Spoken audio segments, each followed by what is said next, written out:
They chase flashy S-rank skills, I just stack my passives. With enough passives, every normal attack is a world-destroying ultimate. I've transmigrated with my player interface into the body of a tragic NPC destined to have his arm severed, but this time, I won't be a stepping stone. The divine skills that future masters will desperately seek are now all within my grasp. I snapped my eyes open. There was no damp, musty smell of the low-rent basement, only the warmth of sunlight on my skin. I was lying on a soft, large bed, surrounded by unfamiliar European-style decor. This wasn't my gaming pod, and it certainly wasn't my home. My body felt wrong, too. My arms were strong and powerful, my abdomen a set of solid 8-pack abs. This wasn't the weak, feeble body I had from constantly soaking in a gaming pod. Knock, knock. My Lord Baron, are you awake? A woman's voice came from outside the door. Baron? Before I could react, a maid pushed the door open. Seeing that I was awake, she immediately knelt. My lord, Miss Anna is waiting for you downstairs. I told her to go on ahead, my mind reeling. I tried reciting a command in my head, and just as I expected, a familiar translucent panel appeared before my eyes. Name, List Merrick. Age, 29 of 113. Class, Warrior, Martial Path. Level, 17, 31/17,000. Health, 732/732. Attributes, Strength 13, Stamina 12, Intelligence 13, Agility 11. Skills, Merrick Blade Technique, Rare, LV3, Merrick Breathing Technique, Passive, No Grade, LV2, Strength +2. Overall evaluation, F rank. Was this someone else's account? I quickly swiped to the startup interface, searching for the familiar logout button. It wasn't there. The button I had pressed countless times was gone. A cold sweat instantly drenched my back. I hadn't logged into the wrong account. I had fucking transmigrated into the game world of divine revelation. The urging from outside came again, and I had no choice but to go downstairs. In the living room, a woman in a white dress was holding a teacup. Her features were impeccably exquisite, but her eyes held no warmth, only a hidden trace of impatience. What do you want? I asked, getting straight to the point. I needed to figure out my situation as quickly as possible. My father, Viscount Anbet, has something for you. Anna pushed a wooden box across the table. He said it will help you defeat Quint in the duel a month from now. As she pulled her hand back, I clearly saw a flash of disgust on her face. A duel? With Quint? Those two names were like a key, instantly unlocking a dusty memory from my mind. Quint,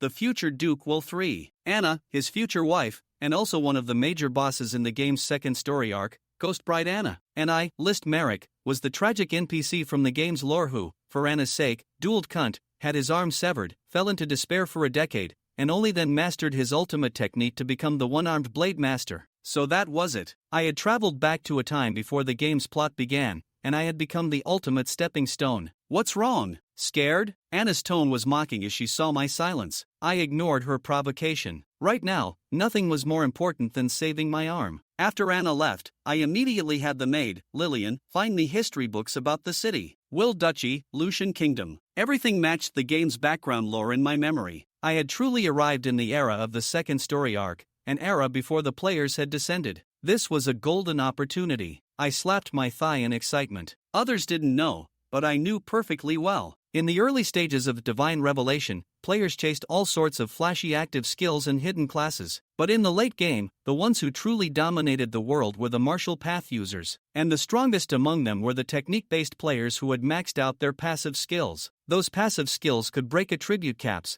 allowing for infinite growth of base stats. In the very late game, a single normal attack could deal more damage than an S-rank ultimate. And now, I was in an early version of the game where these passive skills hadn't become extinct yet. On my panel lay a treasure completely ignored by the former list, Merrick Breathing Technique. Though it was only LV2, this was a divine skill that permanently increased strength. I absolutely could not repeat my fate and become the one-armed master. I would use my foreknowledge to get my hands on every passive skill I could find and max them all out. That evening, I learned about my family's situation from the butler, Ank. The result was chilling. Once one of the 7 great hereditary noble families, the Merrick family had completely fallen. After my father's death, the 3 professionals supported by the family all left. In this vast mansion, I was now the only combatant. My lord, the family's current finances can likely only support you alone, Ank said in a low voice. I told him not to worry and changed the subject. Keep an eye out for any techniques in the city similar to our family's breathing technique. If you find any, buy it at any cost. Ank looked at me as if I were a madman. My lord, These kinds of secret family arts are priceless and not for sale. No one would sell them. Of course, I knew that. It seemed that if I wanted to collect passive skills, I would have to rely on myself. The most important thing now was the duel in 1 month. I had to increase my strength as quickly as possible. The only way was to go out into the wilds and grind levels. As I was preparing to leave, I saw the wooden box Anna had left on the coffee table. I opened it. Inside was a small vial of dark green liquid. Lucian's turquoise liquid. Quality, C rank, rare. Effect, permanently increases all attributes by 1 point. Cannot exceed level cap, when consumed. Good stuff. This was like getting the attribute points of 4 free levels. Although I didn't know Viscount Anbet's intentions, I wouldn't refuse power that was handed to me. I downed it without hesitation. Gulp. Congratulations, all attributes +1. Current attributes, Strength 14, Stamina 13, Intelligence 14, Agility 12. A warm current instantly spread through my body. My limbs filled with power, and my mind felt clearer than ever before. This real feeling of becoming stronger was completely different from operating a character through a gaming pod. I rode out of the city and headed straight for a grinding spot from my memory, the den of the 3-headed Hound Knights. Outside the cave, a few Hound Knights were patrolling. I used my system panel to scan them. Target, 3-headed Hound Knight. Level, LV 15. Overall evaluation, F rank, common. To me, they were just walking experience points. I didn't bother with stealth and strode forward directly. A Hound Knight caught my scent and immediately charged at me with a roar. Its charge skill was fast, but I was a player with late game, top-tier combat experience. Just as it was about to hit me, I dropped low, slammed the hilt of my sword on the ground to launch myself into a 360-degree spin, and drew my blade in the same motion as I landed. Swish! The blade flashed, precisely striking the back of the Hound Knight's neck. That was its fatal weak spot. Crack! Critical hit. 2,173 damage. You have slain the 3-headed Hound Knight. Gained 641 EXP. Its 3 heads flew into the air as its massive body crashed to the ground. But I frowned. No drops. Not even a single basic gold coin. This was different from the game. I pushed down my doubts and continued deeper into the cave. The stench of blood and filth grew stronger, and I could only stomach the nausea. Relying on my familiarity with the terrain and my rich combat experience, I cut down over 20 Hound Knights. Then, in a wide area deep within the cave, I saw an abnormally huge monster. Target, 3-headed Hound Knight. Level, LV 21. Overall evaluation, E rank, Elite Monster. Warning, this enemy's strength far exceeds yours. Evasion is recommended. An E rank evaluation, far stronger than me. Its strength attribute was a staggering 19 points, completely crushing mine. Before I could think, it had already turned into a blur and charged at me. Too fast. My brain could react, but this level 17 body couldn't keep up. I could only cross my sword in front of me and brace for the impact. Boom! I was sent flying like a cannonball for over 10 meters, smashing hard against the tunnel wall. You have suffered a heavy blow. Health, 417/762. You are suffering from bleed. Health -3. Half my health was gone. The intense pain made it almost impossible to stand, my body trembling uncontrollably. This was the real world, with no pain reduction settings, no second chances. The monster gave me no time to breathe and charged again. This time, I was prepared. The moment it moved, I kicked off the cave wall, leaping to the side. Relying on the predictive sense honed through thousands of battles, I narrowly dodged the charge, seized the momentary opening as it exhausted its momentum, and brought my sword down hard on its neck. Critical hit. 1,643 damage. While it was stunned from the heavy blow, I rushed forward, pouring all my strength into my blade and hacking wildly at the same weak spot. Critical hit. 1,797 damage. Attack. 79 damage. Congratulations, you have slain the 3-headed Hound Knight. Gained 17019 EXP. The experience from killing a higher level enemy was indeed bountiful. One was enough for me to level up, but just like before, nothing dropped. The remaining 2 Hound Knights, seeing their leader dead, turned and fled the cave. Dragging my pain-racked body, I continued to the very back of the cave. The stench at the end was so overwhelming it nearly made me choke. I lit a torch, and the scene before me made me freeze on the spot.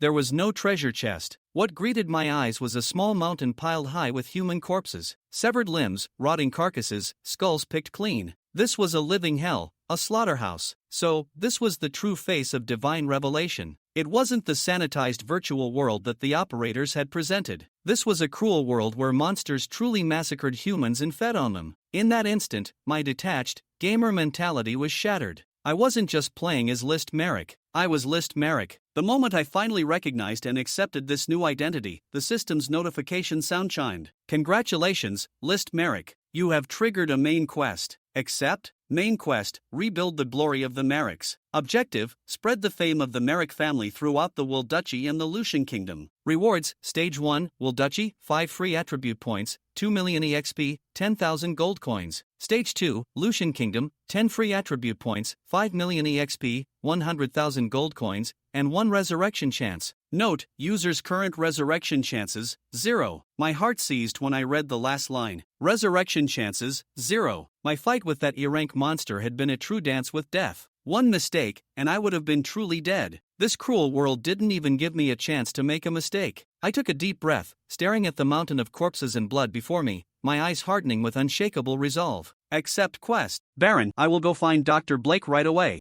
As soon as the butler rank returned to the Baron's castle, he saw Lister's clothes in disarray, torn and stained with blood. Coupled with the strong smell of blood emanating from him, Aang's eyes widened in fear. Although he hoped the new Baron Merrick could regain his strength and restore the family's glory, he certainly did not wish for him to be seriously injured or face death. After all, he himself was already in his twilight years and just wanted to retire peacefully within the Merrick family. If something were to happen to Lister, a butler like him would find it nearly impossible to serve another new noble. Trust would be a significant issue. Doctor? Didn't you say the family no longer supports professionals? Dr. Blake is not a professional. Since accepting his identity and realizing he was not like a game character who could respawn infinitely, Lister no longer took reckless risks. Even though he believed that an ordinary three-headed dog knight would not pose a threat to him, it was still wise to return home and recuperate. When Dr. Blake, as mentioned by Butler Aang, approached, he turned out to be an elderly man. Having learned some basic local first aid for treating wounds, he was indeed not the kind of healing professional Lister had imagined. It seems the Baron has suffered a severe impact, but there is no major issue, just a few days of rest will suffice. If you are worried, drinking some holy water will do. With that, he took out a large glass bottle filled with water from his pocket, which, from the outside, looked nothing like the so-called holy water. It was only after the system scanned it that Lister believed this elderly Dr. Blake was indeed not a fraudulent feudal doctor.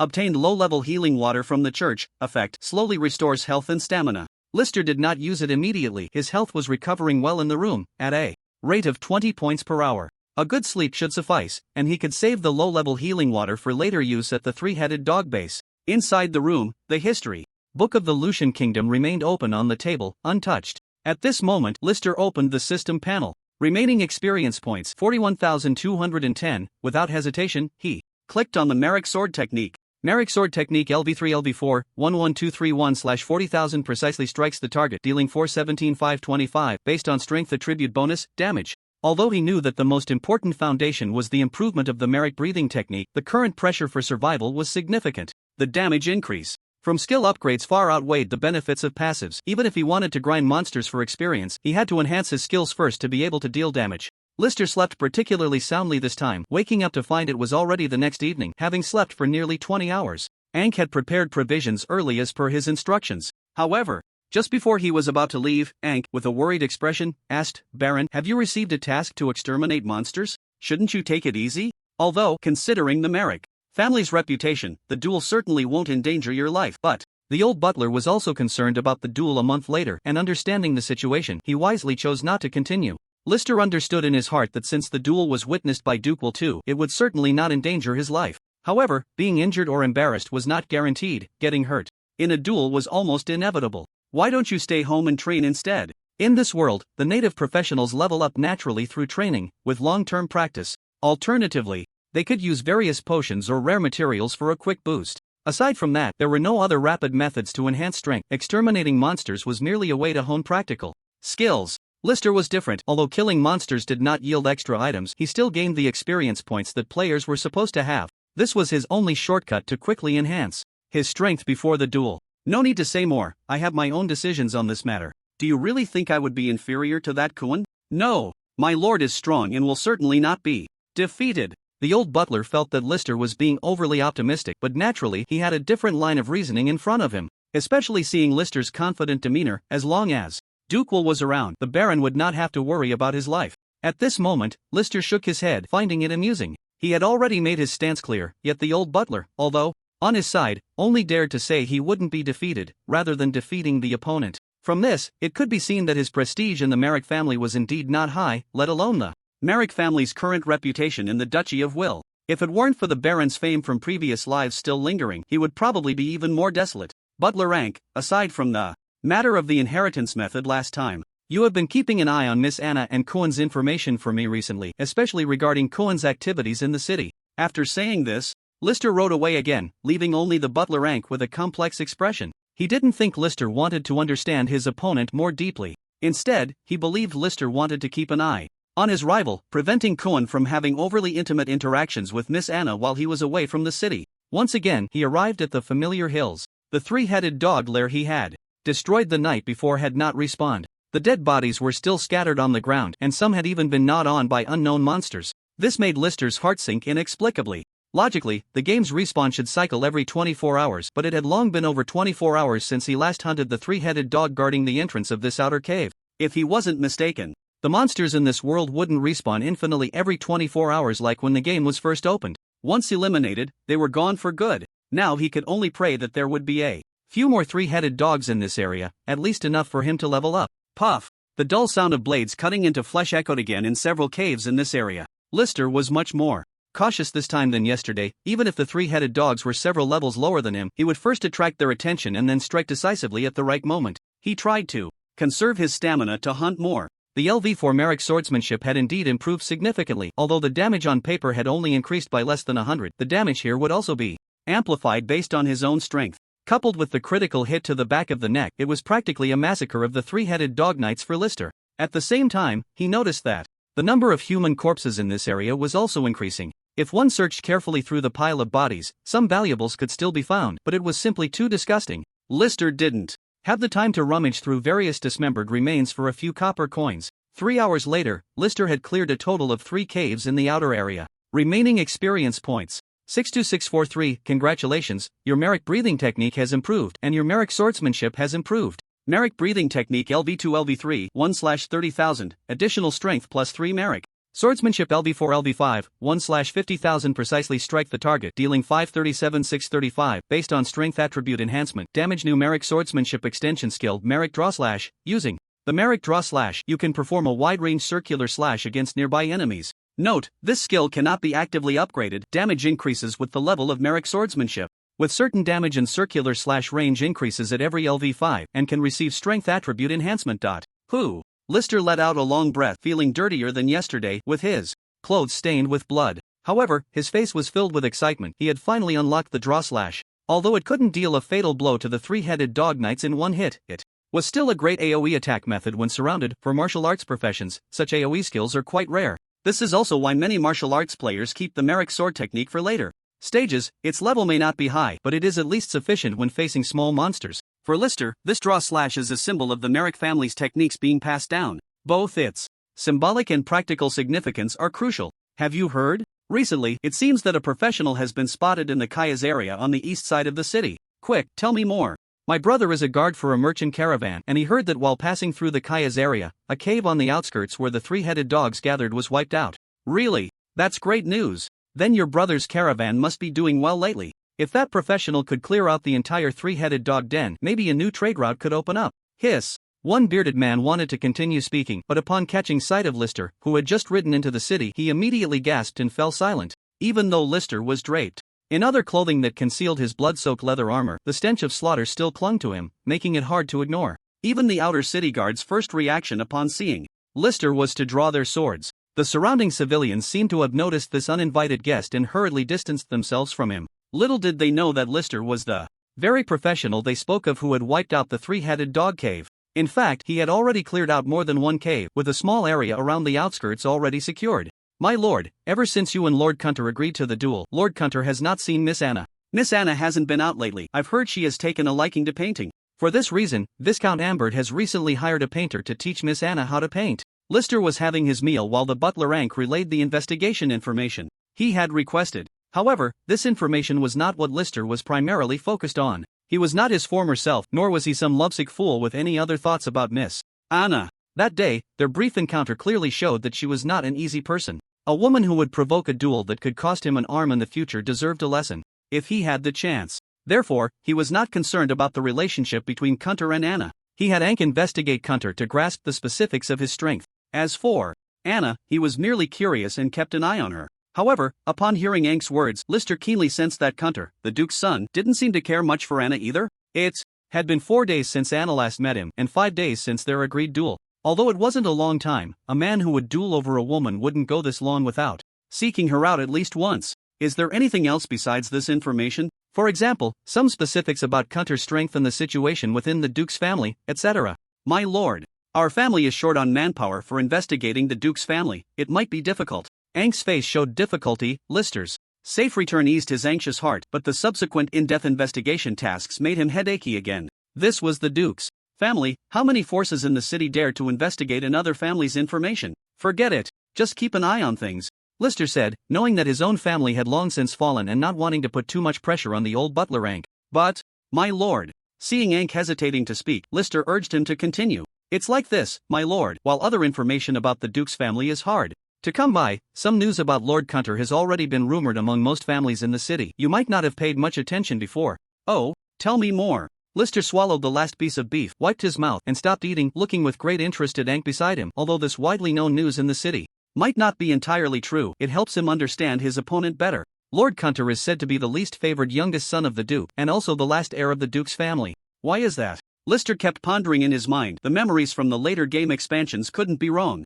The name of Duke Will 3 is definitely Kunter Will, that much is certain. This means that the person he is dueling with must be the future Duke of the third generation. The current news in the city that Kunter is the Duke's least favorite youngest son surprised Lister greatly, especially since he ranks last among the Duke's heirs. It left him even more puzzled. I heard that Lord Kunter's mother is not the current Duchess, but a maid from the Duke's castle. Thud. At that moment, the maid Lillian, who was behind Ankh the butler, suddenly stumbled and took a while to regain her balance. When she noticed Lister and the others looking at her, she instantly panicked. Fortunately, the Baron did not say much and quickly turned back, which relieved her. However, although this news has been rumored in many households in the city, it has never been confirmed. In fact, during some major ceremonies in the duchy, Lord Kunter was the only heir who was never brought by the Duke to attend. Since his birth, there has been very little news about him, and it was only after the news of the duel with you spread, along with the Duke personally witnessing it, that people began to pay attention to Lord Kunter again. The more Lister listened, the more complex his expression became. The information Ankh the butler provided did not match his absolute correct memories from the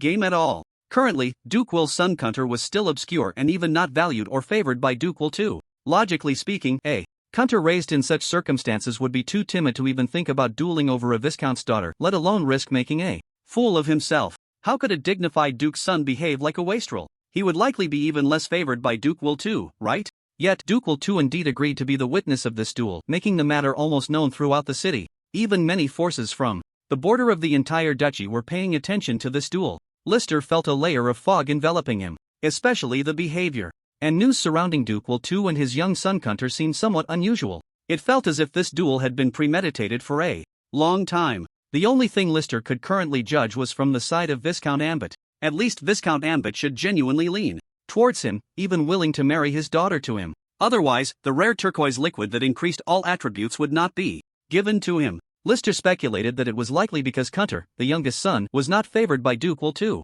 Whether his daughter would have a good life after marrying over was one thing, but at least she wouldn't remain in the main city of the Will Duchy in the future. More importantly, he himself would not gain anything from marrying off his daughter, and it might even displease Duke Will II and other ducal heirs. On the contrary, if she married Lister himself, although the Merrick family had already fallen into decline, their ancestral skills still remained, and they were indeed a hereditary noble family with a legacy spanning several generations. The depth of the family's heritage and the resources and connections they held in Will City were precisely what people like Viscount Ambit, who relied on their governing status to obtain noble titles, lacked the most. On the morning of the third day, Lister finally adjusted his internal clock back. At this moment, he was once again setting off for the three-headed dog's stronghold. With so many doubts surrounding him, the danger they represented only grew larger. What could truly give him confidence was not the urgency to investigate all the mysteries behind this or to sort out the relationships among the major nobles in the city. The only thing that could give Lister a sense of security was power, that kind of power that transcended the entire Will City.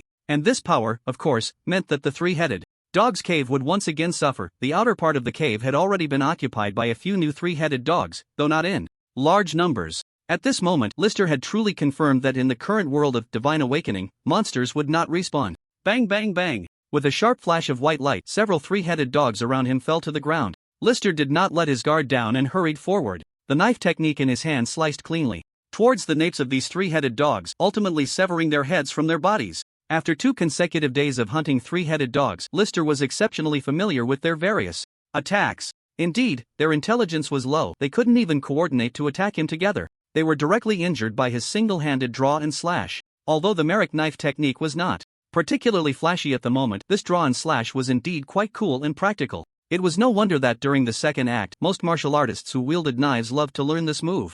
After half a month of this, the three-headed dogs in the Kayas region had been mostly wiped out by him. Lister was currently counting his gains. Experience points, 310,000. Thinking that he had enough experience, Lister first spent over 50,000 experience points to raise his level to 20. Congratulations, your level has increased. Congratulations, level 20, 0/20,000, awaiting job change, cannot increase, available attribute points, 3. Notice, you have reached level 20. Would you like to accept the job change quest? No. As a seasoned player, although Lister's strength in his previous life was ordinary and he couldn't rank among the top players, he had learned a lot about the career development of gaming experts. In the Divine Awakening game, every 10 levels constitute a tier, with job change quests occurring in stages. The first job change occurs at level 20, the second at level 60, the third at level 120, and the fourth at level 180. The first job change is the current level 20 job change. In reality, there is no job change quest.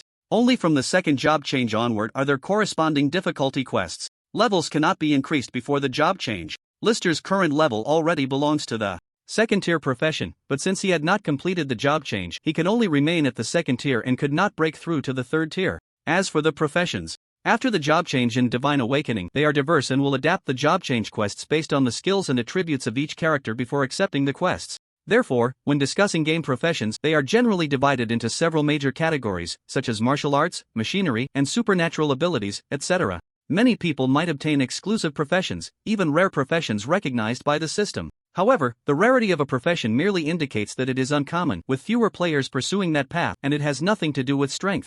The actual job change solidifies the accumulation of the character's attributes before the job change while opening up a more suitable future path for the player based on their current state. Lister did not fantasize about maxing out the Merrick knife technique or passive skills before changing jobs. These skills would not be restricted from improvement after the job change, but he at least needed to max out all his basic attributes before the job change. In the past, he had no choice, but now that he had the opportunity to start over and had the capital, he naturally wanted to lay a solid foundation. If his attributes were not at 20 points before the job change, for example, only at 15 points, then the attributes after the job change would already have a barrier, starting from 15 points. Until the second job change, even if the player's level reached 60, the maximum limit for that attribute would only be 55 points, unable to make up for the shortcomings. Before the first job change, attributes, strength 1417. Would you like to upgrade the Merrick breathing technique? Yes. Merrick's breathing technique LV3 LV8, additional strength +8. Congratulations, your overall evaluation has increased.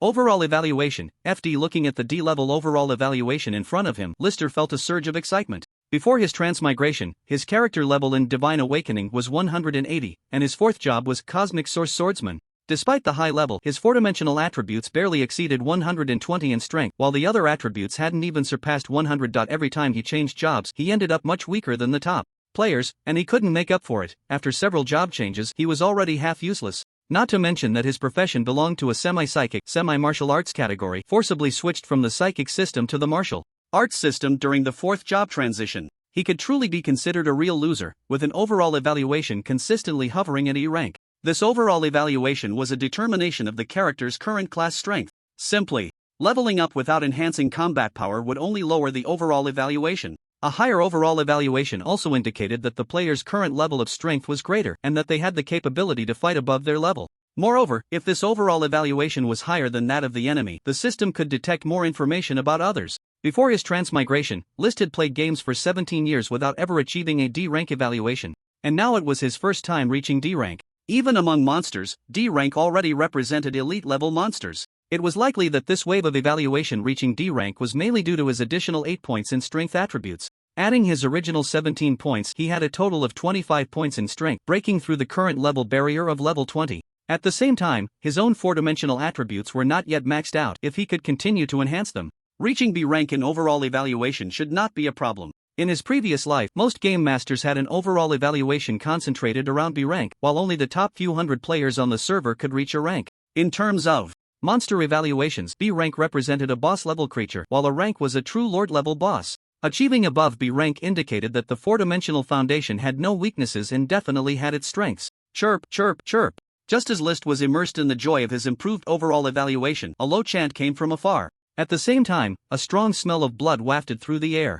Thud, thud, thud. It sounded like the footsteps of a gigantic monster. The ground began to tremble in response, and the stones at his feet shook rhythmically with the approaching footsteps. List's expression suddenly turned serious. He had already delved deep into the gathering place of the three-headed dogs. The source of this commotion was undoubtedly the boss of this area of three-headed dogs. Suddenly, List felt a strong wind sweep over him, and his face especially felt a sting. With his experience in battling bosses, he immediately understood that this was the charge skill of the three-headed dog boss. In the next moment, a massive shadow charged towards him. Fortunately, List had ample experience fighting monsters. As soon as he felt the sting on his face, he had already anticipated the attack and had swiftly dodged to the other side of the monster. Crack! The towering trees behind where he had stood were abruptly snapped in half. Several giant tree trunks fell, hitting one of the three-headed dogs that had been watching from a distance. Unfortunately, List did not participate in the attack and could not gain any experience points. Target detected. Three-headed dog knight comparing enemy and ally strength.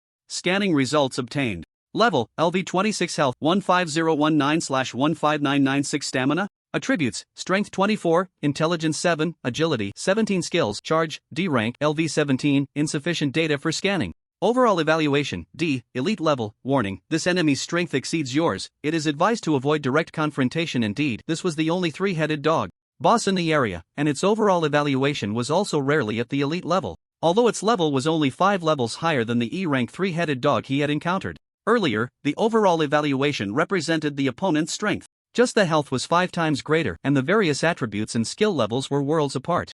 If he had encountered this three-headed dog on the first day, List would have definitely turned and run. But now, he had just finished allocating his points, and he was filled with strength. Moreover, in terms of absolute power, his attributes were slightly higher than the opponent's. There was no absolute gap in strength. The only troublesome aspect was the charge skill, which was as high as level 17.8. At least I have now reached D rank, and my current state is almost intact, combined with the combat experience and skills from my past life. In front of me is the elite monster, the three-headed dog knight, and I am confident that I can make it confess here today. Thud thud. The lightning fast charge skill once again rushed towards me. Although it is difficult to fully discern with the naked eye, the three-headed dog knight is enormous. Whenever it begins to use the charge skill, the sounds and vibrations in this small area will be felt immediately. Relying on the information around me, I dodged this charge once more. While observing the surrounding terrain, I slowly moved backward. The elite three-headed dog knight seemed to have endless stamina, and the third charge was already upon me. I held my breath and focused, judging the timing, then leaped high into the air. Boom! The three-headed dog's head, along with its entire body, crashed directly into the small slope behind me. By the time the three muddy heads reacted, their eyes immediately glowed green, searching for that damned human. However, by the time they realized, I was already standing on its back. Without hesitation, I seized the moment and struck down hard at its weak neck. Critical hit, dealt 2667 damage. Roar! A sharp howl erupted from the three heads. Simultaneously, the three-headed dog, in pain, also discovered that the damned human was right on its back. It began to thrash around, trying to shake me off while enduring the pain. Meanwhile, the two heads on the sides were quite agile, turning to snap their jaws at me. In response, I delivered a swift and clean blade strike. Attack dealt 607 damage. Indeed, against this three-headed dog with a health pool of 15,000, even with my base strength boost of 25 points, I couldn't deal damage to any part other than its weak spot. I had to focus on attacking the critical weak points. Warning, you have been weakened, agility attribute temporarily -2. As expected of an elite three-headed dog, it even had a control skill for weakness. I felt a slight sluggishness in my movements. Fortunately, the three-headed dog's aura ability wasn't strong. It only reduced my agility by 2 points. Although I felt a bit uncomfortable for a moment, it didn't have a significant impact. Instead, the three-headed dog in front of me was now bleeding from its neck, looking quite miserable. Roar! Another furious roar, clearly a dog, but the sound was like that of a wolf. The next moment, the charge skill was activated once more. Even with my agility lowered, my past combat experience still allowed me to evade. After 2 consecutive charges, the three-headed dog finally seemed to be struggling. However, its gaze became increasingly fierce, with 3 pairs of eerie green eyes fixated on me, as if they wanted to tear me apart. Unfortunately, being a monster that players grind levels on during the second act of the game. Its intelligence level was generally low, primarily driven by instinct. There wouldn't be any true leader-level bosses in the group. Only in the third act and beyond, when humanoid monsters began to appear, would the game truly become challenging. I quietly waited for the opponent to initiate the charge skill again. Patience is key when dealing with such low intelligence beasts. Sure enough, it wasn't long before the three-headed dog knight couldn't hold back and charged at me like a madman once more. I concentrated, not rushing to attack, relying instead on my years of practical gaming experience. After gathering all my strength for the fourth charge, the elite three-headed dog knight clearly showed signs of exhaustion, and its speed had significantly slowed down. I tightened my grip on the knife, waiting for the right moment, then delivered a powerful side strike. Another critical hit struck the three-headed dog's neck. Boom! The ground shook, although the three-headed dog still had half its health. Its stamina was already depleted. Especially after being hit twice in its weak spot, it was now half lying on the ground. Lister no longer hesitated and immediately stepped forward, striking fiercely at the weak points with several blows. The system's notification finally came through. Congratulations, you have killed the Cerberus Knight. You have gained 75,641 experience points. Although this elite monster was troublesome, the experience points were quite substantial, so it wasn't a loss after all. 2 days later, the rumors about the Kaya's region in the outer city gradually ceased. Although the news about high-level professionals clearing out the Cerberus had spread quickly in the previous days, the outer city was mostly populated by commoners and small merchant caravans who lacked the ability and resources to hire professionals to delve deeper into the matter. Everyone remained cautious, unwilling to confirm the authenticity of the news. Once new information worth discussing emerged, these whispers would naturally dissipate even faster. At this moment, Lister was sipping tea inside the Merrick family's castle. Standing before him was a stout, middle-aged man with a bushy beard, dressed in luxurious purple silk. As the president of the Poly Merchant Guild, his attire was indeed expensive, but Lister found it hard to evaluate the aesthetics. President Porter, I believe Butler Rank has already explained the specific situation to you very clearly. Since you are willing to come to our Merrick family today, I trust you will provide me with a satisfactory answer? Holding his teacup, Lister casually looked at President Porter in front of him. Despite his expensive attire and status as the president of a merchant guild, he was cautious in Lister's presence, his eyes filled with anticipation. My Lord Baron Merrick, I am willing to cooperate with the Merrick family. I am willing to jointly develop a new trade route to the territory of Viscount Gabriel, but where exactly will this new trade route start?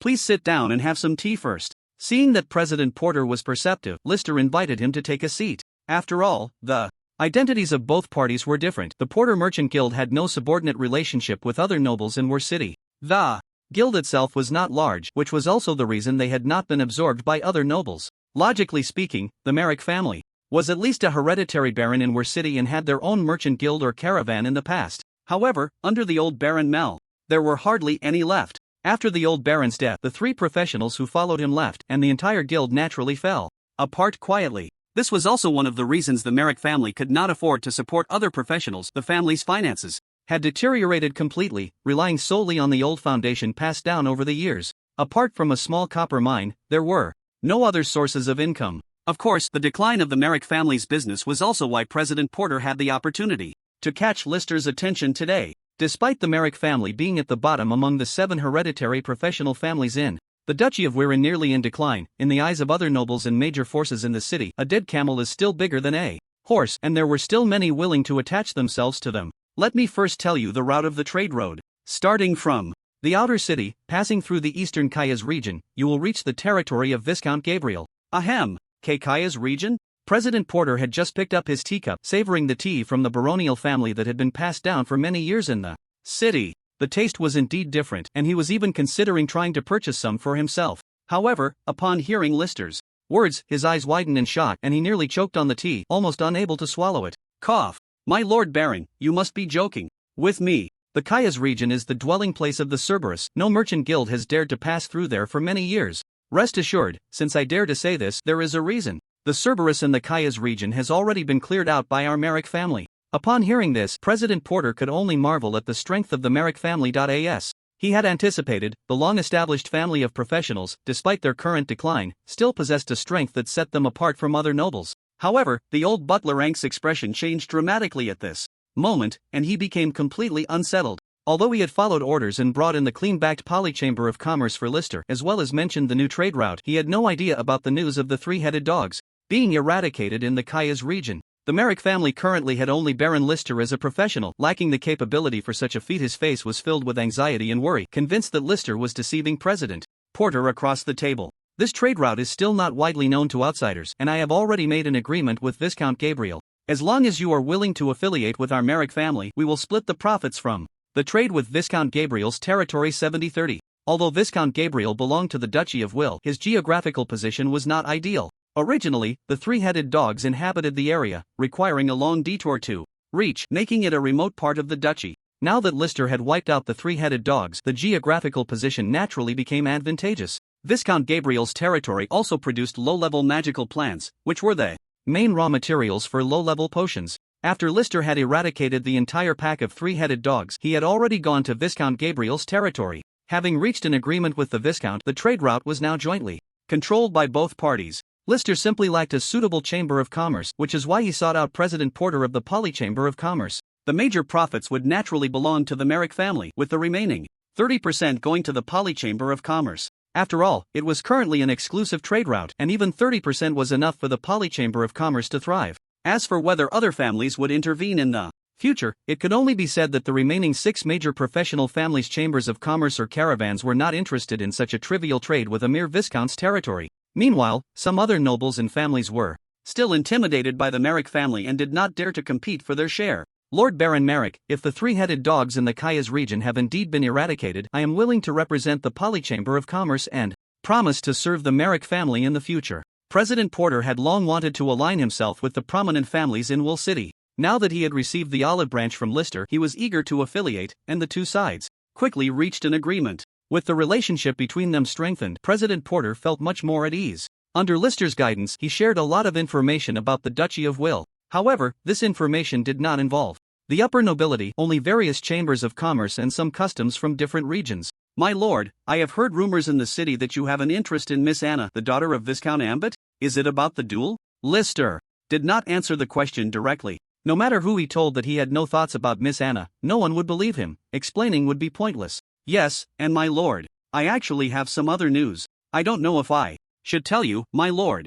President Porter hesitated, which piqued Lister's curiosity. Is it about me? Or about Miss Anna? It's related to Miss Anna, but it's fine. Just tell me, I won't blame you for any news. Upon hearing it was about Anna, Lister couldn't help but sit up straight. Although his imminent duel had nothing to do with Anna, the entire matter had arisen because of her. Now that there was news related to him, Lister was naturally eager to know. It's some vague rumors about Miss Anna and her painter. Painter? What are they saying? President Porter's expression grew increasingly troubled, and after struggling for a moment, he finally spoke. Actually, it's not just a rumor. That painter is named Ruiz, and he originally had some cooperation with our Polychamber of Commerce. His family is not wealthy, but his painting skills are remarkable. He often commissions our chamber to sell paintings and paint portraits for the nobles in the city. After finishing the portrait for the Anbert family on one occasion, Miss Anna had once reached out to them through our Chamber of Commerce and then several times took the initiative to find Ruiz. At this point, President Porter closely observed Lister, fearing to provoke the Baron who had been so hard to approach.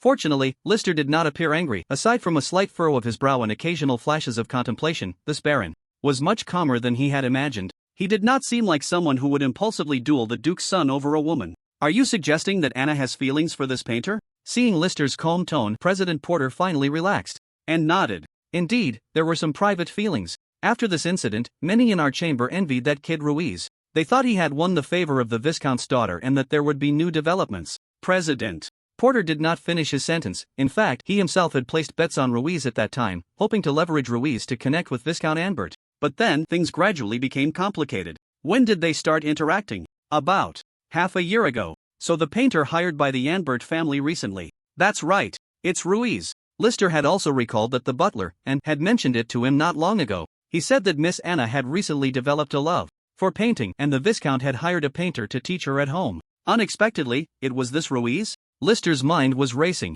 President Porter, sitting opposite him, finally felt relieved in his heart. He could have buried this matter in his mind, pretending to know nothing. Involving so many secrets among the nobility, especially concerning the Duke's son, he, a mere merchant without backing, dared not speak carelessly. But now that he had connected with the Merrick family, it was better to inform them in advance about any news related to the Merrick family, especially concerning Lister. If there were any misunderstandings, or if Anna really had something with this Ruiz, it would be troublesome if Lister later regarded the Poly Chamber of Commerce as an enemy due to Ruiz's dealings with them. Lister remained silent for a while before finally responding. Thank you, President Porter, for informing me of such important news. Let's finalize the cooperation as we discussed earlier. The specific details and benefits will be communicated to you by Butlerin. Thank you, my lord, for your consideration. I shall take my leave now. Until President Porter, resembling a purple meatball, left. Butlerin immediately approached with concern. My lord, has the three-headed dog in the Kayas region really been eradicated? Or do you have a grudge against the Poly Chamber of Commerce?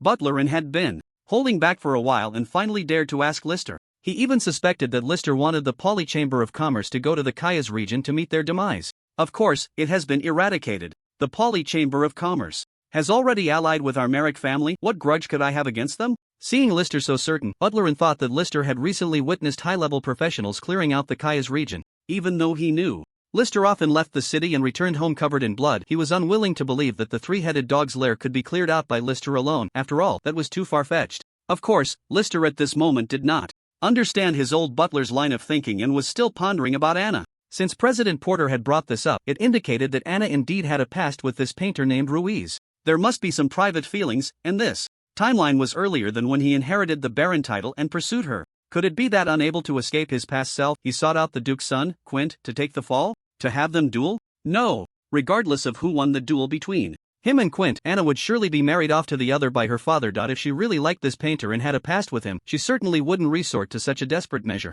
Unless Anna just wanted to buy time, and then, List felt that he was gradually clarifying his thoughts. Although the Duke and the situation with Quint had not been completely sorted out, based on the news that President Porter had given him today, it seemed that Anna might indeed have such an idea. After all, from the day of the duel until now, although Quint had not sought out Anna, she had not actively looked for him either. Moreover, List still had a deep impression of that woman from their meeting over half a month ago. This woman, although well endowed, was not just a pretty face, she had some cunning as well. With this in mind, List once again instructed his butler, Ank, who was beside him. Ank, send someone to inquire about Ruiz. If this matter is true, have them make a trip to the Duke's castle to deliver this message to Quint. If this duel could really be cancelled because of this, List would naturally be willing. He wasn't afraid of Quint, but he was quite wary of the Duke's family behind him and the still living Duke. Whether he would win or lose in this duel was something he needed to ponder, given his current not-so-strong capabilities. The house of Viscount Ambert was located in the core area of the main city of Weir. Although it wasn't a castle like the Merrick family, it was still a sizable standalone building.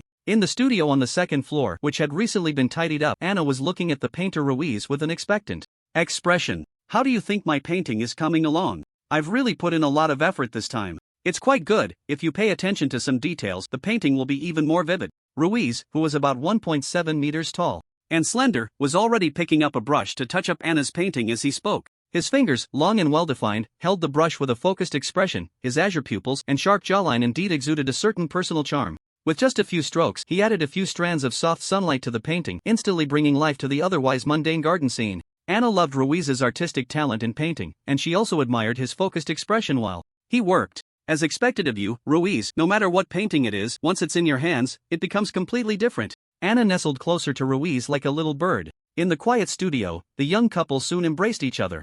Anna's movements became bolder, her hair cascading down just right, her breathing growing heavier, as if she wanted to melt into Ruiz's arms. But before she could continue, Ruiz instinctively pushed her away. Ruiz? What's wrong with you?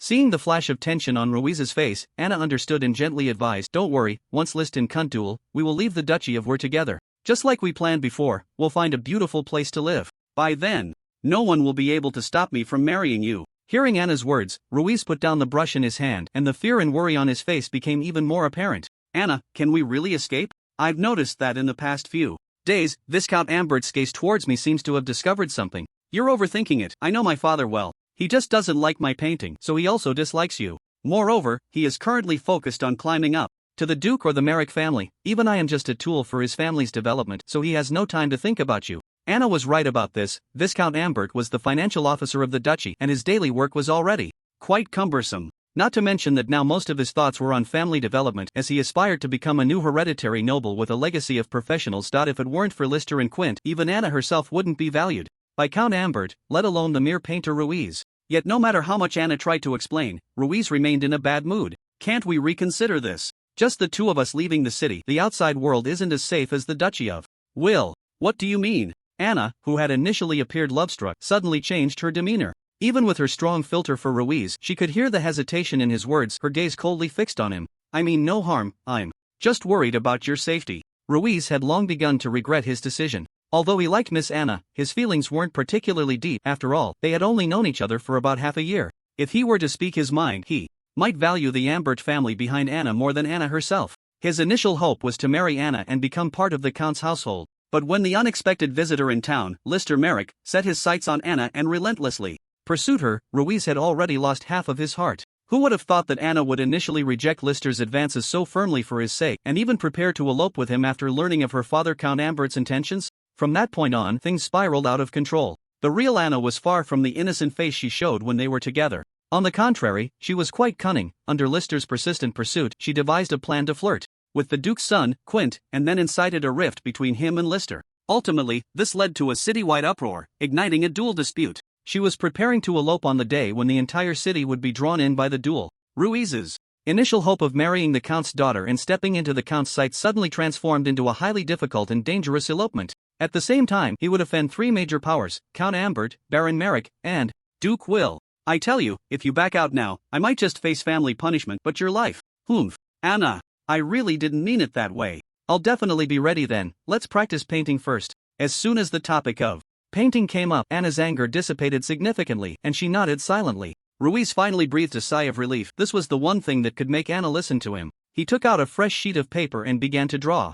Inside the Merrick family castle, Lister was investigating materials in the family library. Unfortunately, most of the information was only about the Lucian kingdom, and there was a severe lack of materials from surrounding kingdoms. Not to mention the more distant information he was hoping for about the Great Chu dynasty. The Great Chu dynasty was the beginner village in the world of Divine Awakening, the first act expansion pack, and also the period with the most passive skills produced. Lister wanted to take advantage of the early timeline in the game world after the main storyline of the Lucian Duchy concluded to try his luck in the Great Chu dynasty. If that didn't work, he would wait in the Great Chu dynasty for the arrival of players. According to his estimates, it shouldn't be long before players would arrive in the world of Divine Awakening. Although he wasn't sure if Divine Awakening would really reopen or if players would truly arrive, for Lister, it was a gamble. If he wanted to collect a large number of passive skills, the best place was in the Great Chu dynasty of the first act. Unfortunately, even until now, he had no specific location for the Great Chu dynasty and the Lucian kingdom. Clearly, during the third act, the two major powers would have direct contact and collision.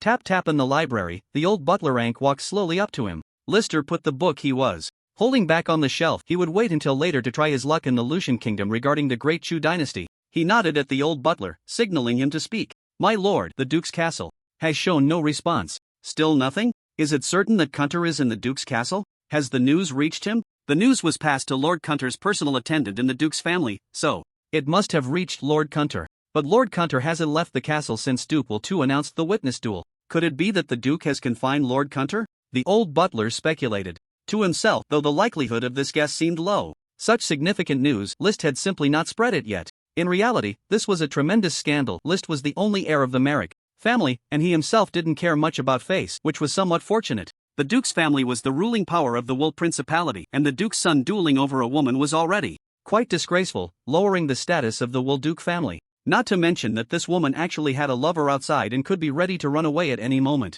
If this got out, the Duke's family would lose all face. The day of the duel was drawing closer, and tomorrow would be the agreed day for the duel. During this time, since he had cleared out the three-headed dog lair, List had not gone out to hunt monsters. It wasn't that he had become lazy or felt secure. It was just that there were no other monster gathering places near the main city of the Wool Principality. Unless he went to the remote areas of the Principality, there were only the Ghost Eye Giants and Frostwolves monster clans. But that was too far away. A round trip would take about 10 days. If he dared to stand up the duel witnessed by the Duke himself, the trouble would be even greater. So List slowed down his leveling pace and spent more time focusing on the Polychamber of Commerce. The development of the chamber was surprisingly smooth. The magical plants from Viscount Gabriel's territory quickly supplied the main city of Will. The family's gold coins suddenly increased significantly, and at the same time, List's growth resources also became abundant. Now he was in his room, holding a bottle of blue potion that the Polychamber had just purchased for him. Under the sunlight, this bottle of blue potion shimmered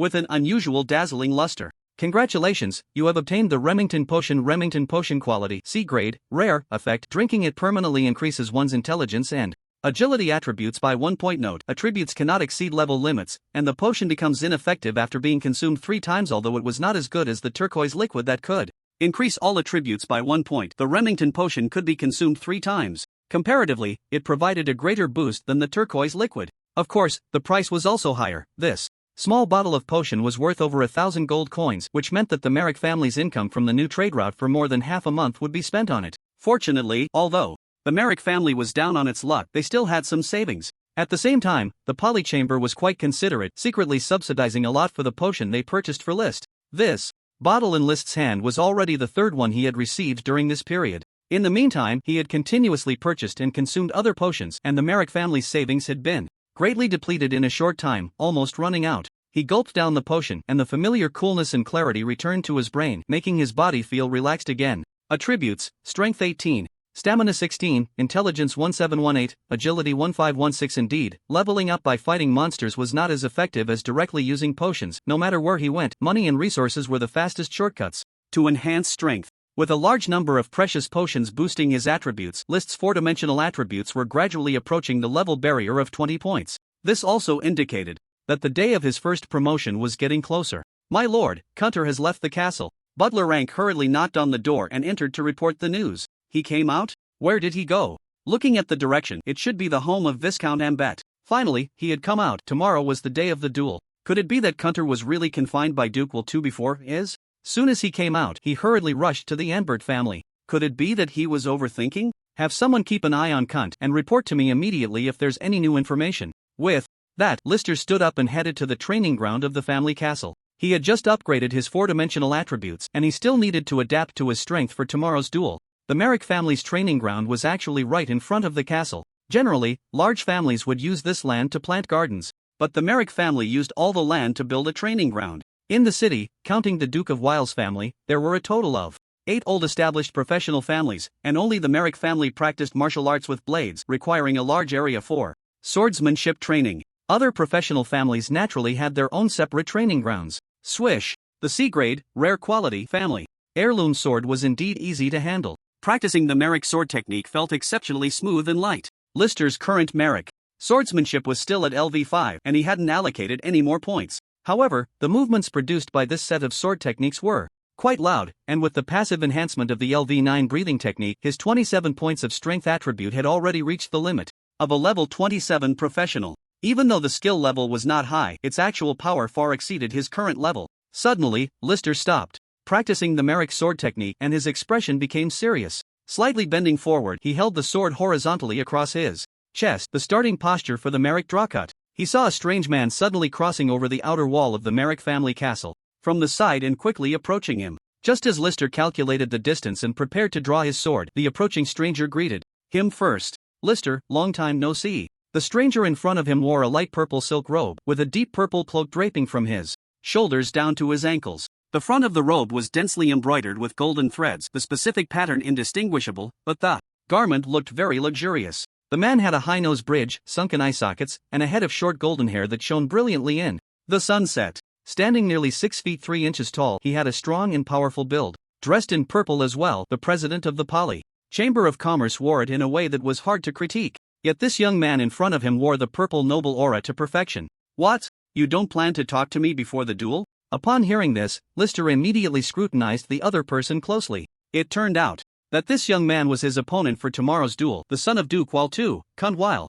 Hadn't the butler rank said that he had gone to the Anbert family? How did he suddenly come to his home? No, wait. Since the butler rank hadn't received any news, it meant that the other party had come secretly, otherwise there would be no need to climb over the wall. He quickly retracted his sword-drawing motion and sheathed the heirloom sword, not using the front door and insisting on climbing over the wall. "What do you want?" As Lister spoke, he had already let the system scan the other's strength. Until today, he had no idea about Cunt's strength, only feeling that as the Duke's younger son, and not favored by the Duke, his strength shouldn't be particularly strong. Comparing enemy and ally strength reconnaissance. Reconnaissance results have been obtained. Level, LV21, age, 2597, occupation, shield warrior, martial arts system, first transition, health 1371/1371, stamina 861, attributes, strength 18, stamina 21, intelligence 16, agility 13, skills, eternal shield, Sirair, LV2, withstands 3 seconds of Frontal attacks and absorbs 381 461 points of damage. Absorbed damage will be affected by stamina enhancement. Will shield, Sirair, LV2. Counterattacks based on enemy strength. Will swordsmanship, Dirair, advanced, LV4, deals 271 291 points of damage to the enemy, causing a laceration effect and additional bleeding damage. Will's breathing technique, passive, no rank, LV1, additional stamina +1, overall evaluation, E. Goodness, I didn't expect the opponent to be only 25 years old and already at the 3rd tier, one tier higher than him. No wonder, according to the original trajectory, he was not the opponent's match. Moreover, Quint has trained quite a bit. He has a total of 4 skills. Aside from the Will family's unique skills, this eternal shield is probably a skill granted after the job transition. After all, he is the son of a duke. Even if he is not favored by the duke, the foundational resources of the duke's family are already quite superior. Otherwise, based on Quint himself, these 4-dimensional attributes would definitely not be so high, and his stamina is even at the maximum value of a barrier upgrade. Of course, no matter what, List felt relieved. At least Quint, who had just entered the 3rd tier, could not be his opponent. Although he was level 20 and at the 2nd tier limit, his actual strength had already reached the late stage of the 3rd tier, and he could crush the opponent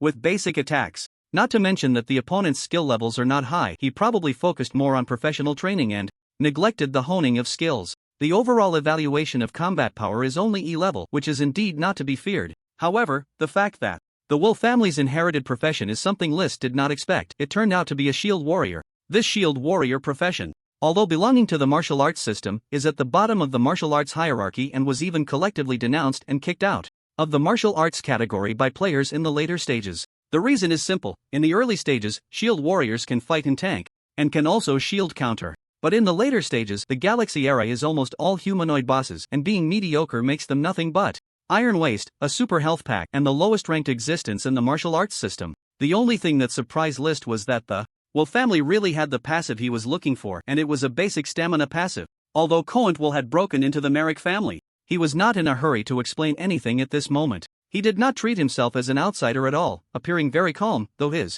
eyes were somewhat unexpectedly sizing up List. After a while, he seemed to nod in appreciation and said, "You are somewhat beyond my expectations.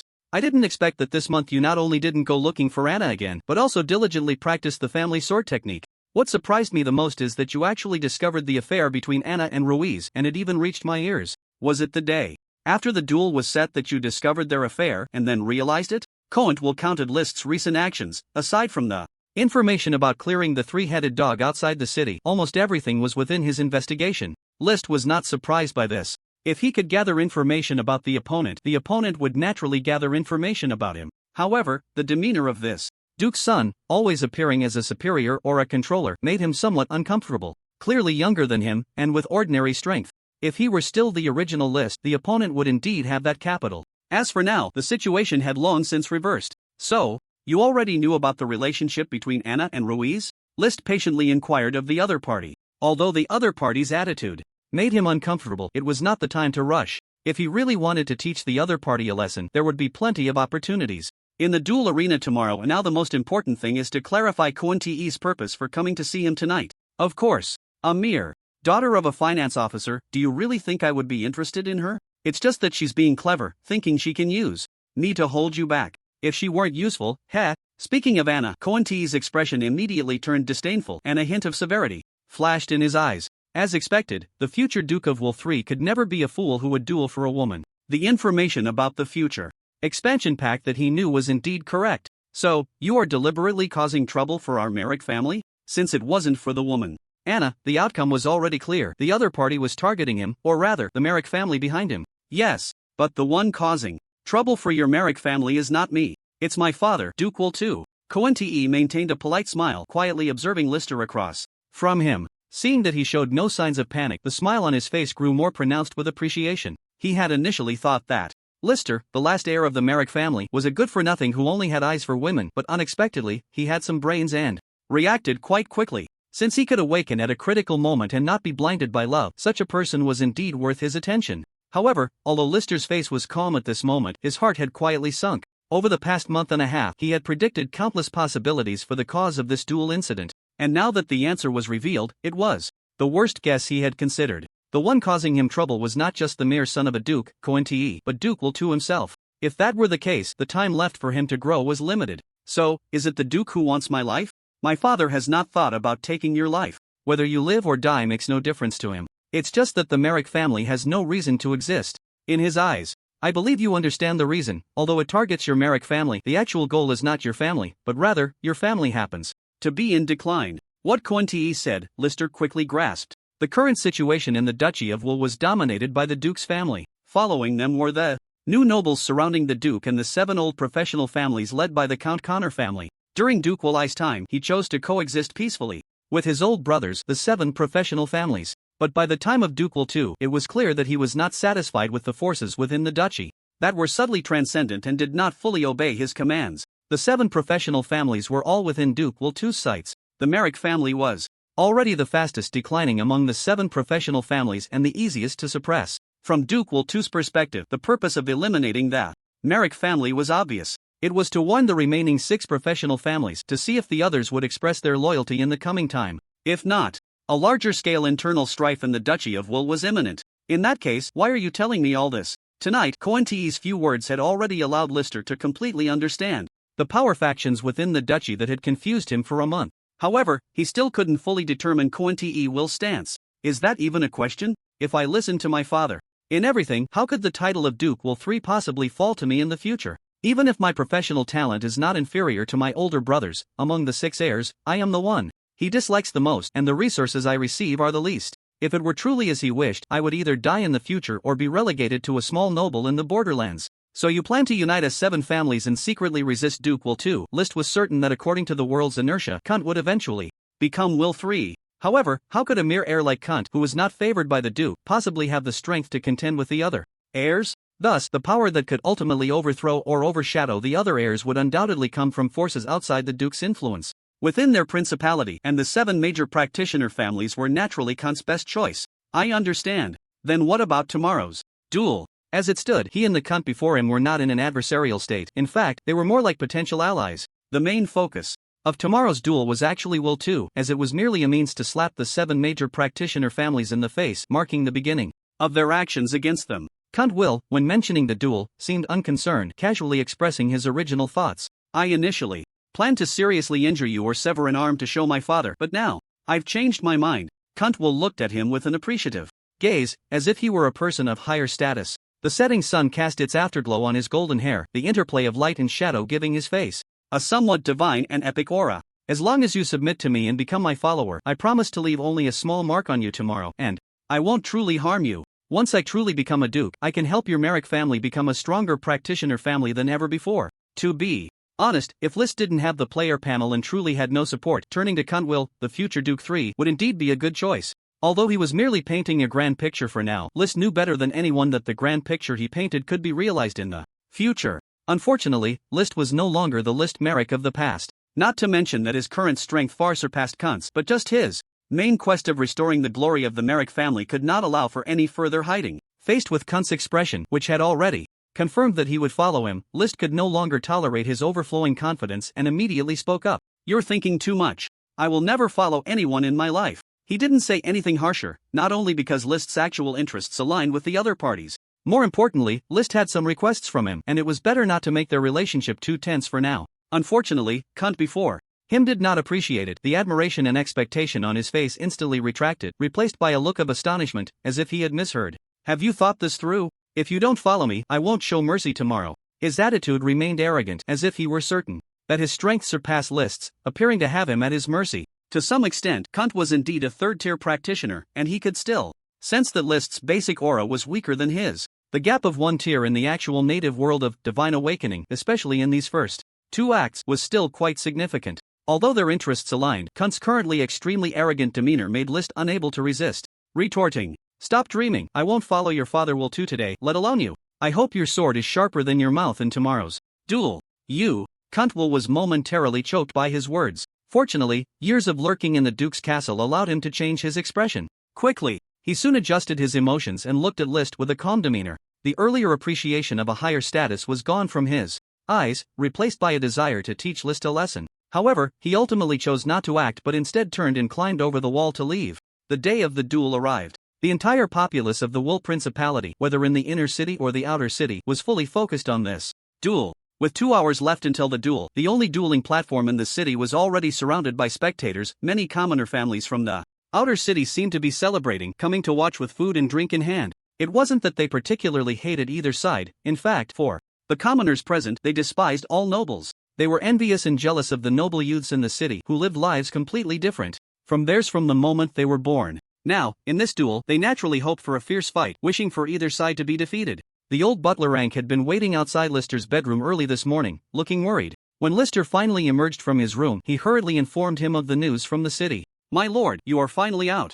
The duel platform in the city is now packed with people, and everyone is looking forward to your duel with Quint. I don't know who spread the news, but it seems this duel is even more lively than the one 20 years ago when the Duke himself participated." Lister raised an eyebrow and shook his head. The old butler rank was unaware of the full picture of the power factions within the duchy and did not know what kind of troubles the Merrick family was currently facing. This duel was clearly just a conflict between nobles stirred up by a woman. Such things had happened in the past, but never had so many people paid attention. Even if many noble youths might attend, the commoners would definitely not receive any news. Nobles and commoners in the Duchy of Weir and even the entire Lucian kingdom were like two parallel lines that would never intersect. The content of their concerns and the pressures of survival they faced were completely different. Unless a commoner inherited a legacy and became a professional, they would have a new path in life. Yet today, even all the people in the city were focused on this matter. It was clear that it was the Duke of Werthu's strategy to publicly humiliate the Merrick family, slapping the faces of the 7 major professional families in the city and targeting the already declining Merrick family. "Is lunch ready? I will eat first." Lister was not worried about the duel in the afternoon. Given Quint's current strength, there was a significant gap between them. He needed to consider more about what would happen after the duel. Inside the Ambit Viscount's castle, Anna had already packed her bags. At this moment, she was in the studio, making final confirmations with Ruiz. "My father has already gone to the duel site, and a merchant caravan from our home will be departing for the southern Lias province for trade soon. We will follow the caravan out of the city." "Isn't this a runaway? Why do we have to follow the caravan?" Ruiz was much more nervous today than in the past few days, rubbing his hands together, his palms sweaty. "Do you have enough gold coins for our living expenses?" Ruiz shook his head. Although his painting skills allowed him to get by in the city, he was far from wealthy. Not to mention being able to support a woman from a noble family like Anna. "Since you don't, then just follow my arrangements and leave with the caravan. Don't worry, the goods this caravan is transporting are not expensive, and they were only temporarily assembled and hired by our family in the past week. Once we join the caravan, you will call me Ilris and I will call you Lena." Anna had already thought through everything after leaving the city, including life after their elopement. She had taken several precious items from the Ambit family's cellar to transport with the caravan, planning to find a way to sell them once they reached their destination. She was not a professional, but the value of these items would be enough for her to live comfortably for several lifetimes. The only thing she did not know was that the leader of this caravan was actually someone arranged by Quint. Half an hour before the duel began, Lister finally squeezed into the duel arena and arrived at the lounge on the second floor. He had long since put Anna's matters out of his mind, quietly waiting for the duel to start. "Lister?" Suddenly, an elderly voice came from behind him. He turned to see a distinguished-looking old gentleman in a finely tailored blue suit with pure white hair, approaching him with a gentlemanly demeanor. A few middle-aged and young men and women with the same white hair followed behind him, all curiously observing him. "Since your father Mel passed away, you've changed a lot during this time." The old gentleman looked him up and down as if he were a nephew. List also scrutinized the other man and could be sure that he was one of the 7 major professional families in the city. It wasn't until he saw the green branch brooch on the old gentleman's chest that List confirmed his identity. He was the head of the current 7 major professional families, the Connor family. This man, judging by his demeanor, should be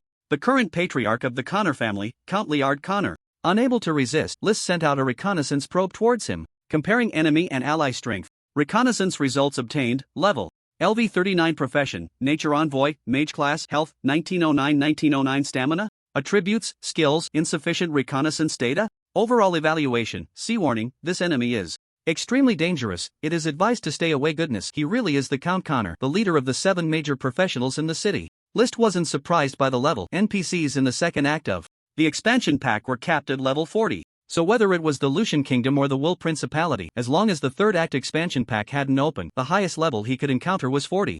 However, he didn't expect the overall evaluation of C-level combat power. This indicated that the other party's 4-dimensional attributes had definitely reached a barrier, and one of their advanced skills was sufficiently high in level. As for the C-level evaluation due to passive skills, List thought it unlikely. He hadn't encountered any NPCs or monsters that had fully maxed out their passives in the previous acts. Moreover, the actual combat power increase in the early stages, with fully maxed passives, would actually be slightly inferior to fully maxed advanced skills. Fully maxing out passives meant that the higher the level, the stronger the accumulation. Taking advantage of the moment, List began to scout the family descendants behind the old gentleman. Level, LV27 Profession, Nature Envoy, Mage Class, Health. 1209/1209 Stamina for 17/417 Attributes, Strength 13, Stamina 18, Intelligence 27, Agility 19 Skills, Verdant Growth, Sea Level, LV3, Summons magical vines from the ground to bind enemies, binding effect related to the enemy's strength, Earthstone Armor, E-Level, LV25, uses the earth as armor to defend oneself, Natural Essence, Sea Level, LV4, increases natural magic affinity by 30% for a period of time. Overall evaluation. D. The strongest middle-aged man was only level 27, and List scouted around but found no passive skills mastered by the Connor family. It seemed that for now, only the Wolf family had passive skills. Uncle Liard. Seeing List speak, Liard smiled broadly and then took out a small wooden box from his chest and handed it to him. I can't interfere with the duel. You're only second tier, it's normal to have a gap in strength. There's no need to stubbornly fight over a woman. If you really can't win, just admit defeat. This medicine can also save your life. List took the wooden box, which contained a vial of potion. The potion was a pure milky white, and the liquid inside shimmered faintly as it flowed. Congratulations, you've obtained Lucian's Advanced Healing Holy Water, B level. Lucian's Advanced Healing Holy Water, B level.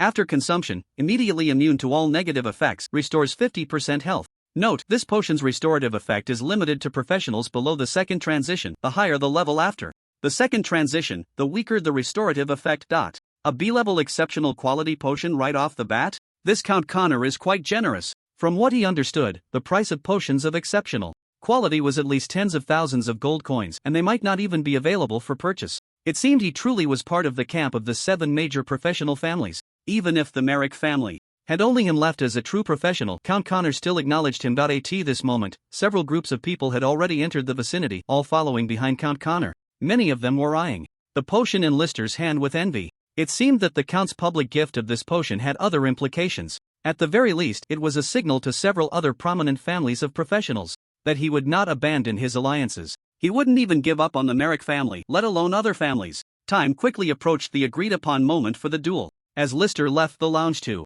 head to the dueling platform, he encountered another wave of nobles slowly entering the lounge. Leading them was an elderly man dressed in luxurious red attire, adorned with numerous special medals on his chest. He wore an exquisite crown on his head and, as he looked around at the crowd, he received their greetings. Unsurprisingly, this man should be Duke Will 2. Comparing enemy and ally strength, reconnaissance. Results obtained, level, LV38 class, Shield Warrior, Martial Arts, Health 3919/3939 Stamina. Attributes, skills, insufficient reconnaissance data. Overall evaluation. See warning, this enemy is extremely dangerous, it is advised to stay away. Indeed, with an overall evaluation of C, his combat power was equivalent to that of a boss-level character. For a Duke of the Principality, his strength was not particularly outstanding, but it was not mediocre either. However, compared to Count Connor, he might not necessarily have the upper hand. After all, Count Connor was a mage, although his health and stamina were low and he wasn't strong in low-level duels. When it came to extreme attacks, he was definitely among the top in all professions, and his damage was certainly AoE, dealing widespread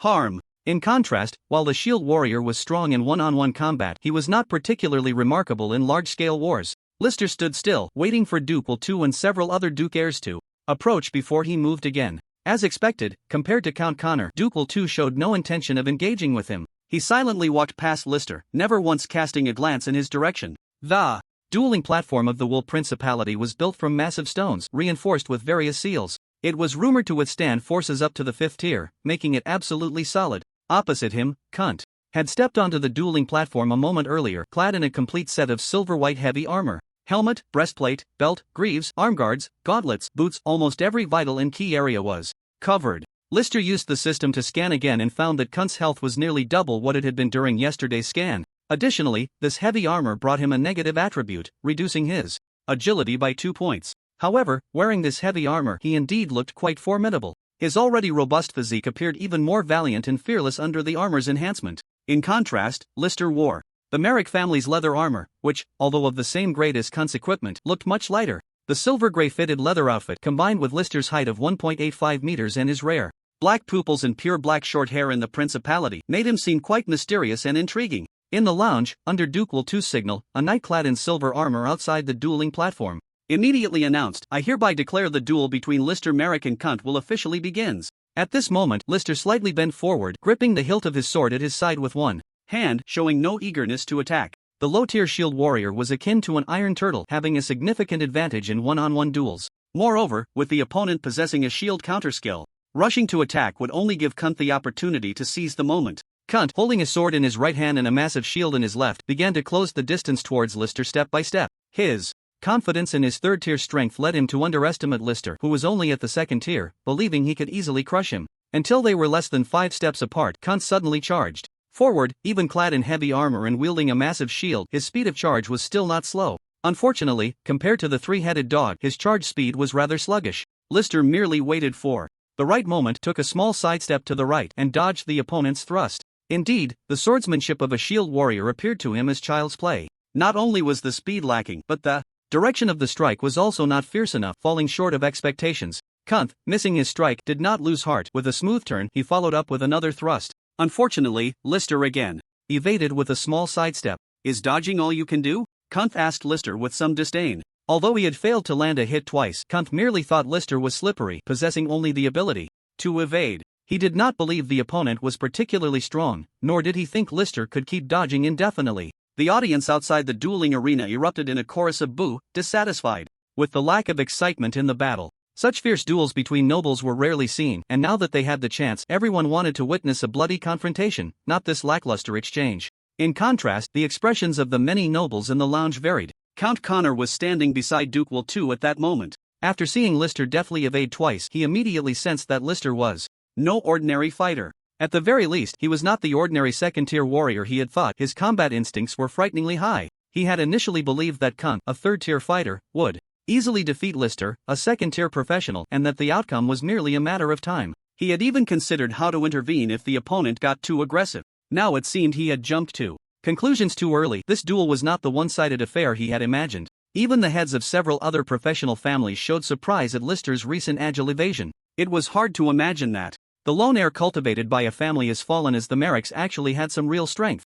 "I think Quint's chances in this duel are slim," Count Connor said with a smile to Duel II beside him. "You're celebrating too early. The battle has just begun, and our whole family does not rely on swords." Duel II's expression was calm, but his gaze was fixed intently on the dueling arena. Although he did not favor his youngest son, he had to admit that his son's talent as a professional was not lacking. At this age, reaching such a level of cultivation made him stand out among his siblings, aside from his second son. In this duel, Duel II could not allow his eldest son, who was already in his 40s and nearing 50, to duel Lister. The only one whose age and strength were suitable was this youngest son, whom he did not particularly care for. He had thought it was merely a match against the already declining Merrick family and had never heard of Lister's high cultivation talent since childhood. Now, it was indeed somewhat beyond his expectations that a mere second-tier fighter could momentarily hold Quint at bay, but Duel II was not anxious. The Will family excelled in shield warriors, whose main skills were defense and shield counterattacks. Quint's swordsmanship was indeed a bit weak, but defense and counterattacks were their family's strong suits. On the dueling platform, seeing that Lister remained still, Quint thrust again. This time, however, Lister finally made a move, having already slightly bent forward in preparation, gripping the hilt with both hands. With a whoosh, the blade was drawn, and a dazzling flash of white light swept across. Quint felt a tremendous force surge through him, and his sword suddenly slipped from his grasp. By the time he reacted, his longsword had already been flung behind him. At the same time, the breastplate in front of him, along with his arm guard, bore a faint knife mark. Although he had not clearly seen Lister's movement just now, the power and range of that strike could only belong to the classic skill passed down by the Merrick family. Merrick's blade draw. In fact, for the 7 major practitioner families within Will City, only those who truly master the Merrick blade draw can be called heirs of the Merrick family. At this moment, Will II on the resting platform truly changed color, his eyes narrowing slightly in surprise. It should be known that the Merrick blade draw is not a simple technique to master. As a rare grade skill, it requires genuine talent in swordsmanship to grasp its essence. Even List's father, Mel Merrick, who inherited the family swordsmanship and practiced diligently since childhood, never truly mastered the blade draw before his death. And how old is List now? If I remember correctly, he is only 29. The power displayed in that recent blade draw is far from what one would expect from someone who has just mastered it. Only List himself knows that his Merrick swordsmanship is actually at LV5, just a beginner. The power he demonstrated relies entirely on the enhancement of his passive skills, and of course, it is also related to the rarity of the Merrick swordsmanship itself. C grade. Skills of F and E grades require less experience to level up, and even if they reach higher levels, their power remains limited. In contrast, rare skills of C grade require significantly more experience to upgrade, and their might is naturally extraordinary. Therefore, for practitioners who can only rely on training to improve, it is indeed Very difficult to make sudden advancements. Only List can directly level up through experience, which makes it easier for him. Seeing List's unexpected performance, even Count Connor couldn't help but applaud. It seems List's talent and his family's swordsmanship is no less than Ken's. Ken Connor, the eldest son of the current Count Connor, has been exceptionally gifted since childhood. Now 41 years old, his specific strength was just brushed over by List at level 27, with an overall strength of D grade. He is already a peak figure of the next generation in the Duchy of Will. The praise from Count Connor represents something significant, and everyone present is well aware of it. The Merrick family, there is hope for the future. Kunte stared blankly at the scratches on his armor, his face filled with disbelief. According to his original investigation, List clearly did not have outstanding talent. His training as a practitioner in family inheritance had never been rigorous, and he was a whole tier below in practitioner rank. It should be noted that his combat skills were honed through inheritance and relentless practice since childhood to reach his current level. Yet he still failed to awaken the signature ultimate skill of the Will family, while List before him actually. Is this the Merrick family's blade draw? Indeed, it is a rare inherited ultimate skill of a practitioner family. So powerful. Wasn't it said that the Merrick family is on the verge of decline? The new Baron is just an ordinary second-tier practitioner? I thought Lord Kunte, as a third-tier practitioner, would have the upper hand. Now it seems that's not so certain. Most of the other nobles in the city, positioned in the lower resting area with poorer visibility, were focused on this duel. They were all greatly shocked by the strength List displayed, especially the Merrick blade draw, which was clearly visible to all the major families in the city. Swift, fierce, and reckless slashes. Every time they witnessed the Merrick blade draw, this group of new nobles would feel fear towards families like the Merricks that possess rare skill inheritances. I told you all before.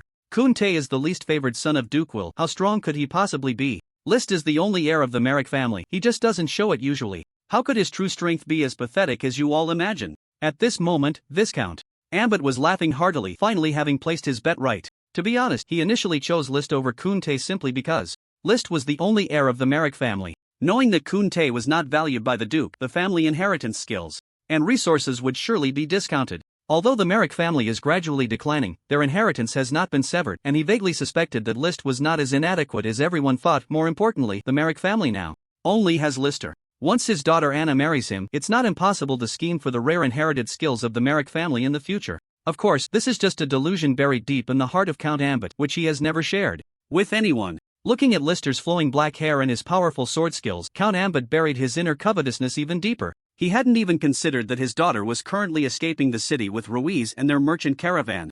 On the dueling platform, Lister held his sword with the blade facing down. He was still unaware of the extent of the influence his recently displayed sword drawing technique had. He didn't know that many factions watching the duel within the city had already retracted their previously acknowledged attitude of the Merrick family's decline. At this moment, he didn't think too much. He quietly watched the opponent Quint, contemplating whether to hold back a bit so that the other wouldn't lose too. Embarrassingly, lest he be targeted by the Duke later. I admit, your ability to master the sword drawing technique is something I underestimated. But you don't think you've already won, do you? Quint was aware of his advantages, or rather, the advantages of their family's shield warrior heritage. Taking the initiative was not their strong suit. Defense and counterattacks were their family's true strengths. Just as he finished speaking, Lister suddenly closed the distance, his sword rapidly approaching, the blade aimed directly at Quint's face. Quint's expression shifted from surprise to delight. He wasn't afraid of Lister's attack, but rather worried that Lister wouldn't take the initiative. The massive shield in his left hand naturally moved to block in front of him, and just as Lister's sword was about to strike the shield, an unusual light suddenly flashed across the shield, as if some skill had been activated. Unfortunately, the shield counter he anticipated did not trigger, and he didn't even feel a hit on the shield. Just as he was secretly doubting, a sudden sharp pain shot through his back and he was lifted into the air. That's right. Lister had immediately sheathed his sword upon seeing the shield flash. As a seasoned player, although his overall strength was weak in his past life, he was still a late-game player, and he could judge such a basic shield counter. He swiftly moved behind Quint and delivered a simple kick. With the boost of his 27 points in strength, far exceeding a second-tier professional, he kicked Quint into the air. Lister then slightly crouched, exerted force with one leg, and leaped into the air. While Quint was still trying to grasp his situation, Lister's right hand, holding the sword, struck heavily against Quint's chest armor and abdomen. Just as Quint was about to fall to the ground, Lister, like a ghost, reappeared in front of him and kicked his wrist holding the shield. The pain in his shield hand made him loosen his grip, and in the next moment, the massive shield fell completely to the dueling ground, where Lister stepped on it. Attack dealt 107 damage. Attack dealt 91 damage. Attack. Indeed, the defense of a shield warrior is high, which is also thanks to Quint's third-tier chest armor and the fact that Lister did not aim for his vital points. A series of attacks landed on Quint, only dealing a little over 500 damage. For his nearly 4,000 health points, it was merely a light injury for now. However, now that the most important shield of the shield warrior had slipped from his hands, the outcome of the duel was already quite clear. He could only be a big health bag, allowing Lister to trample him at will. Moreover, to the spectators, the disparity in strength between the two was even more apparent. Quint seemed like a child in front of Lister, utterly powerless to fight back, being toyed with like a ball in the air. Now, without even holding onto his shield, this duel had lost its appeal. Do you want to continue? Lister didn't attack with a series of critical hits like he would against monsters when leveling up. Instead, he gave Quint space to rise from the ground again. The attack just now, although it didn't cause much damage, was extremely insulting to Quint. At the same time, it finally made Quint realize the gap in strength between himself and Lister. His previous sword attacks were not merely due to Lister's luck in dodging, but because Lister's strength was genuinely far superior to his and he had been holding back. Although Quint's class level was a significant tier higher than Lister's, in terms of actual strength he was inferior. The thought of his attitude towards Lister yesterday at the Merrick family's place, along with his arrogant demeanor, made Quint finally aware of how ridiculous he had been. His face was already flushed with shame, but fortunately the helmet concealed it from others. If you want to continue, I won't hold back anymore. Lister felt that the duel could end here. The outcome was already quite clear. Anyone with eyes could see there was no need to continue, and he had already taught Quint a lesson. Considering future interests, he didn't want to truly injure Quint at this moment. As he spoke, his gaze shifted towards the high-up lounge. He knew that the real decision-maker in this duel was not Quint, but the Duke of Will too, who had been closely watching the fight. It seems the outcome is already quite obvious. Ha ha, Lister hasn't tarnished the glory of the Merrick family. Count Connor couldn't help but laugh heartily as he spoke. The Duke of Will II's thoughts, as the leader of the 7 major families of professionals, had long been clear to him. However, he was not in a hurry to take any action, preferring to wait for Duke Will II to make the first move, just as he had done with the Merrick family. In fact, Count Connor did not care whether the Merrick family disappeared or not. Although they were part of the same camp of 7 families, the Merrick family had indeed been on a serious decline. He could not truly use his family's resources to prop up another family that was struggling. Many things had to be fought for on one's own. Falling behind meant falling behind. Count Connor's initial thought regarding Duke Will II's intervention was to ensure Lister's survival. As long as Lister could live on as the last heir of the Merrick family, it would suffice. It was a way to honor the alliance that had been in sync with his Connor family since the establishment of the Will Duchy. However, things were different now. Lister's performance had far exceeded his expectations. This made Count Connor reconsider the layout and role of the Merrick family. It seems the Merrick family, just like our 7 families, is far from being out of the game. The Duke of Will II's wrinkled square face had regained its calm, and even after Count Connor's double entendre, a smile appeared on his face. He waved his hand to announce the duel's result while turning to look at Count Connor beside him. This duel is just a simple duel and doesn't represent anything. By restating the nature of the event, he was using it as a trigger for his own agenda. Now that it had unexpectedly failed, the Duke of Will II was not in a hurry. However, his gaze towards Count Connor gradually became sharp, and his voice grew heavier and more powerful. As for the so-called era, it is not something you backward people can represent. With that, the Duke of Will II fell silent and turned to leave. He quietly walked down the stairs, got into the exquisite tall carriage waiting outside, and disappeared into the crowd. His eldest son, Warren, who also got into the carriage, finally couldn't help but speak after they had been moving for a while. "Father, do you need me to send someone to Lister?" Before he could finish, he was interrupted by the Duke of Will II raising his hand. "Don't be too hasty in your actions. Although Lister is only at the 2nd tier, his actual strength has already reached the 3rd tier, and he is not weak among 3rd-tier professionals. Dealing with his kind of professionals requires careful selection, not to mention that within the city, the Connor family will definitely protect him." Inside the carriage, the Duke of Will II's expression was no longer as calm and indifferent as before. His brows were tightly furrowed, and his face was dark and terrifying. "Then, should we just let it go for now? I heard that the southern region has not been peaceful lately." Upon hearing his father suddenly mention the southern region of the duchy, Valinor had to pause his thoughts about dealing with Lister and recall the situation in the south. Yes, news came last week that Baron Ly's territory was attacked by the Ghost-Eye Giants, and it is said that the entire barony has been destroyed.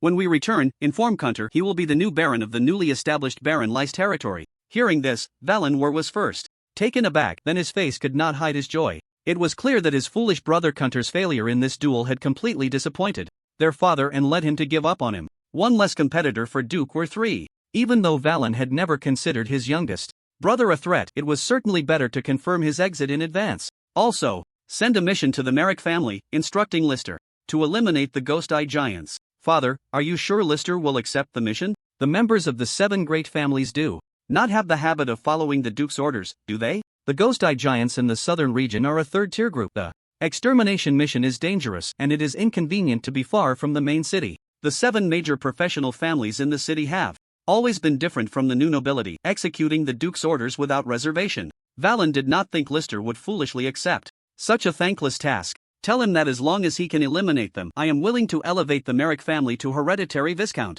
At the same time, the purple copper mine in the southern region can also be promised to him. As soon as Duke were finished speaking, Valen exclaimed in surprise, Father, the Viscount title can be set aside, but that purple copper mine is a medium-sized mine worth hundreds of thousands of gold coins. In Valen's eyes, this title meant little to a professional family like Lister's. But this purple copper mine is a tangible resource, and there are not many such good resources within the duchy. Mining the purple copper takes time and effort.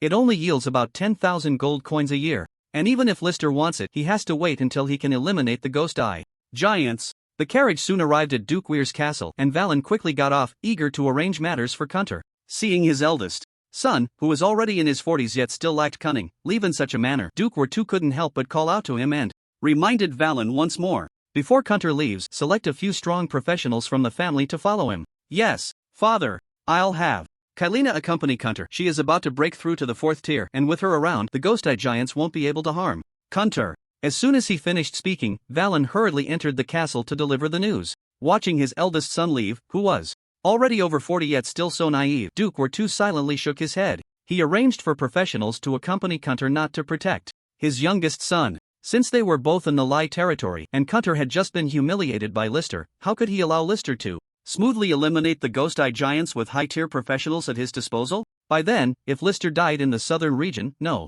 matter the cause of death, it could be pinned on the Ghost Eye Giants, and Count Connor would have nothing to say. Unfortunately, Valen had not thought of this at all. Fortunately, the Kylina he was preparing to arrange was much stronger than Lister, and Duke Weir too was too lazy to say anything more. Outside the Merrick family castle, a place that was originally quite secluded suddenly became lively. The wasteland in front of the castle was filled with carriages early in the morning, and there were wheel marks everywhere on the ground. Many forces within Weir City had sent their stewards or younger family members to deliver congratulatory gifts. The old steward Ankh was in high spirits this morning, showing none of his usual hunchbacked breathlessness. His voice was full of energy and his face was glowing. Even when the old Baron was alive, the family had never seen such a grand scene, but since yesterday, the strength that List displayed on the dueling platform, along with that iconic Merrick sword draw, has given many nobles in the city a fresh perspective on the Merrick family, leading to the grand scene this morning. Thank you for the gift from Count Andrew. Lillian, have someone deliver the items to the hall on the east side of the first floor of the castle. Vera, this is a congratulatory gift from the Polychamber of Commerce. Take it to the bookshelf in the inner part of the west side on the first floor. Ankh seemed to have endless energy today. He had entered the Merrick family at the age of 7 and became the new steward at 19 after the old steward's death. He had witnessed the continuous decline of the Merrick family. And who would have thought that at his age, the Merrick family would suddenly turn around? The once unremarkable young master List had significantly improved his strength since inheriting the title of Baron. He had truly inherited the rare sword techniques of the Merrick family, and now he had no doubts about it. The three-headed dog knight outside the city was indeed eliminated by List some time ago. Suddenly, there was a new outlook for the Merrick family. What people fear most is having no hope. Now, after List's display of strength, the Merrick family had hope. The entire family, even the maids, had a new glow about them. As for the now hotly sought-after List, he had not been able to take a break. At this moment, he was in the reception room having tea and discussing matters with the Duke's first heir, Valen Weir. Are you sure? Just for eliminating the Ghost Eye Giant, I get a Viscount title and a medium-sized copper mine? List found it hard to believe the great opportunity that Valen had sent his way early in the morning. He was planning to upgrade by hunting the Ghost Eye Giants or Frost Wolf packs at the border. Now, unexpectedly, the second Duke Weir had directly given him this additional task. A medium-sized copper mine was quite valuable and could instantly replenish the declining economy of the Merrick family. Not only could he have more money to buy medicine for himself, but with a little more effort, the family could also train new professionals again. Not to mention the title of Viscount. For the other major professional families in the city, Baron, Viscount, and Earl were all the same. Everything prioritized strength and heritage. After all, their 7 major professional families had been hereditary nobles for nearly 200 years, and whatever title they held was superior to the new nobles in the city. But this Viscount title meant something different to List. His main quest was to restore the glory of the Merrick family. The glory of War City, just one duel could not be considered completing the task, and indeed the system's main quest had not reacted after the duel. However, if he could become a Viscount, compared to the Merrick family's heritage starting from Baron, it would definitely count as a restoration of glory. The first phase of the main quest could be considered complete. Please inform Duke that I accept this task. Valen had originally wanted to persuade him further, but he didn't expect List to accept so decisively. He let out a sigh of relief and no longer stayed as a guest. After nodding in acknowledgement, he immediately turned coldly and left, his disdain for the Merrick family clearly written on his face. List also did not expect that Valen, as the first heir of Dukeweir, would be of such a level. He didn't even pretend. How could he compare to Kunte? Although the Kunte people were arrogant, their cunning and scheming were far superior to that of this older brother who was over 20 years his senior. Perhaps Valen had been favored by the second Duke since childhood and had lived a life too smooth, so he couldn't hide his thoughts. Since Valen left, many people had come to visit the Merrick family. However, List only met with members of the other major professional families. On the surface, it was to show goodwill towards the alliances with the other families, but in reality, it was to investigate whether they had the passive skills he needed. However, after a day of interaction, he was quite disappointed. Among the other 6 major families, including the Connor family, there were 2 mage-type professions, 2 supernatural types, 1 healing type, and 1 mechanical type. Anno family possessed a special breathing technique, passive skill, which completely dashed Lister's initial expectations. Fortunately, he had anticipated this in his heart, at least the while family had passive skills that reassured him somewhat. That evening, most of the gift-giving carriages in front of the Merrick family had departed. Lister was in the empty reception room on the first floor of the castle, counting the gifts that had been sent. Most of them were rare quality equipment of the first tier or above, reminiscent of the kind of gifts one might receive in his past life, like a $2,000 lighter, rare but entirely useless. Truly rare quality equipment of the second tier or above would cost several times that price. Everyone was just going through the motions, without any common interests. No family was willing to give such grand gifts. Only a few gifts from other professional families were somewhat appropriate, consisting of healing potions he could actually use, or other buff-enhancing potions. The gift from Count Connor's family was the most valuable. Lucian's advanced purple liquid, C-grade. Drinking it can increase strength by 2 points. Note, this potion cannot be consumed repeatedly. Yesterday, he received a bottle of B-grade exceptional potion before the duel, and today another bottle of C-grade rare potion. It was clear that as long as the other families put in some effort, the Connor family, as the elder brother, would definitely be willing to support them. Lister downed the potion. It tasted much better than the turquoise liquid he had drunk before, sweet and refreshing. Attributes: Strength 1820, Stamina 16, Intelligence 18, Agility 16. His strength had finally reached the level barrier, and the remaining 3 attributes were also close. The Poly Chamber of Commerce was already helping him purchase suitable potions at high prices, and fortunately, he could identify which attributes he lacked and buy corresponding potions. For the few attributes he was currently missing, Lister believed he could quickly make up for them and then complete his job change. "My lord, Lord Kunter is visiting outside," a servant whispered as he approached Ank, and the next moment, Butler Ank relayed the message to him. Lister had originally planned to have a meal, but seeing that Kunter had arrived, he had Ank tidy up an empty reception room for their meeting. Just as he met Kunter, 2 servants followed behind him, carrying a huge wooden box that was half his height. "You're too polite. What's in such a big box?" Soon, only the 2 of them remained in the room, and Lister didn't bother with any formalities, speaking directly. He had thought Kunter would come looking for him later, but he hadn't expected it to be so soon. It was only the day after the duel that he returned, and he certainly hadn't anticipated that he would bring him a gift. However, when Kunter silently unlocked the clasp on the box and pushed it open, Lister realized he had guessed wrong. Inside was not the armor he had assumed was being sent, but 2 people tightly bound with ropes. One was naturally Anna, who was now completely tied up. Her clothing was not as luxurious as her usual dresses but rather conservative commoner attire. Yet, under the binding of the ropes, it was unclear which scoundrel had intentionally tightened them, accentuating the shape of Anna's chest and her curves, making her even more alluring. As for the other person pressed closely against her side, it was none other than the painter, Ruiz. "You don't really think I like this woman, do you?" Anna's figure was indeed enchanting, and Lister couldn't help but glance at her a few more times. But he wouldn't let himself be swayed by mere beauty. In this other world, he could have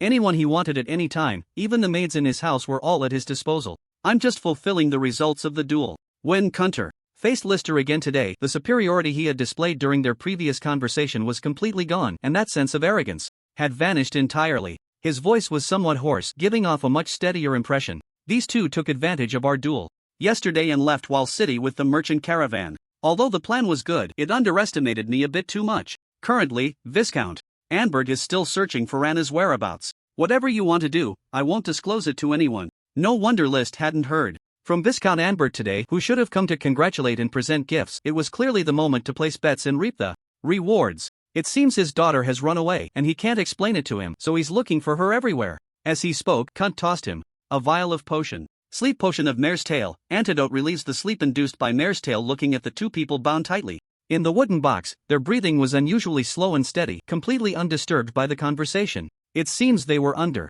some kind of spell. List rubbed the antidote in his hand, deep in thought. According to Quint's meaning, Anna would be dealt with by him from now on. In fact, List could bury her anywhere after playing with her. Given the current strength of the Anbert family, it would be a lifetime before they could investigate their daughter. However, List was too lazy to do such things. He needed to focus his energy on the upcoming upgrades, including exterminating the Ghost Eye Giant. At that moment, he noticed a hint of shadow in Quint's gaze towards Anna. List suddenly thought of the original normal ending of the Divine Revelation world and immediately made a plan. I'm not interested in handling Anna. After all, we had some feelings before. Why don't I leave her to you? Since she dared to use you, I believe you must have had plans for her already? Although he didn't want to get his hands dirty, he still loved to give a little push from behind the scenes. The future boss, the ghost bride Anna, would likely come from Quint's hands. List thought the original ending for Anna was quite good, and he was curious about how Anna ultimately became the ghost bride. He even considered that after she became the ghost bride, it wouldn't be bad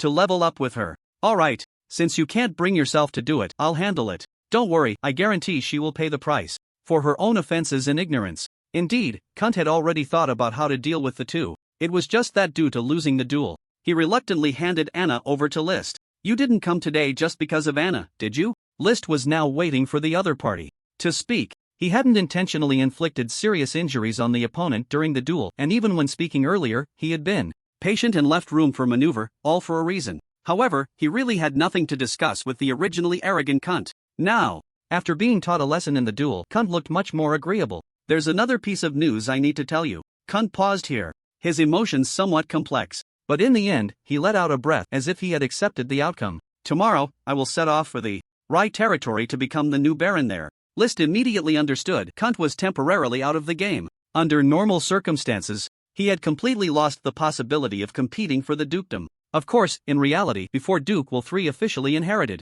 any heir still had a chance. Wait, Rai territory? List suddenly remembered the task Quint's older brother, Warren, had given him in the morning. That's right, it's the territory ravaged and slaughtered by the Ghost Eye Giant, and it's also where your task is located. My father has arranged for me several family-trained professionals, one of whom is about to break through to the 4th tier. Quint's voice was not loud, but the news was exceptionally important. Although he knew the Duke didn't like his younger son, there was no need to send him to such a distant border. It had just been ravaged by the Ghost Eye Giant. What development space could that broken territory have? Upon careful thought, List still sensed something was off. Logically, he already had a task to exterminate the Ghost Eye Giant, and since the Duke didn't like this son, there was no need to send a soon-to-be 4th-tier professional for protection. After all, this was just the Duchy of Will, a location for some side quests in the second act expansion. Professionals of the 3rd and 4th tiers, even with a low overall evaluation, still hold some sway in the Duchy of Will. After aligning with various factions, they undoubtedly become core figures within those factions. However, protecting an abandoned heir is definitely not as simple as it seems. Unless this professional is meant to kill him. No wonder the reward for eliminating the Eye Demon Giant is so generous. Quint did not disturb Lister's thoughts until he saw him suddenly change color.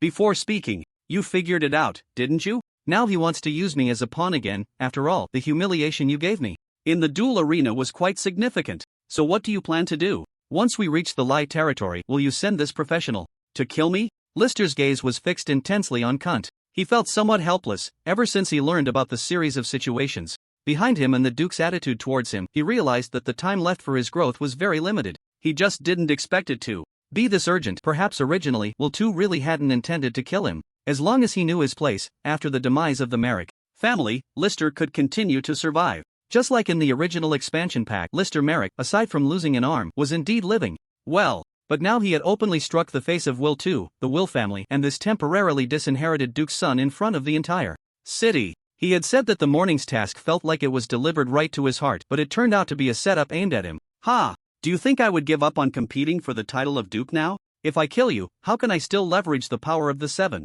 great families? Upon hearing this, Lister's expression softened considerably. He had anticipated that Quint wouldn't act against him now. Given the interconnected state of the 7 great families, Quint could only collaborate with the 7 professional families before becoming a duke. The duel was because I was outmatched. Although I still don't like you, I know you're a smart person. That Kylina might also be sent by the old man to monitor me. We need to find a way to deal with her first. Sometimes, fate is truly strange. Even though the two had just dueled yesterday, and Quint still harbored grievances and contradictions against Lister, they had to cooperate under the drive of their core interests. I understand. In any case, I can support your ambition to become duke. I'll find an opportunity to mention your thoughts to Count Connor. Since Will 2 had now made up his mind to eliminate him, Lister naturally wouldn't just sit and wait for the outcome. He didn't have that kind of patience. The most important thing now was to level up first. Once his strength was sufficient, he could easily push through the entire duke's castle without issue. Quint seemed to misunderstand something, his expression momentarily shocked and incredulous. As he spoke, You are willing to follow me. Is that all that's on your mind? Do you think that if Count Connor helps it's also to follow you? Do you know what a cooperative relationship is? Cooperation. After all, this is the background of the second act expansion pack, where ordinary professionals follow high-tier professionals or nobles, which has long formed a trend here. This following is not like being a slave, completely devoid of freedom. It can actually be understood as both parties taking what they need. One provides better skills and resources to the willing follower, while the other offers their strength in return. If one party dies, or both agree, this following relationship can be dissolved at any time. However, Lister did not like the term follow, especially when it came to following others. Even in the impoverished districts of the Earth Federation, he had his own principles and dignity. Naturally, he was more accustomed to a cooperative relationship with Quint in front of him. Cooperation. That works. Quint hadn't thought that much. He suddenly realized that he seemed to grasp some of the personality traits of List in front of him. Naturally, he was not opposed to a cooperative relationship. As long as it could help him secure the title of Duke, he was willing to pay any price or make any deal. If we cooperate, what do you want? A title? Money? I can give you those things, but they can only be fulfilled after I become Duke. I don't need those. List's future would certainly not be limited to the small principality of Weir. Even the Lucian kingdom seemed too small in his eyes. From the very beginning, he tolerated Quint's arrogance, and the duel was merely a humiliating lesson, not a real harm to Quint, and the reason was simple. It was the Weir breathing technique he had mastered, that passive skill that increased stamina. It seemed that Quint in front of him had realized something and couldn't help but guess. You wouldn't want to marry my sister, would you? List had originally been looking forward to it, but he was left speechless by Quint's line of thought. Which of my 3 sisters do you fancy? It shouldn't be my third sister, right? She's already 37 this year, has a fiery temper, and several male pets. I think you should give up on that. The fourth sister is already 33, has a bad temper, is very arrogant, and only has her heart set on the eldest brother. The fifth sister is 28.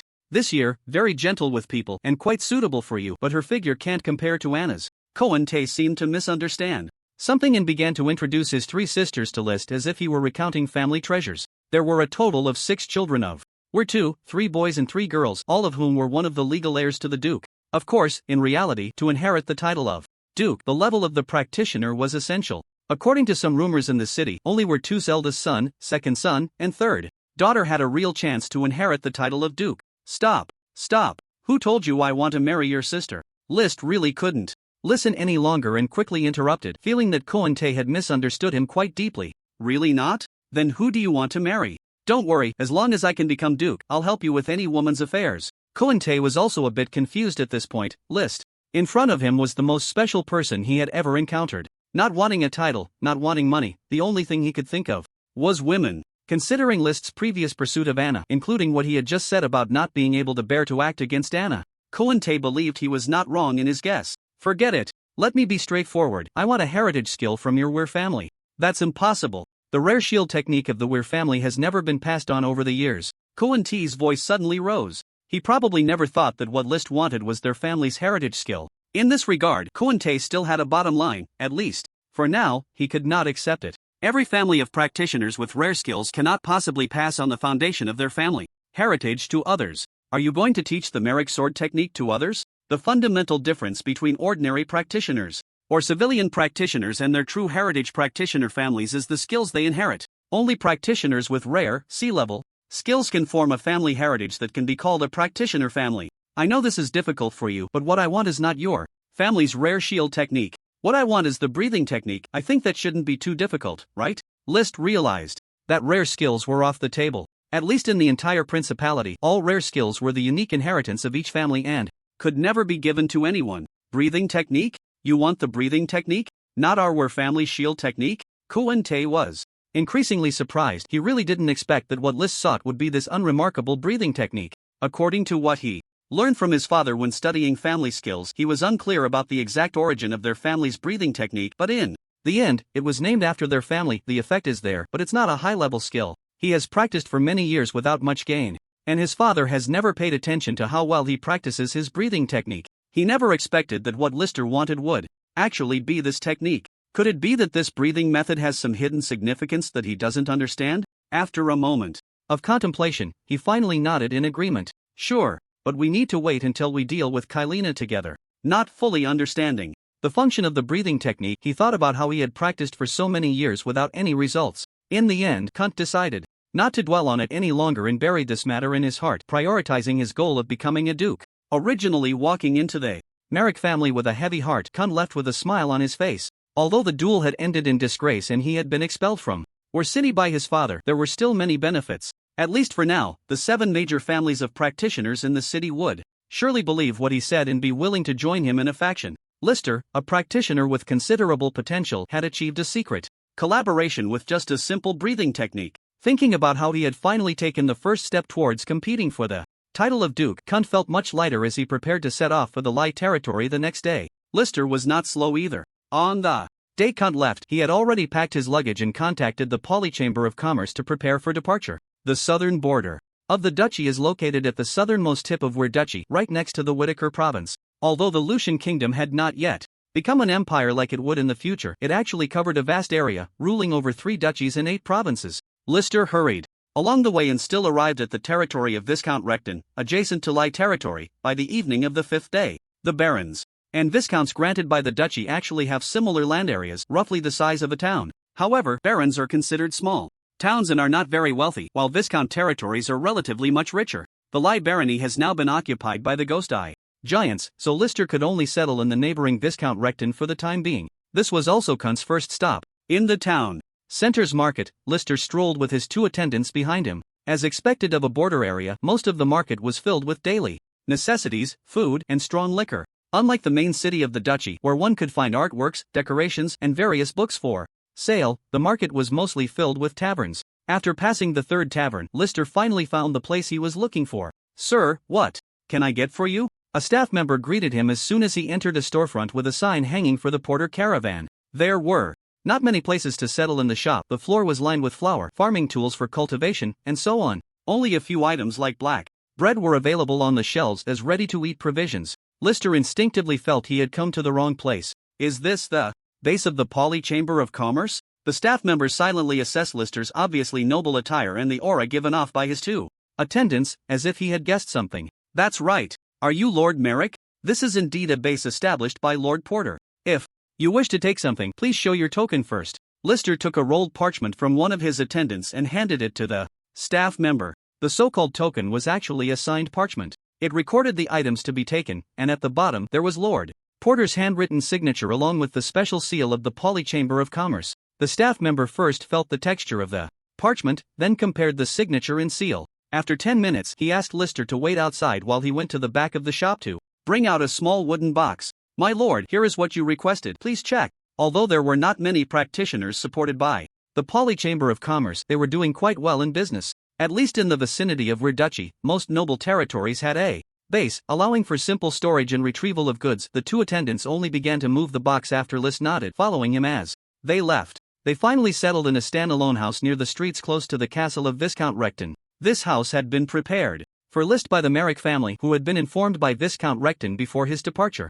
On one hand, Viscount Recton wanted to associate himself with the Merrick family, and on the other hand, he genuinely hoped that List would take action to eradicate the entire Cyclops tribe. The monsters ravaging the Lai territory could naturally come to wreak havoc in Viscount Recton's domain at any time. Therefore, it was not surprising that List received such special treatment. My lord, the room has been tidied up, and the box has been placed in your room. After sending the 2 attendants away, List went upstairs to open the box. There were quite a few items inside, including 6 bottles of potions and several books. Congratulations, you have obtained Rose Refined Potion ×2, Azure Potion ×2, Water of Liar's Wisdom, Water of Berg's Resolve. Without hesitation, List ranked the potions one by one. The 6 bottles of potions had already covered the future 3-year earnings of the family's small copper mine. The pile of low-cost gifts sent by some families in the city a few days ago had already been reclaimed by the Polychamber of Commerce. All the gold coins exchanged for them had now been poured into List's mouth. Congratulations, attributes enhanced. Current attributes: Strength 20, Stamina 1620, Intelligence 1820, Agility 1620, Health 812/932. 812 plus 120, recovering, stamina 451/531, 451 plus 80, recovering, As the refreshing feeling of enhancement faded, List finally let out a long sigh of relief. Looking at the panel where his attributes had finally reached the barrier, a sense of satisfaction arose within him. If the foundation is not solid, the earth will shake. In his previous life, he had never had the resources to reach the attribute barrier. In games, now, he had thoroughly solidified his foundation before the first promotion. Would you like to accept the job change quest? Yes. The job change quest has been issued. Congratulations, you have completed the job change quest. Just as he remembered, the first promotion quest was completed automatically. Please choose your job change from the following 3 options. Job change 1, Balancer. Rare profession can obtain exclusive skilled balance, sea level. The grade of the exclusive skill can be improved as the player's strength increases. The player's 4-dimensional attributes are based on the highest value. Job change 2, Frenzied Swordsman can obtain professional skill, Frenzied Slash, sea level, a sweeping attack that inflicts bleeding damage on enemies in front, dealing 779 to 1027 damage. Damage can be enhanced by strength and stamina attributes. List was somewhat dissatisfied with the first 2 job changes. Although the Balancer was a rare profession, it did not enhance combat power. It merely reduced the time required for the professional to improve attributes. If it were in his previous life, List might have considered it. After all, in his past life, being a poor citizen of the Earth Federation, maxing out one attribute directly equated to maxing out all 4, an absolutely high-cost performance skill. For him now, it seemed somewhat redundant. He did not feel much pressure regarding attribute investments, especially as his strength and status rose. The resources available to him in this world would greatly increase, making it easy to max out attributes. As for job change 2, it was also somewhat redundant. The active skill was the same sea-level rare skill as the Merrick family's inherited skill. Of course, the base damage was indeed not low, exceeding 1000 at its limit, nearly 40% higher than his Merrick sword technique damage. If this skill were a B-level exceptional skill with stronger attack attributes, List would have been more satisfied. For now, he can only say it was barely acceptable, considered as one of the options. After all, it was just the first promotion, and List did not have high expectations. As long as it was a normal sword technique type profession, he would be fine. If it really didn't work out, he could first take on the Frenzied Swordsman. Class change 3, Basic Swordsman, can acquire the passive skill Mastery of Swordsmanship. No rank increases swordsmanship attack bonus by 5% per level. Hiss. List gasped, instantly excited upon seeing this third class. He never expected there would be a class change that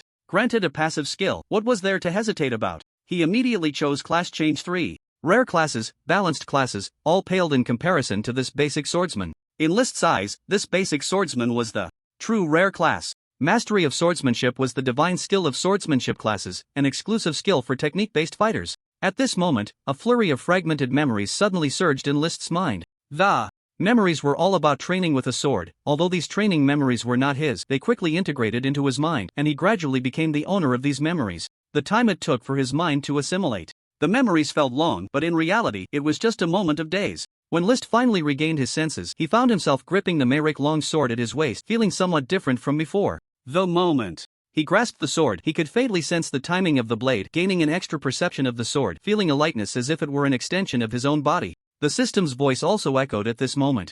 Congratulations, class change successful, Basic Swordsman. Name, List Myra Cage, 29/117 Class, Basic Swordsman, Martial Arts, Level 21, 1/20,000, Health, 932 Stamina, 531 Attributes, Strength 20, Stamina 20, Intelligence 20, Agility 20 Skills, Merrick. Swordsmanship, Rare, LV5, Merrick Draw Slash, Merrick Breathing Technique, Passive, No Rank, LV10, 1/100000 Additional Strength plus 10, Mastery of Swordsmanship, Passive, No Rank, LV1, 1/10,000 Increases Swordsmanship Attack Bonus by 5%. Overall Evaluation, D Grade E Grade. Dropped, Free Attribute Points, 1 Experience, 23031 With the class change and level increase, the overall evaluation inevitably declined.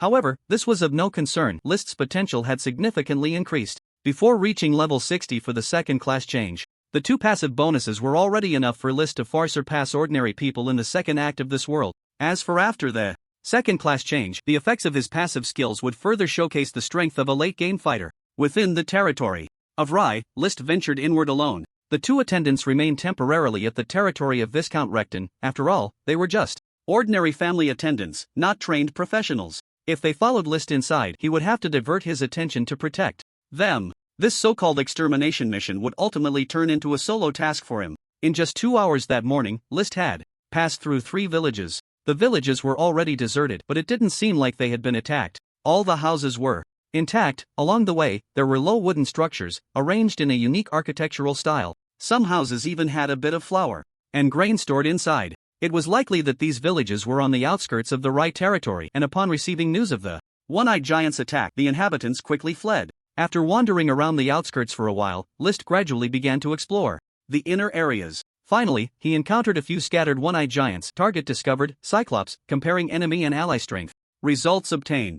Level, LD 28, Health 4313/4313, Stamina 2981/2981, Attributes, Strength 27, Stamina 27, Intelligence 9, Agility 10, Skills, Laser Eye, C grade causes paralysis and stiffness effect on enemies. Control time varies based on enemy and ally strength. Hardening technique, D grade, LV8, hardens the body's surface, immune to 24% of incoming attack effects. Heavy strike, F grade, LV28, charged strike, deals 610-640 damage. Overall evaluation, E, advanced monster. No wonder the Cyclops can wreak havoc on the border. The wild monsters have an overall evaluation of E grade, which is a level higher than the three-headed dog. Not to mention it also has a rare skill for its species, Laser Eye, which can control and paralyze enemies. While List was comparing data, the two Cyclopes had also spotted him from a distance. The single vertical eye on their foreheads swept left and right with its enormous pupil, and then finally confirmed, staring wide-eyed at List. Approaching 3 meters in height, they lumbered forward clumsily towards List. However, their speed was simply too slow to pose any threat to him.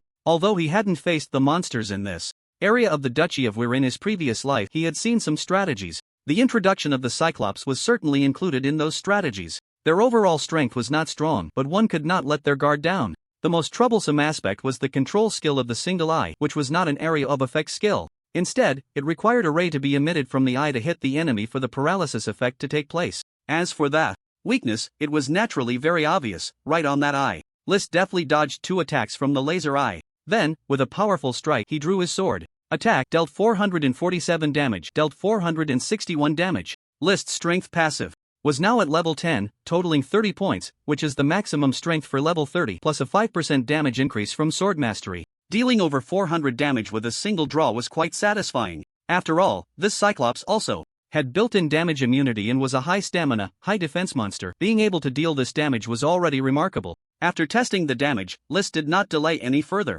He continuously dodged the heavy strikes from the 2 Cyclopes until both used their laser eye again, at which point he kicked one of the Cyclopes hard. Then, using the momentum, he wielded his sword with increasing skill since his job change. He cleanly sliced into the eyeball of the other Cyclops. Critical hit, dealt 2,909 damage. Just a single critical hit to the eye, and the severely injured giant fell to the ground, clutching its eye, raising a cloud of dust. List was not polite. He quickly stepped forward and struck the giant's hand, driving his blade into the injured eye. Congratulations, you have killed the Cyclops. Experience gained 5,515 points. Indeed, it was a monster with a level and overall evaluation higher than the three-headed dog. The experience points were truly generous. For the remaining Cyclops, List continued to draw it out, waiting for it to unleash its laser eye skill. Although the Cyclops had a slow attack speed and seemed somewhat clumsy, it appeared to pose little threat. However, if he were to be paralyzed by the laser eye and take a heavy strike, List feared he might not survive. He was currently in a state of high attack and low defense, purely relying on his past combat experience to slaughter these mindless monsters. In the future, once he obtained the Weir breathing technique with the extra stamina, his health, stamina, and defense would see a significant boost. Experience gained 5,212 points. Although the current attack boost from sword mastery was minimal, it made List's swordplay and skill connections much smoother, with an extraordinarily high power level above his current rank. Utilizing past duel experiences, List was mercilessly slaughtering the Cyclopes he encountered along the way. The Cyclopes were slow-moving, making them much easier to eliminate than the three-headed dogs. By evening, List had circled half of the outer perimeter of the Lai territory. He also scouted part of the area towards the original Baron's castle. The Cyclopes' main base was now concentrated in the original core district of the Lai territory. Roughly estimating, there were about 40 giants just in the core district, and there might be even stronger elite monsters and bosses in the castle. List dared not venture further and could only retreat back to the territory of Viscount Recton overnight. After all, this was the real world, not a game. Monsters wouldn't respawn. He planned to hunt daily to level up and improve his skills before seeking trouble with the elite monsters or bosses inside. My lord, this is a letter from Baron Will. Upon returning to his room, one of the attendants, Tim, had already handed him the letter.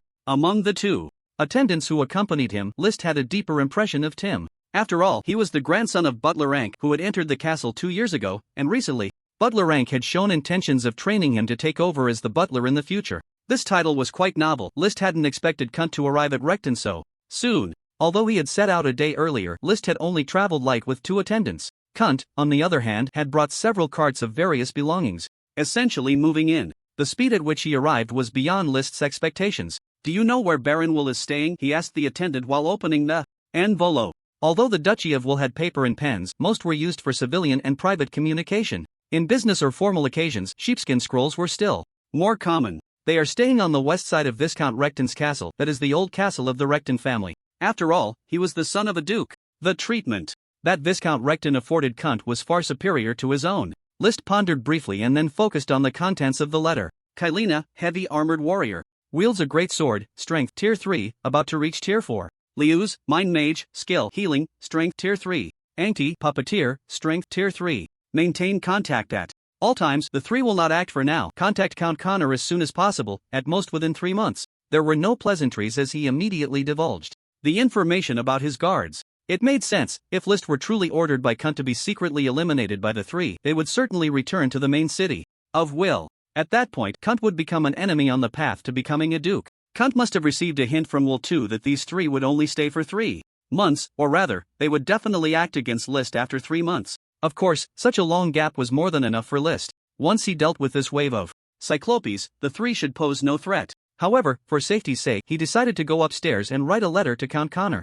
Given the shared interests with the Connor family, it was essential to relay the basic information. If reinforcements could come, that would be even better, saving List from taking risks. In a secluded village, within a larger, uninhabited house, List sat by the fire, quietly flipping through a book in his hands. This book was one he had retrieved from the Poly Chamber of Commerce along with some potions a week ago. In the wooden box, besides the potions, there were about 30 to 50 books stacked. Another useless travelogue about love.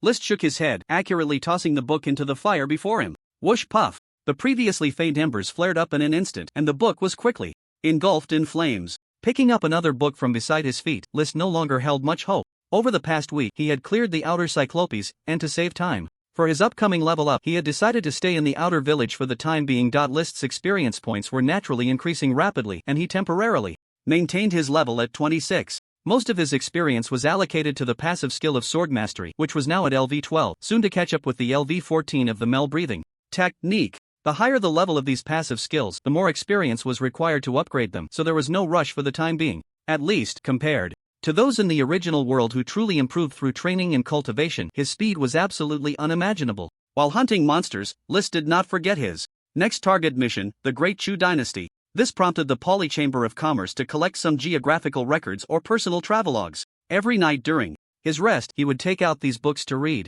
Poo-poo! Another flash of fire passed by as List picked up the last book, the Lost Travelogue of Milo. The author, Milo, a bard, had his incomprehensible verses on the first page of the book. List patiently flipped through, only to find that half of it was filled with unbearable trash. Poetry, some of which were quite risque. Quickly flipping to the latter half, he finally found the travelogue content. In the year 1181 of the solar calendar, on the 312th day of my journey south from the kingdom of Yuting, before me lay a desert. I haven't seen a human village in a long time, and even plants and beasts are rare. September 12th, I discovered a great canyon, unimaginably deep, with a vast dry riverbed below. I suspect the opposite bank is the new world I am searching for, and I decided to go down and explore.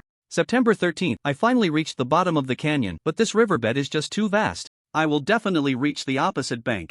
September 15th, I made it to the opposite bank, but it was still an endless desert, stretching as far as the eye could see. I wanted to turn back. September 16th, I decided to return first, gather an adventure team, and come back to explore. I am certain that this place is what I discovered first. Since that is the case, I have decided to name this seemingly isolated, unvisited area, the Lost Land.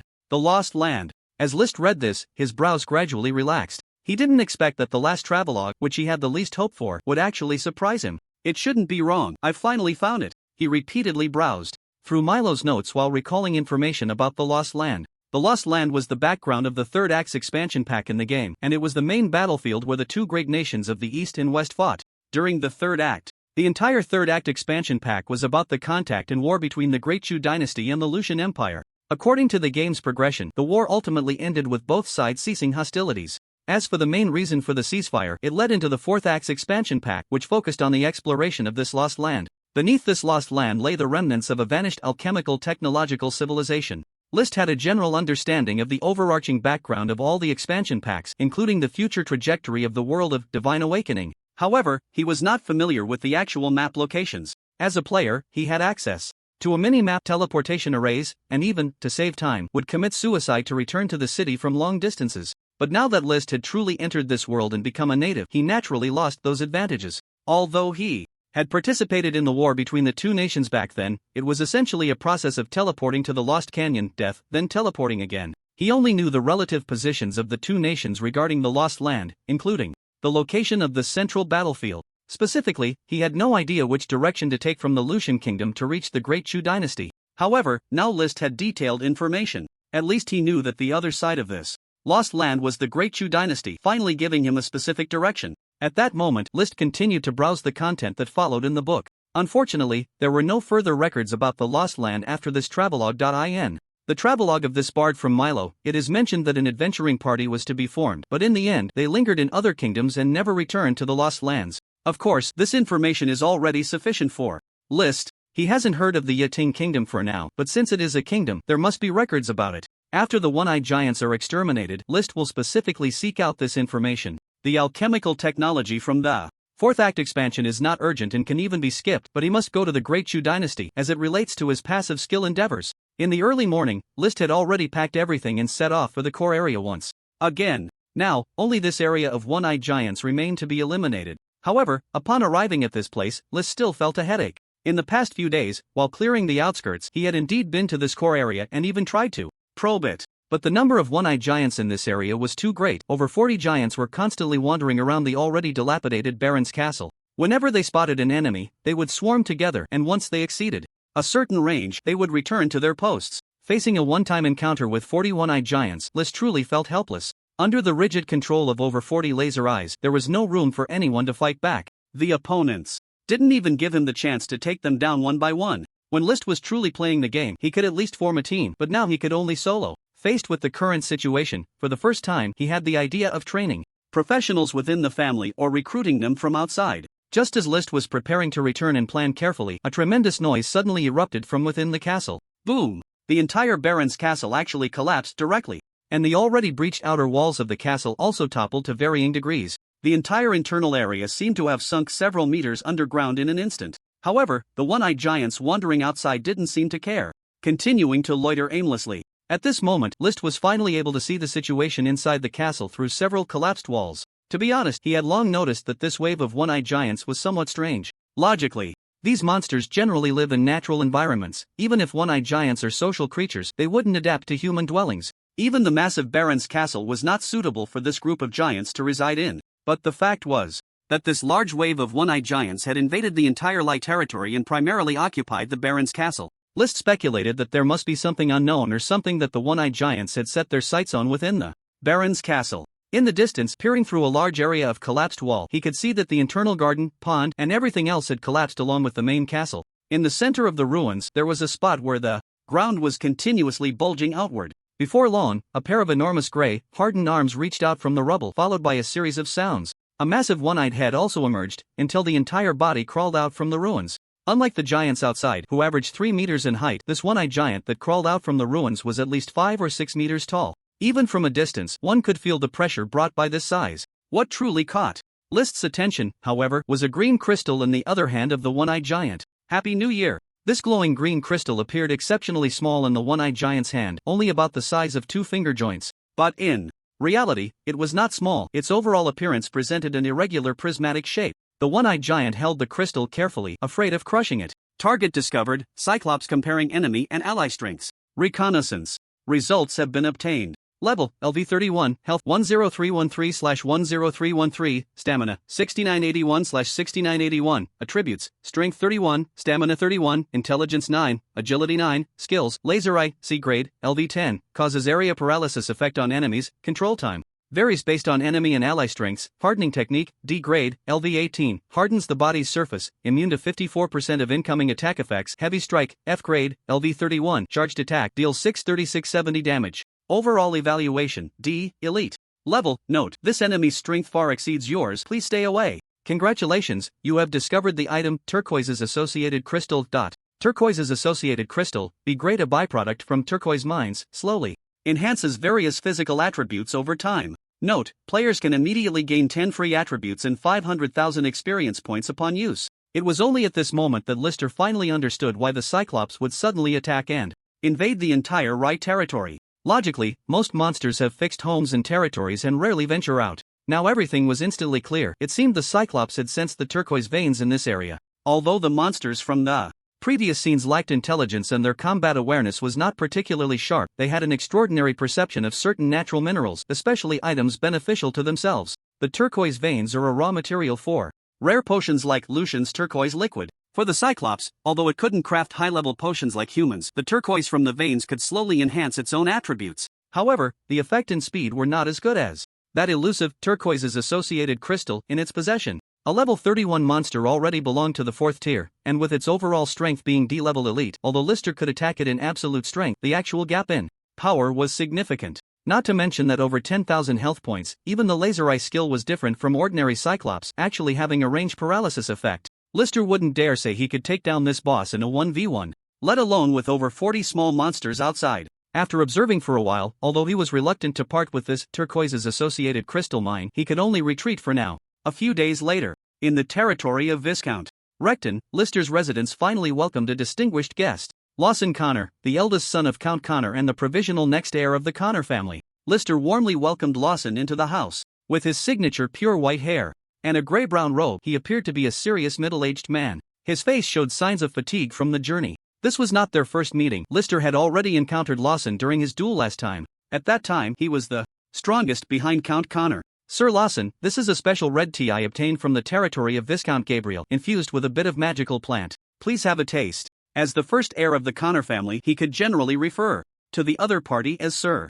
A cup of pure red tea was brewed and handed to him by Lister. Although it contained a bit of magical plant, it had no special effects. The only difference was that the tea's color was deeper, and the bitterness was less pronounced. Lawson took a sip of the tea and nodded silently. He was actually not very interested in Lister. On the day of Lister's duel, his father, Leard Connor, even thought that Lister had more potential than himself, which left Lawson feeling somewhat unconvinced. However, seeing Lister's warm and sincere attitude now, without any pretense, his impression improved significantly, and he directly asked about the main business. Is everything you wrote in the letter to my father true? Is there really a turquoise mine in the Lai territory? To attract Count Connor's people for support, it ultimately comes down to interests. After all, the task of exterminating the Cyclops was taken on by Lister himself, and all the rewards from the extermination would go to Lister. Even though the Connor family is the leader of the 7 great families, they wouldn't help out for nothing. Now that there are interests involved, everything changes. Sir Lawson, if you don't believe me, how about I take you to the Lai territory for a personal inspection? No need for that. Since my father trusts you, I naturally trust you too. Have you assessed the size of the mine and its potential yield? It seems Lawson is quite straightforward, speaking plainly. I haven't seen the specific mine, so I can't determine its size, but I know its location. How do you know it's a turquoise mine if you haven't seen it? What if it's something else? Lawson's gaze sharpened, and he immediately set down his tea, looking as if he expected Lister to explain. Because I saw the associated crystalline formations of turquoise. The Cyclops attacked the entire Lai territory because of the turquoise mine. Hearing this, Lawson finally nodded in genuine belief. After all, associated crystalline formations don't lie. If there are crystalline formations, then the size of the mine can't be small. So, the entire mine is currently occupied by the Cyclops clan. To mine it, we must first eliminate the Cyclops clan? Exactly. Lister currently couldn't handle the group of Cyclops alone, but now that Lawson was here, everything became much easier. The Connor family specializes in mage professions, excelling in group battles and AoE attacks. Especially with Lawson's talent skill of vine control, Lister was confident that with his cooperation, he could even take down that boss. There's one more thing, my father asked me to inquire about it. Please go ahead. Is that Duke's son, Quint, really reliable? Isn't it possible that the Duke arranged him to infiltrate our families? Lawson's words momentarily stunned Lister. He hadn't considered this angle. From Count Connor's perspective, it does seem easy to think that way. However, since he had played the game, he knew that the final Will 3 was indeed Quint, which confirmed that Quint could be trusted. Reliable. If you don't believe it, this is actually a great opportunity for testing. The value of the turquoise mine isn't something that can be measured simply in money, as it serves as a raw material for the rare potion, turquoise liquid. If the mine size is optimistic, the strength of all the professionals supported by the family could quickly improve. And if they want greater benefits, they would naturally bypass Duke Will and have the legitimate Baron Quint of the Lie territory mine it, sharing the profits with them. With such significant benefits at stake, this is a particularly good test for Quint. Alright, let's discuss the specifics of this mission. You can determine the specific plan for the mission, but the execution of the actions must follow my lead. Lawson's words left no room for doubt. Even though Lister had demonstrated his strength in the duel, he was still far from being regarded highly by Lawson. He allowed Lister to set the specific action plan, believing he was giving Lister enough face. However, when it came to the actual execution, he still wanted to maintain control. Lister didn't say much about this. At least the other party was willing to help him, and as long as the final result met his expectations, letting Lawson command the actions wasn't a big deal. Meanwhile, inside the old castle of the Recton family, a woman dressed in an exceptionally revealing manner steadily ascended the stairs. The woman's clothing consisted of only a few pieces of fabric covering key areas, leaving almost no concealment. Her skin was a wheat color, and as she walked, her 4 abdominal muscles were clearly visible, with long thighs that had not an ounce of excess fat. When she exerted herself, the striations of her thigh muscles could even be seen. Coupled with her red hair, she exuded a wild and unrestrained aura. At this moment, the woman approached a door, pushed it open without hesitation, and cast a slightly disdainful glance at the young man inside. Indeed, this young man was Quint, and the wild and unruly woman was Kylina, a professional at the peak of the 3rd tier temporarily sent by Duke Will. Speak. You better have a good reason to find me. Otherwise, if you disturb my training, just because you're merely a baron right now, I won't mind personally giving you a few days of training. The disdain in Kylina's eyes grew stronger, and her words revealed her displeasure without any politeness. Being sent by Duke Will 2 to protect Quint at such a critical moment before her breakthrough was naturally frustrating. The journey had made it impossible for her to focus on her training, so they had traveled overnight, giving Quint and the others no time to rest. The wealth Quint had painstakingly accumulated within his family had also suffered considerable losses during this journey. Kylina had only just settled in this godforsaken place to concentrate on her training for a week, and just as she was about to break through to the 4th tier, she was interrupted by Quint today. It was a wonder she could even muster a pleasant expression.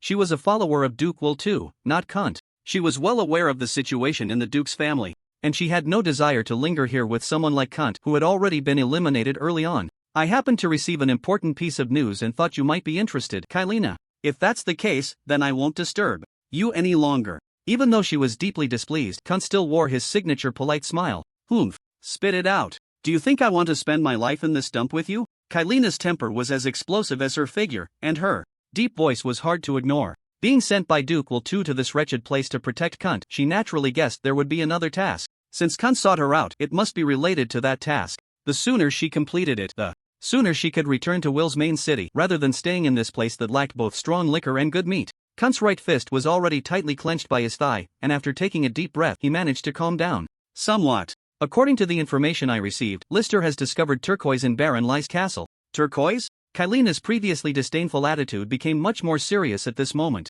She, as a professional, naturally understood the economic and strategic value of turquoise, and finally managed to hold her patience to hear what Quint had to say next. Not just that. According to the confidential letter Lister sent to the Connor family, he also discovered the accompanying crystals of turquoise. What? Are you sure? Kylina stepped forward, her explosive chest nearly pressing against Quint's. Standing nearly 1.9 meters tall, her sharp gaze bore down on Quint, creating immense pressure on him. Sure, but the crystals are in the hands of the Cyclops leader, who is already a 4th-tier leader. Ha! So what? Just a mindless monster. What do you want me for? Kylina did not regard the Cyclops as a threat. Although it was a 4th-tier monster, it posed little danger in a one-on-one situation. Especially for her, a heavily armored warrior who was not afraid of a close combat fight. The thought of the accompanying crystals of turquoise providing a slow enhancement for professionals, especially at this critical stage just before her impending rise to the 4th tier, was absolutely the key to helping her breakthrough. To be honest, my father's task for me is to have you take down Lister and also eliminate the Cyclops. However, I think for Kylina, she is at a critical breakthrough period, so I didn't rush to tell you about the task to complete. I was thinking of letting Lister deal with the one-eyed giant first, and then you could take him down later. Now that I have received this news, I am informing you in advance. Quint pretended to consider the other person's feelings, wanting to give her more time to train while completing the task with the least effort. Unfortunately, even though Kylina acknowledged his thoughts, her attitude remained unchanged. Humph. You think you're being considerate with the news about the turquoise. But next time, tell me about such tasks in advance. Don't take matters into your own hands. With that, Kylina immediately turned and left, her steps much more hurried than when she arrived. Where are you going? Kylina didn't look back, but her dry voice came again. I'm going to the right territory. If I encounter Lister, I'll take him down directly. If not, then that kid is just lucky to live a few more days. I'll first deal with the ghost-eyed giant. It was only after Kylina's figure left the room that Quint slammed his fist onto the oak table behind him. Bang! In fact, after arriving at the Viscount Laketon's territory, he had fantasized about whether he could win Kylina over for his own use.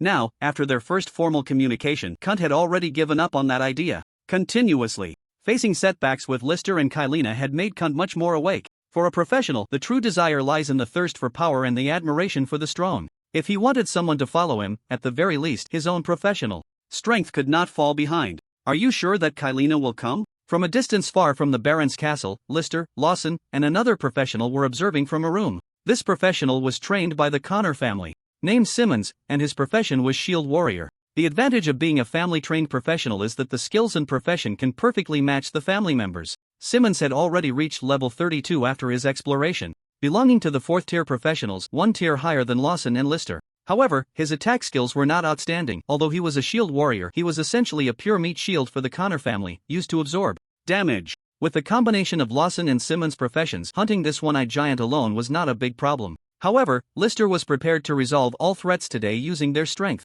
Definitely. Quint has already sent me a message, and she is at a critical period of breaking through to the 4th tier. How could she be willing to miss the crystal? At this moment, Lister looked at Lawson with envy. As a mage, he had some basic observation spells that allowed him to see the situation inside the castle from a distance. In contrast, Lister, as a swordsman, temporarily lacked such perception. As for Kylina, he was certain she would come. The allure of this crystal was significant for any professional.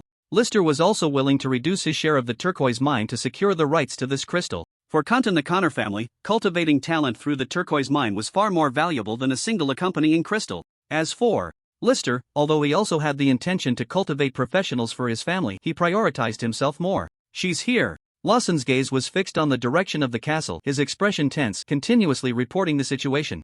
Ahead to the 2. That Aant has already controlled the magic puppet to attract the giants outside the castle. He wiped his hand across his eyes, gathering the probing spell. Let's go. We set off. As soon as he finished speaking, Lawson jumped down from the eaves and rushed towards the core area. By the time the 3 arrived at the core area, over 40 ghost-eyed giants had already been lured out from the castle's periphery. However, they hadn't moved too far. After all, if they exceeded a certain distance, the ghost-eyed giants would return to the outskirts. Bang! Boom! Inside the castle, the fierce battle had already begun. Kylina, clad in fiery red heavy armor, was directly clashing with the giant.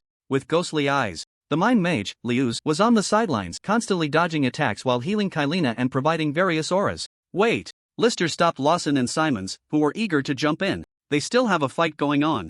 If we rush in now, we'll be at a disadvantage if we get surrounded. Let's clear out the ghost-eyed giants outside first and take down that puppeteer. The ghost-eyed giant had over 10,000 health points and various damage reduction skills, making it a worthy opponent for a heavy warrior like Kylina. Moreover, Kylina's health was also substantial, and with a support nearby, she wouldn't die anytime soon. Of course, Lister was more concerned about the experience from the 40 giants. He couldn't bear to miss such a large experience haul. Fortunately, his plan to stay back received a nod from Lawson. They then headed towards the group of ghost-eyed giants attracted by the exquisite magical puppets. Is that you, Baron? Merrick? I'm currently holding off this group of giants. Please hurry and assist. The puppeteer, Aant, was momentarily startled upon seeing Lister and his companions, but quickly regained his composure and spoke calmly. Although both sides planned to eliminate each other, there was no visible conflict between them. Lister had come to exterminate the ghost-eyed giant clan as part of a duchy mission, while he was the protector of Lord Quint, here to assist in clearing out the Lie territory. The 3 of them wasted no time and launched their attack.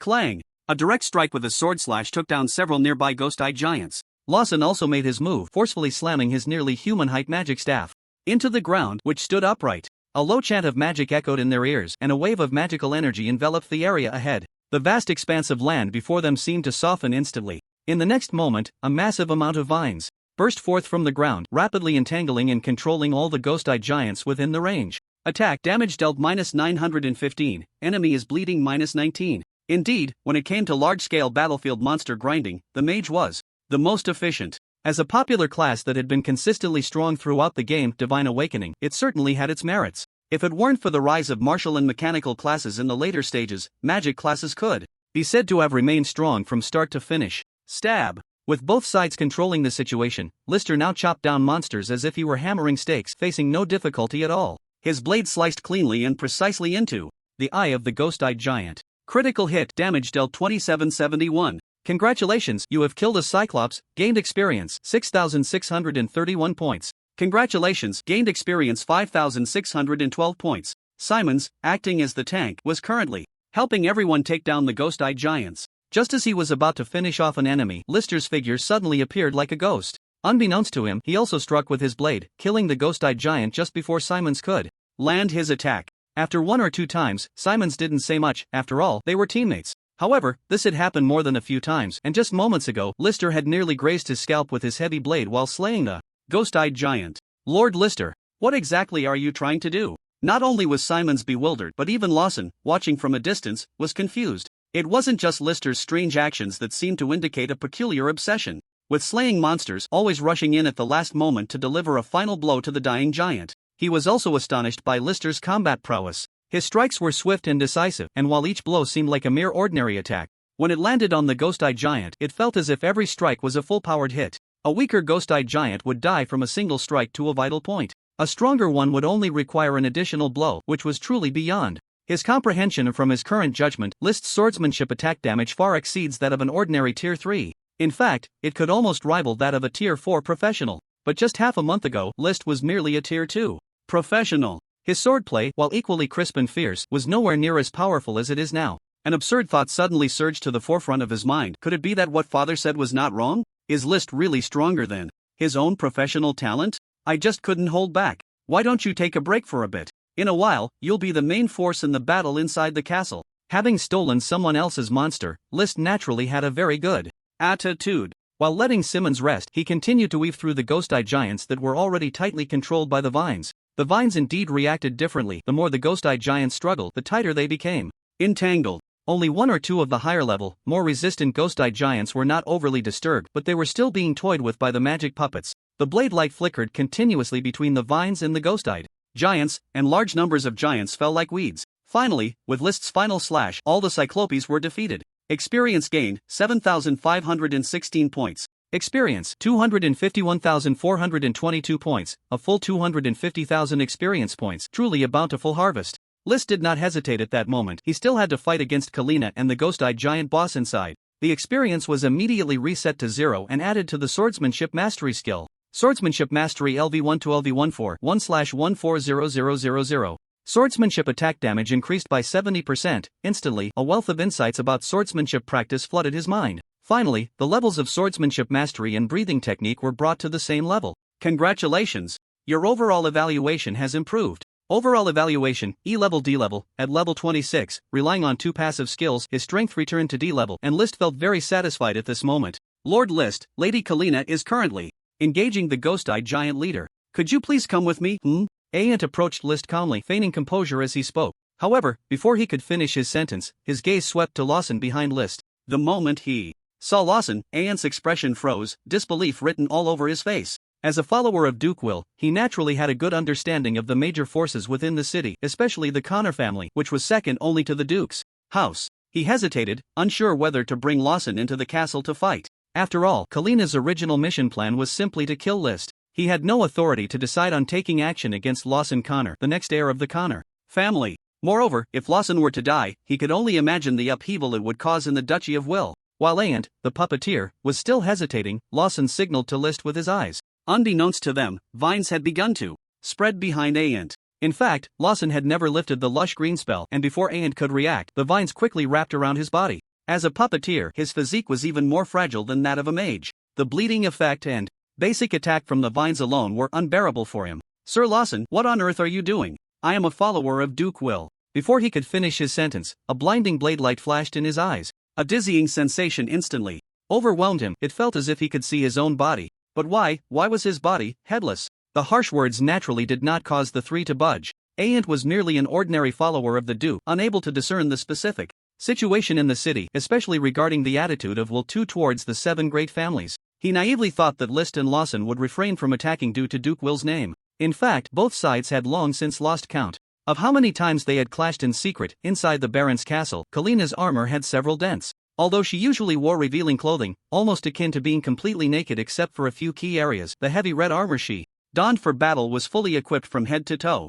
Of course, it wasn't as exaggerated as Quint's shield warrior gear. Kalina's heavy armor still left some parts of her joints exposed. As a heavy armored warrior, being fully clad in heavy armor would significantly reduce her mobility, and her attack movements wouldn't be as fluid. Comparing enemy and ally strength reconnaissance results have been obtained. Level, LV30 class, heavy armored warrior, martial arts, health, 1971/3071, healing and progress, stamina, 661/1061 attributes, strength 27, stamina 24, intelligence 16, agility 19 skills, sun/Searer, LV21, a strike that inflicts burning damage on the enemy, dealing 20/81/2261 points of damage, with a burning effect that reduces the enemy's healing effectiveness. Iron Body, Searer, LV14, immunity to 50% of damage taken for 3 minutes, significantly increasing strength while causing a knockback effect on enemy attacks. Overall evaluation, no wonder Kalina was so confident she dared to bring a healing class to fight the Cyclops even before breaking through to the 4th tier. With 2 rare skills at a decent level and one of the active skill damage values exceeding 2000, she indeed had the capital for her confidence.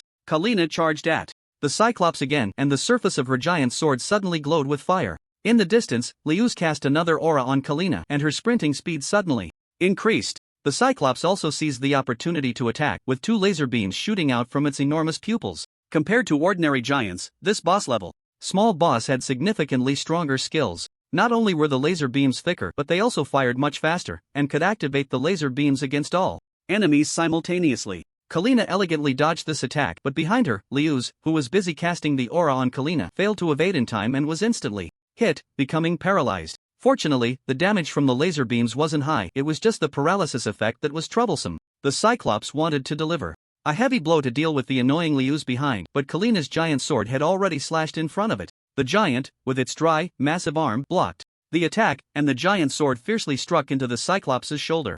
In the next moment, Kalina was flung away by the Cyclops' pained arm. Target attacked. Damage dealt -891 points. Remaining health 4595/10313. Indeed, the Cyclops' body was tough. Kalina's sun slash, combined with Liu's aura buff, surprisingly only dealt over 800 points of damage. Although this was because she hadn't struck a vital point, it was hard to believe that a level 19 rare active skill could only inflict this much damage. At this moment, the Cyclops was holding its arm, gasping heavily in place. It had been struck twice in the chest, once in the thigh, and 3 times in the back, with marks from ordinary attacks all over its body. Kalina was now crouching, supporting herself with her giant sword, about to rise. However, in the next moment, a vine suddenly wrapped around her kneeling leg. Kalina reacted quickly. The giant sword in her hand didn't feel heavy at all, but rather quite nimble. Swish swish, with 2 swift strikes, she cut the vines entangling her leg. Just as Kalina was about to search for the enemy, the surrounding vines did not stop spreading. In fact, after being attacked, they grew even more wildly, endlessly wrapping around her to attack.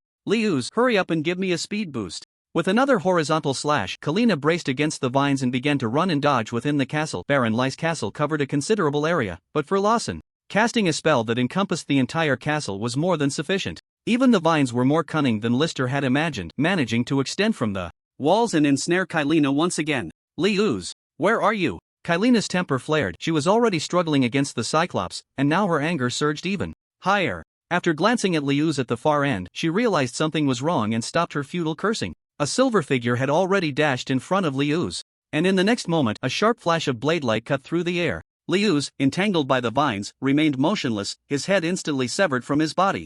Just an ordinary healing class practitioner, his physique was even more fragile than Lister had imagined. Of course, it could also be due to the injuries he had sustained from the Cyclops earlier, leaving him unable to withstand a single blow. Enemy slain, experience gained, 6,773 points. Lister nodded to himself, quite satisfied. Normally, killing wouldn't yield experience points, but when the target was from an opposing faction, it did. At this moment, as Kalina looked at Lister, she began to feel uneasy. It wasn't because of the coldness in Lister's gaze, but rather the unusual intensity of heat within it. Kalina had never seen anyone look at her with such eyes, giving her a strange feeling of being dehumanized, and a hint of fear began to surface in her heart. Yet her actions were unaffected, even though the vines had already wrapped around most of her body. Her excellent physical condition still allowed her to push through the vines, albeit at a slightly slower speed than usual. Indeed, Lawson's area attack skills had their limitations. When facing higher-level practitioners with decent base attributes, they could only serve to restrain. Only those cyclopes outside could achieve extraordinary effects.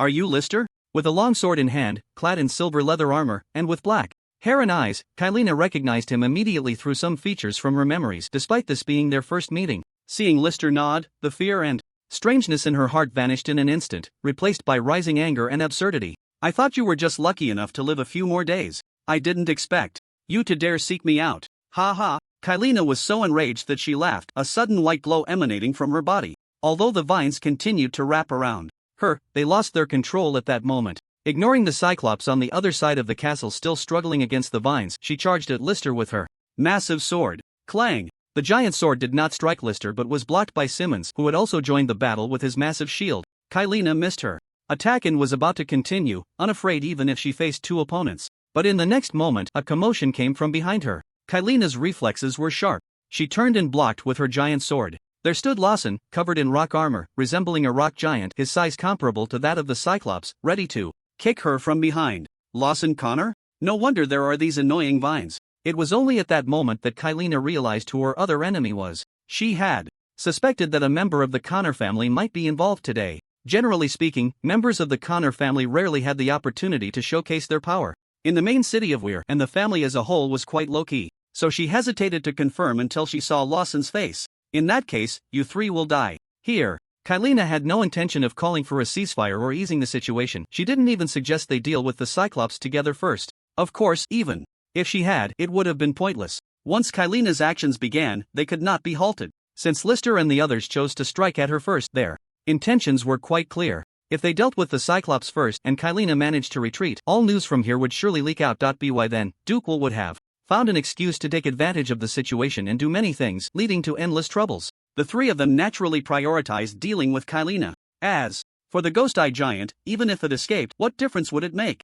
At most, it would flee with the accompanying crystal, which would have no impact on the situation within the kingdom. The turquoise vein beneath Baron Lie's castle would still belong to them, and no rumors would leak out. Although Kylina had a fiery temper, she was not foolish and had long understood the current situation. She even suspected that the Quint in the Recton castle must have been involved. Even when facing a fourth-tier professional and two third-tier professionals, Kylina showed little concern on her face. Instead, she appeared quite confident. The effect of her iron body was still active, and her movements were very decisive at this moment. With a swift motion, she thrust her sword directly into Lawson's chest. If it weren't for the rock armor blocking it, that strike could have taken half of Lawson's life. Simmons, standing in front of Lister, became tense upon seeing Lawson being attacked. He charged forward with his giant shield, aiming to smash into Kylina. Lord Lawson, please stay back, I'll hold her off. As a professional nurtured by his family, Simmons was completely disregarding Lister, focusing solely on Lawson. Kylina kicked aside the attack from the giant shield, and during these 3 minutes of her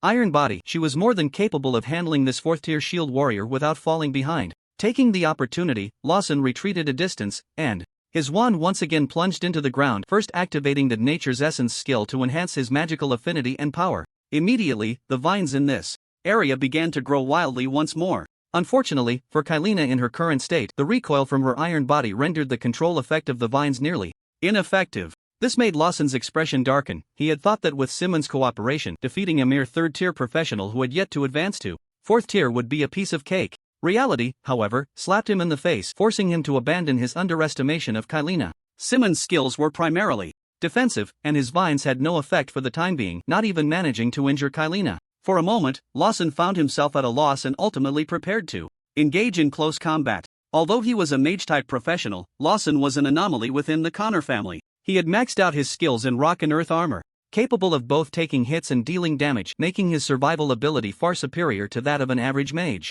Before he could get close, a silver figure once again darted out like a specter. Lister's movements were already decisive, and his agility was a few points higher than the other three present. Even with Kylina under the buff of iron body, she struggled to keep up with his movements, barely managing to block with her sword through combat instinct. However, in the next moment, Lister changed his motion, the blade gliding down along her sword. Just when Kylina thought they would be at a stalemate, Lister delivered a powerful kick that came straight at her. Bang! The kick landed on her heavy armor, causing negligible damage. Yet, Lister used the recoil effect from Kylina's skill to retreat. Then, leveraging that momentum, he leaped forward, executing a high-difficulty draw-and-slash in midair, resembling a magnificent waltz. The fierce circular slash aimed directly at Kailina's crown. Even if it only struck her helmet, it could severely injure her. Kailina, however, had considerable combat experience and high alertness. At a critical moment, she tilted her head back. Lister's draw-and-slash grazed her face and struck her chest armor instead. In the next moment, a massive scratch appeared on her chest plate, and Kailina's expression finally turned serious.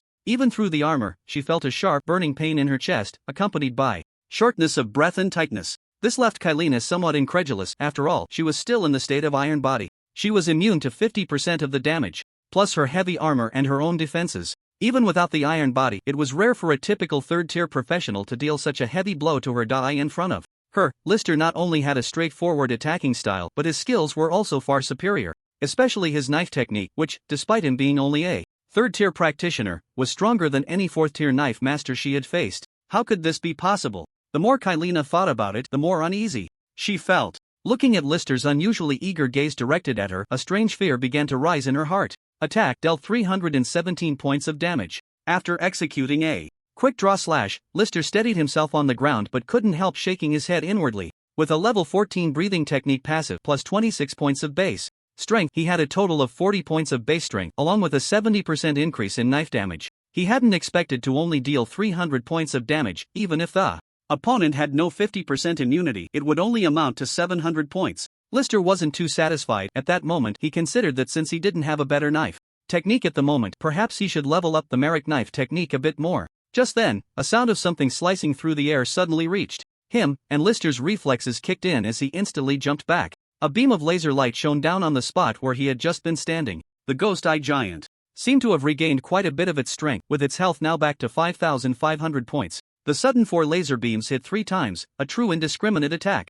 Logically, Kailina should have been able to dodge, but unfortunately, after just taking a hit from Lister, she felt a tightness in her chest and her movements were significantly slower, compounded by the slight hindrance of the vines wrapping around her. Lister ignored the charging ghost-eye giant and seized the opportunity to slash at Kailina again. With such a good chance, Kailina, paralyzed, was completely unable to evade. She could only watch helplessly as Lister's blade swung toward her neck. The blade passed just above the collar of her chest armor, almost touching her chin. Like slicing through vegetables, it easily cut into her entire neck. In the next moment, with Kailina's health already below 1/3, she ultimately couldn't withstand Lister's critical strike aimed at her weakness. Her body separated like that of Liu's at the moment the blade passed through. Congratulations, you have killed the enemy, gaining experience 22,303 points. Indeed, as a D-rank third-tier high-level practitioner, this experience was nearly 4 times that of Liu's. At the same time, with the 3 major enemies in the southern region finally eliminated, Lister felt a great sense of relief. Clang! The ghost-eye giant, seeing its first target Kailina dead, turned to attack the closer Lawson. However, its attack speed was a bit slow, and by the time it approached Lawson had already regained his composure, raising his rock armor to collide with the ghost-eye giant's arm. Although neither side lost much health, the absolute difference in strength still sent Lawson flying. At this moment, Simmons charged at the ghost-eye giant again. Although he hadn't played much of a role against Kailina, he performed exceptionally well against the ghost-eye giant as a 4th-tier shield warrior. He directly withstood the ghost-eye giant's close-range heavy strike with his giant shield, even managing to slightly push the ghost-eye giant back. For a while, it was difficult for the ghost-eye giant to get past Simmons. The vines on the ground once again wrapped around the ghost-eye giant. Attack, vine damage -71, enemy affected by bleeding. Effect, -1. Lawson's vines played their role again, while the damage from a single attack against the ghost-eye giant wasn't high. The high attack frequency, combined with the bleeding effect, made it quite strong. This eased Lawson's frustration from earlier due to Kailina. However, before he could relax for long, he saw Lister once again advance with the hilt of his knife. The blade sliced through the ghost-eye giant's entire thigh as if it were cutting through clay. The ghost-eye giant immediately cried out in pain, kneeling on one knee. Judging by the naked eye, if Lawson's attack strength was 1, then Lister's normal slash strength was at least 10. In terms of numbers, his slash dealt a direct damage of 713 to the ghost-eye giant. A single slash was hardly worse than Kairina's fully buffed high activation skill strike. It was only now that Lawson truly recognized Lister's strength. His father's judgment of character was indeed not wrong. His mindset shifted quickly. He no longer considered himself the main damage dealer in this battle. He took a few steps back, willingly opting to play a control role. The vines on the ground continued to absorb the hot blood from the Cyclops' legs, wrapping around them. The severed wound Lister had created maintained a continuous bleeding effect. -11, -12, -11.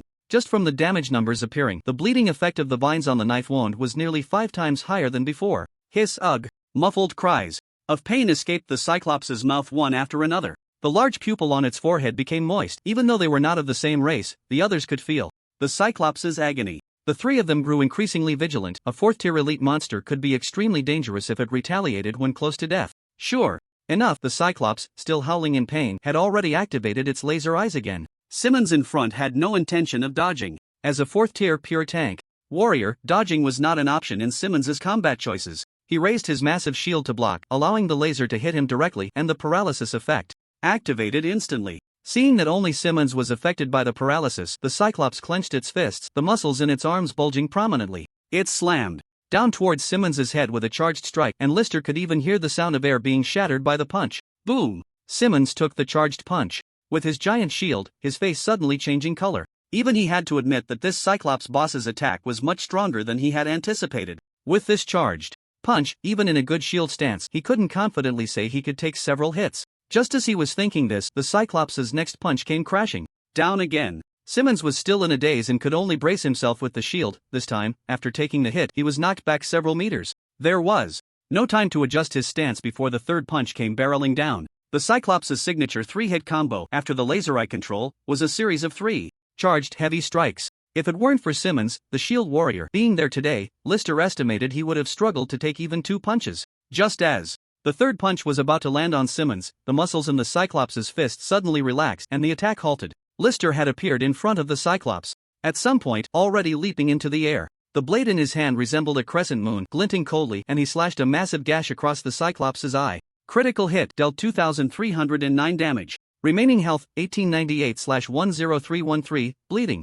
After his strike, Lister did not let his guard down. As the Cyclops covered its eye, he immediately slashed down onto its thigh. There was no need to deliberately use a draw slash. Lister's normal slash damage was now hardly lower than that of a draw slash. In one-on-one combat, every slash he made required the enemy to treat it with caution. Unfortunately, the Cyclops had no means left to evade. After all, it was a D-grade, rare, mini-boss, not a true boss in the full sense. It naturally lacked the multi-phase state explosions of the bosses encountered later. Coupled with Lawson's vine control nearby, Lister saw the Cyclops' health dwindling and feared Lawson would steal the kill. Timing it perfectly, he delivered the final blow to the Cyclops' chest. Congratulations, you have killed the Cyclops, gaining experience 33,981 points. Being a higher level than Kyrina, the 4th-tier elite monster, provided significantly more experience. As the battle ended, Lawson and Simmons moved closer to Lister. Next, a bottle of milky white potion was tossed over from Lawson's hand. Congratulations, you have received the Church's Intermediate Healing Water.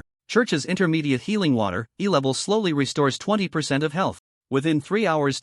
Thank you, but I won't need it. List had come out of today's 2 battles almost unscathed. In this small team combat, his personal attack capability was maximized. As for taking damage and control, that was all handled by Simmons and Lawson. In front of the two, he first took the turquoise companion crystal embedded in the back of the right hand of the eye giant. Drink it, we can't be sure what will happen in the mine later. Stay in top condition, your attacks are indispensable to us. Compared to when they first met, List could clearly feel that Lawson now regarded him with more warmth and respect. Indeed, family alliances are one thing, but true recognition comes from strength. The three rested in place for an hour, mainly because Simmons needed to recover for a long time. As the main tank in the 2 battles, he had endured Kalina's attacks and the heavy blows from the eye giant, and at the most critical moment, his health had dropped below 30%. If they wanted to rely on Lawson's vine attacks to slowly wear down the eye giant, that would be fine, but whether Simmons could survive would depend on luck. The original Baron's castle had long since completely collapsed, and the 3 of them had been digging for more than 2 hours. During this time, they didn't dare to dig violently, fearing that this area, previously excavated by the eye giant, would collapse again. Fortunately, all 3 were professionals, and with Simmons being the absolute main force in this regard, they quickly managed to dig out a passage barely wide enough for one person to extend inward. As the 3 delved deeper, they noticed that the excavated rock and soil ahead were speckled with green. It goes without saying that this was the manifestation of turquoise, though the concentration was still low. Not long after digging further, the 3's mine tunnel seemed to connect with another tunnel. Without hesitation, they entered the new mine tunnel. From a visual inspection, it was unlikely that this tunnel had been excavated by the Cyclops. It appeared to have been dug by the original Lai Baron family, and both sides of the entire tunnel were now flashing with large areas of green fluorescence. Ahead was a straight green path leading down, seemingly bottomless. List was somewhat indifferent. He had little insight into the mine itself and couldn't estimate the specific value of this turquoise vein or how many potions could be made from it. He could only feel that Lawson and Simmons beside him were breathing much more rapidly, especially Simmons, whose eyes were wide open, looking utterly incredulous. Is this all turquoise or such a high concentration? Lord Lawson, this vein is at least medium-sized or larger. At this moment, Lawson had already activated his lookout spell, and his usually serious expression was visibly excited, even turning slightly flushed. A few minutes later, Lawson finally let out a long breath, cancelled the lookout spell, and explained to the two. Not just that, based on the current excavation situation, it definitely qualifies as a large mine. Moreover, the original Light Baron hasn't even excavated it to the bottom yet, and there are still a considerable number of unexplored areas. Even excluding the unexplored parts, the volume of this mine has already far exceeded expectations. How much specific value can it have? Based on the share agreed upon for me, can it support 10 professionals? List had no concrete concept of medium or large. Although he was the first to discover this turquoise mine, due to prior agreements, the companion crystals belonged to him, and he had the least share of the mine. Originally, he only hoped that the remaining share could support 2 or 3 professionals, as List was primarily focused on his own development. Now hearing that it was a large mine far exceeding expectations, he couldn't help but think about nurturing more. The Merrick family wanted to regain their glory, and they needed some professionals to hold the fort. He couldn't always be the one to solve everything as Baron Merrick himself. 10. Lawson was amused by List's words, shaking his head and gesturing for him to guess again. More than 10? Then how many can it supply? 100? The support for 10 professionals couldn't even cover the reward for List's current task involving the Ghost Eye Giant, which was the profit from a medium-sized purple copper mine. In front of Lawson, List didn't want to be looked down upon, as if he had never seen the world. He forced himself to appear calm and immediately raised the number to 100 professionals. However, Lawson still smiled without speaking, which made List, who had been quite composed, feel his own breathing grow heavy. It was only at this moment that he truly realized the emerald mine in front of him had reserves that exceeded ordinary expectations. Before List could ask again, Lawson finally spoke plainly. Based on the currently confirmed reserves, it can at least supply all the professionals in the Duchy of Weir, the whole city. It was no wonder List couldn't stabilize his emotions. The news was simply too shocking. As far as I know, the last discovery of a large emerald mine was 300 years ago in the Lucian Duchy. Just 100 years later, the number and strength of professionals in the Lucian Duchy increased significantly, overthrowing the original Yating Kingdom and establishing the current Lucian Kingdom. Listening to Lawson's introduction, List suddenly realized the emerald potions he had consumed were almost all named after the Lucian Kingdom. For example, the earliest potion sent by Viscount Ambetter, Lucian's Emerald Liquid, C grade, which increased the 4-dimensional attributes by a bit. So that's where it originated. At the same time, he finally heard about the Yating Kingdom. It had indeed been destroyed, but he didn't expect it to be overthrown by the Lucian Kingdom. The Duchy of Weir also submitted to the Lucian Kingdom at that time, which ultimately led to its establishment. In fact, I have visited the old mines of the Lucian Kingdom. Based on the scale at that time, it shouldn't be larger than the mine we have discovered now. As Lawson continued his introduction, List's mood fluctuated. Initially excited, he gradually became more somber and uneasy. Although he hoped the emerald mine would be larger so that everyone could share more benefits, he never imagined it could be this big. If the mine truly had this scale, just the 3 of them, they might not be able to hold it at all. Just like the deceased Viscount Lai, he hadn't even truly experienced the benefits brought by the emerald before being detected by the Ghost Eye Giant through some unknown means, leading to the destruction of his entire family. Now this choice was in the hands of List and the others. If the 3 families took it on, the number and strength of professionals in their respective forces could soar in a short time. However, if they weren't careful and leaked even a hint of information, they would likely face a full-scale attack from the Lucian Kingdom. After all, the cautionary tale of the Emerald Mine was the Lucian Kingdom itself. List currently had no ability to confront the entire Lucian Kingdom. His goal had never been within the small Lucian Kingdom. It would only serve as his stepping stone. He just wanted to maximize the monetization of this emerald mine and get through his early development as soon as possible. This was also the reason he was willing to give up a large proportion of the mine's share in advance to ensure he obtained the accompanying crystal stones. Now, regarding this hot potato, he was naturally willing to throw out the vast majority of the benefits. Unfortunately, at present, all 3 families were aware of this emerald mine, even if Quint was still unclear about the size of the mine. But they couldn't hide the location of the mine and the cooperation among the 3 families from each other. List could understand giving up most of the mine's profits, but whether the other 2 families could resist the temptation and let go of the major benefits of the mine was crucial. List even thought that in the future, in the second expansion pack, the unstoppable rise of the Lucian Kingdom to become an empire might also be due to this massive emerald mine. Lawson had also been very excited at first, discovering such immense wealth. Anyone's first reaction would be excitement. But now, as he gradually calmed down, his expression became exceptionally serious. Let's put this matter on hold for now. No one can leak a word. Ha! Hearing this, Lister let out a sigh of relief. At least Lawson, the first heir of the Connor family, had not been blinded by the turquoise mine before him. If Lawson could understand this, then the more composed Earl Connor should be even more discerning. I'll write to my father immediately. No letters. I'll rush back tonight. Simmons, you stay near this castle for the next few days. If anyone dares to come close and investigate, don't let them leave. Although Lawson was somewhat impulsive, he still arranged things quite thoroughly. After saying this, he seemed to realize something and looked back at Lister. Lister, what's your opinion? With such a large vein of resources, we might not be able to hold on to it. We need to reconsider.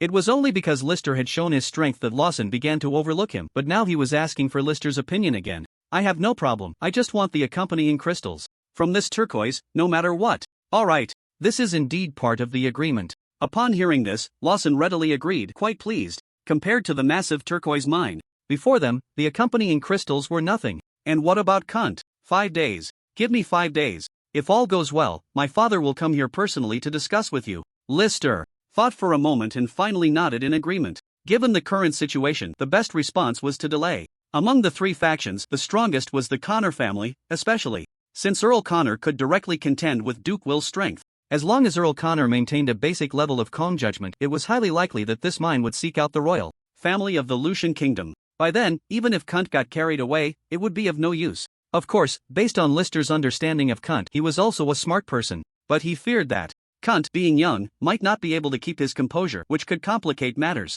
After the three of them carefully finalized their plans, they cleaned up the site and withdrew as scheduled. 5 days later, inside the old castle of Viscount Recton, Lister held a massive shield under the blazing sun, already drenched in sweat. He silently recited the mantra of the breathing technique, recalling the tricks Quint had taught him. His breathing grew heavier, and after another quarter of an hour, Lister felt the massive shield in his hands suddenly lighten considerably. Hang in there. I also relied on perseverance when I practiced the breathing technique back in the day. Hold your breath, and whatever you do, don't breathe through your mouth. Quint, also clad in armor, continuously guided Lister from the side. At this moment, Lister felt hot all over, sensing a searing breath entering him. The sharp pain in his lungs gradually faded, and suddenly, a wave of comfort swept through his body with each breath. The fatigue in his body vanished, and he no longer felt the weight of the massive shield in his hands. Congratulations, you have mastered the skill while breathing technique. Skill, while breathing technique, no rank, LV1, 1/10,000 increases stamina by 1 point per level. Until the system's voice rang out, Lister finally set down the massive shield, his expression filled with joy. Unlike players mastering skills, since there were no specific skill books, monsters wouldn't drop skill books either. Lister's skill mastery, unless granted by the system, could only be achieved through genuine training methods. Just like the while breathing technique, he had practiced for 5 full days and had finally entered the basics. As long as he had entered, he could rely on experience points to improve the breathing technique afterward. He allocated all 100,000 experience points he had stored into the while breathing technique. Congratulations, skill upgraded. Skill, while breathing technique, no rank, LV1 LV5, 0/50,000 increases stamina by an additional 5 points.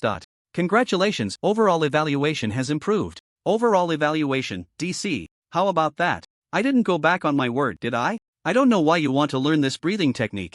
Mastering it isn't difficult, but improving it requires consistent effort over time. Quint continued to hint at the shortcomings of the breathing technique, downplaying it as a facade, while genuinely wanting to know what was so special about it. I actually quite like this breathing technique. Although the initial improvements aren't obvious, the longer you practice, the more effortless it becomes. This gradual progress is reassuring, and I think you should keep training. If there are any new breathing techniques in the future, feel free to contact me. I'm willing to make an offer to acquire them. List was open about his thoughts, even encouraging Quint to continue improving his breathing technique. Unfortunately, Quint clearly couldn't appreciate this goodwill. He neither believed what List said nor was willing to spend time on such an unorthodox skill. As for List himself, he was currently troubled by the learning of this passive skill. He had already established a specific framework for the Great Shu dynasty, but he couldn't just go to a place and start learning from each faction from scratch. Techniques like the breathing method were relatively simple and could be grasped in a few days, but some martial arts might not be so easily learned. At that moment, List missed the skill books obtained from players,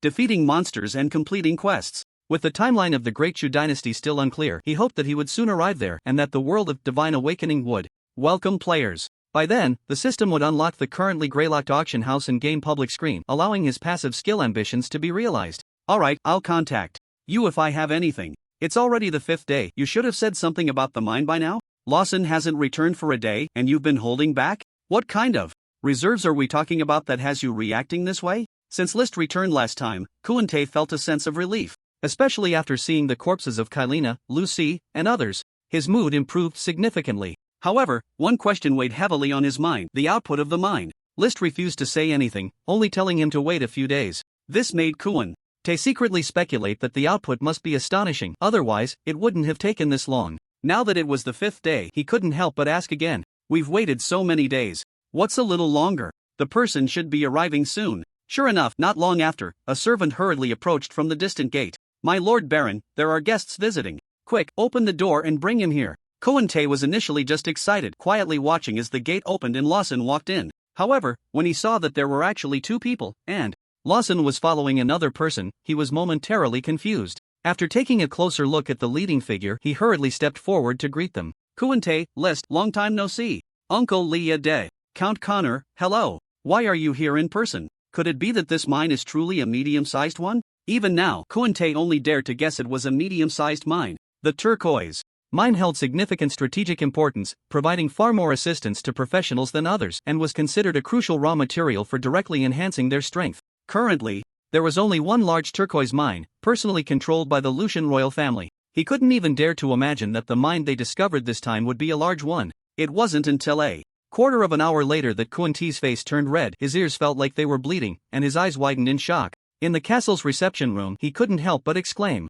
"Is it really a large mine? How is that possible?" Yet the 3 people in front of him remained calm, their expressions even revealing a hint of seriousness. Quint's excitement quickly subsided as he realized the sensitive nature of this mine. Such an ultra-large turquoise mine, let alone the 3 of them, even his father, Duke Will, wouldn't dare to hold privately unless Will II was already prepared to overthrow the Lucian kingdom. But it is clear that Will II is aging, and even the 7 major practitioner families within the Will Duchy cannot be suppressed, let alone contend with the currently flourishing Lucian kingdom. So, Count Connor, how do you envision handling this mine? The 3 parties seemed to be in an equal cooperative relationship, but in reality, they all understood. The only one who could truly make the decision was still Count Connor. There is no choice, it must be handed over to the Lucian kingdom. If we dare to swallow this mine, we are destined to be enemies of the Lucian kingdom. On the contrary, by proactively submitting it now, there is a chance to gain greater benefits from the Lucian royal family. Upon hearing this, Lister immediately nodded in agreement. He certainly meant the same, just worried that Quint and Count Connor might not understand. Now he was completely at ease, as everyone's understanding was on the same level, no one was foolish. Quint also nodded along, but his face showed hesitation and difficulty. It must be submitted, but who will be the one to submit it? I fear I cannot step forward. As the son of Will II, Quint could not contact his father to report this, as it would be equivalent to handing over the benefits to his father and several siblings. But if he were to go to the Lucian kingdom himself, the consequences would be even worse. Will II was not someone who could easily part with his children. Such a significant benefit bypassing him as a father, Quint was merely stripped of his title of duke by his father. Once this matter came to light, it would completely turn into a hostile situation. This matter is something our Connor family cannot participate in either. Lister, it can only be you who makes the trip. Seeing the 3 pairs of eyes turned towards him, Lister was stunned that it had come to this. Me? Uncle Liard, doesn't the Connor family want to get closer to the Lucian royal family? Lister had originally planned for the Connor family to contact the Lucian kingdom. At that time, whatever benefits the royal family offered, he would be satisfied with his share. Suddenly being tasked with such a good thing left him somewhat bewildered. Logically, after the Connor family established a connection with the Lucian royal family, it should be more advantageous and allow Duke Will to relax his mind, right? Why did Count Connor give him the impression of wanting to distance himself from the Lucian royal family? Even Quint and Lawson Will, who were beside him, were unclear about the situation at this moment. Our Connor family has always passed down through practitioners, and we never intended to get closer to the royal family. Count Connor smiled kindly and amiably, his demeanor not at all anxious. Uncle Liard, what exactly are you thinking? Lister was willing to make this trip. If he could personally obtain the royal rewards, he would have the priority to choose and pick,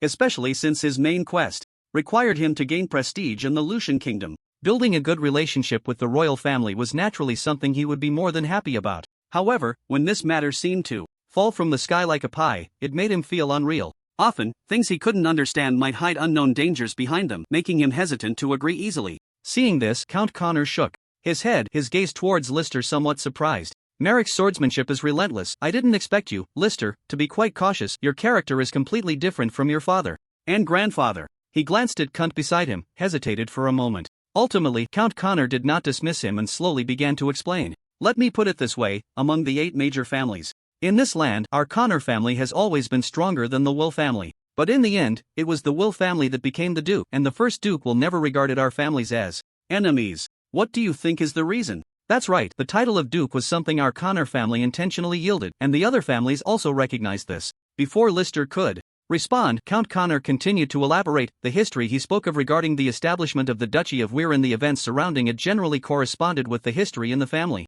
books, but there were many additional details. Numerous threads of detail unfolded in Lister's mind, and the history of the Duchy of Weir suddenly came alive. At that time, the Lucian kingdom was unstoppable. Although it occupied our land, it did not pay much attention to it and only wanted to support a candidate to govern. Coincidentally, the Weir family was eager to break away from our 8 great families, so they actively aligned themselves with the Lucian kingdom and obtained the title of Duke. After obtaining the title of Duke, in order to stabilize the region and demonstrate their ruling capability before the Lucian kingdom, the first generation of the Duke of Weir made an agreement with the remaining 7 great families to firmly establish and ensure the inheritance of the dukedom. What was the agreement? Count Connor asked, and even Quint could not help but inquire. Although he was the son of Weir too, he was merely a marginal heir, and now he was no longer even that. He was equally unaware of the secrets surrounding the founding of the Duchy of Weir. There was only one agreement: the Weir family would be the Duke, and the remaining 7 great families would maintain their existing interests and status, continuing their respective legacies. They would not be assigned any roles within the Duchy of Weir, and would not participate in any external actions unless in times of crisis. Upon hearing this, Lister began to grasp the situation. It turned out that the overall power of the Duchy of Weir was like this. No wonder, within the main city, only the 7 great families were hereditary nobles, not subject to orders, and had consistently maintained stable inheritance and development. It was also no wonder that Weir too was so troubled, now intent on eliminating the 7 great families. The reason was evident: these 7 great families must require vast resources for their own inheritance and development, and such resources could only come from within the Duchy of Weir. It was akin to sucking the blood of the Duchy of Weir, yet they never contributed to external wars. As for the tasks and summons from the Lucian kingdom, they could only be faced by the Weir family recruiting new professionals and new nobles together. Such matters could be tolerated by the first Duke. After all, his position as Duke was secured this way, but it was only natural that the current second-generation Duke could no longer tolerate it. Lister now understood the situation of his Merrick family. No wonder their status was so transcendent. The Duke had given him this task of exterminating the Eye Demon, and it required additional incentives of medium-sized purple copper mines, and he had to agree to it himself. It turned out that his own Merrick family was one of the leeches of the Duchy of Weir. Now, due to the family's inheritance declining from generation to generation, they had become a target for Weir two's suppression. It was no wonder that the Duke's initial goal was to exterminate the Merrick family rather than directly targeting Lister. It was just that everything had changed now. Our Connor family does not wish to have more contact with the Lucian kingdom. The more contact there is, the more exposed we become, and the more trouble we face, which is detrimental to the family's inheritance. So this matter will be entrusted to you, Lister. Regarding the possible rewards from the royal family, I, on behalf of the Connor family, am willing to prioritize your requests. In the end, Lister was relieved to accept this great opportunity. As for Kylena and Lyuis, Count Connor would take them back to the city first, helping Lister share this burden. At the same time, it would also dispel Weir two's further inquiries into this Lie territory. On the other side, Quint would find someone to continue exploring this turquoise vein. Although it would ultimately be handed over to the Lucian kingdom, the amount of turquoise they could extract before submission would naturally be the interests of the 3 parties. In this regard, everyone was not so rigid, maximizing their benefits as much as possible. After a period of rest, Lister also needed to return to the main city of Weir. Only after completing the task of exterminating the Eye Demon could he find time to leave. Otherwise, if he suddenly left for the Lucian kingdom now, it would be easy for the Duke of Weir to notice something. 5 days later, outside Merrick Castle, Lister looked at his family's castle and felt an inexplicable sense of novelty. The outer walls of the family castle should have undergone a uniform renovation during this time. Not only have they been raised by several meters, but even the old gate, which was covered in copper rust, has been removed. It has been replaced with a new, bright red city gate, which is nearly twice as wide as the original, looking much more imposing. The interior of the castle has also been completely refreshed, with most of the exterior bricks replaced. The training ground has seen the most significant changes. The uneven ground caused by training has been leveled, and even a new inscription has been specially set up. My lord, you have finally returned. Butler Ank led Lister into the castle, his attire still in the old style but all new. He was quite proud as he introduced the details of the family castle's renovation to Lister. Where did the money for all this come from? Lister was more concerned about the source of the funds, as it should be noted that the family's only small purple copper mine's earnings for the next 3 years had already been spent by him. The family's finances had all been used to purchase potions. Where would the gold coins for this come from? It was sent by Viscount Ambert as an apology. All of this was voluntarily undertaken by Viscount Ambert, mainly because of Anna. Miss Anna's situation. Alright, I understand. I agreed to this in my letter. If it's accepted, then it's accepted. A week ago, Butler Ank had already reported this in a letter, and Lister knew what had happened with Anna. Naturally, he had no intention of asking Viscount Ambert for an explanation, but the other party was quite aware. Even if his daughter was missing, the apology due was not lacking at all. My lord, a servant rushed over from behind. My lord, Lord Valen is looking for you outside. Upon hearing this, Lister handed his luggage to Ank and went out to meet Valen. Valen still had no guile, his thoughts as transparent as before, written all over his face. At this moment, his expression was unfriendly, and his gaze scrutinized Lister, who was dressed in silver leather armor, without any politeness. Come with me. The Duke is looking for you. This was Lister's first time entering the Duke's castle. Compared to the castles of their 7 noble families, the Duke's castle was more than twice as large. It had 2 massive main buildings. The one outside served as the administrative center of the duchy and also as the conference center. Walking along the red carpet into the hall, a large number of nobles were already waiting inside, especially the core members of their 7 professional families had mostly come to show their support. At the very front of the hall, Will2 leaned on the staff that symbolized the power granted by the Lucian kingdom, dressed in a deep purple outfit, sitting at the highest point. He looked calmly at Lister, showing no hostility at all. In fact, there was even a hint of a smile in his eyes, nodding in a friendly manner. Indeed, Will2's status was much higher than that of his son. Valen, your grace, shall we begin the conferral ceremony now? The chief counselor beside Will2 spoke softly to him, and Lister heard clearly, surprised that Will2 was so straightforward. He had just arrived in the main city, and everything he had promised was already prepared, ready to be fulfilled. Step by step, Will2 rose from the central elevated seat and walked down, taking the sword from a servant and handing it to Lister. The Merrick family has been passed down since the founding of the Will Duchy for a total of 207 years, during which they have made significant contributions to the duchy. Today, in the name of Duke Will, I confer the title of Viscount to the Merrick family. At the same time, I appoint Lister as the captain of the 7th squad of the Kingdom's City Guard. This is your letter of appointment, and this sword is a symbol of your power. Congratulations, you have completed the main quest to restore the glory of Merrick. Glory spreads across the Will Duchy. Phase 1. Congratulations, you have gained 5 free attribute points, 2 million experience points, and 10,000 gold coins. Receiving the accessories symbolizing noble authority within the Will Duchy in the letter of appointment, Lister finally heard the system notification he had been eagerly anticipating. As he expected, the key to the first phase of the main quest was to restore glory, and it didn't require Lister to be well known or famous within the duchy. Now, after being promoted to the title of Viscount in front of most of the nobles in the city, the first phase of the task was successfully completed. The ceremony proceeded quickly, or rather, Duke Will2 was merely going through the motions to fulfill a promise. The title held little actual significance for the families of the 7 major professions. As for the so-called captain of the 7th squad of the City Guard, it was merely an empty title. The nobles in Will's main city were nominally affiliated with the duchy and would certainly hold positions in addition to being feudal lords in various territories. The 7 major professional families in the city were nominally part of the City Guard, but in reality they would not send troops to assist Duke Will. Originally, Lister had just inherited the title of Baron, and the title of captain of the 7th squad was simply one he had not yet had the chance to inherit. Of course, it was meaningless. The members of the 7th squad were made up of professionals from various families. Aside from him, the Merrick family had no other professionals, so everything remained the same. Lister quickly composed himself, and it was only after Duke Will2 left that he was finally congratulated by those present. Congratulations, Lister. Count Connor led the way in offering his congratulations, with Lawson behind him doing the same. Brother Lister, congratulations on becoming a Viscount. A woman with pure white hair stepped out from behind Lawson, her face filled with surprise as she expressed her congratulations to Lister. Judging by her appearance, she seemed quite young, around 20 years old. Her features were exceptionally delicate, with a sharp nose and fair skin, giving her a somewhat elven impression at first glance. She wore a striking red and black Gothic princess dress. Just based on her looks, Lister would give her a score of 9, even higher than the Anna he had pursued in his previous life.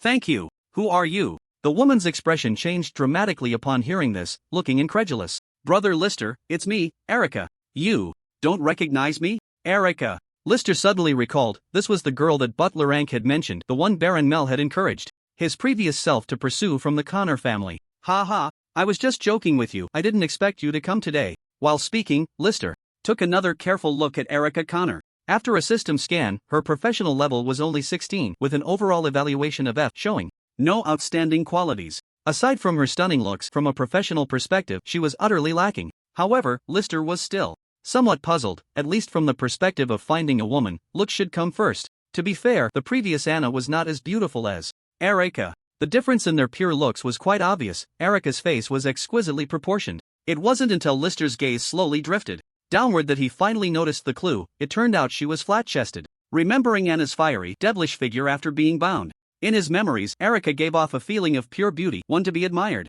In terms of figure, she indeed had some shortcomings, which explained why his previous self had pursued Anna recklessly. Father said today is your important day, and members of several major families must be present. Humph. Otherwise, I wouldn't have come just because you haven't come to play with me for so long. Erica's nose wrinkled slightly, her expression pouting in a cute manner, indicating that she had a good relationship with his previous self. It made sense, they were all descendants of the 7 major professional families, and it was likely they had interacted and sparred with each other frequently. At this point, Lister chose not to continue engaging with Erica and instead exchanged simple pleasantries with members of the other major families. After about another hour, Lister finally finished socializing and returned to his own family. Inside the castle, Butler Rank, who had already received the news, was in high spirits. My Lord Viscount, the Duke's steward just delivered a parchment regarding the donation of a medium-sized purple copper mine.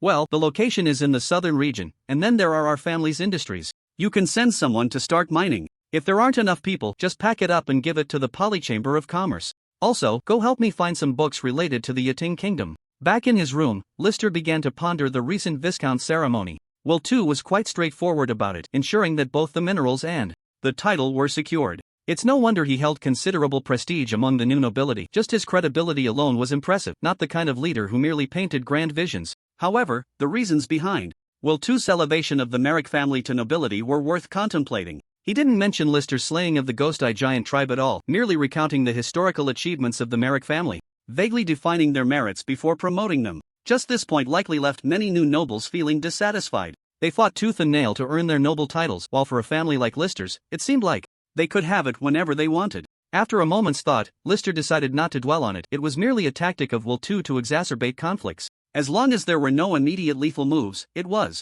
all inconsequential to him. At that moment, Lister reopened the game panel. Experience points 2,500,321. Free attribute points 15. The experience points gained from the main quest, along with those from the accompanying mine, added up to a total of free attribute points. Lister could say he hit the jackpot this time. He was now set to enhance himself anew. Congratulations, you have leveled up, gaining 4 free attribute points. Level 2630 0/30,000. Attributes: Strength 2630, Stamina 2025, Intelligence 2025, Agility 2025. The 4 points gained from leveling up plus the 15 attribute points meant he spent all 19 free attribute points in one go. Congratulations, the Merrick breathing technique has leveled up. Merrick breathing technique, passive, no rank, LV14 LV20, 1/200000 increases strength by an additional 20 points. Swordsmanship mastery, passive, no rank. LV14 LV20, 1/200000 increases damage of sword type attacks by 100%. Merrick sword technique, C rank, rare, LV5 LV10, 1/100000 precisely strikes the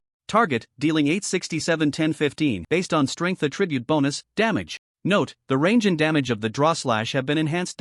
Will breathing technique, passive, no rank LV5 LV6 increases stamina by an additional 6 points. After pouring all his upgrades into attributes, he was left with 30,000 experience points. Lister couldn't help but sigh. Indeed, leveling up was the easiest part. Unfortunately, the relationship between level and strength was minimal. It merely served as a barrier for enhancing basic attributes and skill levels. The real consumers of experience points were still these passive skills. Congratulations, your overall evaluation has improved. Overall evaluation, CB, leader level. Indeed, the enhancement of skills was the true upgrade. His overall evaluation had reached a height he had never attained in his previous life, B level. It's worth noting that only the top players on the server could achieve such a strength evaluation. Only the top 5 or 600 players on the entire server could reach a level, Lord level. Lister was quite satisfied. With his current state, even monsters adhered to this overall evaluation. C-level monsters were considered boss level, while B-level ones were leader level. It was from this level onward that they could truly be regarded as bosses.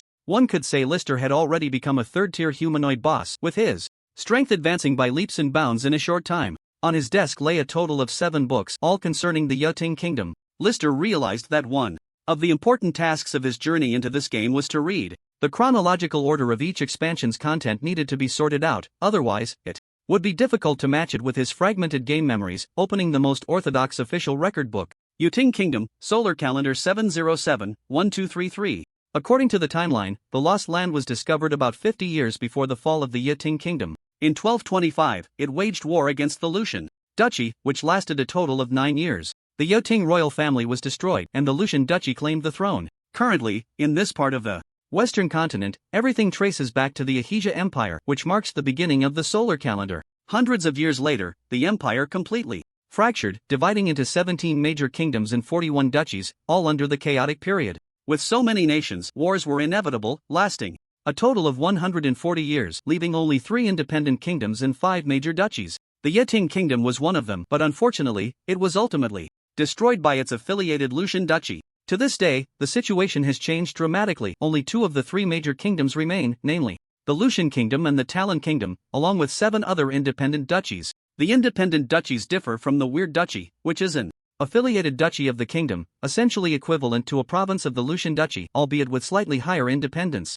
The currently recognized 7 major duchies are truly independent, each not very large, with the smallest being about the size of a province and the largest only about the size of 3 provinces. If they were any larger, these duchies would crown themselves as kingdoms. According to the major expansion of the second act in List's memory, the Lucian Kingdom eventually became an empire by annexing the Talon Kingdom and all the duchies. Currently, it is the year 1538 of the solar calendar, and List has long lost track of the timeline when the second act began in the Lucian Kingdom. However, in his memory, it seems that the Lucian Kingdom finally became an empire around 1562, which means there are still 26 years left before the Lucian Kingdom completes its unification. If all goes well, the Lucian Kingdom's external wars should come soon. As for the timeline of the Great Chu Dynasty, it is not aligned. The timeline of each act's expansion in the game will shift. But with just over 20 years until the Lucian Empire claims the throne and the end of the second act expansion, the Great Chu Dynasty expansion should open soon. If players are to arrive, it should be within these few years. For a moment, List felt a judgment forming in his heart. He didn't have much time left to head to the Great Chu Dynasty. If there were players, he certainly didn't want to miss the treasure-digging period of the first act. Half a month later, at the border of the Lucian Kingdom, 2 professionals stared in disbelief and fear at their companion who had just been killed with a single strike. The remaining 2 were a shield warrior wielding a giant shield and sword, and a mage holding a staff. How is this possible? You're clearly only at the 3rd tier. As a 4th-tier shield warrior, Nazis was encountering such a bizarre situation for the first time. As soon as they met, the 4th-tier healer of their trio was approached by the ghostly figure of the opponent. Then, with a seemingly ordinary stab to the chest, their companion fell dead instantly. The opponent's aura was clearly that of a 3rd-tier professional, yet every action they took filled him with a subtle fear, as if he were facing death at any moment. The silver-armored man with black hair looked at them with a gaze that was both fervent and playful, as if he had anticipated this all along. Before Nazis could gather his thoughts, the silver-armored man advanced towards him again.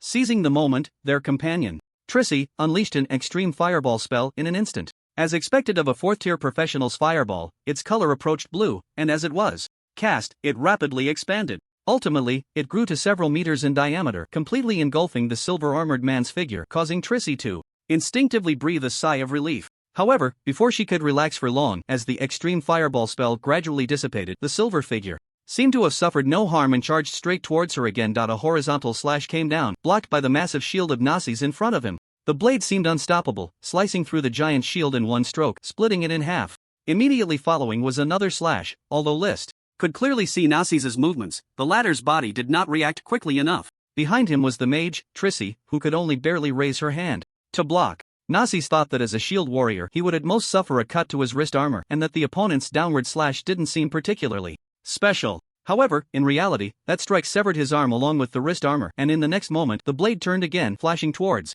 his neck. A spray of blood erupted from Nazis' neck as he fell, at least leaving behind a complete corpse. Shaking the blood off the blade, List quietly watched the last Trissy before him. He knew that this trip out of the city to the Lucian Kingdom would not go smoothly. Duel was indeed ruthless. This time, the simultaneous ambush by 3 4th-tier professionals was truly meant to put him to death. Unfortunately, although the 3 professionals were 4th tier. The overall strength of the highest-ranked Trissy was only E level, and List felt that she was even weaker than the Kalina he had fought before. With his current 3rd tier leader level strength, dealing with these 4th tier opponents felt like playing with children, especially with his normal slashes. After stacking the passive skills of the 20 level breathing technique and swordsmanship mastery, they were already comparable to many high tier professionals' high level active skill damage. Every strike required the enemy to treat it with caution, otherwise, each of his blows could take their life.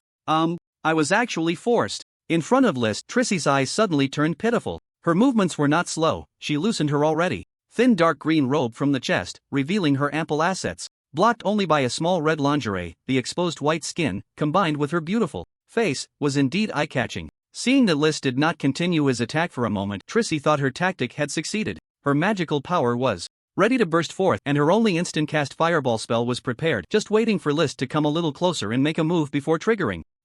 Relying on her looks and impressive figure, Trissy had escaped from such crises several times before. Tears welled up in her eyes, her voice increasingly pitiful and full of temptation. "What do you want me to do? I can agree to anything, as long as you can." Before she could finish her sentence, Trissy's expression suddenly changed, and a silver blade flashed before her eyes. List's strike sliced through her exposed chest. Due to the mage's fragile body, it cleaved her in two. The notion of cherishing beauty did not exist for List, who muttered at this moment, "This woman isn't bad. I didn't expect her to be worth 20,000 experience points." After a quick search of the bodies, he found that the three had not carried anything valuable. Even the equipment they used was quite ordinary. After picking up a few convenient items, List set off again. Fortunately, Kalina's body had been taken away by Count Connor, and it was likely that Will 2 was unaware of her true strength. Meanwhile, the main storyline quest and that accompanying crystal had greatly enhanced his power. Now, even if he faced Will 2 directly, List was confident he could put up a fight. At the very least, escaping would not be a problem.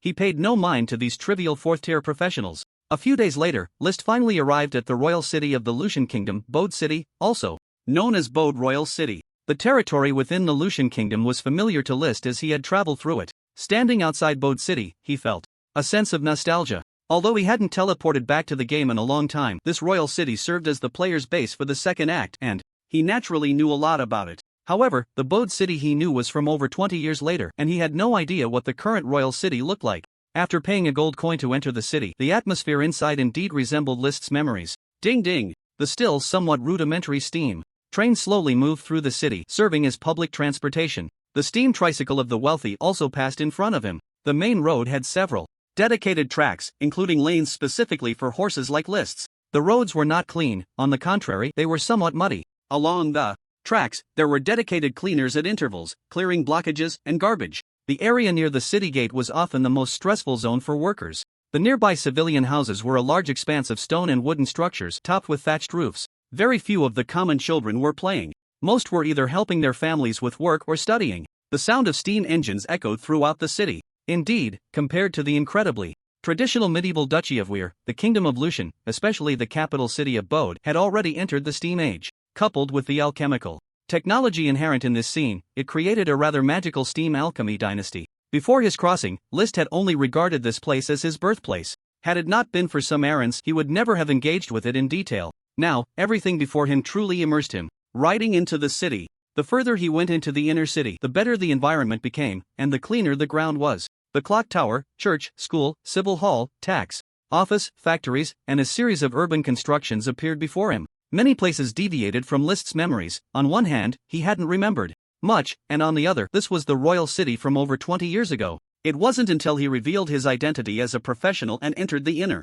city that the true upper-class scene of the royal city unfolded before List. The clean and spacious central street, a whole row of garden villas, various buildings that looked unusual yet artistically beautiful. The Professional Association Building, the Pharmacists Association Building, and so on. List's noble status in the Duchy of Weir was of no use in the royal city, so he decided to register at the Professional Association first. A few minutes later, a trident star brooch was pinned to his chest. As a third-tier professional, he could be considered a mid-high-tier professional even in the inner city of the Kingdom of Lucian. Most people along the way looked at him with respect and recognition. In a luxurious inn, List sipped tea while weighing the information. In his mind, even presenting the turquoise mine to the Lucian royal family as a great favor required first meeting the royal family, and he had to convince them. Quint had never interacted with the Lucian royal family and had no resources at all. As for the Count Connor family, it was the same, although they had been to the capital city of Bode, they had avoided contact with the royal family. This heavy responsibility now fell squarely on List's shoulders. Going directly to the royal castle was not very feasible. It was more likely that he would first have to converse with the kingdom's governors, or even some aides. Once the message reached the royal family, the transformation of interests would become increasingly uncontrollable with each additional person involved. List dared not take that risk. He carefully examined the information he had purchased at a high price from the professional association. The Crown Prince Hughes Lucian, 63 years old, 4th-tier professional, one of the 12 daily governors of the kingdom. The second Princess Amy Lucian, 57 years old, 4th-tier professional, governor of the Park Province, temporarily residing in the Park Province. The sixth Prince Kevin Lucian, 27 years old, 4th-tier professional, professor at the Lucian Professional University, student. There were a total of 6 heirs, and the more List looked at the list, the more of a headache it gave him. None were suitable. He couldn't easily approach the Crown Prince or the third prince. The second princess and the fourth princess were governing in the Rena province and Tingen City, respectively, each overseeing their future fiefdoms. Compared to the ambiguous actual heirs of the Duchy of Weir, the heirs of the Lucian royal family were quite clear. It was the Crown Prince Hughes Lucian, who was already in power. The old King Carrie was advanced in age and had not managed the kingdom's affairs for 2 years. Aside from still holding the military, he had handed over all other powers to Crown Prince Hughes. According to Lister's future memories, it was indeed Prince Hughes, who had endured a long life, that ascended to the throne and founded the Lucian Empire.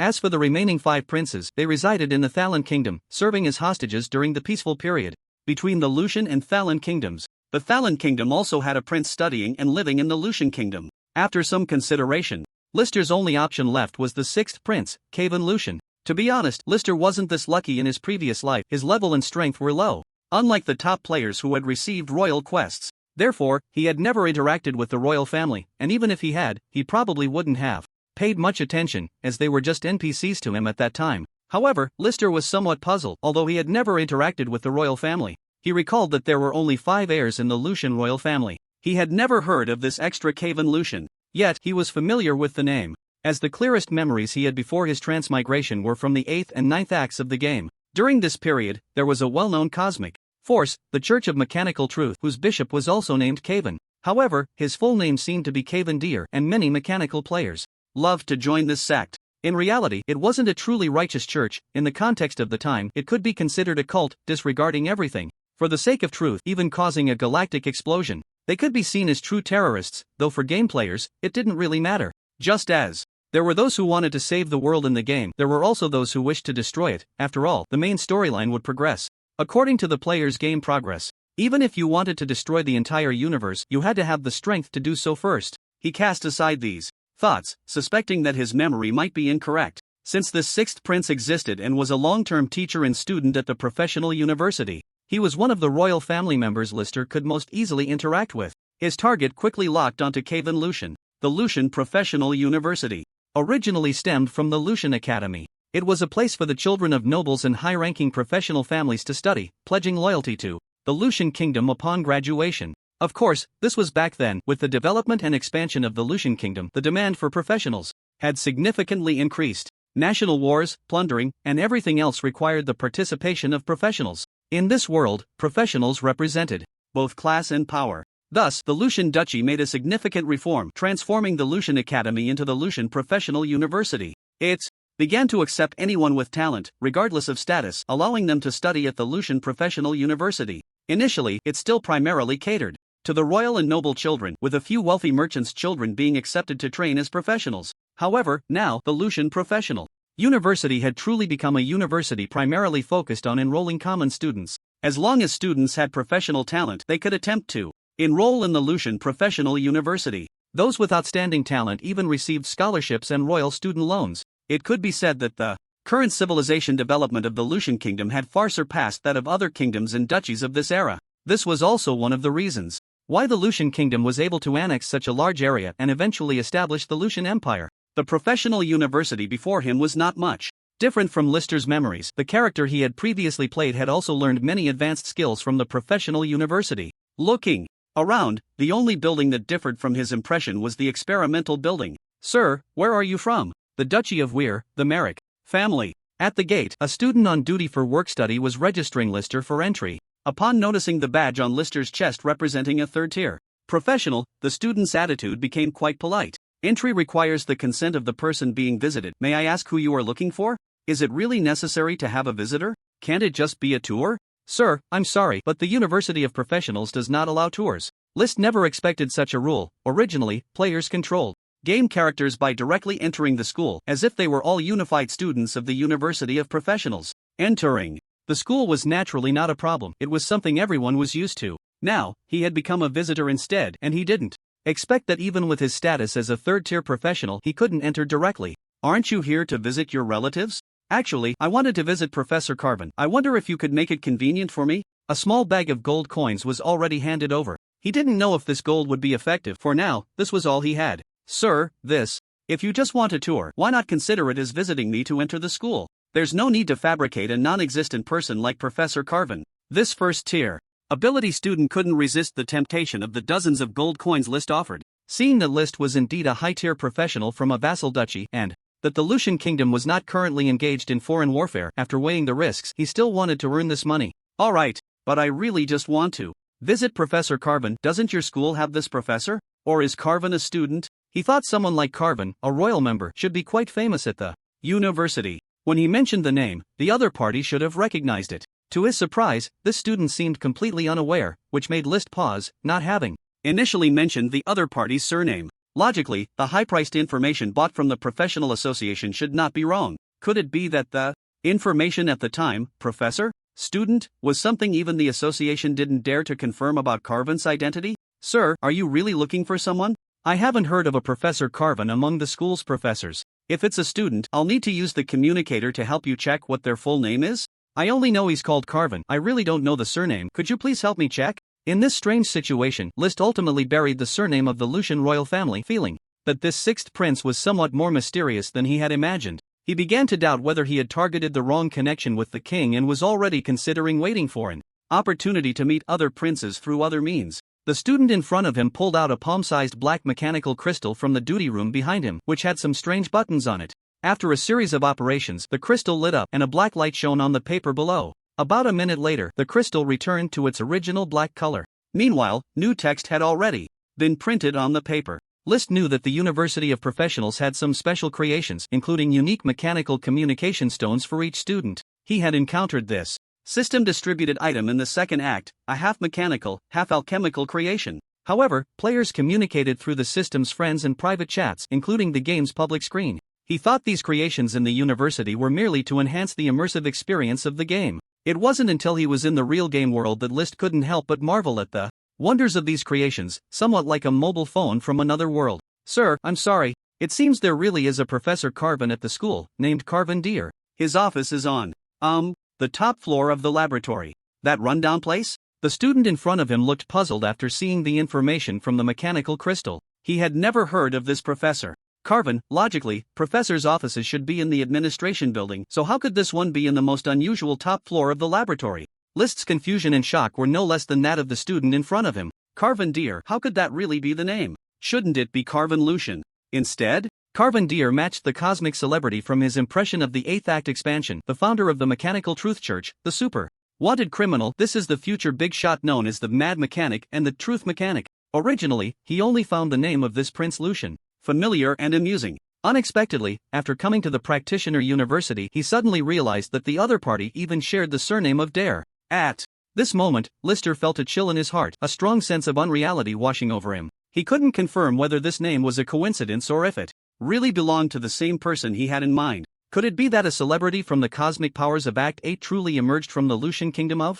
Act 2? My lord? My lord. Oh, it's nothing. Could you help me process a visitor pass? I will be leaving the campus before tonight. Lister came to his senses and decided to meet him after all. At least in the area he lived in, it was still Act 2, and all practitioners' levels would be temporarily restricted to within level 40. Considering his current strength, just meeting him shouldn't pose any major issues. Do you need me to help you contact Professor Caven's visitor or? The student looked a bit reluctant yet expectant, hesitating to take out the gold pouch he had just put away. Just process your visitor pass. I can find this old friend myself. The next moment, the student handed over a mechanical communication stone, about the size of a palm with only one button. To communicate, just press that button, and a student from the administration office will connect you. Before leaving the campus, if I'm not around, just return the communication stone to the new duty student. My lord, this communication stone only works within the university, so please don't take it.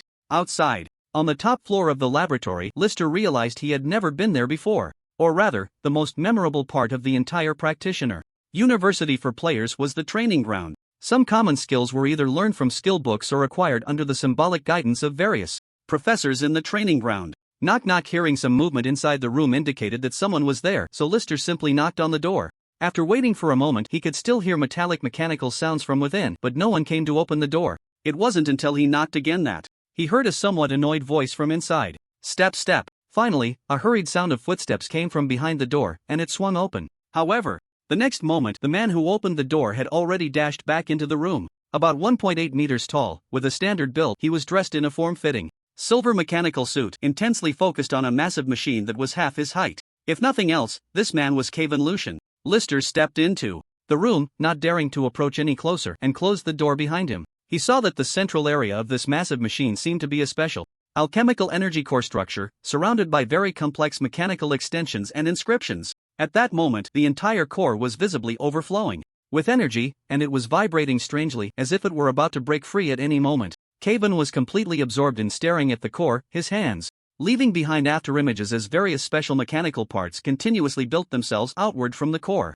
After a long while, this strange alchemical energy core finally settled down, becoming exceptionally calm. Lister quietly observed from the side, feeling that Kevin's intricate alchemical mechanical skills truly deserved to be called art. It was a visual pleasure. Once all operations were completed, he finally came back to his senses, preparing to step forward and introduce himself. However, just as he took a step forward, Kevin immediately raised his hand, signaling him to stop. The next moment, Lister's expression grew increasingly serious as he fixed his gaze on the alchemical core that had seemingly calmed down. Suddenly, as if he had anticipated something, Kevin turned and rushed towards Lister. Moving at incredible speed, he grabbed Lister's arm and pulled him out of the room. Beep, beep, beep, beep. The alchemical core inside the room suddenly began to emit a loud alarm. Boom! Just as the door closed behind them, a violent explosion echoed. The door was immediately blown to pieces, a burst of flames shooting skyward from inside the room, overturning the entire top floor of the laboratory. For a moment, the noise was tremendous. Logically, one would expect the school's special guard to come and maintain order or to impose penalties.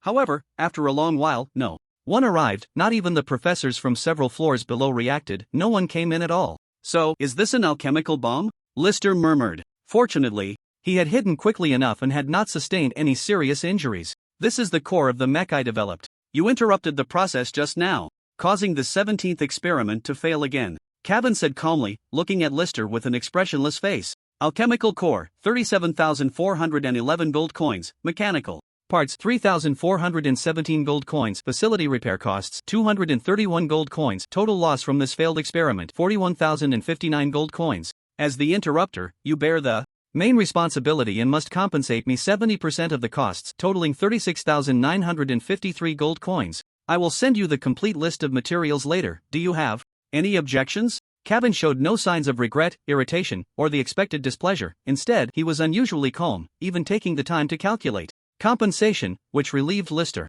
I am willing to bear the compensation, but not in cash. That works. I can provide you with estimates for knowledge, real estate, equipment, special creations, etc., to offset the costs. Kevin quickly replied, his demeanor exceptionally calm, giving the impression of a robot devoid of emotional fluctuations. Seeing this, Lister tentatively scanned the other's information. He had just been captivated by Kevin's exquisite alchemical techniques and had momentarily forgotten to investigate. Level, LV40 class, Alchemical Mechanic, Mechanical System, Health 4209/4209 Stamina, 1417/1417 Attributes, Strength, 40, Stamina, 40, Intelligence, 40, Agility, 40 Skills, A-Class Perfect, Alchemical Mechanical Frenzy. B-Class Excellent, LV33 continuously releases self-destructing alchemical mini-robots, causing area explosion damage of 66 13 83 82 points, can be enhanced by Intelligence Attribute. Mechanical Detonation, C Rare, LV40, actively detonates any mechanical creation, causing 400% of the maximum damage of that mechanical creation. Heart of Wisdom, Passive, No Rank, LV40, increases Intelligence Attribute by an additional 40 points. Mechanical Mastery, Passive, No Rank, LV40, increases the release of mechanical skills by 200%. Overall Evaluation, A-Class, Lord Level, Warning, this enemy is extremely dangerous, it is advised to retreat immediately. Lister was taken aback, he was genuinely stunned. The Kevin before him was indeed a mechanic, especially with the luxurious array of skills listed in the data, including 2 level 40 passive skills and even 2 A-class perfect skills. It was important to note that this was only the second act. In Lister's memory, the most formidable boss monster in the second act had an overall evaluation of only B-class leader level. Yet this sixth prince, barely in his 20s, had an overall evaluation of A-class, a true lord level. Lister felt as if he had stumbled upon a top-tier boss unprepared. Fortunately, this boss seemed quite communicative, even appearing very calm. Lister gradually began to believe that the mechanic named Cavan Deer before him was indeed very likely the one he recognized from his later life. The universe-level big shot known as the Mad Mechanic or the Truth Mechanic, Cavan Deer. Otherwise, it would be impossible to explain the series of super skills he possessed. Can information be used as a deduction? Lister instinctively swallowed. If he didn't know the strength of the 4th-tier lord-level boss in front of him, he could still communicate relatively peacefully. At most, he would be the one asking for something from the other party, willingly complying if they offered gold coins. But now, he was genuinely worried. After all, his own strength was only tier 3, and he had no means to fight back against the one before him. More importantly, he didn't have that much gold on him at the moment, unless he had his family send some over. Alright, but the value will be measured by my standards. As soon as the words fell, Carl, who had maintained a calm expression, suddenly furrowed his brows, which made Lister's alertness spike, and he instinctively placed a hand on the hilt of his dagger. What are you afraid of? Or are you preparing to deceive me? His voice remained calm, as if devoid of any emotion. Yet, it sent a chill down one's spine, especially with his eyes, which were calm yet coldly sharp. Although Cavan's own emotions were not apparent, he was exceptionally sensitive to the emotional reactions of others. I have no intention of deceiving you, I am merely afraid of your strength. Revealing his true feelings, Lister dared not say anything else risky in front of this man. In the next moment, Carl's frown disappeared, and he quickly returned to his mechanical calm demeanor. It was as if he was trying to reassure Lister.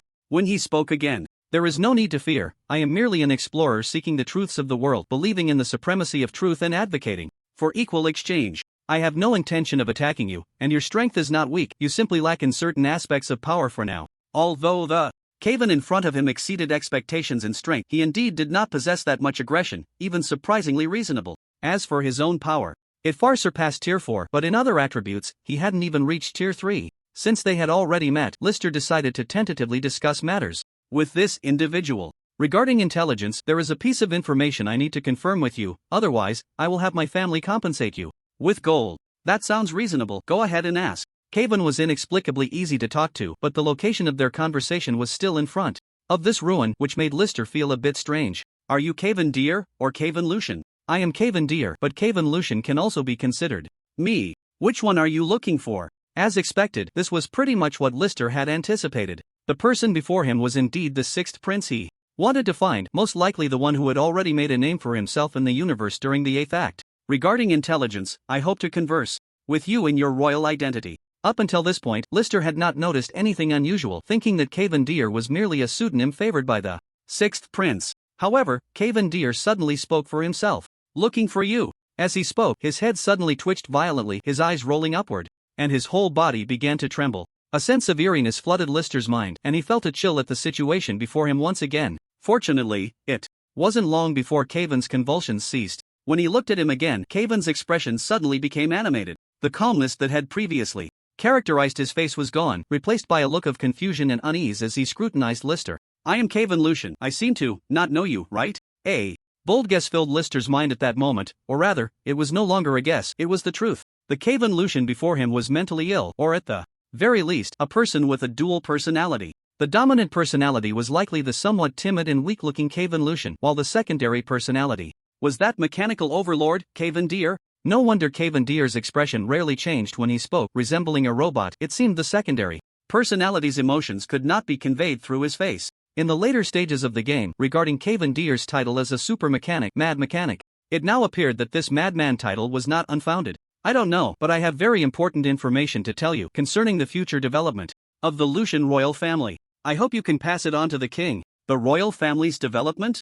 You should talk to my older brother. I can't handle these matters. Since I was young, I have never been favored by my father. I am a disgrace to the royal family. Such important matters, I can't do it. I can't. Don't come looking for me again. Don't. Cavan Lucian's emotions suddenly became agitated. Clearly, Lister hadn't said anything yet, but his emotions erupted on their own. At this moment, Lister deeply felt that sometimes, even when you have something good in hand, it's difficult to deliver a gift to someone. Caven twitched violently again, but this time it was quick. In just a moment, he completely calmed down. The unease and unusual excitement in his eyes vanished, and his face showed no fluctuation. The familiar mechanical calmness reappeared. Caven dear, can you take me to meet your older brother, or the king? It was evident that Lister's visit to the sixth prince today was a mistake, but he still hoped to meet Prince Eustace. Through Caven dear. You tell me the information first. If you want to see them, I need extra compensation. Lister hesitated for a moment but ultimately decided to reveal the information first. At least this Caven in front of him was indeed a member of the royal family. Although he was a bit strange, his strength was undeniable, and his personality was straightforward enough to have a conversation. In the territory of the Duchy of Weir, a super-large turquoise mine has been discovered, and I believe it is of great significance to the Lucian kingdom. No wonder you chose to come to Lucian. A super-large turquoise mine is indeed crucial for the royal family's development. I can help you arrange a meeting. Caven dear nodded in agreement. This information should be enough to cover my losses, right? Such intelligence was absolutely priceless for the Lucian royal family, and Lister was quite confident that it would exempt him from the previous compensation. However, Caven in front of him unexpectedly shook his head. This news is indeed invaluable, but it holds value for the Lucian royal family. For me, it means little, and the compensation in gold remains the same. Don't you profit from the royal family's earnings? By now, Lister had also realized that the other party was indeed not a bloodthirsty person. Even with a dual personality, there was no active aggression. Seeing the other party distancing himself from the royal family like this, Lister couldn't help but retort. Caven's expression remained calm, and there were no signs of anger in his tone. I indeed do not share in the royal family's earnings. This is the same for Lucian. Since I was 6 years old, I have been self-sufficient. 6 years old? The more Lister listened, the more ridiculous it seemed, but when the speaker was the strange Caven in front of him, he couldn't help but believe. The kingdom's steam engine was improved by me, and the steam train is also my industry. Steam cars, alchemical equipment, including the communication stones in the school, are all my inventions. At this moment, Lister was truly dumbfounded. No wonder the Lucian kingdom had developed rapidly in the past 20 years. Even when the second act officially opened and players entered, the entire modernization level of the Lucian kingdom would be even higher. So, it turned out that all of this was due to Caven dear in front of him. At this moment, Lister completely believed that the future mechanical overlord would definitely be this person in front of him. Do you have any other information? If not, please repay the debt within a month. Otherwise, I will personally erase you. The calm words left Lister with no doubt about the other party's strength. Although he had never seen the great prince or the old king, Caven's combat power could be said to be without limits in the entire Lucian kingdom. At that moment, a new idea emerged, and he said seriously to Caven in front of him, "Actually, I have another piece of information about the ruins of alchemical civilization." Where? Sure enough, regarding alchemical technology, even Caven's cold, stiff face managed to squeeze out a hint of excitement. That was the civilization before the Ahesia Empire in the last era, a true alchemical technology civilization. I believe for a true seeker of truth like you, it must be an invaluable treasure, right? Indeed, what Lister wanted to mention was the main storyline of Act 4, the underground ruins of the Lost Land, where the remnants of a well-preserved alchemical civilization's main city lie. This is also the source of all alchemical technology possessed by current nations. It all stems from the last era's civilization, with some remnants preserved to varying degrees. It has developed in conjunction with the temporary steam civilization of this era. Lister couldn't believe the other party wouldn't be interested. One must know that a completed alchemical civilization's main city has far more applications and creations for the current alchemical technology, and coupled with numerous alchemical relics, it is rare for any faction. However, for Lister, it felt somewhat like a double-edged sword. The ruins of Act 4 posed a significant exploration challenge for him. It was an exploration area for players at levels 60 to 80, and more importantly, passive skill books would no longer appear from Act 3 onward. As a martial arts specialist, Lister's focus was still on Act 1. Fortunately, this information could be communicated to Caven first. Perhaps he could gain more. What do you need? Please, go ahead. Although he appeared emotionless, almost like a robot, Caven Dare was actually much easier to communicate with than Lucian. He quickly understood the meaning behind Lister's words and got straight to the point. I guarantee that you will be the first to explore this great ruin, and no one will enter in the short term. I only need 20% of the exploration profits from the ruins, including an additional request. Caven did not respond, standing still as if deep in thought. Lister's request for profits was not particularly persuasive. Most people would verbally agree, but once they received the information, they would inevitably conceal their own gains from the ruins, so there was no hope for sharing. But Caven, in front of him, gave Lister the impression that he wouldn't do that. He had a robotic-like personality, seemingly someone who would keep his promises, so Lister decided to take a gamble. After all, he couldn't explore this ruin with his current level and strength, and he also didn't have the time to explore. More importantly, this ruin was primarily about alchemical technology, which was mainly a theme for mechanical and psychic professionals. Lister himself had no particularly strong needs in that regard. Additionally, as the main city ruins for all players exploring Act 4, the actual area was astonishingly large. With just Caven alone, he wouldn't be able to explore much of the area. It was also a reason why Lister was willing to share this information, treating it as a favor to a future mechanical big shot.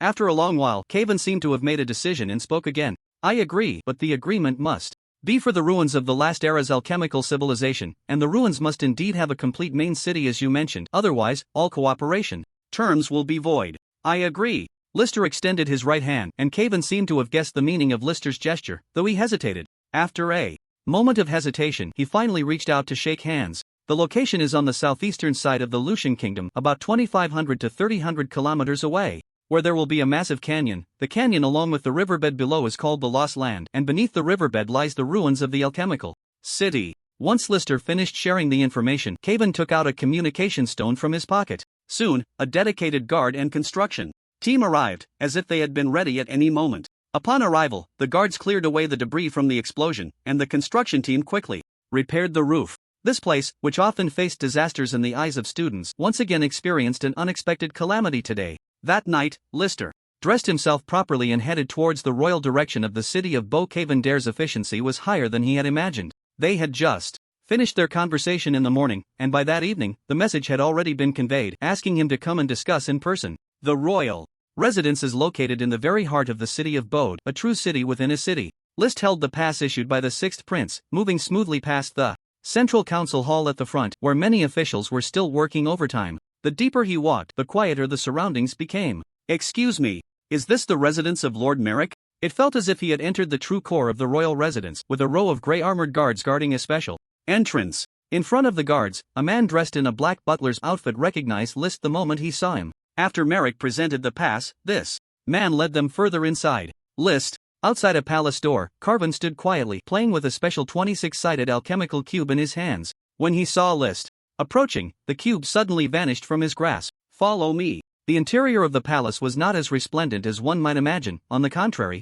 it was somewhat shabby. The decor appeared old, as if it had decades or even centuries of history. Meanwhile, the walls on both sides were adorned with portraits, which, unsurprisingly, were likely of the royal family of the Lucian Kingdom. Following Carvin, they entered one of the large rooms on the second floor. The room was spacious, and two men were already waiting inside. One was an elderly man with a waning vitality lying on the bed, his hair gray and sparse, his gaze somewhat cloudy, dressed in a single gray garment. At that moment, another middle-aged man with a serious expression helped him sit up, leaning against the bed. The two men first scrutinized List, especially the middle-aged man, whose gaze held a hint of scrutiny. Meanwhile, List was also scanning the two with the system. Level, LV40 class, Twisted Walker, Ability System, Health 4509/4509 Stamina 1419/1419 Attributes, Strength 40, Stamina 40, Intelligence 40, Agility 40 Skills, Distortion, B-Class Excellence, LV31, distorts the current space to deal 671 to 11,909 damage, with damage intensity related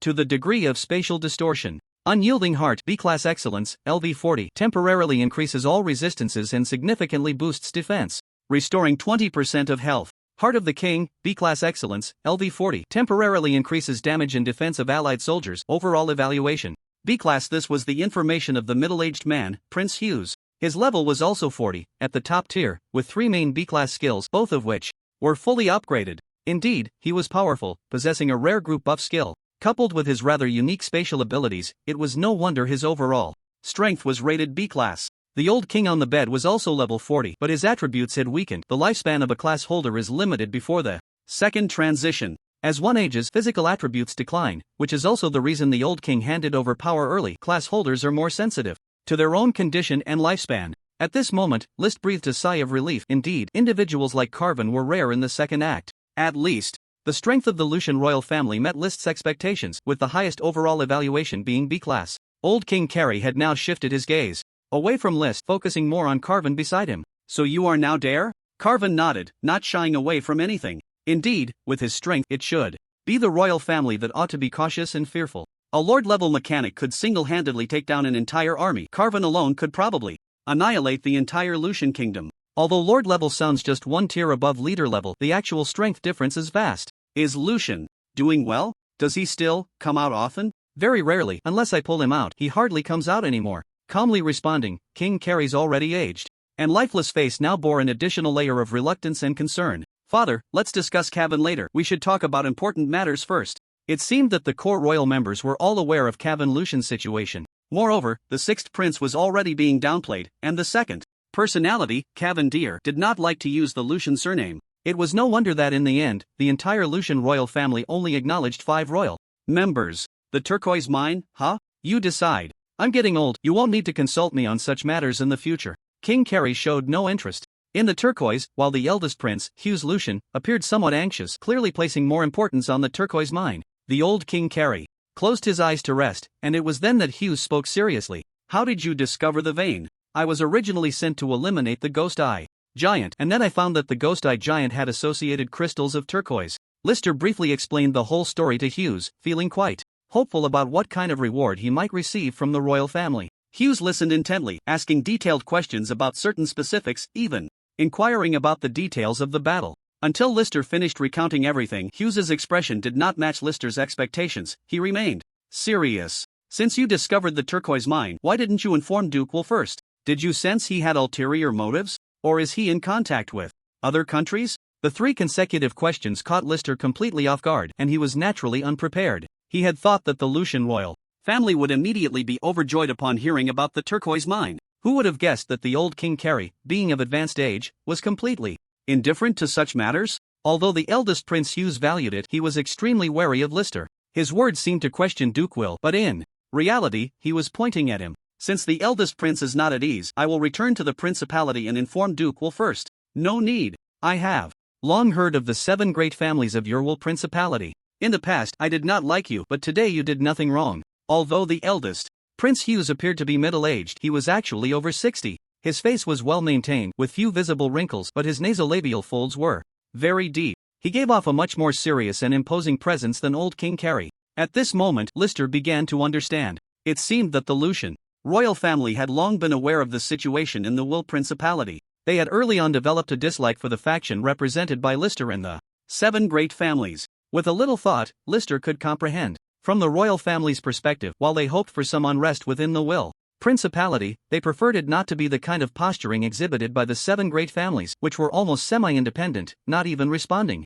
to the kingdom's summons, essentially indicating that there were forces within the territory that did not belong to them. If Lister were the king, he would indeed find it difficult to have any fondness for such remote local emperors. Of course, from Lister's own perspective, he had completely lost any goodwill towards Hughes at this moment. After all, he had come to offer benefits to the other party today. Had he known the other party would have this attitude, Lister probably would not have been so proactive. If it weren't for the fact that his strength was temporarily inferior to the other parties, making it impossible to compete with the Lucian kingdom, Lister would have truly wanted to monopolize the turquoise mine. Looking back now, Lister increasingly admired Count Konar. He probably had already anticipated the Lucian royal family's attitude, which explained why he had distanced himself early on and let Lister take on the representation. I have already arranged for someone to investigate the turquoise vein. If what you said is true, you can ask for any reward you want.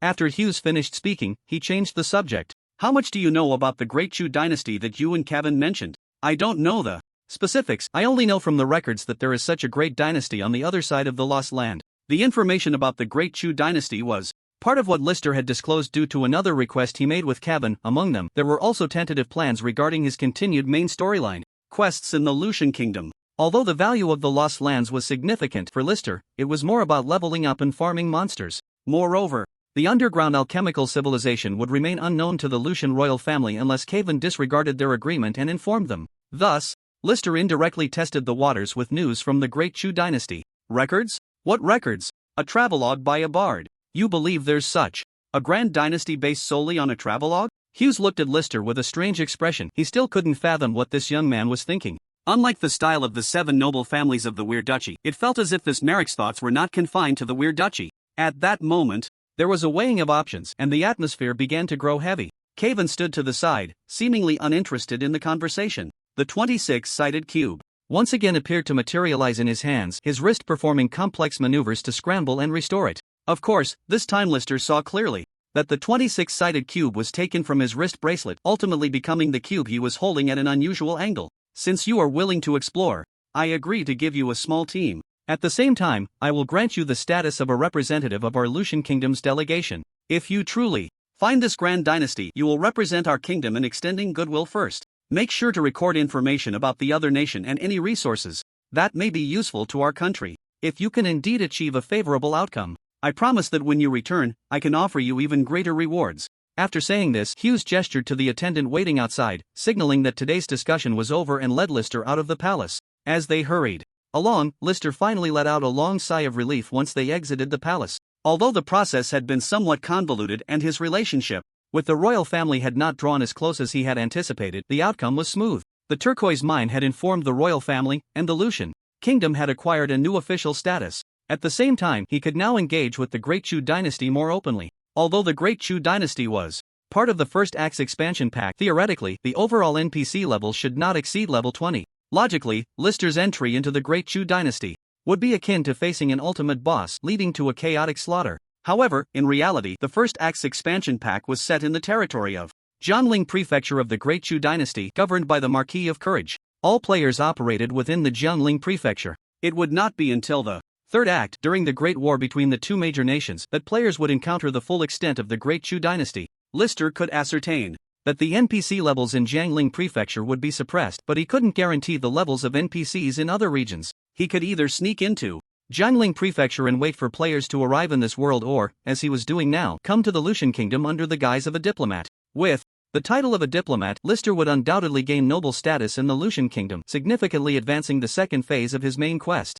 Moreover, the customs and practices of the Great Chu dynasty adhered to old traditions, where envoys were not harmed during wartime. Generally, the treatment of foreign envoys would be elevated in a roundabout way. Lister's other request to Caven was for a team and identity to ensure a safer entry into the Great Chu dynasty. He had considered this matter. The Lucian Kingdom would soon engage in a power struggle in this land, and if there truly was another grand dynasty, it would be beneficial for the Lucian Kingdom. No one could guarantee their victory in the power struggle, so if they could ally with a partner, it would be a good thing. A week later, in the Lucian Kingdom's council hall, the old King Carry made a rare appearance, seated high in the center, wearing a crown, holding a scepter, and dressed in the splendid royal attire. Although he was in the twilight of his years, being a professional, he still maintained his composure. In the council hall, Lister, guided by an attendant, stepped steadily into the hall. The people around were mostly the core power figures of the Lucian Kingdom, including nobles, high-ranking professionals, and mid to high-level officials, all of whom were focused on Lister. Lister stood tall and proud, having experienced the same ceremony for the second time. The only difference was that the ceremony in the Lucian Kingdom was more solemn, with more participants. Lister stood at the innermost part of the hall, while Prince Hughes silently nodded at him. The old King Carry slowly rose from his seat, stepping down the stairs, one by one until he stood before Lister. Officials quickly presented 2 documents and a scepter. Although the ceremony in the Lucian Kingdom was complex, it became much simpler under King Carry. No one dared to point fingers at the king. Lister Merrick, do you pledge your loyalty to the Lucian Kingdom and the Lucian royal family? I do. Lister looked at the old King Carry, trying to appear sincere. However, the old king's gaze seemed murky at this moment. It was merely a formality, with little in the way of words or tests in his eyes. He quickly took the conferment document from the side. Lister Merrick, in light of your significant contribution to the stability of the Lucian Kingdom by exterminating the 4th-tier magical creature, the Cyclops tribe, I hereby grant you the title of Count in the name of the King of Lucian. After King Carry finished speaking, the conferment document was already handed to Lister. Lister received it with both hands, and after putting it away, he placed one hand on his chest to perform a loyalty gesture. King Carry then took a short scepter of deep crimson. After lightly tapping it against Lister's chest, he handed the scepter over. Lister was somewhat surprised, although he had anticipated being granted nobility by the Lucian Kingdom. The extent of the honor exceeded his expectations. Not to mention the substantial benefits from the turquoise mine. Just the promise of an envoy's identity should have warranted him a noble title in the Lucian Kingdom. But to be given the title of Count right away was a bit beyond what he had expected. Even if this Count title was not hereditary but personal to him, given the current situation within the Lucian Kingdom, Lister could use this Count title to enter the top noble circles of the Lucian Kingdom. The achievements that the Duchy of Wool had deliberately overlooked were now being used by the Lucian Kingdom as a pretext to grant him a title. At the same time, King Carry opened another conferment document. From this day forth, I appoint Lister Merrick as a diplomat of the Lucian Kingdom. He will be fully responsible for the diplomatic affairs between the Lucian Kingdom and the Great Chu dynasty. The 6th Guard of the Kingdom will be under the command of Lister Merrick to assist in diplomatic work. Great Chu Dynasty? What country is that? Is there such a country and territory here? The surrounding nobles began to discuss and probe for information about the Great Chu Dynasty. However, in the end, they were at a loss, having never heard of it before. Not sure, probably a small country that just popped up? Count Merrick is only in charge of the 6th Guard for diplomatic activities. It's not a big deal. But this Count Merrick is quite lucky. He was actually noticed by the royal family and arranged for a count title. One noble couldn't help but interrupt. You can't say that. Count Merrick is quite capable. I heard he is only a 3rd tier professional but has exterminated a 4th tier magical creature tribe. The future looks promising. Lister took the document again, looking somewhat dazed. The people around thought Lister was simply being granted the title of count, and for a moment they were all delighted. Even King Carrie in front and the crown prince behind him did not pay much attention. However, in reality, Lister was excited by the system's prompt sound before him. Congratulations, you have completed the main quest. Reforge the glory of Merrick. Glory spreads across Lucian. Stage 2. Congratulations, you have gained 10 free attribute points, 5 million experience points, 100,000 gold coins, and 1 resurrection opportunity. Current available resurrection times, 01. Looking at the series of main quest rewards before him, Lister's heart was already filled with ecstasy. He had originally planned to take a gamble, thinking that with the identity of a noble from the Great Chu Dynasty, he might be able to complete the task upon his return. Who would have thought that right from the start, the main quest would automatically complete due to his status as a count and diplomat? This wave of immense experience and free attribute points would allow Lister to truly step into the 4th tier. In the Lucian Kingdom, he had seen many 4th tier powerhouses, most of whom had already maxed out their skill levels. Now, Lister had the opportunity to catch up with today's gains. More importantly, this resurrection opportunity would allow him to be bolder in his future endeavors. It must be said that the Lucian Kingdom indeed had a certain standard in its dealings. After the awards ceremony, as Lister exited the palace, he was immediately approached by an administrative officer from the kingdom. They provided him with a dedicated count's residence, which, while not a castle, was a standalone building in the core area near the royal city. Upon entering the house, a massive fireplace came into view, along with luxurious purple leather sofas and a magnificent crystal chandelier. The level of luxury in the entire house was even better than what Lister had seen during his last visit to the royal palace. Count Merrick, are you satisfied with this property? If not satisfied, feel free to contact me for a swap. My name is Leary, a level 3 clerk from the central office. As long as they are new nobles, they all follow the same standard as me? Lister was naturally satisfied with this residence. Although it was smaller than his own castle, the comfort of the interior decoration was far superior to that of Merrick Castle. Indeed, the Lucian Kingdom was different. It was much stronger in this regard compared to the Duchy of Weir. This, my lord, as long as they are not hereditary nobles of the fief, they will have dedicated residences allocated in the royal city. The construction of the houses is funded uniformly by the Central Finance Department, but the interior decoration was all supported by the Grand Prince 20 years ago. The clerk hesitated for a moment before briefly explaining the situation regarding the residence. Indeed, this was Hugh's way of winning over these lifelong nobles who had long resided in the royal city without the ability to inherit titles. The new nobles in the city of Bode would ultimately benefit from the Grand Prince, naturally developing a greater fondness for him. However, these tactics were likely employed back when the succession was not yet fully secured. Now, there was no need for such measures. Hugh's throne was already unshakable. My lord, there are a few more items that require your signature for acceptance. Leary's clerk had several cabinets brought in and simultaneously presented a parchment to Lister. The parchment detailed a gift of a small purple gold mine, along with a 10% share of the annual turquoise mineral output. The purple gold mine was worth dozens of times more than the purple copper mine and could be used for crafting equipment from the 3rd to 4th tier. Of course, while its value was high, it did not hold the absolute strategic significance of the turquoise mine. As for the 10% share of the turquoise mine, Lister was quite surprised. He hadn't expected the Lucian royal family to actually leave him some benefits. He knew the size of this turquoise vein, and the confirmed 10% share was already equivalent to a medium-sized turquoise mine. Although Lister felt indifferent towards the Grand Prince after their encounter that night, even to the point of disliking him, he had to admit that when it came to benefits, the Grand Prince was quite generous. Lister opened the boxes in front of him and inspected the contents one by one. There were several sets of 4th tier B-grade exceptional rated equipment, which he could share with the Connor family later. Additionally, there was a whole box of potions, over 100 in total. If he wasn't mistaken, they were all Lucian turquoise liquid, C-grade. This held little significance for Lister personally, but it would facilitate the cultivation of his own forces. He estimated that this batch of potions was exactly what Connor wanted the most. My lord, there is also this bottle of potion, which Prince Caven specifically selected for you. Lily opened the last wooden box, and inside it was another smaller wooden box. Upon opening that, he found a bottle of shimmering green potion. The surface of the potion sparkled with light, vibrant green, as if it possessed infinite vitality. Congratulations, you have obtained Lucian's Special Turquoise Essence, B grade. Lucian's Special Turquoise Essence, B grade after consumption, grants +2 to all 4 attributes.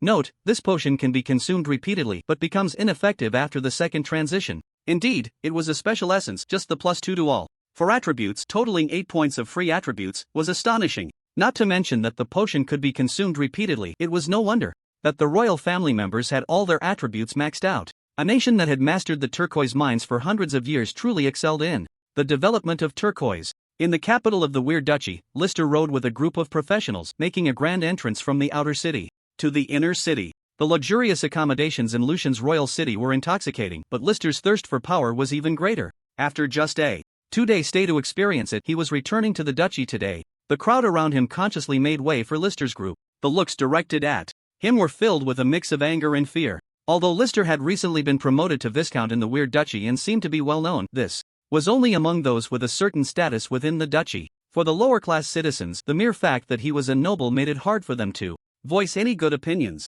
Even if there were any, they would only be temporary under pressure. Of course, Lister was not concerned about the views of the lower-class citizens. His ostentatious return to the city today was not to show off among the populace but specifically for the Duke of Weir to see. Who is that, daring to ride in such an armed formation in the inner city? That's Viscount Merrick. Are you stupid? He was just granted the title from one of the 7 great families. No wonder. But the Merrick family only has Viscount Merrick now. How did such a strong group of professionals suddenly appear? Many passing noble carriages stopped by the roadside, exchanging glances and comments. They were all curious about the team of professionals in red armor following Lister. Each one sat tall on their horses, their expressions calm, and it was clear they were not to be underestimated. After all, the number of professionals in the Weird Duchy was not large, unlike the cities in the Lucian Kingdom that had a complete professional education system. The number of nobles receiving professional training was limited, making it hard to gauge the strength of Lister's guard. In reality, Lister was well aware that the true strength of these 10 professionals was just that.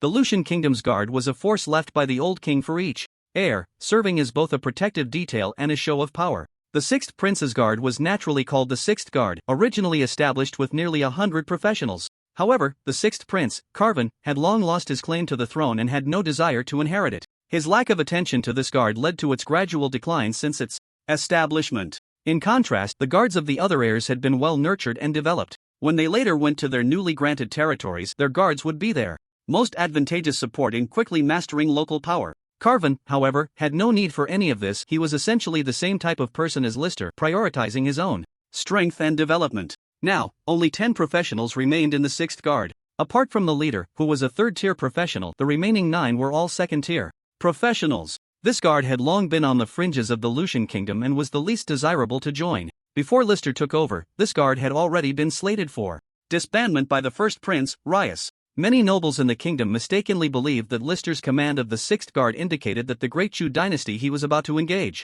diplomatically was merely a small power. Of course, this team was already considered a small but decent force within Weir City. List intentionally strolled around outside Duke Will's castle, and after seeing no reaction, he slowly returned to his own castle, slightly disappointed. The relationship between him and Duke Will had not yet shown any signs within the kingdom, but ever since Duke Will sent a team of professionals to hunt him down last time, the two sides had already completely torn apart. List's actions today might not be understood by outsiders in the city, but only he knew that this was a slap in the face to Duke Will. Not only had he survived the last assassination attempt, but he even had the royal guard following him, growing stronger and stronger. At this moment, inside the Duke's castle, the usually unshakable Will too finally changed his expression today. His face was ashen, his eyes shadowy, and the teacup in his hand was tightly gripped, making a clattering sound. Crack! The cup was suddenly crushed in his grip, but Will too's hand was unharmed. Father, we can't let List go on like this any longer. I suggest I personally lead a team to hunt him down. I guarantee that he won't be able to return once he leaves Will City next time. Valen was equally furious. Whether it was Kylena or the 3 who had chased him last time, they were all professionals he had selected from the Duke's castle, and they were among the few he had invested the most in. Now, it was good. The number of professionals he could actually mobilize in the Duke's castle had significantly decreased. Tis. In that quiet environment, a sudden scoff echoed throughout the family hall. Mori, what are you laughing at? At this time, instead of helping father think of ways to share the pressure, you have this attitude. Do you still consider yourself a member of the Will family? Ha ha ha. Mori had been holding back, but upon hearing Valen's words, he laughed even louder. You? What are you laughing at? Do you want to duel with me? Valen was immediately enraged. Since childhood, he had disliked his second brother, Mori Will, the second heir to Duke Will. Not only was Mori more talented as a professional, but he was also smarter. Compared to this second brother, Valen always felt a step behind. Naturally, he regarded this second brother as his biggest competitor on the path to becoming Duke. I'm laughing at you, big brother. I never expected such nonsensical and childish words would come from you. As for a duel, I'm always up for it. Mori's professional talent was the highest in the entire Will family, and his strength was currently on par with Will, too, so Valen was naturally no match for him. What's nonsensical about it? Are we just supposed to watch List affect the reputation of our Will family? It's just the Merrick family. If it weren't for the Connors backing them, they wouldn't have survived until now. Valen was not very deep-minded and often spoke whatever came to his mind. But now, looking at the strange expressions of his other brothers and sisters around him, including his father's silent head shake, he gradually began to doubt whether he had really said something wrong. Yet he couldn't understand. After all, List was just a lucky third-tier professional in his eyes, not worth mentioning at all. Valen, that List today is being followed by the 6th guard. So what? A mere second-tier professional's guard dares to show off in front of our Will family? Mori had already called him by name, and his hints were clear enough, but unfortunately, Valen still couldn't grasp the meaning behind it. He shook his head with a light laugh and continued to explain to Valen in detail. This 6th guard belongs to the 6th prince. Regardless of the 6th prince's attitude towards this guard, for List to command this team, he must have gained the recognition of the Lucian royal family. Do you dare to slaughter the royal guard? To kill someone recognized by the Lucian royal family? Mole had long understood what lay behind Lister's demeanor today, and although the other heirs were a bit slow to react, most of them were alerted after Mole's first hint. Now, the words he was carefully explaining to Valen were actually the true reason for Duke Will's deep anger. He could no longer act against Lister. At this moment, Valen finally grasped the key point. He felt no embarrassment for not understanding it earlier. Instead, he continued naively, Father, Lister is just lucky. The matter of the 6th guard might just be a coincidence. Let me take action. Shut up. Will too could no longer tolerate his eldest son's nonsense, interrupting him while feeling increasingly disappointed. At this moment, he turned his gaze to his second son, Mole, hoping to hear a satisfactory solution. Father, do you have any information from the royal family about the true reason Lister is in charge of the 6th guard? Although Mole was also a shield warrior, his physique was more balanced and did not appear robust. Coupled with his fair skin, he seemed more like a mage than a shield warrior. This was reflected in his approach to life and work. He was thoughtful and deep, preferring to push and arrange things from behind the scenes. Unlike Valen, whose profession and character were quite fitting for a shield warrior. No, I only know that the Lucian royal family currently values Lister highly, has granted him the title of Count, and also appointed him to a diplomatic position. Officially, it is said that Lister is credited with exterminating the Ghost Eye Giant. Regarding the information about Lister's title, especially the news about the turquoise mine, no one could currently pry it from the royal family. Of course, the only one truly interested in investigating was Duke Will. The nobles of the Lucian kingdom were more interested in Lister's personal experiences. Will too did not believe that Lister's elevation to Count by the Lucian royal family was merely due to his extermination of the Ghost Eye Giant. It should be noted that the Ghost Eye Giant was actually a third-tier group, but in the royal family's official announcement of the title, it was elevated to a fourth-tier group. This was clearly just an excuse for the title. With him among the 7 great families now, all my plans since taking over years ago must pause. Will too gritted his teeth. This was the first time he had shown such a face in front of his children. Anyone would find it unacceptable to have decades of planning abruptly interrupted and rendered unimplementable. The several heirs, faced with their father's fury and resentment, all lowered their heads in tacit understanding, not wanting to provoke him further. Only Mole, at this moment, was thoughtfully exploring the hilt of the decorative sword at his waist. After a long while, his brow gradually relaxed, as if he had thought of something, and he immediately said to Will too, Father, I actually think Lister's elevation this time is a good thing. Will too's shadowy gaze flicked toward Mole, silently nodding. He knew that his second son's character was quite similar to his own. He wouldn't speak without reason, so he quietly awaited his explanation. I think the Lucian royal family might be helping our Will family, who knows? Second brother? Are you starting to talk nonsense? Just now mocked by Mole, Valen seized the opportunity to ridicule him again upon hearing his absurdity. Unfortunately, his mockery and disdainful smile did not elicit any reaction from those present. It was as if he were a transparent person in the hall, completely ignored by everyone, despite being the first heir of Duke Will. Father, although nobles may hold titles from multiple countries, I have never heard of anyone being granted titles repeatedly from within a vassal state. Listening to Mole's words, Will too's eyes sharpened, and his face immediately brightened. Indeed, this Western world of the expansion pack did not reject multinational nobility. For example, the most famous Count Yalan was a dual count noble of the Talon Kingdom and the Lucian Kingdom. This is actually quite common, the intermarriage among nobles due to the lack of heirs, which allows certain noble children or wives to acquire titles from multiple countries. These titles are recognized by various nations, but only between the two major kingdoms and the 7 independent principalities. For instance, the Duchy of Weir, which is affiliated with the Lucian Kingdom, does not have an overlapping noble system.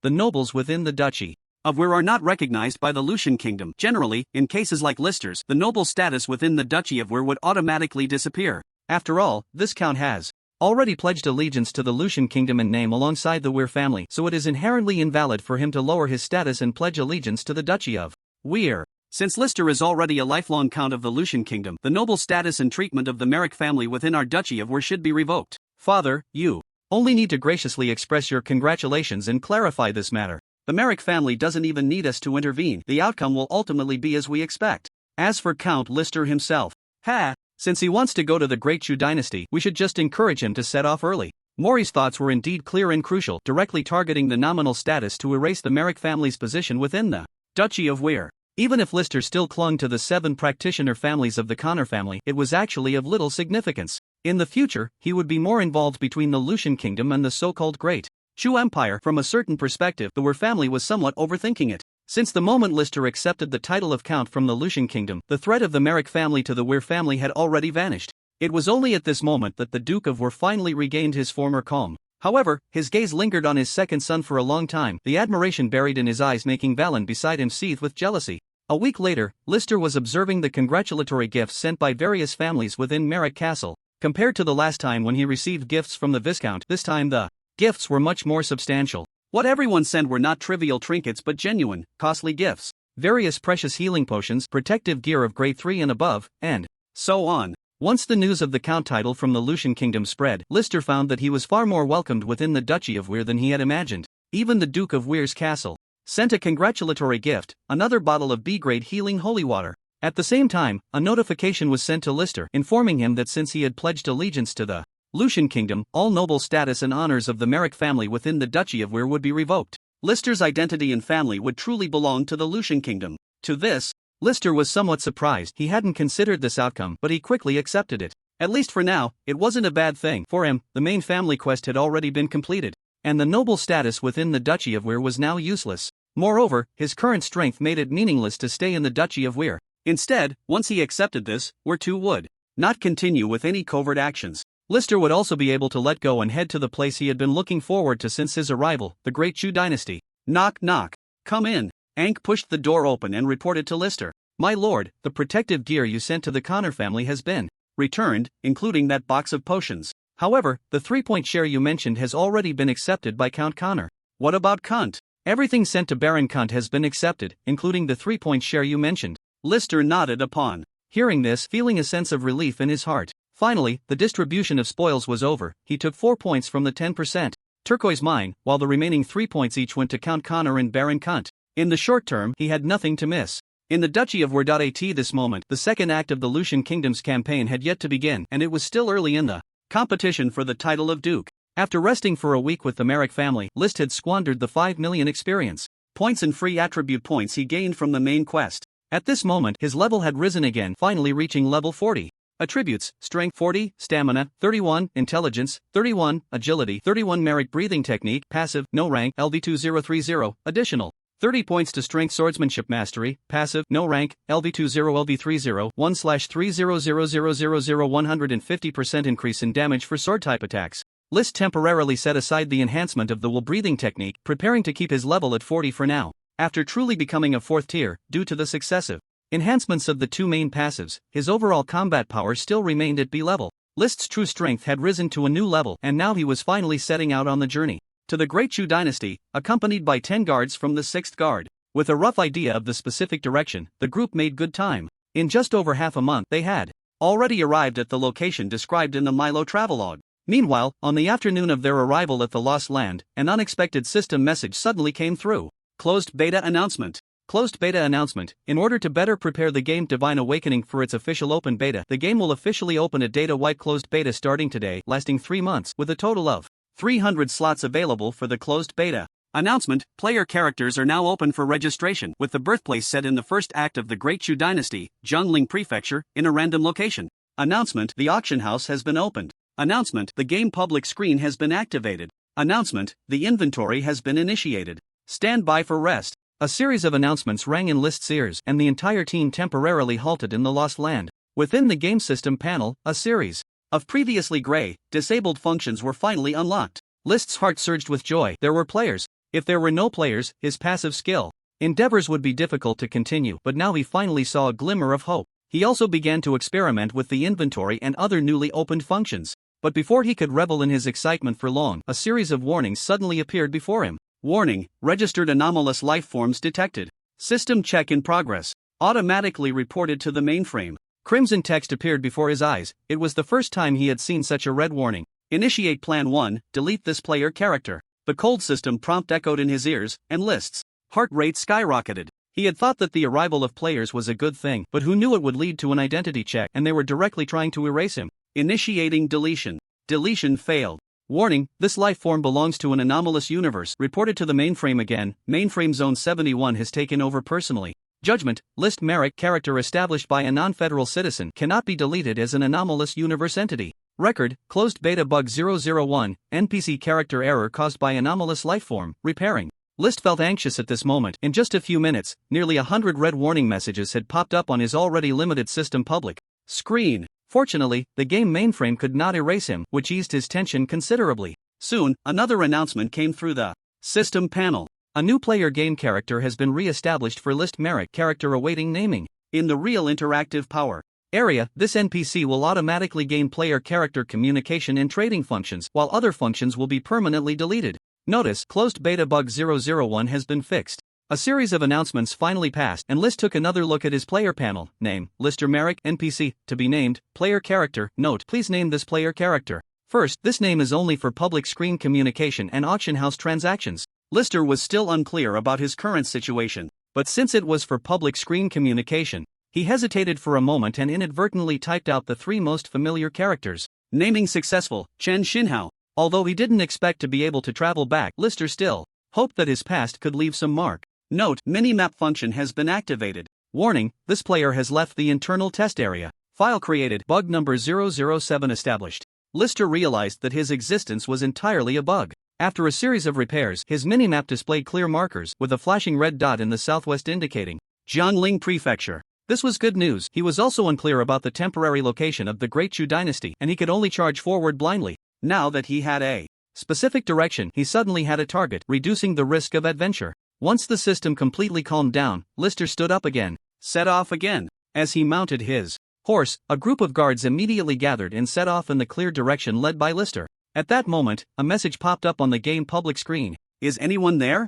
No one responded. As Lister traveled, he silently observed the public screen chat box. In the past, ordinary messages in the game were fleeting, only able to linger for a few seconds through the system's loudspeaker for mutual communication. Now even ordinary messages could hang on the public screen like this. A lonely line made this god of war of Jiangling Prefecture, Chen Shanxian, player feel somewhat vulnerable. And then another message floated by on the public screen. Damn it, finally got the internal test qualification, and yet no one is rushing online? Lister noticed that his perspective in the game public screen was somewhat unique. Unlike when he was a player, he could actually see the real names registered by others. What are you shouting about? Your father is busy leveling up. The one I love, Chi Lu. Who the hell is your father? Are you in a hurry to find me? As the two began to argue, other players on the public screen also started to speak up. This game experience is really great. Viking Warrior, Jennifer. A series of chats were filled with unnutritious content. During this deletion period of the internal test, Lister had not experienced it in his past life, nor had he even heard of any internal testing. Those who had internal test qualifications were probably people of some status within the Earth Federation. At that moment, he was eager to reach Jiangling Prefecture early and interact with this batch of newly tested players. After more than half a month of continuous travel, Lister finally arrived at his destination. Jiangling Prefecture was located within the territory of Jiangzhou, on the northern border of the Great Chu Dynasty. It was essentially a border town, saving him the risk of adventuring into other cities. Along the way, Lister had encountered only two groups of demon beasts, which were not high in level, all under level 10. They were suitable for beginners to practice, and the group ignored these demon beasts, heading straight into the territory of Jiangling Prefecture. My lord, is this the Great Chu Dynasty? Upon discovering some traces of villages, the captain of the 6th Guard, Rolf, instantly looked delighted. After spending time with Lister, he was quite familiar with the character of this count and excitedly asked in a low voice, "Yes, we should have arrived, but this is just the border.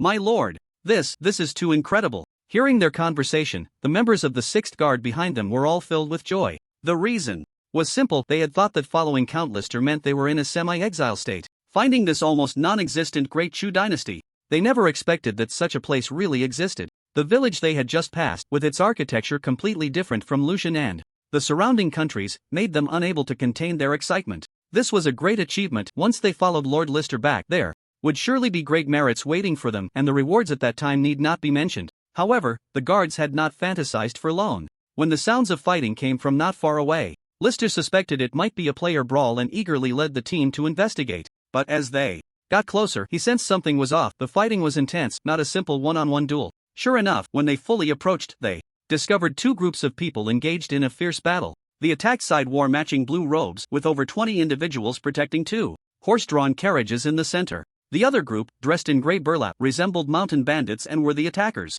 At this moment, both groups naturally noticed Lister and his team standing not far away. However, their battle had already reached a stalemate, and both sides merely glanced at Lister. Seeing that he did not lead his team forward and did not seem to be reinforcements for either side, they continued to fight, unwilling to pause. The fighting grew increasingly intense. Through system scanning and comparison, it was evident that the attacked guards were generally stronger. Their levels ranged from 11 to 13, while the bandits were around levels 10 to 11. This average two-level gap was significant among low-level professionals. However, Lister was somewhat surprised by the bandits' performance. Despite being weaker, they showed no intention of stopping. It was as if they were not afraid of death at all, and their reckless fighting style allowed some of them to get close to the two carriages. Thud! One of the bandits moved quickly, kicking over the first carriage the moment he got close. Two women tumbled out from the carriage, along with various scattered items and books. One of the taller women was quite attractive, with delicate brows, almond-shaped eyes, an oval face, and her hair elegantly piled up.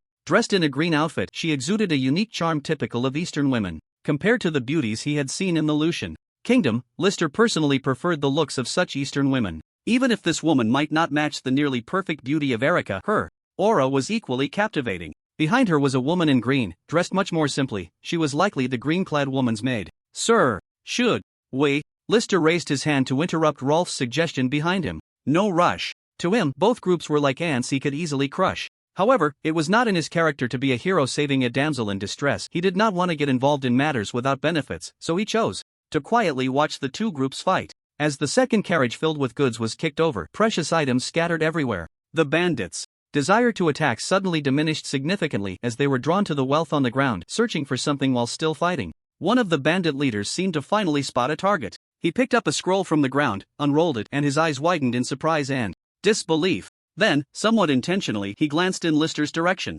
Seeing that Lister did not approach, he decisively shouted, "Brothers, we got the goods. Let's retreat." But before he could finish, a long knife suddenly pierced through his chest. It was reckless to take a moment to look at the scroll amidst the chaos. It was a miracle he hadn't died sooner. The remaining 7 or 8 bandits, seeing their leader dead and their numbers dwindling, finally began to scatter. The guards had no strong desire to pursue. They were more focused on Lister's team, their eyes filled with vigilance. Only then did Lister leisurely lead his team forward. He was not interested in the attacked individuals before him, but he was quite curious about the bandits' target, the scroll. In his memory, it seemed that some posts on the forum in his past life mentioned that the passive skills obtained through tasks in the first act were preserved in the form of paintings. Of course, when players actually receive this reward, it will be transformed into a specialized skill book. Lightly jumping off the horse, Lister stepped closer to the scroll in the thief's hand. "Miss, please step back. This person is very powerful. You must not get lost. You dog servant, do you dare to stop me?" A guard tried to block his own lady, who had just fallen from the carriage. After all, Lister, standing before them, had an unknown origin and an exceptionally strong aura, far surpassing the retreating thieves. They did not dare to act rashly, nor did they want their lady to step forward. Unfortunately, this protected lady had a somewhat headstrong nature, or perhaps one could say she was somewhat ungrateful. Faced with the guards who were desperately trying to protect her, she showed no gratitude. Instead, she hurled insults and even kicked one of them. At this moment, she stood proudly in front of Lister, blocking his path. "My father is the brave Marquis, and I am the legitimate daughter of the brave Marquis. Who are you? Why did you stand by and do nothing just now?" The young woman looked displeased, as if she were about to accuse Lister on the spot. Just moments ago, she had been timid and afraid to show herself in front of the thieves, yet now she showed no fear of him at all. It was as if she was certain he would not harm her, which made Lister want to laugh in disbelief. Did he really look so harmless? When he had first heard the title of the Brave Marquis, he had thought about explaining a few things. After all, the background of the first chapter's expansion pack was the Jiangling Prefecture, which was the fief of the Brave Marquis. Now, it seemed that explanation was unnecessary, and he was rather glad he hadn't saved her. This daughter of the Brave Marquis, although she looked decent at first glance, appeared utterly unattractive to Lister under the filter of her personality. Speak! Are you mute? The daughter of the Brave Marquis, seeing no response, seemed to assume Lister was of low status, and her words became increasingly harsh and merciless. But the next moment she was met with a direct kick from Lister. He didn't dare use too much force, fearing he might kick her to death. Even so, the daughter of the Marquis still flew several meters through the air, landing hard on the ground. Swish! The guards beside her, witnessing this, all drew their swords and charged at Lister. However, in the next moment, before they could even see Lister's movements clearly, the 3 guards who had just approached him were already dead. The remaining guards stood frozen in place, no one daring to step forward to meet their demise. As Lister moved closer again, the maid in green, loyal to her, opened her arms to shield her lady.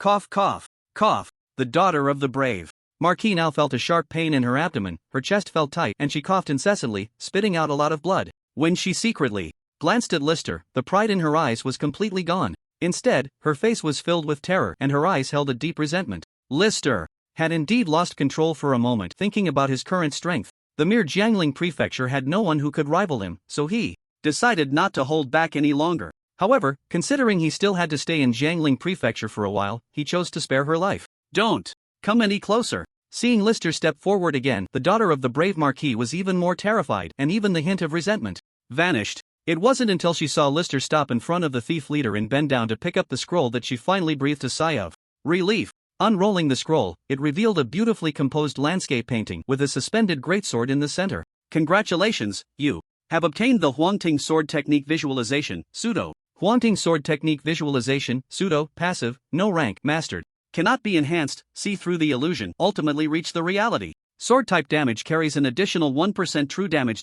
It really was a passive skill. Lister felt a surge of excitement within, his breath quickening. Indeed, during the first chapter's expansion pack, the clues for passive skills were far more abundant than in the second chapter of the Lucian Kingdom. Moreover, it was the top-tier sword-type passive he needed most, with additional true damage. Unfortunately, this visualization was forged, but at least it provided him with the clues he needed for visualization techniques. At that moment, he fixed his intense gaze on the disheveled daughter of the Brave Duke, who was sitting on the ground. What do you want to do? My father is the Brave Duke, even the thieves dare not kill me. I ask, you answer. Otherwise. Lister raised his foot again, indicating towards her face. The daughter of the Brave Duke, seeing that Lister did not intend to kill her, quickly nodded and spoke up. Young master, please ask. I promise to tell you everything. Indeed, his foot was effective. She even changed her address to young master, which sounded much more pleasing. Where did this painting come from? Is it a family heirloom painting? The daughter of the Duke looked puzzled, staring at the scroll in Lister's hand, not understanding. Young master, I have never seen this painting before. She suspected he was trying to deceive her. Lister immediately lifted his leg, intending to kick her in the face. Young master, wait, I really don't know. This painting in your hand is the first time I've seen it today. Ugh, my father usually doesn't care for paintings. Apart from some martial arts manuals, we can't even find a single portrait at home. His foot finally stopped at the tip of the Duke's daughter's nose, causing her chest to rise and fall rapidly, her voice already trembling with fear. Lister's gaze was fixed on the woman. Her fear did not seem feigned. After that first kick, she had become exceptionally compliant, and logically, she should not dare to lie to him again. But if that were the case, it would be somewhat absurd, as he had personally seen the painting fall from the carriage. The thieves seemed to have received the news long ago, clearly targeting this painting. The thieves picked this painting up from your carriage, and you didn't know? Young master, I truly wouldn't dare to deceive you. Ugh. How about this, young master? I'll take you to find my father. Perhaps this is a painting he recently collected? He. Lister sneered, instantly understanding the woman's intentions. She was not very deep in her schemes. Her small thoughts were clearly written on her face. She wanted to wait until he arrived at the Brave Duke's residence to seek revenge from the Duke. However, this made Lister even more confused. Did this daughter of the Duke really not know that this painting was in her carriage? Could it be that this painting was truly not a family heirloom of the Brave Duke? All right, let your people lead the way. Lister's earlier sneer made her feel a bit uneasy, but the next moment, upon hearing Lister's agreement, she immediately relaxed, and even broke into a faint smile. This act further convinced Lister that this painting seemed to have nothing to do with the Duke's daughter. Now, he can only go to the brave Duke's residence and try his luck. After a day of travel, the group finally entered the outer city of Jiangling Prefecture. Jiangling Prefecture is located in Jiangzhou, which is a border state of the Great Chu dynasty, consisting of 3 prefectures and 11 cities. Among them, the large city is the prefecture, and the small city is the city. Jiangzhou actually comprises 14 cities. Jiangling Prefecture is considered the second highest city in status after the capital of Jiangzhou, Jiangxia Prefecture. Being located at the edge of the state, it is also the largest city in terms of area among all cities in Jiangzhou. As for this daughter of the Duke, Lister now knew her name, Xiong Ranjan, and her father's name was Xiong Yangjie, the brave Duke. He didn't even need to pry information from her. Xiong Ranjan continuously revealed details about her family along the way, as if trying to find someone to intimidate Lister. Unfortunately, Lister had no connections in the Great Chu. Moreover, his current strength no longer required him to weigh every matter as he did in the Duchy of Weir. Many things could now be handled directly without so much concern. This was also the reason he wanted to confront the brave Duke directly. The lives of the common people in the outer city of Jiangling Prefecture were actually not much different from those in the outer city of Weir Duchy. They all wore coarse cotton clothes, toiling all day for a living, and only a very few could become professionals. As for the inner city, it had instantly transformed, with smooth roads and well-ordered houses. The core streets were even more populated with affluent families. As List followed Xiong Ranjan's group into the inner city, he was already being secretly observed by several factions. They made their way to the heart of Jiangling Prefecture, where a grand mansion built of tall red walls stood prominently. The massive gate bore a plaque inscribed with the words Yangyi Marquis Mansion, bold and powerful. However, the gate was wide open at that moment, with no gatekeeper in sight, as if someone had just been brought inside. Xiong Ranjan finally relaxed, carelessly breaking away from the group and stepping toward her own door. List followed closely behind with Rolf. As soon as they entered the mansion, various noisy sounds filled the hall, and the interior of the Marquis mansion appeared to have been recently ransacked, looking somewhat chaotic.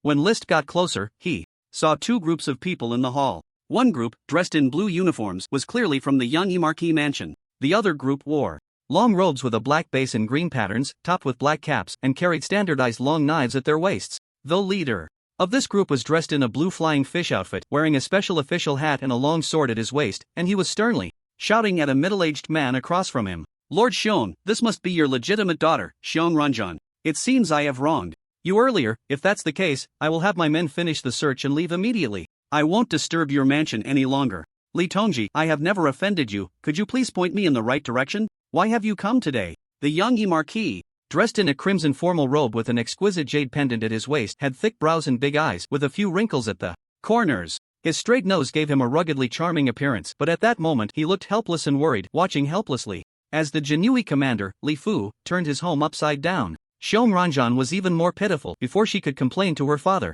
she was already being searched by the Jinui. It was only when the search began that the Yangyi Marquis and Li Tongji finally turned their attention to List. Level, LV20 Profession, Cavalry, Martial Arts, Health, 1271/1271 Stamina, 461 Attributes, Strength 20. Stamina 18, Intelligence 12, Agility 14 Skills, Fierce Gunplay, C grade, LV 13, Gunplay deals 6-17-8-19 damage to enemies, can be enhanced by Strength with a slight knockback effect, Horizontal Training, C grade, LV 11, slightly increases defense for a period and quickly restores Stamina.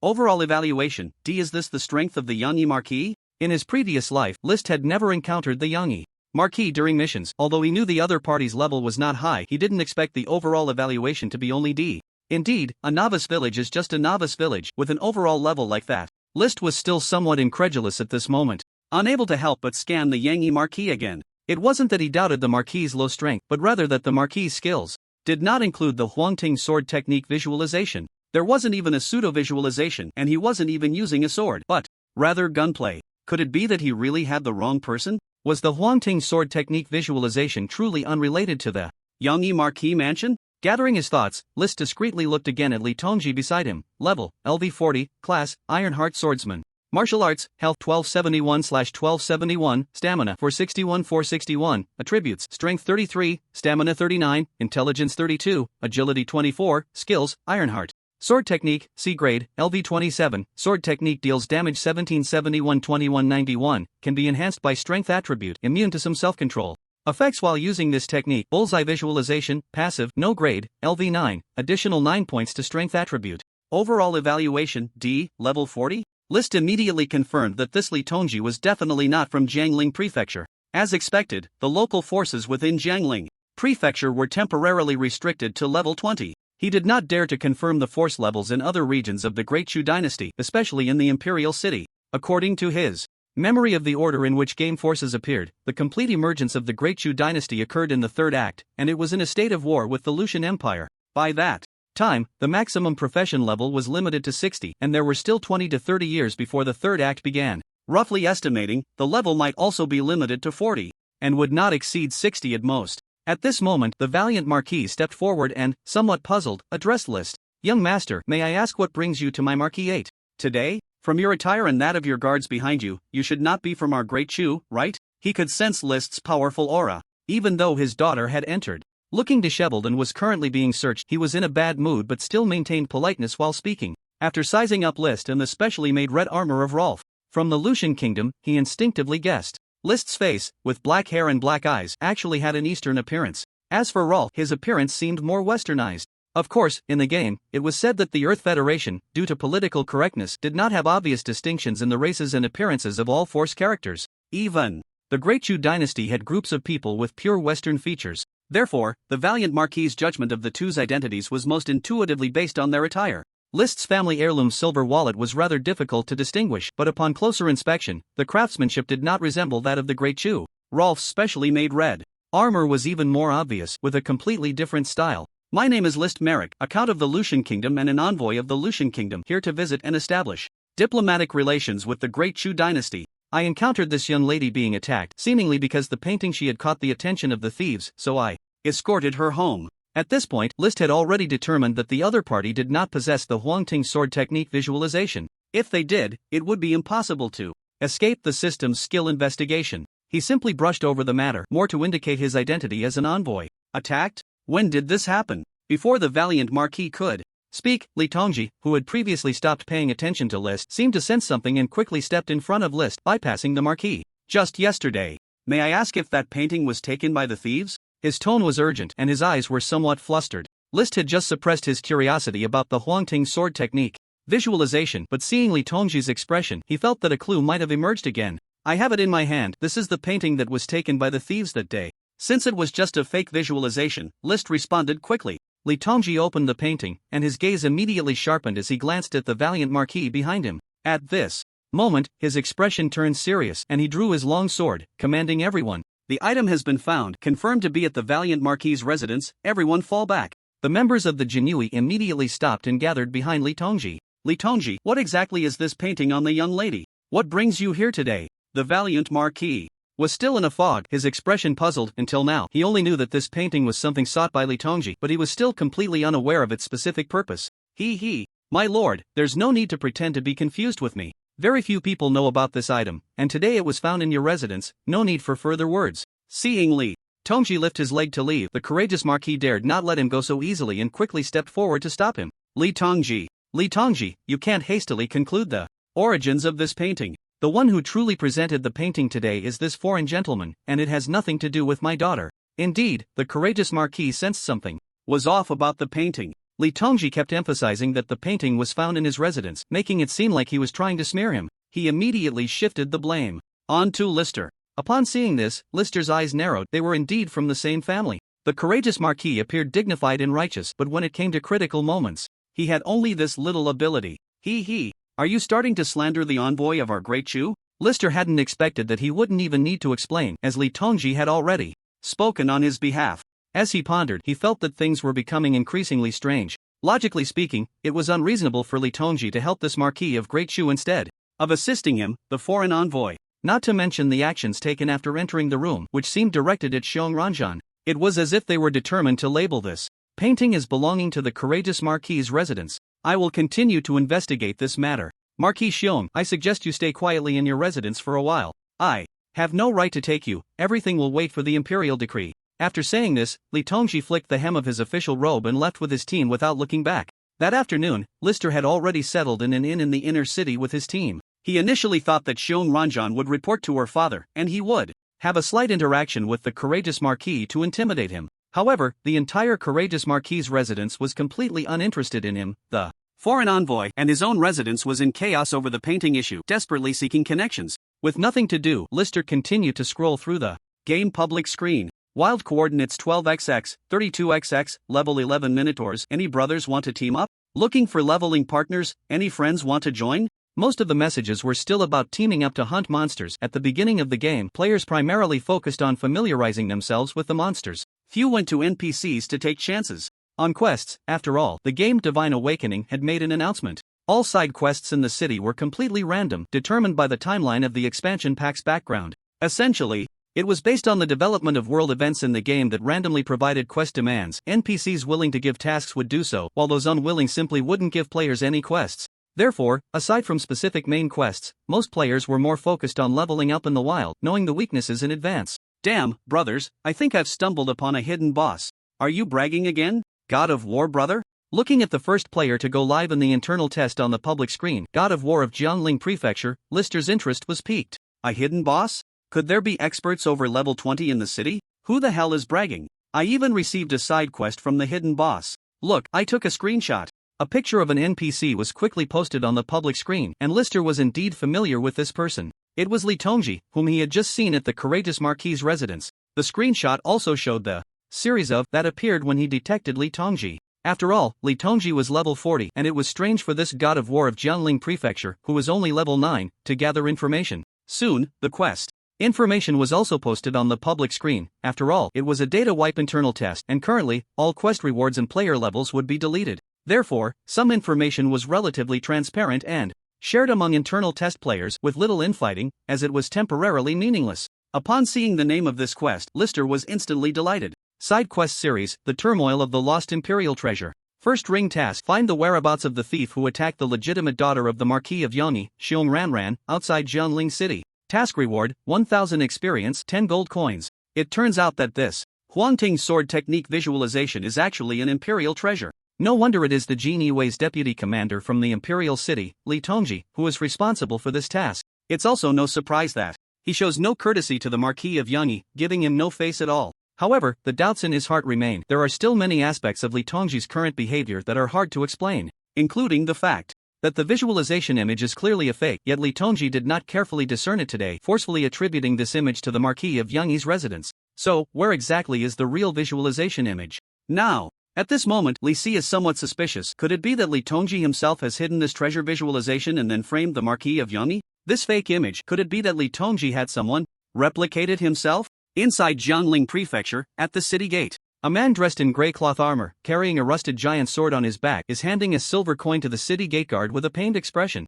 The Great Chu dynasty and the Lucian kingdom both emerged from the first era of alchemical civilization. Although their social backgrounds have diverged in two directions, in many aspects, they still subtly converge. This includes the currency of the Great Chu dynasty, which is a legacy of the early alchemical civilization consisting of gold, silver, and copper. The so-called Eastern Grand background is merely a social backdrop. Like the Lucian kingdom, there are still a few remnants of alchemical era techniques that have been passed down, such as alchemical firearms, etc. What a ridiculous inner city. It costs so much just to get in. The man with the giant sword starts cursing as soon as he enters the inner city. After all, this entrance fee of 1 silver coin is something he barely saved up after killing monsters for a long time. It's all that damned one life's love.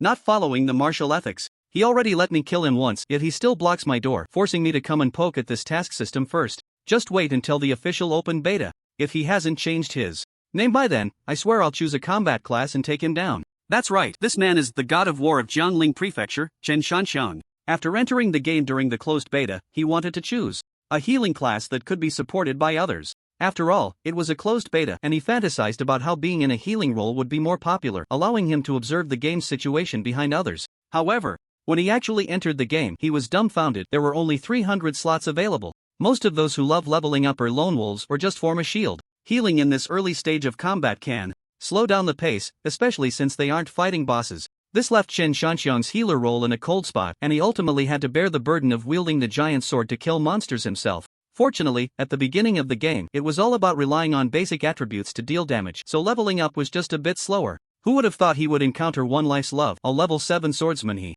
had verbally sparred with on the public screen? Beating him, a level 4 healer carrying a giant sword, was simply a massacre. And as if that wasn't enough, since it was a closed beta that would be wiped, one life's love really got angry over their public screen spat. blocking him at the outer city gate. He made Chen Shanxian's gaming experience confined within the city. However, it also allowed him to be fortunate enough to receive a few tasks, and he even picked up a widely disseminated side quest from Li Tongji at the outer city notice board. Coming to the inner city today, he naturally wanted to see if he could pick up some new tasks and check out the differences in the inner city NPCs. Damn it. I hope this Chen Xinhao on the public screen isn't lying to me. While continuing to curse in displeasure, he followed the mini-map to the Evergreen Inn. As the first inn in the inner city, it occupies a large area and its grand entrance is quite impressive. The place is not bad. Guest, may I ask if you are here to stay or just for a meal? The innkeeper warmly welcomed Chen Shanxian. As soon as he entered, although Chen Shanxian's attire was somewhat shabby, the innkeeper still maintained a certain level of professionalism. I'm looking for someone. Count Merrick, the envoy from the Lucian Kingdom, is staying here, right? Chen Shanxian was actually a bit uncertain himself. Would a foreign envoy, a count, really meet him? But the person on the public screen, Chen Xinhai, spoke with conviction. He said that anyone could take on the hidden quest of Count Merrick just by showing up. Guest, may I announce your arrival? Not long after, the waiter had already led Chen Shanxian to room 1 on the second floor. Chen Shanxian took a deep breath and entered the room. He saw a man sitting at the tea table, dressed in silver leather armor, with black hair and black eyes, and a sharp brow and starry eyes, slowly rising. At that moment, he was calmly sizing him up. The two exchanged glances, and both were very tacitly using the system to scan each other's information. Target NPC detected, Lister Merrick, enemy and ally strength reconnaissance in progress. Reconnaissance. Results obtained, level, LV, health, stamina, attributes, strength, stamina, intelligence, agility, skills, overall evaluation. Note, extremely dangerous. A series of question marks made Chen Shanxian feel unexpectedly delighted.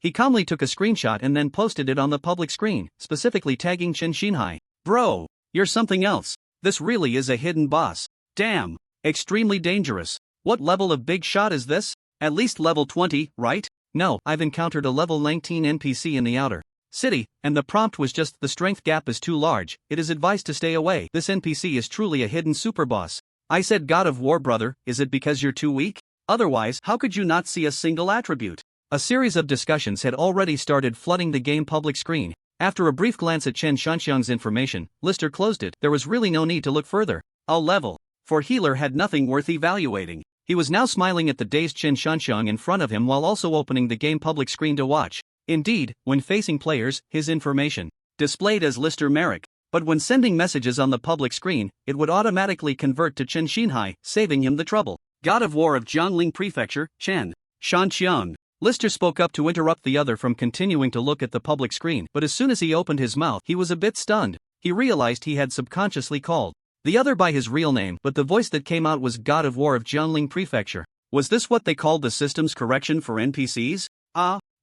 Respected Count Merrick. Hello, is there anything I can assist you with? Chen Shanxian finally reacted at this moment. He quickly greeted Lister with enthusiasm and inquired about the quest. God of War of Jiangling Prefecture, hello, I am the envoy from the Lucian Kingdom here for diplomatic relations with the Great Chu. I have just arrived in Jiangling Prefecture and wish to rest for a while. I heard that Master Li, the assistant to the Emperor of the Great Chu, is a close guard of the Emperor, and I hope someone can help me gather information about him, his interests, and recent movements.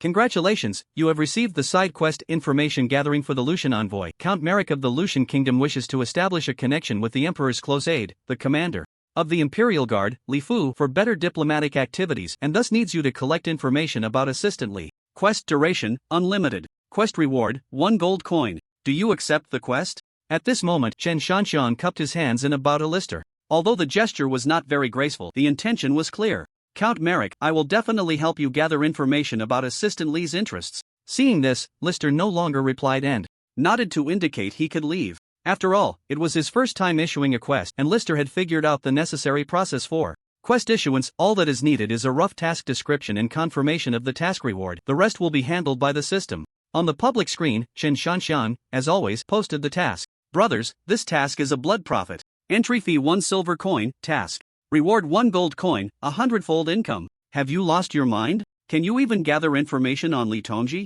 The one I love, Qi Lu. You're the one who's lost it. If I hadn't chosen the healing class, do you think you could compete with me? Anyway, I'm only level 4 right now. I can just keep an eye on Li Tongji's place. Even if I die, it's no big deal. I can just revive a few times. After Chen Shanxian, List's place at the Evergreen Inn became quite lively. Although everyone on the public screen claimed that this gold coin was hard to earn, their actual actions were quite honest. In just 2 days, more than 30 players had come to List, nearly 1/10 of the players had already taken on this task. Moreover, this number was still growing. Just after the latest player entered the room, List scanned the other party's information and suddenly noticed something was off. Target found, whether you love or not, Zheng Chang, enemy, and ally strength reconnaissance in progress. Reconnaissance results obtained, level, LV10 class, mechanic apprentice, mechanical. System, health 301 of 301 stamina, 104 attributes, strength 2, stamina 2, intelligence 4, agility 2 skill, beast trap F grade, LV1. Place a simple trap that causes bleeding effects on the enemy while reducing their agility attribute.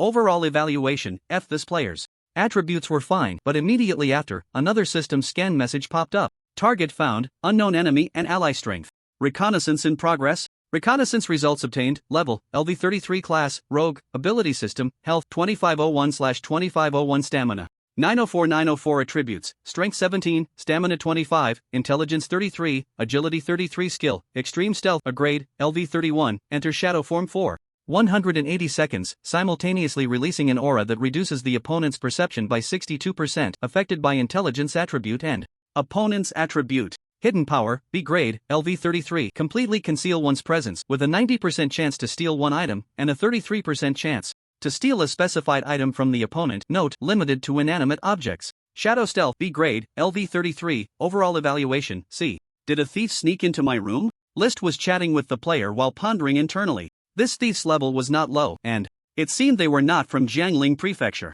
Mastering a high-level A grade, perfect, skill, he had secretly scanned for a long time, and still hadn't sensed the other person in the room. If he hadn't just scanned the player in front of him, he would have truly fallen for the other's trick. As he invited the player to sit down, List focused his attention and looked around the room again. But even with a conscious search, he couldn't find any trace of the person in the room. Indeed, A-grade skills had their unique advantages. Although the thief's strength was not strong, their stealth ability was absolutely top-notch. My lord, I am willing to accept this task. After briefly going over the task format, List was already tired of it internally. Once or twice it was novel, 3 or 5 times he could still act it out, but after dozens of times he truly wanted to escape. Fortunately, this task was special, and there was a little thief in the room. List rarely took the initiative to open the door and let this player out. Then, standing by the door, he completely locked in his mental focus, still sensing nothing unusual, until he closed the door and scanned the room again with the system. The enemies' information popped up once more. Indeed, the person was still there.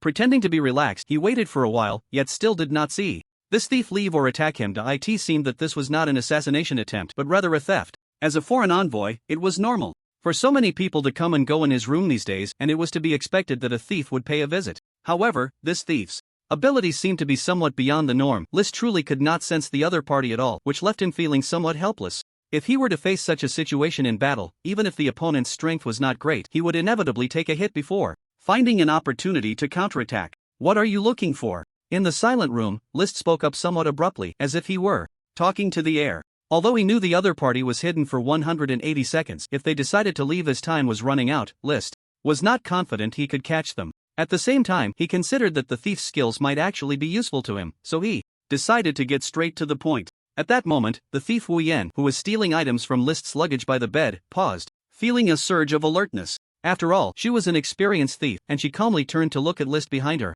Seeing that List's gaze was not directed at her while he spoke, she immediately concluded that he was just trying to bluff her. She had felt List's aura before. His strength was far greater than hers, which was why she had refrained from making a move. Now, she was convinced that List might have sensed something unusual in the room due to his outstanding strength, but he could not detect her presence. Otherwise, he wouldn't need to bluff her. She let out a sigh of relief and unconsciously quickened her pace, continuing to use her skill, Sleeve of Wonders.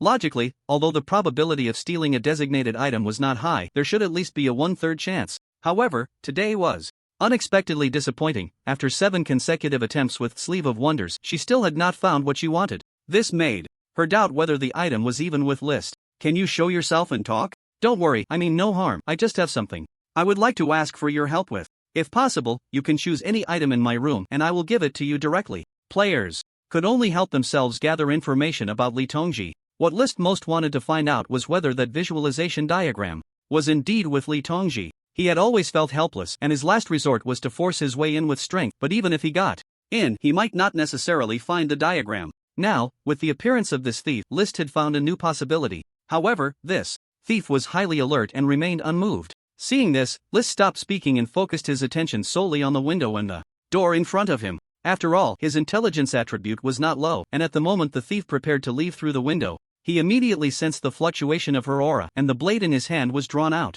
There was no need for much aiming, it was a poised leap forward to slash. List was indeed impressed by the thief's stealth, but he was confident in his own speed of attack. Sure enough, he felt the sensation of cutting into flesh, and he saw the thief's figure begin to materialize. About 1.7 meters tall, dressed in black with a black cloak, his slash struck her back and blood flowed down. Attack damage dealt 1909. He nearly took her out in one hit, and that was with List holding back some of his strength. The thief then leaped out of the window, but just as List was about to pursue, she suddenly yanked her cloak behind her. In an instant, she vanished without a trace in the bustling street. Only the bloodstains left on the ground remained as evidence. Unfortunately, as the thief disappeared, the traces of blood flowing also vanished. List could only shake his head helplessly and return to the room to check his belongings. His luggage appeared to be intact, but the items inside had long since disappeared, leaving only an empty frame. When he touched it, the entire luggage instantly deflated. Fortunately, there weren't any crucial items in his luggage. The important potions had been stored in the system's inventory since the internal testing began. The public screen was still buzzing with messages. Are there any brothers keeping watch? Is there anyone with a low level who can sneak in and take a look? Why don't you just go in? Are you waiting for someone to finish their quest so you can leech off them? How can that be called leeching? I'm willing to pay 50 silver coins for quest information. On the public screen, the investigation task released by Lister was gaining more and more popularity. However, not many were actually doing the task. Most people shared a single thought. They were all waiting for someone to uncover key information so they could leech off the rewards from Lister. Lister was experienced in this regard. Although this task had no restrictions, the next task was planned to require players to be among the top few to receive rewards. Regardless, he was still achieving his expected goal. Relying on players to help gather information, he could at least obtain a comprehensive understanding of the initial details regarding this Li Tongji. At the same time, the information about the thief from just now was also prepared to be released as a second side quest for players to investigate. A month later, at the Evergreen Inn, in room number 1, players began to come in one after another to submit tasks to Lister. Li Tongji usually resides in the inner city's Rongningfang. Every morning he patrols the outer city and interacts with other informants, returning home in the afternoon to cultivate. He enjoys collecting swords and has a fondness for beautiful women. Recently, he just took a concubine, and besides that, he goes to the brothel to listen to music once or twice a week. 3 days ago, Li Tongji arrested a group of criminals who attacked the daughter of the Marquis of Yangyi. Lister looked at the incessantly chattering war god of Jiangling Prefecture in front of him, whose level had dropped from 4 to 2, and couldn't help but feel a sense of awe. Although most of the reported information was useless, this Chen Shanxian was genuinely risking his life for intelligence. From what he saw on the public screen, Chen Shanxian had once barged into Li Tongji's residence and was directly slain by the guards. On another occasion, he followed Li Tongji to meet with the Jinui and was silently taken out again. After 2 deaths and a drop of 2 levels, he managed to gather the current information. War god of Jiangling Prefecture, thank you for your contributions to the diplomatic efforts of the Lucian Kingdom. Although the information wasn't very useful, Lister still pulled a gold coin from his pocket and handed it to the other person. This side quest needed to be completed soon. The internal testing would end in just over a month.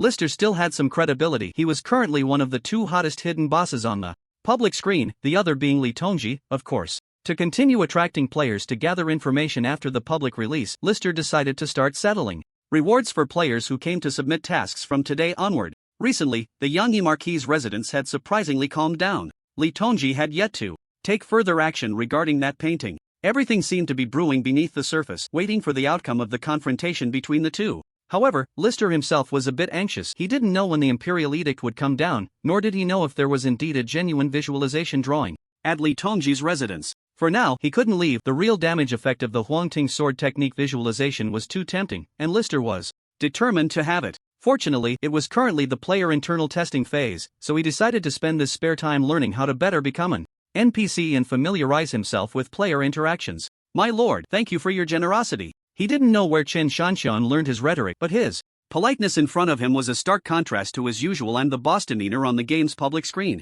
I also have news about your other task, but I can't confirm it for now. You can inform me first, and I will send someone to investigate. If the situation is true, I will have someone deliver the reward to you. While his face remained impassive, Lister felt a surge of excitement inside. The thief who had been in his room, he had spent quite some time looking for someone to investigate in Jiangling Prefecture. Logically, having been struck by him, he had a description of the thief's height and build. Even if he couldn't catch the person, there should at least be some clues about their whereabouts. Unfortunately, there had been no leads until now, and he hadn't expected this god of war of Jiangling Prefecture to provide him with an unexpected surprise. Clearly, no one had shared any useful clues about this task on the public screen. In the outer city, I took a chance and accepted a task. No, wait. While running errands, I discovered a woman whose height closely matches your description.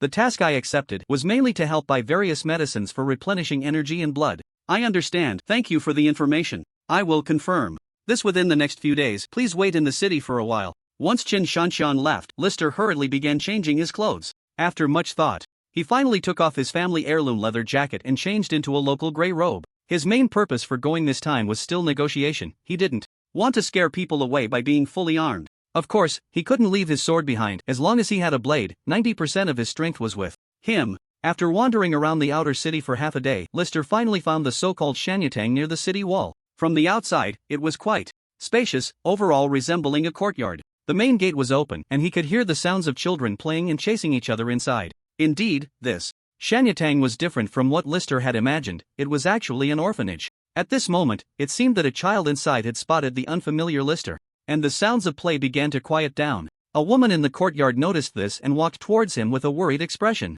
Young master, I am Shin Mei, the head of Shanyatang. May I ask which child you are looking for? The woman was about 1.60 meters tall, not particularly striking in appearance, with some freckles on her cheeks. However, she gave off a quite graceful and capable impression. After scanning her with the system, Lister confirmed that her level was LV1, definitely not the person he was looking for. I'm not here to find a child, I'm looking for another woman here, about 1.70 meters tall. Young master, besides me taking care of these children, there is no one else here. Although she was intimidated by Lister, Shin Mei was still lying. After all, she was a woman who adopted orphans, and in this context it was unlikely to find another person like her in Jiangling Prefecture. Lister didn't want to make things difficult for someone like her, so he raised his voice to test the waters in the courtyard. Since parting at Chongqing Inn, may I ask if the young lady has recovered?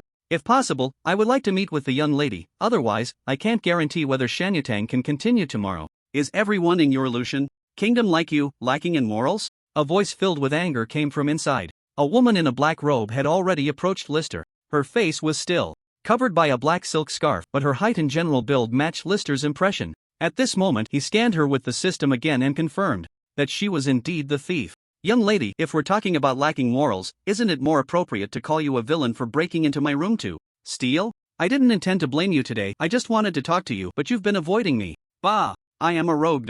Stealing from you wealthy and unkind people to help the poor. If you don't believe me, go ask the common folks in the imperial city, besides you highborn families, who would consider me a villain? Only her pair of phoenix eyes were exposed, and at this moment, just from her gaze, Lister could sense her disdain for him. However, he couldn't agree with her words and thoughts. Highborn families aside, the key point was that he wasn't even a citizen of the Great Chu dynasty. Moreover, he was clearly the victim of theft, yet in the other person's words, he had become the villain, simply because he was wealthy and powerful, thus bearing original sin? List ultimately decided not to bring it up again. Arguing with such a person was futile and a complete waste of time. She already had her own set of standards of justice in her heart, acting solely for her own pursuits, leaving little room for discussion. It was only because the other party still found him useful for the time being that they were willing to talk. Once this matter was over, if he ever encountered her again, List would definitely strike first without holding back. For now, he composed himself and patiently continued the conversation. Shall we go inside to talk? Don't worry, I just want to have a chat with you today. I believe if you really wanted to leave, you could do so at any time. List was not lying about this. The thief in front of him, named Wu Yan, had an extremely weak aura even while standing before him. If he relaxed even slightly, he would easily lose track of her presence. However, now that he had found this goodwill hall, at least the other party had to negotiate with him under duress. Upon entering the room, his eyes were immediately drawn to the large communal bed inside, which seemed to be where this group of orphans slept. Aside from that, there was nothing else in sight except for the shabby square table they were sitting at. Let me make it clear. First, I didn't take anything valuable from your place, just a few old clothes that Shin Mei altered for the orphans to wear. It was as if he was giving List a precautionary warning, but in reality, his luggage contained more than just clothes. There were also dozens of gold coins he had stashed away. Of course, List was too lazy to delve into these trivial details with the person in front of him and directly got to the point. I'm mainly looking for you to help me investigate something, or rather, to help me steal an item. If you're willing, we can wipe the slate clean for everything that happened before, and I can give you an additional 100 gold coins, or I can find someone to help keep an eye on this Goodwill Hall. Ever since List's identity as a foreign envoy spread in Jiangling Prefecture, many local families had invited him. This included the governor of Jiangling Prefecture, who sent people to contact List inquiring about how long he would be staying in when he planned to head to the imperial city. Their attitude towards him was extremely warm. After all, what List referred to as diplomatic relations was, in the eyes of the people of the Great Shu dynasty, merely a tribute mission. Aside from the northern regions, there were several small countries scattered in other directions. It wasn't that the Great Shu dynasty couldn't conquer these areas, but rather that they were too remote, with local customs being quite unique. The profits from managing that land were not as great as those from the tribes establishing small countries and paying tribute. The Great Shu dynasty had always treated these sensible small countries generously. Therefore, the officials in Jiangling Prefecture had a unique attitude towards List, striving to showcase the grandeur of the Great Shu dynasty and win him over with courtesy. Thus, most of List's general requests were met with a favorable response from the officials of Jiangling Prefecture. Not letting outsiders in is the greatest favor. Wu Yan held a deep prejudice against him, not understanding why a foreign envoy was so unwelcome. Was it because he threatened to talk using the orphanage? Or was it Wu Yan's indiscriminate hatred of the rich? Let me tell you, I only steal from high-ranking officials and wealthy gentry. I don't take on anything else, and if I were to steal for you, I would need 300 gold coins. At last, she admitted to being a thief rather than just taking things. List wasn't short on a few hundred gold coins. Everything was secondary to this vision, and he considered it a good deed for the Goodwill Hall, so he nodded in agreement. All right, what you want me to steal is an item from Li Tongji's residence, a painting. Specifically. Before he could finish, Wu Yan interrupted him. A landscape painting, with a knife hanging in the middle? How do you know? List instinctively asked, surprised that Wu Yan already knew about the painting he wanted before he even mentioned it. Could it be that you've already been to Li Tongji's residence? I have been there. The painting in his house is a forgery. The real one should not be in his possession. Wu Yan looked at Lister with a doubtful expression, scanning him up and down for a while before seemingly confirming something. She asked Lister, so that visualization diagram really isn't in your hands? You know this is a visualization diagram? At this moment, Lister's heart was filled with increasing astonishment, feeling that this Huangting sword technique visualization method seemed to be something beyond his understanding, belonging to some secret. On the contrary, it seemed that this matter had long been known by many, and he was the only one with weak information channels who thought otherwise. How fresh is that? The court's secret treasure, the Huangting sword technique visualization method, has been lost. The entire imperial city has already spread the news. Only in this broken place far from the emperor does the news not reach. If I hadn't heard the latest clues, would I have come all the way from the imperial city to this broken Jianzhou border? So you came to my place that day for this painting? Seeing Wu Yan nod, Lister finally understood the current situation. To be honest, there were indeed many clues about the visualization method, but it felt increasingly troublesome. This court's secret treasure was spreading widely, and there were quite a few thieves like Wu Yan keeping an eye on it, not to mention some potential powerful forces. Lister had been staying safely in the city for the past month, and only now did he realize he had wasted a lot of time. Since you already know, do you still want me to go to Li Tongji's residence? Go! But I need to know why you want this painting. Faced with Wu Yan, Lister essentially had no particularly good countermeasures. The fact that they could sit down and talk was actually due to the threat from the Shani Hall. However, Lister was unsure how long the other party could endure this threat. If Wu Yan really got the real painting and didn't show up, he currently had no way to threaten her face to face. After all, Lister hadn't truly gone mad enough to rely on killing orphans to force Wu Yan to appear. To exchange for money, the Wanlong Society will offer a reward of 1,000 gold coins for this visualization method. Wanlong Society? Wu Yan looked speechless, but thinking that Lister was a foreign envoy, it was normal for him not to know, so she patiently explained. It's an underground intermediary organization that can be entrusted with information, assassinations, and so on. Indeed, someone had already set their sights on it, and the price was not low. 1,000 gold coins. Lister actually had that much. He had quite a few gold coins left after completing the last main quest, but he hadn't brought much to the Great Shu dynasty. After all, the item inventory hadn't been opened at that time, and carrying too many gold coins was inconvenient. He had saved what was left for hiring players after the public test, including the gold coins for buying skill books at the auction house, and now it seemed he had brought too little. I suspect Li Tongji himself has hidden this visualization method. There might be a real painting in his house, and you might have been careless last time. If you can find the real painting and steal it out, I'll also give you 1,000 gold coins. The Huangting sword technique visualization method was the most important thing for him at the moment, almost guaranteeing his absolute strength in the later stages. He couldn't be bothered to analyze whether the other party was trying to use the so-called Wanlong Society to bluff him into raising the price. If he had to spend money, he would spend it. As long as the real painting could be obtained, Lister could temporarily be the fool, and he could always get back at them next time. After all, compared to the Lucian Kingdom, the Jiangling Prefecture of the Great Chu Dynasty was still in the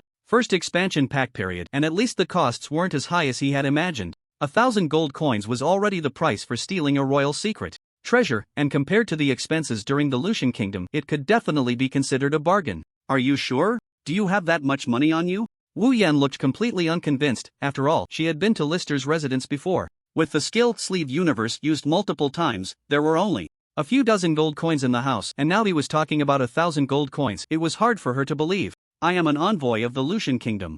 How could I dare to come for diplomatic relations without some wealth? As for where the gold coins are, I can't tell you. Anyway, you can see my sincerity. The reward will definitely be the highest on the market. You'd better be honest and think about the consequences of breaking the agreement with the Goodness Hall. In the end, feeling somewhat uneasy, Lister threatened the orphanage once more. Indeed, once some bottom lines were set aside, many things became easier to handle.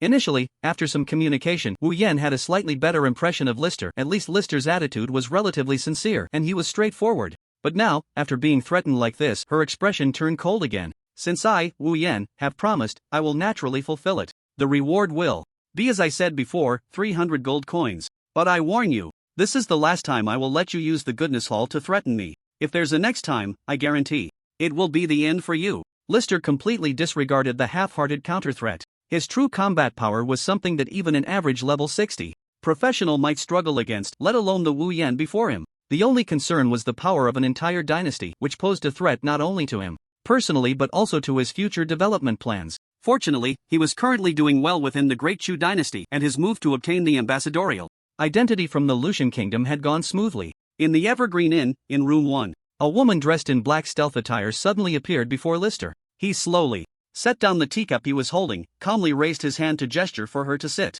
Yet inside, he couldn't help but sigh, even though he had mentally prepared himself. He still hadn't sensed her entry. Indeed, while the ability system might not match the martial or mechanical systems in late-game combat power, it had its unique advantages in certain areas. For instance, the Wu Yan before him had exceptionally strong stealth and concealment abilities, leaving him momentarily at a loss. Wu Yan poured herself a cup of tea from the kettle on the table and drank it down boldly. Then, under Lister's gaze, she slowly shook her head. Still nothing? Could it be that the item really isn't in his possession? It had been over a month since their last meeting at the Goodness Hall. Wu Yan was highly efficient. She had returned to visit Lister the day after she agreed, but still found nothing. Yesterday, Lister had already gathered information from local officials that the court had issued an order for the magistrate to take the brave Marquis to the Imperial City to face charges. Tomorrow was the day Li would leave with his men, which was also why Lister had asked Wu Yan to visit again tonight. If Magistrate Li truly had the genuine painting, he would undoubtedly take it with him before departing tomorrow.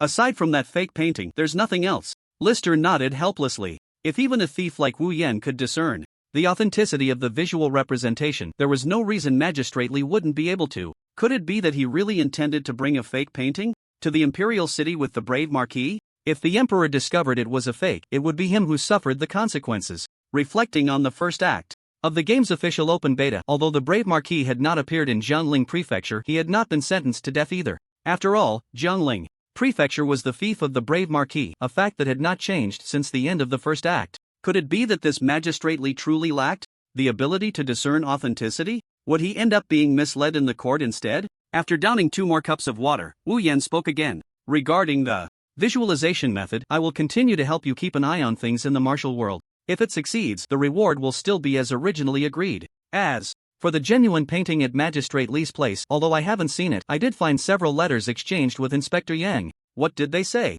Inspector Yang, named Yang Jia, was the inspector of Jiangzhou and also managed the capital of Jiangzhou, Jiangxia Prefecture. Lister was relatively familiar with the forces in Jiangzhou, having stayed there for nearly 3 months as the player closed beta was nearing its end. I hope you can keep your promise. Without mentioning the content first, Wu Yan fixed her gaze on Lister and reminded him once again she was about to leave Jiangling Prefecture, preparing to return to the Imperial City for business. Shanyatang was merely a place she discovered in need of help after arriving in Jiangling Prefecture. That's why she had assisted for a while, but there were more people in the lower class of the Imperial City waiting for her help, so she was destined not to stay long in Jiangling Prefecture. Now she had some understanding of Lister's character and temperament. It was a way to give Lister face, telling him these extra clues, hoping he would keep his promise and not disturb Shanyatang. Don't worry, I still have to go to the Imperial City for diplomatic relations. I won't stay long in Jiangling Prefecture. The content of the letter isn't much, but most of it is about Governor Yang asking Li Tongji to secretly look for dirt on the brave and resolute Marquis. Upon hearing this, Lister's eyes brightened involuntarily. The dead end that had been blocked felt like it had a new direction. So, Governor Yang and Li Tongji have a good relationship? At least regarding the brave and resolute Marquis, the two are allies. Then this painting. I've already asked friends in the Jianghu to keep an eye out for me. When I return to the Imperial City, I will pass through Jiangxia Prefecture, and at that time, I will visit Governor Yang again. To be fair, these people from the Jianghu really know how to get things done. Lister didn't even have to mention it. They took the initiative to handle the matter without raising the price, saying 300 gold coins was just 300 gold coins. After their conversation, Wu Yan's figure suddenly disappeared once again right under his nose. In Lister's days, there was no longer a hint of breath in front of him. The next morning, Li Tongji left early with the brave and resolute Marquis, passing through Jiangxia City on their way to the Imperial City. Lister also had Rolf notify the 6th Guard to start assembling, preparing to keep an eye on Li Tongji.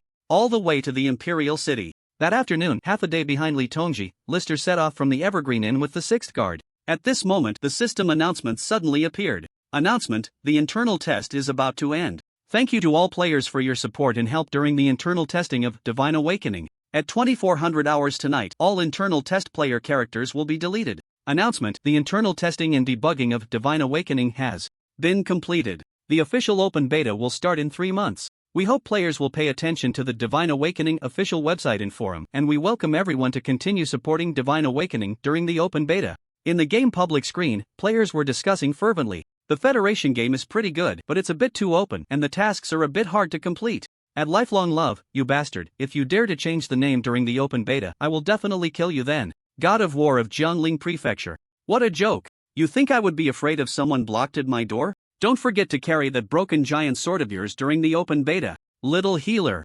Lifelong love. Lister glanced at the public screen but didn't pay much attention. Instead, he opened the auction house to take another look. There were skill books available, but none of the passive skills he needed. After all, there were only 300 players and the drop rate was truly dismal. By the time Lister arrived at Jiangxia Prefecture, it was already noon the next day. The player public screen and auction house were once again locked and prohibited, but his personal item inventory remained open. Lister was unsure about the timeline of the 3-month open beta corresponding to the Great Shu Dynasty. It could start tomorrow or it might be a year or two before it officially opened. He could only wait for the final notification regarding this matter.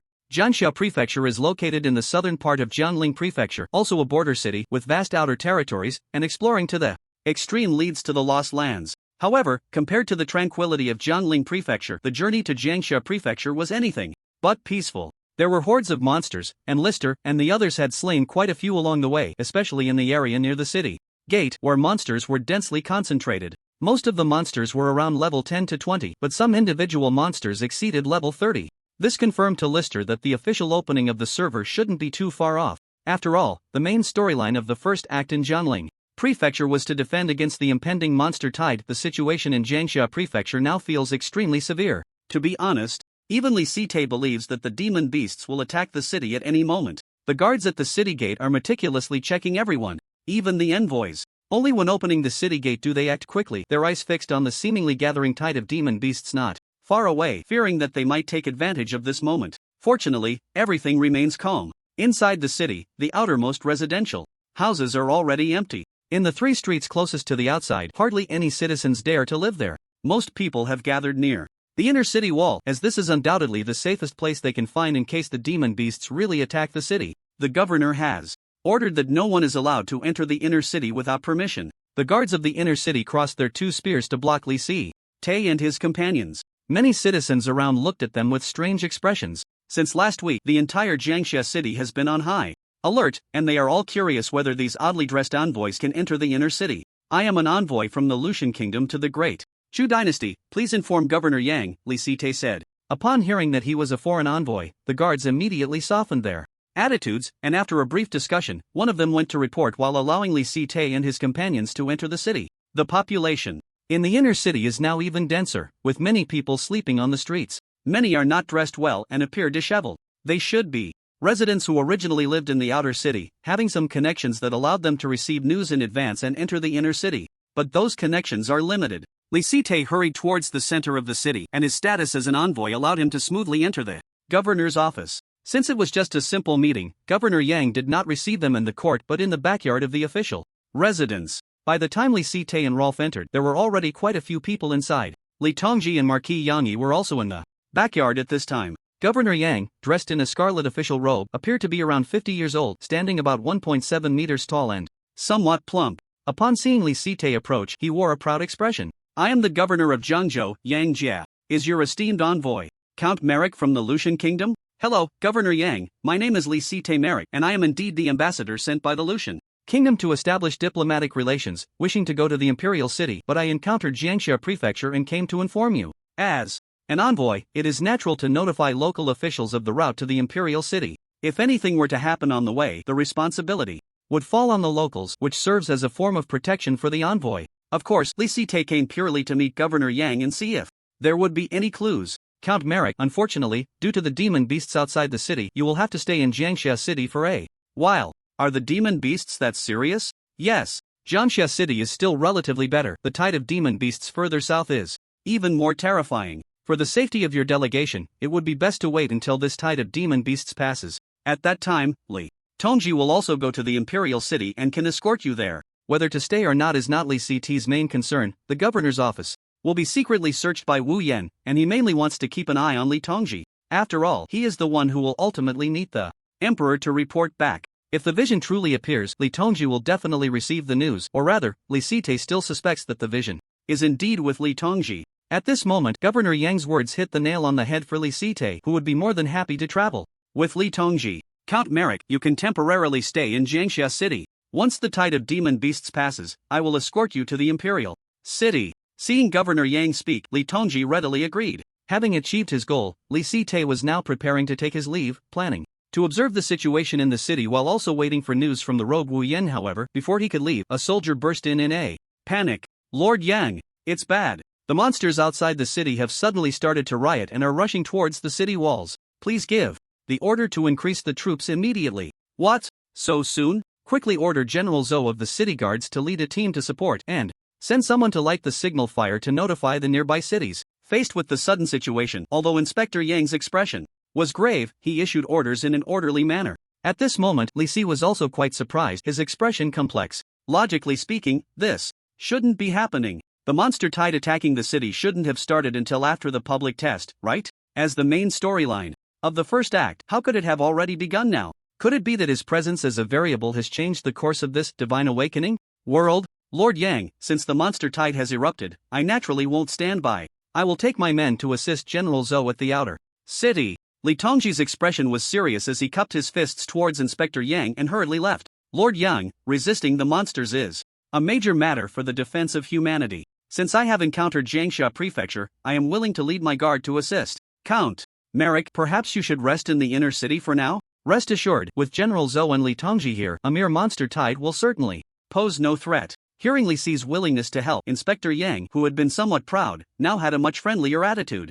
Of course, it might also be because he was worried about Li Si getting into trouble in his Jiangzhou. At this moment, he didn't relent in letting him go help. However, he ultimately couldn't control Li Si. Half an hour later, Li Si had simply dropped off his luggage at his residence, then changed into his gear and led a team to the outer city walls. The battlefield against the monster tide was right outside the city, where swarming monsters clashed with the city guards below the walls. "Count Merrick, you can take care of any stragglers that manage to climb the walls, prioritizing the mission of your Lucian Kingdom's envoy." Inspector Yang had appeared behind him at some point. He looked at Li Si with concern. Although his generous attitude moved him, if a battle were to break out, Li Si would actually be a burden in his eyes. If he were to die, it would affect his own career. Li Si nodded in agreement and temporarily watched the battle situation from the city walls. The monsters in the tide were generally around levels 10 to 20, with a few exceeding level 20. At this moment, all the monsters seemed to be charging towards the city walls recklessly. Below the outer city walls, the city guards were quite capable, with the average level of the regular guards around level 20.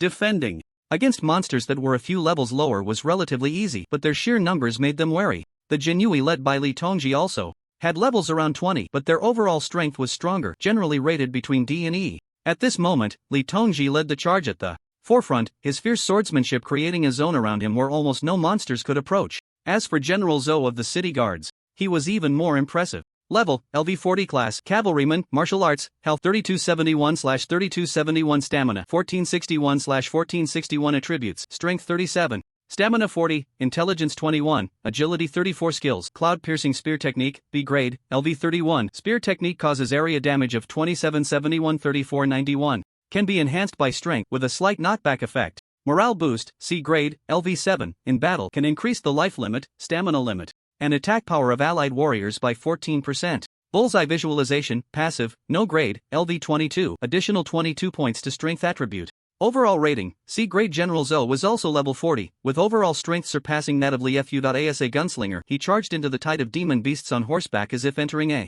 no man's land, instantly clearing a vacuum zone. The seemingly endless tide of demon beasts, under the coordination of the city guards and the Jinui, was completely unable to breach the outer city. However, this scene did not last long before a violent tremor shook the ground. Z roar! A tremendous roar echoed from not far away. A demon beast, resembling a small mountain, straightened its back. At that moment, the city guards below the wall felt as if the sky had been obscured, as a colossal creature appeared before them. Everyone, including General Zoe and Scholarly, wore expressions of unprecedented seriousness. Target detected, Bloodmane Spirit Bear comparing enemy and ally strength. Scouting results obtained, level, LV 40 health 20313/20313 stamina, 8981/8981 attributes, strength 40, stamina 40, intelligence 30, agility 30 skills, blood pact, a class, LV 30. For every 1% decrease in health, damage and defense increase by 1%, maximum 30%. Blood drain, a class, LV 26. When health is below 50%, can restore health by dealing damage to enemies, maximum 26%.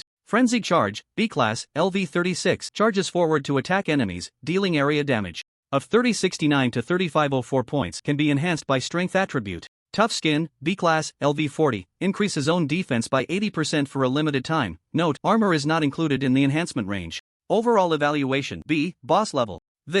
How is this possible? How could a Bloodmane Spirit Bear appear in our northern territory? At this moment, Governor Yang stood beside Li Si, staring in disbelief at the colossal creature before them. Lord Yang, do you know this demon beast? Compared to Governor Yang, Li Si was equally shocked. He was already surprised by the early outbreak of the demon beast tide, but who would have thought that the boss of this tide would be a level 40 boss? It's worth noting that in the previous two game instances, the strongest boss was only at B level. More critically, this Bloodmane Spirit Bear possessed two A-class skills, one that increased attack and defense, and another that restored its own health. Even among boss-level creatures, it was considered quite troublesome. At least in his previous life, Li Si had never encountered this boss. The first boss he fought with all the players in Jiangling was only a level 20 boss. The Bloodmane Spirit Bear is one of the giant demon beasts that usually roams the southern territory. It is said that this creature not only has a powerful attack but also possesses tenacious vitality, causing countless casualties whenever it appears. Logically, this Bloodmane Spirit Bear should only be active in the southern territory, and it has not been seen in several years across several states in the south. How could it have come to our northern territory, Jiangzhou? Even now, Governor Yang still could not believe the appearance of this demon beast before him. Although General Zhou below the city wall looked serious, he showed no fear in his actions. With one man, one horse, and one gun, he charged directly at the Bloodmane Spirit Bear as if he were invincible. Despite its massive size, towering even above the outer city wall of Jiangxia, the Bloodmane Spirit Bear was not clumsy in its movements. On the contrary, it was quick and responsive. It instantly noticed General Zhou charging towards it and swung a paw down from the sky towards him. Boom! A wave of collision surged through the air. General Zhou's cloud-piercing gun had considerable attack power, totaling 59 points of strength when including the additional 22 points from the bull visualization technique. This absolute advantage in strength allowed him to pierce a hole through the Bloodmane Spirit Bear's paw with a single thrust. Attack dealt 2791 points of damage. Roar! In pain, the Bloodmane Spirit Bear quickly withdrew its paw. At the same moment, a mist of blood enveloped the Bloodmane Spirit Bear and a faint crimson hue began to emanate from its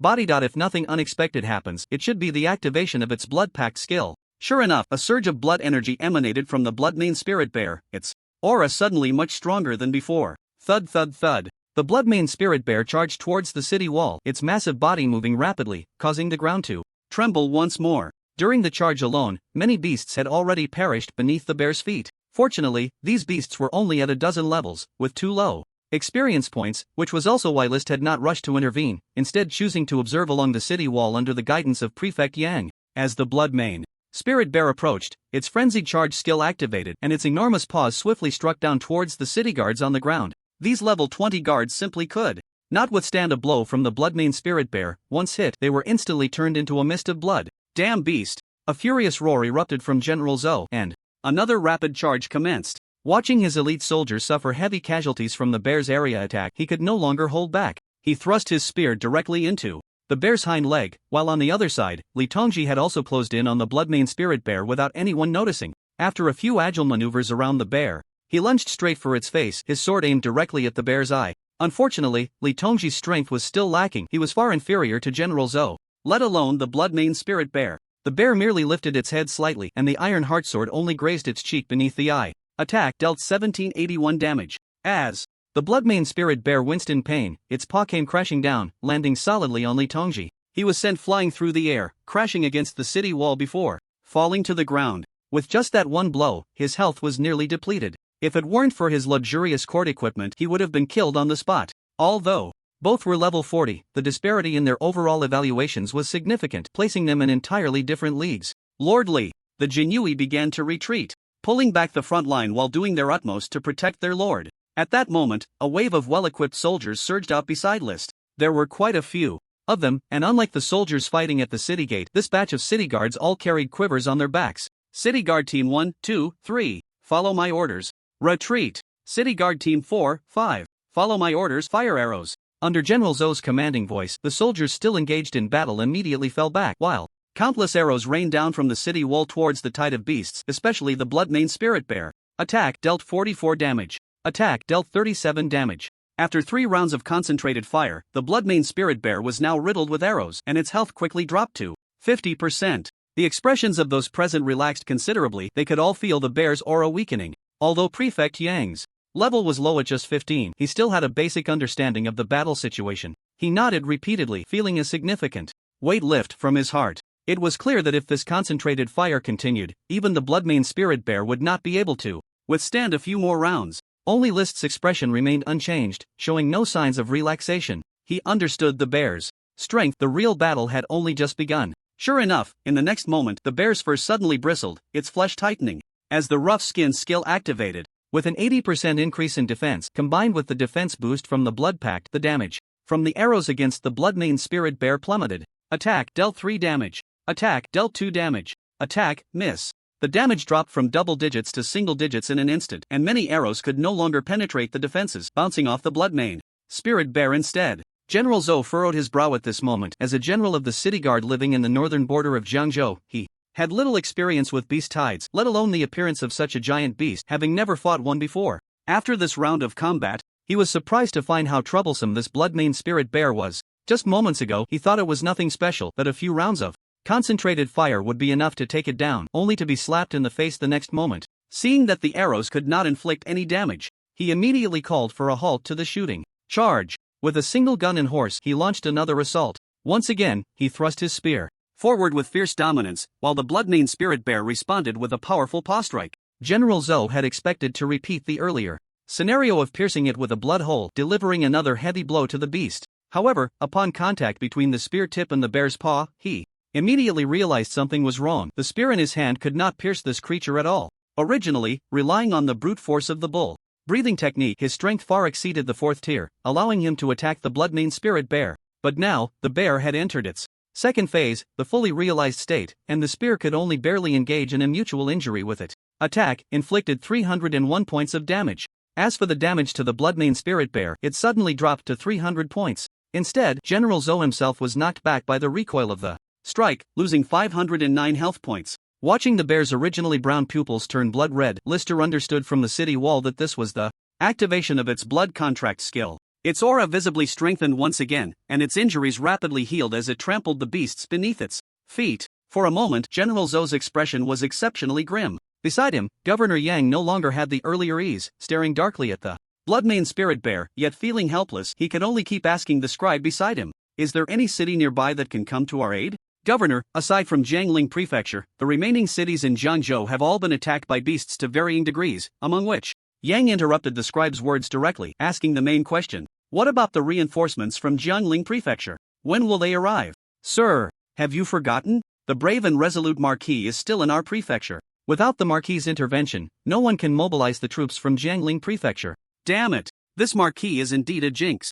Unreliable. At this point, Governor Yang had no more reservations, dropping his official demeanor and cursing directly. Quickly notify them to prepare for an emergency evacuation. If General Zhou is defeated, let the residents of the inner city evacuate through the underground passage in the east of the city. Indeed, these border cities had experienced beast tides and mostly had contingency plans. Unfortunately, these plans were only open to the residents of the inner city, which meant that the residents of the outer city would likely face dire consequences. Count Merrick, what are you doing? While still instructing the scribe beside him, Governor Yang noticed Lister's unusual movement. I'm going to lend a hand to General Zhou. Seeing the situation now, Lister knew that Jiangxia Prefecture was already powerless against this wave of beast tide. Since that was the case, it was time for him to take action. One reason he had come along was to gain experience from the Bloodmane Spirit Bear. After more than 3 months of little progress, he certainly wouldn't miss this opportunity. At the same time, taking action now could be seen as saving Jiangxia Prefecture from disaster. He would gain favor with Governor Yang while also presenting a gift to the Great Chu dynasty, facilitating his future actions in the Great Chu. You help General Zhou. Governor Yang had a look of disbelief, completely unconvinced that Lister had such strength. In his eyes, although Lister's aura was not weak, his actual strength was surely mediocre, not even considering him to be stronger than the knowledgeable Li. After all, it came from a small country like the Lucian Kingdom, which seemed to have appeared out of nowhere. General Zhou's strength could be called the best in Zhengzhou. If List went down, not only would he not be able to help, but he would also be afraid of just sending himself to his death. Count Merrick, I appreciate your kindness on behalf of the people of Jiangxia Prefecture, but you should return to the inner city with me as soon as possible. The outbreak of the beast tide usually lasts about half a month. Leaving the city quickly still offers a lot of survival space. While Governor Yang was still trying to persuade him kindly, the Bloodmane Spirit Bear suddenly launched another attack. A paw struck General Zhou, and in the next moment, General Zhou was sent flying along the same trajectory as Li Tongji, crashing against the city wall. The gap in overall strength was evident. If it weren't for his significantly greater power than the Bloodmane Spirit Bear, General Zhou wouldn't even have the qualification to engage with it. At least he had managed to exchange a few blows. Moreover, with the help of the city guards, they had forced the Bloodmane Spirit Bear into its second phase, saving List a lot of trouble. At this moment, List walked slowly to the edge of the city wall, and under the watchful eyes of Governor Yang and the just recovered Li Tongji, he leaped down. The beasts immediately surged towards List, but before they could get close, a massive arc of blade light flashed by, and the beasts around List were instantly sliced in half, their hot blood splattering onto the sandy ground. This left Governor Yang and Li Tongji exchanging glances, both realizing that they had indeed underestimated this envoy from a small country. Congratulations, you have slain a spotted wolf, gaining experience, 9 points. Congratulations. A long string of experience notifications filled his mind. Even though he had cut down nearly 100 beasts with one stroke, the actual experience was only a few hundred points, not even reaching 1,000. Such low-tier beasts were merely like mosquito legs to List's current experience. The Bloodmane Spirit Bear also sensed List at this moment, its blood-red eyes slowly shifting away from General Zhou. Compared to General Zhou, who was on the brink of death, List clearly posed a greater threat.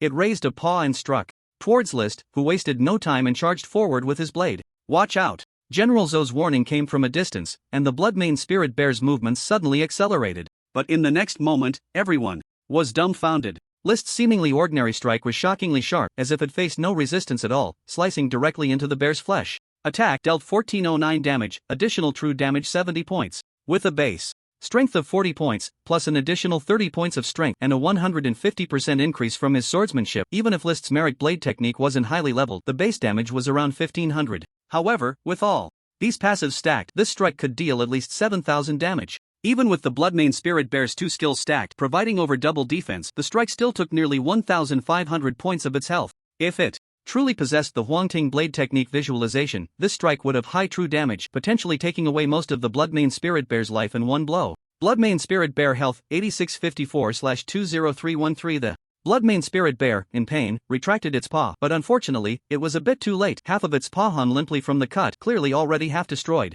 If it hadn't sensed something was wrong and pulled back quickly, that half of its paw would have been completely severed. Roar! The bear's agonizing cries echoed, and when it looked at List, who was holding the blade, its eyes unexpectedly flashed with a surprisingly human-like expression of confusion. What seemed like an ordinary strike in its eyes should have sent the human flying with a single paw, yet it almost lost a paw instead. After this exchange, both man and bear fell into a moment of stillness. List was not in a hurry to strike, and the Bloodmane Spirit Bear also dared not act recklessly. However, it ultimately couldn't hold back. After staring at List for a while, it finally launched another attack. The Frenzied Charge was unleashed once more, but unfortunately for the bear, its movements were too slow for List. He missed with a strike, and List had already slid behind it, decisively delivering another slash to its back. Attack dealt 1448 damage, with an additional true damage of 72. Even with the pseudo Huangting sword technique visualization, the 1% true damage made List feel extremely satisfied. While attacking, his desire for the Huangting sword technique visualization surged once again. After suffering 2 consecutive strikes from List, even the Bloodmane Spirit Bear was struggling to hold on.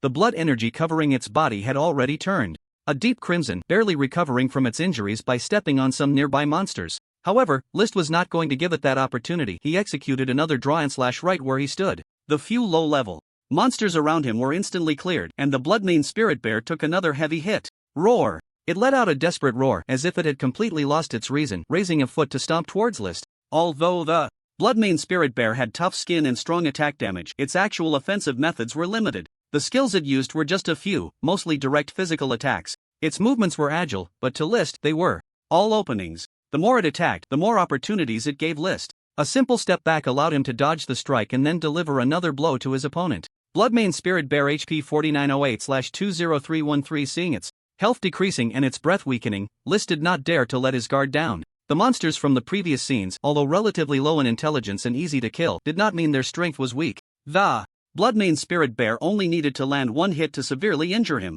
As an experienced player, he knew that the closer it got to the end, the more patience he needed. Sure enough, the Bloodmane Spirit Bear could no longer suppress its inner fury. Seeing it couldn't hit List, it began a wide-range indiscriminate attack. In response, List took a few steps back, silently waiting for its final wave of indiscriminate assault to end. The moment it stopped, List seized the opportunity to rush forward, leaping in front of the Bloodmane Spirit Bear and slashing at its blood-red eyes. Critical hit, dealt 4,109 damage, with an additional true damage of 190.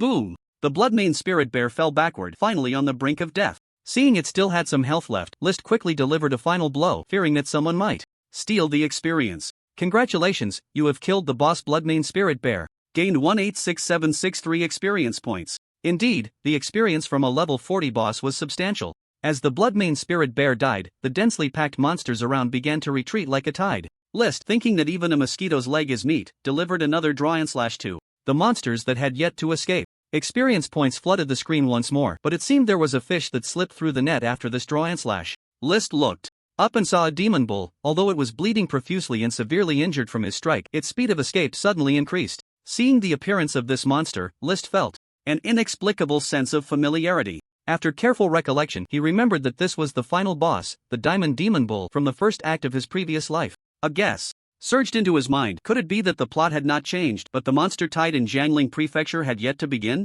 Once the players arrived, would this Diamond Demon Bull lead the attack on Jiangling Prefecture? My lord, today we owe you our gratitude for your assistance. May I ask which general from the Imperial City you are? Before List could ponder further, General Zhou, holding his chest wound and supported by several soldiers, stepped forward to inquire. At this moment, the eyes of General Zhou and the soldiers looking at List were filled with admiration and fervor. This included the prefect Yang and Li Tongji, who had just galloped in from the city gate. Now, the way they looked at List was devoid of the previous disdain from a small nation, and their enthusiastic attitude came from the heart. This is the envoy from the Lucian Kingdom, Count Merrick. After Governor Yang briefly introduced General Zhou, he turned to List with excitement and gratitude. Count Merrick, on behalf of all the people of Jiangxia Prefecture, I thank you for your assistance. To slay a Bloodmane Spirit Bear single-handedly, such a great achievement, I will definitely report it to the Emperor for you. If you have any needs in the future or encounter any difficulties in the Great Chu Dynasty, feel free to speak to me. I still have some influence in Jiangzhou and the Imperial City. From initially being unable to defend the city and facing the Emperor's reprimand, to now perfectly holding the city and even slaying the Bloodmane Spirit Bear, this was a significant accomplishment for Governor Yang, and he owed List a great favor. Moreover, he admired List's strength and recognized his extraordinary abilities, which made his attitude exceedingly warm. To slay a Bloodmane Spirit Bear, Count Merrick, your strength is truly impressive. As far as I know, even among the generals in the Imperial City, few possess your level of strength. At this moment, Li Tongji sincerely expressed his admiration, and this statement made List more aware of his standing in the Great Chu Dynasty. The news of List slaying the Bloodmane Spirit Bear began to spread throughout the city the very next day. This was partly due to Governor Yang promoting his name behind the scenes, and the news gradually spread across Jiangzhou. Meanwhile, the large-scale beast tide in the northern borders sparked much speculation. After all, previous beast tides had been concentrated in the southern regions, which were also the strongest areas of the Great Chu Dynasty. Zhangzhou had always been involved in minor skirmishes, but this time not only was the scale of the beast tide far beyond expectations, but even the Bloodmane Spirit Bear had appeared in the northern borders. This caused panic in the other states of the north, leading them to continuously expand their city guard and request the emperor to send generals for defense. Of course, none of this concerned List, who was currently in his room, looking at Wu Yan, who had suddenly appeared before him. I didn't expect your strength to be so formidable. Indeed, it was necessary to showcase strength. In recent days, anyone who met him treated him with respect. Even Wu Yan, who had always held biases against him, had a different attitude today. Have you found the item? Without dwelling on her attitude, List directly asked about what he was most concerned about. No, the item is not in Governor Yang's residence. He was surprised to find that it really wasn't there. His gut feeling about the whereabouts of the visualization diagram still pointed to Li Tongji. He had initially doubted Governor Yang, but gradually felt it was unlikely. After all, the other party was not strong and was more focused on political achievements and career advancement, not someone who would scheme for a visualization diagram. Forget it. Let's leave it at that for now. If you have any news or manage to get the item, I will honor our agreement. Starting tomorrow, List would set off for the Imperial City with Li Tongji. Although time was getting tight, there was still a chance. Is there anything else? Seeing that Wu Yan had not disappeared but instead had a complex expression and seemed a bit shy, List felt puzzled. Nothing. It's just, for this matter, I thank you on behalf of all the people of Jiangxia Prefecture. As long as I get this visualization method, I will definitely give it to you. And I won't ask for any reward. After saying this, Wu Yan vanished before List's eyes. List smiled and shook his head. She was just a thief, but her tone was exactly like Governor Yang's. Those who didn't know might think that Jiangxia City had always relied on Wu Yan for protection. Perhaps this is what they call a chivalrous thief, caring for the common people.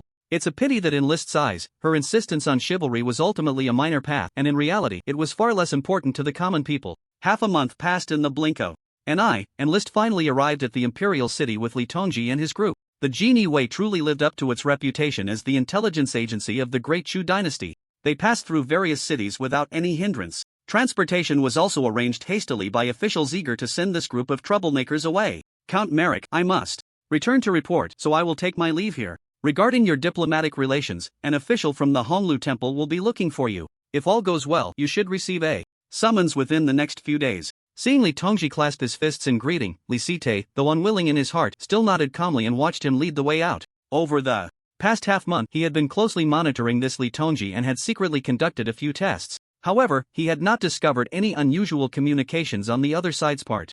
Including yesterday, before entering the city, Li Site had specifically taken the opportunity to confirm once more while drinking with him that the visualization diagram prepared for reporting back in Li Tongji's room was still that fake image. Ultimately, it was not as he had hoped. Everything now had to be considered over a longer term. This was Li Site's first visit to the imperial city of the Great Chu dynasty, where the number of residents was vast and various markets were everywhere, bustling with activity. Along the way, Li Site also saw quite a few wooden mechanical puppets. Compared to the Lucian kingdom, which developed alchemical technology combined with steam, the Great Chu dynasty focused more on the combination with mechanical arts, along with a small portion of firearms development. May I ask if you are Count Merrick of the Lucian kingdom? A group of elegantly dressed officials approached, presumably from the Honglu Temple. I am Qi Yuan, the deputy minister of the Honglu Temple. Count Merrick, please follow me. We have arranged accommodations for you, and I still need to discuss the details of the court ceremony with you. The deputy minister of the Honglu Temple, being the second in command, had come to find Li Site, likely due to the previous incident in Jiangxia Prefecture where the Bloodmane Spirit Bear was slain. As an envoy, the accommodations arranged by the Honglu Temple were very close to the actual imperial city, just a street apart. The luxurious courtyard with 3 entrances was indeed comfortable to stay in. In the main hall, this deputy minister Qi explained many of the court etiquette issues to Li Site. It was quite complex, and by the time he finished, the sky had already darkened. The day of the court was approaching much faster than Li Site had anticipated. By the second day, he was already taken to court by Deputy Minister Qi. Finally, he caught a glimpse of the emperor of the Great Chu dynasty, Emperor Yongping, Xiongzhang. Over 60 years old, he appeared somewhat youthful, sporting a tuft of beard. A faint smile graced his face, but there was no hint of warmth. Instead, he gave off an air of a debauched youth. The gaze he cast upon others was imbued with a deep shadow and coldness. Even while sitting quietly on the dragon throne, the officials below dared not breathe, filled with great reverence. Li Site quickly scanned Emperor Yongping. He was a level 33 practitioner, not weak, but posed no threat to him. Commander Chiu, let your 3 subordinates first discuss the matter of the court's lost treasures.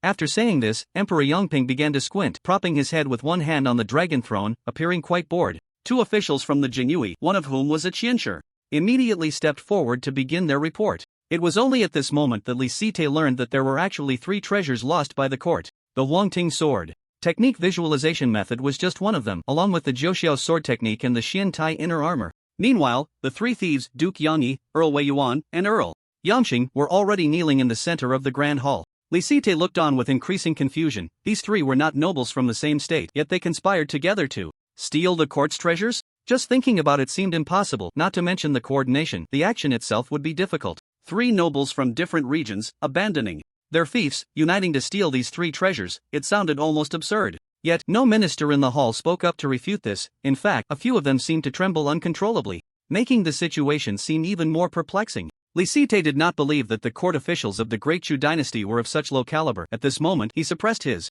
inner doubts and continued to observe in silence. Have all the items been recovered? Your Majesty, all 3 treasures have been recovered without exception. The commander of the Jinui handed over a scroll and a book of secrets, while also opening a box that had been prepared in advance. Inside was a pure black dark armor, precisely that mysterious iron inner armor. Since the items have been retrieved, let's put them back in the inner treasury first. With a casual glance at the 3 secret treasures before him, Emperor Yangping waved his hand indifferently. Chief Steward Xia had already given orders for the other young eunuchs to move the items away. As he watched the 3 treasures being taken from his side, Lister's pupils suddenly constricted instinctively, his heart filled with shock. It was simply because he had just scanned the 3 passing treasures with the system, and the result was, congratulations, you have discovered Huangting sword technique visualization, fake, 9 heavens sword technique, fake, mysterious iron inner armor, fake. Indeed, all 3 treasures were forgeries, not a single genuine item among them. This caught Lister off guard. Could it be that the court treasures of the Great Chu had long been lost and had always been counterfeit replicas? Impossible. As soon as this thought emerged, Lister dismissed it. If even Wu Yan could distinguish between true and false items, there was no reason the court officials couldn't.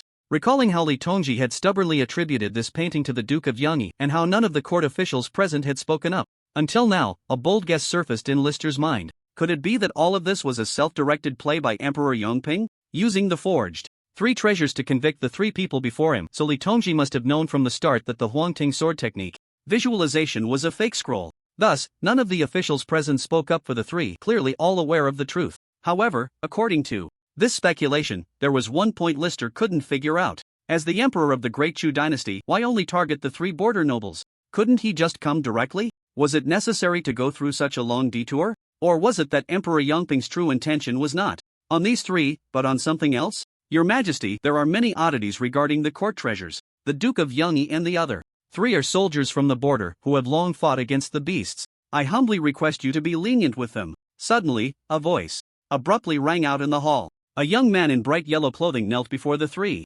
referring to himself as your son, and being able to attend court, he should be the current crown prince of the Great Chu dynasty. Emperor Yongping merely cast a faint glance at the crown prince, saying nothing, and the hall fell silent for a moment. He. After a long while, Emperor Yongping's cold laughter broke the silence. Indeed, you are my good son, loyal and righteous. I truly thought you would stand by and watch today, treating these 3 as discarded pawns. Your Majesty, I humbly request you to be lenient with them. The crown prince, prostrated on the hall floor, spoke with a trembling voice, yet he persisted in his plea. Emperor Yongping's mood was unpredictable. One moment he was laughing, the next his expression had completely darkened. Looking at his son before him, there was not a trace of warmth in his gaze. As the crown prince, you collude with the border soldiers in private, and you still have the audacity to come plead with me? What? Should I give you my seat today? Your Majesty, I wouldn't dare. Seeing Emperor Yongping's furious countenance, the crown prince lowered himself even further. The court officials also lowered their heads. In tacit understanding, none daring to speak a word, fearing to be drawn into the crown prince's affairs.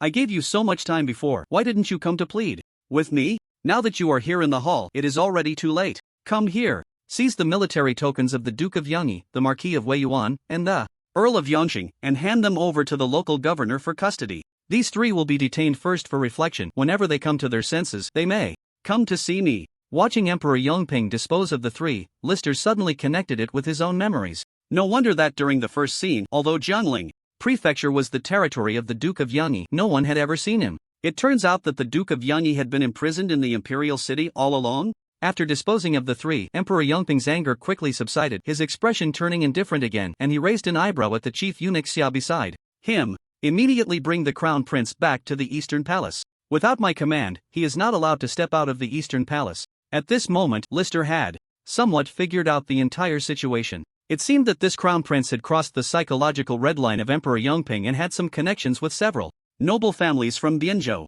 In Lister's view, this was quite common. The crown prince and several princes were all eyeing their father's position. Taking advantage of the current situation, they were quickly trying to strengthen their wings and build relationships with ministers, as brotherly rivalry was the norm. However, this crown prince seemed to have overlooked that forming ties with the Bianzhou nobles meant getting involved with military power. This was likely what Emperor Yongping feared the most. Thus, this incident was a way to reprimand his son. The 3 fake treasures were merely a pretext, and Emperor Yongping had even bluntly reminded his son. The matter of the treasures was suspicious, and the Jinui, the emperor's secret guards, had directly framed the 3 nobles he was associated with. It was meant to make the crown prince realize that this was a deliberate maneuver behind the scenes. For several months, the crown prince had not taken the initiative to confess or plead with Emperor Yongping. Today, when it came to the morning court in front of the ministers, bringing up this matter indicated that Emperor Yongping's patience had long been worn thin. As for the crown prince, he was likely utterly disappointed. It was no wonder that none of the ministers dared to speak up. They probably understood the truth as soon as they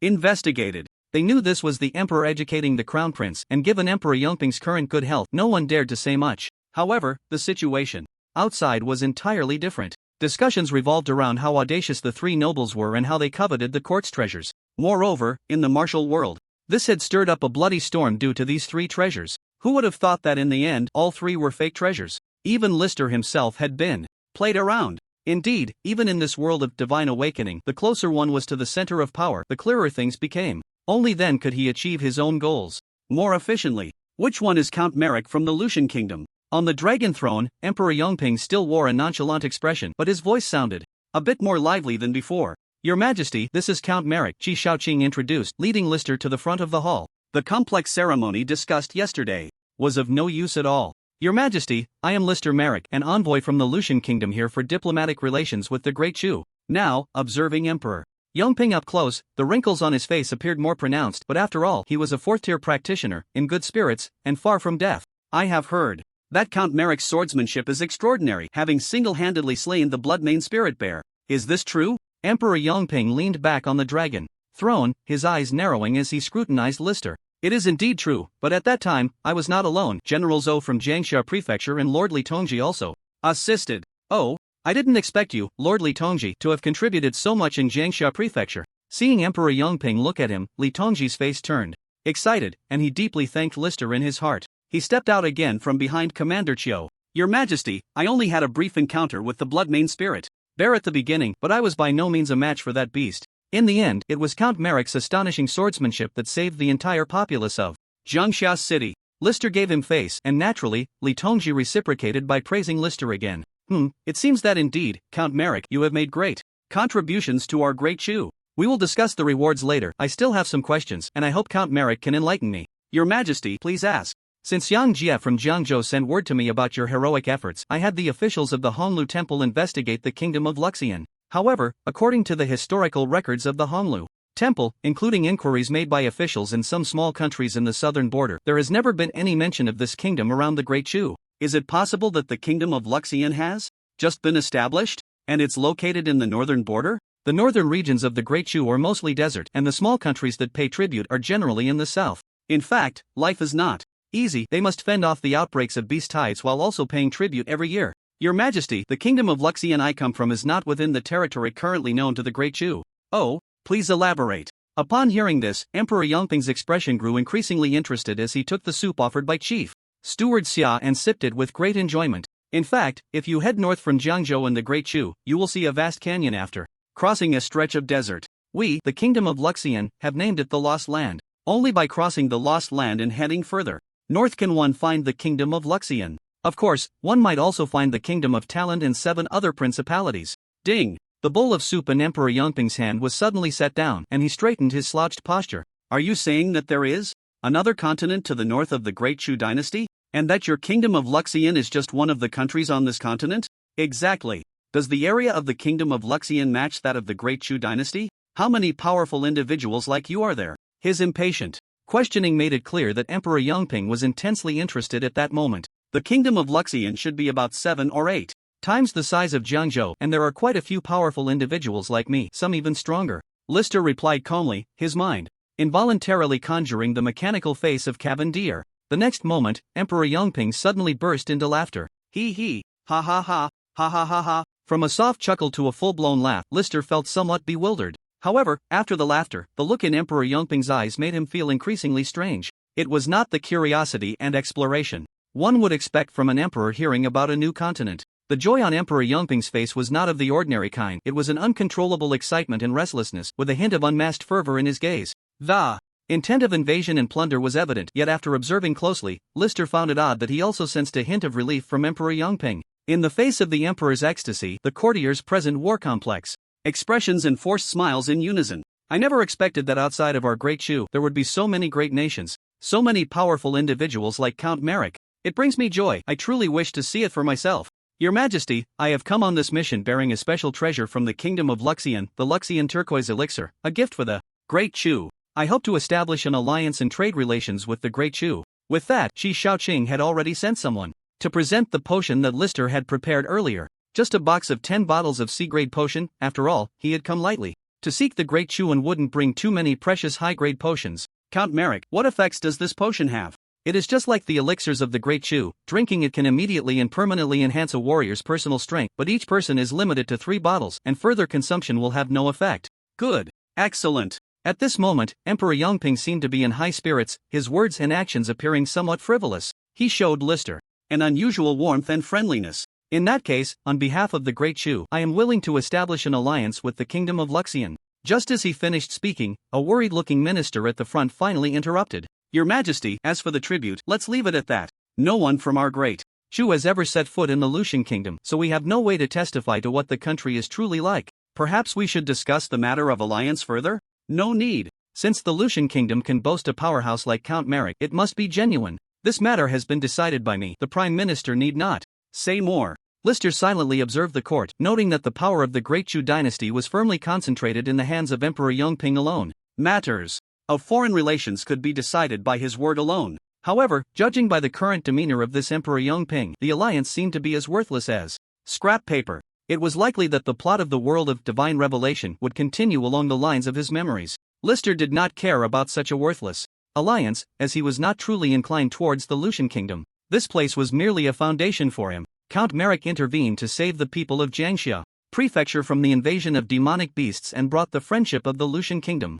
In that case, I have decided to reward you with 3 treasures. You may choose any 3 from my treasury shortly. So be it for today. The court is dismissed. With that, Emperor Yongping immediately rose, leaving with a satisfied smile on his face. The palace was indeed a maze. Fortunately, Chief Steward Xia personally led the way, taking him through the front garden along the way. As for the beauties of the harem, Lister did not encounter a single one. After all, the treasury was not located in the harem. It was actually a rather inconspicuous room. At the entrance stood an old eunuch guarding it, but after a system scan, Lister noted that there were no less than 30 guards secretly stationed around, all at the 4th tier. This relieved Lister. Having learned from the previous court experience, he was genuinely afraid that this so-called treasury would be filled with fakes. Now, seeing the situation, there should still be some genuine items within. Lordly, this is the treasury. According to His Majesty's orders, you may choose any 3 treasures within an hour. I will wait outside. A small pouch of gold coins slipped from Lister's sleeve and quietly landed in Chief Steward Xia's hands.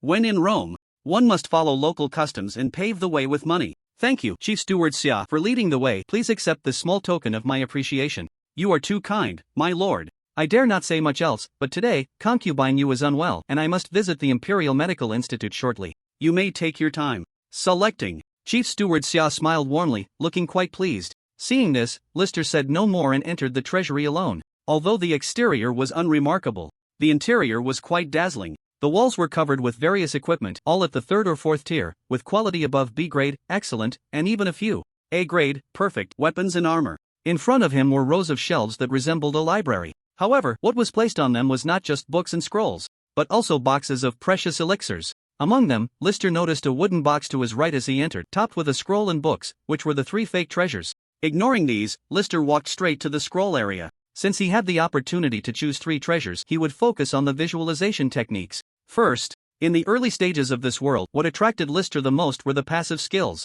Congratulations, you have discovered the painting of the Marquis. However, it was just an ordinary painting by a famous artist, not the visualization technique he needed. After 7 consecutive paintings, all of which were Works by famous artists from the past of Great Chu, Lister's mindset became somewhat unbalanced. Fortunately, the 8th painting finally yielded a reward. Congratulations! You have discovered concentration visualization diagram, passive, no grade. Concentration visualization technique, passive, no grade, increases intelligence by 1 point for each level. Lister attempted to learn it, but unfortunately, this genuine visualization technique was not like the fake visualization technique of the Huangting sword technique, which could be grasped immediately. This made him abandon the thought of exploiting any bugs and continue flipping through the scrolls.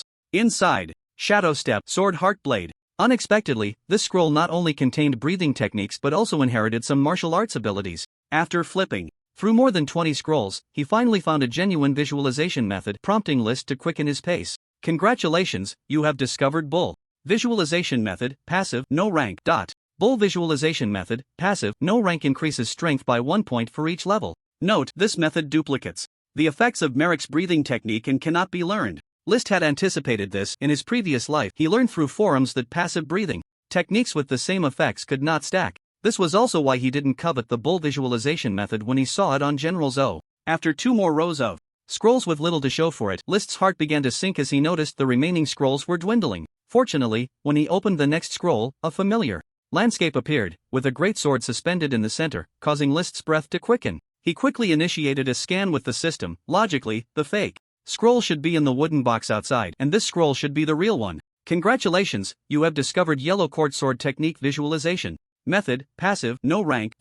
Yellow Court Sword Technique Visualization Method, passive, no rank. See through illusions, ultimately reach the truth. Increases real damage of sword techniques by 1% for each level. Note, can replace Yellow Court Sword Technique Visualization Method fake. At this moment, a smile finally appeared on List's face. After going in circles, he never expected to obtain this visualization method in such a manner. Recommended reading is finished. It will be available tomorrow. If there are friends who enjoy this book, I hope you can subscribe. Thanks to those who have followed until today and to the big shots who sent me monthly tickets and recommendation tickets. After acquiring this visualization method, List's mindset finally stabilized. Indeed, the court's secret treasure contained this visualization method, otherwise, what would they use to forge it? Continuing his search downward, another visualization method appeared before him. Congratulations, you have discovered Mystic Walking Technique Visualization Method, passive, no rank.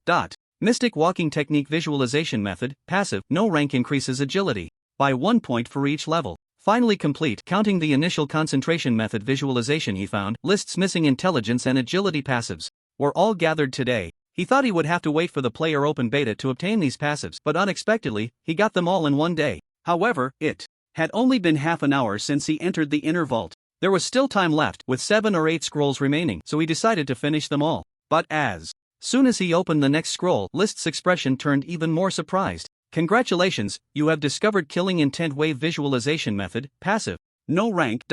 Killing Intent Wave Visualization Method, passive, no rank, increases perception by 1% for each level, increases killing intent perception by 3%, and allows the active release of killing intent against enemies whose strength is significantly lower, causing a 3% area damage based on one's own basic damage. Note, killing intent can only be released if the opponent's level is more than 30 levels lower than yours, and your basic damage can be enhanced by other passives. A look of joy quickly flashed with a hint of conflict on his face. This Killing Intent Wave Visualization Method, at present, was undoubtedly stronger than the 2 passive visualization methods for intelligence and agility. Especially with the increase in perception skills. Ever since encountering the thief Wu Yen, List had been increasingly concerned. He had planned to find some special active skills to learn later, but he never expected to come across this type of passive skill. Not to mention the killing intent release, which was a definite godly skill for clearing small monsters, even if it seemed somewhat redundant for List at the moment. But at higher levels, especially during the later cosmic era, this type of AoE skill would be immensely useful.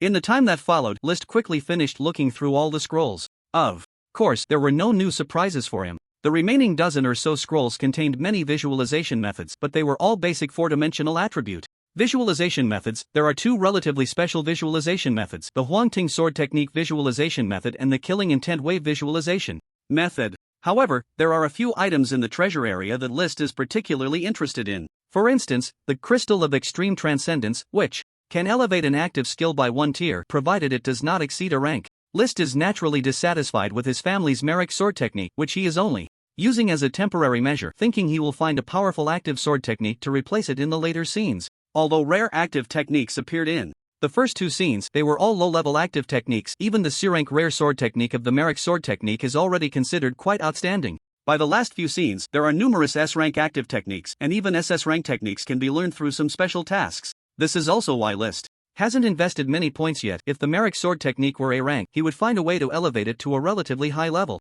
After weighing his options, List still took 3 scrolls out of the inner vault. Manager Xia, I want these 3. This Manager Xia, while claiming to go to the Imperial Hospital, actually stayed outside the room, clearly just making an excuse. After receiving the 3 scrolls, a visible worry flashed across his face. My lord, have you thought this through? This visualization method has actually been in the inner vault for many years, and many lords have received it as a reward, but many ended up learning nothing and were bought back at a low price by the inner vault. Before registration, you still have a chance to exchange. After all, he was paid, and Manager Xia was genuinely giving a reminder. However, List wasn't worried about not being able to learn it, although this visualization image isn't as instant as a skill scroll. With the support of the player panel, the learning speed is extremely fast, just like the wool-breathing technique back then, with an extraordinary learning progress. Just these 3.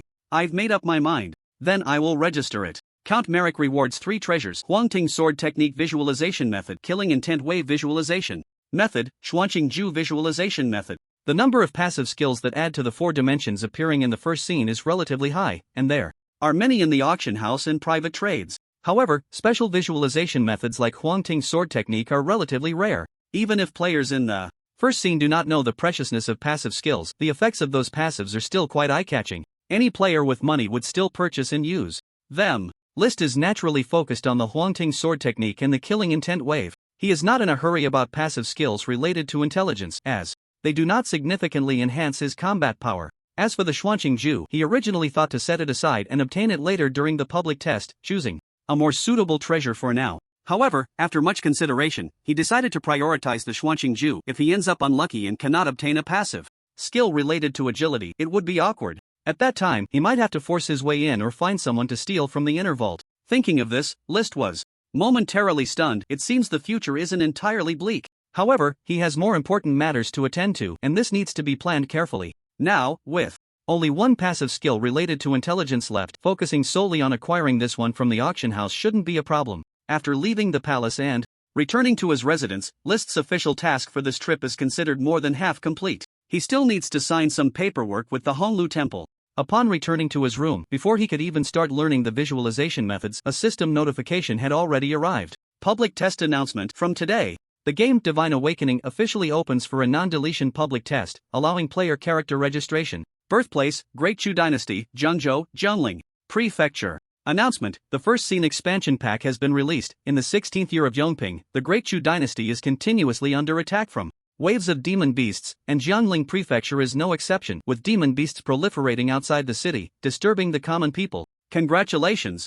You have triggered the main quest, Protect Jiangling Prefecture. An unprecedented wave of demon beasts is spreading around Jiangling Prefecture, and as a professional, you are summoned to safeguard the safety of Jiangling Prefecture. Quest duration, none. Task reward, 200,000 experience points, 3 free attribute points, 1,000 gold coins. Do you accept? Yes. Although the main storyline of the first act has slightly lesser rewards, at least this is the main quest of the expansion pack. Before the main quests of the later acts, which pit factions against each other, the first act is considered a free reward for everyone. Announcement: the auction house function is now open. Announcement: the game public screen is now open. Announcement: player horns are now available for purchase. Note: this item is not a game prop and can only be purchased with Federation credit points. A series of functions have finally reopened. Unlike the silence at the beginning of the internal test, the public screen during the open test quickly filled with a flood of information. The broken game is finally open. The martial arts system is the best in the world. The swordsman is the best in the world. You idiot upstairs. I, the mage, am the best in the world. Horn, unlimited purchase of game currency, Beihai Group. Is buying unlimited game currency. Feel free to private message me for transactions. The ratio changes at any time. At lifelong love, you dog of the green nutrition group. Is that you? Come to 1xx, 2xx. Let's see if I don't kill you this time. God of War of Jiangling Prefecture, Chen Shanxiang. Among the series of scrolling messages, Lister also saw that familiar God of War of Jiangling Prefecture. Players' real names were still not hidden from him even during the open test. At the same time, Lister did not expect that the lifelong love was actually from the Green Nutrition Group, which brought back some not-so-pleasant memories for him. The full name of the Green Nutrition Group is the Federation's first Green Nutrition Group, one of the top 10 groups in the Federation. In reality, it is a monopoly. Selling nutritional paste, the nutritional liquid consumed by Chen Xinhao in his previous life, including that in the game pod, was from their company. The group is constantly embroiled in scandals, even cutting corners on the nutritional paste consumed by the lowest tier people like him, continuously replacing it with cheaper synthetic materials. This has led to many people becoming weak in reality, and some even falling ill and dying. Chen Xinhao was naturally a victim, otherwise, his body wouldn't have been so weak in his previous life. For now, he silently took note of it. Lister spent a total of 5 days in the Imperial City. During these 5 days, he was summoned by Emperor Yongping 6 times. This surprised the ministers, as historically, envoys from allied nations had never received such special treatment. It could only be attributed to Lister's personal strength and Emperor Yongping's desire to win him over. However, Lister's meetings with the emperor were far from what these ministers imagined. Initially, Emperor Yongping would chat with him casually, asking about the Marek family situation. But it wasn't long before the conversation shifted to the situation in the Lucian kingdom, the current king and royal family members' strengths, and the powerful figures within the country. He inquired about the number of ordinary martial artists or professionals, and all sorts of information. Even after Lister left the palace, if Emperor Yongping suddenly thought of something, he would summon him for inquiries.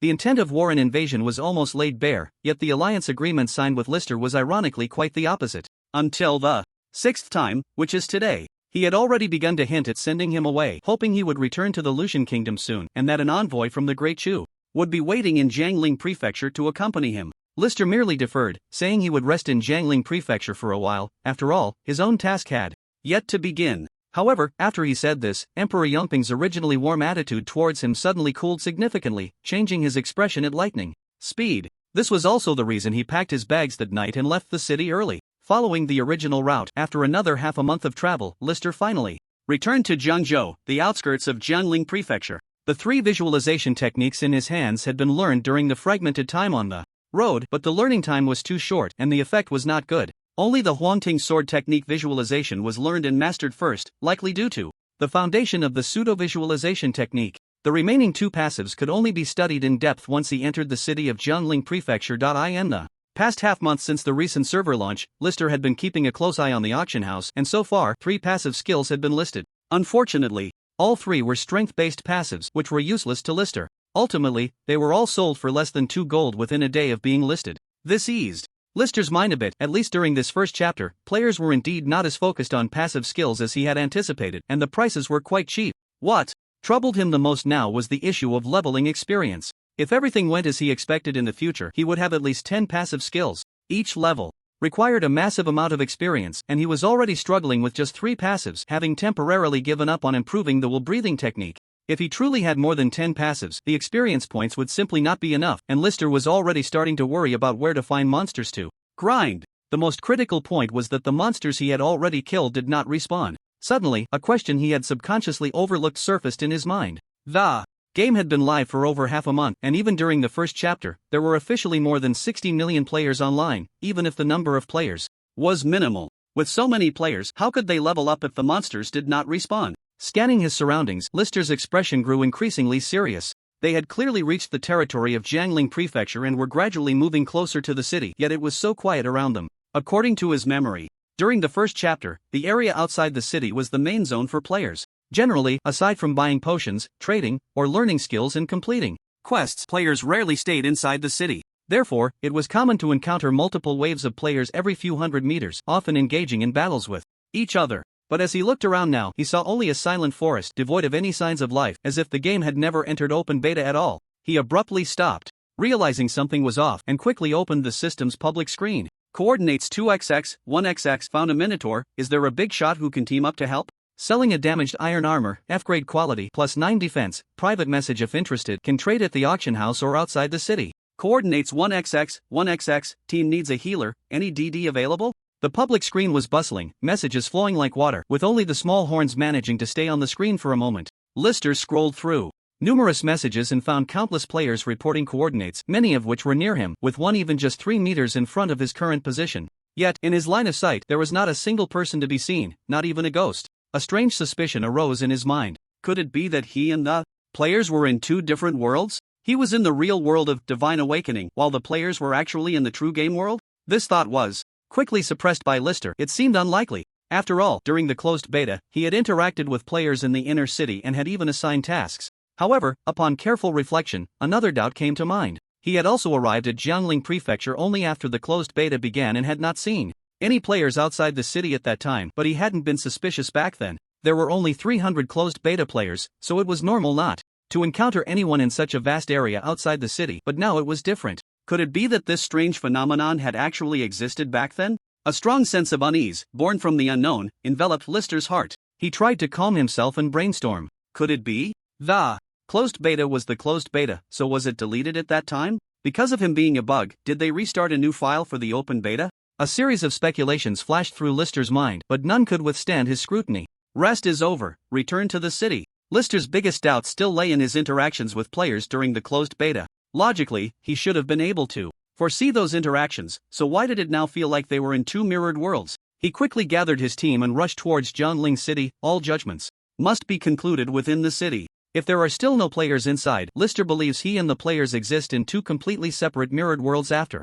the open beta. After galloping for an hour, he finally arrived at the city gate of Jiangling Prefecture. The familiar guards and the crowd of people entering the city, all dressed like locals, had no one resembling a player. At this moment, Lister disregarded everything else, directly threw a gold coin, and led his team past the queue, through the city gate. Finally, the scene before him eased Lister's unease significantly. Upon entering the outer city, he found a dense crowd of players, clad in tattered armor and rusty clothes, gathering at the city gate. On the public screen, a series of messages corresponded to the player IDs, which matched several players right in front of him. In an instant, Lister dispelled the conjecture of two completely separate mirrored projection worlds. Many players paused their actions, their eyes filled with surprise and curiosity as they stared at Lister, dressed in silver standard leather armor with an extraordinary appearance, and followed by an entire squad of red armored cavalry. He was quite the sight. Holy crap! Super hidden boss? Damn! Is this the Duke of Courage? Why is there nothing but question marks? This is the first time the system has given me a warning of extreme danger with a red mark.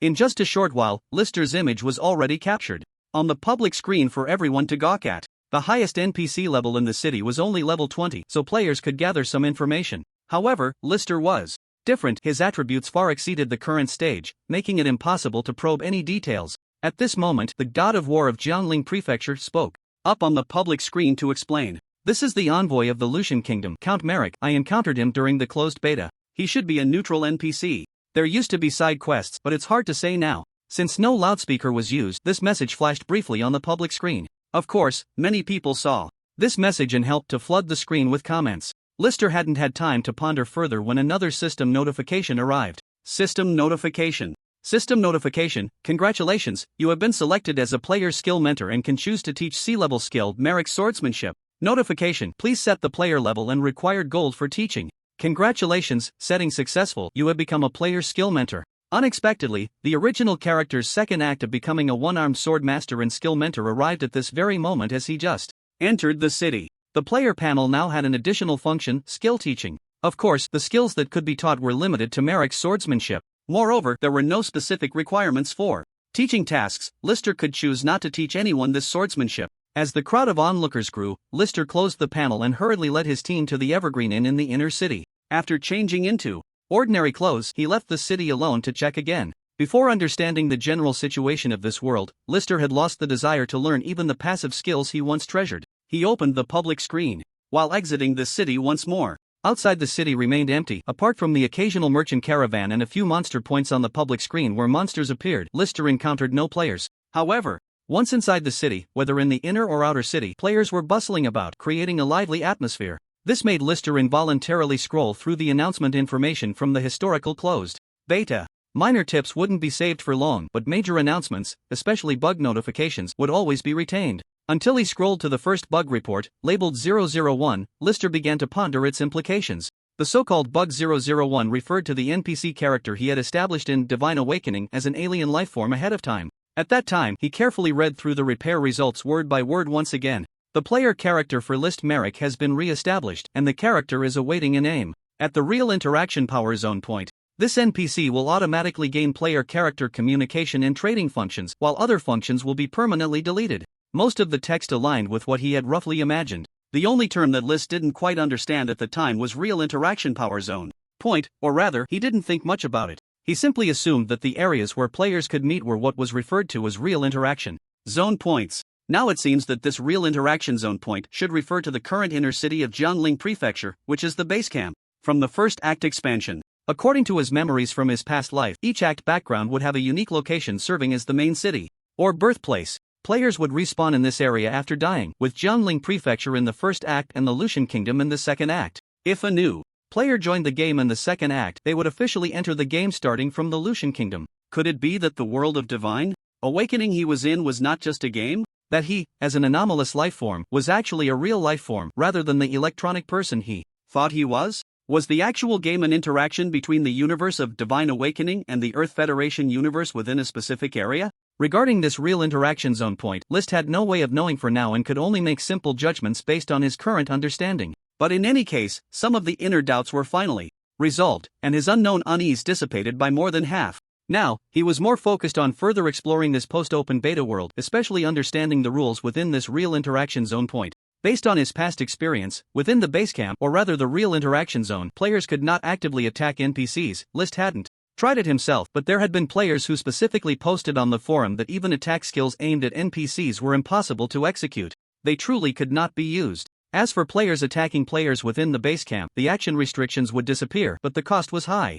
Once an attack occurred, the player would turn red, be hunted down by the official forces in the city, and killing the opponent would result in both players losing levels, experience, and even equipment. Therefore, players generally arranged duels outside the city, and it was rare for them to self-destruct within the city. What Liszt was curious about now was the consequences of NPCs attacking players in a real interaction zone. After all, his identity now counted as an NPC, so he was naturally more concerned about the consequences of violating this rule. In his past life, he had heard of players deliberately provoking NPCs and then getting killed. But no one really knew about the punishments from NPCs. Once again returning to the outer city, Liszt now dressed just like the locals. Wearing a grey linen robe, no players scanned him, avoiding the previous spectacle. At this moment, walking through the crowd, he activated information concealment and continuously scanned 4 lucky players. No one could help him strategize with this information system, he had to try it himself. After all, player death only resulted in losing experience points, not truly killing for no reason, so Liszt wouldn't feel guilty about it. Or rather, his bottom line was not high to begin with. In situations involving his own interests and survival rules, even if he did kill, he would feel justified. Just then, a figure with a somewhat familiar name ID passed in front of him. About 1 meter 80 tall, wearing a beige light armor top with beginner long pants, and iron leg bindings, and blue plate armor shoes. A D-grade quality long sword hung at his waist, level 11. Although he looked quite uncoordinated overall. In the current outer city novice area, he already resembled a standard high-level player. This person was none other than the arch-nemesis of the war god of Jiangling Prefecture, and also the once true love, Qilu, that Li Si-tae had been eyeing, who held a significant position in the Green Nurturing Group. At this moment, he was strutting towards the default team recruitment area by the city gate, recruiting game players in the name of the Green Nurturing Group. Just thinking about the subpar nutritional paste he had consumed in his previous life made Li Si-tae's chosen lucky one suddenly seem like a sure thing. There's no time like the present. He didn't need to think too much about his strength against players. He walked a few steps past one's true love, drew his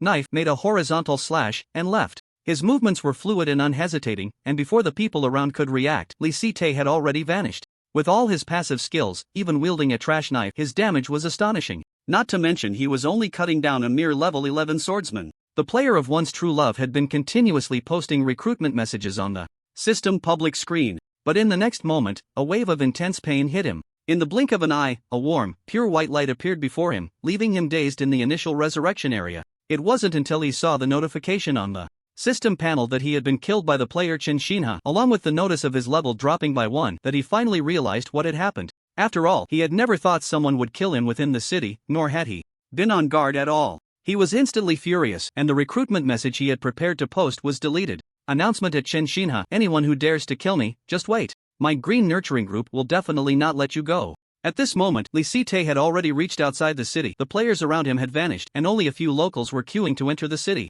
Upon reopening the public screen, he naturally first saw the announcement from one's true love. He directly closed that message and instead opened a series of system notifications. Warning: due to your violation of player regulations by attacking in a neutral zone, you are now subject to the same penalty. Following the light red notification, several deep red system notifications followed. Warning: penalty failed, unknown error occurred, reported to the mainframe. Mainframe Zone 11 has taken over. Judgment, anomalous lifeform actively attacked a player. Identity NPC, Lee Si Tae-merik. Player character, Chen Shinha. Penalty failed, unable to penalize anomalous lifeform. Record, test bug number 1047, real interaction power area point, anomalous lifeform killed player. Repairing fixed, system penalty role permanently designated as Chen Shinha. System notification, player Chen Shinha loses 10,000 experience points. System announcement, player character Chen Shinha, red name wanted, time limit 7 days. After a series of system judgments concluded, Lee Si Tae looked back at his own experience and various data. Surprisingly, the 10,000 experience points mentioned in the notification had not been deducted. After re-entering the city, there were no effects typical of a red-named player, including the absence of any local government pursuit. He still existed in the city as Lee Si Tae-merik, unnoticed by players. It seemed that all the penalties had been absorbed by his non-existent player character, Chen Shinha. The discussion in the public screen was quite heated at this moment. Damn, finally, there's a big brother who dares to make a move in the city. But where is this big brother? Why isn't he making a sound? I was nearby at the time. That Chen Shinha is definitely a pro from the internal test. His moves were incredibly fast, and after killing, he vanished without a trace. Daring to strike against the green nurturing group, this brother is a tough one. Indeed, the incident of killing within the city would be uniformly announced to players inside, though no names would actually be reported. If it were an ordinary player, the red name mark would actively appear above their head upon entering the city. As for Lee Si Tae's exposure, it was mainly due to the continuous angry shouting from the party involved. Meanwhile, on Lister's chat panel, private messages were constantly popping up and friend requests kept coming in. Just as he was about to temporarily close the friend system, Lister noticed a private message from another familiar ID. Bro, you're the one who introduced me to the quest during the closed beta, right? Nice kill. War god of Jiangling Prefecture. Chen Shanquan. Lister couldn't help but laugh. Although this lucky guy had nothing to do with Chen Shanquan, he had indeed helped Chen Shanquan vent some frustration. With the idea of needing to connect with a few players, he accepted the friend request. Brother Chen, since you killed that one life, one love, that means you're my brother Chen Shanquan. We both have the surname Chen. Maybe we were from the same family 500 years ago. Brother Chen, don't worry, you can't enter the city with a red name now. If you need any potions while leveling up, just let me know, and I'll mail them to you. As long as it's available in the auction house, I can get it for you. After all, he was a closed beta player, probably someone of note in the Earth Federation. His tone clearly indicated he wasn't short on money. He was also a bit of a chatterbox. Lister had thought he was just upset from being killed during the closed beta chat, but it seemed that was just his personality. Can you send me a screenshot? The chat box when you contacted me. Ding. Instant reply. 2 images were sent in a flash. One was the private chat box, and the other was the friend box. Chen Shinhao, red name. The bright red font made Lister feel much more at ease. It seemed that any player killing actions would be blamed on the name Chen Shinhao. As for the penalties, there seemed to be none. Lister discovered a special bug regarding his player killing actions, outlaw Chen Shinhao. Returning to the Evergreen Inn, Lister was finally able to calm down and study the remaining 2 visualization diagrams. 10 days passed in a flash. Killing intent fluctuation, passive, no grade, LV1, 0/10,000. Looking at the passive skill that finally appeared on his skill panel, Lister smiled. On average, learning a passive skill took him 5 days. Reflecting on the previous breathing technique, which also took 5 days, it seemed that as long as he focused, his learning time for passive skills was consistently 5 days. Now with 6 passive skills, Lister felt he had unlimited potential. In these 10 days, the auction house had listed 21 new passives, but unfortunately, none of them were the intelligence attribute passives he needed. As for special passive skills, they had yet to appear. Lister wasn't in a hurry. The game had only been live for less than a month. Everyone was still busy leveling up, and it wouldn't be until they reached level 20 that they would start focusing on quests, including upgrading skills, etc. These were the main aspects of game progression. By then, there would be more skill books available. Currently, there were still 3 strength passive skill books listed in the auction house, priced at 5 gold coins. It seemed like the price had increased compared to before, but in reality, it was just due to more monster farming, inflation, and currency devaluation. It was actually cheaper compared to when the game first launched. After browsing the auction house, Lister equipped his gear and went out to grind for experience. Initially, he looked down on the monsters in the first chapter. Their levels were too low, and they gave too little experience. However, with 6 passives now, even Lister couldn't resist these experience-rich targets. He had to hurry outside to farm monsters. Even mosquito legs could accumulate to something substantial. Taking advantage of the seemingly endless wave of demon beasts from the Great Chu dynasty, Lister knew that there wouldn't be as many monsters to grind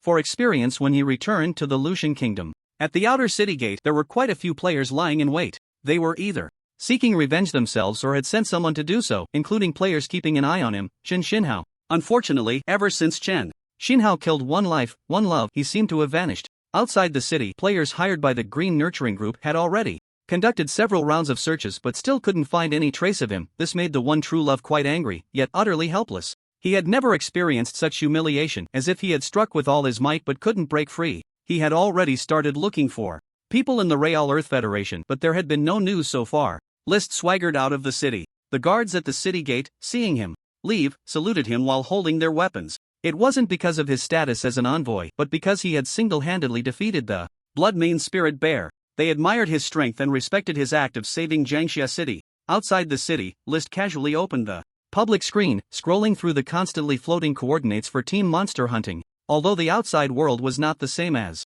where the players were, the general coordinates for monster groups were the same. While Liszt couldn't refresh monsters for leveling up, the advantage was that no one was competing with him for kills. Target discovered, Taurun, comparing enemy and ally strength. Reconnaissance. Results obtained, level, LV8. The low-level monsters in the novice village only looked robust and intimidating. Liszt stepped forward, without caring about anything else, and executed a quick draw slash. Congratulations, you gained experience, 8 points, congratulations. Clearing monsters with a quick draw was satisfying. After a series of floating messages, his experience surged by 871 points. He then continued to scroll through the public screen to the next target point. Although the monster experience was a bit low, Liszt's efficiency in monster hunting was very high. In just 2 hours, he had cleared the wild areas near Jiangling City's outer city completely. A total of 19 monster groups yielded 22,000 experience points, which made him feel somewhat gratified. As he prepared to scroll through the public screen to find the next monster coordinates, the information on the public screen surprised Liszt. Does anyone know what's going on? Why aren't the monsters respawning in the 1x1, 0xx area outside the city? Bro, are you guys experiencing this too? I'm at coordinates 0xx, 1xx, and the rat shell. Spirit isn't respawning here either. I thought it was just my coordinates. Damn, don't say that, it's not respawning here either. Could it be that this game is gradually removing some monster respawn points? A series of messages all discussed the lack of monster respawns. Liszt looked at the coordinates on the public screen. Each one was a place he had visited. Conversely, in the outer and inner peripheral areas, where he hadn't yet hunted, the public screen messages were still refreshing continuously. Faced with this situation, Liszt suddenly realized, could it be that the monsters he killed on his side would also permanently disappear from the player world? To verify this hypothesis, he went to a farther coordinate and killed 3 monster gathering areas. Sure enough, over an hour later, the public screen had messages scrolling. Again. Damn, the blue spirit spider at my coordinates 2xx, 1xx isn't respawning either. Does this game have a special mechanism for monsters? It's been a month since the server opened and everything was fine before. At that moment, Liszt finally confirmed. The world outside the real interactive power area should be a mirrored projection of the world he was in. This made Liszt increasingly suspicious that the world of Divine Awakening was a real universe. This could explain why monsters he killed wouldn't respawn and also wouldn't drop any equipment or items. As for the players, they were continuously projecting a mirror of the Divine Awakening world, so as long as the monsters in the Divine Awakening world were not dead, those monsters would respawn infinitely. With this thought, Liszt dared not continue hunting monsters. It wasn't that he was afraid players wouldn't level up without monsters, but rather that he was afraid of not being able to drop powerful skill books, especially the passive skill books he needed. Essentially, aside from the real interactive area, he and the players were in 2 different worlds. There was no direct conflict of interest or competition. On the contrary, players were a great resource collection point for him. After resting at the Evergreen Inn, Liszt finally led his team to leave for Jiangxia Prefecture. Lord Merrick, your entrance fee, I wouldn't dare to collect it. After all, he was the one who saved Jiangxia Prefecture, and Lister had already made a name for himself throughout Jiangzhou. In Jiangxia Prefecture, his status was so elevated that even the city gate guards did not dare to collect his entrance fee. The more he acted this way, the more Lister paid the fee, making his way straight into the inner city to rest. Count Merrick, what brings you here? Just as he arrived at the inn and set down his luggage, he heard commotion outside. Turning around, he found that Governor Yang had already arrived outside his room. Lord Yang, well, before I return to the Lucian Kingdom, I plan to purchase some special products from our Great Chu, including some elixirs and the like. After all, Jiangling Prefecture can't compare to our Jiangxia Prefecture. The goods aren't as abundant. That's true, although Jiangling Prefecture is large, it can't match the prosperity of the capital, Jiangxia Prefecture. But what specific elixirs do you need? I can have someone help you gather some quickly. Governor Yang's attitude was warm, but there was a hint of hesitation on his face. As he spoke, he entered the room, closing the door behind him. Lord Yang, I'm not sure what elixirs I need, I just want to bring some back, so you needn't trouble yourself. I might stay in Jiangxia Prefecture for a while and help clear out some of the surrounding monsters. Lister's actual purpose for coming was naturally to level up. Jiangling Prefecture had to be left for the players, otherwise, they wouldn't have monsters to drop the resources he needed. The monsters in Jiangxia Prefecture were relatively higher in level and closer to Jiangling Prefecture, making it Lister's best choice for gaining experience.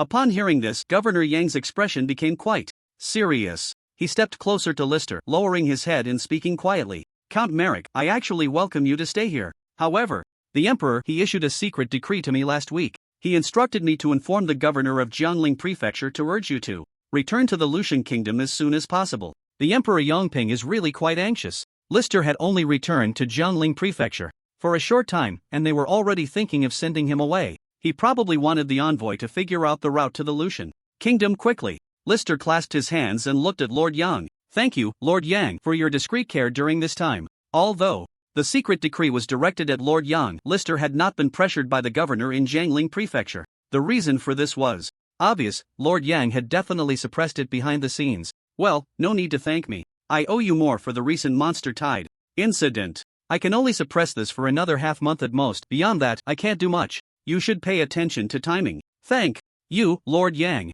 If there's pressure, just place the responsibility on me, no need to worry. In the Imperial City, Lister still had to be cautious of Emperor Yongping. Although his level was not high and his overall strength was average, several generals did possess some power. But now he was at the border of Jiangzhou, where the top expert, General Zhou, was not even his match. A mere secret decree couldn't intimidate him. Lister was completely unafraid of the other party and did not believe they would dare send a few generals to teach him a lesson together. In the following days, Lister became particularly routine. He moved between the city and the inn, continuously slaying the monsters outside the city. Although the efficiency was much lower without players reporting, the monsters were of a higher level and the experience gained was about the same as when he was in Jiangling Prefecture. This kind of life made Lister reminisce about his early days in the Duchy of Weir. He had also spent all day grinding monsters for levels, but there were few monsters in the Duchy of Weir, with only 3 locations, and now only one frost wolf remained that he had yet to eliminate. In contrast, the monsters outside Jiangxia Prefecture were truly abundant, to the point that he could kill until his hands grew tired.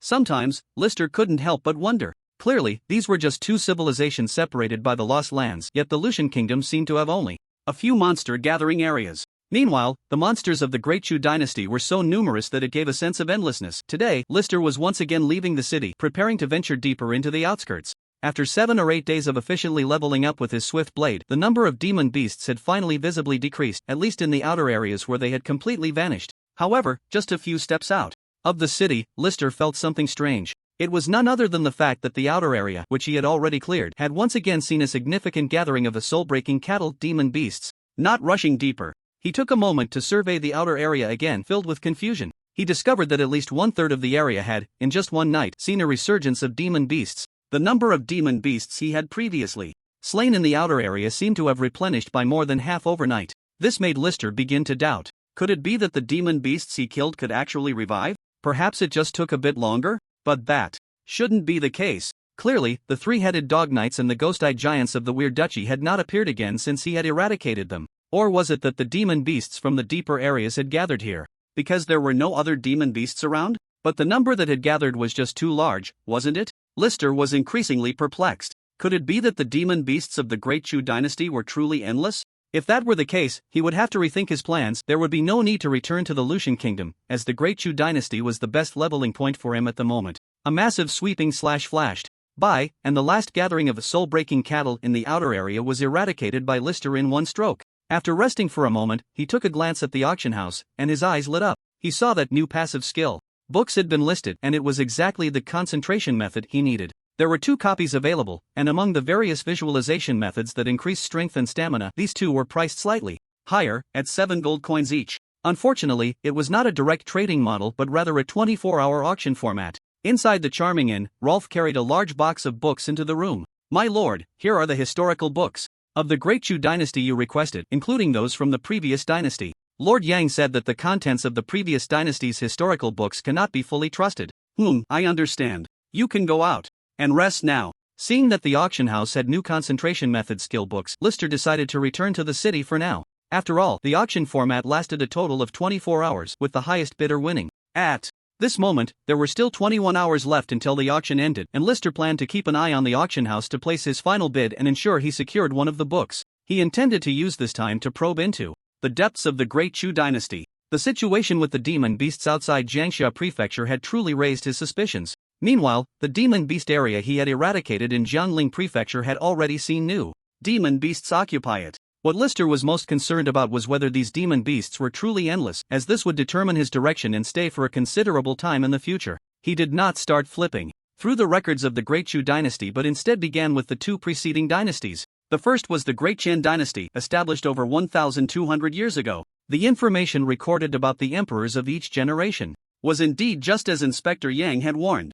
It was not just that it couldn't be fully trusted, it was filled with the absurdities of the emperors throughout the ages, mostly summarized as foolish, silly, naive, ignorant, greedy, and tyrannical. In over 300 years of the dynasty, not a single positive emperor could be found. Of course, what Lister cared about were not these matters but rather some information regarding the demon beasts. Compared to the distorted records of the emperors, the information about the demon beasts, though limited, was much more credible. During the establishment of the Great Qian dynasty, demon beasts ran rampant. The dynasty gathered troops and fought against them for a full 67 years before clearing all the demon beasts. After that, there were hardly any more demon beast invasions. It wasn't until over 300 years later, during the late years of the dynasty when internal strife was severe, with countless deaths each year, that the demon beasts began to surge again during that period. Then came the establishment of the Great Yu dynasty, which cleared the demon beasts even faster. In just 41 years across the nation, the demon beasts were eradicated and the people lived in peace and prosperity, achieving true unification. However, the speed of internal strife was even faster in the end. In less than 200 years, the Great Yu dynasty ultimately fell apart due to internal conflict, and the demon beasts began to proliferate once more, until the present Great Chu dynasty was established 600 years ago. Just from this point, Lister felt a difference. The Great Chu dynasty had actually been passed down for over 600 years, far surpassing all dynasties in history. The initial trajectory was the same, first unifying the world, and then continuously dispatching troops to eliminate the demon beasts. However, during the Great Chu dynasty, the entire nation remained in turmoil, and the number of demon beasts was far greater than during the Great Qian and Great Yu periods. There even began to be waves and eruptions of demon beasts, with giant demon beasts only appearing during the Great Chu dynasty. Each time there was a wave of demon beasts, only by first slaying the giant demon beasts would the wave retreat on its own. It seemed that from this point on, the Great Chu dynasty never considered completely eradicating the demon beasts across the nation, even in those years when its national strength was at its peak. Upon seeing this, Lister's heart faintly had an answer. Could it be that the demon beasts were intentionally left unchecked by the successive emperors of the Great Chu dynasty? The Great Chu learned from the experiences of the downfall of the previous two dynasties. Once there were no external enemies, internal strife began. So, did the Great Chu dynasty directly maintain the demon beasts as an external enemy? Even if this answer was hard to believe and absurd, but it had a very high possibility. Even upon deeper reflection, could it be that the giant demon beasts were also nurtured by the emperors of the Great Chu dynasty? Recalling Lister's first meeting with Emperor Yongping in court, that expression of relief that was hard to understand, and now, the urgency for him to lead the Great Chu delegation to the Lucian kingdom. Could it be that they wanted to turn this long-nurtured external enemy, the demon beasts, into a true external enemy in war? This speculation, though absurd, made Lister feel inexplicably closer to the truth. If he started to reverse engineer from this point, he could suddenly understand some of Emperor Yongping's various behaviors, especially that initial fervent expression he had. It seemed that the conflict between the two great nations in the Third Act expansion pack was unavoidable from the very beginning. The next morning, the auction for the concentration method visualization had reached its final limit. The starting bid was still 7 gold coins, and no one raised the price. There was even another passive intelligence skill listed, also starting at 7 gold coins. Lister timed it perfectly, inputting 10 gold coins. The next second, the price jumped to 10 gold coins, and the auction time ended. Congratulations, you have obtained the concentration method visualization skill book. The visualization method quietly appeared in Lister's inventory. Would you like to learn? Yes. A sudden clarity surged in Lister's mind, and a scene of visualization constructed itself in his brain. Compared to learning through the visualization diagram, the skill book directly fed the knowledge to him. Congratulations, you have mastered it. Concentration method visualization, passive, no rank, LV1, 0/10,000 increases intelligence by 1 point. With all 4 passive skills finally complete, Lister now had a total of 7 passive skills. If it weren't for the new passive level not yet being allocated, Lister estimated that just relying on these 7 skills, his overall strength could reach a level lord status. Give him some time to level up, and even if he encountered Calvin Deer, he would confidently dare to challenge him. Suddenly, a noisy commotion came from outside the room. Count Merrick is still resting. General Yu, please do not barge in. This was the voice of Rolf, the captain of his 6th Guard Squad. Ha! Resting? It's been almost 2 months since leaving the Imperial City. Count Merrick should be well rested by now. This is not for you to manage. If you take another step forward, don't blame me for being rude. As soon as Rolf said this, the sound of weapons being drawn echoed outside the inn. Hee hee. A disdainful laugh rang out from outside. General Yu completely ignored Rolf's warning and shouted loudly towards the inn. Count Merrick, I am Yu Yang, the envoy of the Great Chu dynasty to the Lucian Kingdom. Today, I specially invite Count Merrick to set off for the Lucian Kingdom. I hope you come out and lead the way soon, or don't blame me for taking you away by force. His impolite words were heard clearly by everyone in the entire Qingcheng inn. At the same time, General Yu's light laughter mixed with the teasing voices from outside. I see that Count Merrick must be captivated by the prosperity of our Great Chu and doesn't want to leave. Ha ha ha. General, I think so too. What the hell is the Lucian Kingdom? A place I've never even heard of. How can it compare to our Great Chu? Why don't you go in and help Count Merrick? General, I think Count Merrick is too scared to come out. Ha ha ha. A rather low-level provocation, but it was very effective. Lister did not expect Emperor Yongping to be so impatient, sending someone to pressure them so quickly. Bang! The sound of swords clashing suddenly came. Lister no longer lingered. Although Rolf was already at the 3rd tier, he was not weak in the Great Chu dynasty. But this envoy from the Lucian Kingdom would be even stronger. Sure enough, when he reached outside, Rolf was kicked away by General Yu, crashing towards him. My lord, the Count. Lister caught Rolf with one hand, and the next moment his expression turned grim. He had thought that the other party was merely provoking with fists and feet without using weapons, showing some principle and not truly intending to harm. Who knew that after scanning Rolf with his system, he found that this kick had already drained 70% of Rolf's health, and there was even an additional bleeding status. Here, drink this quickly. He pulled out a mid-level holy water potion from his pocket and tossed it to Rolf. Only then did Lister's gaze turn sharp as he focused on General Yu in front of him. Since the other party had shown no mercy, he naturally would not hold back either. Hee hee, I didn't expect our Count to finally come out. What? Not convinced? Don't think that just because you killed the Bloodmane Spirit Bear, you really believe your sword skills are exceptional. You little brat. From who knows where, you're still far from it. Now quickly apologize to me, General, and let's set off for the Lucian Kingdom. I might consider letting you go today and not hold it against you. Looking at Lister's fierce gaze, Yu Yang showed no fear at all, and the smile on his face became even more pronounced. Today's matter, although it was Emperor Yongping's decree, was also what he had been thinking in his heart. A mere envoy from a small country, relying only on General Zhou and Li Tongji's assistance, was lucky enough to kill the Bloodmane Spirit Bear. He had thought he would only gain fame in Jiangzhou, but who knew that after just one audience, he was mentioned by the emperor. Now that his reputation was gradually spreading throughout the Great Chu, it made Yu Yang, who had been fighting against monsters in the southern border for years without recognition, very unhappy. Recently, there had even been rumors about Emperor Yongping summoning him multiple times, as well as his fondness and attempts to win over Merrick. It should be known that he had also killed the Bloodmane Spirit Bear before, even with the help of his army behind him, but he had never received such favor from the emperor. Jealousy had long since ignited in his heart, and Yu Yang had been holding it in for a long time. It was only after being selected as the envoy to the Lucian Kingdom that he felt the opportunity had come. He had planned to diminish the other party's prestige after leaving the Great Chu dynasty. Who knew that Merrick would completely miss the opportunity, failing to grasp the emperor's intentions and delaying the departure to the Lucian Kingdom? After receiving the emperor's decree yesterday, Yu Yang was overjoyed and couldn't wait to come to the Qingcheng in early today, publicly provoking him. Today, he must make it clear to the people of Jiangzhou and even the entire Great Chu that a mere Count Merrick is nothing, and he, Yu Yang, as a border general, is the true guardian of the Great Chu. As soon as he thought of this, a broader smile spread across Yu Yang's face. Lister first scanned the opponent's information, comparing enemy and ally strength. Reconnaissance results obtained. Level, LV40 class, Shingi Fist Master, Martial Arts, Health 4313/4313 Stamina 2981/2981 Attributes, Strength 40, Stamina 40, Intelligence 29, Agility 30 Skills, Shingi Fist B grade, LV30, deals 3312-3509 damage to enemies, immune to some control effects, can receive Strength attribute bonuses. Diamond Shield, C grade, LV21, defense significantly increased by 21% for a certain period. Barbarian Bull Breathing Technique, passive, no grade, LV26, additional 26 points to strength attribute. Overall evaluation, C grade indeed. He was one of the border generals, and his strength was indeed somewhat stronger than General Zhou. It seemed that Emperor Yongping, due to the strength of his Lucian envoy, also sent a powerful general from the southern border as an envoy to the Great Chu dynasty, not wanting to lose face. At this moment, Lister held the hilt and drew his saber.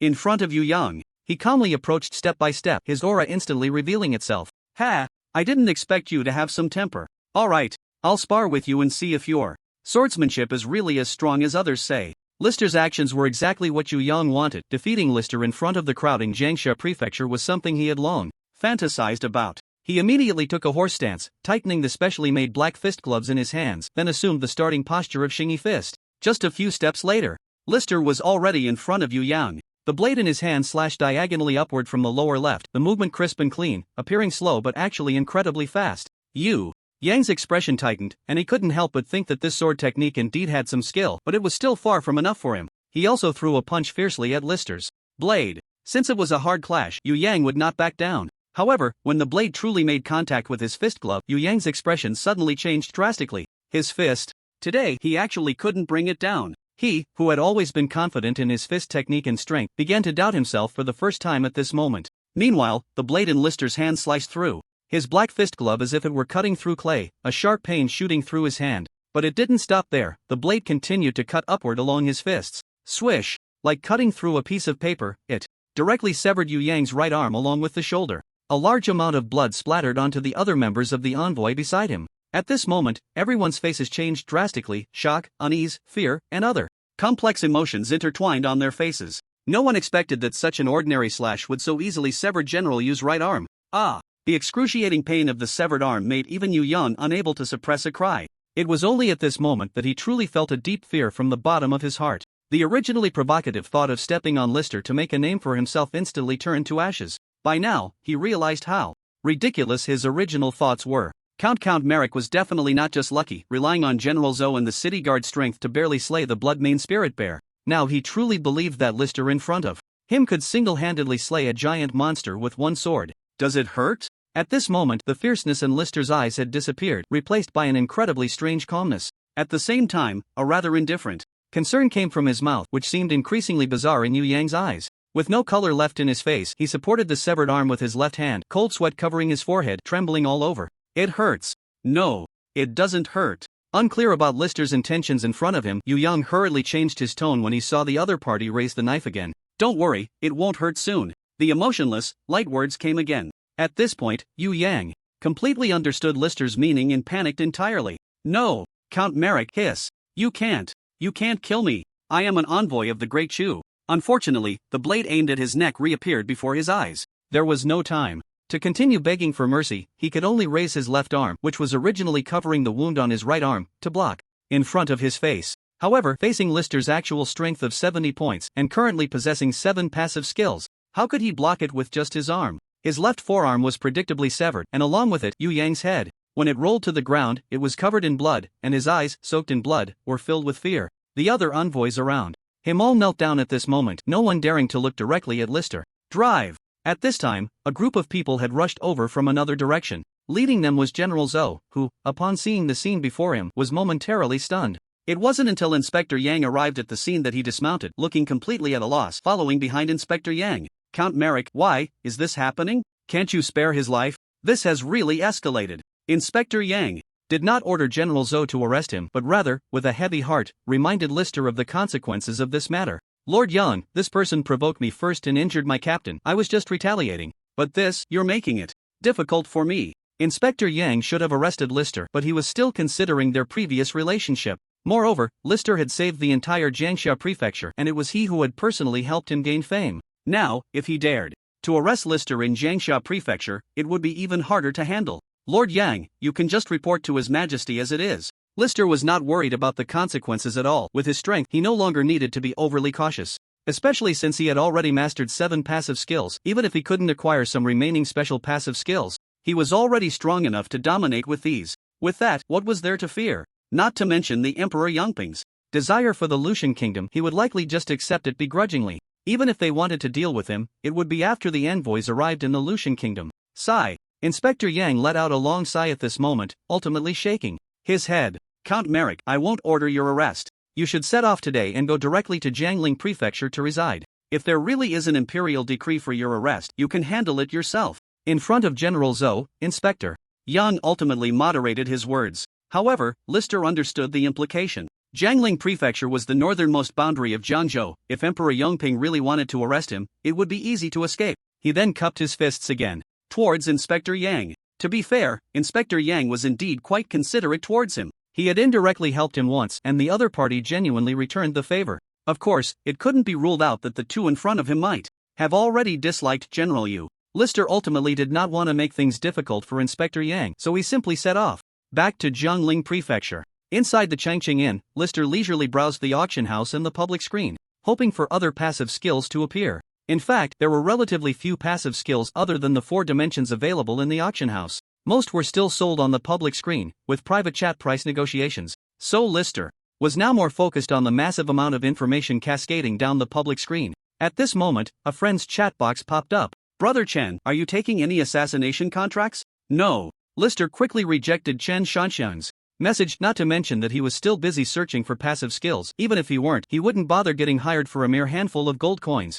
Unless this job had something that absolutely attracted him, which was, of course, highly unlikely. Alright, so, Brother Chen, how did you become so strong? Can you share a bit with me? Chen Shanxian's inquiries didn't stop. Instead, he continued to pester him. Did you get killed by the one you love again? Yeah, that kid took the time he killed you as a reason to think I hired someone to do it. I'm not afraid of the green nurturing group behind him. I just lost in a one-on-one challenge. Sure enough, this Chen Shanxian had a decent background in the Federation. Can you give me some advice or hints? Don't worry, if you can help me improve my strength, I'll do whatever you need. Although he really wanted the other party to help him collect passive skills, after thinking it over, Lister decided to give up. Chen Shanxian had an admiration for Chen Xinhao. If he brought up needing passive skills now, the other party would definitely become suspicious. That would only give him more competitors. At least until he had enough passive skills, he wouldn't proactively mention anything about them. Forget it, let's leave the payment for now. You're in the martial arts department, right? If so, I'll tell you a place.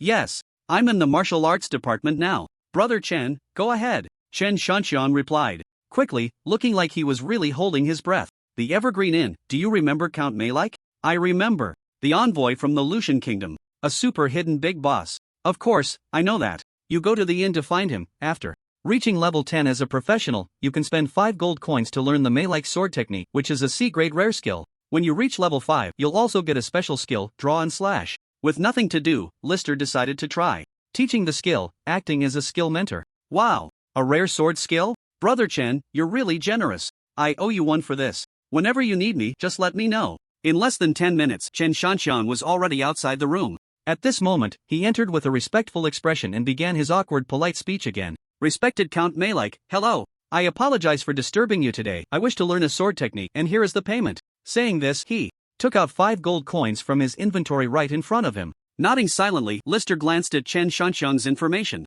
His level was rising quite fast. He was already at level 18, soon reaching the maximum level of the first act. He also had a passive skill related to strength, including a D-grade sword technique. Obtaining a D-grade sword technique during the first act was already a symbol of financial power. Taking the 5 gold coins from him, Lister attempted to open the teaching panel. Congratulations, you have taught the Meilike sword technique to the player War God of Jiangling Prefecture.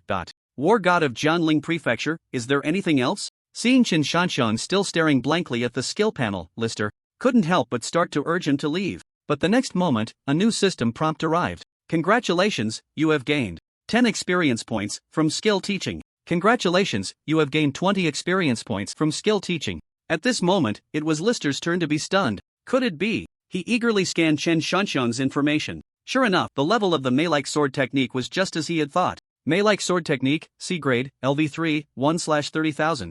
Lister's heart began to soar with joy. He had never imagined he could gain experience from skill teaching. Although the experience points he received weren't high, proportionally, he only got 1,000th of the experience points players earned each time they leveled up their skills. But there would be plenty of players in the future. If Lister remembered correctly, there were over 60 million players during the first act of this game. During the main storyline of the second act in the Lucian Empire, there were 140 million players. By the time the third act arrived, the number of players soared to 600 million. By the end of the fifth act, nearly the entire population of over 10 billion in the Federation had entered the game. How enormous, the chives, List's heart instantly filled with longing. Even just the 60 million players from the first act were enough for him to take off. Experience points were flowing in like water. Why would he need to grind monsters so hard? Lord Count Merrick, thank you for teaching me the skills. I must take my leave. Feel free to let others come to learn from me. At this moment, List hurriedly added a comment to Chen Shanquan. The skill instructor, who had previously seemed uninteresting, suddenly became significant to List. It wasn't until Chen Shanquan left that List began to carefully Consider the players he remembered. According to his memory, the number of players choosing the martial arts path in the game Divine Awakening was not large, mostly concentrated in the first act, with this proportion reaching about 20%. As the later acts progressed, it became the realm of supernatural abilities, magic, mechanics, healing, and so on. By the late game, martial arts players accounted for about 9% of the total player base. Among them, those using sword techniques only made up 7% of martial arts players, with sword techniques being the most chosen, followed by fist techniques. Then there were various gun techniques and other weapons, making the status of knife techniques not particularly prominent. Thinking of this, Liszt couldn't help but feel anxious. His chives couldn't account for less than 1% of the total players. He had to do something in advance to make the players in the current first act view martial arts and knife practitioners differently.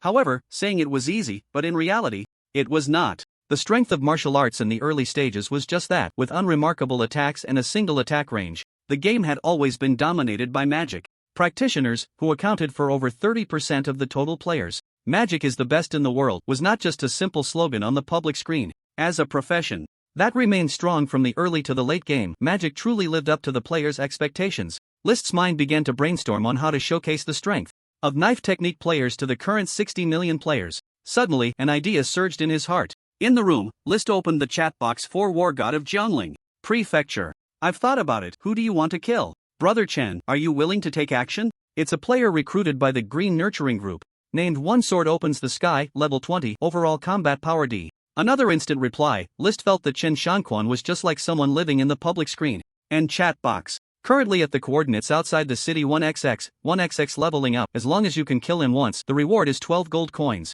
I don't take tasks outside the city, it's too troublesome. Just let me know when he comes into the city. Liszt couldn't encounter players outside the city. This matter could only be arranged within the city. As for the reward, I don't want gold coins. You can find some equivalent skill books or various treasures, or just owe me for now. If there are tasks from other groups, feel free to introduce me, especially those related to the Green Nurturing Group. If he wanted players to pay attention to martial arts, or even come to learn Merrick's knife techniques, the best way was naturally to showcase it, especially to let players feel the power of Merrick's knife techniques. For Liszt, nothing could be more cost-effective and effective for promotion than taking action to kill within the city. Good. I didn't expect Brother Chen to have a grudge against Green Nurturing too. Isn't this a coincidence? Don't worry, I will introduce you to some tricky commissions from friends around me. A worn bronze bracer, F grade. Common, a night mask, F grade common, Chen's forged breastplate, E grade ordinary, a chain of tranquility, D grade advanced, bronze boots, E grade ordinary. Specially purchased a set of junk to wear from the auction.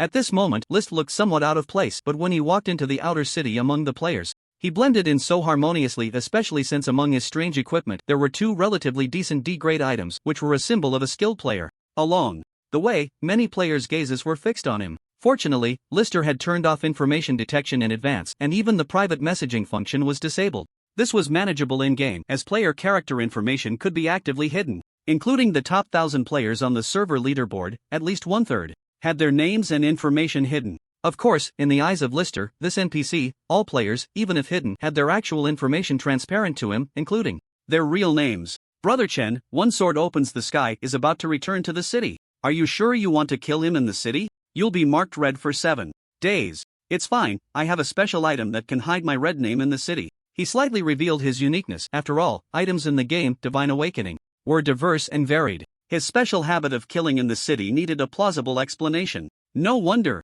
So Brother Chen, you were hiding in the city all along. You have no idea how much effort lifelong love put in to find you outside the city. Ha ha ha. Everyone is less vigilant in the city. Brother Chen, your item is really something. Where else can I get this item? Sure enough, Chen Shanxiang immediately believed his words and even started to think about the special item he had just made. Up. Lister did not continue to reply but slowly walked towards the city gate. In his line of sight, a man with a blue sword hanging at his waist had already entered the city. The attire of high-level players in the early game was too easy to identify. This person was his target for this operation. One Sword Opens the Sky. To confirm he hadn't killed the wrong person, Lister scanned again for verification. Brother? You looking for, Seeing Lister walk straight towards him, the player One Sword Opens the Sky was somewhat puzzled. He thought the other party had something to discuss or was coming to challenge him, never considering that the other would directly attack him in the city. By the time he realized it, it was too late. Bathed in holy white light, the last memory in his mind was of an incredibly sharp circular slash. With a face full of anger, he opened the system notification. System notification, unfortunately, you have been killed by player Chen Xinhai in the city, losing 20,000 Experience points, level 20 level 19, dropped ancient yellow armor bracers. He wanted to go out and find Chen Shinhai for revenge, but thinking about the consequences of attacking in the city, along with the experience points and equipment he would also lose, one sword opens the sky calmed down considerably. Then he recalled Chen Shinhai's obviously extraordinary swordsmanship and that the other party would definitely not be foolishly waiting in the city for an official capture. One sword opens the sky ultimately suppressed this impulse. That damn madman. So damn unlucky. After cursing a couple of times, he forced down his anger and reported his situation to the Green Nurturing Group. He prepared to have the group find someone for him, planning to take revenge outside the city later. Soon, the public screen was flooded again with bounty messages looking for Chen Shinhai. The players around the scene were now staring at Lister without blinking. Wow, brother, you're really fierce. Attacking in the city? Brother, so you are Chen Shinhai? The one who goes against Green Nurturing? A master is a master. That move was really cool. What's it called?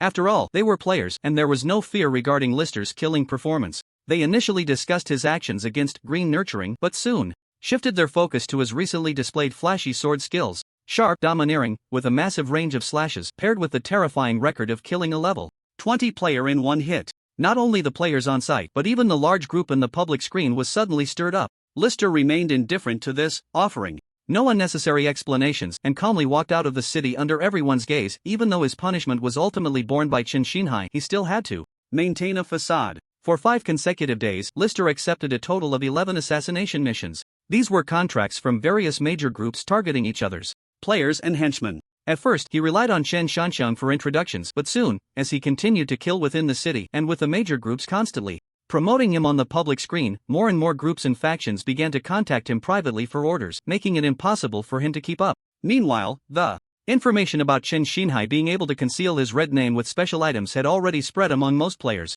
After all, the bounty for killing someone with a red name lasts for 7 days, yet Lister had openly killed 11 people in the city over 5 days without ever facing formal capture. Many players even witnessed him kill someone and did not see the special red name mark appear above his head. This anomaly was too obvious, and everyone quickly deduced that he possessed items that countered the red name. They even speculated that he could avoid penalties for killing within the city, otherwise he wouldn't keep choosing to kill there. The title of outlaw Chen Shinhai became widely known in just a few days. Equally famous was his impressive sword drawing technique, which led many players to inquire on the public screen about how to learn the Meirik sword technique. Finally, today, a method for learning the Meirik sword technique was leaked by the strategy group on the public screen. Brothers, the guide for the Meirik sword technique is out. The Meirik sword technique originates from the Lucian Kingdom, a family skill of Count Meirik. C-class rare sword technique skill, requires player level 10 or above, 5 gold coins. Can be learned from Count Meirik at the Evergreen Inn in the inner city. I've posted the guide on the official forum, please help me pin the post.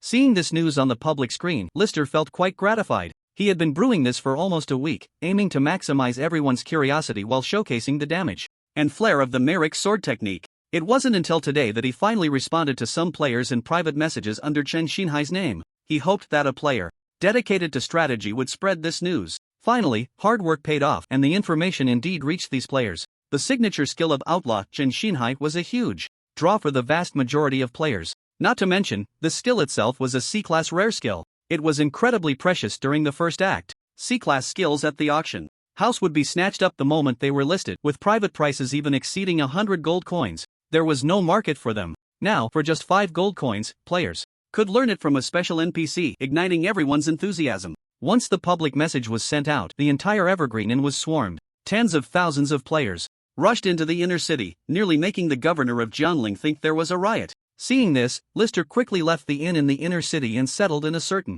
area of the outer city. It could be considered a way to indirectly spare some civilian players from the entrance fee. Count Meirik, please teach me the Meirik sword technique. At first, everyone was polite in their exchanges with him, but as the crowd grew, even Lister found the skill teaching process tedious. Eventually, it became a matter of handing over money, with Lister continuously clicking the skill teaching option on the system panel. Count Meirik, I only have 4 gold and 100 silver coins. I haven't had time to exchange the silver for gold. Can I learn? Learning fee is 5 gold coins. A cold voice came, making the player awkwardly turn away. In fact, Lister had just attempted to click on the teaching option. Unfortunately, the rigid system required the other party to present 5 gold coins. At this moment, Lister regretted the settings he had made for skill teaching. What kind of stupidity does it take to set the level threshold at level 10, with an additional learning fee of 5 gold coins? Currently, the line of people waiting to learn skills stretches endlessly, but the number is definitely not too high. The ordinary players at the bottom barely reach level 10, and only by selling all their equipment and items might they scrape together 5 gold coins.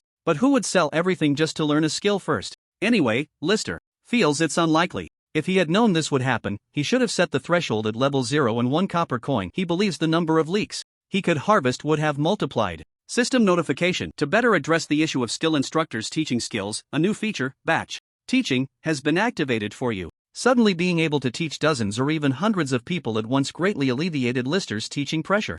For 6 consecutive days, he worked as a skill instructor in the outer city from 9 in the morning to 9 at night. Finally, today, the line of players waiting to learn skills was visibly shorter. By the afternoon, players no longer needed to queue to learn skills from him, and Lister could even take a break occasionally. After so many days of effort, the rewards for him were naturally immense. Skill instructor Marek, skills that can be taught. Marek's sword technique, sea level, has now been taught to 274,312 players. In just 1 week, he had taught a total of 270,000 players. Compared to the current 60 million players, that was less than 0.5%, far below his minimum target of 2%. However, the main reason wasn't Lister, it was just that the common players' levels hadn't caught up yet, and it was also quite difficult for them to accumulate gold coins. Lister believed that after his initial wave of intentional exposure, it wouldn't be hard for over 800,000 players to come to learn from him. Congratulations, you gained 10 experience points from skill teaching. Congratulations, you gained 40 experience points from skill teaching.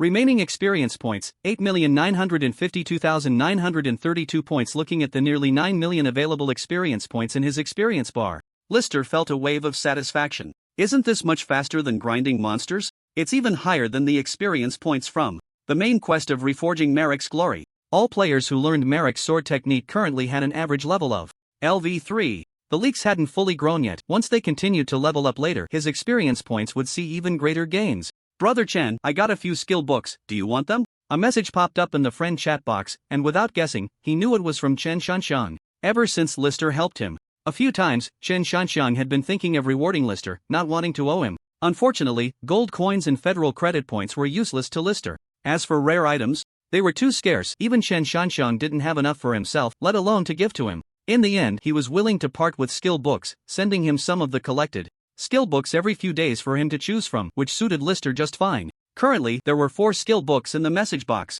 Lister glanced over the first 3 skill books. Although they were rare sea-level skills and quite valuable, they were worthless to him. Instead, the last one caught his eye, which was the visualization method. Sharp blade visualization method, passive, no grade, limited to sword-type attack enhancements, increases sharpness by 1% per level. Note, sharpness can break through enemy defenses, causing a certain amount of ignore defense damage. Good stuff. A passive exclusive to sword-type enhancements that causes ignore defense damage. Although it was significantly inferior to the actual damage of the Huangting sword technique, Lister was more than satisfied. He welcomed any such passive skills, the more the better. I want that sharp blade book. Do I need to pay you gold coins? No need, Brother Chen, your help to me has been substantial enough. In the end, it even caused your Marek sword technique to be exposed. How much is just a single skill book worth? Chen Shanxiang felt guilty for exposing the Marek blade technique to the, now it was on the verge of becoming a national martial art. He believed it was his actions that led to the public disclosure of the skill learning method. In reality, this was all part of Lister's deliberate plan. Of course, it was fine to let the mistake stand. If he didn't exploit the other's guilt, whether he could see this sharp blade today was truly uncertain. After receiving the skill book sent by the other party through the system, Lister ended the skill teaching early today. Back in his room, he learned the sharp blade while also preparing to use the 9 million experience points he had. Although the accumulated experience points seemed enormous, after distributing them among the 8 existing passives, he found himself in a tight spot. Lister hesitated repeatedly but ultimately decided to max out the Huangting blade technique visualization first. His current level was 40, and all skill level barriers were temporarily set at level 40. Congratulations, the Huangting blade technique visualization has been upgraded. Huangting blade technique visualization, passive, no rank, LV140, 1/400000 increases real damage from blade techniques by an additional 40%. Just maxing out this one skill consumed the 8 million experience points in an instant. With the remaining 1 million experience points, Lister first allocated them all to the Killing Intent Wave. Congratulations, the Killing Intent Wave visualization has been upgraded. Killing Intent Wave visualization, passive, no rank, LV1 1/140000 increases additional perception by 14% and increases killing intent perception by 42%. Can actively release killing intent against enemies whose strength is far below one's own, causing a 42% area damage based on one's own basic damage. Congratulations, comprehensive evaluation has improved. Comprehensive evaluation, BA level, Lord level, just by maxing out the Huangting Blade technique visualization. Lister's comprehensive evaluation had already reached the Lord level. Among the fourth-tier professionals, he was now truly standing at the pinnacle of the pyramid, an absolute humanoid super boss. This made Lister feel increasingly at ease, and his attitude towards the possible stance of the Yongping Emperor of the Great Chu dynasty became even more composed. After a bit of organizing, he quietly sensed his perception after upgrading the Killing Intent wave. A 14% increase in perception was quite significant, making him much more sensitive to the surrounding space. The sounds outside the room were amplified, and the noisy clamor rushed into his ears.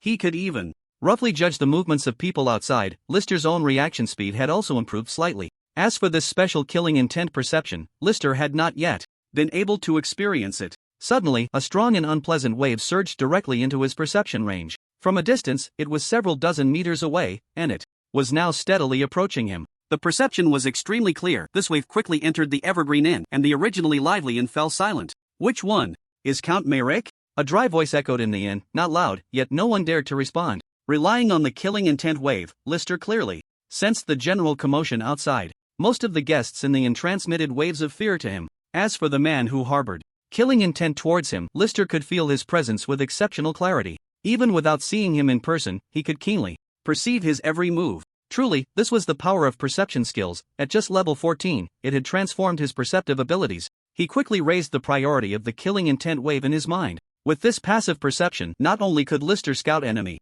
situations, but he could also more intuitively judge the hostility and emotions of the enemy. May I ask, are you the Duke of Wei? General Wei? The innkeeper hurriedly came out from inside, fear written all over his face as he approached the Duke of Wei. The Duke of Wei? Lister instantly recalled originally he didn't know many people from the Great Chu dynasty, but he had at least visited the imperial city and had some understanding of a few of the top combatants in the dynasty. Currently, the highest combat power on the surface of the Great Chu dynasty belonged to the 8 great generals. Among them, only one resided in the imperial city, the Qin Wang, who was the younger brother of Emperor Yongping and also the strongest among the 8 generals. List had not seen this person during his last visit to the imperial city and was not very clear about his true strength. The remaining 7 generals lived in various prefectures across the southern territories. After all, the southern region was where the Great Chu's demon beasts were most rampant and of the highest level. Among the 7 generals, there was General Wei, who was titled Duke of Wei. It was said that the Duke of Wei was quite standard among the 8 generals, not the weakest but not particularly strong either. This general, Count Merrick, is also a valued guest of this establishment. Upon hearing this, the Duke of Wei turned his head to glance at the innkeeper, his powerful aura radiating, and with that inexplicable gaze, he made the innkeeper kneel and plead for mercy. General, wow, please don't make it difficult for me. Wow, I'm just an innkeeper, you. Bang. Just as he was speaking, the innkeeper was kicked aside by the Duke of Wei. He held back his strength and didn't use much force. List was quite impressed with the innkeeper, despite the pressure from the Duke. He managed to keep the room number to himself. Count Merrick, may I invite you down for a chat? The dry voice raised a few notches, and his gaze had already fixed on List's room, number 1. Clearly, he had come prepared, and this earlier display was likely a test. Creak. The door to the room was pushed open, and List, clad in silver armor, walked out calmly. The 6th guard team and the adjacent rooms also donned their gear and followed behind him. Downstairs, the Duke of Wei, dressed in deep red standard chainmail, was robust and had a square face. He held a long sword in his left hand, the scabbard also colored with intricate patterns that made it clear. This sword was extraordinary. Ignoring the Duke of Wei's imposing aura, List simply assessed him before slowly making his way down the stairs, step by step, until he stood before him. Speak, what is it? As he spoke, he began to scan the Duke of Wei with the system. Level, LV40 class, Soul Swordsman, Martial Arts, Health 4471/4471 Stamina 1473/1473 Attributes, Strength 40, Stamina 40. Intelligence 27, Agility 34 Skills, Sword falls from the sky, A-Class, LV30 Sword technique generates a sword chi, dealing area damage to enemies 4171-4491, can be enhanced by Strength attribute. Note, this skill deals 10% ignore defense damage. Sword Dance, B-Class, LV28. Releases multiple sword strikes at once, dealing area damage to enemies in front 2909-3201, can be enhanced by Strength attribute, with a slight knockback effect. Strong Body, B-Class, LV25, can continuously restore health during combat, increasing health limit by 2,000 points for a certain period. Bull Visualization, Passive, No Rank, LV20, increases Strength attribute by an additional 20 points. Overall evaluation, B-Class. Indeed, he was one of the generals with an overall evaluation already at B-Class. At the same time, List also discovered that it seemed all the military leaders of the Great Chu had, without exception, learned the bull breathing technique. Count Merrick, there's no need to pretend. With me, the general you killed was my deputy. His voice unconsciously grew stronger. List hadn't expected this twist. He had thought the other party was sent by Emperor Yongping and didn't believe the emperor would do anything to him. Unexpectedly, today he had struck down the small fry and now faced the big one, seemingly unable to avoid a battle. I didn't expect such an impolite person to be your deputy, Duke Wei, since he had already offended them. List didn't hold back. However, the Duke of Wei remained composed. Although his gaze was fixed on List, his expression showed no signs of agitation. I have come today to convey His Majesty's will. You are to set off for the Lucian Kingdom today. If you do so, General Yu's matter will be temporarily overlooked. Otherwise, the voice suddenly roared, and List frowned slightly, sensing that a considerable number of people were approaching him from a distance. Thud thud thud. The speed was fast, and the footsteps were uniform. It was a group of about 100 warriors clad in black chainmail, identical in form to the chainmail worn by the Duke of Wei, only differing in color. As he had anticipated, the Yongping Emperor would certainly not strike him down before truly locating the Lucian Kingdom. This was likely why the Duke of Wei, despite being filled with murderous intent, still maintained a calm expression, temporarily suppressing his emotions. I will set off for the Lucian Kingdom. However, as an envoy, the time for my return must be determined by me. Faced with this situation, List was completely unperturbed. He had just maxed out his 9 million experience in the Huangting sword technique, raising his overall combat power to the Lord level, allowing him to act with increasing boldness. There were still many players seeking to learn skills from him. At this point, with the crops not yet fully harvested, List certainly could not leave. Count Merrick, are you defying the decree? The Duke of Wei couldn't help but laugh at this moment, his originally stern face looking quite awkward when smiling. List's attitude was exactly what he wanted. He had initially needed to find the Lucian Kingdom before taking action. Now it seemed unnecessary. Today he could teach this kid a lesson, as long as he left him with some breath in the end. Nonsense. Defying the decree? Upon hearing this, List also began to laugh. You said it yourself. I am Count Merrick, a count of the Lucian Kingdom, not a count of your Great Chu. What decree am I defying? Previously, he had only been polite to the Yongping Emperor due to his official mission and his lack of understanding of the Great Chu dynasty's military strength. Now, he had significantly improved his own strength, and the Great Chu dynasty's military power was merely average, unable to suppress him at all. Given this, what was there to fear? Good. Very good. Listen up. Wait. List raised his hand to interrupt the Duke of Wei's orders. What? Count Merrick, regretting so soon? I'm not afraid to tell you, there's no regret medicine sold here. The Duke of Wei's smile grew wider, looking at List with ill intent, as if he was certain of victory today. This is the inner city. Even if we fight, we should at least go to the outer city, right? Since a confrontation was inevitable, List was thinking of maximizing his benefits. He felt that the promotion of the Merrick sword technique by the outlaw Chen Xinhao still needed further enhancement, and today unexpectedly presented an opportunity. I didn't expect you to care about the citizens of the inner city, Merrick. Alright, then as you wish, let's go to the outer city. In the Duke of Wei's eyes, the citizens of the inner city could barely be considered citizens. But once they reached the outer city, there were no concerns. He was completely unconcerned about the possibility of injuring ordinary civilians during the fight. Of course, it could also be due to his absolute confidence in his own strength, not believing that List could stir up any trouble. In the outer city, List, along with his 10 red armored guards, and the Duke of Wei, with his 100 soldiers, quickly attracted a large crowd of players to watch. Especially as both sides lined up and stood opposite each other, it was clear that a great battle was about to unfold. Both were hidden bosses, and this grand confrontation caused the public screen messages to flood continuously. Players were constantly returning to the city gate, attempting to witness this century battle. Count Merrick will definitely win. Agreed. I also have faith in Count Merrick. After teaching the Merrick sword technique for over a week, List still had considerable popularity among the players, with many supporting him. On what basis? 10 against 100, definitely going to win? Bro, are you out of your mind? It's not just about having more people to win. Count Merrick can clear the screen with a single sword strike. Do you think those soldiers are like you? So weak? I'm level 18, and I can't even scan all the information of those soldiers. They are at least level 20 and above. The public chat was filled with comments and arguments, with some even placing bets. As players entered the game and witnessed this battle between NPCs for the first time, the excitement was palpable. Count Merrick, stop stalling. Let's start right here. With that, the Duke of the Nation drew his sword and charged swiftly at Lister. The two quickly closed the distance, and Lister also drew his sword. In an instant, their blades clashed. Bang! Just a tentative collision, and the Duke immediately used the force to retreat several meters. His face no longer bore the eager expression of wanting to teach the other a lesson. Instead, it was serious, sensing something was off. Cough, cough. The moment he stood, he couldn't help but support his chest with one hand. Although there were no visible external injuries, he felt as if he had been struck hard all over, blood spilling from his cough. In contrast, Lister stood there with a calm expression, seemingly unscathed. Despite the apparent difference in their overall combat power being just one tier, the actual power of a boss-level character and a lord-level character was not on the same level. The gap was far greater than imagined. As one reached higher combat power, the difficulty of each increase in overall evaluation grew exponentially.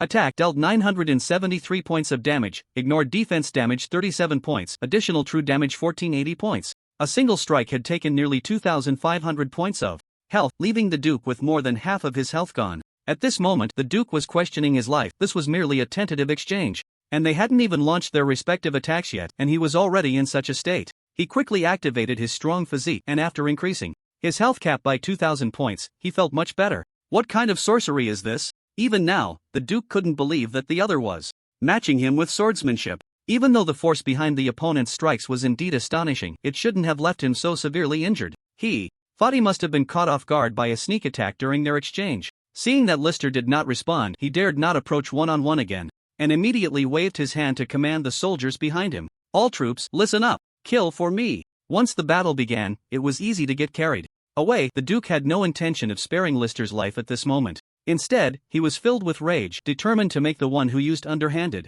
tactics pay the price. At this moment, Lister first raised his hand to stop the soldiers behind him. There were only 10 of them, and aside from the captain, Rolf, they were all of second-tier strength. Even some of the current skilled players might not be able to contend with them, let alone the third-tier soldiers before him. Since he was with his soldiers, Lister didn't want them to die meaninglessly. He quickly moved forward, sprinting at high speed. With the perception of murderous intent, Lister clearly sensed each soldier's attack. His enhanced passive ability gave him extremely strong reflexes, allowing him to weave through the soldiers' onslaught without taking any hits. In just a few seconds, Lister found himself at the center of the soldiers, seemingly completely surrounded. As their attacks left no angle for evasion, Lister finally struck. Gripping the hilt of the sword he had just sheathed, he swiftly drew it out with great force. Draw sword slash. A massive blade of light flashed, sharp and domineering, disregarding everything. In that instant, all the soldiers fell like grass being cut down, a large area collapsing. Looking back, the soldiers' bodies had already been severed, and their blood seemed to erupt in slow motion, finally gushing forth at that moment. 1/100 men down. This was still the power of List not having fully upgraded the Merrick sword technique. The range of the draw slash was not large enough, so he could only draw his sword after reaching the center of the crowd. Although the range was average, it was already extremely exaggerated in the eyes of the players. After all, most players who had learned the Merrick sword technique had not even upgraded their LV5 draw slash yet. Faced with this upgraded draw slash and its incredibly exaggerated damage, the public chat erupted like a riot. Wow! Is this the real Merrick sword technique? Why is what I learned so trashy, and the upgrades require so much experience? C-level skills are actually this strong? Does anyone from the strategy or data team know? Is it due to the skill itself, or does the NPC have a special buff? I didn't expect the hidden big boss to be right in the city. That's too strong, brothers. What kind of sword technique is this? I heard anyone can learn it. In an instant, the achievement of slashing 100 people with one stroke directly caused all players to explode with excitement. The public chat, private messages, various posts on the official forum, all were filled with images of List's unparalleled draw slash. Even the official website of Divine Awakening couldn't sit still, hastily posting the images captured by players on their promotional page to attract new players. Compared to the players' excitement, the Duke of Wei in front had a blank expression. Just now, he had completely retracted his thoughts about the opponent using underhanded tactics. After all, that was simply impossible. With a powerhouse like List, he knew he was far from being a match, so there was no need for the other party to specifically target him. It was clear that the opponent's sword technique was extraordinarily powerful, far beyond his understanding. Even if the moves looked simple, one could even say unremarkable, the actual power could only be known after becoming his opponent and engaging in combat. This calm strike concealed an unfathomable energy. As he watched List approach him step by step with the sword in hand, the Duke of Wei's heart couldn't help but race. After so many years, even facing the giant beasts of the monster tide hadn't made him this nervous and uneasy. Yet now, under List's calm gaze, he felt the fear within himself. Gripping the sword tightly, the Duke of Wei quickly collected his thoughts.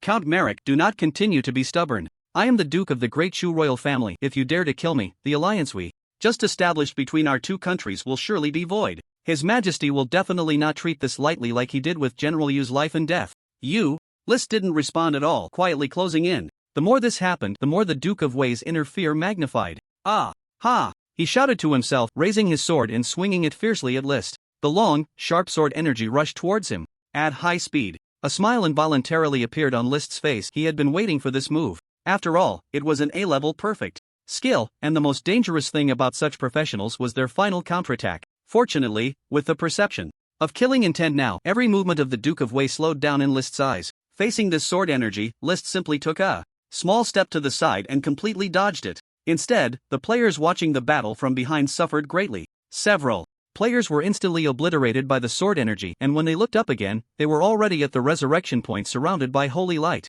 At this moment, List had completely closed in on the Duke of Wei. Watching the opponent unleash the sword dance again, there was no need to dodge this move. Without holding back all his strength concentrated on the sword, he executed a basic downward slash. The blade followed the opponent's sword dance, directly chipping away at the edge of the sword. At the same time, a huge gash appeared on his chainmail. The Duke of Wei's expression instantly froze. After a moment's delay, a thin line appeared on his face, and his skin sagged to the sides. Then, a strange crisp sound echoed, and his entire head was severed. Along that thin line, attack, inflicted damage 1509, ignored defense damage 61, with additional true damage of 2,466 points. With one strike 4,000 points, he directly killed the Duke of Wei in a single blow. Even though he had a robust physique supporting him, forcibly increasing his health limit by 2,000 points was still not enough to withstand a single slash from List. A level, which is to say, Lord level combat power, easily crushed the mere leader level combat power. It was only at this moment that the onlooking players finally realized the battle was over. They had thought it was a fair fight, or that the Duke of Wei's 100-man team would have the upper hand. But the actual situation was a one-sided massacre. The entire battle had no tension or suspense. List only made 3 strikes, and the fight was already concluded. For the players, it was a chance to witness List's personal showcase. At the same time, everyone ignited a new enthusiasm for Merrick's swordsmanship, far surpassing the storm stirred up by Qin Xinhai before. After killing his enemies, List sheathed his sword decisively. Since General Yu was the Duke of Wei's adjutant, the conflict between them was fundamentally irreconcilable. List did not consider that in future missions, he would have someone with such strong murderous intent towards him by his side. There's a saying, a thief can only steal for 1,000 days, but a person cannot guard against a thief for 1,000 days. Even if the opponent is much weaker than oneself, it remains the same. At the same time, this was also a warning to Emperor Yongping. It was likely that during their time in the imperial city, his attitude had led Emperor Yongping to misunderstand. He might have thought that the Lucian kingdom he represented was weaker than the other side, or perhaps Emperor Yongping had grown accustomed to acting without restraint within the Great Chu territory. He believed he could manipulate List at will and even attempted to force him to set off through the general. List's display of strength was meant to make it clear to Emperor Yongping that his power was far beyond that. Even the Duke of Wei, one of the 8 great generals, could not withstand 3 moves under him, unless the entire nation exerted its strength, deploying all its troops, or if that never-before-seen King Qin came to challenge him. Otherwise, don't even think about easily commanding List. As for whether such a scenario would occur, although Emperor Yongping was unpredictable, List was certain it would not happen. In the imperial city, within the palace, Emperor Yongping was currently in his chamber, stirring up a storm. Outside, Chief Steward Xia was anxiously waiting with an urgent report in hand. Who? With a long sigh, Chief Steward Xia immediately jogged in. What on earth is the matter, to be in such a fluster? Could it be that another thief wants to sneak into the palace to assassinate me? At this moment, Emperor Yongping had already risen from his bed, while the woman who had just been favored was now naked, dressing him in a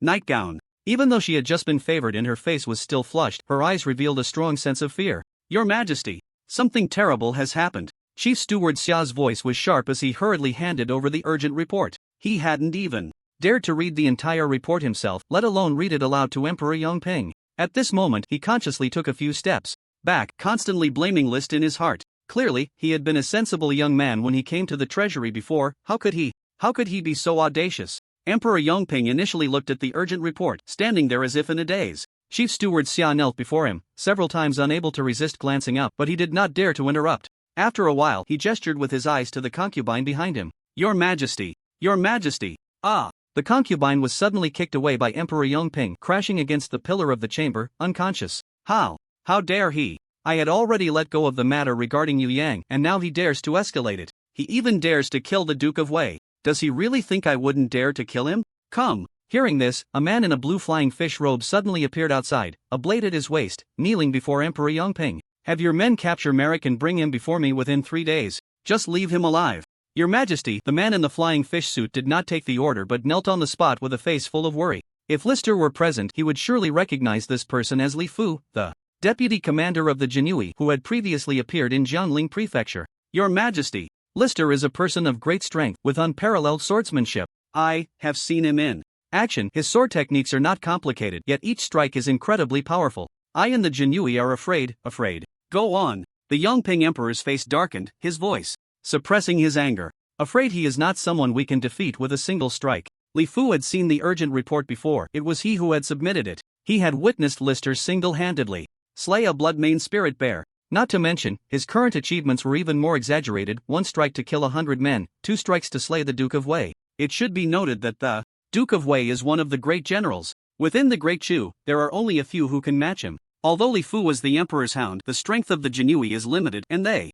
usually act based on the authority of the Emperor. To confront Lister is simply a joke. Even though he knew he was courting the Emperor's wrath, at least he wouldn't die, and he could also pass this hot potato along. A bunch of useless fools, the Yongping Emperor shouted harshly, already raising his foot to kick Li Fu. However, just as his foot was about to reach Li Fu's face, it finally stopped. In response, Li Fu dared not breathe, his gaze fixed on the boot before him. Yet inside, he felt a surge of joy. Being kicked was nothing for him as a member of the Jinui. What do you think we should do to make this Lister obedient? I have already treated him with such generosity. Even after he killed Yu Yang, I did not pursue the matter. And now he dares to kill the Duke of Wei, completely disregarding me. I truly cannot swallow this anger. Your Majesty, with Lister's strength, it seems that only His Highness the Prince of Qin can handle this. For such a trivial matter, how can we let the Prince of Qin, a pillar of the nation, take action? Before he could finish speaking, he was immediately interrupted by the Yongping Emperor's stern voice, as if the Prince of Qin were some kind of forbidden zone.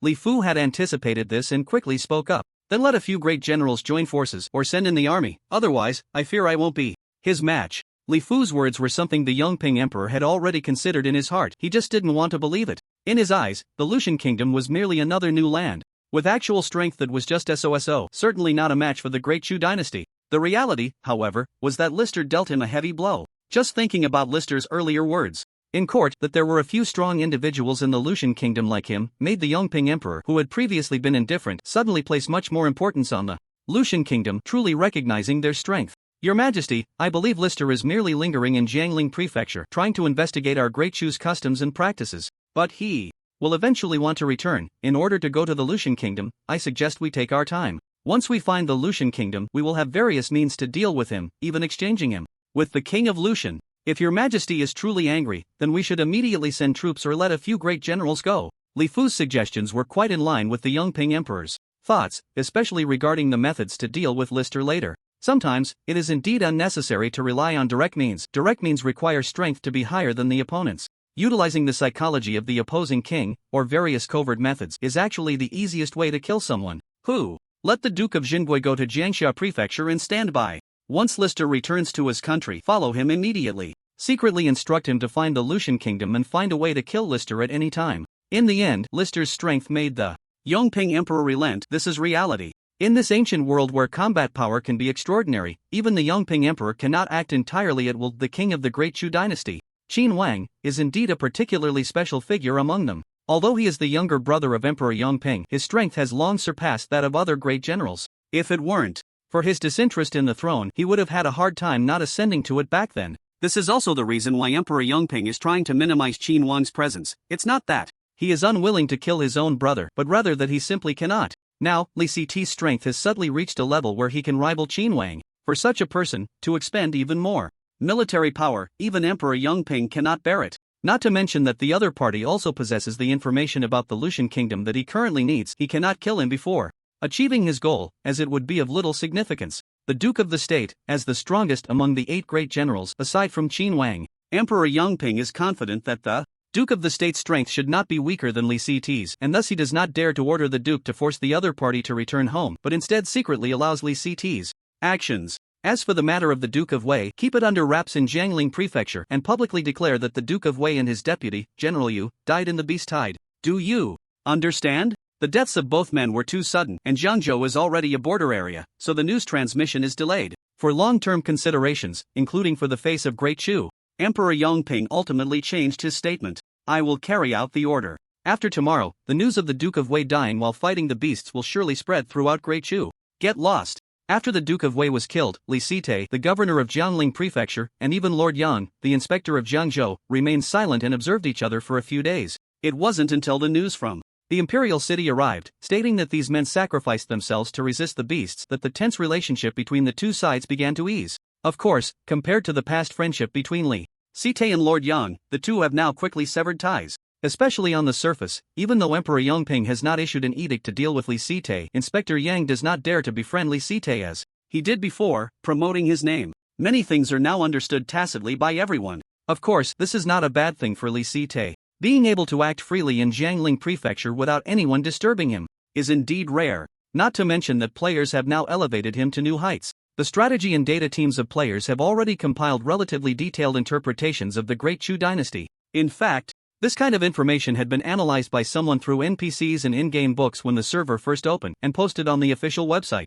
However, for the vast majority of players, who has the time to read such analytical materials? They are too busy leveling up. Ever since Li Site's astonishing and terrifying achievements were revealed a few days ago, everyone began to take an interest in the background of the Great Chu dynasty. They finally learned about the strength of the Duke of Wei, one of the 8 great generals of the Great Chu dynasty. The fact that he was defeated by Li Site in just 2 strikes only served to elevate the image of Count Merrick in the players' minds. Many began to speculate about the strength of the Lucian kingdom, and some players even boldly predicted on the official website that the background of the second act of the game is likely to be the Lucian kingdom. As for Li Site himself, he has returned to the outer city to take on the role of skill instructor. A long line of familiar players stretches out of sight. Count Merrick, I want to learn the Merrick sword technique. A player, completely unarmed and at level 17, appeared before him. Li Site took the 5 gold coins he handed over, then instructed him to stand aside and wait for the next person to pay. He had seen many players like the one before him in recent days. They had truly sold all their possessions to scrape together 5 gold coins to learn his Merrick sword technique.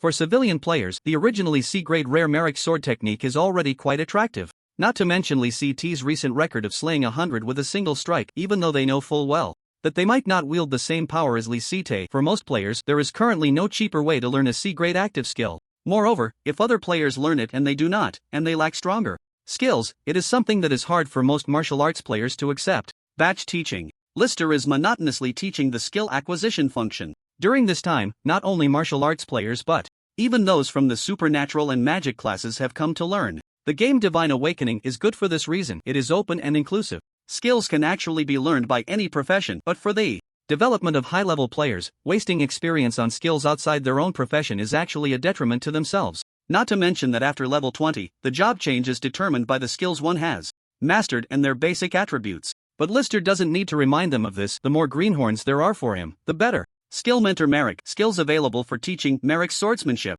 C-level, currently taught to 874,312 players. In just a few days, the number of players learning has surpassed 870,000, tripling the greenhorns. This made Lister ponder the future of Merrick's swordsmanship. The number of players in the first act is relatively small, but it will increase exponentially in the second act. Gaining experience through monster grinding in the future will certainly not compare to harvesting greenhorns. However, as a C-level skill, Merrick's swordsmanship, while still a powerful active skill in the second act, ultimately falls a bit short. In his past life, even a one-armed swordsmanship master attracted a large number of players to learn while serving as a skill mentor in the Duchy of Will. But the actual number was certainly not enough to meet Lister's expectations, especially since most players would only level it up to level 5, using it to clear small monsters until the skill extension for Blade Draw appeared. Even he himself has only leveled it to 10, making him a Lord-level combatant with a limp. Not only is the active skill C-level, but its level is also low. If it weren't for the support of 8 passive skills, his damage and combat power would actually be far behind.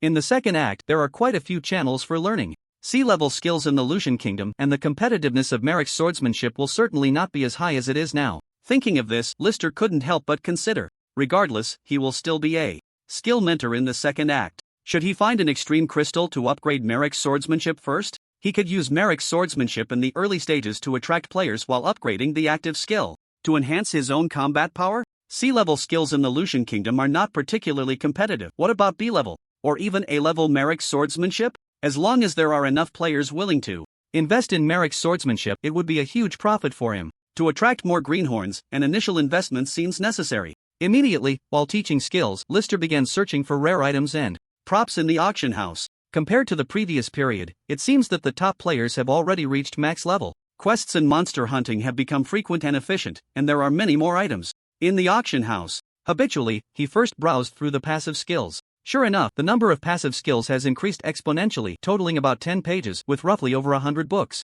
Unfortunately, they were all four-dimensional passives. With a daily check mentality, Lister flipped through the pages until the end. Unexpectedly, a surprise appeared. Strong physique, passive, no rank increases. Health by an additional 10% per level. 10%? Lister instinctively glanced at his own health. Health, 3912 3912, the strong physique adds way too much in the early stages. By level 20, his health would directly increase by 200%, reaching nearly 8,000 points, and with his original health it would exceed 10,000. Lister couldn't help but daydream. His output had already reached the peak. If his health could catch up, even if his defense was still a bit lacking, he would be increasingly close to the true Lord-level boss at this stage, which typically has health exceeding 30,000 or 40,000. And these Lord-level monster bosses do not have damage as explosive as his. The health and defense of shield warriors will see an extremely exaggerated increase. After all, the damage from bosses in battles becomes more and more astonishing as time goes on. If Lister were to acquire this robust physique, the originally fragile flaw would be immediately compensated. However, he could tell that the benefits of this robust physique were evident, and the players, especially those who spent money, naturally noticed it too. Compared to other four-dimensional passive skills, the increase of a mosquito leg at each level in the early stages, this 10% increase in health is simply visible to the naked eye. Due to the ongoing inflation, the bidding prices for other four-dimensional passives are mostly around 22 gold coins. Yet this robust physique has already been bid up to 140 gold coins. Even though there are still 7 hours until the auction closes, this number continues to fluctuate. At 9 o'clock in the evening, Lister returned to the inn from the outer city. Staring at the last hour of the transaction, the gold coins had already been pushed up to 156. As expected, the price of special passive skills is indeed high, which made him think of the sharp blade he got from Chen Shanquan. It seemed to be quite valuable. 160 gold coins. The numbers in the auction house jumped again. An increase of 4 gold coins at once, and this number finally stopped fluctuating. Everyone seemed to have a tacit understanding, and the price only started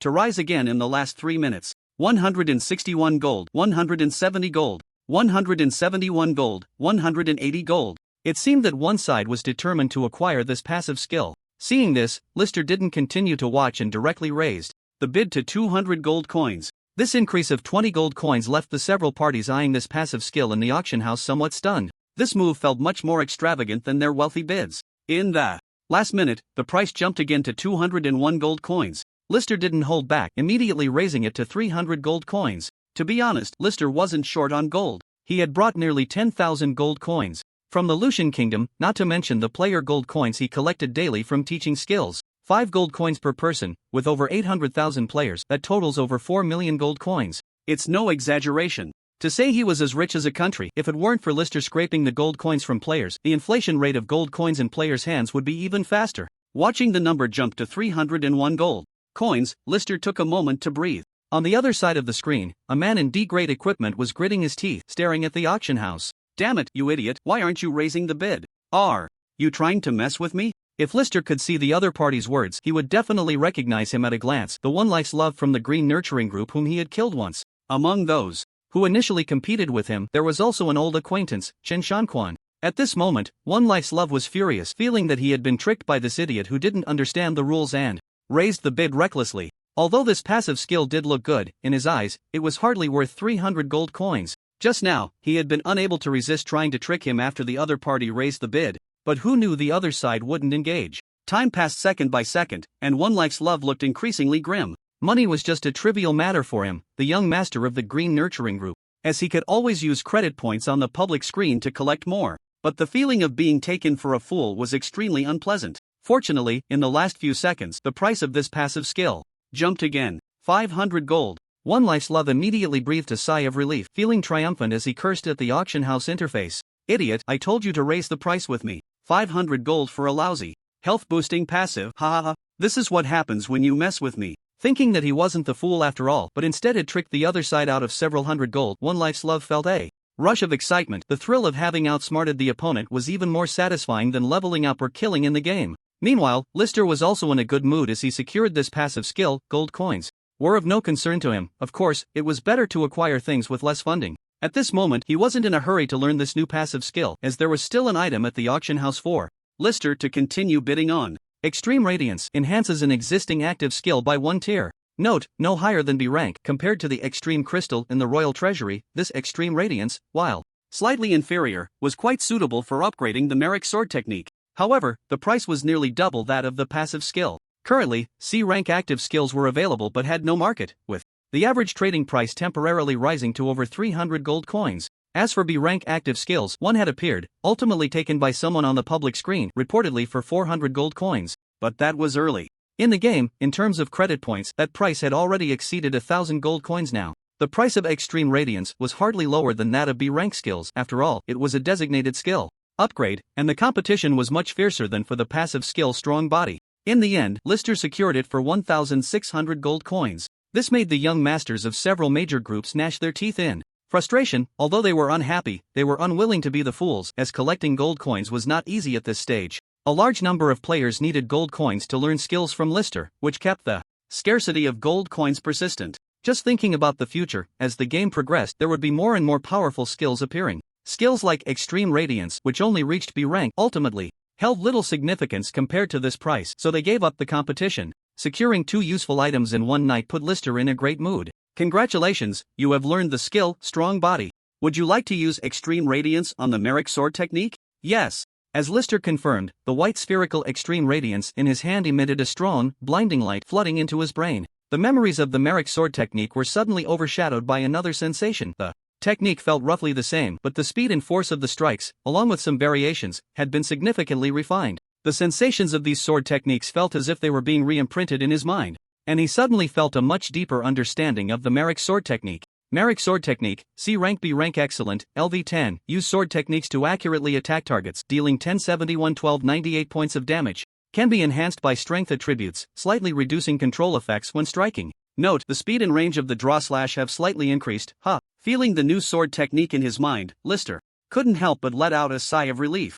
After upgrading from rare to excellent, the average damage of the skill increased by nearly 200 points, though this was mainly due to the low level. Moreover, damage wasn't what Lister valued most. Generally, B rank skills had damage within a similar range. What surprised him the most was the effect of reducing control. He hadn't expected the upgrade of the Merrick sword technique to enhance this aspect. Instead of merely increasing damage, it indicated that its potential was much stronger than Lister had anticipated. He looked again at the skill transfer panel. Skill Mentor Merrick can teach the skill Merrick sword technique C rank. Indeed, for now, the teaching was still limited to C rank, but there was no need to rush. After all, the second act hadn't started yet. When it did, there should be new teaching options available. Knock knock. Late at night, Lister was still immersed in the Merrick sword technique. Suddenly, a knock on the door startled him. Logically, after learning the killing intent wave, his perception should have been significantly enhanced. How could someone be outside without him noticing? He concentrated again to sense outside but still couldn't perceive anything. However, a soft voice came from outside the room.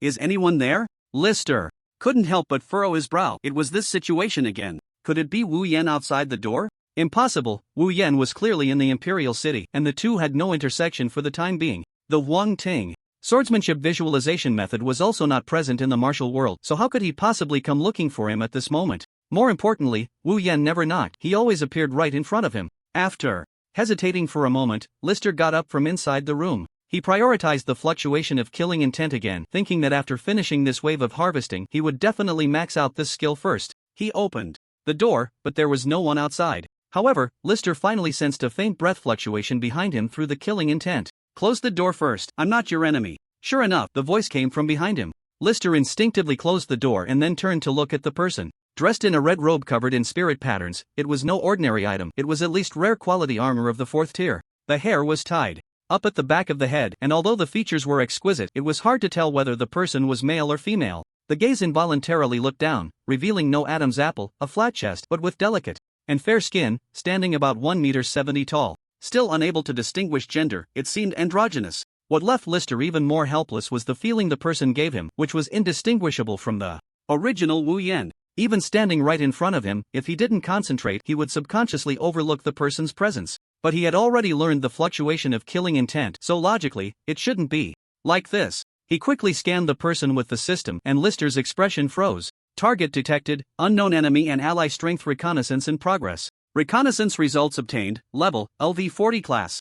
Faceless, Other, Health 3501 Stamina 1904 Attributes, Strength 40, Stamina 40, Intelligence 40, Agility 40 Skills Faceless, S-Class, LV 40 can change into a known face every 24 hours, lasting 72 hours, and immediately master one skill of the transformed person with skill strength related to one's own level. Note, current skill, Sensory Deprivation, A-Class, LV 40 deprives the target of 40% of their sensory perception. Extreme Stealth, A-Class, LV 40 enters shadow form for 180 seconds, simultaneously releasing an aura that reduces the opponent's perception by 80%, affected by intelligence attribute and opponent's attribute judgment. Phantom Thief, A-Class, LV 40 can steal from the enemy's limbs, organs, and skills. If stealing limbs or organs, it causes damage to the opponent. If it's a skill, it can be used for 40 hours. Note, theft is determined by the opponent's overall strength. If the evaluation is the same, the probability of theft is greatly reduced. If the strength gap is too large, there is a chance to directly deprive the opponent of vital organs, causing their death.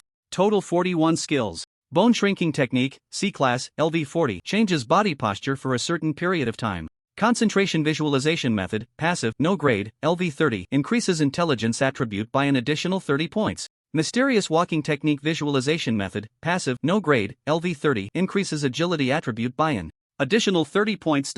Overall evaluation, A-Class. No wonder it was difficult to discern the gender of the person in front of him. He always felt that the facial features were at odds with the person's body. He didn't expect that this was a practitioner of another class, and they even had the S-Class, Legendary, Faceless skill. Lister had never heard of the faceless profession in his past life, and he had encountered very few practitioners of other classes. Practitioners of this class were generally weak, and their development directions were chaotic. However, there would still be god-level players appearing. After all, Lister's overall evaluation in his past life was only E-Class, so he naturally had no connection with god-level players and was unaware of these things. However, he had some impression of the Phantom Thief skill mentioned in the skill introduction. In the era of the Great Universe in his past life, there seemed to have been a famous thief known by that name. The title was Phantom Thief or Ghost Thief, and the specific real name was not known, and the fame was not due to stealing any significant treasures. It is precisely because this great thief can steal the opponent's organs, limbs, senses, and even emotions and memories face to face. Alongside Caven Deer, he is a celebrity in the universe, though he pales in comparison to Caven Deer in terms of fame. After all, one is the leader of the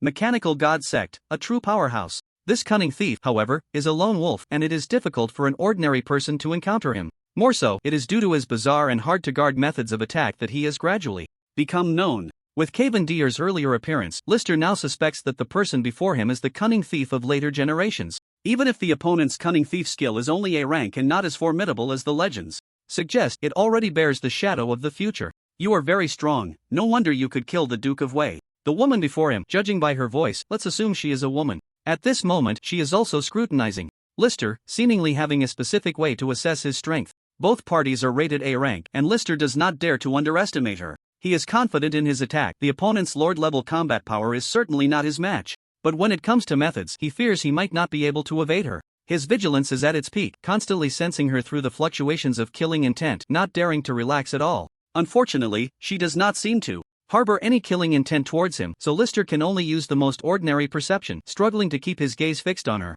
Can you not wear that face? If there's no malice, can't you use your own face? The face before him, though exquisite, is not harmonious with the body, creating a strong sense of detachment. At the same time, judging from her features, this face should originally belong to a young boy. You figured it out? A smile flashed across the woman's face, but unfortunately, it is not her own face, and the smile is not pleasant. Lister finds it hard to gauge her true emotions. Silently nodding at the woman, he tries to maintain a calm expression. I didn't expect the Lucian Kingdom to have such a strong person like you. Relax. We are not enemies. If it really comes to a fight, I am not your opponent. As if sensing Lister's inner emotions, the woman's attitude becomes increasingly warm and gentle. Her originally soft voice now much more tender. You use someone else's face, hiding and revealing, and expect me to relax? But the more she says this, the less Lister dares to let his guard down. He emphasizes that he is not her opponent, yet her relaxed demeanor clearly shows she is not afraid of him. It's not that I don't want to change, it's that I don't have my own face. I was born without a face, without features, a monster abandoned by my parents.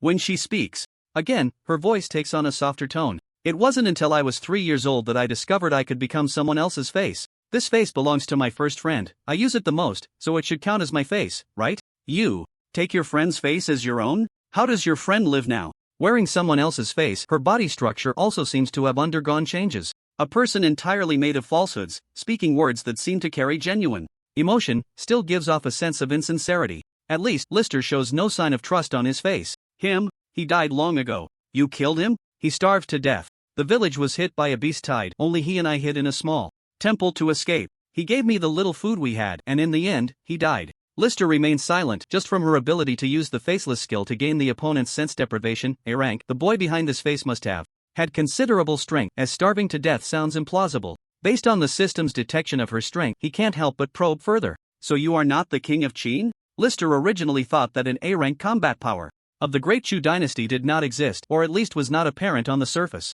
A person with such strength would not normally be under the control of royal power. The 8 generals should all possess B-level combat power, but that Qin Wang is somewhat inscrutable. After all, he has never shown himself, and his status is transcendent. Being kept in the imperial city by Emperor Yongping for protection, Li Site speculates that the other party's strength might be A-level. I've already said, I was abandoned by my parents when I was young. How could I possibly be Qin Wang? Haven't you seen Qin Wang? Oh, right. You're not from Dichu, so you indeed haven't seen him. As she spoke, the woman's face suddenly began to twist. A true sense of twisting, as if her features were being crushed and distorted, but in the next moment, the twisted face instantly returned to normal. However, at this moment, her features had already changed, even her face shape was completely different. A rather spirited face, her features bore a resemblance to Emperor Yongping, with a distinctly defined jawline. Before Li Site could continue observing, the woman's body suddenly began to shrink and tremble. Then, bizarrely, she shot up in front of him, quickly reaching his height, her body inflating as if filled with air. Until finally, a young man over 6 feet tall, not particularly muscular but with a rather spirited appearance, appeared before him. This is Qin Wang. The voice had also changed, now a magnetic baritone. To be honest, just looking at him, Li Site was already about 70 to 80% convinced that this was indeed Qin Wang's appearance. Scanning the other party again with the system, the randomly acquired skills had indeed changed. Mighty Bull breathing technique, passive, no rank, LV40, increases strength attribute by an additional 40 points.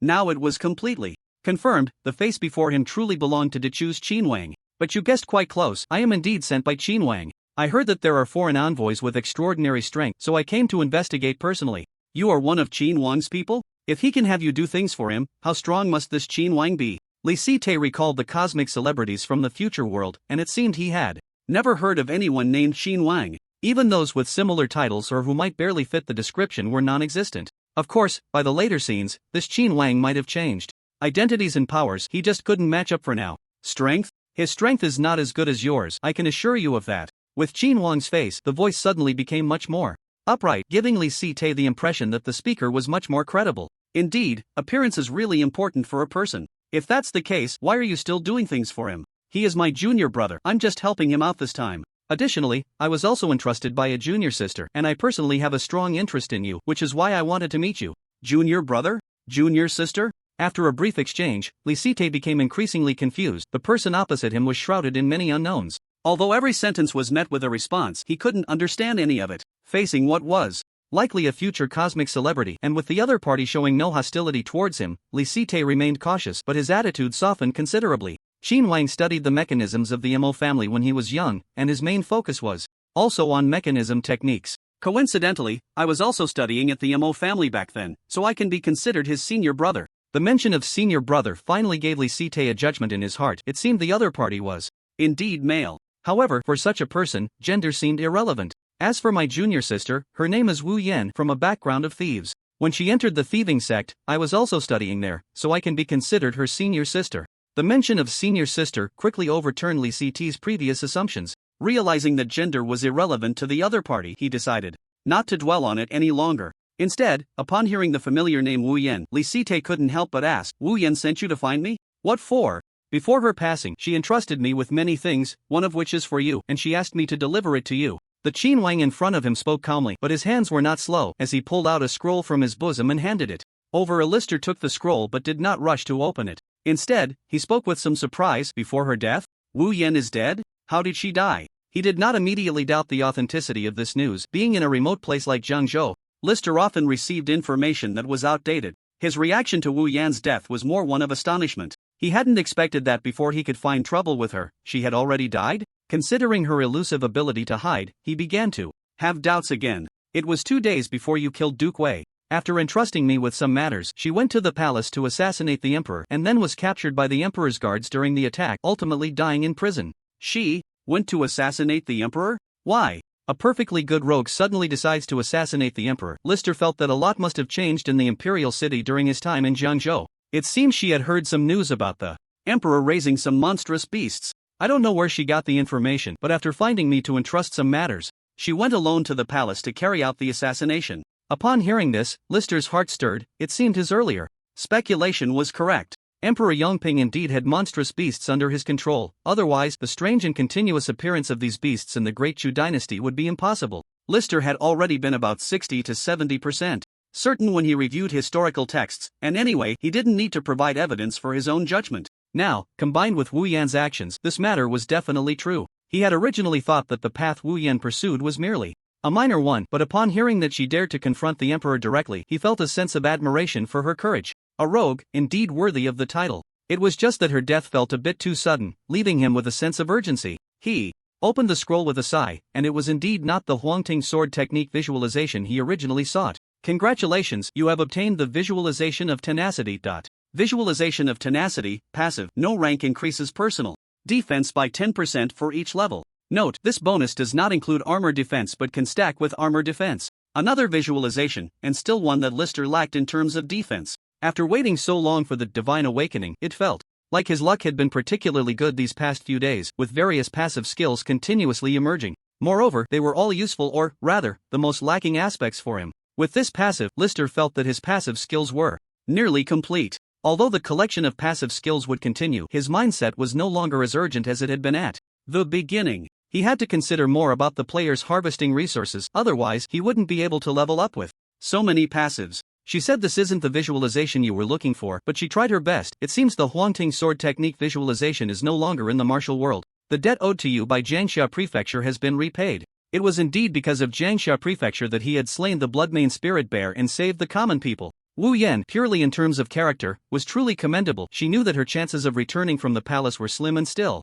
remembered his share before her death. He silently put away the scroll and took out a large bag of gold coins from his bosom. This is 300 gold coins, the promised reward. Since she is your junior sister, you can handle it as you see fit. The king of Qin in front of him paused for a moment before finally accepting the bag of gold coins. With the genuine visualization now in front of him, Lister's attitude had completely softened, and he no longer viewed the matters spoken of with the same level of suspicion as before. Since Wu Yan is your junior sister, didn't you think about avenging her? Coming from the same thieving background, one was a rogue with a clear character, while the one in front of him, the faceless man or cunning thief, was completely inscrutable. At this moment, Lister tentatively asked, indirectly observing the other person's character and attitude. Avenge her? Why? Just because she is my junior sister? I have many junior brothers and sisters related to me. They don't even know who I truly am. Why should I need to avenge them? Would you do it if you were in my place? He looked at him calmly, his face showing indifference. I wouldn't, but if that's the case, why did you help her with her affairs? I only helped her with matters related to you. I didn't do anything else she entrusted to me, nor do I intend to.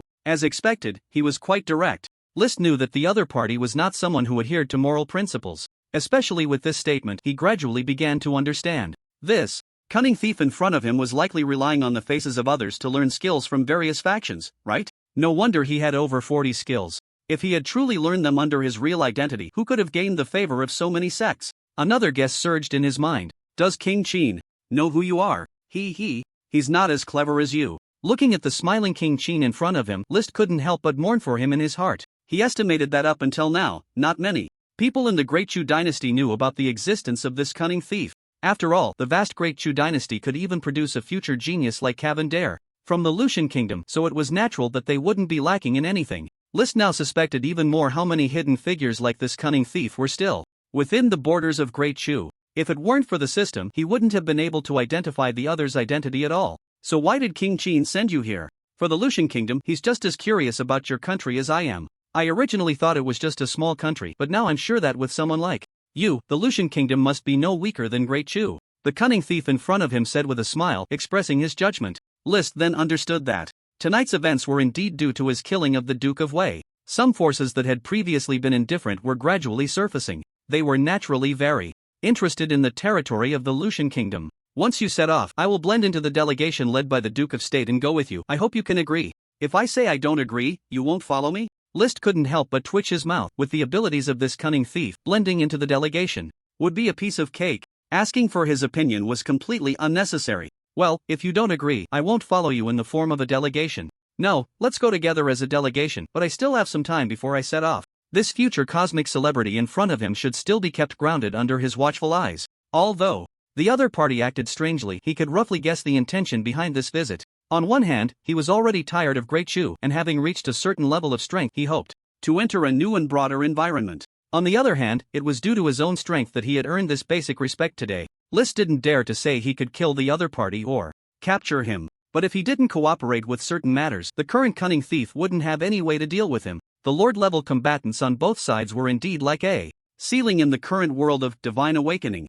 Only in the ruins of alchemical technology beneath the Lost Lands could there be creatures that posed a threat to the two of them. Since there was no conflict of interest, they could temporarily maintain a peaceful coexistence. It's fine, I have plenty of time. After saying this, he finally stood up, seemingly preparing to leave. Just before stepping out of the room, the cunning thief suddenly stopped, looking at him again. I might use your face later, as payment. I owe you one. If you need anything, or something else, I can help you obtain or eliminate it discreetly. After saying this, he finally turned and left. List watched as the other party walked out the door, the already difficult to detect perception suddenly vanished without a trace. Wearing the face of King Qin and a bright red cloth armor robe, he abruptly disappeared right under his nose. This ability to conceal oneself was indeed a level above Wu Yan. At the same time, Lister had also figured out another reason why the other party wanted to see him. That was to obtain his face, to replicate his skills and strength.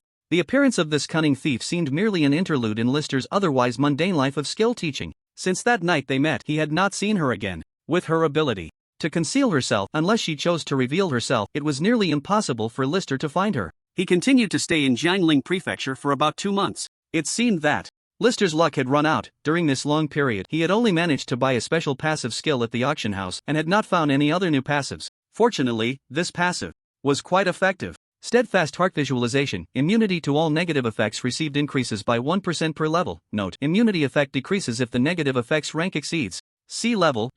With this immunity passive included, Lister had already exceeded his initial expectations upon arriving in the Great Chu dynasty, possessing 11 passive skills that covered various aspects of himself. Once his levels reached high ranks, dominating the universe would surely not be a problem. As for active skills, Lister had also acquired 2 books, 1 D-level basic combat skill and 1 E-level knee strike. He did not plan to max out these 2, he simply felt he lacked some means in close combat and wanted a basic supplement. Over the course of 2 months, it felt as if the entire Great Chu dynasty had been fast-forwarded. More and more demon beasts were gathering in Jiangling Prefecture, with signs of a beast tide about to erupt at any moment. This was nearly 3 months faster than Lister's impression of the game's progress. He speculated that it was mainly due to his butterfly effect, which had brought news of the Lucian Kingdom into the Great Chu ahead of time, causing Emperor Yongping to change his approach to the demon beasts, significantly accelerating the game's progress. In the outer city, Lister glanced at the section where his mentor's teachings were listed. Skill Mentor Merrick, skills that can be taught. Merrick's sword technique, C-level, currently taught to 2,104,312 players.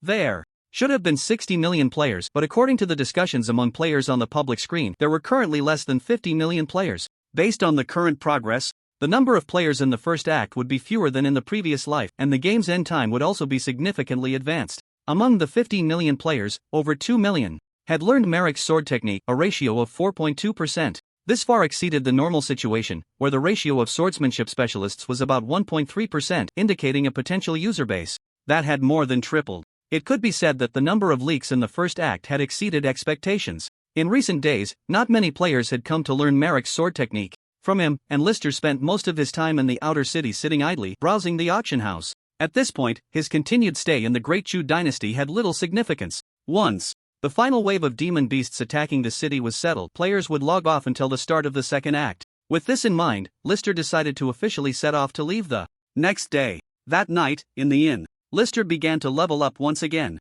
Experience points, 72, 234, 323 in 2 months. He had accumulated 72 million experience points. This was still because most players had just reached the maximum level, with skill levels averaging between LV3 and LV4. Only a few could truly unleash the draw-and-slash technique. The leaks had not fully matured yet, but for Lister, this experience was already astonishing. He had never fought such a rich battle. After some contemplation, he ultimately decided to hold off on leveling up for now. After all, without the Lucian turquoise liquid, raising his level wouldn't help him push his base attributes to their limits. He hadn't even filled out his current 40-level free attributes yet. Lister decided to max out his passive skills first, while also harboring a guess he hoped to verify today. Congratulations, Killing Intent Fluctuation Visualization has leveled up. Congratulations, swordsmanship mastery has leveled up. Congratulations, focused mind method visualization has leveled up. A series of system notification sounds rang out, and Lister's aura continuously strengthened. The various visualization techniques in his mind suddenly became vivid and profound, as if he had gained a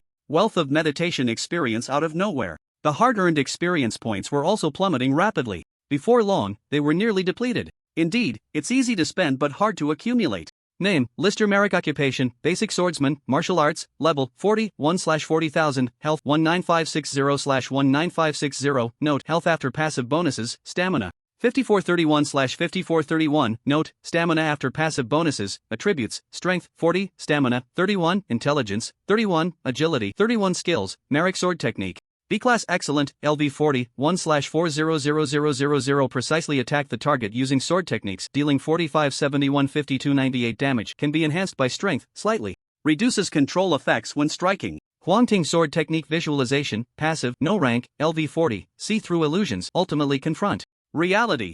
Increases true damage from sword techniques by 40%. Killing Intent Fluctuation Visualization, Passive, No Rank, LV 40, increases additional perception by 40%, increases killing intent perception by 120%, can actively release killing intent against enemies whose strength is far below his own, causing area damage of 120% of his base damage. Note, releasing killing intent requires the opponent's level to be more than 30 levels lower than his own. Base damage can be enhanced by other passive bonuses. Sword Mastery, Passive, No Rank, LV 40, increases sword attack damage by 200%. Steadfast Heart Visualization, Passive, No Rank, LV 40, immune to 40% of all negative effects received. Note, if the negative effects rank exceeds B-Class, the immunity effect is reduced. Sharp Blade Visualization, Passive, No Rank, LV 40, limited to sword attack enhancements, increases sharpness by 40%, causing 40% damage that ignores defense. Strong Physique, Passive, No Rank, LV 40, additional 400% health. Indomitable Spirit Visualization, Passive, No Rank,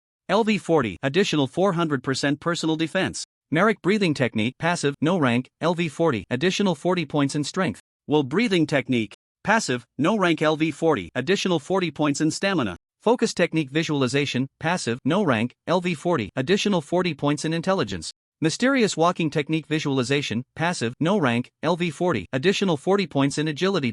Overall evaluation, AS Dominant Level Experience. Points 433031. Indeed, it was a windfall. At this moment, Lister felt incredibly powerful, truly powerful in every sense. Within a radius of several dozen meters, his perception seemed to be infinitely amplified. He could keenly sense any change in every corner. As long as he wished, he could grasp even the slightest movement of a mosquito or the rustle of the grass. This was just the enhancement of basic perception. If it were the perception of those with killing intent, it could triple again. Lister was confident that any enemy's hostility and attacks would be instantly captured and reacted to by him. Besides that, with nearly 20,000 health points and over 5,000 stamina, it felt as if he had boundless strength, including defense that wasn't even reflected in the numbers. After all the passive upgrades, his suddenly inflated power made Lister feel as if he had been reborn, and his mindset began to become blind and lofty. After a long while, he finally calmed down. After all, his future was not in Dechu or Lucian, but in the galaxy and even the broader universe. Now he had only laid a solid foundation. He was still far from being a cosmic powerhouse. He looked back at the system panel, and aside from the enhancement of his own strength, what amazed Lister the most was the increase in overall evaluation. S-Class, this was a level he had never seen in his previous life. Even among the top 1,000 players on the server, he had only heard of A-level comprehensive evaluations. S-level, he had only heard of it in relation to late-game super bosses and cosmic celebrities. He vaguely remembered that in the future, Cavendier was SS level, a world-destroying powerhouse, while most other cosmic powerhouses were at least S level. Now, his own comprehensive evaluation had truly reached S level, just as he had anticipated, a dominant level of power. Even faster than the current Cavendier, it seemed he had indeed chosen the right path with passive skills. Being at S level now, once he reached level 60 and underwent the second, third, and even fourth class transitions, gaining more active skills above S level, his strength would see even greater leaps. Sitting on the bed, Lister couldn't help but smile. Since entering the game world, he had never felt as good as he did today. The main task before him now was the second-class transition quest after reaching level 60. Leveling up to 60 was easy, just a mere million experience points. Lister believed that in a few days, the experience points contributed by players would be sufficient. However, the class transition quest was no easy task, and before accepting it, he needed to max out his basic attributes to reach the barrier limit. Otherwise, after all the hard work leveling up, if the easily maxed basic attributes weren't filled, it would be a case of putting the cart before the horse. Thinking of this, Lister's desire to return to Lucian grew stronger. The next morning, outside the city gate of Jiangling Prefecture, as Lister led the 6th guard out of the city, he saw a large group of people waiting for him outside. Lord Yang, the governor of Jiangzhou, the city guard General Zhou, and another 10-man team clad in black chainmail, led by a middle-aged man who was undoubtedly the Duke of the State. He had only sent the message the previous evening, thinking that the envoy from the Great Shu would not arrive so quickly from Jiangxia Prefecture. He expected to wait outside the city for a while, but he never anticipated their swift arrival. Even several important figures from Jiangzhou's officialdom were present. Count Marek, are you finally ready to return home? It's all my fault for not hosting you properly in Jiangzhou. I neglected you, Count. If you come again next time, I will definitely host you well. In front of so many people, even the secretly friendly Lord Yang dared not feign politeness to keep him. From the conversation, Lister only caught 4 words, next time, for sure. Consistent with the attitudes of other officials, they hurriedly sent him off as if he were a play god. This was not Lord Yang's fault. If Lister stayed, the palace's gaze, along with the attention of several other factions, would remain focused on Jiangzhou. Over the past few years, Lord Yang had received more secret orders and reports in the last few months than in his entire term. While Emperor Yongping was keeping an eye on Lister, he was also scrutinizing the entire Jiangzhou under his jurisdiction with a magnifying glass. Moreover, with the Duke of the State residing in Jiangxia Prefecture, the pressure was immense. Lister could act freely in Jiangling Prefecture, but the actual pressure had shifted entirely onto Lord Yang. After a brief exchange of pleasantries, Lister's attention turned to the team in black chainmail. The leading Duke of the State, in his 50s, had a long face and a small mustache. Except for his relatively prominent nose, the rest of his features were plain, even somewhat ugly. His chainmail was similar to that of the Duke of Wei in General Yu, a specially made red chainmail. At this moment he was looking at Lister with a serious expression, silent and quite proud. Lister merely glanced at the Duke of the State and then shifted his focus to the 10-man team behind him. Concentrating, he used his heightened sense of killing intent, now at level 40, to carefully scan the 10 individuals. He felt that with his current perception he could discover any anomalies among them without the system and find out which one of them was the cunning thief. However, after just a cursory glance, Lister couldn't help but furrow his brow. There is no other reason. It is simply because the guards of this team have no killing intent towards him, or rather, their intent is extremely weak. In fact, a few even hold a sense of admiration for him. Only the head guard among the 10 harbors significant hostility towards him, and surprisingly, the Duke of the Nation shows no signs of killing intent either. List temporarily suppresses his inner doubts. He truly cannot identify the cunning thief among the 10. He feels somewhat disappointed by the escalation of killing intent fluctuations and secretly considers that once he levels up in a while, he will raise the killing intent to level 60 and try again. Finally, he activates the system scan. Compared to probing through perception, the system scan is much more direct. After all, List is somewhat certain that as long as the other party is not lying, they must be mixed in with the delegation before him. Unfortunately, after a detailed scan, all 10 individuals show normal information. Their levels range from 30 to 40, and their overall evaluations are all E-rank, leaving List baffled. This shouldn't be the case. Could it be that the cunning thief he met and talked to 2 months ago was just bluffing him? Such a malicious personality? Is it necessary to toy with him over such trivial matters? Seeing this, List shifts his gaze back to the Duke of the Nation, no longer wasting time, preparing to officially set off. Unexpectedly, the Duke of the Nation also turns his head at this moment. Their eyes meet, and a barely perceptible strange smile appears on his face, fleeting as it is. List's gaze sharpens instantly, and a bold guess surges to his mind. He quickly scans this Duke of the Nation with the system. Scan target, unknown occupation, faceless man, other type, level 40. It really is her. He unconsciously swallows, not expecting the other party to be so bold. He initially thought she had mixed into the delegation, nearly blending in with one of the guards, but he underestimated the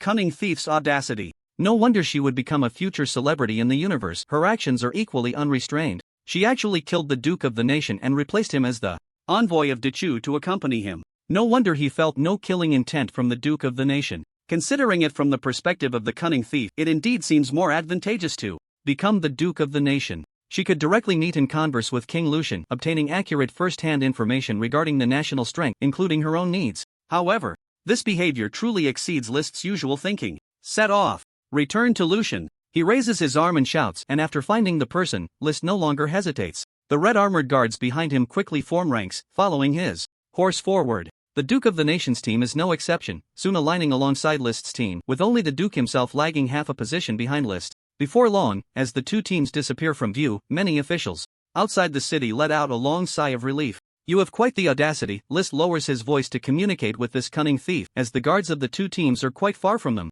Anyway, he was a hassle for you, so I resolved it for you in advance. Isn't that sincere enough? List shrugs, left speechless. The Duke of the Nation is indeed a hassle for him, but at least he is an experience package. Given the current situation, it is highly likely that he will bear the blame for this in the future. What kind of situation is this? They haven't traveled far when they see a dense swarm of demon beasts continuously gathering. With this number, it is already enough to meet the standards of a demon beast tide. It is estimated that it will erupt in the next couple of days. Indeed, the game progress has accelerated significantly because of him. List slows his horse's speed as the demon beast tide blocks his path to Lucian. Although he could take a detour, as a dominant unit, List has no intention of yielding to a mere demon beast tide. Soon, the group is completely close to the demon beast tide. At this moment, List's entire aura is revealed, the pressure of a dominant level far surpassing before, giving a sense of facing death directly, causing the originally eager little demon beasts to instinctively curl back. The two guards behind him also displayed expressions of admiration and fear.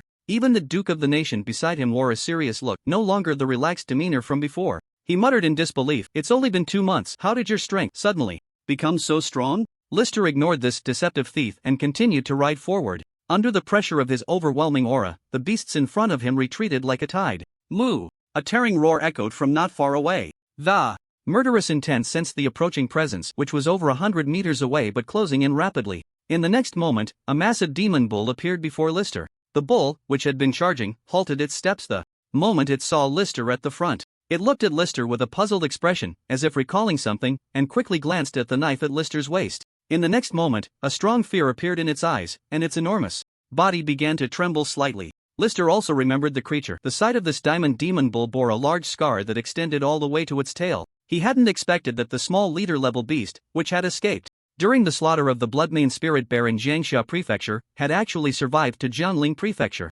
It had truly become the big boss of the current first wave of demon beasts. His right hand instinctively gripped the hilt of his knife, a sharp, fierce, and unstoppable aura once again revealed, far stronger than the previous simple pressure. Moo! Faced with the fear of death, the demon bull quickly raised its head and let out another cry, but this time the tone was much lower.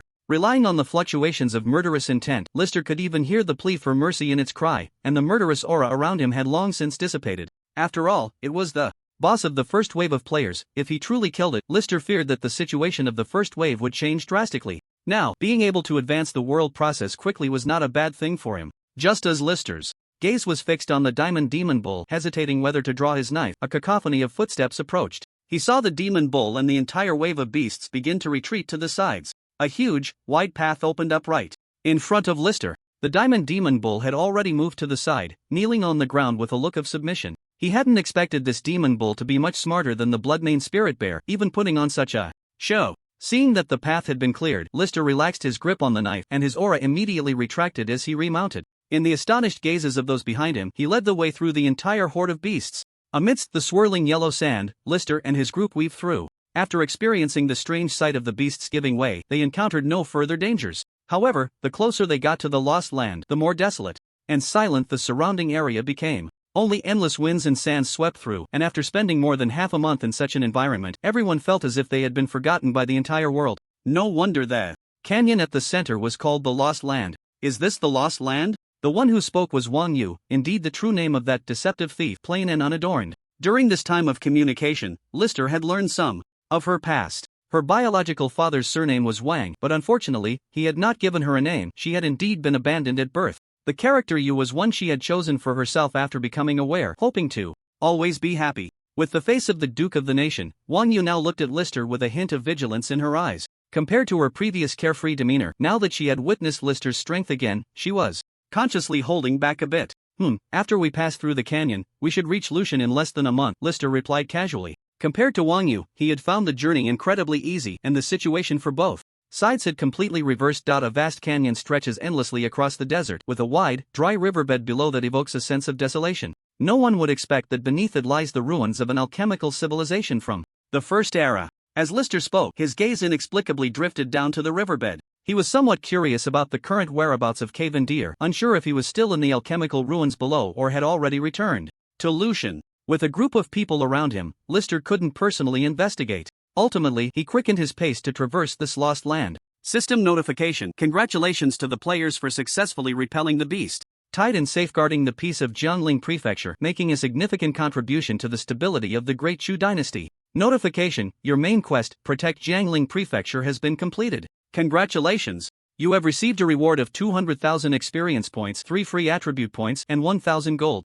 Item rewards have been issued to your inventory. As expected, what was meant to come had arrived. Lister calculated that it had indeed happened within these few days, just as he anticipated. System notification, Act 1 has ended. The game Divine Awakening will soon enter maintenance and will reopen for Act 2 in 3 days. Please look forward to it. System notification, players will be forcibly logged out. Countdown 60, 59, 58. Notification, auction house services have been closed. Notification, player public chat has been closed, friend system has been closed. In just a few minutes, a series of announcements were made, and most of the system interaction functions were cancelled. Watching the avatar of Chen Shanxiang and his friend list turn gray, Lister glanced at his experience points section. Experience points 31,020,232. Once again, he had reached 30 million experience points. It seemed players had gained quite a bit from the beast tide. Unfortunately, after Act 1 ended, the game time left for players was too short. Even though the main quest rewarded 200,000 experience points, there was no time to organize his character or continue leveling up the Merrick sword. Technique. Lister's true gains would have to wait until Act 2 began. It was a pity that the 3 days mentioned in the system notification referred to the players, not the real world of Divine Awakening. Lister felt powerless about this and could only try to push forward the main quest in Lucian as quickly as possible. Congratulations, you have leveled up. Level 60, 0/60,000.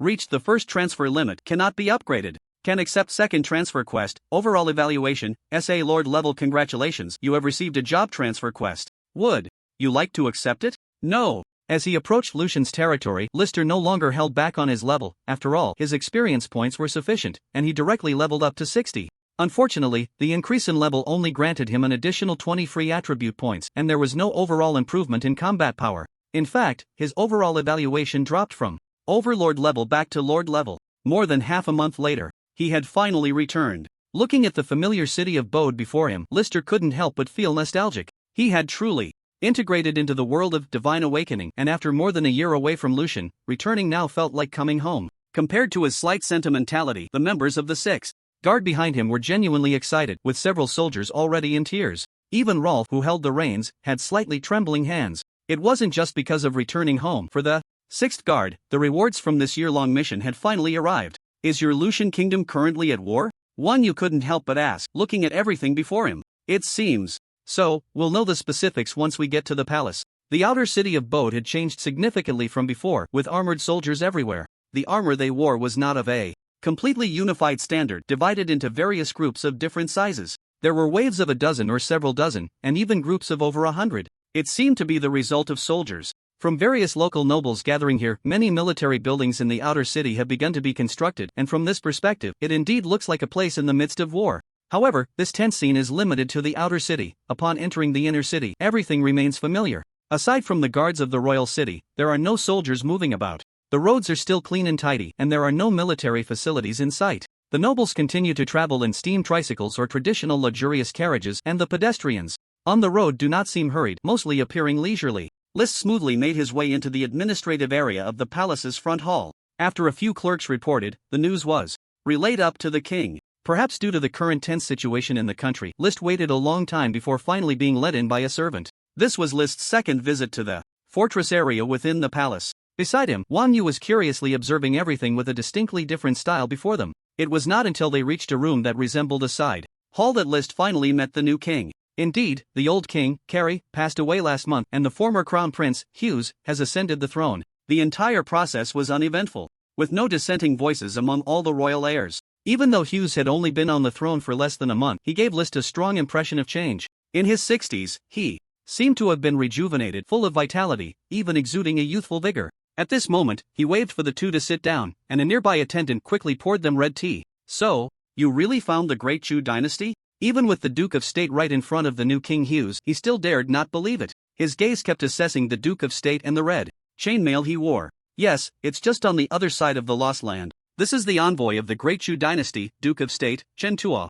These are the diplomatic documents and tokens. If you have any questions, you can ask the guards of the 6th Guard. Since this was a private preliminary meeting, Hughes did not pay much attention to etiquette. Or rather, after becoming king, anyone with ambitions tends to act more casually. He quickly took the documents list handed over and directly asked the Duke of State for basic information about the Great Chu dynasty. While listening, he occasionally glanced at list to verify the truth of what was being said. After thoroughly understanding everything, including getting satisfactory answers to several key points, Hughes finally nodded in affirmation. His expression was somewhat complex, with a hint of surprise but not much. Duke of State, welcome to Lucian. It's been a long journey, please rest in the city for a few days, and the official diplomatic talks will be conducted by the governor, who will discuss things with you in detail. After a few words, he dismissed the Duke of State, leaving only List behind. At this moment, his face showed no more surprise, instead, it became extremely serious. Based on your judgment, is the strength of the Great Chu dynasty greater than that of our Lucian? In terms of territory, population, and military situation, they are indeed much stronger than our Lucian.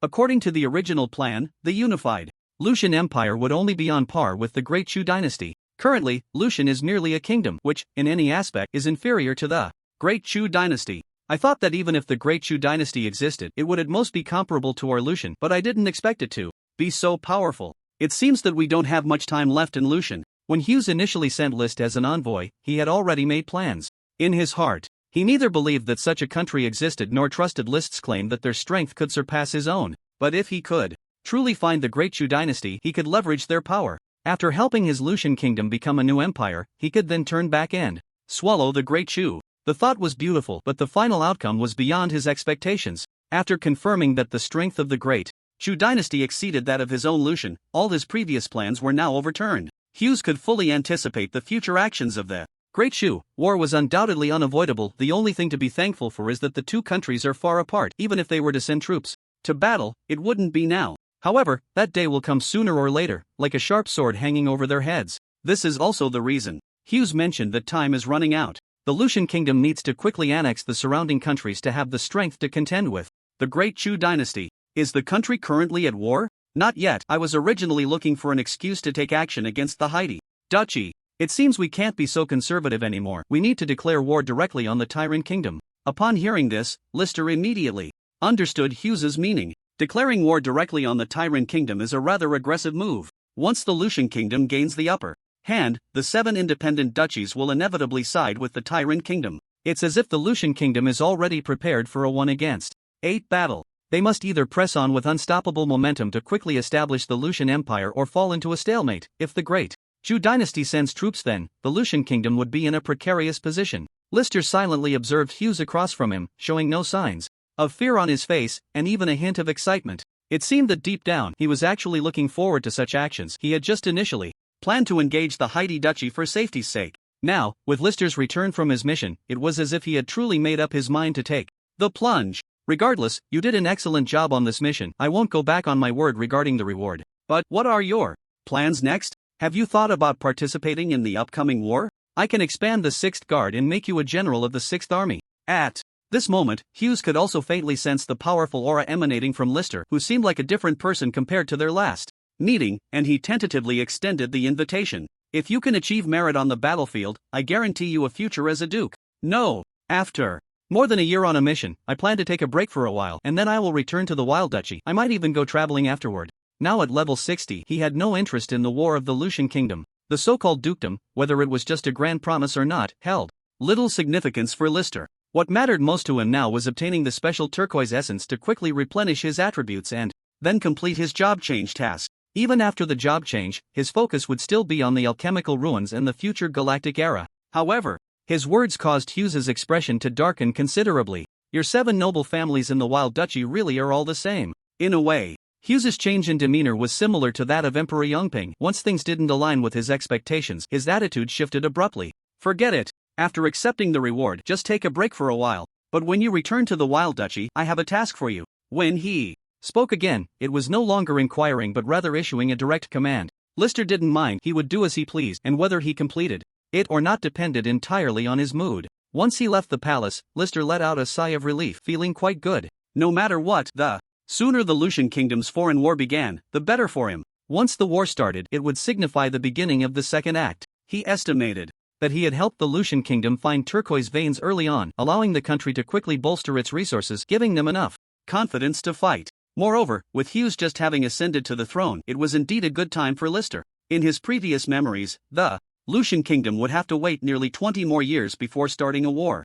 Now, with the second act starting early, players could enter sooner, and he could continue to cultivate his resources, making it a win-win situation. After the meeting, Lister stayed in the royal city for a few more days, inquiring about the purchasing channels for the special turquoise essence D-grade while waiting for the so-called reward. On the fourth day, Lister finally received his new title in the official parliamentary hall. From the original lifetime Earl, he was now granted the title of Hereditary Earl. To outsiders, this was considered a significant honor, while there were many lifetime nobles in Lucian. Reaching the rank of Earl marked a clear dividing line, serving as a threshold into the realm of high nobility. Typically, the most common titles awarded were lifetime Baron or lifetime Viscount. However, hereditary titles, even Hereditary Baron, were extremely precious. The last time the Kingdom of Lucian awarded a Hereditary Baron was 30 years ago. As for the last Hereditary Earl, that could be traced back over 110 years. Unfortunately, what seemed like a substantial honor to outsiders held no meaning for Lister. Even the rewards in other forms, though valuable, at least 1 million gold coins, seemed to be deliberately targeted against him, rendering them all useless. A large copper mine, 300 bottles of Lucian's turquoise liquid, C-grade, and 1,000 bottles of the church's high-grade healing water, D-grade. The turquoise liquid from Lucian was of no use to Lister, as it could not be consumed repeatedly, much like the healing water, which was excellent for cultivating family power. But in the Merrick family, he was the only practitioner. Anything less than B-grade turquoise essence was of no use to him. In a standalone villa in the royal city, Lister was listening to Tim's report in front of him. As the successor to the steward Ankh, Tim had hurried over as soon as news of Lister's return to the Kingdom of Lucian spread. He had brought several attendants with him to run errands for Lister in the royal city. "My lord, the Royal First Merchant Association does not have any turquoise essence for sale," Tim said, standing before Lister with his head lowered, both excited and nervous. The excitement stemmed from the fact that the head of the family had finally returned safely, and the former lifetime Earl had suddenly become a hereditary Earl. This made the Merrick family extremely sought after in the city of Bode, and as a servant of the Merrick family and a potential future steward, Tim's status had also risen significantly, especially as the steward of a hereditary high noble in the Kingdom of Lucian. According to custom, he would still hold a title of lord after retirement, being respectfully addressed as sir by others. Every time he thought of this, Tim couldn't help but feel excited, and he was even more focused on the tasks Lister had assigned him. Unfortunately, the specially made turquoise essence from Lucian was indeed unavailable for purchase. He had scoured all the merchant associations in the city over the past 2 days. Even the few associations with royal backing could not procure this item. Seeing Lister's brow gradually furrow, Tim quickly began to explain. "My lord, I have inquired. The specially made turquoise essence has never been sold to the public. It can only be obtained through royal grants. Recently, another channel has opened up. It can also be exchanged for military merit, but the required military merit is quite high. Indeed, such special strategic potions could not simply be bought with money." Thinking of this, Lister felt displeased with Hughes's rewards. Logically, given his family's current situation, Hughes should have been well aware of the 7 great families.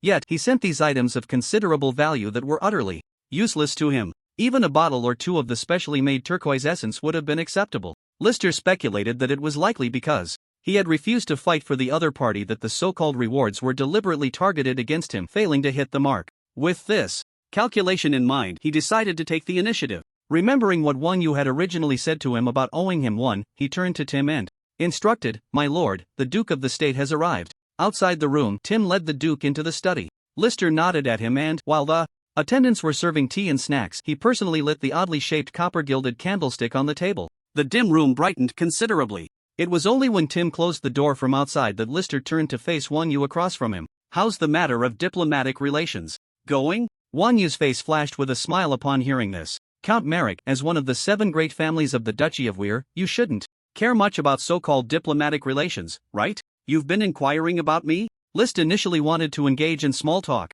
but upon hearing this, his tone turned serious. Wang Yu quickly reined in her smile and began to explain. "It's not that I wanted to inquire, it's just that there are too many rumors in the city about you becoming a hereditary count. Many nobles admire you, acknowledging your return to the right path, and then becoming engrossed in your family's traditional skills, revitalizing the Merrick family to this day." Upon hearing this, List realized he had misunderstood her. He hadn't expected that the reason for the uproar in the city was his status as a hereditary count. Fortunately, these rumors were confined to the nobility, especially among the high-ranking nobles. The lesser nobles and ordinary citizens were too busy with war preparations to pay him any mind. "But I do find it a bit strange." "Strange about what?" List instinctively asked. "Strange about you.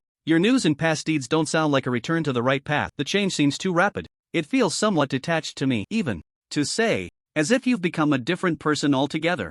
The air suddenly grew heavy with silence. List feigned calmness and nodded, but inside, he was already on edge. On this matter, it seemed he had overlooked it until today. When he first entered the game world, he was solely focused on improving his strength to prepare for duels. Even when his mindset began to shift, acknowledging that this was a real world, he still hadn't fully integrated. So he never considered whether replacing the original List Merrick would raise suspicions among others in this world. He only thought he had entered a real game world and was reborn, with excitement, joy, and a thirst for power upgrades occupying his mind entirely. It was only now that he suddenly realized that his identity and the significant changes would also alert and provoke speculation among others in the world of divine awakening. Fortunately, List was in the remote duchy of Weir, the only son of the Merrick family, with no distant relatives. Moreover, the uproar over the duel had indeed kept people from thinking in his direction. They only felt that his strength was a result of pressure. However, Wan Yu in front of him was different. Being a faceless person, she used others' identities daily, making her more sensitive to his news and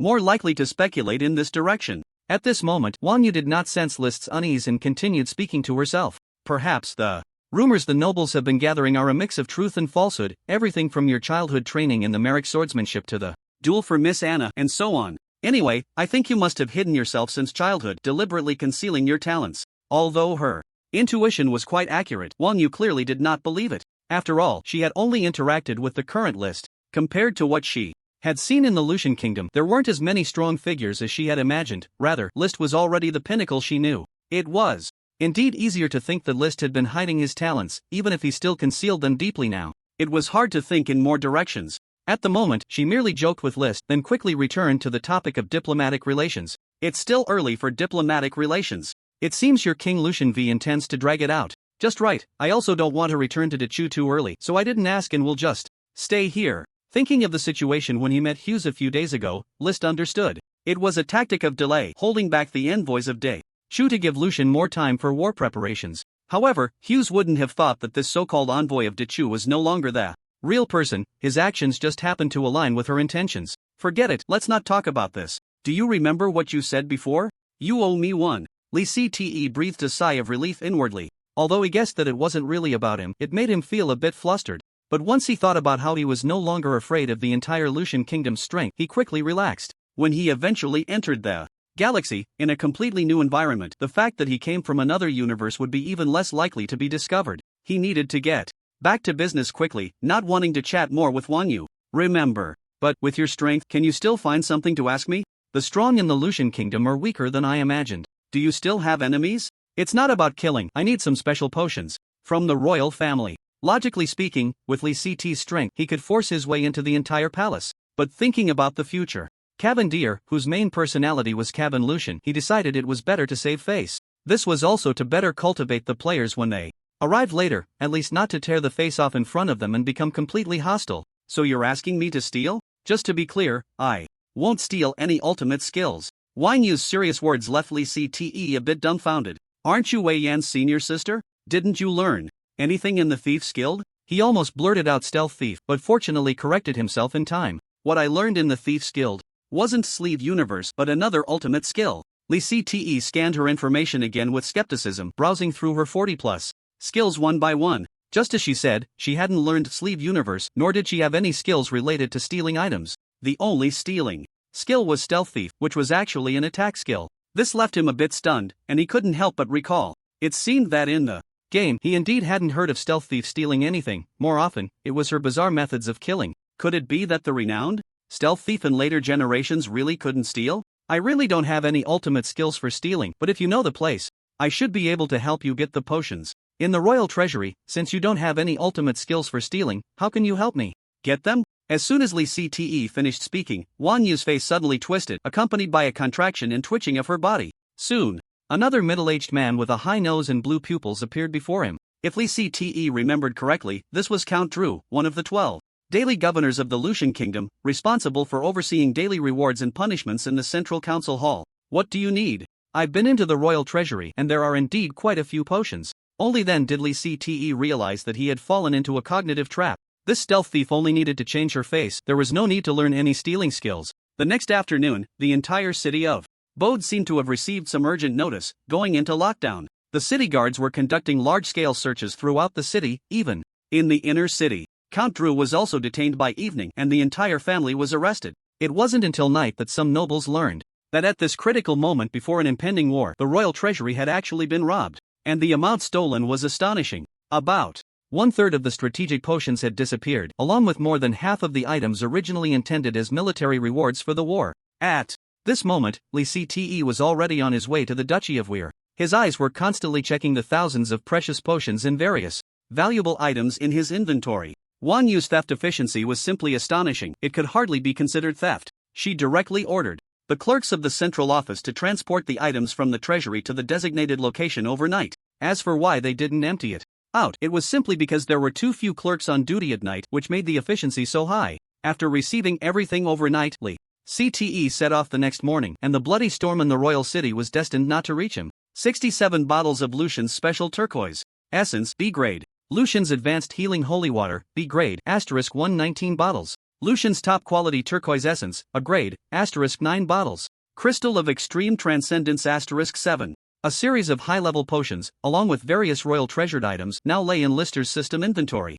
Indeed, the profits from theft were substantial. The royal family's years of accumulation for war ultimately became his wedding dress. It's a pity that with so many potions, even the precious A-grade ones, Lister could only use a few bottles at most. Once his four-dimensional attributes reached the barrier limit of 60 points, they would be of no further use. After all, this was only the Lucian kingdom during the first 3 acts. Even the enhancement effects of A-grade potions were only effective before the second-class change. After the second-class change, Lister would have to search for new usable potions in alchemical ruins or even in the galaxy. The remaining items in his inventory could be considered as rewards for tasks when he posted missions to players. After 3 days of travel, Lister finally returned to the territory of the Duchy of Weir. He hadn't rushed to use the potions along the way. The royal city was in chaos, and passing through some noble territories was crowded with people. It was better to use them after returning home to avoid unnecessary troubles. However, the closer he got to the main city of Weir, the more Lister sensed something was off. With a strong perception of murderous intent, a smell of blood continuously invaded his nostrils, growing stronger by the moment.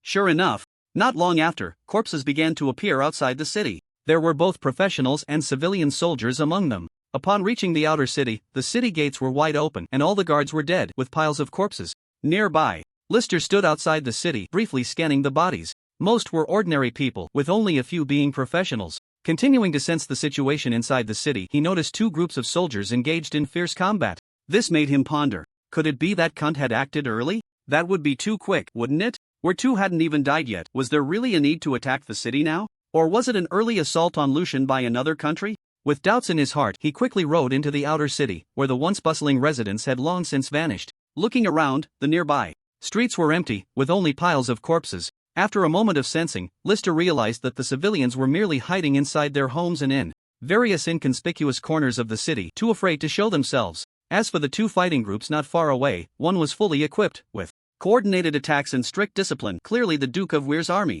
The other group, although not lacking in equipment, had no unified standard, and their attack style was very casual, each fighting for themselves, obviously a newly gathered group of recruits. It was clear that they couldn't be forces from another country. The only possibility was that they were Quint's troops. After Lister and his 6 companions entered the city, they didn't stir up any waves. The 2 armies were already bloodied in battle and paid him no mind. Just then, another army appeared not far away, also well equipped. Although they were outnumbered, with only 50 or 60 people, the proportion of professionals was much higher than that of the 2 engaged in combat.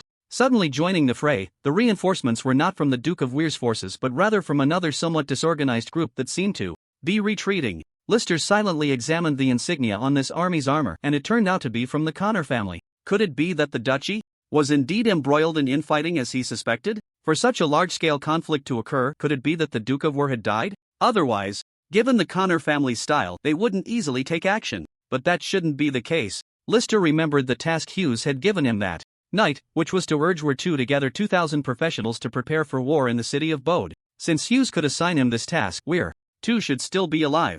Unable to make sense of it, he decided not to dwell on it and continued making his way toward the inner city, relying on his powerful aura. Lister avoided a lot of trouble. No soldier or professional dared to provoke him. It wasn't until he entered the inner city that he discovered the battles there were even more intense. A uniform army of professionals, one side seemed to be a coalition of several families, while the other was the army of Duke Will. Brilliant fireballs, sprawling vines, muddy pits, and various traps were everywhere. The battles between professionals were far more intense than ordinary fights. The side dominated by magic professionals was clearly a coalition led by the Connor family, unleashing a barrage of wide-area spell attacks. On the other side, the army of the Wool Duchy was no slouch either, with dozens of shield warriors above the second tier standing at the forefront. Each of them was fully equipped in advanced plate armor and heavy armor, fearlessly raising their shields against attacks coming from all directions, bracing themselves against the damage. Behind them, a large group of heavily armored warriors was hastily recovering, as the battle seemed to be at a stalemate. List? Not far from the mage coalition, a figure clad in silver heavy armor was waving at him. List recognized this silver armor, especially the faint knife marks on the breastplate, which were his handiwork. He quickly approached the direction of Kunter with a few attendants. Inside the temporary tent, List saw a number of familiar faces. The heads of the 6 major families, led by Count Connor, were all present. Now, counting him, the 7 families had gathered.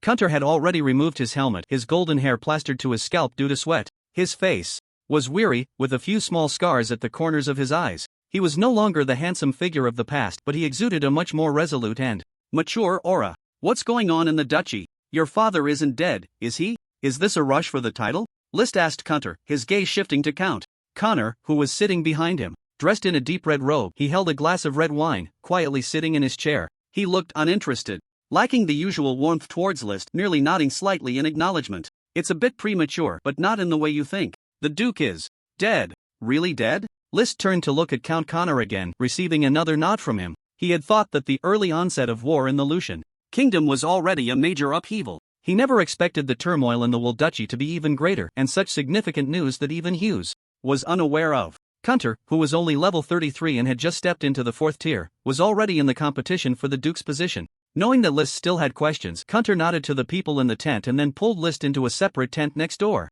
How did Duke Will die? Is my family alright? Your Merrick family members, Count Connor has already relocated elsewhere. As for this war, I also find it sudden, but now it can't be stopped. Shaking his hair off his forehead, Kunter poured a glass of wine for him. Even during wartime, alcohol was still indispensable, and the consumption had even multiplied several times compared to before. 2 weeks ago, the Duke sent someone to assassinate Lawson Connor outside the city. The entire incident's trigger was clear. It was Will II who killed Count Connor's eldest son, the future heir of the Connor family, outside the city. This caused Count Connor's long-standing patience and rationality to vanish in an instant. After luring Will II out of the castle, he attacked him in the street and killed him. With the death of Duke Will II, the entire main city fell into chaos. After receiving the news, Kunter naturally seized the opportunity and hurriedly brought his troops from the Rai territory. Although it hadn't been long since the development, with the profits from the turquoise mines, he had a professional team of dozens of people at his disposal. With the support of Count Connor and the professionals cultivated by the 7 families, he had already initiated the struggle for the Duke's position. Why would Duke Will assassinate Lawson out of the blue? List didn't expect that this matter was actually initiated by Will. 2. Not only Lawson was assassinated, but also I. Quint spoke calmly, and it's no wonder he no longer referred to Will II as father, but simply called him Duke. Due to the recent mobilization for external wars by the Lucian kingdom, the mining of the large turquoise vein in my territory has suddenly increased, with too many convoys coming and going, leading to the Duke eventually learning about this vein. Moreover, with the recent conscription tasks in the kingdom, there aren't enough professionals recruited within the duchy, and Count Connor is unwilling to contribute. Ultimately, the Lucian kingdom issued a conscription requirement of 2,000 professionals to the Will Duchy. The Duke's own followers, including the professionals he trained, total only about 900. Adding in the professionals recruited by the new nobles in the city and the feudal lords within the duchy, there are just over 1,300. After all, they are recruiting professionals, and having 1,300 professionals in the Will Duchy is already the limit. But the Lucian kingdom wouldn't listen to these reasons. There were still 700 professionals short for the conscription task, and only the professionals from the 7 great families could make up that number. This is also why King Hughes didn't force List to serve as the general of the 6th Army, but agreed to let him return to the Wool Duchy first and assigned him a task. The core of the task was not to urge Will II to recruit, but to ensure that after he returned, he would persuade the 7 great families to send their elite professionals to prepare for the kingdom's war. Unfortunately, List lingered too long in Bode City and even plundered the royal treasury. Will II had no idea that King Hughes had given List a task to help him. The discovery of the large turquoise vein had already enraged List, Quint, and Count Connor. On the other hand, the pressure of conscription on the kingdom was immense, and most critically, Count Connor was completely uncooperative. This led Will II to ultimately send someone to carry out the assassination. After all, if the conscription task couldn't be completed, he wouldn't be able to hold on to his position as duke, and naturally, he didn't want the 7 great families led by Count Connor to have an easy time. The assassination of Lawson was, on one hand, a way to vent his anger, and on the other hand, a final ultimatum to the 7 great families, who knew that while Lawson was killed, the effect of the ultimatum was non-existent. Instead, the 7 great families, led by Count Connor, were thoroughly enraged. It was originally just an external war for the Lucian kingdom, not the life and death struggle of the World Duchy, as previously agreed, and the 7 great families were unwilling to send troops. Now that the heir of the Connor family had been killed, in Count Connor's eyes, this was not a final ultimatum, it was a declaration of war, having already torn the relationship apart. This led to the result of him attacking Will 2 in the street. Although both were 4th-tier professionals with overall combat power at level C, when it came to a real fight, Will 2 was no match for Count Connor. With Will 2's death, everything has become unmanageable, and it's no wonder Count Connor is in low spirits. On one hand, he is grieving the loss of his eldest son, and on the other, he is worried about the future of the Connor family. Currently, hastily supporting Quint to rise to power is merely a desperate measure, as ultimately, the true decision lies with the Lucian kingdom. The Connor family, which has kept a low profile for hundreds of years, is now at the center of the storm. The only somewhat good news is that several heirs of the Duke are competing among themselves. Aside from fighting against the coalition of the 7 great families, none of the heirs will let the current news reach the Lucian kingdom until a result is determined. Everyone still has time. List, are you back this time to take the family away? Quint's eyes were eager, his words cautious, as if he wanted a different answer but didn't dare to hold too much hope. After all, List's status was different now, a count of the Lucian kingdom. He was still unaware that Lister had become an hereditary count, but even the nobility of the Lucian kingdom was already unrelated to the Duchy of Weir. In the past year, Quint had grown rapidly, realizing that without shared interests, past promises were often unreliable. Yet, he couldn't help but hold on to that last glimmer of hope, which is why he asked, leaving? That's not the case. Having just plundered the royal treasury, Lister had no intention of returning to the royal city anytime soon. He wanted to settle down in the Duchy of Weir for a while, and after accepting the second transition task, he planned for it. The temporary stability of the Duchy of Weir was also what he needed. Since I promised you before, I will naturally help you with this Duke matter. Upon hearing this, Quint's face immediately lit up with joy. In front of someone like Lister, he couldn't contain his emotions and excitedly promised, don't worry, once I become Duke, I will give you everything I have. I can sense your aura, you should be at least 4th tier, right? Nodding silently, it was more than just 4th tier. By tier standards, he was at 6th tier, his strength standing at the pinnacle of the Lucian kingdom. That's great. Back when you were only 2nd tier, your Merrick swordsmanship was already so powerful, now you must surely be able to break through that group of shield warriors' defenses. It's a pity that the opponent, Mori, is too strong. We still need to plan carefully. As a defeated opponent, Quint was well aware of Lister's strength. He was now filled with excitement, feeling that he had gained more assurance on his path to becoming Duke. Mori? That's my second brother, Mori Weir, also a 4th tier professional, a shield warrior. His strength is formidable, much stronger than my brother Valen. Count Connor fought him the other day and was no match, almost getting killed by him. Mentioning Mori, Quint's initial excitement quickly turned to worry.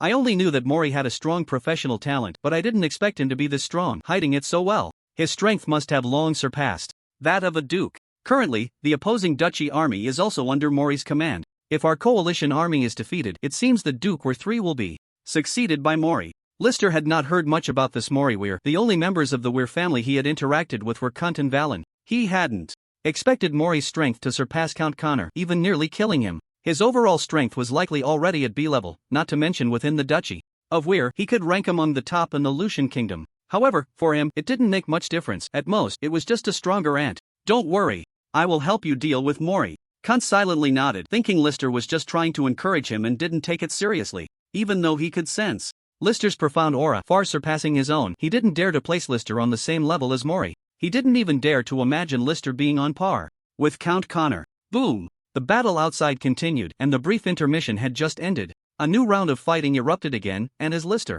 stepped out of the tent, the others led by Count Connor had also emerged. At that moment, a sudden flash of holy light appeared behind them. Congratulations, you have gained Holy Light LV35 sea level buff, increasing your health limit by 17%, stamina limit by 17%, and restoring 10% of health every hour. It was the aura buff from Ryan Carlson, the head of the Carlson family, one of the 7 great families. The professionals illuminated by the holy light had their fatigue visibly alleviated, and some minor wounds began to heal slowly. However, the opposing team also had aura buff type professionals. Looking at the shield warriors and Heavy armored warriors across from them, their expressions became resolute, and their momentum surged. It was clear at a glance that the opponent had a damage-boosting aura.at. This moment, a man clad in dark green heavy armor leaped out from the crowd, his cold gaze directed towards List and the others. Comparing enemy and ally strength. Reconnaissance results have been obtained. Level, LV40 class, Shield Warrior, Martial Arts, Health 5919/5939 Stamina 2199/2199 Attributes, Strength 40, Stamina 40, Intelligence 27, Agility 39 Skills, Sword and Shield Counter, A rank rare, LV29, deals 2908-3309 damage to enemies while increasing own defense. The shield absorbs 1907 fixed damage. When absorbing damage, it increases own sword attack power. Note, attack and defense bonuses have a maximum cap of 23%. Effects disappear immediately after leaving combat. Will Shield, C rank rare, LV40, increases own defense by 20%, while absorbing enemy damage. Counterattacks 80% of the damage received. Note, counterattack damage ratio fluctuates based on enemy and ally strength. Shield Technique Mastery, passive, no rank, LV25, increases shield defense by 125%, increases shield damage reduction by 25%. Will's Breathing Technique, passive, no rank, LV15, adds an additional 15 stamina. Overall evaluation, B. This man appears to be Mori, no wonder Count Connor is no match for him. This sword and shield counter is a perfect active skill combined with 2 passive enhancements. They are indeed not on the same level. If Mori's main class were not Shield Warrior, and if damage did not need to stack continuously, then even if it were another pure technique class, Count Connor would have no chance against Mori, possibly being killed in one encounter. Count Connor, your injury has healed. How about I go fight him this time? A middle-aged man beside him spoke firmly, also one of the 7 major families of practitioners, and the only patriarch of a mechanical family, Nyan Lexington. List glanced over, a steam mechanic with a C-rank overall combat power, clearly not a match for the opponent. Let me handle it, you are not his match. Count Connor was refusing the battle requests from several family patriarchs. Behind him when Mori had already rushed over at high speed, facing the barrage of fireballs and magical missiles, he showed no intention of dodging, directly taking the hits. At the same time, the shield in his hand suddenly emitted a layer of transparent barrier, causing the fireballs and magical missiles to bounce back. This obliterated a portion of their allied forces, and even a fireball was heading towards List's direction. Swish! He raised his hand, swinging the scabbard in front of him, and the massive fireball was instantly sliced in half. This caused a flicker of surprise in the eyes of Quint, who had already positioned his giant shield in front of List. Although the fireball was not very strong, merely an attack from a third-tier practitioner, List's performance was undeniably effortless. With just a casual swing, without even drawing his sword, he had already defended against the fireball attack. This significantly raised Quint's assessment of List's strength. The other family patriarchs also turned their attention to List, their expressions showing some astonishment. To be honest, their perception of List was just that. Not to mention the original Marek family was left with only one heir, practically non-existent. Even now, despite List's rising fame in the Lucian kingdom, he had effectively distanced himself from their 7 major families.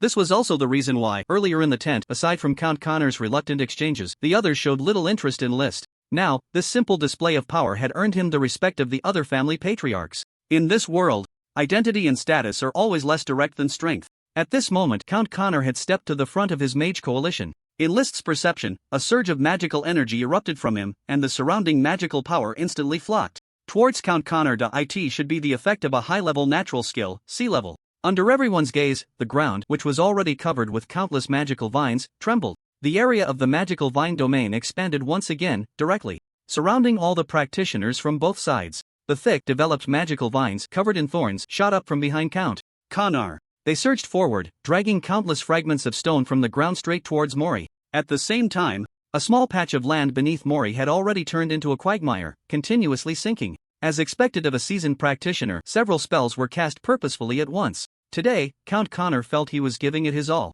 At this moment, there was no sign of panic on Mori's face. He raised his shield forward, and the moment the frenzied magical vine struck the shield, a nearly transparent reflective barrier lit up. With just one shield counter, all the magical vines seemed to lose their breath, collapsing to the ground. Seizing this opportunity, Count Connor raised his wand to the sky. The real killing move was about to come. Boom! A thunderous roar erupted from the ground, and a thick bolt of lightning struck directly at Mori. Fortunately, Mori reacted quickly, already raising his giant shield above his head. Although he couldn't perform continuous shield counters, he relied on the shield and the shield warrior's physique to withstand the blow. Attack dealt 401 points of damage. Even with Count Connor being the strongest lightning mage, facing Mori, an extraordinary shield warrior with exceptional defense and considerable damage reduction, he still couldn't inflict much damage. In fact, after this lightning strike, relying on the sword and shield counterattack, Mori's aura continued to strengthen. The blade in his right hand surged with light, as if the accumulated power had reached its limit, giving the blade a visibly sharp feeling. In the next moment, Mori finally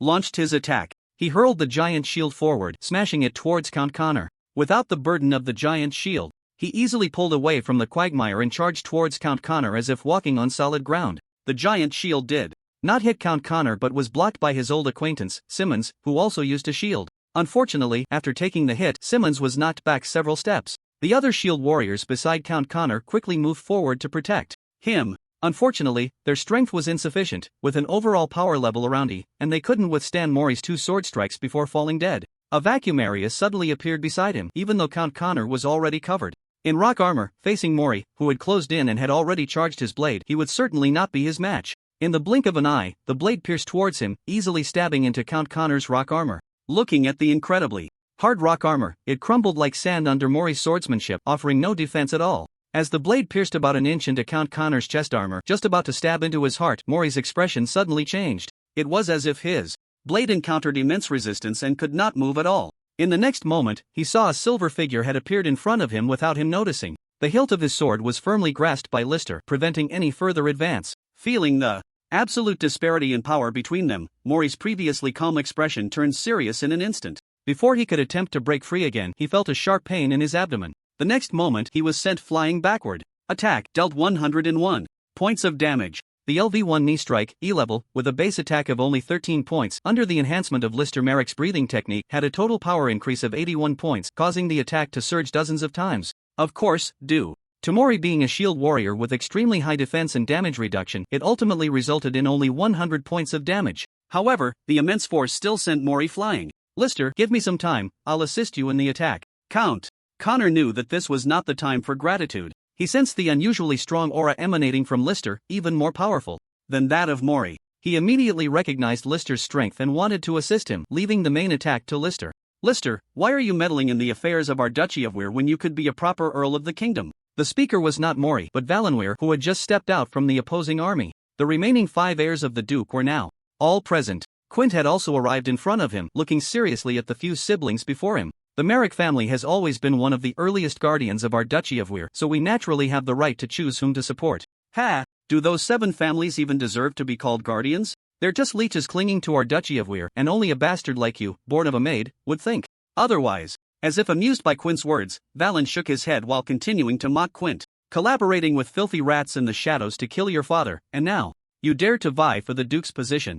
I truly regret not killing you directly in the castle back then. Valen's words had no effect on Quint. Growing up in the Weir Duke's castle, he had never found it to be a pleasant memory. The paternal love he received from Weir II was non-existent, and as an adult he had only experienced estrangement and assassination attempts. To him, such so-called patricide remarks stirred no emotions. Lister, considering you are an Earl of the Kingdom, I'll give you a chance to leave now. If you insist on meddling, don't blame me for being rude. Valen, usually impulsive, managed to suppress his emotions at this moment, even giving Lister a chance. Indeed, the death of Weir II had caused the heirs to mature significantly. Unfortunately, Lister before them seemed to have never taken their words seriously, his gaze casually sweeping over the group. This made Valen's inner anger surge, his grip on the massive shield tightening, causing the ground beneath to tremble with dust and gravel. Mori was also looking at Lister, though he had not completely abandoned the idea of confrontation. However, he could clearly sense the immense power Lister had just displayed, realizing that Lister was indeed formidable. He had never regarded the Merrick family or others in the Duchy of Weir with any respect, but today he had to admit that Lister was a worthy opponent. With a serious expression, he nodded towards Lister, agreeing with Valen's sentiments. Mori did not wish to engage in a bitter fight with Lister if it could be avoided. The joint attacks from both armies had completely ceased, marking a rare moment of tranquility in the past few days. At this moment, not only were the 5 heirs of the Duke intently watching Lister, but even Quint beside him, along with the heads of the 7 families and a series of core family members behind them, were focused on Lister. Given the strength Lister had just demonstrated, everyone had come to a clear judgment. Lister was undoubtedly not weaker than Mori and was a decisive figure in the outcome of the battle for the Duke's position. Under everyone's gaze, Lister felt nothing but boredom. The intensity of the battle in the Duchy of Weir felt trivial to him, and he only wished to stabilize the duchy as soon as possible. Seeing the 5 heirs before him, he nodded silently and spoke to himself. Everyone's here, makes things easier. Although his voice was not loud, in the currently quiet battlefield, everyone around, including the 5 heirs opposite him, heard it clearly. Valen and the other heirs had no time to react to the meaning of Lister's words. The next moment, everyone's expressions turned grave. Lister's right hand casually rested on the hilt of his sword, and in an instant, an overwhelming pressure far beyond before swept across the entire battlefield. The sharpness was evident, and for a moment the air in the room seemed to freeze. The 5 heirs across from him found it difficult to breathe, a sense of fear finally bubbling up from within, expanding rapidly in a very short time. By the time Lister's right hand truly gripped the entire hilt of the sword, Valen and the others were already trembling all over, their minds going blank. Only Mori, under immense pressure, commanded the army of professionals behind him to attack. Unfortunately, the countless dazzling attacks from the waiting professionals never materialized. In contrast, a palpable killing intent swept toward Lister. The immense killing intent instantly engulfed the entire battlefield. The heirs in front of him looked somewhat bewildered. After all, apart from feeling an extreme killing intent, they had not suffered any substantial harm. But when they consciously turned around, they found that 30% of the professionals in their rear had already collapsed, their eyes filled with the terror of death. The remaining soldiers, more than half, also fell to the ground, as if they had all been severely injured at the same time. Only the remaining 30% of professionals above the 3rd tier were like them, only feeling a strong wave of killing intent but not suffering any damage. Attack dealt 1377 points of damage. Attack dealt 1509 points of damage. A series of attack messages and experience points flashed continuously before Lister's eyes. This was the first time he used the active skill attached to the wave of killing intent release. However, actively releasing killing intent against enemies whose strength was far below his own caused a range damage of 120% of his base damage. Note, killing intent release requires the opponent's level to be more than 30 levels lower than his own, and his base damage can be enhanced by other passive bonuses. His level had now risen to 60, while the opposing army of professionals had 7 out of 10 who were not even at the 3rd tier. Just a single outburst of killing intent had eliminated about 70% of the opposing army's combat power, with 30% of them dying outright. This was simply a godly skill for crushing weaklings, and Lister was extremely satisfied with the effect of the killing intent wave. Unfortunately, there had not been many scenarios in the past where this skill could be used. In the later stages, even the lower-level monsters were mostly not low in level, and if their defenses were a bit higher, the killing intent wave could not one-shot them. Devil! This person is a devil! Everyone, run! A sharp scream rang out from the coalition, and many surviving professionals had already lost the courage to fight. With the first person leading the way, more and more began to flee. Count Lister.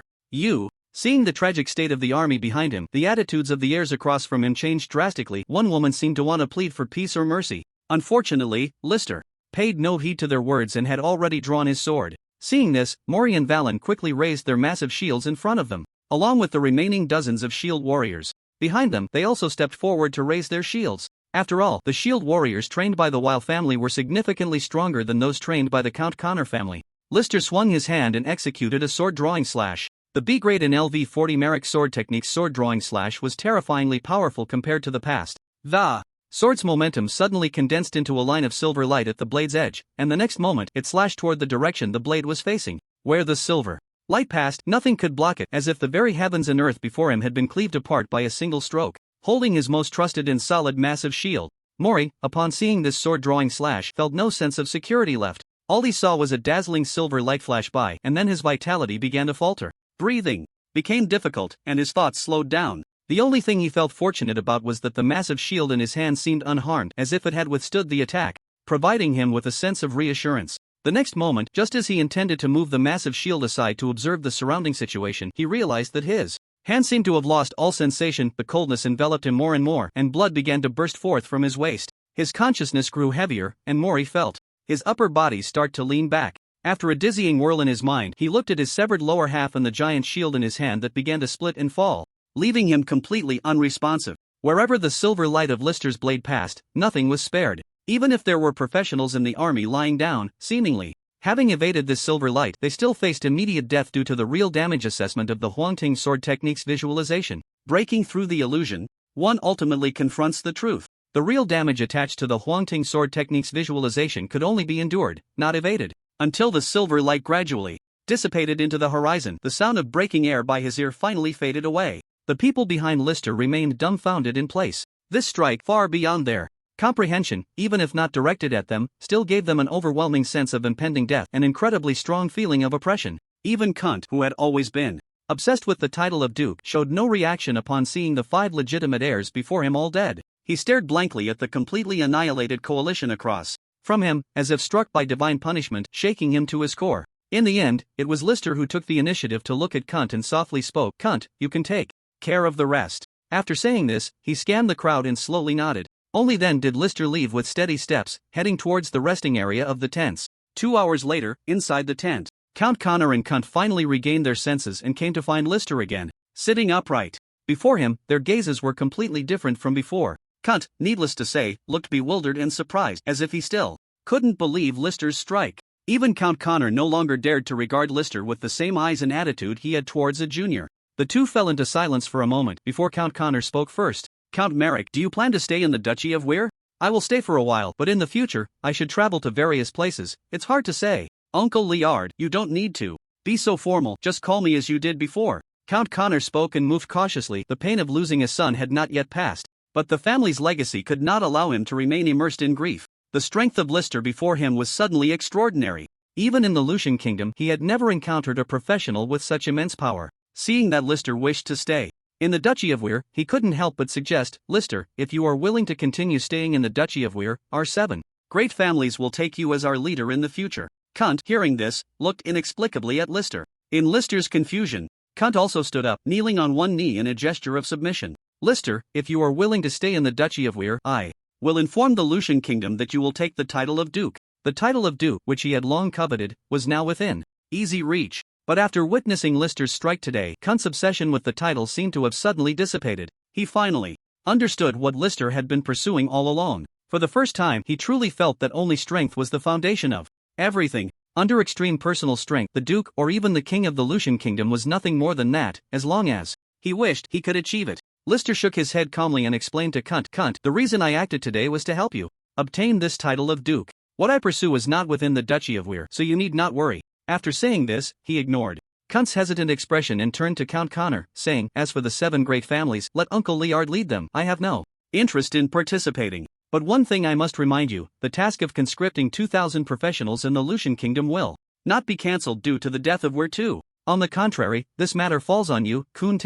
If you can't resolve this, your position as Duke, as well as the recognition from Uncle Liard and our 7 families, will likely be in jeopardy." Hughes's conscription task was of little concern to List. He only mentioned it out of respect for his original camp, the 7 families, and for the past help from Count Connor, who had provided him with a life-saving potion during their duel. At present, a significant change was unfolding within the Duchy of Weir, seemingly coming to a resolution. The Duke of Weir had only one heir left, Quint, and the title of Duke naturally fell to him. However, in reality, for Quint to truly inherit the dukedom, he still had to pass through the kingdom of Lucian, specifically the king, Hughes. List didn't think Hughes would place much importance on the former Duke Weir II. In fact, Hughes didn't care much for the entire Duchy of Weir. As long as he could gather the 2,000 professionals he was conscripting, Quint would undoubtedly inherit the dukedom. Even in the recent conflicts, Quint was still waiting for Hughes's approval. The original 7 families could continue to exist without being targeted by the Lucian royal family. But the prerequisite for all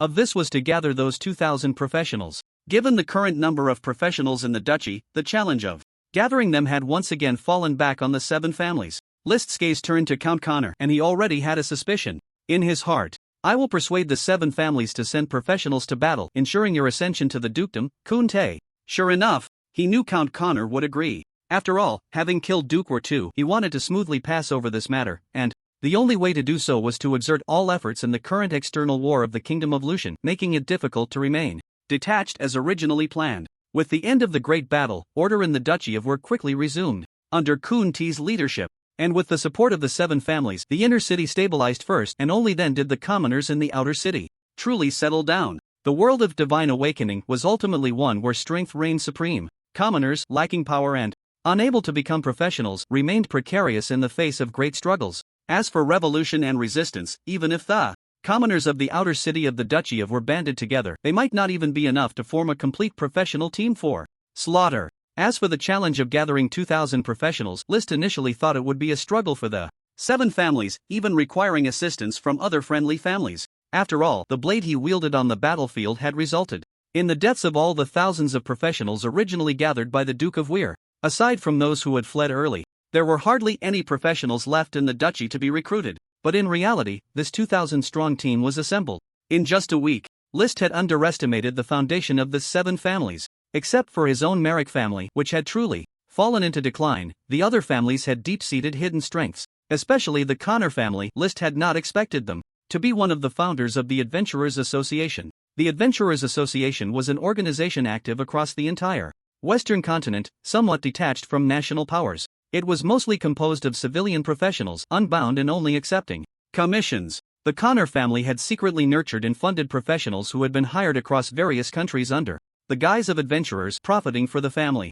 However, gathering this group together was somewhat troublesome. The previous internal strife in the Duchy of War had been too sudden, preventing this team from joining the war. Now, they were all integrated into the original coalition, and the other families still had some backup, contributing their efforts. Ultimately, in the 2,000-strong team, Count Connor's family alone had gathered nearly 1,000 members. No wonder Duke War II had always sought ways to eliminate the 7 families, and even Hughes had paid attention to them. There were reasons for everything. Of course, none of this concerned List. After finishing his conversation with Quint and Count Connor, he returned to his own castle that evening. The past few days, there had been no disturbances at all. After the battle that day, the entire Merrick family held a transcendent status in the Duchy of Will. Since there were no formal family members, even the castle's attendants and servants received treatment far beyond the ordinary when they went out. In the training grounds of the Merrick family, Brother List, please guide me in swordsmanship one more time. Just once. This is the last time. A stunning woman dressed in pure white training attire was currently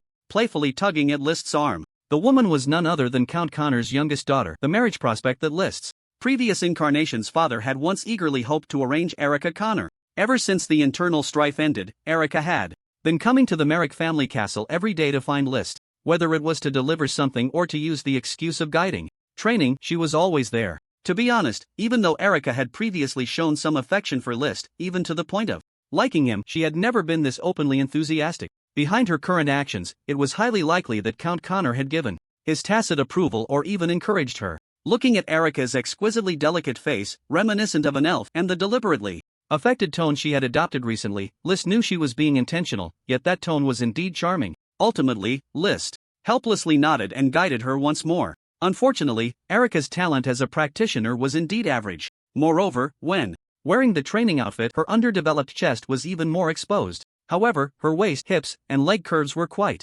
striking. Alright, that's enough for today. Starting tomorrow, I have other matters to attend to, so don't come looking for me. Brother, do you not like Erica anymore? The charming tone immediately rang out, filled with reluctance. Coupled with a pitiful little expression, List ultimately shook his head firmly. The rare relaxation of these past few days had been enough. Although his recent schedule was not tight, he still did not want to be disturbed constantly, even if it was Erica. Seeing List's expression, Erica immediately stopped being coy and switched to a supportive and caring demeanor. Alright, then you focus on your important matters first. Erica will support you from behind. Watching Erica's figure walk out of the castle and step onto the luxurious carriage, waving at him through the carriage window, List waved back. It was only after the carriage had truly departed that he shook his head helplessly. He still missed the Erica who had only had a vague affection for him. Now, with this intentionally clingy demeanor, although he initially enjoyed it, he had grown weary of it after a few days. Raise your hand a bit higher, strike with strength, and concentrate your power. Looking up at Tim in front of him, List couldn't help but offer guidance. This was an attempt he had made after having some free time these past few days. He didn't have the energy to truly train practitioners for the Merrick family, nor did he need them. However, he was curious about how ordinary people in the world of divine awakening could learn skills and become practitioners. Unable to directly impart knowledge like players through the system, List wanted to see if he could teach the skills directly to the people of this world. As his current personal attendant and the future steward of the Merrick family, Tim became List's test subject. Name, Tim. Profession, swordsmanship apprentice. Level, LV4. Attributes, strength 3, stamina 3, intelligence 2, agility 2, skill, Merrick swordsmanship C grade, LV1, 3/10,000.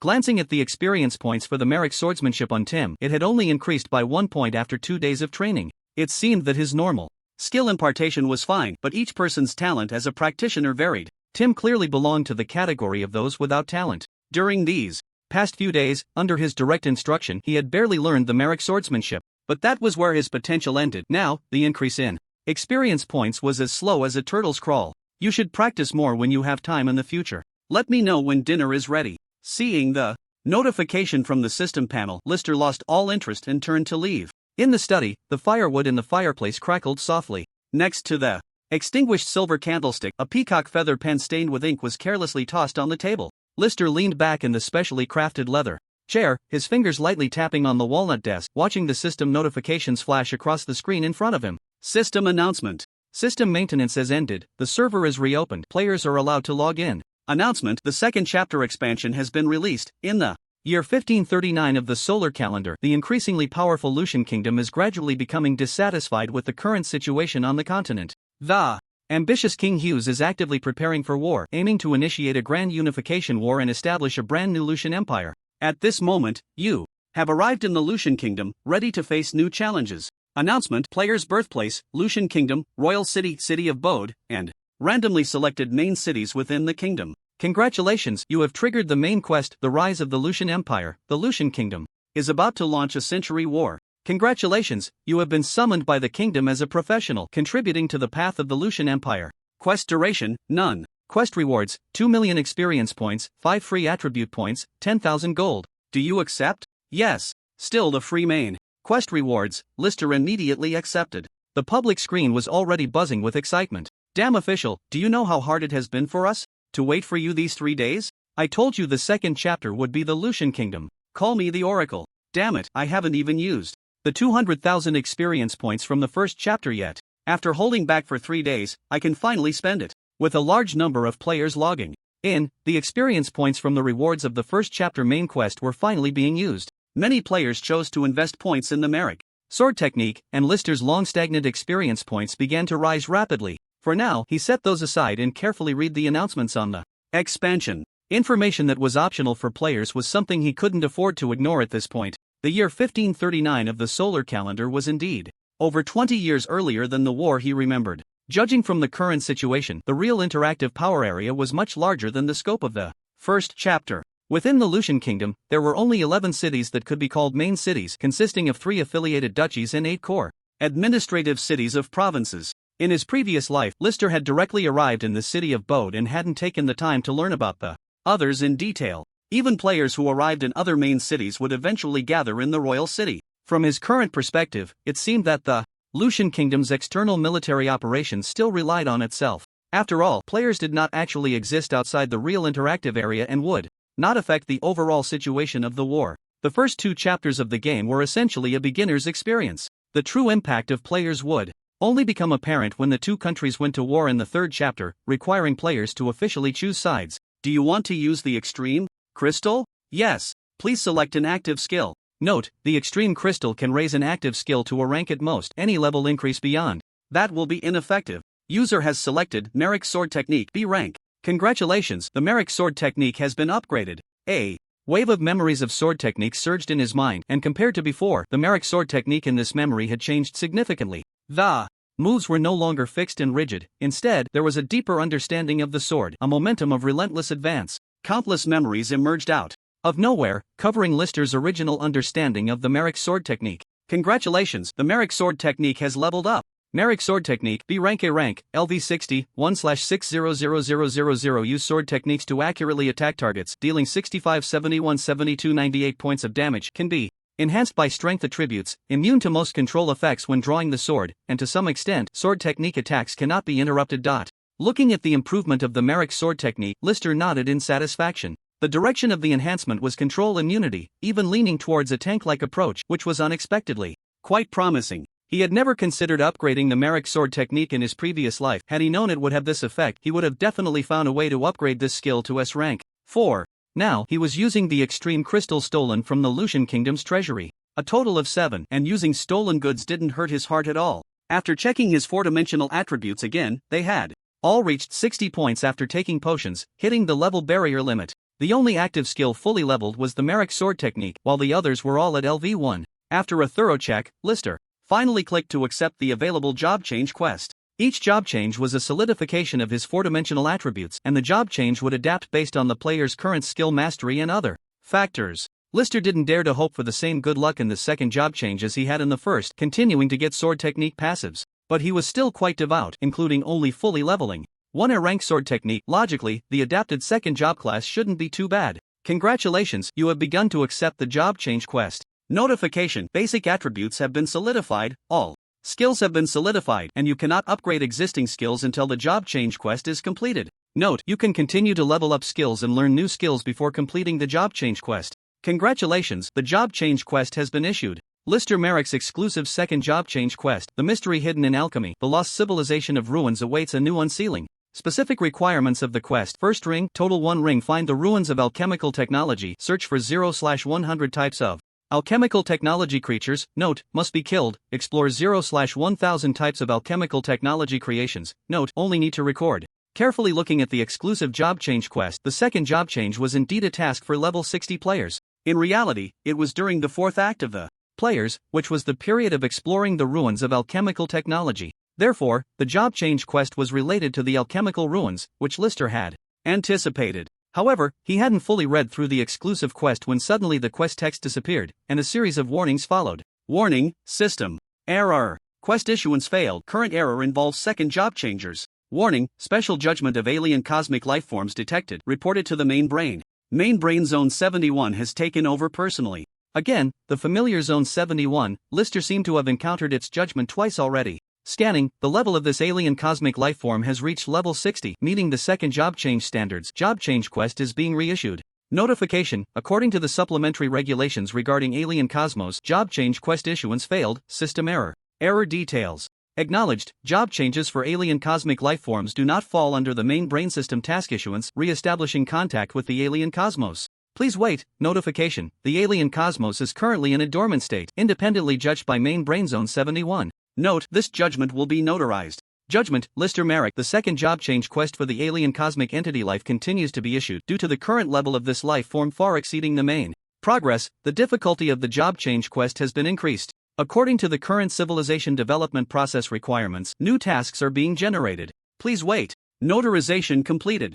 List Merrick's exclusive secondary job transfer quest, a new civilization born from alchemical technology, currently not recognized by the Galactic Federation due to historical reasons. Specific task requirements: first ring, total of 1 ring, register the current civilization within the Galactic Federation. Note: this task involves significant changes in development progress. With a higher difficulty level, the intensity of the job after completion will be appropriately enhanced. Finally, a series of messages came to an end. List did not expect that merely accepting a secondary job transfer task would involve so many judgments. He couldn't help but feel fortunate about his first job transfer, which was likely considered a reward-type task and completed automatically, hence no judgments were made. Now, however, this secondary job transfer task had suddenly gone awry. The original task was relatively easy for List, merely exploring alchemical ruins. It belonged to the standard intensity of secondary job transfer tasks, even easier than the secondary job transfer tasks from his previous life. In his previous life, the secondary job transfer tasks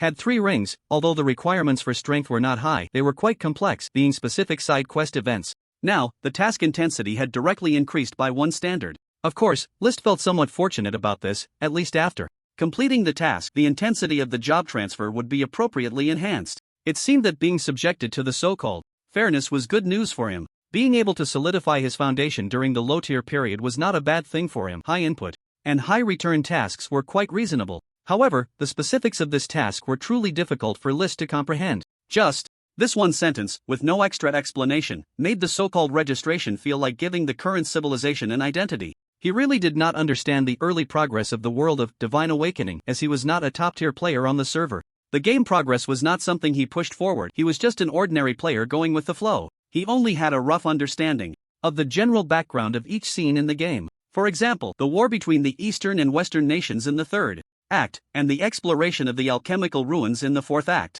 Logically, the emergence of the Galactic Federation should be in the 5th act. Could it be that the secondary job transfer task would have to wait until he reached the 5th act to complete? No. List remembered that the 5th act was about resisting the attacks of the Galactic Federation. Looking at the content of the system notification, involving significant development progress, could it be that as long as he registered the current civilization within the Galactic Federation, he would not suffer an invasion? But how exactly was this registration to be completed?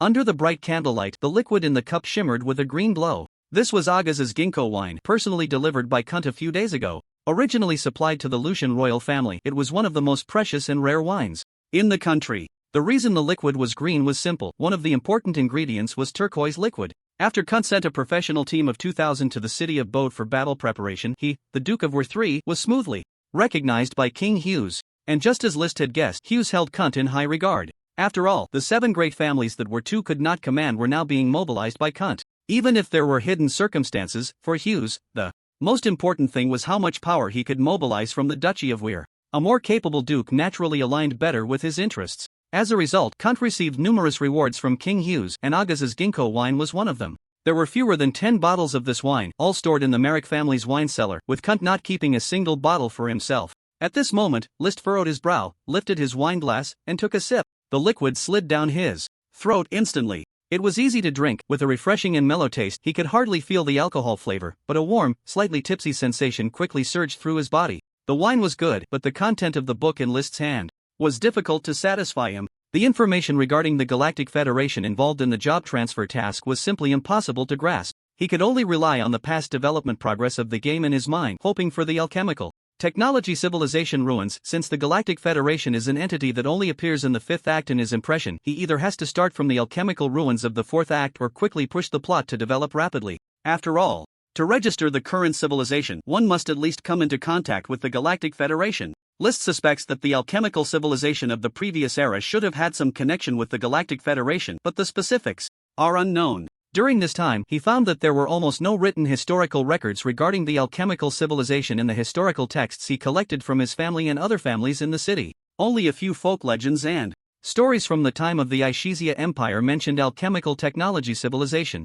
Speaking of which, the noble education in the Lucian Kingdom currently has a general concept of the alchemical technology civilization. They know that the earliest Ishizia Empire originated from the alchemical technology civilization of the previous era. But beyond that, there is no further information. The only saying that has been passed down is that the alchemical technology civilization is a great civilization. This is almost equivalent to nonsense. As for the parts of the folk legends and stories that involve the alchemical civilization, List browsed through them and found no effective specific information. All the records and legends combined do not provide more information than what he already has in his mind about the alchemical ruins. At least in his previous life, he had visited the alchemical technology ruins in a game and knew some of the alchemical monsters and some alchemical robots within. It seems that relying solely on the currently recorded materials will be difficult to find a starting point for completing the task. List can only try to go to the alchemical ruins and personally seek a way to contact the Galactic Federation. Just as he was about to casually place the book on the table, he noticed that various parchment scrolls were already piled high on the table, with many scattered on the floor.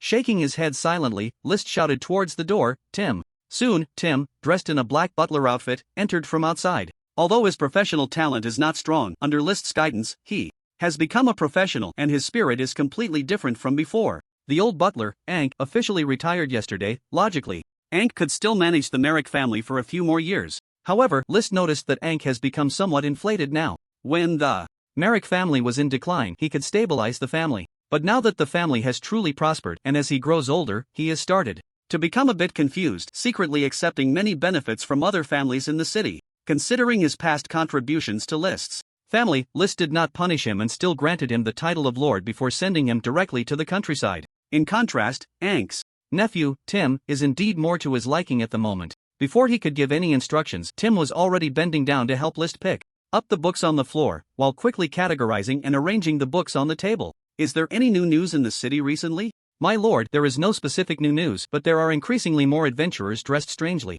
In Tim's eyes, the players in the Duchy of Weir are all regarded as professionals from the Adventurers Association. After all, their attire is too bizarre, and their behavior is also very unusual. They are definitely not people from the Duchy of Weir, nor could they possibly be professionals from the Lucian Kingdom. List is well aware of this. It was he who sent private messages to Chen Shunxiang and some other players. He mentioned that the Duchy of Weir is the area where Count Merrick resides, and one can learn the Merrick sword technique from Count Merrick again. The new sword technique can be upgraded to A level at most, which has caused many martial arts players, especially those determined to use sword techniques, to gather continuously after receiving the news. The skill transfer function has indeed been updated. Currently, List can teach players the A-level Merrick sword technique. Of course, the requirements have also been redefined. The original standard of 5 gold coins cannot be lowered and can only remain the same. List has set the standard for upgrading the skill to B level as raising the Merrick sword technique to LV5. If one wants to advance to A level, they need to upgrade their swordsmanship to LV10. There are thoughts of raising the standard to level 20 or even 30, but there are concerns that this might deter many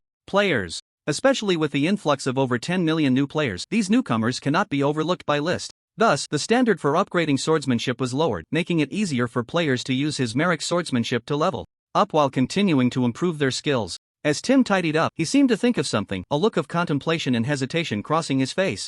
After a moment of thought, he finally spoke. "My lord, there's been a recent rumor, but it's not confirmed." "Go on." List poured himself another cup of ginkgo wine, casually listening to the rumors from Tim's mouth. "It said that on the battlefield of the duchy's previous internal strife, the souls of the fallen soldiers have coalesced into a monster."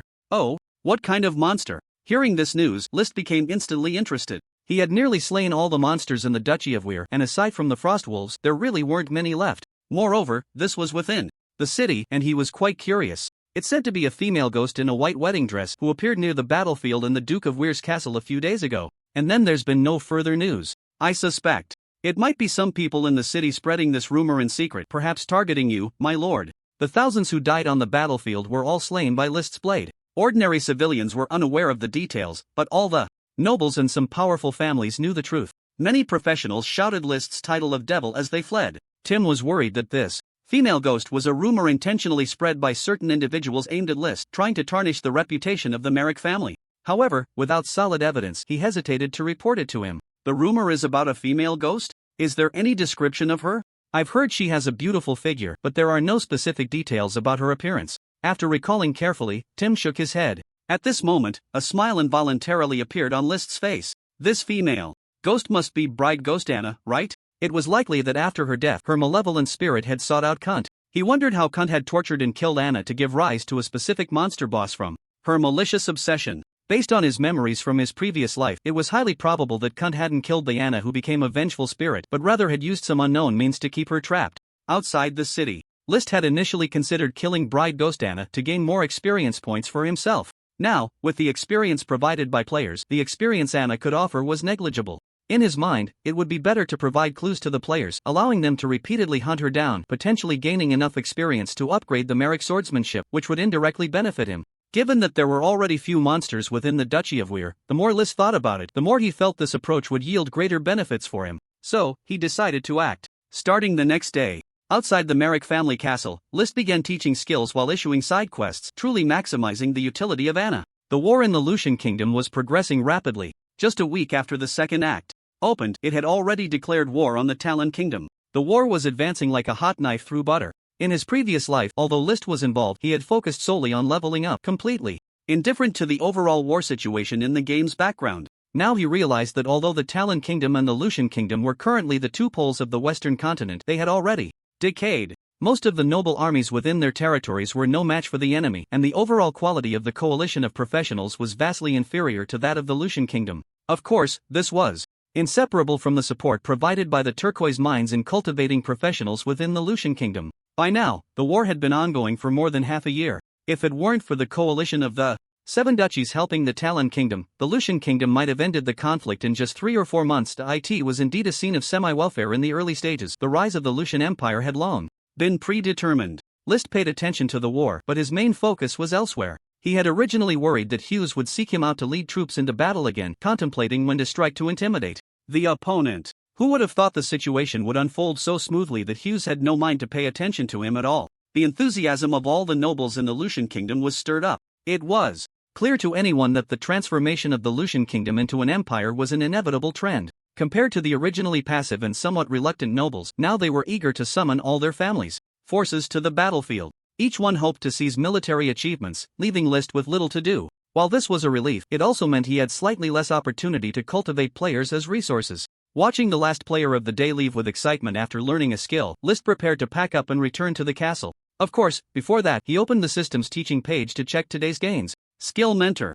Merrick, skills available for teaching Merrick swordsmanship. See a grade, currently taught to 5,014,312 players. Finally surpassing 5 million, List couldn't help but sigh that the good days of the first act were over. In the past 6 months, the number of players in the second act of the game, Divine Awakening, was significantly higher than in his previous life. Even though the first act had 1 million fewer players than expected, the current player count had reached 140 million, matching the total player count of the second act from his memories of the past life. However, the background of the second act was set in the Lucian kingdom, a definite haven for magic-based classes. Players inherently preferred magic professions, especially during a strong version period. Naturally, most of the players entering the game in the second act chose magic professions. Fortunately, during the first act, the promotional image of slashing 100 people with one stroke had remained on the official game website, which allowed martial arts players, especially those focusing on swordsmanship, to exceed the numbers from his previous life. Among the 90 million new players in the second act so far, the proportion of martial arts players accounted for 11%, with swordsmanship players making up 10%, slightly higher than the previous life's ratio. Among all the new players, about 3.2% learned Merrick's swordsmanship. Given that the proportion of martial arts players had been halved compared to the first act, maintaining the learning ratio of Merrick's swordsmanship above 3 points was already very satisfying for List. Congratulations, your will breathing technique has been upgraded. Comprehensive evaluation, a grade S grade, dominant level, experience points 413,243,524 points. All his passive skills had been maxed out to level 60, and even the comprehensive evaluation had returned to S grade. However, with 400 million experience points left, List was experiencing the feeling of having too much experience to spend for the first time. Moreover, until the second transfer task was completed, the level barrier remained unbroken, rendering his experience points temporarily useless. Just thinking about this second transfer task made List feel a wave of irritation. In half a year, he had exhausted all the information he could find within Lucian, yet still had no leads on the second transfer task. At this moment, List couldn't help but ponder. The players newly learning swordsmanship were nearly saturated. There was no need to stay in the kingdom anymore, and he could wait until after the third act to continue cultivating resources. Prolonging the second transfer task was not a solution. Ultimately, he had to personally explore the alchemy ruins. How are the preparations coming along? In the family castle, List asked Tim. My lord, the luggage has been packed for you. Duke Will 3 heard about your travels and sent you 2 bottles of high-grade holy water. Count Connor also. I know. He interrupted Tim's report with a wave of his hand. Although List had been very low-key in the Will Duchy over the past 6 months, aside from teaching skills, he had never interfered in any matters within the city, but every move he made was still under the watchful eyes of all the nobles. As soon as news of his impending departure spread, a crowd immediately rushed to present gifts. It was hard to tell whether they were eager to see this revered figure leave or afraid that, if they didn't offer something, List would hold a grudge against them. Regardless, List could no longer concern himself with the trivialities of social obligations within the city. He could only hope that the alchemical ruins would hold the information he needed, otherwise he would have to wait patiently for the world's progress to unfold. Sir, Miss Erica is looking for you outside. Tim hurried back to him shortly after leaving. List hesitated for a moment, then sighed. Let her in. During this time, Erica hadn't been as persistent as she was at first, seeking him out every day. It seemed she had adopted a new strategy, visiting him every few days instead. Each time she came, she only provided emotional support. And when he didn't want to continue their interaction, she often sensed it before he could even make an excuse and would take her leave. Compared to before, her methods were much more refined, and List was quite pleased with her maturity. Unfortunately, he had no interest in taking things further. Aside from her beauty, Erica had little else to attract him, and her underdeveloped upper body was quite a turn-off. He was preparing to set off tomorrow, so since she was here tonight, he might as well say goodbye in person. Brother List, where are you planning to go? Dressed in a familiar dark red gothic gown, Erica's striking looks made it hard for List to dislike her, even if he wasn't moved. Just traveling around. I want to go with you, brother. Upon hearing this, List couldn't help but feel a headache coming on. He thought it would just be a farewell, but now she was clinging to him again. He wouldn't mind admiring Erica's beauty in his spare time, but he didn't want to bring a burden while searching for clues about the second transition quest in the alchemical ruins. Erica, the places I'm going are far and dangerous. You should train well at home. Once you reach the 4th tier, I'll take you traveling. With Erica's talent as a practitioner, reaching the 4th tier would likely be a lifelong goal for her.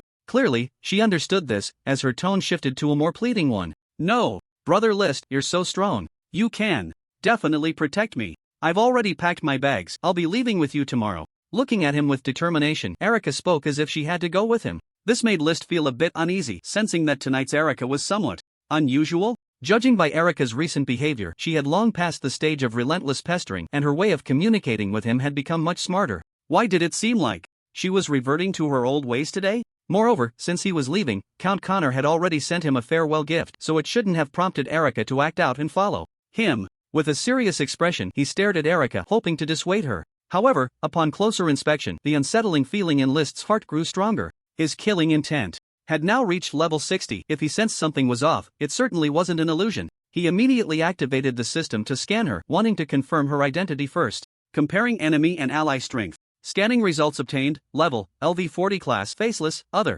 As expected, List's emotions quickly settled, and he looked at Erica with a calm expression. His voice lowered involuntarily, and in the next moment, a strong wave of energy instantly locked onto her. Wang Yu, is this interesting? The air pressure in the room dropped sharply, and a powerful sense of oppression burst forth from List like a tangible blade. Wang Yu's back broke out in a sweat, a prickling sensation coursed through her body, and her soul trembled. List has now also realized that, aside from the enhancement of his own aura due to the increase in his professional strength, the passive ability of killing intent fluctuations while unable to inflict damage on practitioners below level 30 can still boost his own aura. As a level 60 overlord unit, the might he carries far exceeds the ordinary, especially with the amplification from the killing intent fluctuations. If it weren't for Wang Yu's considerable strength, being a lord-level practitioner, and having a certain immunity to perception-type skills, he would find it difficult to even stand at this moment. You better give me an explanation. With a wave of his left arm, the saber leaning against the table in the room immediately flew into List's hand. In the next moment, the pressure intensified and his aura completely locked onto the opponent. If it weren't for the current second transition task and considering that Wang Yu had already impersonated the envoy leader, List would need the other party to expedite the world development process, which would serve as a safety net for his own second transition task. Moreover, given the favor from when she helped him steal potions from the royal treasury, otherwise he would have already drawn his blade by now. I just want to follow you. Under immense pressure, Wang Yu hurriedly began to explain. Follow me? Yes. Isn't it popular to follow here?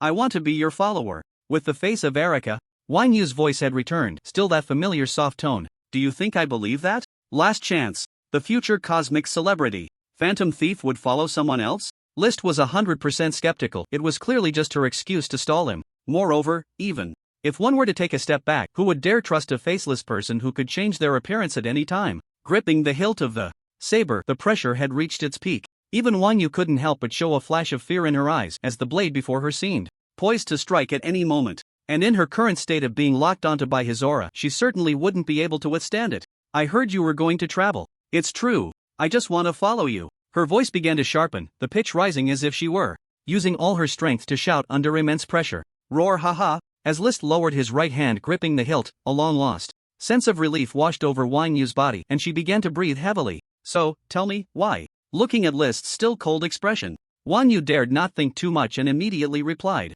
I feel you're different. Ha! Be clearer. I've investigated the entire Lucian kingdom. Its strength is not weak but at most on par with the Great Chu. There are indeed strong practitioners in the country, but they are all within my expectations. But you are different, your strength far exceeds the ordinary, it's extraordinary. I can't say for sure about anything else, but I can guarantee one thing, the Lucian kingdom cannot produce someone as strong as you. You must have some special secret, or you've been to other worlds that I don't know about. At this moment, Wang Yu was certain of her guess, as List before her was truly beyond her comprehension. From the initial feeling that he was only slightly stronger than her, to their next meeting, when his strength had skyrocketed. And now, just half a year later, she felt that his strength had increased significantly again. If she were to be locked onto by List's aura now, she would undoubtedly die. Wang Yu didn't know if List had been hiding his strength back then or if he had genuinely improved during this time. But regardless, someone like List, in her understanding, could never be born from the mere Lucian kingdom. Coupled with some information she had gathered, including that the Lucian kingdom was initially unaware of the Great Chu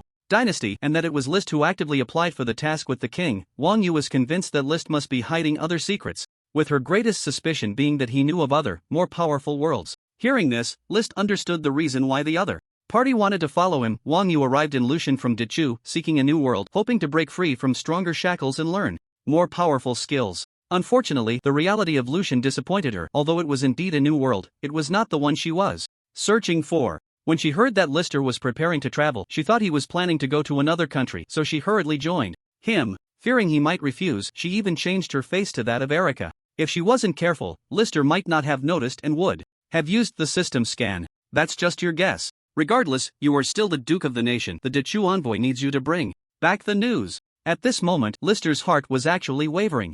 He had originally planned to go to the alchemy ruins alone. But thinking of Wang Yu in front of him, who was likely the future cosmic celebrity, the trickster, indicated that she must have left this planet, encountered the Galactic Federation, and ultimately entered the cosmic world. Even if he couldn't guarantee her timeline to the universe, bringing Wang Yu alone might yield unexpected gains. However, if Wang Yu left the envoy team, the Dechu envoy would likely continue to be stranded. If nothing was discovered in the alchemy ruins, it might slow down the progress of this world, making his second transition task even harder to complete. That won't happen. I've already arranged for the captain of the guards to be the deputy envoy. In a month, if I don't show up, he will become the new leader and return to Dechu to report on the mission. He had indeed arranged for the future, which eased Lister's concerns. He already had the idea of bringing Wang Yu along, but he wasn't in a hurry to agree. Regardless, your actions this time. I apologize. If you need anything, I can continue to help you. If there's anything to steal, I can. No need, just consider it another debt you owe me.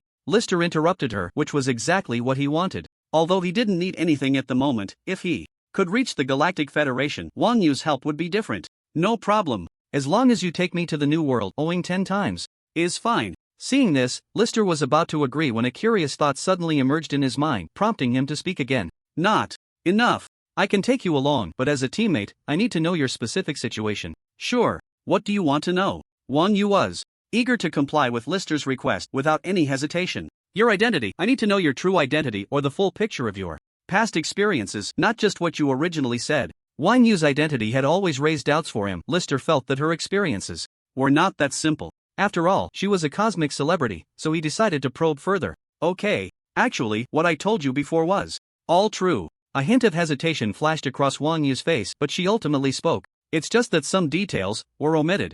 I was indeed born without a face, without features, and after being scorned as a freak by the entire village, I was eventually abandoned by my parents. Fortunately, I encountered an old man in the village who secretly took me in. At the age of 3, I discovered I had the ability to replicate others' faces. Unfortunately, a few years later, the old man died, killed by the village chief and his men. At this point, although Wang Yu's tone remained calm, as if this were a trivial matter, she didn't seem to care. But Lister, through the heightened perception from the surge of killing intent, could keenly sense the deep-seated anger that Wang Yu was suppressing within. So, I killed the village chief's youngest daughter, who was my age, and lived in the village chief's house using her identity. In the village chief's household, there was a preference for sons over daughters, and he didn't pay much attention to his 2 daughters. Even though Wang Yu's behavior seemed different from that of his daughter, he didn't think much of it. After all, she was just a 5 or 6-year-old girl, and her actions lacked logic. Over time, the village chief became accustomed to his little daughter, or rather, he paid less and less attention to her.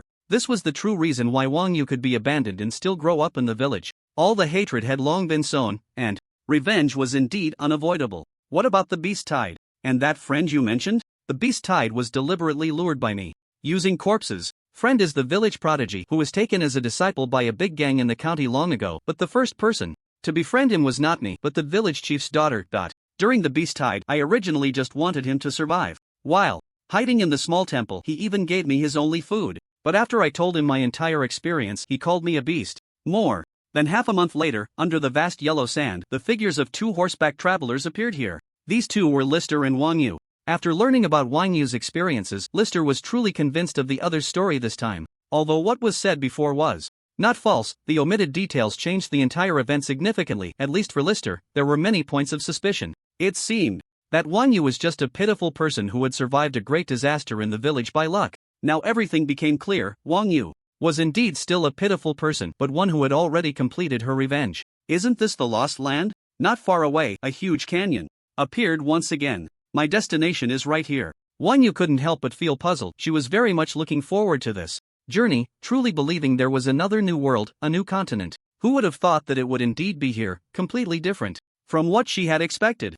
Let's split up and search towards the west side. There should be a passage or some kind of entrance. If anything unusual happens, signal at any time. With that, Lister shook the signal flare in his hand. The communication stone developed by Caven Deer could only be used within the practitioner university. Wang Yu was not a player, so communication was still the most primitive method, signal flares. As for the location of the alchemical technology ruins, Lister knew it was right beneath this riverbed. He even knew that the entire area below was filled with ruins. However, he truly did not know the specific way to enter. In his past life, this riverbed in the Lost Land was the battlefield of the war between the Lucian Empire and the Great Chu dynasty. Halfway through the war, the announcement of the 4th act suddenly appeared. When the game updated and Lister logged back in, he found himself in the ruins of the alchemical city, with the system only notifying that players had discovered the entrance. Therefore, he himself was also unaware of the true way to enter and could only explore slowly. At this moment of exploration, Lister couldn't help but think of Caven Deer. He wondered how the other had entered the ruins. It had been almost 2 years since he left the Lucian Kingdom, and Caven Deer seemed to have completely disappeared, never returning to the Lucian Kingdom. After Hughes ascended to the throne, he officially conferred titles to several other siblings, consciously ignoring Caven Deer, who had not appeared. Now in the Lucian Kingdom, Caven, the original 6th heir, had been completely forgotten. Even the 6th Guard had changed its name to the Royal Lion Army. Originally, the guard captain Rolf, who had been by Lister's side, was promoted smoothly and became the deputy commander of this army. What Lister was more curious about now was how Cavendier was faring in the ruins. Had he gained much? After all, he had an agreement for 20% of the exploration profits with the other. He hoped Caven could find some rare attribute potions after the second transfer to plan for the future 4-dimensional attributes. After searching for most of the day in this seemingly boundless riverbed, Lister found nothing of value. Bang! A red signal flare shot up into the sky. Lister quickly locked onto the position and rushed towards the direction of the flare. Did you find the passage? No, but there are some anomalies here. Wang Yu shook her head while pointing to the side. This direction belonged to the far west side of the riverbed, right next to the canyon's edge. At first glance, the rock wall showed no abnormalities, only some areas slightly charred. I feel like this place has been blown up. In this desolate area, where not even a shadow of a person could be seen on a normal day, it was hard to believe someone would come to blow up this rock wall. Wang Yu sensed something was off at a glance. As the wind and sand momentarily paused, the traces of the explosion on the rock wall became increasingly apparent. However, the structure still looked quite intact, with no caves created by the explosion. She suspected that the daily massive wind and sand had filled in the blasted area. Lister immediately drew his knife and struck the rock wall. Boom! The blade easily sliced into the rock, the sharp edge penetrating deeper. As Lister consciously relaxed the force holding the knife, the blade finally exploded inside as he had anticipated. Countless yellow sand surged from the rock wall, pouring out continuously, and a cave entrance finally appeared. Leading the way in, Lister carefully observed the entire cave. The cave was not large, only able to accommodate one person comfortably, with a significant amount of yellow sand accumulated at the bottom that had not yet poured out. The traces of the explosion on the surrounding rock wall were even more pronounced. However, the skill of the person who blasted the hole was quite high, as the surface of the blasted rock wall was very smooth. If it weren't for the charred color clinging to the surface, giving it a somewhat frosted texture, he would have suspected it was excavated by professionals. Given the level of the explosion, it seemed to be the work of Cavendier. Do you know the person who blew this hole? Wang Yu also confirmed at this moment that this was a man-made passage, and it hadn't been long since it was created. Seeing Lister's knowing expression, she couldn't help but ask, well, sort of a friend. It's been almost 2 years since entering the ruins. Ruins? 2 years? A series of terms caught Wang Yu's attention, and she couldn't help but start calculating. Lister didn't explain much. Anyway, she would understand everything about entering the ruins. He immediately walked into the cave, quickly reaching the end, but the passage or entrance he had anticipated did not appear. The end was still an ordinary rock wall, with no abnormalities. After a moment's thought, Lister immediately realized the answer and began to dig into the yellow sand beneath his feet. Seeing this, Wang Yu quickly guessed that the ruins should be below, temporarily covered by the yellow sand at the bottom of the cave. Sure enough, as the two cleared the yellow sand, a new cave entrance appeared beneath their feet. The cave, originally only tall enough for one person, continued to extend downward. Finally, after the yellow sand was cleared away, they entered a small, regular cubic area. As the yellow sand was cleared, a hazy energy shield appeared before them. They couldn't see the situation beneath the energy shield clearly, but Lister was certain that below was the alchemical ruins. Notification: you have discovered an energy shield. Scanning shield strength. Scan complete. Overall shield level 8, strength S level. Note: this is a weak area of the shield, level 4, strength A level, can temporarily break the energy shield. Upon seeing this, Lister immediately understood that Cavendier had not entered the ruins through normal means.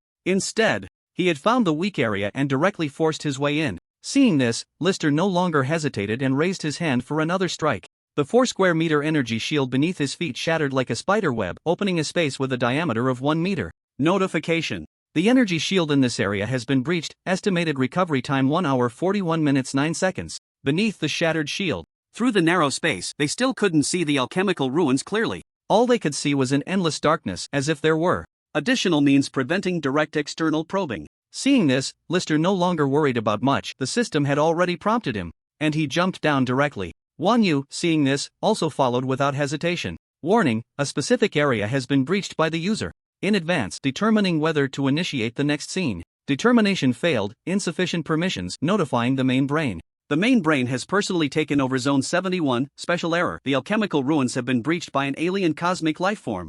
Determination: breach method incorrect. Moreover, the intruder is a designated special alien cosmic life form. The main brain has marked it specially. No need for determination. The next scene will not be initiated for now. Notification: energy gap has been repaired, intensity increased.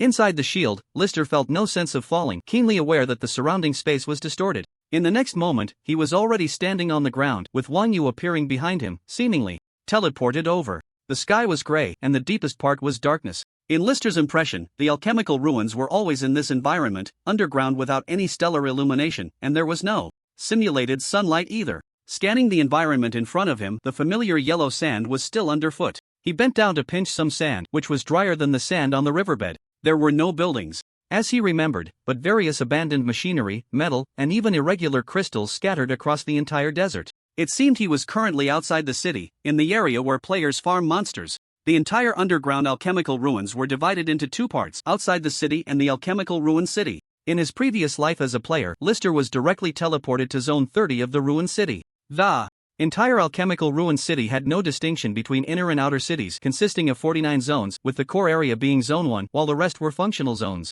Of course, ordinary players only had access to up to Zone 20, and further zones required strength certification to unlock permissions. In his previous life, Lister couldn't meet the standards and lingered after Zone 20, spending most of his time farming experience outside the city. He had not cared much about the environment of the entire alchemical ruins, but now he was carefully observing everything around him, including the gravel underfoot. He speculated about the past and the reasons for the downfall of the entire alchemical civilization, while also pondering clues that might connect the alchemical civilization with the galactic civilization. Why do I feel like this is no different from above?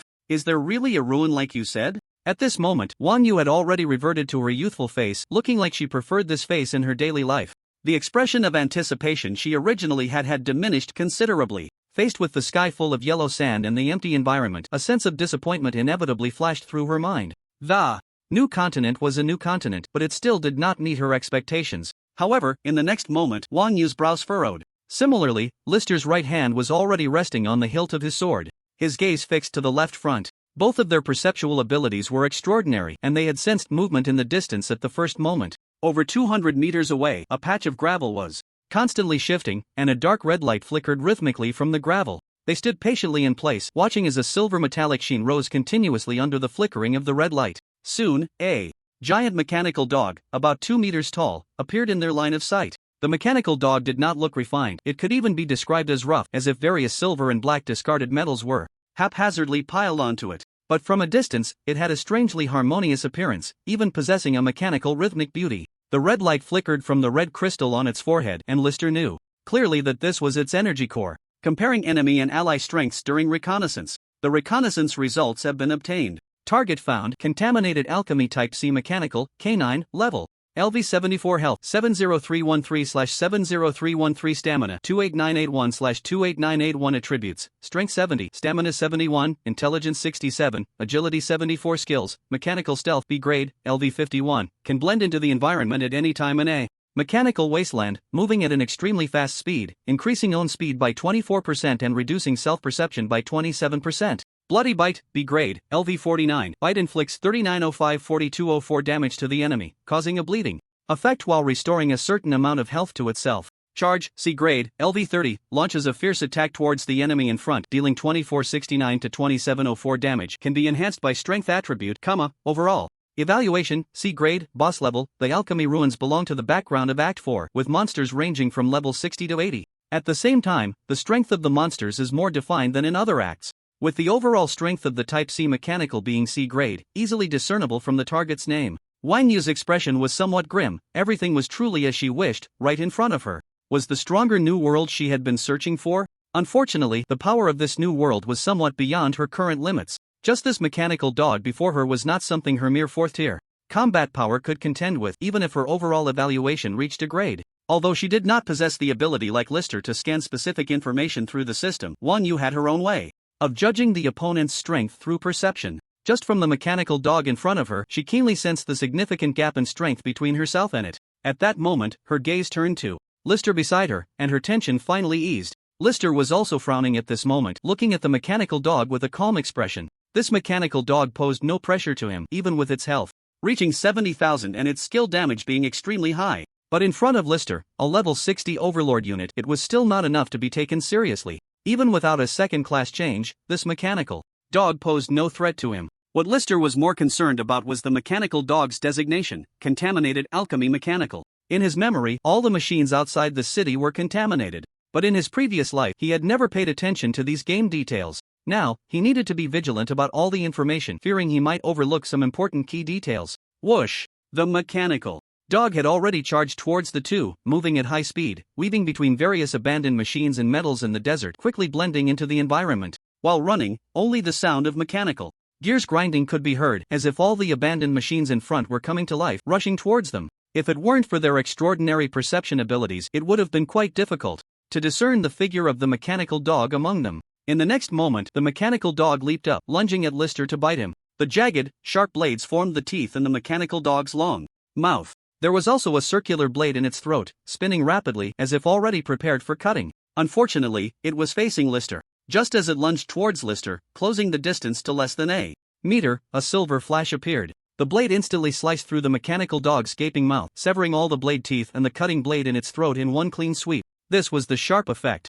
Attached to the sharp blade, in the collision between the mechanical and the blade, Lister naturally held a significant advantage. Attack, inflicted 3301 damage, dealt 12,067 damage ignoring defense, with an additional true damage of 20111. One strike directly took away 35,000 health from the opponent, and this was without targeting the opponent's vital points or causing a critical hit, even with a level difference of 14. There was no doubt about Lister's overlord level strength. This type of minor monster in the fourth act, even if its overall strength was significantly higher than that of the previous acts, could only reach sea level, yet it was still not enough to withstand two of his strikes. After a single blow, the mechanical dog quickly retreated several meters. Its mechanical pupils quietly gazed at Lister, relocking onto him. Like all the other machines outside the city, even though it was outmatched, it had no intention of fleeing. It would only continue to charge until death. When it lunged at him again, before it could get close, Lister's draw slash had already been unleashed. The A-level Merrick sword technique's draw slash had already developed mid to long-range attack capabilities, accompanied by a sharp sound of slicing. Through the air, the massive silver blade of light cleaved the C-type mechanical dog in half at the neck. Congratulations, you have gained experience points, 210,000.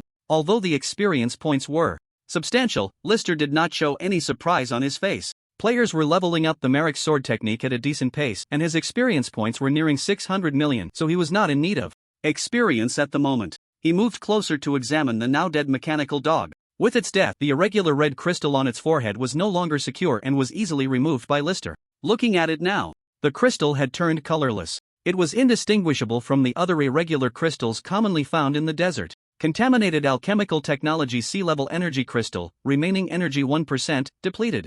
Note, this energy crystal can still be recycled 2 times. This item was quite popular among players in his previous life, provided it was an uncontaminated energy crystal and had a high recycling count. Mechanical type. Players and specialized secondary profession players would create some alchemical pets. Although contaminated energy crystals could also be manufactured, they lacked much rationality or logic and would indiscriminately attack anyone. Ha! With the crisis before her dissipated, Wang Yu couldn't help but let out a sigh of relief. At this moment, she was also closely examining the mechanical dog, which now resembled scrap metal, her eyes filled with curiosity. This thing seems like a high-level mechanical puppet. This is a rare type of mechanical body from alchemical technology. Lister briefly explained that the monsters in the ruins of alchemy could be assessed for their overall strength based on the energy crystals they possessed. Generally, they ranged from D level to B level, and compared to the first 3 acts, the strength of the minor monsters had begun to increase. In addition, there was a special identification rule. That is, humanoid machines generally started at sea level, and the more they resembled real humans, the higher the tier of their energy crystals could reach, even B level or A level. In other words, the more human-like the machine, the stronger it was. Alchemical technology? Is this an ancient civilization? Wang Yu seemed to have heard of alchemical civilization before, and she couldn't help but express her surprise. This piqued Lister's interest as well. Although he had searched through most of the texts in the Western continent, he had never seen the Great Chu dynasty's records of the past. He also overlooked Wang Yu's background from the Great Chu, and now he looked at her with great anticipation. Have you heard of alchemical civilization? Do you know any other information? I heard some while studying mechanism techniques at the Mo family. Alchemical civilization is a civilization from ancient times. It is said that the creation of mechanism techniques has its roots in the original alchemical civilization, but it is different from alchemical civilization. I don't know much more about other records. It seems I haven't seen any texts that document it. After carefully recalling, Wang Yu shook her head. Even though it seemed that the Great Chu had little information about alchemical civilization, it was only based on certain stories, and passed down in some special sections. Lister was not disappointed by this, since Lucian had little documentation. He estimated that the Great Chu's records should be similar, and now he had merely confirmed that. Holding the now depleted energy crystal, he felt the last 1% of energy within it. As long as there were still recycling counts left, the crystal would always retain 1% of its energy. This is also the way List determines his position in the underground ruins. The core energy subtly fluctuates towards the direction of the alchemical ruin city. At this moment, the ruin city is directly to the north of List, and judging by the extremely weak manifestation of the energy fluctuations, it should be quite far away. It feels as if the two of them have been directly teleported to the edge of the ruins. They are now heading towards the ruin city, following the direction of the energy fluctuations. For List, the various contaminated alchemical machines outside the city are of no use to him. After all, he is not here to grind monsters for experience. All the information he needs will surely be found only within the ruin city. More importantly, List also wants to find Cavendier. Since the other party arrived at the ruins earlier, they should have made more discoveries, including the profit sharing from his own gains within the ruins. It is time to reel it in. As for whether Cavendier might have already died in this ruined city, List is not worried at all. If he really has died, it would only prove one thing, that the Cavendier he has encountered is not the same cosmic celebrity he knows. The previous contact and investment would then hold no significance. Comparing enemy and ally strengths in reconnaissance. Reconnaissance results have been obtained. Target discovered. Contaminated alchemical type C machine. Humanoid. Level. LV63 health 30313/30313. Along the way, they encountered quite a few monsters. All are contaminated alchemical machines, exactly as List remembers from his past life. The humanoid machine in front of him stands upright like a human, with a metallic head and limbs made of various discarded metal polymers. After all, it only has a C-level energy core, which is among the lowest tier of humanoid machine models. For humanoid machines, the core energy crystal is either embedded in the forehead or located in the center of the chest. The humanoid machine in front has its core embedded in its forehead. A sharp blade slashed through, and Wang Yu, who had been eager to try, immediately retreated to List's side. Even though he looked down on this little experience, adhering to the idea that even a mosquito is meat, he dealt with all the monsters along the way, leaving Wang Yu with nothing to do. However, after 2 days, List faintly sensed that Wang Yu's aura had strengthened. Knowing that with his perception, it was hard to have any illusions, he immediately used the system scan. Name, Wang Yu. A level, LV42 class, faceless, other. Level 42? It was indeed not his illusion, but there was one thing that made List a bit suspicious. Clearly, he had killed all the monsters over the past 2 days, and Wang Yu had no means to gain experience from killing monsters to level up. This level. Could it be that he leveled up on his own? Scanning through the 4-dimensional attributes, it indeed correspondingly increased to 42 points. Even the S-level faceless skill immediately upgraded to LV42. List had a guess in his heart. For some future super big shots, the original environment might be the main reason for restraining their strength growth. The alchemical technology. Ruin City belongs to an area with a level cap of 80. Once entering these areas, the level cap shackles of the big shots are released. However, this upgrade seems a bit too fast. Leveling up 1 level a day is one thing. Even most of the skills on him have leveled up, including the corresponding increase in 4-dimensional attributes. List felt more envy in his heart. After another day, the two finally arrived at the outskirts of the alchemical ruin city. And as expected, Wang Yu leveled up again, now at LV43.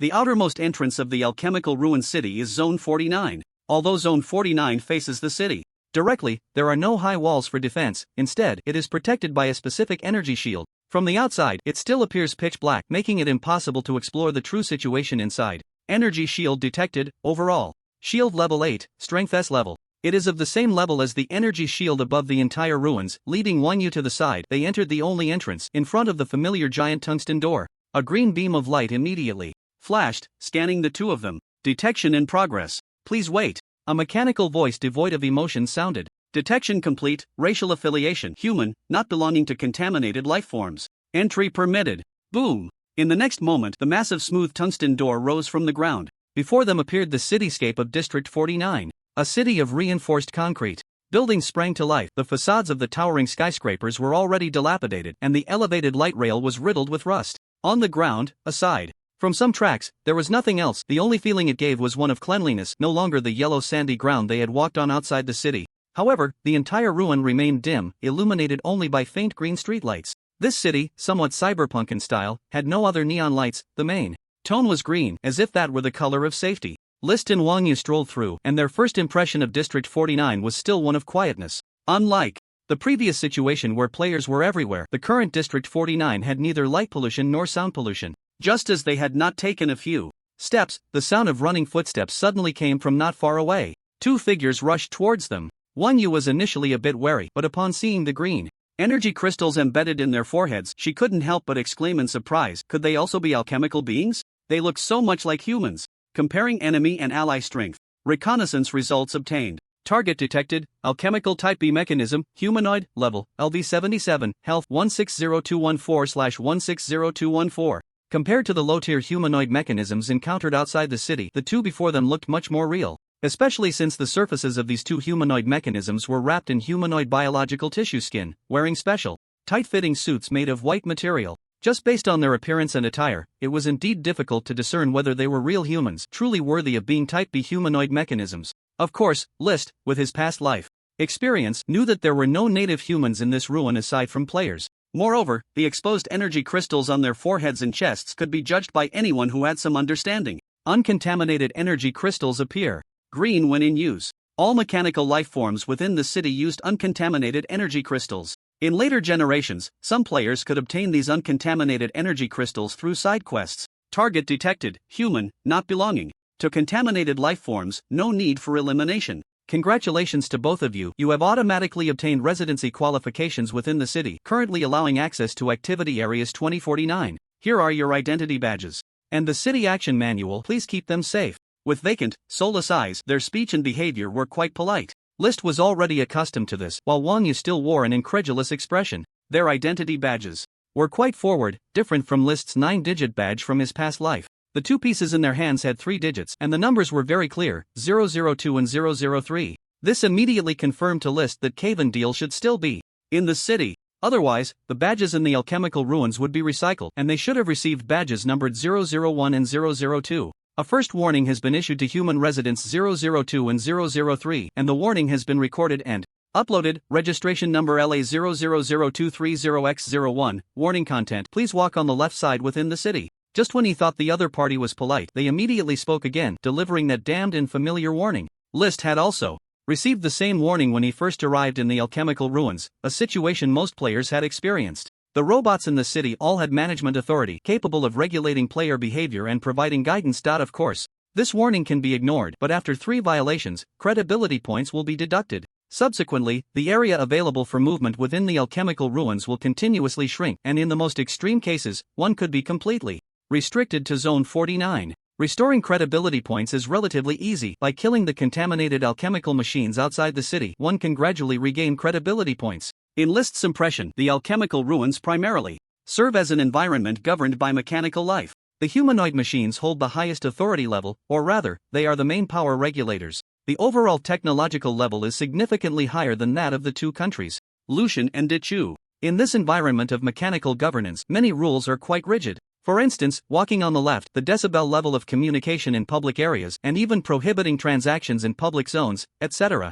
Rigidity was List's first impression of this alchemical city in his previous life. Of course, it became more bearable with time. Moreover, the deduction of credibility points was not a significant concern for players from his previous life. Zone 37, the Zone of Desire. This was the most beloved and popular area among players in the earlier scenes of his previous life. Just as the name of this zone suggests, the humanoid machines passing through the area are dressed in a variety of styles, all designed to entice, subtly evoking human desires. The mechanical life in this zone is uniformly C-class humanoid machines, which theoretically should not have individual biological organizations. However, in reality, they all possess human-like skin and tactile sensations, even surpassing the simulation level of B-class humanoid machines. In certain key areas such as the chest, waist, abdomen, and thighs, they can even reach sensory limits beyond what humans can provide. Of course, having all this is naturally because the humanoid machines in this zone are specific erotic robots, having sacrificed most of their offensive capabilities in exchange. After List and Wang Yu walked onto the street, various desire-themed erotic robots began to appear, intentionally throwing flirtatious glances and attempting to seduce the two in various ways. However, these erotic robots on the streets do not directly serve humans, they are merely a means to attract customers. As long as humans agree, they will guide them to the Desire Experience Centers or Desire Dissolution Centers, which are most abundant in Zone 37. Many impoverished players from his previous life fell into depravity in this area, engaging in cyber romance or simply fulfilling their physiological needs. List had naturally been to this area in his previous life, but mostly just passed through without any actual experience. It wasn't that he was high-minded, he was simply focused on improving his game level. He intended to distance himself from other impoverished players, hoping to become a high-level player with a voice in the game. This ultimately left him with no time to try out the experiences, and Even while grinding monsters and leveling up outside the alchemical ruins, he looked down on other impoverished players in his mind. He thought they were wasting their lives, truly immersed in desire, lagging far behind in their progress compared to his own. He naively believed that if he took one step faster, he could take every step faster. At the same time, he thought he could narrow the gap with real big shots or pay-to-win players. In reality, he later discovered that, despite his efforts and hard work, while he had an advantage over these impoverished players, it was not significant. Even in the game Divine Awakening, there were still class divisions in the end. In reality, wealthy and powerful players had more resources, and once they discovered the potential of passive skills, they could spend a fortune to acquire 1 or 2 books, naturally gaining strength in the later stages. Aside from a few lucky impoverished players who had passive skills, early on, the remaining ordinary players without resources or credibility points would still be at the bottom, struggling to bridge the gap, no matter how hard they tried. The only relatively comforting aspect was that the in-game environment was far better than the real world, and later on, players could find a sense of superiority among other NPC factions in the game. Stepping into the largest Desire Experience Center in Zone 37, Wang Yu looked at the woman in front of her with astonishment, as her face continuously changed before them, and the green energy crystal on her forehead had long been concealed. As each face changed, the clothes worn could also change accordingly, and even the body shape and key organs could be altered at any time. Stop! Until Lister called for a halt, the specialized erotic robot in front of them reverted to the initial attire it had when they were first greeted, dressed as a cat-eared girl. Mr. 002, may I ask which style you preferred just now? Or do you have a few favorites? Our establishment offers one-to-many service options. If you have preferences regarding the size of specific organs or particular kinks, we will do our utmost to accommodate. Let my friend choose first. Lister stepped aside, his gaze continuously surveying the hall of this Desire Experience Center. If the entire alchemical ruins had a predominant green tone in its external areas, the interior of this Desire Experience Center was unusually dominated by red. Dim red lights, deep red seating areas, and light pink crystal cups reflected a different shade of red under the red lighting. Everything seemed to be deliberately constructed to satisfy physiological desires. No problem, Mr. 002, please hold on for a moment. Scanning the gender of resident 003. Scanning. Please wait. Scanning, please wait. At this moment, the cat-eared robot seemed to have crashed in front of Wang Yu. The youthful face, devoid of any male physical characteristics, caused the erotic robot to fail to provide an answer. Even after several scans, just as Lister felt that the robot couldn't give him the answer he wanted, the cat-eared girl suddenly spoke again. Scan failed, requesting core database comparison. Human behavioral details, human gaze studies, human microreaction studies have been retrieved. Comprehensive comparison in progress. Comparison successful. Ms. 003, it is a pleasure to serve you. Please select your preferred service style. The cat-eared girl suddenly grew taller, all physical characteristics transforming into male. At the same time, the face kept changing: young handsome men, bearded uncles, red armored soldiers, elegant princes, sunny boys. Lister finally nodded in satisfaction. He came to this Desire Experience Center partly to search for potential information and better understand alchemical civilization. On the other hand, he indeed wanted to know Wang Yu's gender. He thought this alchemical civilization was just average, but unexpectedly, it was quite impressive, determining gender based on behavior, gaze, and other details. Just as Lister had internally judged Wang Yu, her true gender was indeed female. At this moment, Wang Yu's expression was calm, showing no concern about her gender being exposed. On the contrary, she was curiously observing the continuously changing faces and corresponding outfits of the erotic robot in front of her. After over 100 male transformations, she finally asked with some curiosity, why are so many types wearing red clothes, or black and white? Aren't there any men in green clothes? Upon hearing this, Lister also realized that when he saw various types of beautiful women earlier, they seemed to predominantly wear red as well. A small number wore black-red outfits or pure white, while other colors were rare, and green outfits had not appeared at all. According to the statistical analysis of human preferences for clothing colors, the most popular is red at 59.43%, followed by black at 21.43% and white at 9.87%. For men's preference for stockings, black ranks first at 69.87%, followed by red. For women, the erotic robot returned to the cat-eared girl's attire, wearing a black and red short skirt, with black stockings as the main tone on her legs. At this moment, she was earnestly reporting human preference data to Lister and his companion. If nothing unexpected happened, this should reflect the preferences of humans in the alchemical technological civilization regarding colors. In summary, humans have the highest preference for red and the highest aversion to green. When the conclusion about the cat-eared girl was mentioned, List felt it was somewhat strange. Could it be that even the humans of alchemical technology have a saying about green hats? Are they particularly sensitive to green? Aren't you going to experience it? Wang Yu, following List out of the Desire Experience Hall, looked a bit puzzled. List didn't answer but directly countered with a question. Why aren't you going to experience it? I'm not interested in these things, but if it can enhance my strength, I'm willing to try. Seeing her serious expression, List silently nodded. Another person whose thirst for power outweighed their desires. You still haven't told me your reason.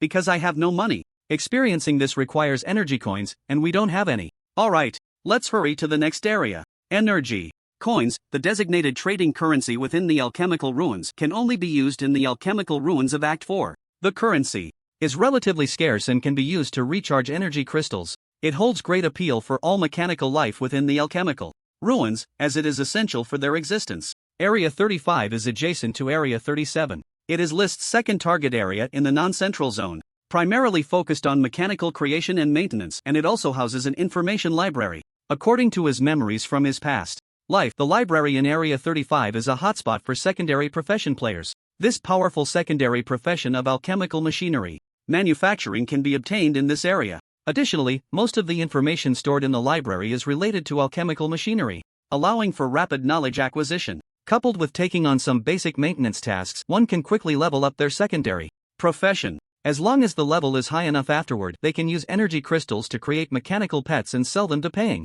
players for a substantial amount of credit points. List's goal isn't the knowledge of alchemical machinery, he simply wants to explore whether there are other historical records about alchemical civilization stored within. Under the familiar green streetlight, List and Wan Yu headed straight for the information library. A standard cube-shaped building appeared before them. The exterior of the building was predominantly green, with only a band of pure black paint at the top. The paint was somewhat peeling, and there was even a small chip at the corner of the left side of the building. This made the structure appear somewhat old, but considering it was a relic that had existed for countless years, it was remarkably well preserved. Wan Yu stood in front of the building, her eyes scanning the information library with a puzzled expression. As if she had discovered something unusual, she turned her head and quietly asked List, "You said, since the color most favored by the humans of alchemical civilization is red, then why is this city filled with green everywhere?" A simple question left List momentarily stunned. He couldn't help but recall that, after hearing the cat-eared girl robot's analysis of human color preferences, he felt something was off, but he couldn't pinpoint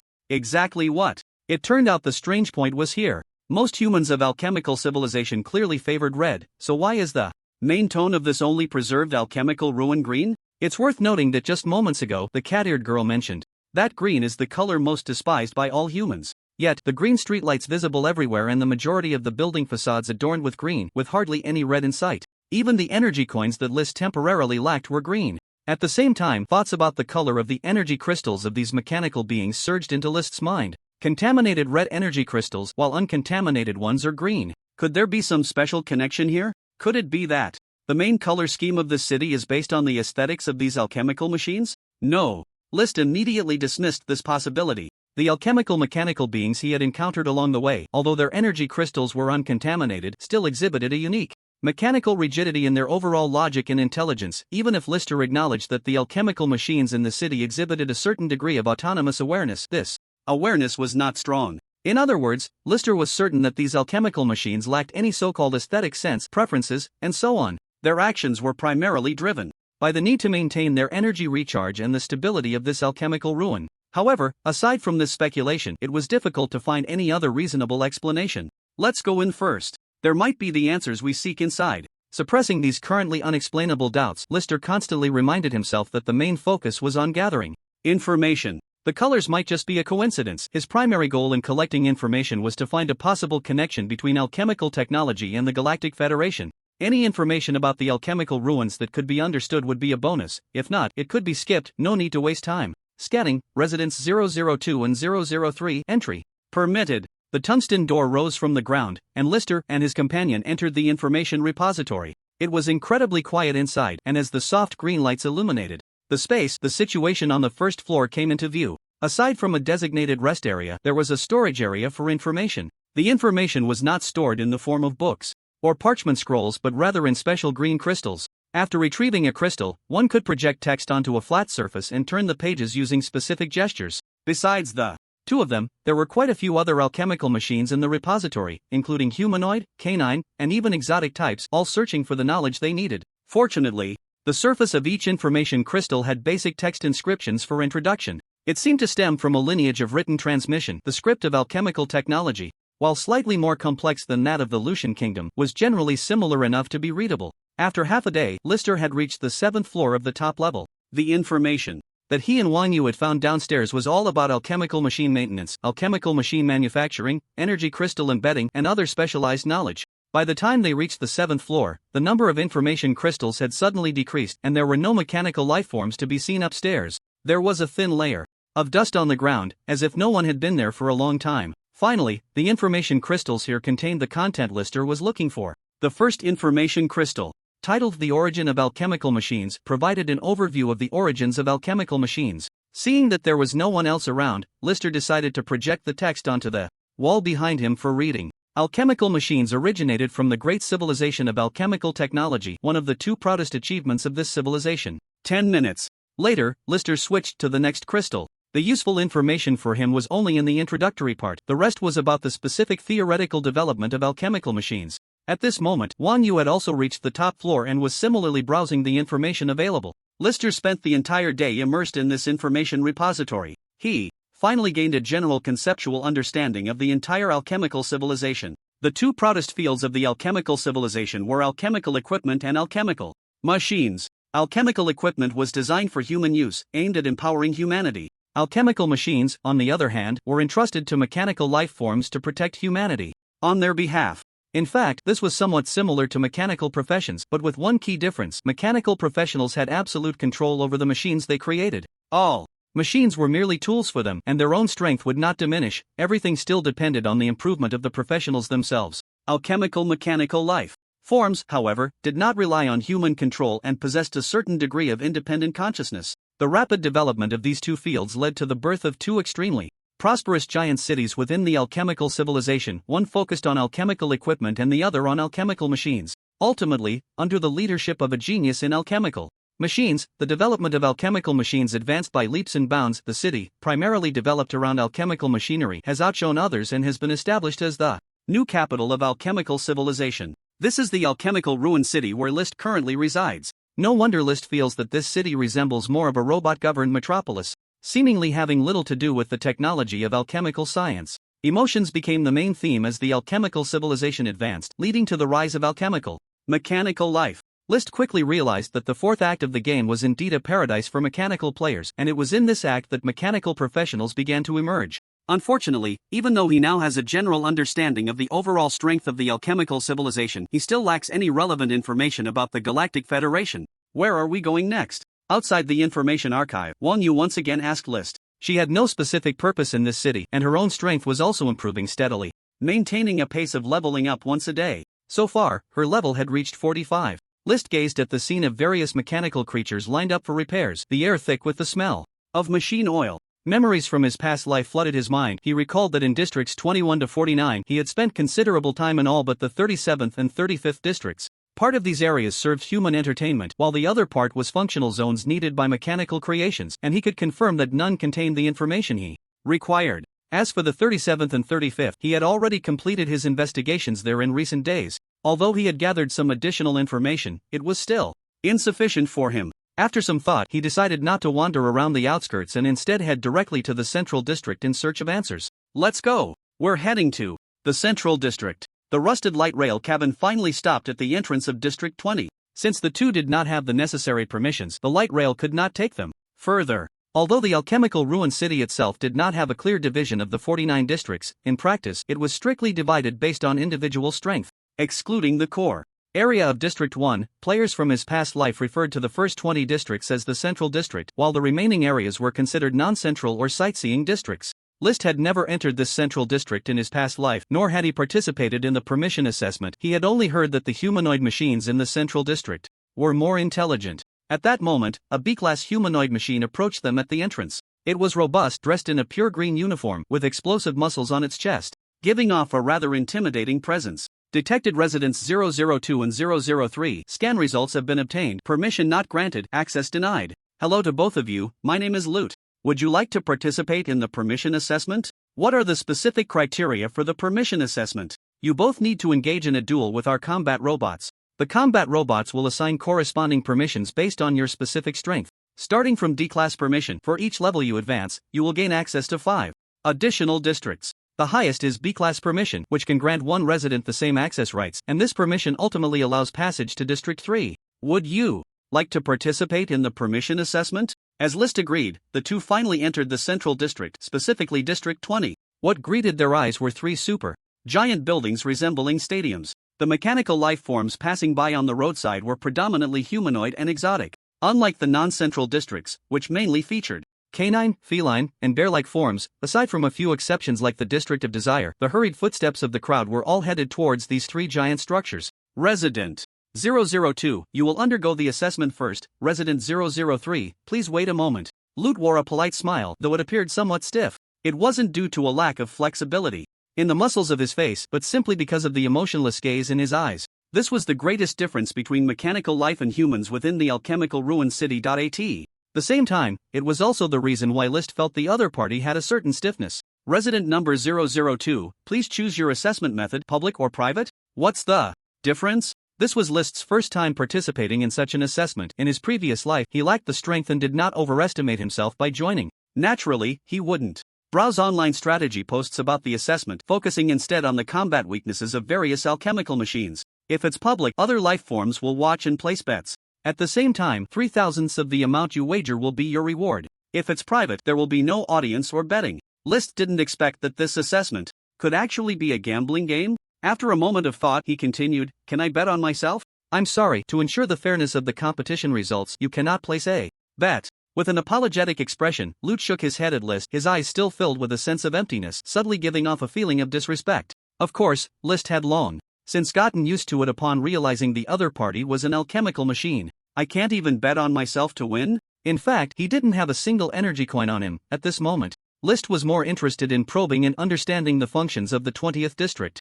I'm sorry, according to the supplementary regulations of Article 7 of the Mechanical City Management Amendment from 3119 years ago, humans are prohibited from participating in betting in any form in the 20th district. 3,119 years? The alchemical civilization had actually been a history of 3,000 years? List noted this down quietly, suddenly enlightened. He hadn't expected that no humans could place bets. No wonder the 20th district looked like a gambling city overall. Logically, the popularity of players in his previous life shouldn't have been low. Yet, he had hardly heard of it. It turned out this gambling city actually prohibited humans from betting. This meant that only mechanical life forms could place bets, serving the functions of mechanical life? But wouldn't mechanical life forms lie and cheat? Deliberately conceding in the arena to let other mechanical life forms bet seemed like a bug. List was certain that these mechanical life forms lacked human aesthetics and preferences. But since they already had a certain level of autonomy, cheating or reasonably exploiting the rules shouldn't be difficult. Unable to figure it out, he decided to observe how mechanical life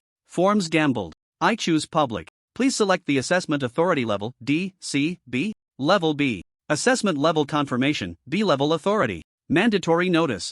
Resident number 002, there is a certain probability of death in B-level assessments. D and C-level assessments pose no life danger. Do you confirm the B-level assessment? Confirm.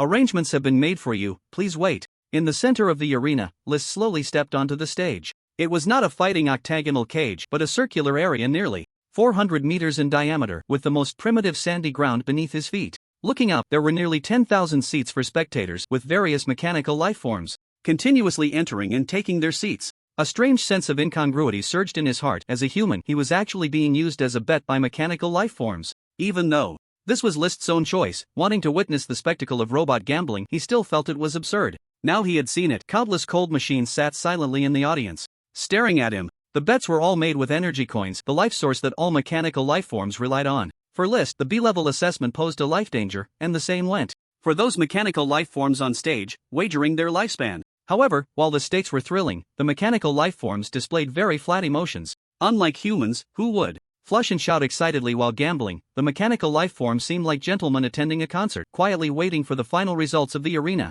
At this moment, Lute was still making the final confirmation with him. Resident number 002, there are only 15 minutes left until the arena match begins. You have one last chance to cancel or lower the assessment standards. No need. As a dominant level unit, Lister had this much confidence. An 80-level B-class unit could never be his opponent. If it were an A-class assessment, he would need to weigh his options. Can I know how many people are betting against me? Of course, currently your odds against the battle robot are 48.73 to 1.02. A total of 677 people are betting on your victory, with a total wager of 10,732 energy coins. As of now, your expected reward for winning is 32 energy coins. A total of 4,289 people are betting on the battle robot, with a total wager of 523,344 energy coins. He didn't expect that so few mechanical beings were betting on him, and the average bet per person was only about 16 energy coins. In contrast, the number of people betting on the battle robot and the individual bet amounts far exceeded his. It seemed that mechanical beings generally preferred stability, betting on the most certain outcomes, even if the returns were extremely low. For a stranger like Lister, they had no confidence at all. A quarter of an hour later, the specially designed tungsten gold prison vehicle was brought to the arena. As the vehicle was unlocked, a humanoid machine stepped out. It had the physical characteristics of a human female, standing at 1.65 meters tall, with long, powerful thighs and a rounded backside. But in the next moment, blades extending 40 centimeters emerged from its palms, wrists, and various joints. Two dark gun muzzles protruded from the two masses of flesh on its chest, shifting and contracting. Lister was somewhat surprised, not because of the battle robot's combat form. He had seen battle robots in his previous life and had a rough idea of what to expect. What surprised him was that the energy crystal on the opponent's chest was not the green he had assumed, but was flashing red. This meant that there were also contaminated mechanical life forms within the city, which he had never seen in the outer city during his previous life. Comparing enemy and ally strength, reconnaissance results have been obtained. Enemy target: contaminated alchemical B-type mechanical, special combat humanoid, level, LV71, health 15313/15313, stamina 78, 981/78, 981, attributes, strength 71, stamina 71, intelligence 71, agility 71, skills, master level martial arts, A-class, LV71, a master level comprehensive martial art originating from alchemical civilization, dealing 7,105 to 7,313 points of damage, capable of inflicting certain negative effects such as immobilization, slowing, bleeding, and stiffness. Master level gunfighting, A-class, LV71, a master-level gun combat skill from alchemical civilization. Each bullet deals 1,172 to 1,413 points of damage, increasing certain firearm range, power, and speed. Master-level swordsmanship, A-class, LV71, a master-level sword technique from alchemical civilization, dealing 7,005 to 7,204 points of damage, with a counterattack increasing sword damage by 18%. Master level comprehensive evaluation, B-class, a series of A-class skills indicated that this battle robot had integrated various combat techniques from alchemical civilization. The fundamental reason for the humanoid machine's maximum strength limit lay here. After all, the strongest life forms in alchemical civilization were still humans, and the strongest skill inheritance naturally belonged to human skills. Therefore, other models like canine types had their skill limits and could not incorporate human combat techniques. The two gun barrels on its chest had already ignited with blue flames. Lister quickly drew his sword and swung it forward, obliterating the bullets in his blade's light. In the next moment, the gun barrels suddenly emitted laser beams. Indeed, these gun barrels were not only thermal weapons but also sources of laser weaponry. White smoke rose from the blade, and after just half a second of blocking, Melik's long sword was burned with a small notch. Battling an 8th-tier opponent with a 3rd-tier rare weapon was indeed too strenuous, even with Lister's full strength and the sharp effects of the sharp blade. Before using any sword techniques, this long sword was difficult to compare in strength to the opponent's basic alchemical weapon. Lister sidestepped in an instant, evading the laser and quickly closing in on the battle robot. In his previous life, he had fought against such battle robots, but not alone. It was always a complete team of 8 to 10 people. They were quite troublesome, especially with their ranged attack methods that were hard to defend against. Various firearms, laser weapons, and even microwave particle weapons seamlessly switched between each other. If it came to mutual ranged attacks, even mages might struggle against them. After all, the opponent had thick health, and ordinary second transformation mages didn't have that kind of health pool. In comparison, close combat would be slightly easier with coordination. Although they were all A-level skills, the close combat techniques of alchemical civilization were relatively weak among A-levels. For Lister, close-range attacks were certainly less exhausting. With the enhancement of the Xuanqingju visualization method, Lister's 120 agility attribute was almost overwhelming. Amidst a hail of bullets, he effortlessly dodged all attacks. Just as the opponent's laser gun was about to scorch him, Lister was already within attack range. A flash of white blade light passed, and two gun barrels were immediately severed. The closer the combat, the faster Lister's blade movements became. The battle robot did not stop fighting. Its chest-mounted weapon retracted, and its palm quickly reached for Lister's face. In the next moment, a blade shot out from its palm. Lister sharply tilted his head, and the blade in his hand struck directly at the energy crystal in the opponent's chest. Critical damage dealt 3,407 points. Defense ignoring damage 18,710 points. Additional true damage 31,183 points. A single critical hit dealt 50,000 points of damage, even though this battle robot had a health pool of 150,000 points. For Lister, it was just a matter of 3 critical hits.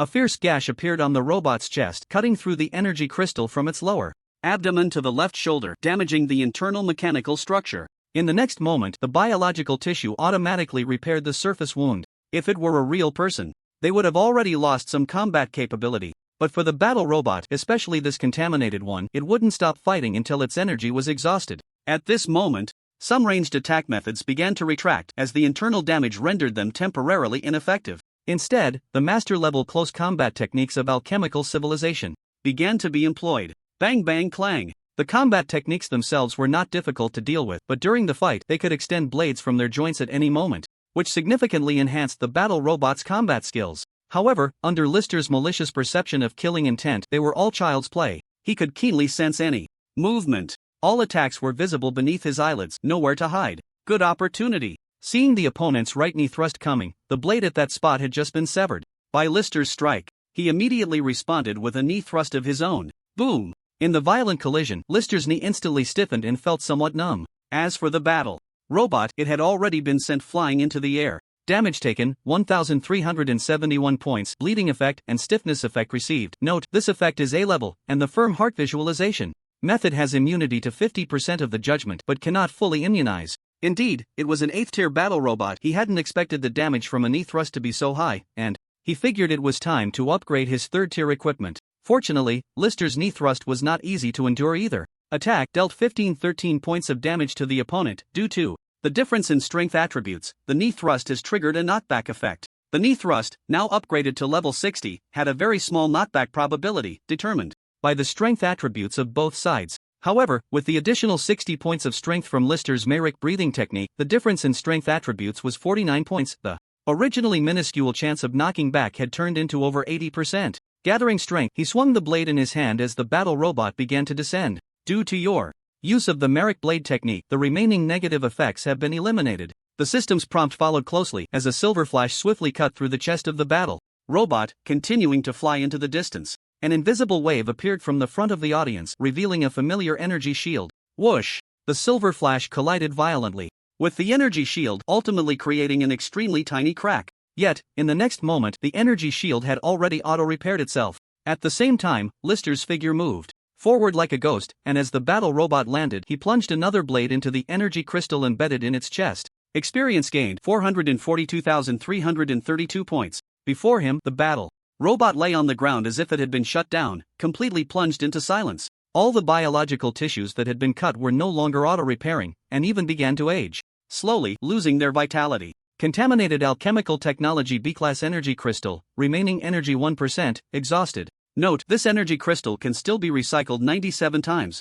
97 times left? Lister felt a pang of regret. Such a high number of recycling opportunities for an energy crystal was rare. Yet it was contaminated, rendering it useless. He turned to look at the judge's seat where Loot was. A wave of invisible, intense energy fluctuated, indicating that the defensive shield had been cancelled in Lister's perception. Loot did not rush to the arena but was making final confirmations on this special machine in his hands. In the spectator area, whether they had bet on Lister or the battle robot, the mechanical beings reacted indifferently to the outcome. At this moment, after receiving the settlement of bets, they began to leave in succession. After all, they were mechanical beings and there was no crowding. Within just 3 minutes, they all evacuated in an orderly manner. However, about 100 mechanical beings in the audience remained seated, seemingly unprepared to leave. It wasn't until Loot approached with a bag of energy coins that Lister couldn't help but ask, "Are they preparing to continue betting on the next match?" No, the next battle in this venue will be held tomorrow, featuring a match between contaminated C-Class canine machines. Resident 002, if you are interested, you may come to watch. It was still the contaminated alchemical mechanical beings. No wonder they could ensure the fairness of the matches. But a new doubt arose in Lister's mind. If I had originally chosen the D-Class and C-Class assessments, how would you ensure my safety against the contaminated mechanical beings? Resident 002, please rest assured, the D-Class and C-Class assessments are conducted by untainted battle robots, ensuring that no harm comes to the assessors. Please give me your identity badge. As Loot spoke, he took Lister's identity badge, shining a green glow over it. He then returned it to Lister while glancing at the remaining robots present. As for what you just asked about them, they are simply waiting. here for recycling as their energy is about to run out. Lister then realized that these mechanical beings were already at the end of their rope. Or perhaps they were pure gamblers, having bet all their energy coins on his recent match, now left with no way to recover. Your permission level has been upgraded to B class, allowing you to operate in areas 3 to 20. Do you wish to grant permissions to others? Yes, grant permission to 003. Although Wang Yu's strength had grown rapidly, she still hadn't reached level 50. At most, she had a chance to obtain D class permission, and it was nearly impossible to go any higher. Since he had the qualification to grant permissions, Lister naturally did not want to waste time. The central area had now opened 17 new zones, which he had never explored in his previous life. To improve efficiency, Wang Yu was quite crucial for him, especially since the other party might really be able to access something. It's uncertain whether the path to the Galactic Federation could be opened in advance. The robots here seem a lot smarter, don't they? Strolling through Zone 2, Wang Yu looked at the mechanical beings coming and going around her, and couldn't help but speak up. Although their expressions remained blank, their actions indeed gave a sense of purpose. Unfortunately, these alchemical beings were not the targets of Lister's attention. At the moment, they were dividing tasks with Wang Yu. I'll explore the left area. You take the right, and keep in touch via the nameplate at any time. We have a total of half a month. Let's meet at the end of Zone 3. Wait a minute, exploration is fine, but can you tell me the specific objectives of our search? Are we looking for the founding history of the alchemical civilization, or the reasons for its downfall? After so many days, Wang Yu had already sensed Lister's general purpose for exploration. But since it hadn't been confirmed specifically, it was natural to ask clearly before they split up. The ultimate goal is not the alchemical civilization, but the Galactic Federation. All related information is my target. Zone 18, the energy coin minting area. Collecting and minting energy from the planet's underground resources. Logically, as long as the planet doesn't perish, energy coins should be endless. Mechanical beings shouldn't lack energy coins either, but it was only after visiting the minting area in Zone 18 that Lister finally understood. The number of energy coins that could be minted each year was fixed, the production capacity was limited. Moreover, most of the output was used for energy shields and the normal operation of the 49 zones. Only the surplus was given to the mechanical beings. Naturally, the mechanical beings wanted to obtain more, so they sought ways to reduce the overall consumption of the alchemical ruins.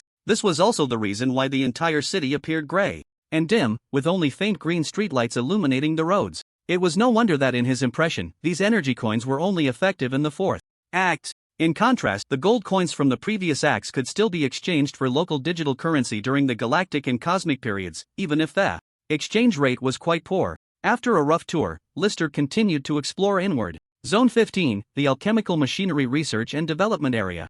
Zone 7, the refuge area. All the cryogenic pods were destroyed, as if shattered, with no survivors. The pod was completely empty after over 3,000 years. The bodies of the alchemical humans inside had likely completely decayed into dust. A strange odor lingered in the air, and seeing no other gains, he turned to leave.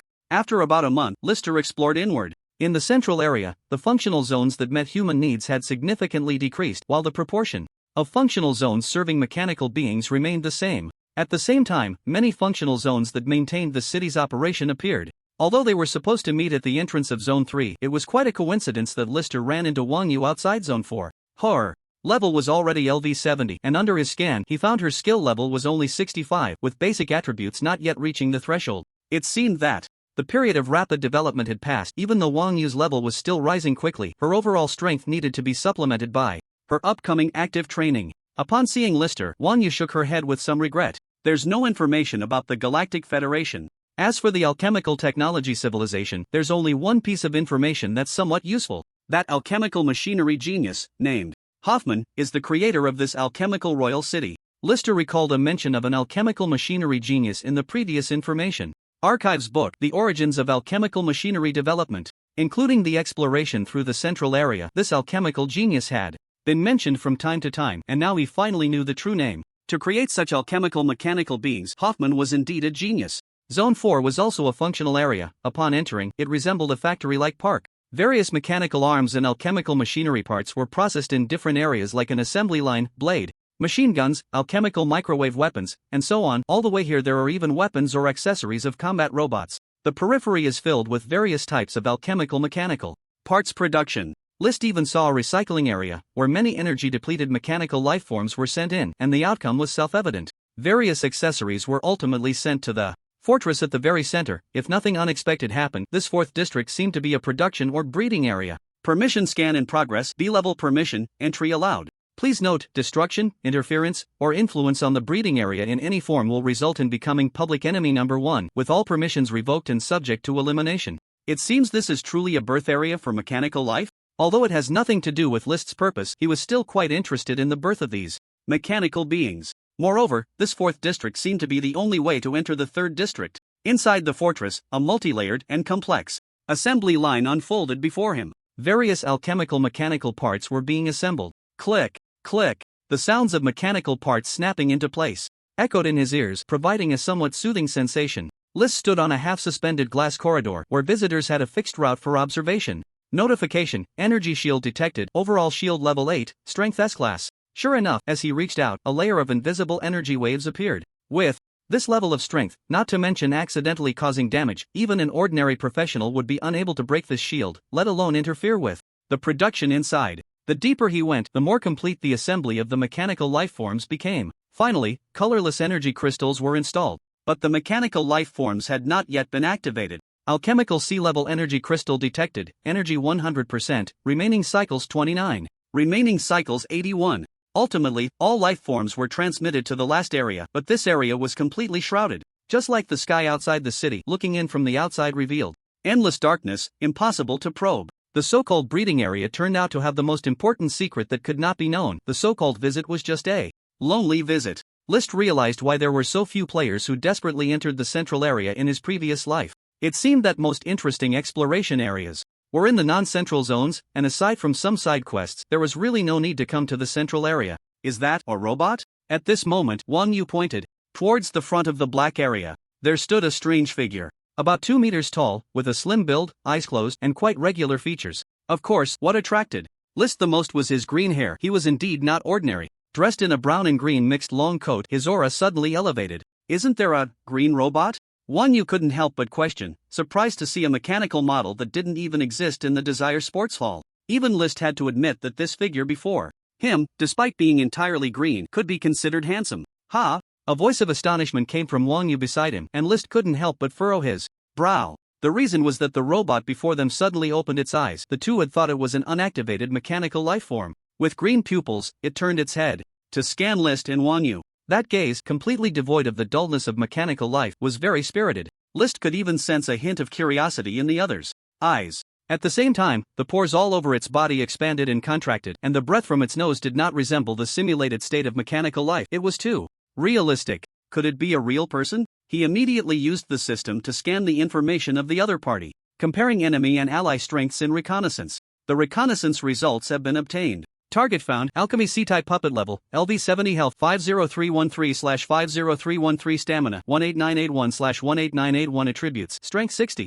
stamina 70, intelligence 67, agility 59 skills, master level martial arts, a grade, LV54, a master level comprehensive martial art originating from alchemical civilization, dealing 5,553 damage, capable of inflicting certain negative effects such as immobilization, slowing, bleeding, and stiffness. Excellent level swordsmanship, B grade. LV51, an excellent level sword technique from alchemical civilization, dealing 4305-4704 damage, with a chance to increase damage upon breaking an opponent's move. Manipulation arrival, passive, no grade, LV70, can withstand energy of LV70 level. Note, the overall evaluation does not exceed C grade, overall evaluation, C grade, boss level, and alchemical puppet? List did not expect it to be a puppet. It was truly lifelike. The fluctuations of killing intent, the gaze in its pupils, the slight rise and fall of its breath, and the fine hairs on its face and hands made him marvel. The Lucian kingdom was not without puppeteers and doll makers, but their skill was far inferior to that of this puppet from the alchemical civilization, making even anthropomorphism difficult. Or perhaps, compared to the humanoid machines in the alchemical civilization, it was even more challenging, let alone the puppet before him that resembled a real person. This is a puppet, not an alchemical machine, he simply explained to Wang Yu. To be honest, List had previously found it hard to distinguish between puppets and robots. Both were anthropomorphic inanimate objects, merely imitating human life forms. It was only upon seeing such a realistic puppet today that he understood the gap between puppets and robots. However, since the alchemical civilization had such advanced puppet technology, why did it ultimately develop into alchemical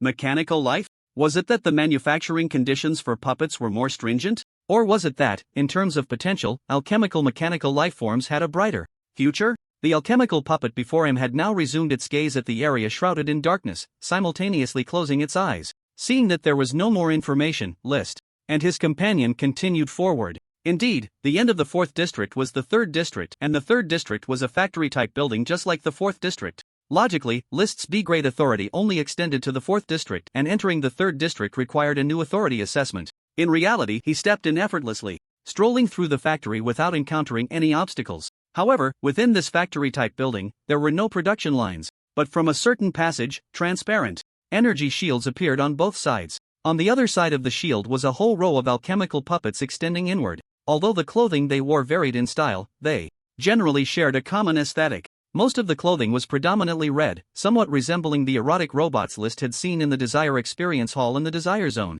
The only difference was that the clothing worn by the erotic robots was more revealing and enticing. The gathering of alchemical puppets before them truly evoked the feeling of humanity during the alchemical civilization period. Are these also puppets? Wang Yu couldn't help but question, her brows furrowing. List, I find these puppets a bit strange. What's strange about them? While responding, List did not waste time and continued to explore inward. Don't you think these puppets are too lifelike? Compared to that one just now, I can even. Before she could finish her sentence, the two had already reached the end of the passage, revealing a bright hall before them. The hall was about 100 square meters, and apart from a closed-eyed alchemical puppet directly in front of them, it was empty. It had the same familiar green hair, the same heightened features, etc. Except for wearing a light armor combat suit, it was almost identical to the puppet in the breeding factory of the 4th district. The two of them unconsciously leaned closer. Having stood at a distance in the 4th district due to the energy shield, relying only on their senses to probe, now they could observe the puppet in detail with their naked eyes. The completely lifelike pores, even though it was just a puppet, still exhibited a rhythmic breathing pattern, and its skin was a delicate shade of pinkish white. In comparison, the green puppet before them was even more realistic than the one in the 4th district. Especially the palm of its right hand, where the knuckles of the thumb and index finger had a slight yellowish tint. Even without calluses, it looked as if it had been in contact with machinery for years. List could even see a trace of oil residue in the crevices of its nails. Comparing enemy and ally strength reconnaissance. Reconnaissance results have been obtained. Target found.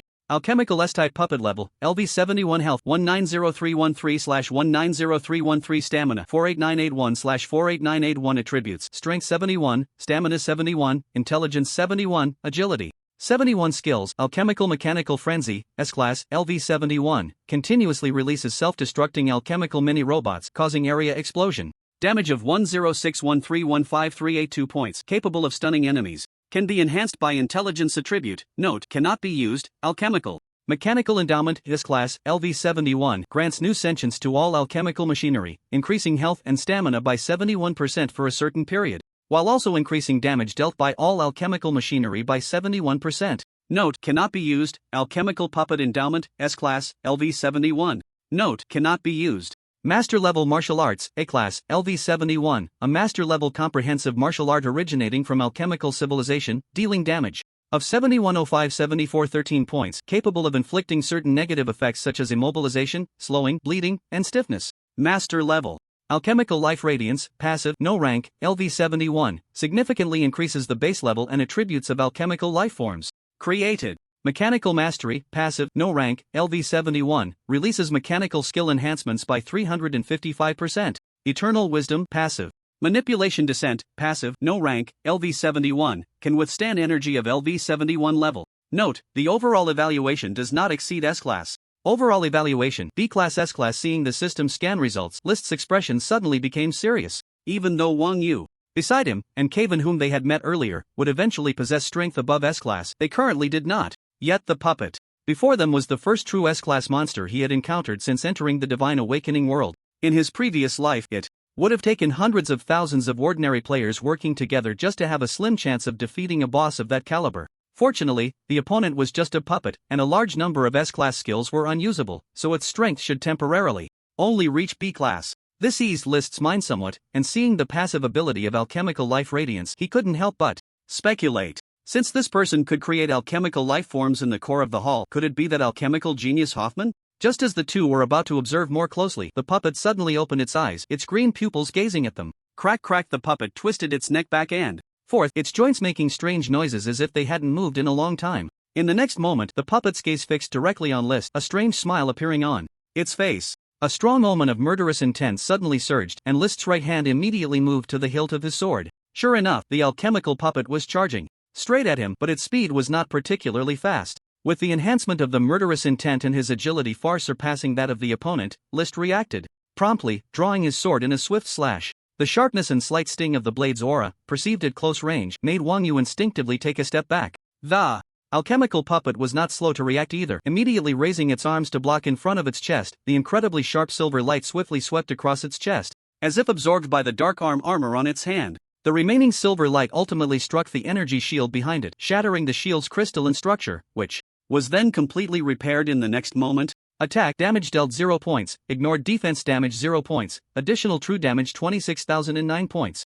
Indeed, this S-rank puppet was different, even though Lister was certain that the opponent currently only had B-rank strength. But the alchemical equipment was still luxurious enough that even his blade draw could be absorbed by the armor on its hand. Even the damage from the sharp blade that ignored defense was unable to overcome the judgment of the opponent's armor. Fortunately, the true damage from the Huangting sword technique could not be evaded by the opponent. The charge towards him was interrupted by this blade draw. Seeing this, Lister stepped forward, preparing to engage in close combat with his knife. Just as he got close, the opponent launched an elbow strike. After easily dodging it, the alchemical puppet quickly changed tactics to a knee strike. It was indeed a familiar fighting technique from alchemical civilization, fond of using this move. Lister decided to clash with the knee strike once more. He might lose a few hundred or even 1,000 health points, but once he kicked the alchemical puppet away, death awaited it. Boom! A familiar tingling sensation shot through his right knee, but there was no stiffness like when he clashed with the battle robot. Attack, received 1,003 points of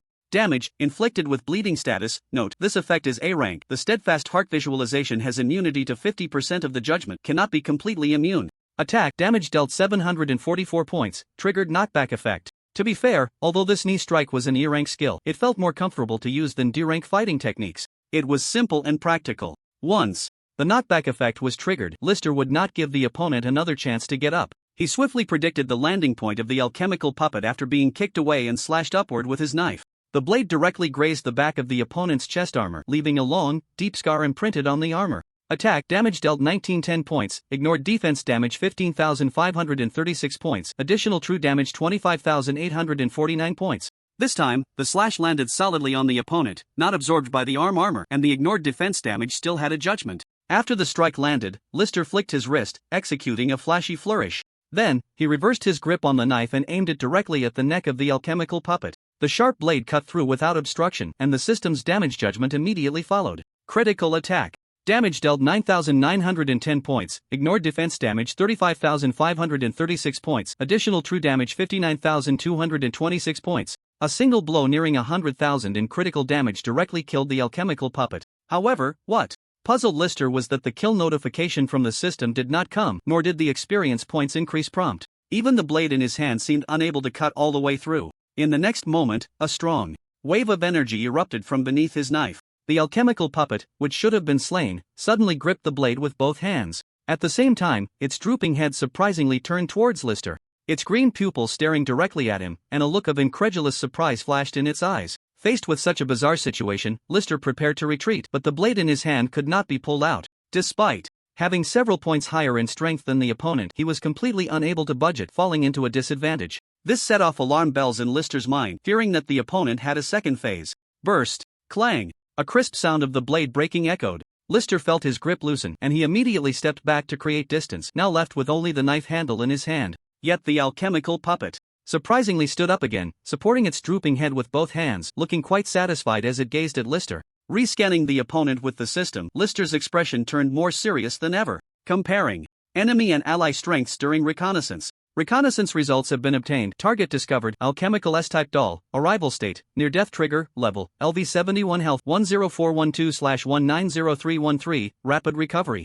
In progress. Stamina 2232/489881. Rapid recovery in progress. Attributes. Strength 71, Stamina 71, Intelligence 71, Agility 71. Skills. Alchemical Mechanical Frenzy. S-level. LV71. Continuously releases self-destructing alchemical mini-robots, causing area explosion damage of 106131538 points, can inflict stun effects on enemies. Restrictions lifted. Alchemical Mechanical Endowment, S-level, LV71, grants new spirituality to all alchemical machines, increasing health and stamina by 71% for a certain period, while also increasing damage dealt by all alchemical machines by 71%. Restrictions lifted. Alchemical Doll Endowment, S level, LV71. Restrictions lifted. Alchemical Life Radiance, passive, no rank, LV71 greatly increases the base level and attributes of alchemical life forms created. Manipulation Arrival, passive, no rank, LV71 can withstand LV71 level energy. Arrival limit reached. Overall evaluation, S level. This is troublesome. A powerful aura surged forward, an oppressive feeling rising continuously. The air around began to solidify, and breathing became difficult. This was the first time List faced the overwhelming pressure of a dominator alone. In the past, he had used the dominator's pressure against others, but now the situation had reversed, and it was indeed suffocatingly powerful. However, he was not afraid. He held a chance for resurrection, which was his true trump card for daring to explore high-level maps. He urgently pulled out a rare quality 4th tier long sword from his inventory. It served as his backup long sword. Although it was 1 tier higher than the shattered Merrick long sword, its actual damage would be significantly reduced. The Merrick long sword was part of the Merrick set, which provided a 10% attack boost to Merrick's swordsmanship, yielding astonishing benefits under the enhancement of his powerful passives. It far exceeded the slight increase in attack power from the 4th tier rare quality blade, which was why List had not changed his equipment. In fact, there had been no opportunity for him to change equipment in the previous scenes. Truly good gear would only appear from the 4th act onward. Not only would the professionals undergo a qualitative change after their second class change, but the equipment above the 6th tier would also undergo a qualitative change, carrying some special attributes. At this moment, the alchemical doll looked at List and the battle-ready Wang Yu with a satisfied expression. Unfortunately, although Wang Yu's level had risen, her combat power still lingered at B level, barely able to compete with the recent alchemical doll. As for the one before them, only List had a slim chance to contend. Step. The alchemical doll took a step forward. Seeing this, List dared not continue.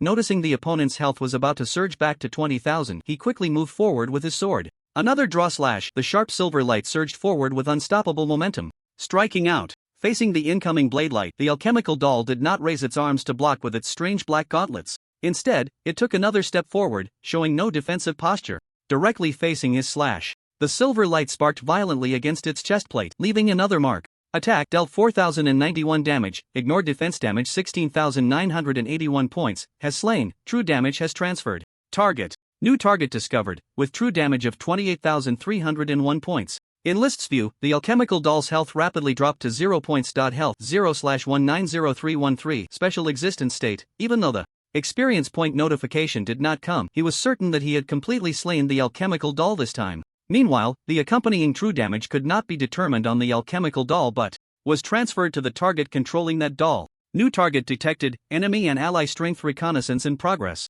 Reconnaissance results have been obtained. Target detected, unknown level, LV. Class, alchemical puppet master, mechanical, health, stamina, attributes, skills, overall evaluation, S level. A series of question marks. Ever since List encountered Caven Deer, he had not seen such a situation.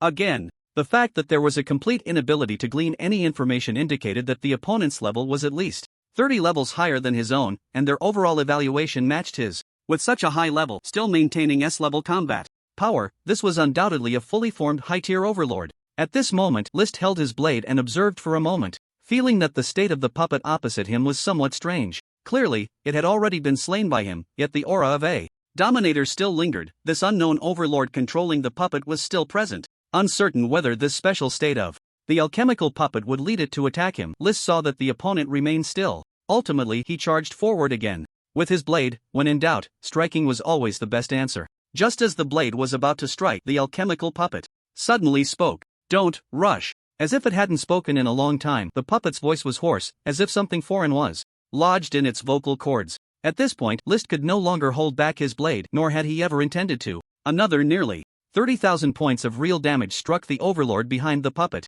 "I can't stay for long." After enduring List's strike, it finally managed to finish its sentence slowly. Seemingly dissatisfied with its vocal condition, the puppet finally moved, raising its right hand to grasp its throat. Crack! A violent squeeze. To an outsider, it would not be an exaggeration to say the opponent was committing suicide, and even the system displayed damage. Attack, received 70-21 points of damage. The puppet's health bar had long since hit 0. This damage was naturally borne by the overlord behind it, truly harming itself. "I didn't expect to see another seed of a dominator on this barren planet. It's a pity it's with a blade. An attack that can strike the soul. Interesting." The voice became smooth in an instant. The green-haired man's eyes filled with appreciation, showing no intention of aggression. Seeing this, List tightened his grip on the blade, temporarily halting his attack plans. Who are you? My name is Hoffman, the creator of this alchemical ruined city. Welcome to both of you, post-civilization beings. Is the Hoffman you speak of this alchemical puppet, or is it you yourself? List's face remained calm, but internally he felt some suspicion.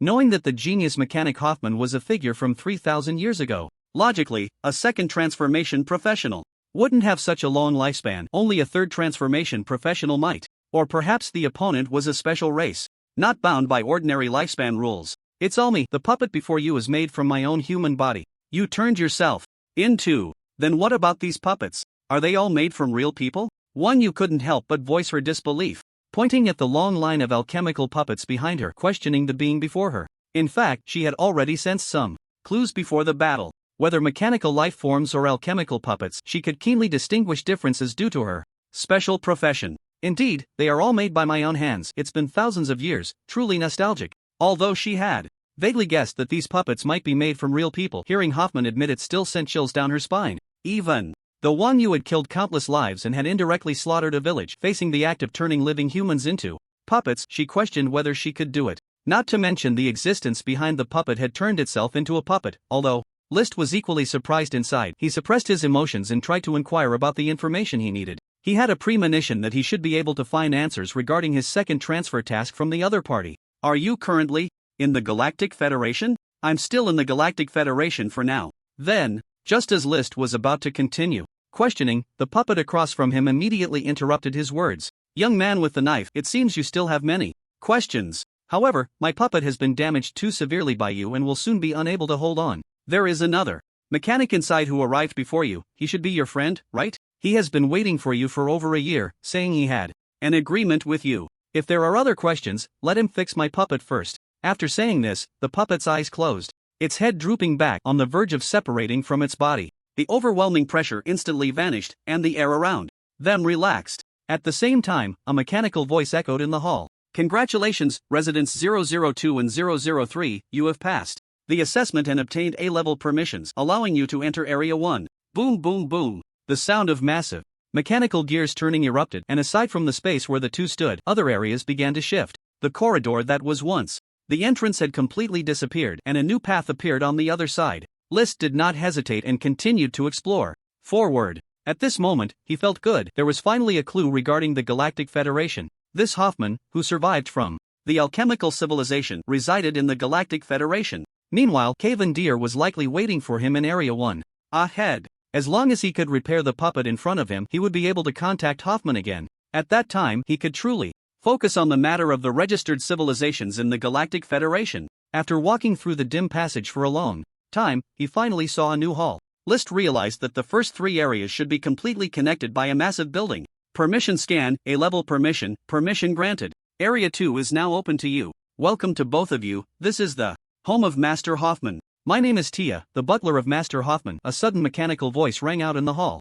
Before them stood a humanoid alchemical machine, devoid of biological skin tissue covering its exterior. List looked at the alchemical machine in front of him and instinctively felt it was strange. It seemed much more rigid than the other mechanical beings in the alchemical ruins. At this moment, it stood silently in front of the two, as if it were an old-fashioned machine that had frozen. It wasn't until a red light flashed from the energy crystal on its forehead that List immediately became alert. Was it a red energy crystal? Why did this alchemical machine lack aggression? He quickly began to scan it with the system. Target detected, old style. Alchemical Type C machine, humanoid, level, LV-43. Was it because it was an old-style alchemical machine? So the untainted energy crystal appeared red on it? A mere fifth-tier alchemical machine. List was too lazy to continue paying attention to it and instead surveyed his surroundings. The hall was not small, but there weren't many items. A set of sofas, a dining table, and various piled-up alchemical machines on the sides. Aside from these things, the hall was spotless and quite clean, so this should be Hoffman's living room? Directly in front of the two was a door, and after briefly scanning the living room, List continued to push the door open. Inside was a bedroom, not very large, about 20 square meters. There weren't many items, a mechanical retractable bed about 1 meter wide and a mechanical table, nothing else. At this moment, Wang Yu had already picked up an information crystal from the table and was projecting it onto the wall to read. Diary. March 6, the new alchemical puppet has been successfully developed. I cultivated a brand new self with flesh and blood. Although I possess the basic life signs of a human, due To the condition of my head's organ tissues, I cannot become a true human being. I am excellent material for creating puppets. On March 9, the efficiency of knowledge transfer for the new puppets is very high, but the actual limit of mastering this knowledge is not great, peaking only at the level of a leader, which is far behind the potential for the development of mechanical life. On March 18, the voices opposing me in the city are growing louder. Everyone believes we should adopt a proactive attitude towards contacting alien civilizations, as staying on this barren planet holds no future. On June 11, for the time being, the alchemical puppets are indeed inferior to mechanical life, but I have come up with a new idea. If it works, perhaps humanity could achieve immortality. But this thought, never mind. On November 2, the Alchemical Technology City of Alchemical Equipment, has begun to heed the lifeforms visiting from the Galactic Federation and is currently in contact with them. Preliminary assessments indicate that the civilization of the Galactic Federation is indeed superior to our alchemical civilization. It's no wonder that most people in the city have begun to dissent against me, believing I am too conservative, fearing that the Royal City will be replaced by the Alchemical Technology City in the future.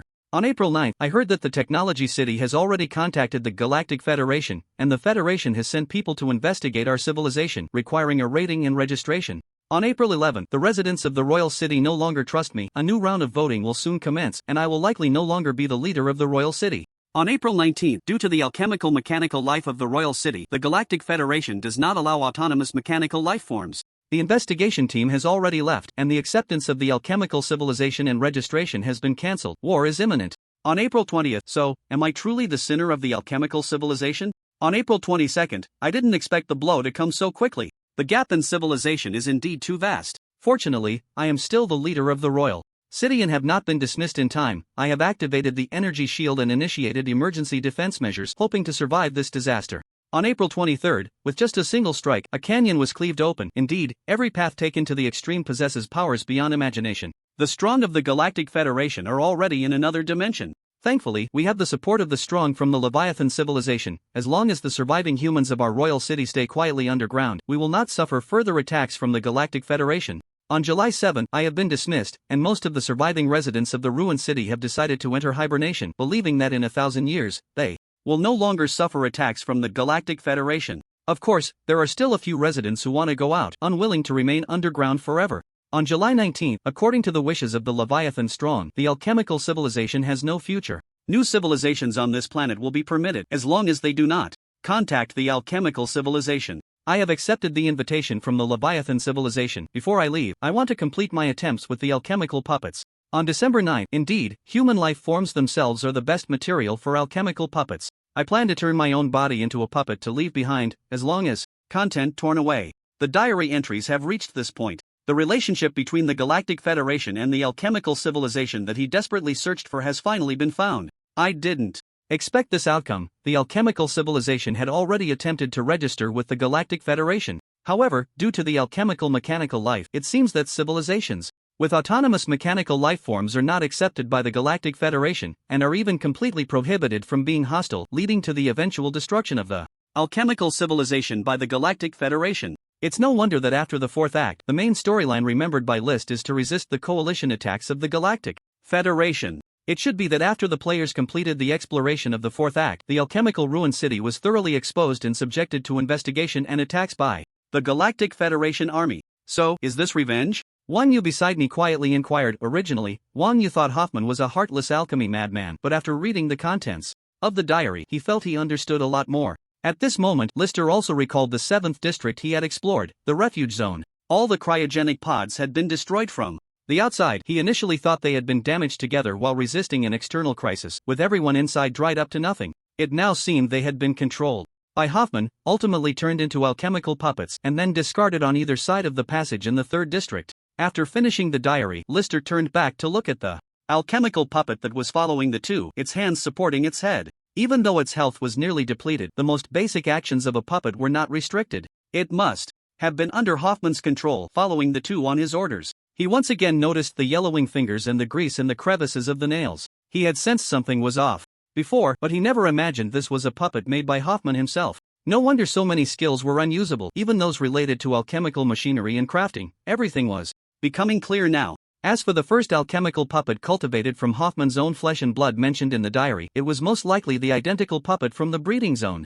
Opening the drawer of the desk, he found several information crystals that had been sealed for a long time. Lister quickly scanned the beginning of each crystal's information to confirm if it contained what he needed. The result was some information related to alchemical mechanical life and energy crystals. Energy crystals are the source of energy for alchemical mechanical life and the origin of consciousness for mechanical life forms. Unlike the alchemical machines of the old era, the new alchemical machines gain consciousness and become true life forms. The key is to perform a special endowment process based on the old era's alchemical machines. Each cycle of endowment of the energy crystal represents the rebirth of the consciousness of that mechanical life form. At the same time, each endowment also carries the possibility of failure. If it fails, the originally programmed functions cannot be retained. The overall internal information structure will be destroyed, and it cannot revert to a basic alchemical machine, resulting in mindless attacks. Lister looked at Tia, who was also following behind him. So this is what the old era's alchemical machines were like? Just as he suspected, they were the most ordinary programmed machines, not considered life forms, lacking self-awareness and would not attack humans. No wonder the energy crystal on its forehead was red. From the perspective of alchemical civilization humans, it was given the color they favored most for this old-fashioned alchemical machine. Even Hoffman used this old machine as a butler, likely akin to how wealthy people collect antiques. But after the crucial endowment of mechanical life, which was the final operation in the breeding zone, a mechanical life form with consciousness would have its energy crystal turn green, becoming an independent individual. If born without consciousness, the energy crystal would remain red, becoming a blind, mindless entity that would carry out indiscriminate attacks. This is also the source of the so-called contaminated energy crystals. Therefore, the contaminated alchemical machines outside the city were actually failed products of the mechanical manufacturing endowment inside the city. Successful alchemical life forms operated within the city, while the failures would be sent outside or become stakes in the gambling area of the 20th district. After quickly browsing through all the information crystals, Lister and the others walked towards the next room. He realized that Hoffman's living area was designed as a linear passageway. They passed through the training room, study, until they reached the last room, which had 2 doors. The large door on the left was open, allowing them to enter directly. It should lead to the passage to the first district. The large door on the right, however, was tightly locked, and when Lister and the others attempted to open it, they were met with a warning. Scanning. Facial recognition error. Warning, permission check failed. This is Lord Hoffman's exclusive permission area. Entry is prohibited. To his surprise, it was still the old-fashioned facial recognition. List thought it was more important to enter Area 1 and find Calvin Dyer, so he prepared to leave. However, Tia behind him suddenly spoke up to explain. Dear visitors, this is Lord Hoffman's warehouse. It is an important area where the master usually stores precious alchemical materials and equipment. Please do not enter without the master's permission. At that moment, List immediately took a liking to this old-fashioned alchemical mechanism. Indeed, it was the programmed machinery that was more likely to expose information. Throughout the exploration of the alchemical ruins, he had not made any substantial gains, and even his most important family dagger had broken. Originally, he didn't know what this area was, but now that he knew there were precious alchemical equipment here, List naturally could not let it go. Thinking of the black gauntlet on the alchemical puppet's arm, List felt even more anticipation. Since the door's permission was based on Hoffman's biological information, List couldn't help but look at the alchemical puppet behind him. He pulled it over to stand in front of the door while also helping to support its drooping head. Scanning. Facial recognition passed. Iris passed. Consciousness scan failed. Unconscious state judged as an alchemical puppet. Warning, permission check failed. This is Lord Hoffman's exclusive permission area. Entry is prohibited. Seeing that even a real alchemical puppet couldn't get through, List felt a bit disappointed. He had thought that this somewhat old-fashioned biological information verification would be easier. But who knew there was also a so-called consciousness scan judgment? He had underestimated Hoffman. Click click click. Just as he was about to give up, an unusual sound suddenly came from Wang Yu beside him. He saw her face twist for a moment, and then she actually changed to Hoffman's face while her body grew taller. The next moment, Wang Yu, looking exactly like Hoffman's alchemical puppet, stood in front of the door, waiting for the scan. Meanwhile, Tia beside them seemed to have triggered the judgment program and spoke up. Respected Lord Hoffman, welcome home. Scanning. Facial recognition passed. Consciousness scan. Human consciousness detected. Passed. Permission check successful. Welcome, Lord Hoffman. The tungsten door slid open from the side, revealing a series of items before List's eyes. In the left corner near the entrance was a pile of energy crystals. Congratulations, you have discovered C-grade alchemical energy crystals, B-grade alchemical energy crystals. There were hundreds of them, with a cycle count generally above 30. They were all unpolluted energy crystals. While they had value, they would only be traded for gold coins with players later, which meant little to List. On the side, there was a small row of shelves with a dozen specially made metal boxes placed among them. They didn't require a key and could be opened directly. The first few boxes were empty, but the last few contained energy crystals. Congratulations, you have discovered A-grade alchemical energy crystals. Remaining cycle count 99 times. There were a total of 7 A-grade energy crystals left, and seeing that Won Yu had no reaction, List unceremoniously took them all. As he walked further in, it felt like he had entered a materials area for alchemical machinery. Special is 021 mechanical leg for use above LV60, C-grade, durability 98/100. A 35 advanced alloy sheet, B-grade. These items were even less interesting to List. However, he found it strange that there seemed to be no materials above C-grade among this pile of alchemical machinery. Most of them were C-grade, and even B-grade was rare. Logically, shouldn't there be more A or B grades? Could it be that Hoffman had used them all up? Or had someone come here in advance? Seeing this, List quickened his pace and walked further inside. The entire warehouse area is not small, it is clearly an unobstructed space, but the sheer amount of pile-up items has left only a narrow path in the middle. Alchemical B-type universal chest armor, for use above LV60, grade B, durability 99/100, defense 1691 points, reduces some stiffness effects. Note, set attribute, increases health and defense by 25%. The bright red chest armor gleams with a metallic luster, looking much more impressive than the silver Merrick leather armor on List. As for the effects, even a single piece of equipment already has special effects, and it also comes with set attributes. Unfortunately, it increases health, so for now, it can only be kept as a backup option. Fortunately, there are quite a few A-grade equipment pieces in the alchemical equipment area. Just a few steps forward, List discovered another item. Alchemical A-type special chest armor for use above LV60, grade A, durability 100/100, defense 1541 points, increases skill damage by 5%. Note, special equipment has no set attributes. Indeed, it is special chest armor, although its defense is slightly lower than the universal type. It can actually increase skill damage. A 5% increase is quite significant, especially when combined with List's passive effects, making this boost quite exaggerated. Unfortunately, it lacks set attributes, so he continued deeper inside. Alchemical A-type universal chest armor for use above LV60, grade A, durability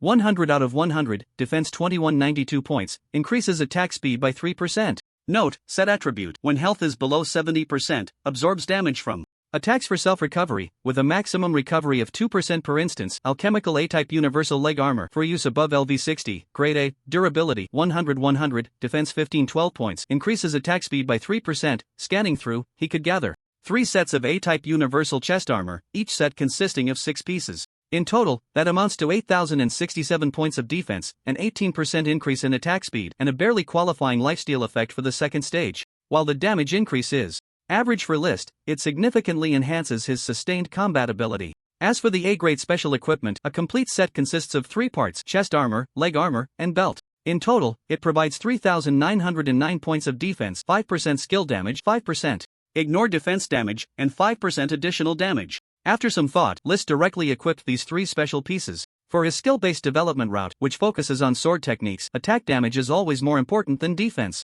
With a 15% damage increase from the 3 pieces, this does not even account for the stacking from his passive effects. The universal A-grade set is more suitable for heavy armored warrior-type classes, enhancing sustained combat ability and attack speed. Of course, even though he felt it was not suitable, List still took a set as a backup. At this moment, Won Yu also directly changed her equipment. She did not choose the A-type universal set but opted for the C-grade special equipment, which has a 2% enhancement effect for aura perception. For her, aura and perception equipment are still the top choices. Indeed, it seems that the leader of the alchemical king city, Hoffman, has plenty of good items at home, with alchemical equipment lining the way. Just as List was about to see the weapon area ahead, he suddenly stopped. His gaze turned to the left, where a pair of familiar black arm guards caught his eye. The pure black arm guards had no patterns and were just enough to cover the entire forearm. Time. Crystal arm guards from the Tech City, for use above LV40, grade S defense 0, can absorb 1 instance of basic damage not exceeding 50,000 points. After 24 hours, it will attack itself with 5% of the total damage per hour, cooldown 3 days. Note, specific additional damage cannot be absorbed. It turns out that the damage is delayed. He had thought that equipment that directly absorbs damage was somewhat overpowered in the early stages. Unexpectedly, it was just a delay in time. It truly is another specialty of alchemical technology. The alchemical equipment in the Tech City is indeed impressive. The ability to indirectly utilize time to delay damage, and only needing to be level 40 to equip it, caught List's eye immediately. Ignoring Wang Yu's gaze, he directly donned the arm guards on his forearm. He was willing to negotiate on other items, but this unique pair of arm guards was non-negotiable. Fortunately, Won Yu ultimately had no objections, only glancing at them a few more times. This set of time arm guards felt different compared to other equipment. Light, particularly light, with almost no weight. It had no impact on the movement of his arm. List was already quite satisfied with the warehouse up to this point. Equipment with special effects is what truly counts. Now he just hoped to find a suitable replacement weapon. Alchemical type, a universal longsword. For level 60 and above, grade A attack 2301 points, gains lifesteal property when health is below 50%. Note, maximum single damage recovery is 2%. It seemed that the original set of alchemical type a universal equipment was designed to be paired with this universal weapon, characterized by sustained combat. Entering the second phase at 70% health. Entering the second phase at 50% health, focusing on continuous recovery ability, with weapon and set attributes stacking for a total of 4% lifesteal. List glanced over it with little interest, simply taking one to place in his inventory as a new backup sword. Compared to armor, there were many more alchemical weapons in the warehouse. Staves, maces, spears, longswords, and so on. Knives were actually among the rarer weapons. As he neared the end of the warehouse, List finally found a satisfying black longsword. The blade was straight and not thick, covered in cracks that extended all the way to the tip. With no reflection, the black blade seemed to absorb all light except for the visible cracks. Tech City Blackleaf Shattering Sword for level 60 and above, grade. Attack 1791 points, blade can shatter and extend, increasing attack range by 1000%, adds 10% damage on attack. After scanning the area, he did not find the S-grade blade he had hoped for. This grade of Blackleaf Shattering Sword was the weapon that most aligned with List's desires. The blade's ability to extend for varied attacks was a nice special effect, but what attracted List the most was the straightforward 10% additional damage. Even if the base damage was lower than other grade A blades, this additional damage far exceeded the benefits of the others. Leaving the warehouse, List's equipment had significantly improved. With 3 pieces of special alchemical armor, 2 pieces of universal alchemical armor, and a pair of time arm guards, he had a total of 6 new pieces. The armor was primarily black, with a red and black intersection contrasting with List's black hair and black eyes, making it look much more stable and mysterious compared to his previous silver armor. In addition, List also discovered 5 extreme transcendence glows among them. He had 6 even higher level extreme transcendence crystals in his backpack, and he intended to add this first-rate extreme transcendence glow to his knee strike. He was becoming increasingly comfortable with the knee strike skill, executing a combo after knocking an opponent away. It was currently his favorite method of engaging enemies. Upgrade failed. The user is currently in a job transition task and cannot upgrade skills. He had forgotten about that. Seeing this, List temporarily set aside that thought and headed towards District 1. District 1 was the true core area, also the political center of the original alchemical King City. Along the way, the system finally sent out a server-wide announcement. System notification, the second act has ended. The game Divine Awakening will soon enter maintenance, reopening the third act in 3 days. Please look forward to it. Notification, players will be forcibly logged out. Countdown 60, 59, 58. Notice, the auction house service has been closed, player. Public screen is disabled. Notice, congratulations, you have completed the main quest, The Rise of the Lucian Empire, earning 2 million experience points, 5 free attribute points, and 10,000 gold. It has been over 2 months since entering the alchemical ruins, and the Lucian kingdom is already unstoppable, especially with the nobles of the country eager to gain achievements as if they were on steroids. It is normal for it to become an empire at this time, but unfortunately, the Lucian kingdom has little opportunity to catch its breath. According to Wang, use orders to the chief guard of the Great Chu. The other party should have already returned to the Great Chu dynasty with their team, and a new war is about to break out. Lister flipped through all the notices and finally glanced at the experience points. Remaining experience points, 1,129,482,384 points, a total of 1.1 billion, even though the experience required to level up skills will significantly increase. After the second transfer, this experience should be enough for Lister to take a big step forward. An hour later, as they moved deeper into the passage, a vast area opened up before them. A brand new hall appeared in front of the two. Congratulations, you have entered the first district. A mechanical reminder sounded in their ears, as if this mechanical voice had been reminding them since entering the third district.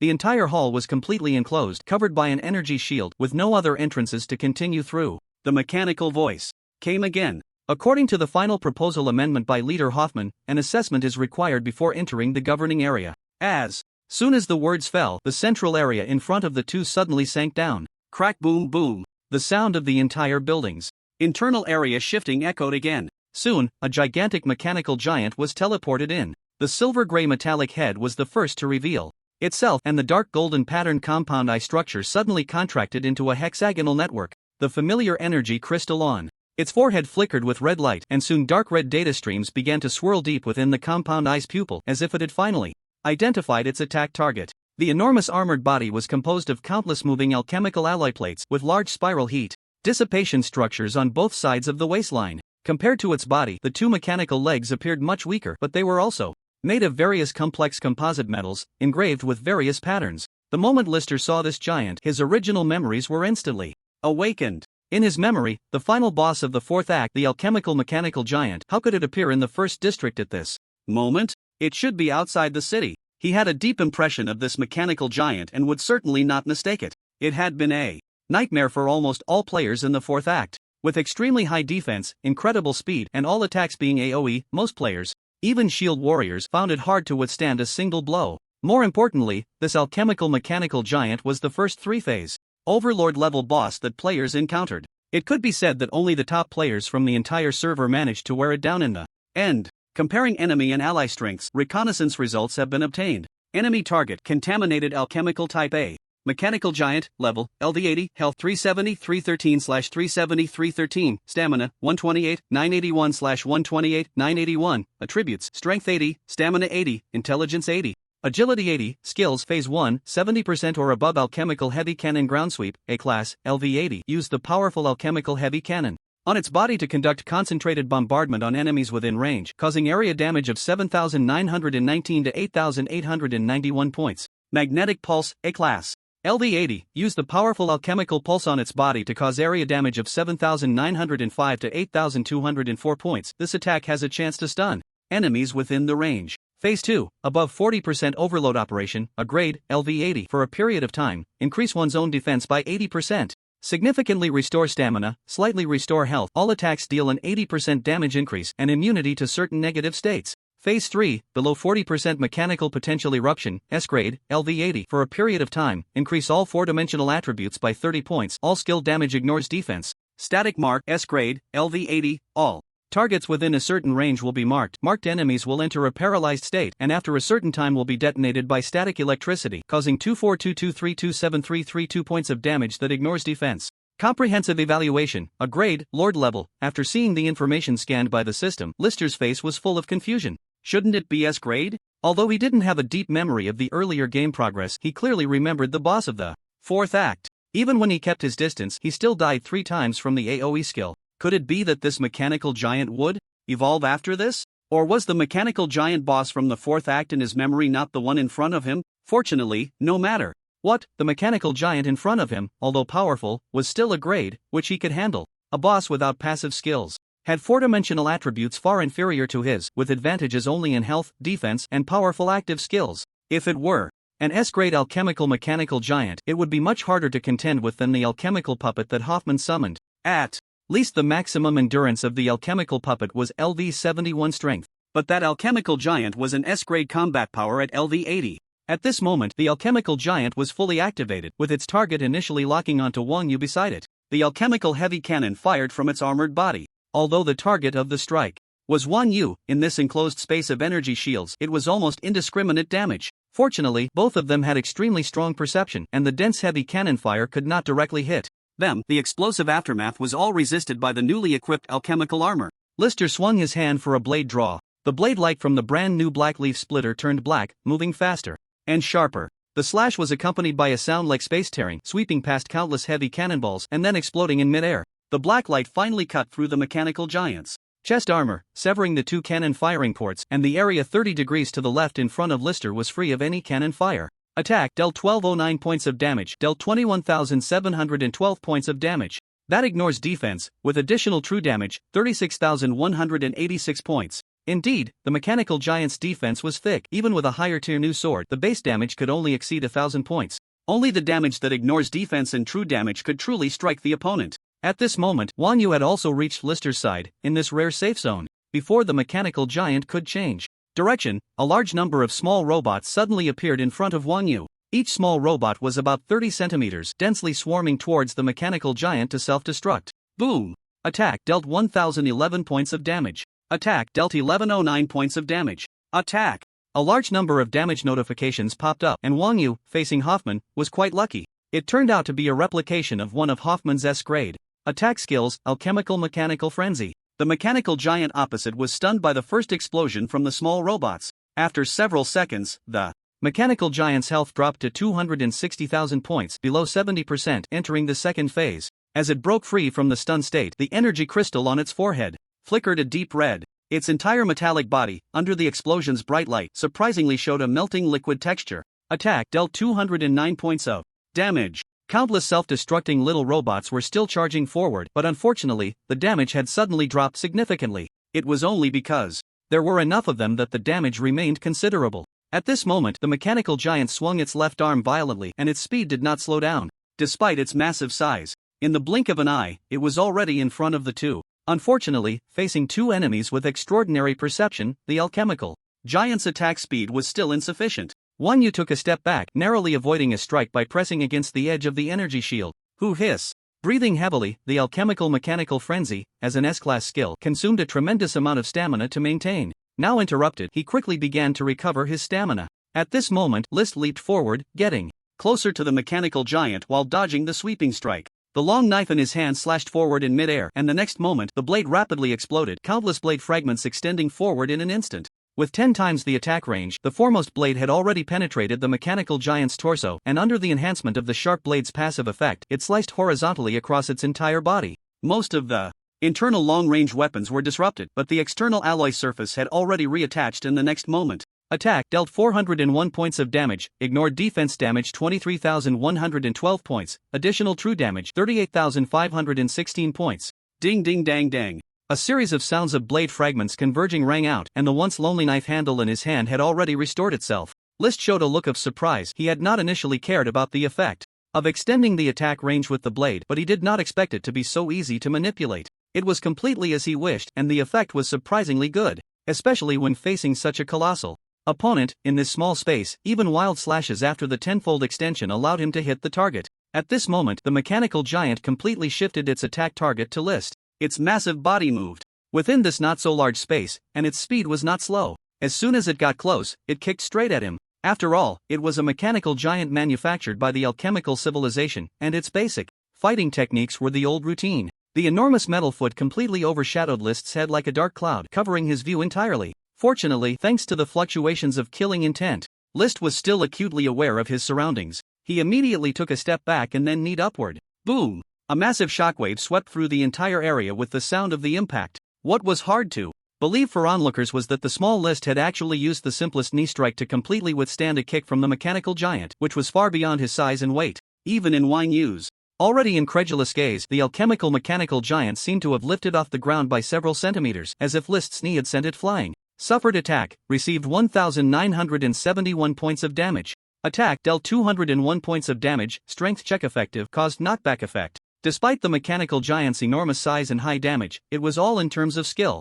Damage. In a true hard clash, the increase in basic attributes was immense. In this regard, List's 120 points of strength attribute far exceeded that of his opponent. Even if the damage he received was higher, the knockback effect still applied. The blade in his hand extended again, directly aiming for the energy crystal atop its head. Critical hit dealt 1209 points of damage, ignored defense damage 48,960 points, additional true damage 81,600 points. A single slash struck its major artery, causing the opponent's health, which was at 56%, to plummet to 21%, instantly entering the third phase. Buzz. With a sudden explosion, List's hair stood on end, and he felt a strong magnetic field impact throughout his body. Warning, you have been marked by an enemy unit, and have entered a paralyzed state, agility attribute reduced by 30 points, attack speed reduced by 30%. The Heart of Resilience passive has been activated, granting immunity to 30% of paralysis effects. Note, due to the paralysis effect being of S rank, complete immunity is not possible. The Merrick Blade technique characteristic has been activated, leaving 40% of paralysis effect remaining, agility attribute reduced by 12 points, attack speed reduced by 12%. The alchemical mechanical giant in front of him was completely red on the surface, resembling a volcano on the verge of eruption. All four-dimensional attributes had increased by 30 points, and in an instant, the gap between his attributes and List's was less than 10 points. Under the paralysis effect, its agility attribute was still 2 points higher than his. The left arm's punch arrived at his face in the blink of an eye, and at that moment, List could only rely on his strong perception of murderous intent to evade. With no opportunity to strike, given his current strength attributes, he dared not confront this mechanical giant head-on. Trading one of his strikes for a punch or kick from the opponent could lead to his demise before he even managed to slay it. Boom! A violent explosion sounded again. The attack in front of him suddenly slowed down significantly. It was Wang Yu making her move again. The S-rank alchemical mechanical frenzy, the stun effect of the self-destructing small robots, was once again in effect. Although the opponent's immunity had greatly increased, it still couldn't achieve complete immunity. All movements involuntarily slowed down, giving List the space to strike. After dodging another heavy blow from the opponent, List could sense the magnetic field around him growing stronger. If he waited any longer, the impact of the static explosion would surely cost him his life. Seizing the moment, he swung the blade in his hand again. Swoosh! The blade of the black leaf splitting knife exploded once more, slicing at the joint of the mechanical leg from an extreme distance, severing it directly. Unfortunately, in the next moment, the unique alloy had already reattached. Fortunately, the mechanical giant still staggered, and List, holding the hilt of his knife, charged up without caring about the specific target of his attack, swiftly drawing his blade. Boom! The alchemical mechanical giant finally exhausted its health points and crashed to the ground. With only 80,000 health remaining, List's 2 consecutive strikes had finally emptied its health bar. Congratulations, you have successfully killed, gaining experience points, 890,000 points. At the same time, a mechanical, cold voice echoed in the hall. Assessment passed, opening the governing area. Boom cracked, the sound of massive gears turning resonated. List sheathed his blade, while Wang Yu beside him was in decent condition but had exhausted her stamina, panting heavily. Only the alchemical puppet that had been following him was now devoid of flesh, leaving behind a barely intact skeleton with a pile of rotten meat hanging on it. Surprisingly, this alchemical puppet could still move alongside List. After a while, List noticed that the space he was in began to shift rapidly, until he reached a tungsten door, which was now open. Leading the way inside, although the knee strike he had taken had cost him some health, his overall condition was good. His health points, even without a class change, were supported by passives, so he was not in serious trouble. Behind the door was a vast office area, with various energy crystals recording information scattered all over the ground. As he walked in, he noticed several human bones by the roadside, and the desks were stained with blood that had long since turned a dark brown from years of soaking. Crossing this area that resembled a comprehensive governing zone, he entered a special conference room, which contained a small mechanical device, resembling a small box. It looked quite exquisite, and, in his perception, it contained immense energy. Congratulations, you have discovered a signal transmission device. This device can send information to the Galactic Federation. So this is the true switch to activate the fifth act? List pondered for a moment before turning to leave. Even if this device could contact the Galactic Federation, it was definitely unrelated to his mission. The signal emitted from the alchemical civilization area was most likely coming from the Galactic Alliance. His second transfer task was about registering a civilization in the Galactic Federation. Unless absolutely necessary, he would consider skipping the third and fourth acts to unlock the fifth act.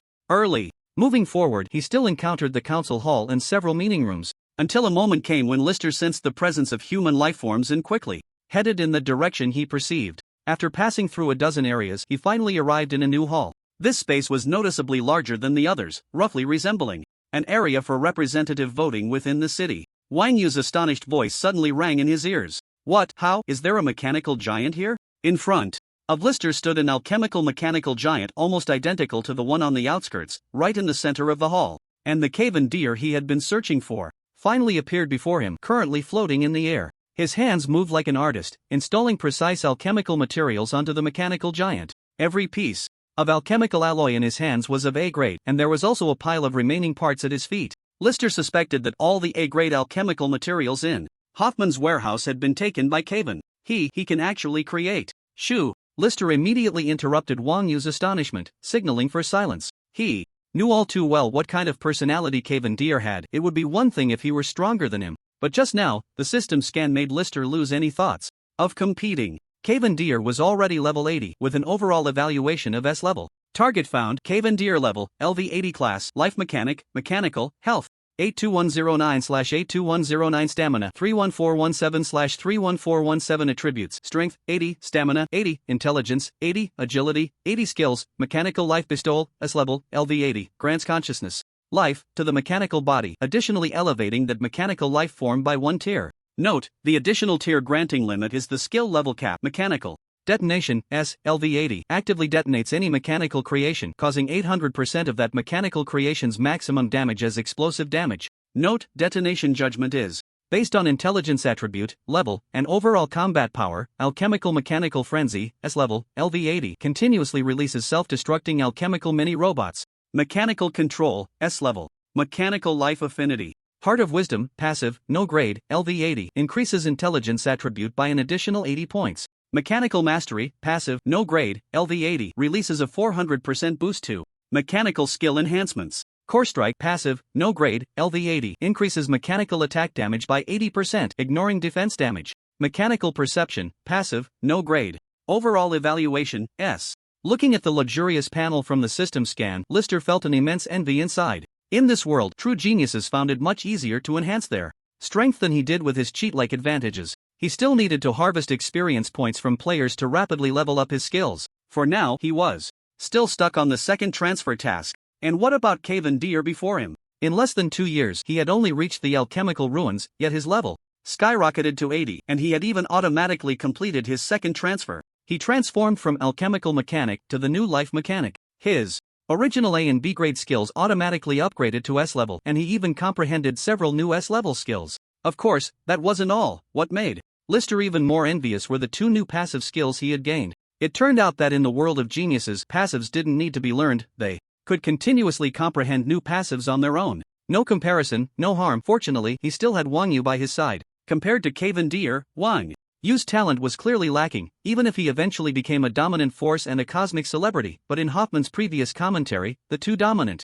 seedlings were clearly listed in Caven, with no mention of Wang Yu. Moreover, Wang Yu's progress had become very slow, both in terms of level and skill improvement. Thinking of his family's butler, Tim, who only gained a little experience after practicing the Merrick sword technique for a few days, List couldn't help but feel much better. At least he had temporarily caught up with the existence of this world's future apocalyptic unit. He still had a chance in the future.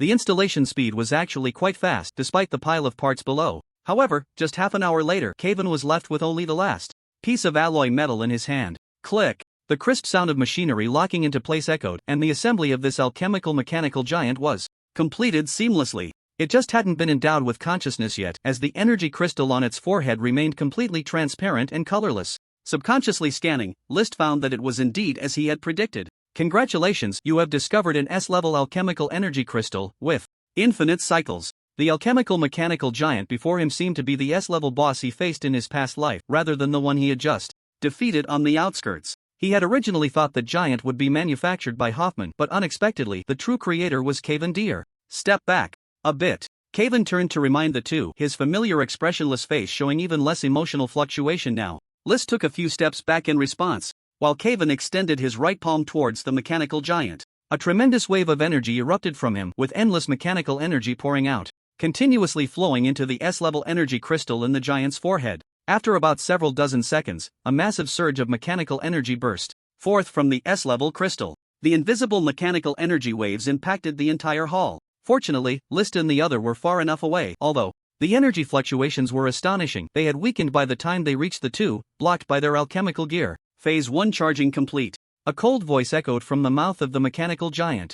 Another massive wave of mechanical energy poured out from Caven, shooting directly towards the giant's forehead from his palm. After 3 consecutive surges of mechanical energy, the mechanical giant was finally fully charged and activated. It's enormous. Compound eyes first scanned Caven in front of it, then swept over List and the other beside him, but it did not attack. The energy crystal on its forehead flashed with a green light, indicating that it had indeed gained a new consciousness, rather than being a mindless entity. Looking at the alchemical mechanical giant before him, Caven Deer silently nodded and murmured, "Indeed, only mechanical life with consciousness can withstand this immense power. Hoffman, you lost." After saying this, he turned to look at List, who had approached. "I plan to place it outside the city. Do you think it can protect this alchemical mechanical city?" Indeed, this was the true boss from the 4th act. The only difference from List's impression was that he remembered the boss's energy crystal being red, and it was supposed to be a mindless attack on players. Could it be that this was changed because of his butterfly effect? Why protect the alchemical mechanical city? This great city of mechanical life, I don't want it to be destroyed. Although he had a serious expression, Caven was not averse to communication. In fact, in front of him, Caven, who had just relaxed, even took the initiative to talk about his insights in the ruins of alchemy. I didn't expect that as early as 3,500 years ago, Hoffman had already established this autonomous city of mechanical life. The kingdom of Yeting existed for only 526 years from its founding to its fall, and even the Aishazia Empire lasted only 567 years. Yet this autonomous city of mechanical life has operated for 3,084 years without any humans, and it is still functioning normally and stably to this day. Lister stood quietly to the side, listening to the descriptions from Caven, unable to hold back his rebuttal at this moment. Could it be that these mechanical life forms just haven't developed enough? When their consciousness becomes stronger, even possessing desires, greed, violence, and so on like humans, won't their civilization also be short-lived? Lister actually did not have high hopes for mechanical civilization. As long as the individual consciousness is strong enough, the problems faced by human civilization would also be inevitable for mechanical civilization. Seeing this, Cavan Deer fell into an unusual silence, wearing a thoughtful expression. Meanwhile, Wang Yu was silently observing the mechanical giant in front of her, her gaze occasionally sweeping over Cavan Deer, maintaining a state of readiness. She could sense that Cavan Deer's strength far surpassed her own. The faint yet intense pain she felt made her dare not let her guard down at all. After a long while, Cavan Deer couldn't help but nod, his calm voice resuming. Your speculation is quite reasonable. How about we make a bet? It's hard to imagine the word bet coming from Cavan's mouth, but Lister did not refuse. What bet? What are we betting on? Let's bet on whether the development of mechanical life civilization can last, Cavan said. Although his face remained expressionless, there was a slight fluctuation in his voice, tinged with excitement and anticipation. I originally thought that the only thing worth pursuing in this world was the truth, and I didn't have any ideals like Lucian. Until I entered this great city, and what you just said made me have ideals. I want to create a brand new mechanical civilization, allowing all mechanical individuals to ultimately possess a high degree of self-awareness. With consciousness comes faith, so I also want to establish a new sect, allowing all mechanical life to believe in the mechanical truth I pursue. Upon hearing this, a hint of surprise flashed across Lister's face. Why did this statement increasingly overlap with the cosmic super sect he remembered? Could it be that the other party had, so early? Cavan continued to speak to himself. I have decided to name this sect the Church of Mechanical Truth. Lister, what do you think? So, this Church of Mechanical Truth had now become a product of his rebuttal?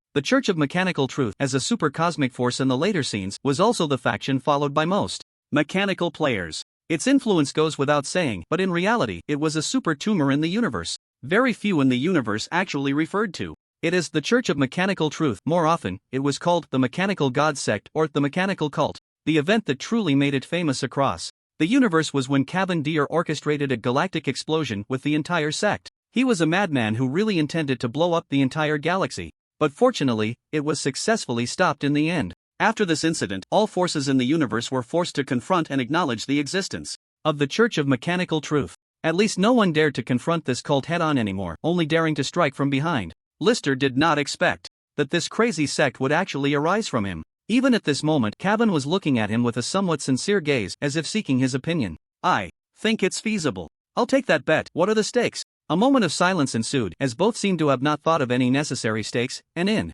the end, it was Lister who took the initiative to speak. How about we decide later? Cavan nodded silently, then turned back to the newly born alchemical mechanical giant. From now on, you will guard outside the alchemical ruins for me. I have already authorized you with the permissions for District 1, and I will place the signal transmitter in this area. If anyone enters District 1 to look for this signal transmitter, you will be responsible for eliminating them. I thought you would prohibit all humans from entering. Everything before him, aside from the color of the energy crystals, gradually corresponded with his memories of the fourth act from his past life. In other words, at least a top player must break into Area 1 to suffer the blows of that alchemical machine. Such a great city, why prohibit humans from entering? They are excellent subjects for learning and observation. And you and I are also humans. For some reason, when Cavan Deer mentioned that he was human, Lister felt a sense of disorientation. The future big shot in front of him seemed even more mechanical in facial expressions than a robot. Thinking of this, Lister couldn't help but ask Lucian, how is Cavan Lucian inside you? Do you want to communicate with him? Cavan looked at him calmly, prompting Lister to quickly shake his head. He was just curious, if he really called him out, he had nothing to discuss with Lucian. He actually disappeared a month ago. Now this body only has me left. Indeed, Cavan Lucian's final fate was death, with the sub-personality replacing the main personality. Thud thud thud. The sound of heavy footsteps echoed in his ears as the mechanical giant began to move out of the city. However, just a few steps out, Cavan called it to a halt again. Standing in front of the mechanical giant at this moment, it seemed to sense something amiss. The right palm was raised once more, waving at the alchemical giant, and some mechanical energy was injected into the energy crystal on the giant's forehead. The frequency of the green light flickered sharply, and the next moment, the color turned to red, while the flickering frequency slowed down. Finally, everything matched Lister's memories. The ultimate boss at the Overlord level, the energy crystal was red in his impression. Target detected, alchemical S-type mechanical giant. After the system scan again, it turned out that this red energy crystal was also untainted. Memories from his past life suddenly became clear in his mind. It seemed that when he killed it back then, the boss's target name did not include the term tainted. He simply didn't have time to pay attention to these details at the time, just judging by color and assuming the opponent was tainted. In fact, if it were truly a tainted mechanical giant, players would likely have faced the boss on the first day. Out of the city. Preserve your energy, reduce conflict, remember your mission. As Kaven reminded again, the alchemical giant finally left before the two. So the color of the energy crystal does not equate to whether it is tainted?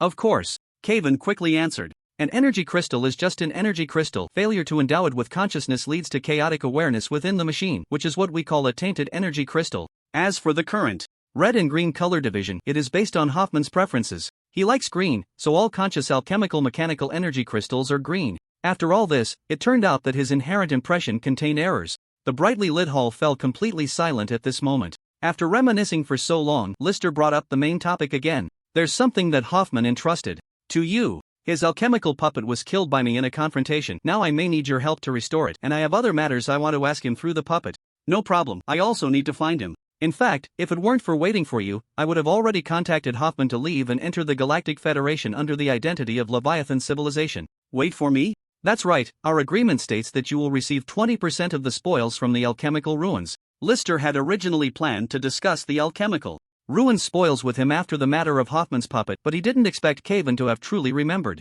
He even stayed in the alchemical ruins just to wait for him. However, this made Lister suddenly doubt Hoffman's attitude and motives when he arrived that day. He felt that the other party's attitude towards him was overly friendly, especially since he had struck him twice. Moreover, under the effect of real damage, he had completely hit the other party, but the other party seemed completely unconcerned. The demeanor of a dominant unit appeared overly friendly. It seemed that Hoffman's completely nonchalant attitude towards him was perhaps because of Kaven? Looking at his mechanical genius Jr., wanting to take Kaven away to cultivate within his own faction, was he in a hurry to find Kaven? The more Liz thought about it, the more it seemed to be the case. Where exactly is that puppet? As soon as he finished speaking, Kaven seemed to realize something. His gaze fixed blankly on the thing behind List, the one that had been following him and was now just a skeleton with a bit of rotten flesh left. It can't be this one, right? Even Kaven, who was usually so calm and expressionless, paused for a moment. This thing, which was just a skeleton with rotten flesh, was a bit of a stretch to call a puppet. Can it be restored?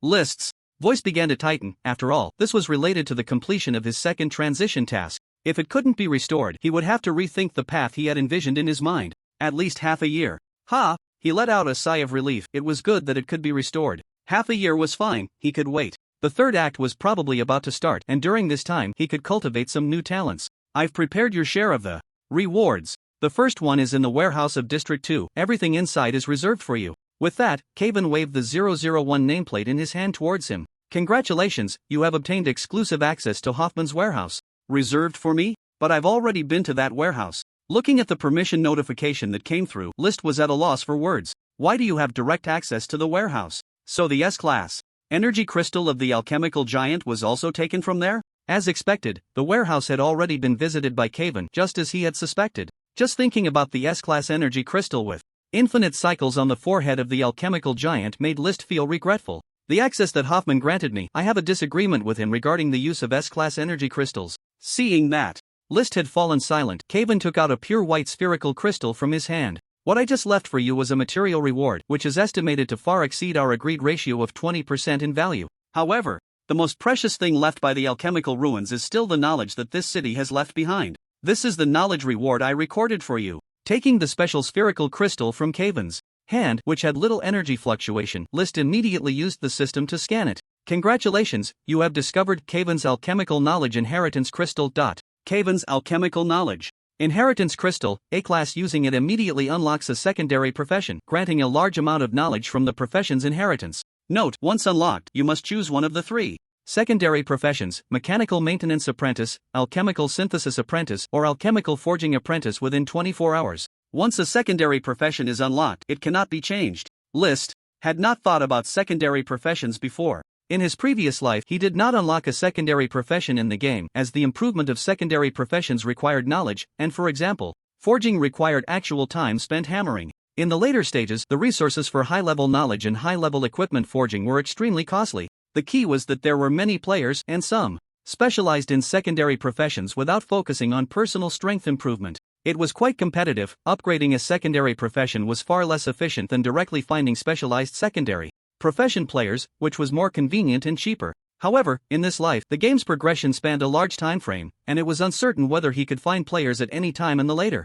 stages. Now that he was prepared to learn one, of course, the focus was still on improving his own strength. Just when Liz thought that these were all the rewards, Caven pulled out a small round ball from his jacket pocket again. The surface of the round ball was smooth and silver gray, resembling tungsten, which was one of the toughest metals in alchemical technology. It was not often used in alchemical mechanical life, but more in defensive gates. There is also an S-class energy crystal in the warehouse, originally meant for you. I've done a simple design for it. The harvest from the alchemy ruins far exceeded my expectations, so consider this an extra thank you. In the future, you can contact me through it. The energy crystal is wrapped inside. If you find a better forging method later, you can easily disassemble it. Caven's S-type mechanism, avian, not activated. Activate? Yes. Activated. The surface of the tungsten gold sphere in his hand suddenly became uneven, the originally hard metal liquefying. Inside, various gears could be heard turning. Soon, a bird's head emerged from the sphere, along with slender wings and claws. Lister had expected a large avian creature after activation, considering it was the product of an S-class energy crystal. Who would have thought the final result would be this small, roughly the size of his palm? The tungsten gold sphere had merely melted into a large sphere attaching to a small one, with the large sphere forming the bird's body and the small sphere its head. It looked quite silly, like a crude abstract drawing of a foolish bird. At that moment, just gaining consciousness, it stumbled on his palm, turning its disproportionately large head to look at him with a puzzled expression. It was hard to imagine this was something designed by Caven, especially after he had just seen Caven assemble the alchemy mechanical giant. For a product of an S-class energy crystal, the difference was too great, wasn't it? However, after scanning the silly bird again with the system, Lister quickly retracted his prejudice against its appearance. Caven's S-type mechanism, avian, renameable, S-class, level, LV80, note, upgradable only through forging techniques, health, 9999/9999, connects with the host during combat, energy, 100%. Infinite cycle count skills, robust aura boost, within 1000 px, can increase its own and designated target's health, defense, and stamina by up to 200%. Death resistance, when the host's health drops below 3%, forcibly negates all negative effects, quickly restoring health to 30% while increasing the host's four-dimensional attributes by 20 points. Note, only effective against S-class and below attacks and judgments. Benefits disappear when energy is depleted. Information transmission transmits messages to designated targets over ultra-long distances. For some reason, looking at this silly, cute bird now seemed much more pleasing to the eye. Its plump body, slender wings, and claws appeared quite adorable. He lifted its body with his left hand, gently rubbing its smooth, tungsten gold head and wings. Lister was still a pragmatist, especially knowing this bird could provide him with health bonuses and effectively grant him a second stage burst. His doubts about Caven completely vanished. It was indeed a creation from a mechanical master. This type of mechanical lifeform differed from the mechanical beings in the city. It was not a completely independent conscious entity. Similar to the mechanical products made by secondary profession players using energy crystals, it would have a designated host to follow. Chirp, chirp. Chirp, chirp. After stumbling again, the little bird seemed to be annoyed with Lister's palm, and after getting back up, it continuously stomped on his palm with its slender claws in frustration. After a while, it flapped its wings and slowly flew to Lister's left shoulder, standing steadily on top. It seemed quite satisfied with this spot, excitedly chirping again. Renaming completed. Chirp. Chirp hadn't been excited for long when it seemed to grow tired. Its eyes closed, and it fell asleep right there on Lister's shoulder. Half a month later, Lister stood once again atop the canyon of the Lost Land. Caven still needed time to repair the alchemical puppet in the ruined city, as the regeneration of flesh and blood tissue would take time. As for Wangyu, although she was wary of the powerful Caven, her progress within the alchemical ruins was tangible, and she was reluctant to leave, choosing instead to explore outside the ruins alone. Meanwhile, Lister was preparing to return to Lucian to reap the rewards, as the third act was about to begin according to the timeline. It would be best to plant another wave of crops in the next 6 months. Once the alchemical puppet was repaired, he would have to busy himself again with the second transition quest, which involved civilization registration.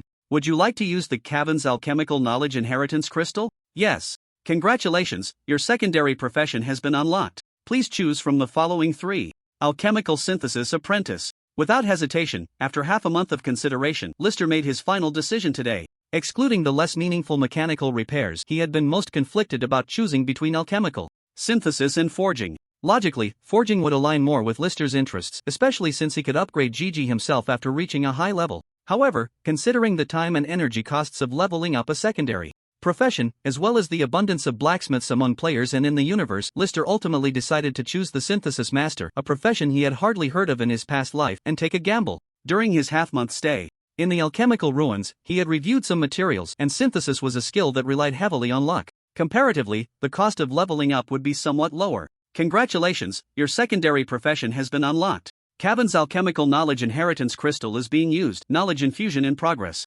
Soon, a complete foundational system of alchemical knowledge emerged in Lister's mind, covering various aspects such as repair, forging, and processing. Following this foundational knowledge, the understanding of alchemical synthesis deepened, with natural judgments and insights into material properties continuously increasing. Countless pieces of knowledge imprinted in his mind. Congratulations, your secondary profession level has increased. Would you like to change your profession? Yes. Congratulations, your secondary profession level has increased. Secondary profession, alchemical synthesizer level, LV30, 1/300000. Skill, alchemical synthesis, C. Follows level increase can synthesize weapons and equipment of tier 3 and below, as well as any materials, with a 2% chance to increase 2 tiers or qualities, a 10% chance to increase 1 tier or quality, a 20% chance to maintain the original tier or quality, and a 68% chance to produce alchemical waste. Note, cooldown time 24 hours. As Lister walked on his way back, a look of suspicion crossed his face. Although he had known in advance that the synthesis skill was related to luck, he hadn't expected it to be purely based on luck. With so much alchemical material knowledge inherited in his mind, wasn't that just pure gambling? Was it really necessary to learn this knowledge? As an experiment, Lister decided to try synthesizing the entire Merrick set. He had exchanged, even throwing in the hilt of a broken sword. This synthesis involves a total of 7 items and will take 7 minutes. Please wait. The more items involved in the synthesis, the longer the synthesis time? Lister wasn't in a hurry to rush back and continued to wait for the synthesis. After a while, a flash of white light appeared. The pile of equipment before him had vanished, and a silver necklace appeared in front of him. This is a successful synthesis? Congratulations, synthesis successful. Merrick's Heart of Initiative. Secondary profession experience has increased by 15 points. Merrick's Heart of Initiative, B grade, usable above LV30, increases attack by 3% and ignores defense damage. It had only increased by 1 tier in quality, and the level remained at 30. It seemed his luck was good. He had hit the 10% chance. Without further ado, since he had no jewelry to wear, he put it on immediately. System announcement: system maintenance has ended, the server is reopened, and players are allowed to log in. Announcement: the third chapter expansion has been released. In the year 1540 of the solar calendar, the newly risen Lucian Empire has begun to clash with the long-established Great Chu dynasty, both eager to initiate the final war. Announcement: players must choose a faction before entering, Lucian Empire or Great Chu dynasty. Note, this choice cannot be changed. Faction chosen, Lucian Empire. Congratulations, you have triggered the main quest, Fight for the Lucian Empire. Congratulations, you have received the call of the Lucian Empire to contribute to the upcoming century war. Quest duration, none. Quest rewards, 3 million experience points, 5 free attribute points, 50,000 gold. Will you accept? Yes. Just as he arrived outside the Duchy of Weir, the third chapter expansion had already opened.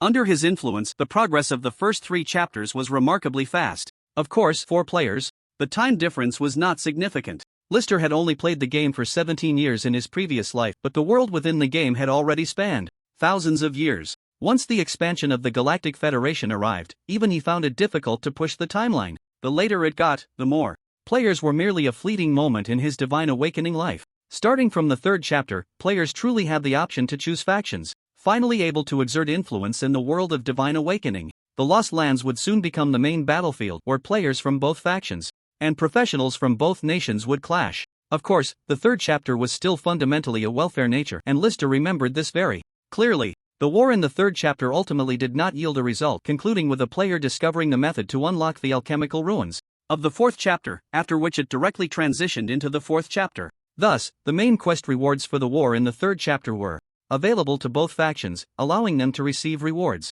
Of course, this was also the last welfare main quest. Starting from the fourth chapter, any main quest involving factional conflict would not cover all players, and the real player disparity would begin to widen significantly from the fourth chapter onward. Who is that in front? Step aside. A stern shout came from not far behind. The man who spoke was followed by a team of well-equipped professionals, with 2 exceptionally luxurious carriages in the middle and a long line of cargo wagons behind them. Just from the imposing nature of this convoy, one could tell that they were transporting something extraordinary. Seeing that Lister remained completely still, even stopping entirely, the leading third-tier professional had no choice but to halt the entire convoy, then immediately rode forward. With a fierce expression on his face, he spat nearby, looking quite impatient. However, as he got closer and sensed the powerful aura emanating from Lister, his expression changed drastically. After hesitating for a moment, he finally mustered the courage to say, "My lord, are you just passing by or do you intend to oppose our guild?" Before Lister could respond, The leading professional continued, "If you are merely passing through, please allow us to pass. Our polyguild is willing to compensate you for any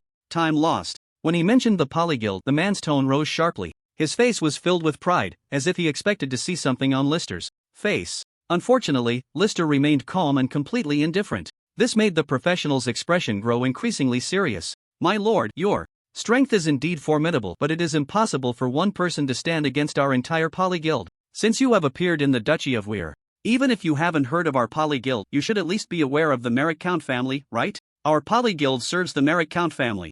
And you wouldn't want to make an enemy of the Merrick family within the duchy, would you? You must understand, this is equivalent to making an enemy of the entire Duchy of Weir." Fearing that the powerful figure before him truly had not heard of the polyguild's reputation, the leader could not help but invoke the name of the Merrick family. Within the Duchy of Weir, the name of Count Merrick was practically the best pass one could have any family or faction. Upon hearing matters related to the Merrick Count family, would do their utmost to comply, not daring to delay in any way. Rumors have even spread that in the Duchy of Will, even the Lucian royal family does not have the same clout as the Merrick family. Logically, the strong figure before him would, as he expected, look displeased and make way, accepting some financial compensation from their Poly Chamber of Commerce. Unfortunately, the once highly effective name of Count Merrick seems to hold little power today. The strong figure before him appeared completely unafraid of the Merrick family, even sporting a strange smile. The team leader instinctively swallowed, then raised his hand to signal. The dozen or so professional teams waiting behind immediately surrounded them.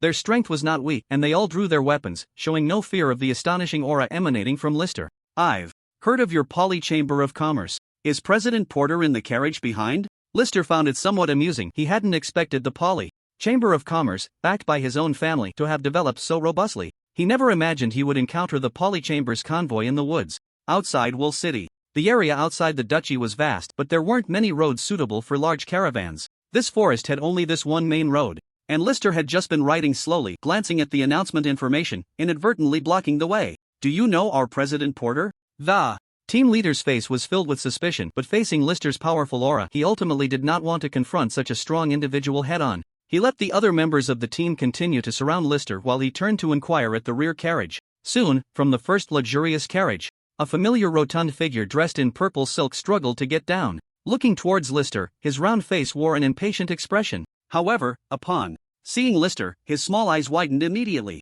In the next moment, all traces of impatience vanished without a trace. In the blink of an eye, he was filled with boundless enthusiasm, excitedly waving both hands at Lister. He finally realized that Lister was surrounded by his chamber's professional team and hurriedly shouted, "Everyone, stop! Get away!" While shouting, he quickly ran towards Lister. His nearly 300-pound body moved like a purple meatball. When he reached Lister, his face was already in disarray and he was covered in dirt. Indeed, in less than 100 meters, the pampered Porter had fallen twice. At this moment, he wiped the sweat from his forehead, gasping for breath. "Get away from me! You don't even recognize Lord Count Merrick? A bunch of useless fools." Upon hearing this, the crowd, who had already sheathed their weapons, exchanged astonished glances, not daring to look further, and quickly obeyed the order to retreat. The professional team leader beside President Porter now had his eyes wide open, looking utterly incredulous. He had served the Poly Chamber of Commerce for nearly half a year, and the title he loved to use most during all cargo escorts and tasks was Count Merrick. In the Lucian Empire, Count Merrick already held a noble title with a high status that most factions were willing to respect. As for the routes within the Duchy of Will, Count Merrick's status was even higher than that of a duke. He had always regretted never having met Count Merrick in person. Who would have thought he would see him in this manner today? Moreover, he was using Count Merrick's name to exert pressure on Count Merrick himself. "You get away too!" Count Porter, seeing the leader still dazed, cursed again. Only after the leader left did he enthusiastically walk to Lister's side, bowing and inquiring, "My Lord Count, you have finally returned from your travels. President Porter, your Poly Chamber of Commerce is doing quite well." Lister didn't mind the recent farce. After all, it was just an affiliated force of his own family, and the better they developed, the stronger his family became. "The Poly Chamber of Commerce has come this far, all thanks to your lordship, Count," Porter said with a forced smile, not expecting to run into the elusive Merrick Count today after several months of absence. He quickly shifted the topic, as he genuinely had something to report to Lister. "Your lordship, you may not know this, but Emperor Hughes has been searching for you within the Empire during this time. He has even pressured our Poly Chamber of Commerce several times, suspecting that we are concealing your whereabouts, and recently started restricting our normal trade in the city of Bode." "Looking for me?" "Yes, I heard that the war with the Great Chu dynasty is about to break out, and you were one of the first ambassadors to engage with them. They intend to have you lead the charge into the Great Chu dynasty, but they have been unable to find you. Several officials have already been dealt with at the central office. I heard that if it weren't for Duke Will speaking on your behalf in front of Emperor Hughes several times, they might have been preparing to strip you of your title. Sitting in this luxurious carriage, Lister took a keen interest in the interior. The ceiling was adorned with various jewels, the seats were wrapped in the finest fabrics, and there were magic runes inscribed for temperature control and cleanliness. There was even a dedicated area for heating tea, among other rather enjoyable features. This was something Lister had never seen in his family's carriage. Of course, he himself didn't like riding in carriages and preferred horseback riding. So the back of the carriage is filled with potions? Yes, the demand for potions in the duchy is high, and the profits are even better. I didn't dare stay in Bode Royal City any longer, so I thought I'd return to Old Duchy and brought a batch with me. As Porter spoke, he handed Lister a cup of red tea. This was the helplessness of an affiliated force. The business could only thrive thanks to the backing of the Merrick family. But once Lister's position began to waver, the Poly Chamber of Commerce's business would quickly decline. They had to curl up and protect themselves as soon as they sensed trouble. In Porter's mind, there was no place safer than Old Duchy. It was not only there, Poly Chamber of Commerce's original stronghold, but also the area where the Merrick family's influence was the greatest. More importantly, today he had unexpectedly seen the backbone of the chamber, Lister, and his original worries were swept away. It seems that Chairman Porter has developed the Poly Chamber of Commerce quite well. It must rank among the top in the empire now? A while ago, we could reach the 8th or 9th position, but now, he didn't continue. As if the business landscape shrank, there would be no comparison left. To enter the top 10 of the empire? Where does the chamber get such a large business? Lister was surprised that the Poly Chamber of Commerce had developed to such an extent, considering that the top few chambers in the empire were all royal chambers. They were either backed by Hughes or run by several major heirs and some of the royal nobility. Although Chairman Porter had a business mind, Lister found it hard to believe they had developed so far ahead. My lord, it all relies on your family's support. Your family owns 3 large purple copper mines in the empire, as well as 2 medium-sized purple gold mines, including shares of other minerals and potions in Wold Duchy, plus our chamber's expanding outposts and equipment business. It was only at this moment that Lister recalled. His family indeed had many mineral resources, especially the highly valuable purple gold mines. These were originally rewards from Hughes, and Lister had handed them over to Tim to manage. With so few people in the family, it was impossible to mine personally or hire others to do so. Ultimately, it was entrusted to the Poly Chamber of Commerce to manage. Coupled with the original promises from Quint and Wold Duchy, although Lister didn't need money, he would always have a share of any new resources in the duchy, and that share was not small. Porter sent him back to the family castle. Not only had the Poly Chamber of Commerce undergone significant changes, but the family castle, before List, also looked completely new. Compared to the renovation during Butler Ang's time, the Merrick family castle now seemed as if it had been rebuilt. He remembered that Tim had mentioned to him before that some areas of the castle had been damaged due to internal strife and had only been patched up. Since List had always lived in the castle and needed a quiet environment, Tim was responsible for reconstructing some areas after List went out to travel. Now, looking at the imposing and significantly larger Merrick castle, it seemed to List not much different from Duke Will's castle. Although the internal layout was the same, most of the decorative materials had been replaced. The living room was adorned with expensive purple gold decorations, various precious paintings, and an array of gilded ornaments and tableware. Only his own bedroom, where he usually stayed, had not changed at all. My lord, Duke Will is looking for you. Did you have this room preserved? List asked Tim in front of him, not in a hurry to see Quint. His room didn't seem to have been rebuilt to its original state. It should have been intentionally preserved during the construction, and the furnishings remained unchanged. Well, my lord, I didn't dare to make that decision regarding your room. I just have the maid Head, Lillian, and myself come in to clean it daily. Nodding in satisfaction at Tim, List appreciated his work ethic. Even though there was no useful information left in his room, there was indeed a sentimental value attached to it. Well done, please let Quint in. Before long, List and Quint were already seated in the side hall on the second floor. Compared to their last meeting, Quint appeared much more imposing, and his gestures were decisively more assertive than before. He had even reached level 47, indeed, with the start of this third act, everyone's levels had new limits. Let's talk about the current situation in Lucian. Why is Hughes so eager to find me? Different people have different understandings of the same matter. Chairman Porter relied on the current status of the Poly Chamber of Commerce, but his access to the power hierarchy was still too low. List did not believe that Hughes would lack a commanding general. Now that Lucian had just become an empire, even if it hadn't had time to catch its breath, its momentum for progress was certainly much stronger than that of Dechu. The local nobles, especially those who had not yet earned enough merit to be promoted during the imperial wars, saw this battle with Dechu as the best opportunity. They would be scrambling for the chance to lead troops. How could they possibly name him specifically? It's Count Yordi who recently slandered you to Emperor Hughes. He said you have already gone with the Dechu delegation to the Dechu dynasty and will help Dechu attack our Lucian Empire.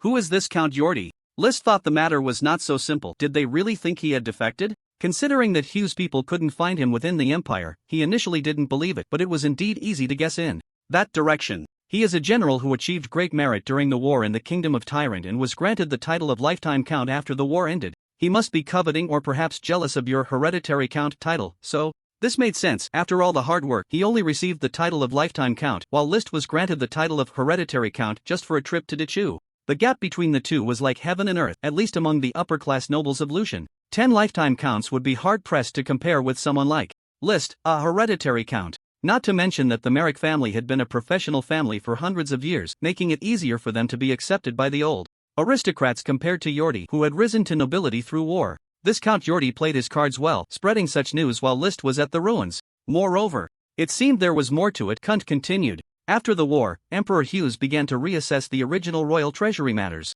You left the royal city just as the treasury was being robbed, and now these rumors are spreading. It was only at this moment that Lister finally understood the full scope of the news about him circulating in Lucian. Although Count Drew was punished for the theft of the royal treasury, he bore the blame. However, the specific series of precious potions that were stolen remained missing, and Hughes had searched the entire royal city without finding them. If it weren't for the ongoing war, the matter of the treasury theft would not have been temporarily set aside. Now that the war was over, and there was still some time before the conflict with Dechu, the royal city was finally addressing these issues again. Connecting Lister to these events, it seemed he had first stolen the precious potions and then fled to Dechu. The potions could be used on Dechu's practitioners, ultimately leading to a confrontation with Lucian. The more one thought about it, the more anyone, even the king, would be enraged. I understand this matter now. Nodding lightly, Lister resumed sipping his red tea. However, the expression in the eyes of the man sitting across from him, Quint, showed a bit more concern. After hesitating for a moment, he finally asked Lister, "What are your plans next? Are you still worried about me?" A smile flickered across Lister's face, as long as one had enough strength, there was no need for concern. Just like now, he had long been thinking of giving Hughes a lesson, but the timing hadn't been right before. Now it was just perfect. Quint quickly shook his head at that moment. "I'm not worried about you, I'm worried about the Lucian Empire. Can you not take Hughes's life right now? Wait until the war is over or almost over?" Having witnessed Lister's true strength, Quint was not worried about him at all. His concerns were more about the war between the Lucian Empire and Dechu. After all, as a Duke of the Weir Principality, he understood the brutality of war and the reshuffling of actual resources and power it represented. If the war were to fail, everything he had would turn to dust. If Lister truly acted without restraint and Hughes died soon, the upcoming war would become problematic. No one could guarantee that the new emperor would have Hughes's governing power. In Quint's eyes, the newly unified empire could fall apart the very next day. In just 2 days, Lister arrived directly at Bode Royal City. With the rise of the Lucian Empire, Bode Royal City had been renamed Bode Imperial City. Now, 90% of the players had gathered within the Imperial City, and the war had not yet officially begun. The Lost Lands Canyon had not yet become a true meat grinder, and everyone was still focused on leveling up. This also provided some time for new players who had just entered the game in the third act to level up. Otherwise, when the real battles began, new players wouldn't even have the qualifications to enter. When the war became truly intense, players would only appear at the resurrection points in the Lost Land and the Perak province. Entering the inner city, as gold coins continued to depreciate, the original entrance fee of 1 gold coin was no longer a concern for most players.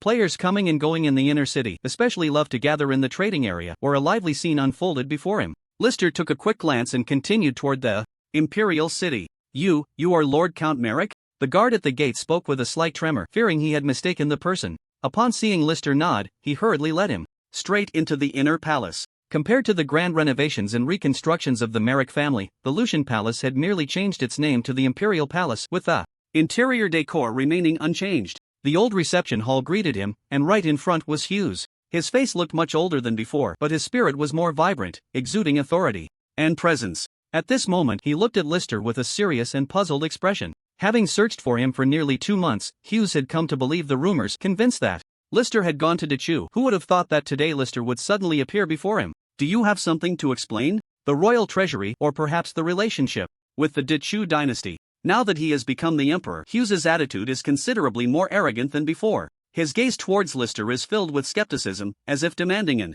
explanation from him. Unfortunately, Lister's expression remains as calm as ever, and he simply replies, "Please summon Count Yordi." Upon hearing this, Hughes's face flashes with impatience. He has never had a good impression of Lister. Even when he was king, Lister had subtly distanced himself from his control, showing indifference to his commands. Now, other nobles and officials regard this new emperor with far more respect than before. Yet Lister, standing before him, remains unchanged, his eyes devoid of any sign of respect. This makes Hughes, who had been doubting himself and thinking that Lister might have been wronged, suddenly dismiss those thoughts upon witnessing Lister's attitude today. Even if he were wronged, Hughes is prepared to reprimand him. He takes a deep breath and instructs the guard beside him, "Go fetch Count Geordie." Soon, Count Geordie, fully armored, enters the room as if he has just come from the barracks, still carrying a hint of sweat. "Your Majesty, who is this gentleman?" Count Geordie first bows to Hughes, then turns to Lister, curiosity flashing in his eyes. Indeed, although he has slandered Lister, he does not even know what he looks like. Lister can't help but smile at this moment, glancing over Count Geordie's information. Level, LV 53 class, heavy armored warrior. Overall evaluation, B class, not bad in strength. No wonder he stands out among the lower ranking generals, but he is still not enough to be a match for Lister. Seeing Geordie's confusion, Hughes, with a look of exasperation, explains, "This is the Count Merrick you mentioned to me before." After saying this, he looks at Lister and continues, "Now that he is here, do you have anything to explain or confront him about? Make it quick." Only then does Count Geordie appear to suddenly understand, and his expression towards Lister turns disdainful. "Humph, so you are Count Merrick? The one who stole from the treasury and defected to the Great Chew? What? Did you hear the news and hurry back from the Great Chew?" Hughes wants Lister to explain himself, but Geordie, unable to contain his impatience, hastily labels Lister's appearance today. After his words, the situation seems unexpectedly reasonable. "Your Majesty, this kind of person is cowardly and afraid of death. You can't trust what he says. If he really had no issues, why would he leave during our Lucian Empire's war and return at this time? You must consider the entire empire." Both Lister and Hughes quietly listen to Count Geordie's accusations. Hughes actually believes about 70 to 80% of what he says, but upon seeing Lister's complete indifference and lack of any intention to explain, he begins to feel puzzled. He raises his hand gently, interrupting Geordie's ongoing accusations. "Lister, do you feel you have some backing? Do you think I would believe you just because of Duke Will's reputation? Let me tell you, if you don't have a good explanation today, you can forget about being a count." Upon hearing this, Geordie's face immediately lights up with joy. However, before he can revel in his excitement for long, he suddenly finds himself unable to smile. No one expected Lister would dare to act in the palace. Lister has already placed one hand on the hilt of his sword, a sharp, unstoppable aura of power surging forth. Geordie feels as if he has been locked onto by death itself, a fear of facing mortality rising from within. Behind him, Hughes is also trembling all over. Even after having conquered the empire and become the new emperor, the long-lost feeling of fear surges from his heart. Before him, Lister's overwhelming presence leaves him with no will to resist. Even the simple act of stepping back feels as heavy as 1,000 pounds. The professionals outside the palace had also noticed the unusual happenings in the side hall where Emperor Hughes was located. They rushed into the hall, but unfortunately, they could barely take 2 steps before they found themselves completely immobilized. The pressure of the atmosphere was increasingly intense for lower-tier professionals. Only Geordie, with his higher level, managed to hold his ground and draw his sword. Although he knew he was no match for Lister, he had already slandered the other party, leaving no room for reconciliation, so he could only fight with all his might. Swish! The sound of a blade being drawn reached his ears, but Geordie couldn't even catch the movement of Lister drawing his sword. All he saw was a flash of black light, and then he lost all consciousness. Players in the inner city outside the palace had now stopped their actions, all gazing towards the palace. They saw a black light slicing out from within, moving at incredible speed, shooting straight into the sky. All the clouds parted instantly as the black light swept through. The originally overcast sky suddenly let through a few rays of sunlight. After a moment, the black light that had cut through the horizon disappeared at the edge of the sky, but the intense sound of breaking air followed half a beat later, echoing through the heavens. Boom! Turning back, they saw several round towers atop the Lucian palace sliding down together. After a cloud of dust rose, the edges of the palace where the blade had swept through were incredibly smooth and even.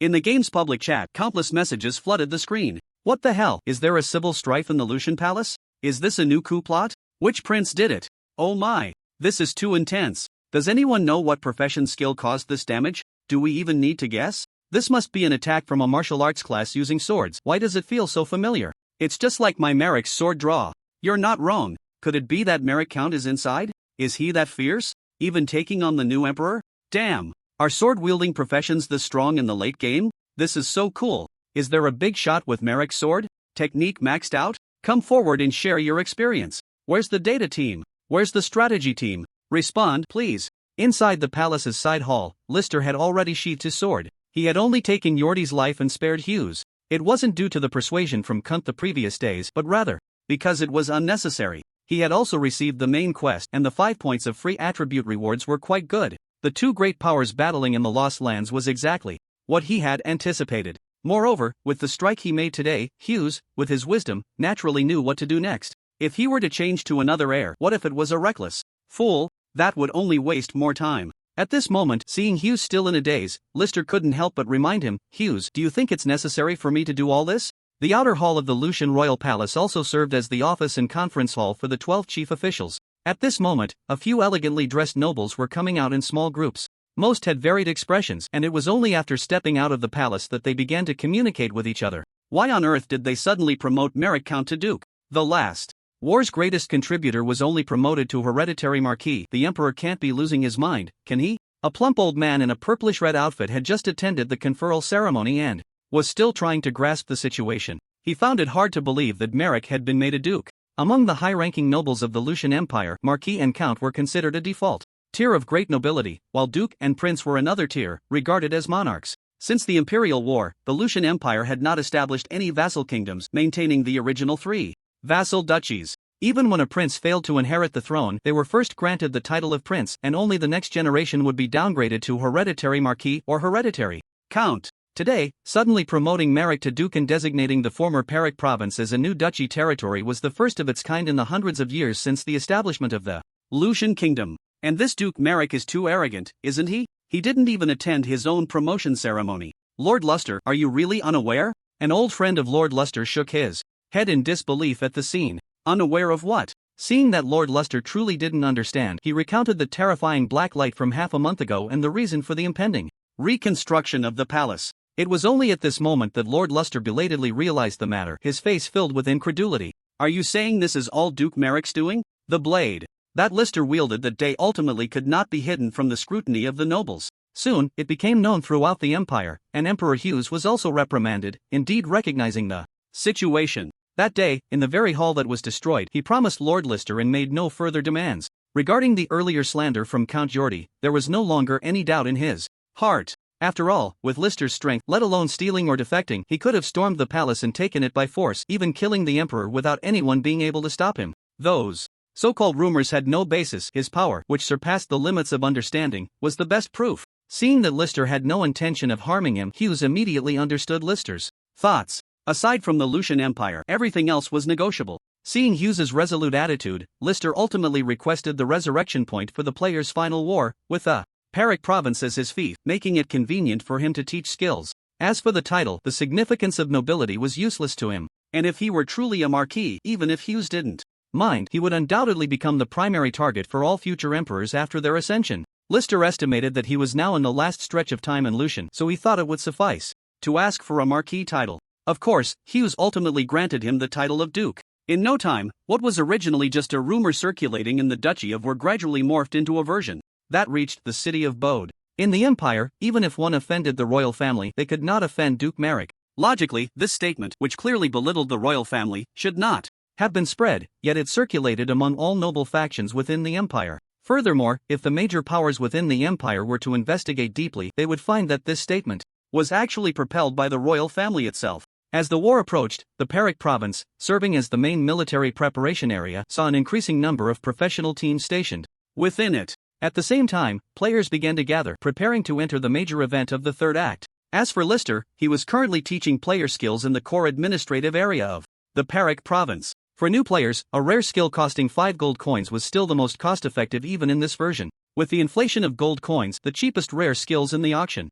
house required at least 60 gold coins. Moreover, Lister's Merrick sword technique could continuously level up to a rank after meeting the level requirements, making it incredibly attractive. On the public screen, players had already found the answer regarding the blade that day in the palace. It was indeed the strike they had speculated to be from Count Merrick. No, now he should be called Duke Merrick. An astonishing strike. Even now players occasionally discussed it on the public screen, especially among martial arts players as the martial arts profession began to weaken. In the recently open server leaderboard, 5 out of the top 10 were magic professions, while martial arts players found themselves at the bottom. Amidst the arguments among various players, martial arts players could only use Duke Merrick as an example, fantasizing that their martial arts could also possess such power in the later stages. Unfortunately, reality is that each version brings its own gods. In the current version environment, especially with the impending war, mage classes and area attack professions held the greatest advantage. Besides that, Lister had been quite lucky recently. He refocused on the hundreds of pages of passive skills in the auction house, and so many passive skills had not yet increased in price. As for their origin, they were likely left over from the previous 2 acts, and players should still have quite a few passive skills in their bags. With the purchase of powerful active skills and a series of activities like saving money, I slowly started to put some unnecessary skill books and materials up for auction. This led Lister to discover 2 new passive skills. He spent 80 gold to acquire these 2 passive skills. Would you like to learn? Yes. Blood Conversion, passive, no rank, LV1. Each point of stamina attribute increases health by 3 points and life by 10 points. Art of Learning, passive, no rank, LV1. When gaining experience in a secondary profession, an additional 1% experience gain is added. Neither of these is particularly powerful, and one is specifically for secondary professions. There were dozens of these skill books for sale in the auction house, so it's no wonder that even at rock-bottom prices, no one was buying. After completing the daily planting leeks task, the first thing Lister did when he returned to his room to rest was the daily lottery. Would you like to synthesize? Estimated time, 3 minutes. Yes. A flash of white light appeared before him, and a pile of visible waste material emerged. Synthesis completed, gained 15 experience points, +1. After more than half a month of daily alchemical synthesis, Lister had come to understand his luck. It was just as it was. Aside from the first time he got a piece of jewelry, the last half-month had been nothing but alchemical waste. Fortunately, his secondary profession level was still very low, so he could only synthesize some tier 3 material equipment. Aside from the rare special jewelry, it didn't mean much to him, as he was mainly focused on leveling up. 6 months later, the war between Lucian and the Great Shu had entered a heated phase. Players on both sides were bloodthirsty, and due to the intense battles, more and more new players were flooding in daily. The leaks Lister had cultivated had also reached a bottleneck. Skill Mentor Merrick can teach skills. Merrick's blade technique, seer rank, currently taught to 15,504,312 players. In just half a year, over 10 million new players had been taught. As expected, this was the time node when a large influx of third act players occurred, surpassing the combined number of players taught in the first 2 acts. However, in actual comparison to the first 2 acts, the proportion of new players learning in this act was not high. There was no way around it. The second and third acts were a surge of magic-type professionals, while the fourth act was a peak for mechanical-type players. Lister couldn't change the version, he could only do his best to cultivate leaks. On the panel, the remaining experience points had already accumulated to 2.3 billion, and he was most concerned about the progress on the cabin side. Suddenly, the chirp on his shoulder was activated. Normally, this little guy was only active for an hour each day, with the remaining time spent in sleep. Today was strange. It clearly wasn't time for it to be active yet, but it flapped its wings and struggled to fly down from his shoulder, circling around his palm. Once it landed on his hand, it even stepped on it a couple more times. Chirp, chirp. It flapped its wings and walked in circles for a bit, then leaned its forehead against Lister's finger, sending a wave of energy. Repair completed. Cabin dear. So this was how Chirp transmitted messages. He also pointed his finger at Chirp's head, inputting a surge of energy. I'll be right there. In the next moment, Chirp spun in place again, and as the energy fluctuations around it faded, the message was sent. In the Lost Lands, avoiding the players' heated battlefield areas, Lister made his way to the passage he had entered that day, which was now completely buried under sand again. After some clearing, he re-entered the familiar cubic area. Unfortunately, the weak point of the original energy shield had disappeared, and under system scanning, its strength had been restored to level 8. Just as Lister felt troubled, the identity badge in his backpack seemed to activate. Pressing the badge against the energy shield, the system's prompt sounded immediately. Since you hold an identity badge, would you like to enter? Yes. He hadn't expected the identity badge from the alchemical ruins to have this function, allowing him to bypass breaking the energy shield again. The teleportation point was in District 20, the mechanical gambling city, rushing towards District 1, in the familiar hall. Caven was fiddling with his strange Rubik's Cube. The original 26-faced cube had been upgraded again, becoming a completely irregular cube. Beside him, Wanyu stood at a distance, sporting a familiar youthful face. Level, LV80 class, Faceless Wanderer, Other. Overall evaluation, B. Indeed, Wanyu's level had risen quickly, and even his second transfer had been completed automatically. However, his main skills were still lagging behind his level, and his overall evaluation barely reached B, indicating that he still had a long way to go in terms of growth. His gaze swept to Caven's side, where the appearance of the alchemical puppet had been completely restored, making it impossible to guess that it had once been a pile of mush. As Lister approached, the Rubik's Cube in Caven's hand suddenly vanished, and he placed one hand on the puppet's shoulder. Immediately, a strong wave of energy surged forth, and the already lifelike alchemical puppet instantly came to life. Target detected, alchemical S-type puppet, descended state. A powerful aura swept over the three once again. It seemed that due to the descended state, Hoffman couldn't retract his aura as freely as Caven. After a moment of daze, his gaze immediately turned to Caven Deer. Caven, have you finished handling things? The matter I promised Lister has been completed. We can leave at any time. That's good. Seeing Caven nod, Hoffman then turned to Lister beside him. Long time no see, young man with the knife.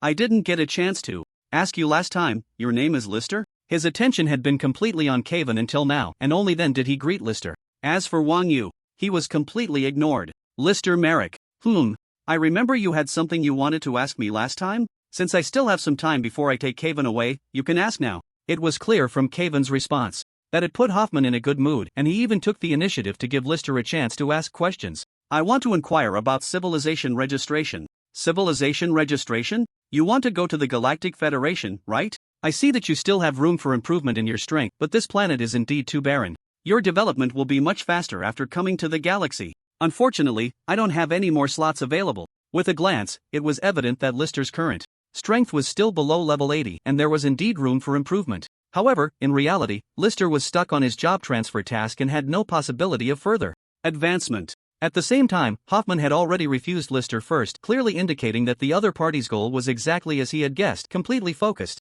on Caven. Is it a slot for going to the Galactic Federation? It seemed that going to the Galactic Federation didn't require any slots. Hoffman's brow furrowed slightly, showing some confusion. Let me confirm, do you want to register a belonging civilization for yourself or register for the life forms of this planet in the Galactic Federation? Upon hearing this, Lister glanced at his second transfer task again and then confirmed, I want to register the civilization of this planet in the Galactic Federation. For a moment, the atmosphere fell silent, and Hoffman's frown deepened. After a long while, he asked again, Lister, I'm curious whose words you heard that made you have such an idea?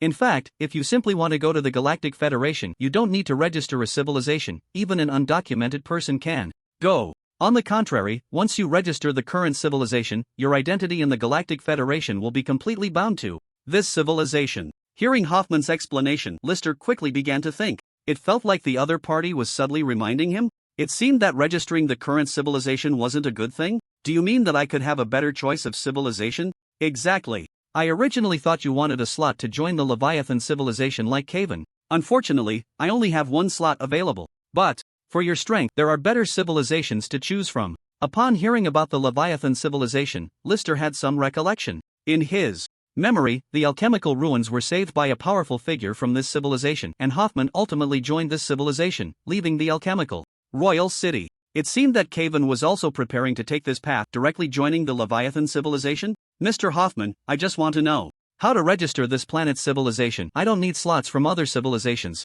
Rarely, Hoffman's expression suddenly relaxed, and he smiled. His smile carried a hint of surprise and a subtle appreciation. I understand. First, let me confirm how much you know about the Galactic Federation. The Galactic Federation is formed by the advanced civilizations of the galaxy and is the largest power in the Milky Way. As for more details, I don't know. Lister had experienced the game version of the Galactic Federation, but naturally, he didn't pay attention to the background and political ecology of the Federation. In his previous life, players entering the galaxy seemed to automatically have a civilization identity. The active area was within the jurisdiction of the higher civilization near the current planet, the Yalan civilization area. It wasn't until later scenes opened up the Galactic Expeditionary Force that players' activities between the galaxy and the universe expanded. But in reality, he knew nothing about the politics and civilization ecology of the Galactic Federation. As you said, the Galactic Federation is formed by the advanced civilizations within the galaxy. To register a civilization, one must become what is called an advanced civilization. Without further ado, Hoffman directly explained the requirements for civilization registration. To register a civilization in the Galactic Federation, it only requires an advanced lifeform from that advanced civilization to register on any governing star. Advanced lifeform? This was the first time Lister had heard this concept. At the same time, he truly grasped the idea of civilization registration. It seemed easier than he had imagined. It sounded like he just needed to find a strong representative to register. Mr. Hoffman, am I considered an advanced life form? Yes. The unhesitating affirmation made Lister feel reassured. Finally, he had a way to complete his second turn task, and he tentatively pointed to Wang Yu. What about her? Not yet, she still has a long way to go. Such blunt words made Wang Yu glance at Hoffman, but due to his strength, she ultimately stood quietly by without speaking. As for Lister, he silently pondered the actual requirements for being an advanced lifeform. Wang Yu, at level 80, didn't meet the standard, while he, at level 60, could qualify. This indicated that level was not the key criterion for being recognized as an advanced lifeform. The only thing he had that stood out compared to Wang Yu, recalling Hoffman's initial greeting upon seeing him, Lister suddenly had a guess. So, advanced lifeform refers to a lifeform with overlord level strength? Exactly. Only civilizations with overlord level lifeforms are recognized by the Galactic Federation. Other high-level civilizations also mostly welcome overlord level lifeforms. And with your current strength, you can only meet the standard for a level 1 civilization. What level is the Leviathan civilization? The Leviathan civilization is a level 4 civilization. Only level 4? It didn't sound very high. Lister instinctively felt that the Leviathan civilization wasn't that strong. If he remembered correctly, the Yalan civilization, where players mainly operated in his previous life, was a level 2 civilization. Overall, their technology wasn't advanced, and even individual strength was just average. Not outstanding. At this moment, Hoffman seemed to have guessed what Lister was thinking and added with a smile, the highest civilization in the Galactic Federation is level 4, and only 3 major civilizations have reached level 4. Lister fell silent. He hadn't expected that level 4 would already be the highest civilization in the Federation. His mind was momentarily confused about the structure of civilizations within the Galactic Federation. Before he could ask Hoffman about the gap in civilization levels, Hoffman spoke again as if he had a new consideration. It's a pity to miss out on someone as interesting as you with your overlord level potential. How about this? I'll contact a friend, and if possible, I should be able to secure a spot for you. No need, Mr. Hoffman, I've decided to register the civilization myself. Now Lister somewhat understood why this second turn task was assigned to him. The player ranked first on the leaderboard had an overall evaluation of only B, and there were still dozens of players with a C rating at the end of the top 1,000. It could be said that he was the only one who met the criteria for S-level combat power. As for that civilization registration, he had no idea how it was completed in his past life, or if it was ultimately concluded due to the war against the Galactic Expeditionary Army in the 5th Act. In any case, in this life, even the system's mainframe had actively changed the task. If he registered the current civilization, then the binding to the current civilization could not be altered. A level 1 civilization was just a level 1 civilization. As long as he improved his strength, it was not impossible for it to develop into a level 4 civilization in the future. More importantly, in the later Cosmic Major version, even the Galactic Federation was just a small force. The future mechanical god cult of Kavan would have a greater influence than the Galactic Federation. Lister was more focused on improving his strength, and he didn't care much about the background. Upon hearing Lister's refusal, Hoffman not only did not get angry but instead looked increasingly appreciative. Have you really thought it through? I reiterate, once civilization information is registered, it cannot be modified. And the gap between different levels of civilization is enormous, with completely different treatment, even. I've thought it through. He interrupted Hoffman's continued explanation. Of course, Lister wanted the opportunity to directly become a citizen of the Galactic Federation's level 4 civilization. Even if he had no concept of it for now and had never encountered it in his past life, he could guess the value it represented, the most intuitive being skill knowledge learning, as well as the production of advanced potions and resources. Unfortunately, he had no choice. Lister, you have more courage than I did in my choice back then. I hope you won't regret your decision today. The teleportation is ready. Lister, if you want to go to the Galactic Federation now, I can take you there. He didn't expect to leave using teleportation. Lister was somewhat familiar with this. Teleportation was generally a means of transportation for long distances in the galaxy, with high costs each time, and requiring a specific teleportation array to proceed. This kind of directional teleportation should be a technique used by high-level professionals who mastered advanced teleportation skills. Turning to glance at Wang Yu and seeing her nod, Lister responded, Mr. Hoffman, could you take her along? The coordinates and method to the Galactic Federation were also a concern for Lister. Being able to hitch a ride on the teleportation was naturally something he desired. Hoffman had no objections to this and nodded lightly. Sure. The three stood facing the alchemical puppet. From time to time, a blue light shone beneath their feet. Then, a massive surge of energy poured down like a torrent, and a tremendous pressure enveloped them. Indeed, this high-level professional's directional teleportation array was much more brutal than the Federation's dedicated teleportation array. After about several dozen seconds, the energy torrent before Lister vanished. When he opened his eyes again, he found himself in a brand new world. What came into view were towering spires, with bizarre styles and strange patterns carved on the outside of the towers. In the distance, there was a giant tower building that was clearly distinguishable from the others, overall about 10 times wider than an ordinary tower. Its height was astonishing, piercing the clouds, and it was impossible to see the top at a glance. Unfortunately, the three had little time to observe. Lister had already gripped the hilt of his sword with one hand, his expression serious as he looked ahead. A group of life forms clad in dark golden patterned hooded robes had surrounded them completely. Through the hoods, it was clear that they resembled humans with slightly pointed ears. At this moment, each of them had a serious expression, and the staffs in their hands glowed with various colors, ready to unleash their power. However, the main target was not them, but rather the man in a red robe standing in front of the three. In the face of this tense situation, the man remained unfazed, ignoring the surrounding mage army, and calmly looked at the three who had been teleported in, slowly removing his hood. This is the third-level civilization Alpha Civilization's ruling star. Comparing enemy and ally strength, reconnaissance results have been obtained. Target detected, Alpha S-type doll number 031, arrival state, level. Comprehensive evaluation, S, note, extremely dangerous, do not approach. The screen was still filled with question marks, and List could not glean anything. As for the comprehensive evaluation, he had not seen the words extremely dangerous in a long time. It's still me. The calm voice rang out again. In fact, the three had already deduced the identity of the other party. It was Hoffman. As soon as the words fell, Hoffman operated the new doll to take out 2 chips the size of fingernails from his pocket and handed them over. These 2 chips are a gift for you too. They were given to List and Wang Yu with no share for Kevin, probably because he didn't need them or had better chips prepared. Alpha Civilization Basic Chip D level used for text recognition and basic communication in Alpha Civilization can connect to the Galactic Federation Information Database. Noble from Leviathan, you have been wanted by your civilization. Please hurry back to accept judgment and do not linger in our Alpha Civilization. The leading elder mage emphasized sharply at this moment, the magical energy in his staff surging once again. Merely speaking out seemed to be a show of force. After extending the staff forward a bit, there were no further actions. Even List could see that the other side was more about bluster and did not dare to launch an attack. Comparing enemy and ally strength, reconnaissance results have been obtained. Target detected, unknown level. Comprehensive evaluation, B level. Note, this enemy's strength far exceeds yours. It is advised to stay away. Another mage at least 30 levels above him. Indeed, the strength of a third-level civilization was different. Facing the encirclement of the crowd, Hoffman appeared very relaxed. He looked at List and Wang Yu as if no one else was around, signaling them to activate and use the chips. Through the system, List could understand the language here, but Wang Yu might really need the chip for assistance. Without hesitation, he put down his blade and tried to activate it.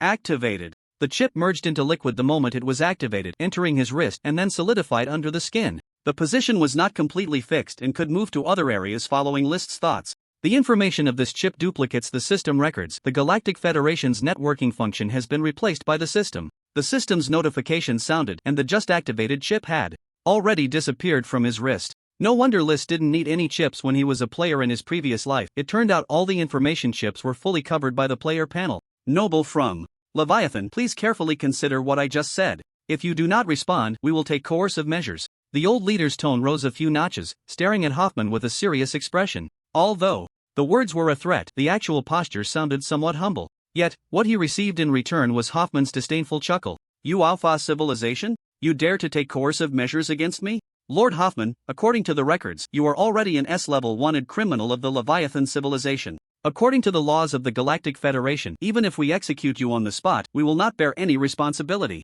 After all this commotion, the other party actually knew that Hoffman was inside the doll. Moreover, List did not expect that Hoffman was still an S-level wanted criminal of the Leviathan civilization. Could it be that a wanted criminal could also grant Kevin a spot in the Leviathan civilization? Unfamiliar with the political ecology of the Galactic Federation, List was somewhat bewildered at the moment. At the same time, there was a faint sense of regret. Had he known he would face such a situation upon arrival, he would have figured out a way to register at the original Aran civilization's ruling star himself. Hoffman, at this moment, still ignored the threats coming from the other party, his disdainful smile growing even more pronounced. Why don't you give it a try?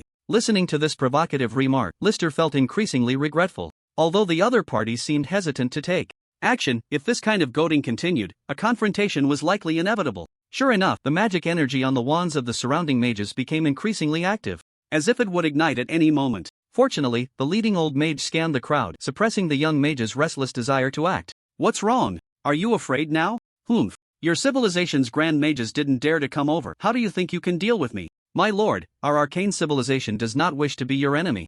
Nor will we pass on news of your presence to the Leviathan civilization, but please leave our planet immediately. The old man ultimately compromised, his tone no longer as fierce as before, his face taking on a pleading expression. It seemed Hoffman had truly taken the measure of these people, acting without restraint, similar to how he had behaved with Lister in Lucian. As for leaving, let your civilization's grand mage come and say it to me personally. Now, all of you get lost. With that, a chilling aura erupted from him, pressing down on everyone's hearts like a cold that pierced deep into their souls. Compared to the puppet from the alchemical ruins, this puppet was clearly much more refined. Its aura could be controlled freely, and aside from feeling a slight chill, Lister and the others had no other sensations. The old man in front of them, however, was waving his hand with great effort. Immediately, most of the mages retreated, leaving only the old man and the two mages behind him with no intention of leaving. It was only at this moment that Hoffman retracted his aura and turned to Lister. "Lister, let's say our goodbyes here, see you next time. Remember our bet," Cavan reminded him seriously. Then, he and Hoffman left,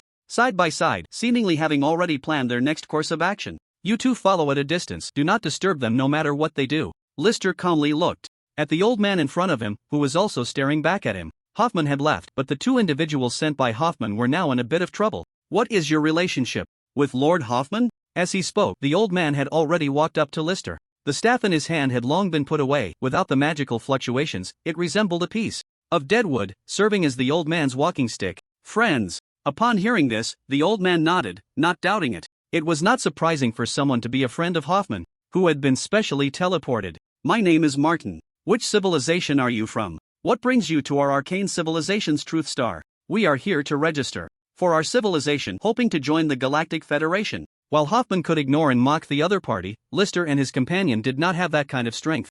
Due to Hoffman's earlier attitude towards him, Mage Martin still showed them a degree of respect, showing no intention of taking action. At this moment, he was still willing to communicate with them and probe for information, so Lister simply revealed their true purpose. Upon hearing this, Martin frowned, and a sudden flash of light emanated from the staff in his hand. It was not an attack on the two but seemed to be probing for their information. After a moment of investigation, he looked at them with a hint of disbelief, muttering to himself, "To be friends with the galactic nobility, yet they are truly unregistered? Galactic nobility?" This was the third time he had heard Martin refer to Hoffman as a noble, and his curiosity deepened once again. Hoffman's identity is indeed too peculiar. One moment he is an S-rank wanted criminal of his own civilization, and the next he is a galactic noble as described by Mage Martin. The coexistence of these two extreme identities is hard to comprehend. "In that case, let me take you both to register?" Without giving a chance to refuse, List had no objections. With this old mage accompanying them, at least the task of civilization registration would be free of unexpected issues. He immediately followed behind, re-evaluating the situation in this world. There were quite a few humans on the streets, most of whom were draped in robes, often with hoods up. Of course, there were also many like the two of them, wearing specialized armor, sporting external mechanical arms, and even some who were completely naked, along with various indescribable strange uniforms. Compared to the Galactic Federation life forms List encountered in his previous life in the game, the Opha civilization at least appeared to be completely relatable to him. Unlike the humans of the Yalan civilization, who generally stood between 2 to 3 meters tall, with skin colors beyond just black, white, and yellow, including blue and green. Target detected, unknown, level 3 civilization, level, LV81 overall evaluation, B. Target detected, unknown, level 2 civilization, target detected, unknown, no civilization registration. Scanning the passers-by with the system, information about civilizations began to emerge. It was likely due to the system's ability to connect to the Galactic Federation's information database. The proportion of Alpha civilization individuals on the street was not high. Whenever they appeared, they generally wore robes, and their levels and overall evaluations were not low. Their individual strength was much greater than that of the Yalan civilization he had interacted with in his previous life. The highest level of Alpha civilization samples he could currently observe was level 90, with overall evaluations mostly ranging from D to B. In contrast, the life forms of other lower-level civilizations had significantly poorer overall evaluations, mostly at the most basic F level, with only a few reaching E or D levels. The inscriptions on the surface of the passing towers, upon closer inspection, turned out to be various recruitment advertisements. Alpha civilization number CX703 resource star requires 1 monitor and multiple miners. Monitor requirements: civilization level 3 and above, rank 10 and above, ability rating must be C or above, income and federal credit points or Alpha purple crystal. Coins XXX. Minor requirements: civilization level 0 and above, rank 6 and above, ability rating F or above, income is Dolan Adventure Team recruiting teammates, civilization level 3 and above, rank 12 and above.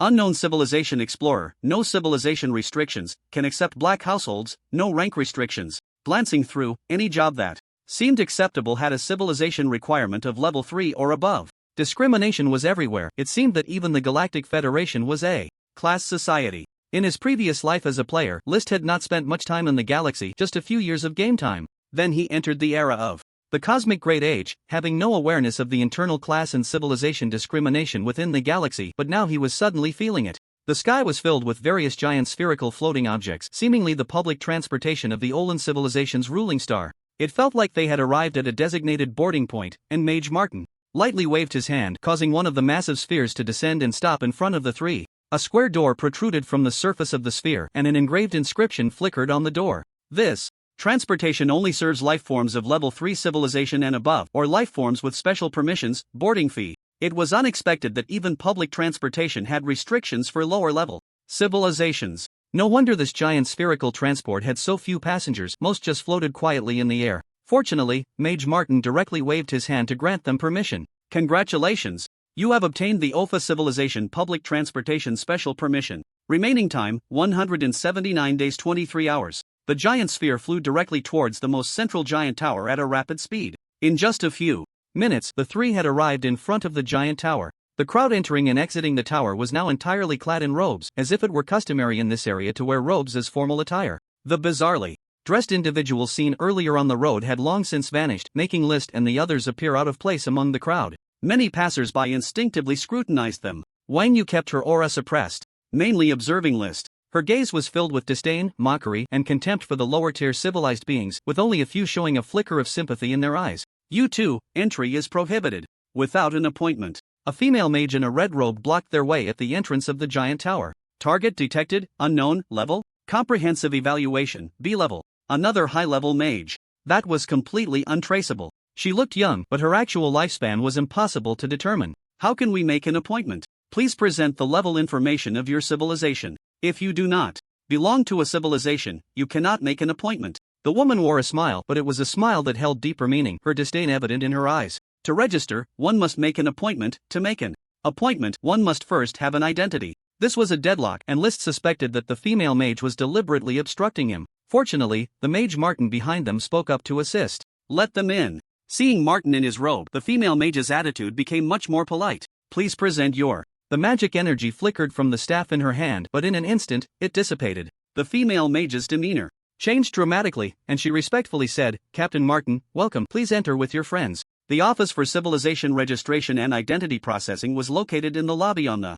first floor. The office was small, and inside was an elderly mage on duty. He looked even older than Mage Martin, his face lined with wrinkles and a large mole at the corner of his mouth. Upon seeing someone enter, he reluctantly turned off a virtual reality projection that resembled an entertainment program. His gaze quickly swept over the three, soon landing on List and Wang Yu. Which civilization do you want to join? The quota promise token? Bring them all out at once, don't waste my time. Mage Moore, they are here to register their civilization. Before the two could speak, Mage Martin explained first. Oh, registering for their own civilization? It's been decades since I handled such business. The old man said this while habitually touching the large mole at the corner of his mouth, his actions somewhat lewd. Show me the registration permit. Is it from the federal government or the military district? This left List somewhat confused. Wasn't civilization registration based on the standards of advanced life forms? Is there a permit or not? If it's from the federal military district, you can show your rank as well. Seeing List remain silent, Mage Moore began to grow impatient. Besides these two, there should be another registration standard, right? Logically, Hoffman couldn't have lied to him, so he directly inquired. Mage Moore was taken aback at first, then looked at Mage Martin behind him. List, do you mean that you too meet the registration standards of the federal initial regulations? It was still Mage Martin who asked, his face filled with disbelief. Is it about the advanced life forms standard? I should qualify. Seeing List so certain, Mage Moore appeared somewhat skeptical. You can't just say that. Are you sure you want to register according to the basic regulations? I am sure. The old man slowly picked up the staff leaning against the table, and with a casual wave, the dim space behind him suddenly activated. It was then that Lister discovered there was another room inside, where blue rays were continuously sweeping across. This is the standard testing area of the Galactic Federation, you can go in, he heard. Without any hesitation, Lister stepped inside. The next moment, the door to the room closed behind him, and a cold mechanical voice echoed from within. Lifeform strength standard. Detection in progress. All the blue rays in the room converged on Lister. He thought it might be uncomfortable, but in reality, he felt nothing at all. Soon, a lifeform that resembled him began to take shape in front of him, composed entirely of blue rays. After a while, the simulated blue body in front of him collapsed like particles, and the blue rays moved away from him. The system's detection voice followed. Detection complete. Lifeform gene classification, ancient human. Development direction, ancient martial arts. Standard level, LV60. Strength rank, S level, dominant level. Lifeform evolution count, once, meeting the first level.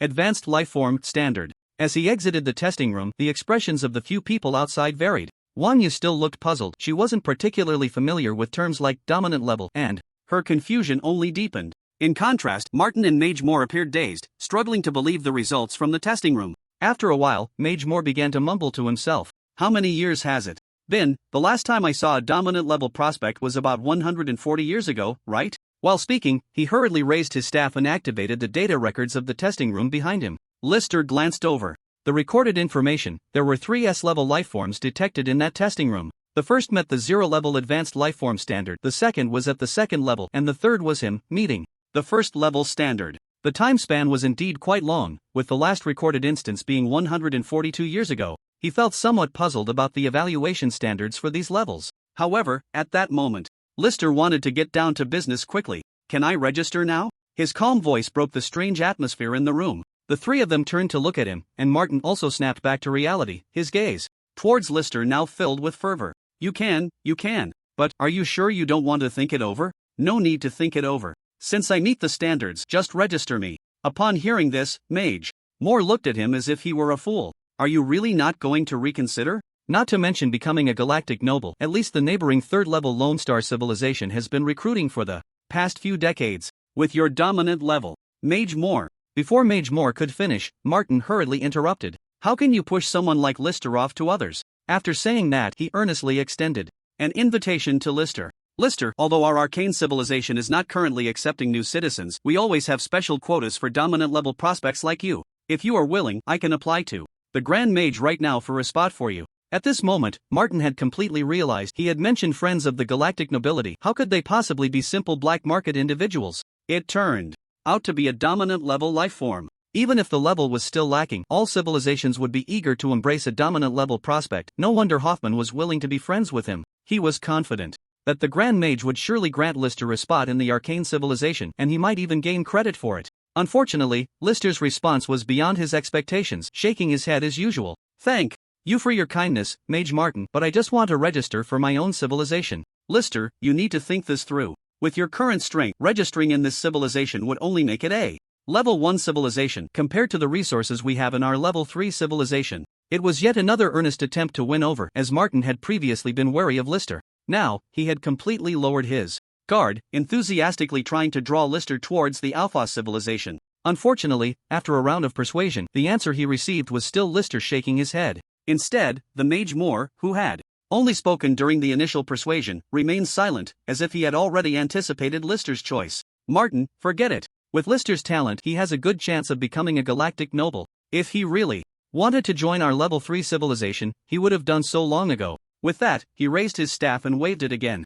Instantly, a 3-dimensional map of the galaxy appeared before them. Which direction is the planetary area of your civilization roughly located? Near the Yalan civilization. Lister was familiar with this galactic map. He was not clear about the galactic coordinates of his original planet. However, he still had a general idea of the direction to look for. After all, the map used by players in his previous life was this set, though the overall area was not as large. He quickly pinpointed the planet in the Lucian world, numbered CX-7372. Just wait, the Galactic Federation will send data from the observers. After saying this, Mage Moore quietly waited by the side. Seeing the atmosphere fall silent once again, Lister held back from asking Mage Moore. May I ask, what exactly do you mean by galactic nobles? As Lord Hoffman's friend, you still don't know what galactic nobles are? Martin was the first to voice his doubts. Seeing Lister shake his head in confusion, he exchanged glances with Mage Moore. After a moment of eye contact, it was ultimately the old Mage Moore who began to explain to Lister. The so-called galactic nobles are not officially defined as nobles by the Federation, but rather a respectful term we lower-level civilizations use for Level 4 civilizations. As long as you can be accepted by one of the 3 major Level 4 civilizations and become one of them, you are a galactic noble. So galactic nobles refer to all life forms in the 3 major Level 4 civilizations? Seeing Mage Moore nod, Lister finally understood. He hadn't expected the class division in the Galactic Federation to be so severe, and that the so-called nobility was distinguished by entire civilizations. As long as one is a citizen of a Level 4 civilization, they are naturally a galactic noble. Since it is a respectful term, are the privileges that come with it also implicitly defined? Seeing that Lister truly had no understanding of the Galactic Federation's ecology, Mage Moore decided to continue explaining since the Federation's information had not yet arrived. It is not an implicit rule, although galactic nobles are merely a respectful term. The powers of level 4 civilizations are indeed stipulated in the Federation's constitution. Simply put, in terms of criminal punishment, each level of civilization can only judge and deal with criminals of the same level or lower. Unless the criminal's level is marked as Super S, they can be punished by all civilizations in the galaxy. Listening to Mage Moore outline these simple regulations, Lister instantly felt the class disparity corresponding to the civilization levels. Lower-level civilizations do not even have the authority to deal with criminals from higher-level civilizations. The class gap is evident just from this point. Not to mention that citizens of level 4 civilizations have already stood at the top of the Galactic Federation. It is no wonder that citizens of the three major level 4 civilizations can be called galactic nobles, a naturally privileged class. As for S-level criminals like Hoffman, they would not truly be targeted by lower-level civilizations. After all, which of those who could be specifically wanted by a level 4 civilization like Leviathan would be simple? Even level 4 civilizations themselves have no way to deal with these S-level wanted criminals. How could the Alpha civilization have any assurance? Looking back now, it is no wonder that Martin had been extremely cautious when dealing with Hoffman earlier. Even if he was unclear about the other party's strength, just being able to become an S-level wanted criminal was already the best demonstration of strength. As Hoffman said, even the Archmage of the Alpha civilization did not come, and the attitude was already quite clear. With this bunch of people, it was highly likely just a formality. In case the Leviathan civilization inquired, it would be easier to explain. At this moment, the staff of Mage Moore flickered, and with a point in midair, the report appeared before everyone's eyes. Planet number CX-7372, original. Applicant Alchemy civilization has been eliminated for violating the federal constitution. According to observations, a new civilization has already been born on this planet, and it is allowed to register to join the Galactic Federation, while the new civilization must pay a fine of 1.13 million credit points, which should be paid within 100 years after the registration of the new civilization. Note, the fine is 1 million points, with a late fee of 130,000 points. You understand it clearly, right? The fine after the new civilization registers is not a small amount. I'll confirm one last time, are you sure about registering the new civilization? Sure. Hearing the unwavering voice, Moore finally nodded, a hint of admiration appearing on his face. What is the name of the new civilization? Merrick Civilization. System notification, congratulations, you have completed the job transfer task. The current civilization has been registered. Civilization name, Merrick Civilization. The system has marked and recorded it. System notification. As Mage Moore finally put down his staff, the long-awaited system notification sound finally reached Lister's ears. At the same time, Mage Martin sighed deeply and silently shook his head. Merrick Civilization has been registered. Since you registered the civilization under the basic regulations of the Federation, the star domain range of Merrick Civilization will be divided according to the basic regulation standards, which will be much larger than civilizations registered by other means. The diameter range is a total of 0.007 light-years, encompassing 1 star and 1 life star, both being the ruling star, 7 resource stars, and the remainder. Mage Moore reported all registration information step by step for him to confirm as per regulations. Unfortunately, Lister's mind was already far from the room. Until the last piece of information was completed, just before Lister planned to leave, Mage Moore reminded him once more. I see your level is on the brink of evolution. If you evolve again, you can come find me to register early. Hearing this, Lister couldn't help but doubt whether the so-called evolution was just a job transfer. Before he could ponder deeply, another message popped up on the system panel. Since the system has connected to the Galactic Federation information database, you have a new friend request, Moore. Note, this friend communication range is limited to the Alpha civilization. It seemed that because of that chip, it was Lister's first time adding a native of the world of Divine Awakening as a friend through the player's system panel. Until the three of them walked out of the tower again, Mage Martin seemed to have confirmed the general situation of Lister and Wang Yu. He had no intention of continuing to follow them, only opening his mouth to remind the two. According to the regulations of Truth Star of Alpha, low-level civilization citizens must pay a retention fee for their stay. I have waived your fees for 180 days, and I hope you will seriously abide by the laws of Truth Star. If there is any news about Lord Hoffman on Truth Star, I hope. Forget it. Martin shook his head to himself at this point, finally turning to leave after giving Lister a deep look. The further they moved away from the outer area of the giant tower, the fewer people in robes there were around. They were all citizens of low-level civilizations staying in the Alpha ruling star, and Lister and Wang Yu seemed to completely blend in here. Entering one of the dilapidated towers, the hall space was small, as if it had been partitioned. Facing them was a chubby mage in a blue robe, whose appearance bore some resemblance to Porter from the Polychamber of Commerce. I need 2 rooms, but I don't have any credit points or purple crystal coins. Hearing Lister's words as if he were trying to dine and dash, the chubby mage was already quite accustomed to it. Show me your civilization level, give me your civilization's currency or various equipment materials. Energy sources are Fine. After a round of transactions, 2 C classrooms for a week. Since you are a level 1 civilization, an additional month's standard deposit is required. So unfair. The more List interacted with the arcane civilization, the more he felt the class disparity. Apart from being citizens of the same level 3 civilization, all other lower level civilizations faced various forms of injustice in every aspect. Even the black market currency exchange was the same. The fat mage in front of him openly told him about the huge disparity in exchange rates for each level of civilization.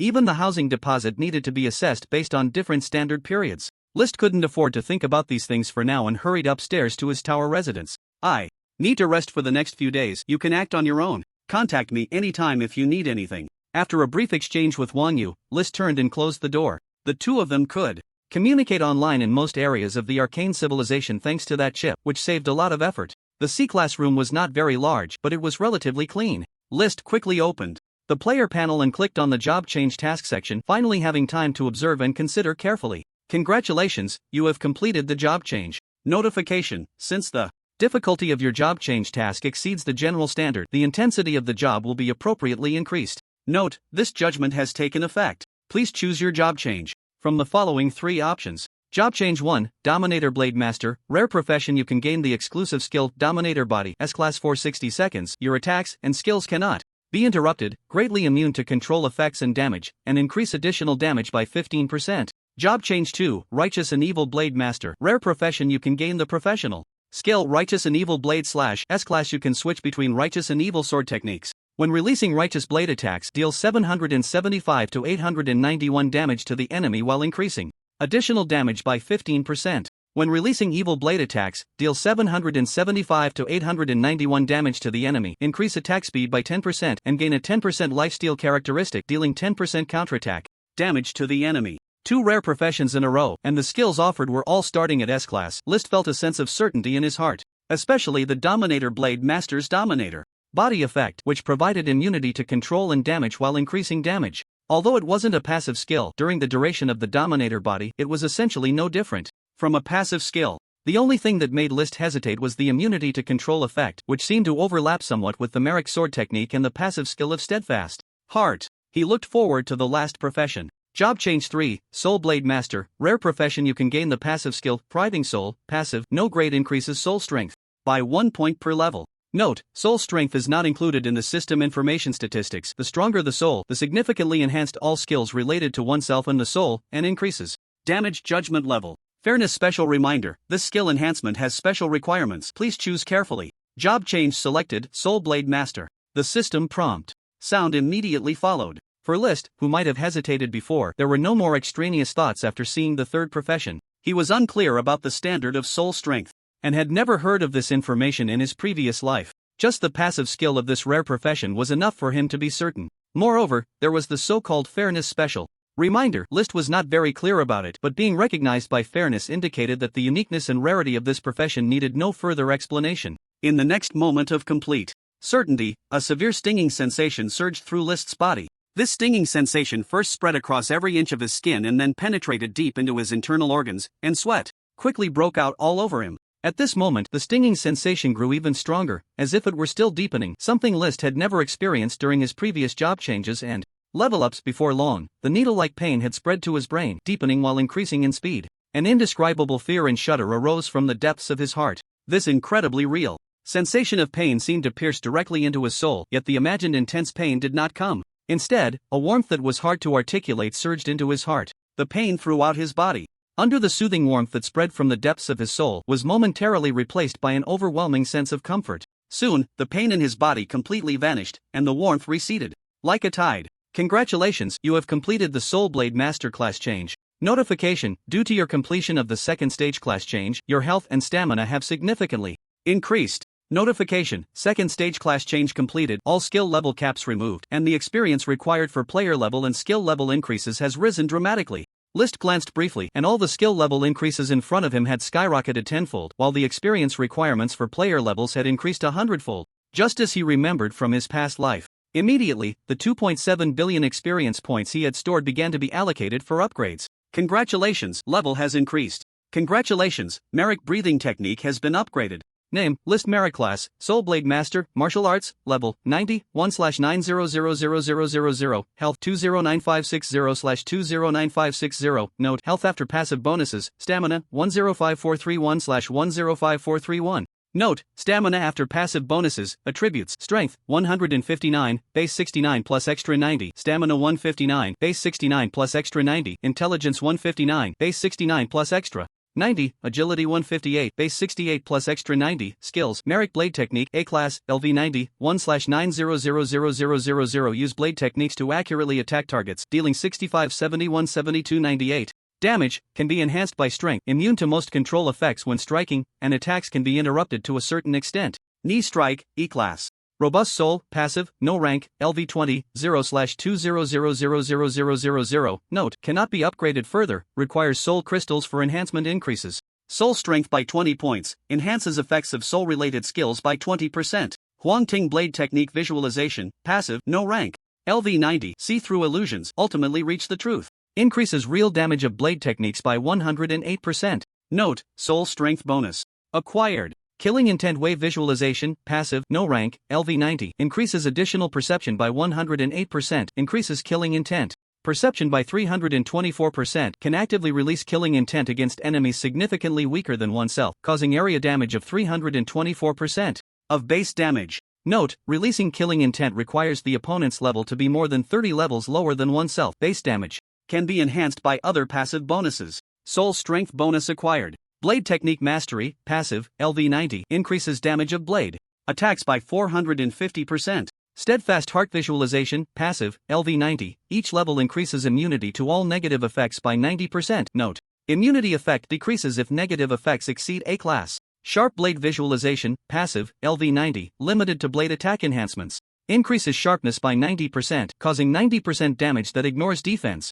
Strong Physique, Passive, LV90, additional 900% health increase. Tenacious Spirit Visualization, Passive, LV90, additional 900% personal defense increase. Heart of Learning, Passive, LV90, when gaining experience in secondary professions, additional 90% experience bonus. Chi and Blood Conversion, Passive, LV90, each point of stamina attribute adds an extra 270 stamina and 900 health. Merrick Breathing Technique, Passive, LV90, additional 90 points to strength.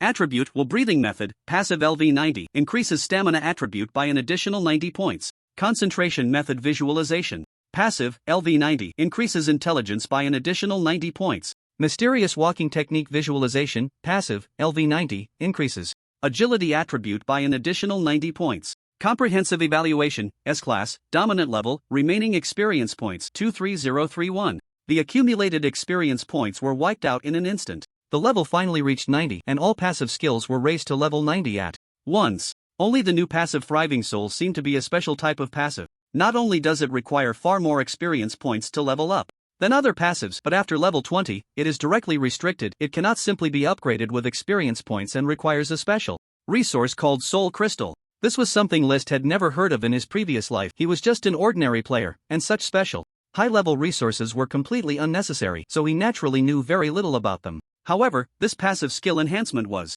indeed powerful, serving as an amplification for all soul perception-related skills, currently at a 20% amplification ratio, which was already considerable. As for the so-called Judgment Class enhancement, he had yet to experience that and could only slowly feel it in subsequent battles. He felt deep down that the enhancement of this new passive was far from over. After the upgrade with soul crystals, there might be new surprises. After a brief adaptation, List felt a bit fortunate. It should be due to the high-level passive skills compensating for the gap in basic attributes that his comprehensive evaluation remained at S-Class. He had a premonition that, if he leveled up again, crossing into level 91, which is the 10th tier, he would inevitably lose the dominant level evaluation. Logically speaking, with his current situation, the third transfer was at level 120. Upgrading before accepting the third transfer quest would not affect him, it just meant that his actual combat power would not increase. As long as he could max out his basic attributes before accepting the third transfer quest, he would be fine. However, from his current interactions with the arcane civilization, S-Class was essentially the strength of a dominant level within the same tier, like a special mark. Although there were no obvious privilege descriptions, it allowed the mages of the arcane civilization to view him differently, including the requirements for civilization registration, so List still tried to maintain his S-Class evaluation. Fortunately, everything went as he expected. The experience points were just used up, and he did not plan to level up for the time being. Currently, he was more focused on obtaining resources for enhancing basic attributes after the second transfer. Experience points would continuously be provided by players, but the enhancement of basic attributes was the most crucial matter for him. Having determined his next goal, just as List was preparing to go out and explore, he suddenly remembered something and glanced at his panel again. That's right, he had forgotten to upgrade the knee strike skill that he found very comfortable to use. Would you like to use Extreme Radiance on the knee strike skill? Confirm. Would you like to use Extreme Crystal on the knee strike skill? Confirm. After using 3 Extreme Radiances and 1 Extreme Crystal in succession, the knee strike skill finally upgraded to a class as he had anticipated. Knee strike, a class. LV60, 1/6000000 deals 10 90 11 91 points of damage to the enemy using a knee strike, with a high probability of causing effects such as stun, paralysis, and knockback. Determined. Based on the strength, stamina, and intelligence attributes of both enemy and self, not bad. The damage potential was indeed a bit low. The potential of an E-class skill was inherently low, and even after being upgraded to a class, the damage increase wouldn't be significant. However, the effects did not disappoint him, adding 2 special effects at once, and the base trigger probability was extremely high. Coupled with his high basic attribute trigger determination, it was likely to trigger 100% of the time, making it one of his few close-range control skills. It wasn't until everything was ready that List finally left the room and went downstairs. Although it seemed like a simple job change, 3 days had actually passed. Downstairs, the innkeeper, a plump mage, was leisurely watching an entertainment program, sharing similar interests with Mage More. The program was projected using a special chip, and List could only see a flickering, blurry image. The actual high-definition visuals and sounds were likely only audible to the fat mage himself. Comparing enemy and ally strengths, reconnaissance results have been obtained. Target, unknown, level 3 civilization, arcane civilization, level, LV107 class, arcanist, magic type, health 41519/41519 stamina 5989/5989 attributes, strength, 70, stamina 51, intelligence, 91, agility, 61, overall evaluation, F grade. Finally, he was able to scan the basic information of this fat mage. After all, he was a citizen of a level 3 civilization, and his level was surprisingly high. It was a pity that his actual combat power was so weak. No wonder he could only run in on the outskirts of the giant tower.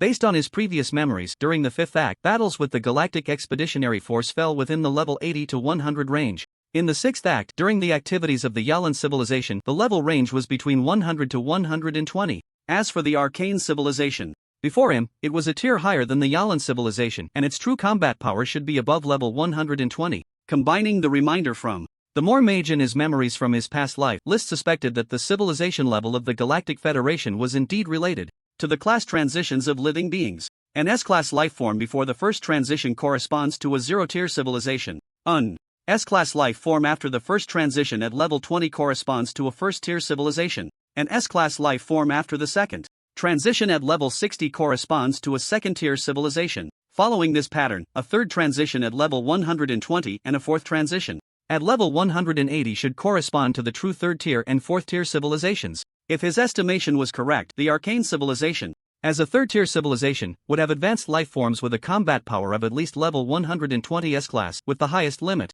even corresponding to level 180 untransformed S-class combat power. List should currently be able to elevate the Merrick civilization to the 2nd tier. Considering the short time frame, his level had shot up to 90, so he decided to take it slow to avoid drawing attention. After all, both 1st tier and 2nd tier civilizations were at the bottom level, and only upon entering the 3rd tier civilization could one have a somewhat advantageous position in the Galactic Federation. Boss? Hearing the sound, the fat mage lazily closed the entertainment program in front of him and looked at List with a languid expression. Where can I buy potions? I need those that enhance strength. I have 1st tier potions right here. Which one do you want? Seeing real business coming his way, the fat mage became a bit more serious. With a wave of his staff, several types of potions appeared on the table. Arcane Civilization Level 1 Strength Potion, C grade, increases strength attribute by 3 points. Note, for use by pre-second transition practitioners only, does not include second transition practitioners. Price, 3,380 credit points. Arcane Civilization Level 1 Basic Potion, C grade, increases each of the 4 attributes by 1 point. Note, for use by pre-second transition practitioners only, does not include second transition practitioners. Price, 5,909 credit points.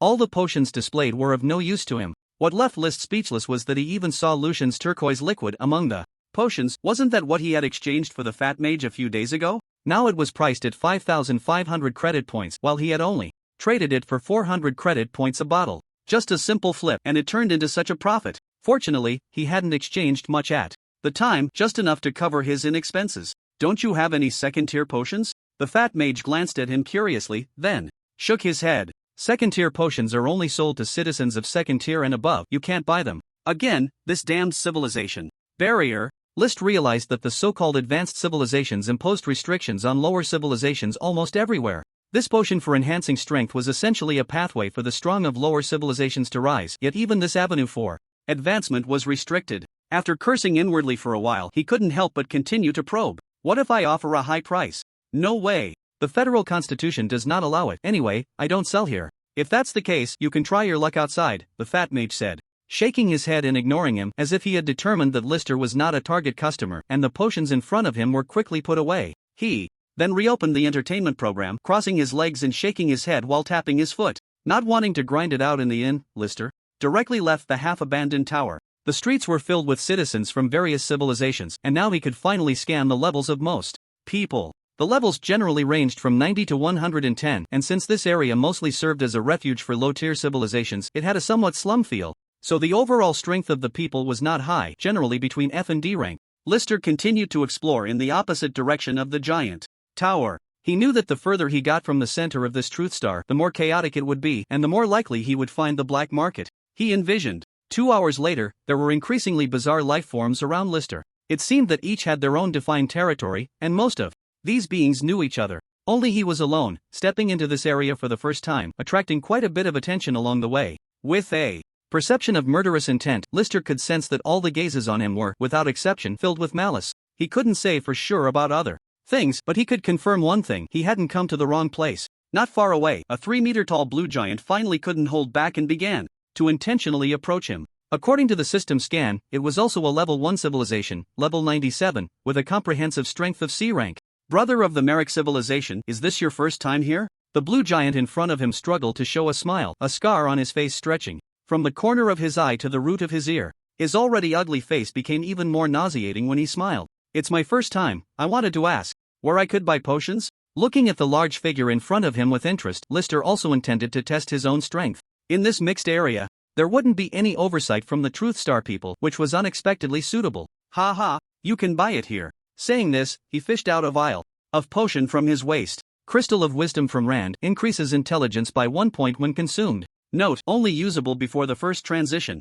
Brother of Merrick, what do you think? I'll sell it to you for 4,000 credit points. Pay up. Clearly, he could have just robbed him, but he still went through this whole routine. Seeing this, Lister was too lazy to waste time and lifted his leg for a knee strike. So fast. The blue giant's expression changed. He didn't expect that the rookie in front of him would dare to strike first. Moreover, the kick seemed to leave an afterimage. Seeing that he couldn't dodge, the blue giant decided to brace for it. Looking at Lister's frail appearance, he thought it would be no problem to just take a kick. Boom! The seemingly ordinary knee strike actually hit like a cannonball, directly slamming into his lower abdomen. In the next moment, countless towers floated past him. Realizing he was flying backward, he felt weak all over, and his head grew increasingly dizzy. Attack dealt 6,607 points of damage. Due to your soul strength being far higher than the opponent's, the immunity traits they possess do not take effect. Based on basic attributes, the effects of stun, paralysis, and knockback have taken effect. The blue giant ultimately crashed heavily to the ground, feeling a wave of soreness throughout his body until the dizziness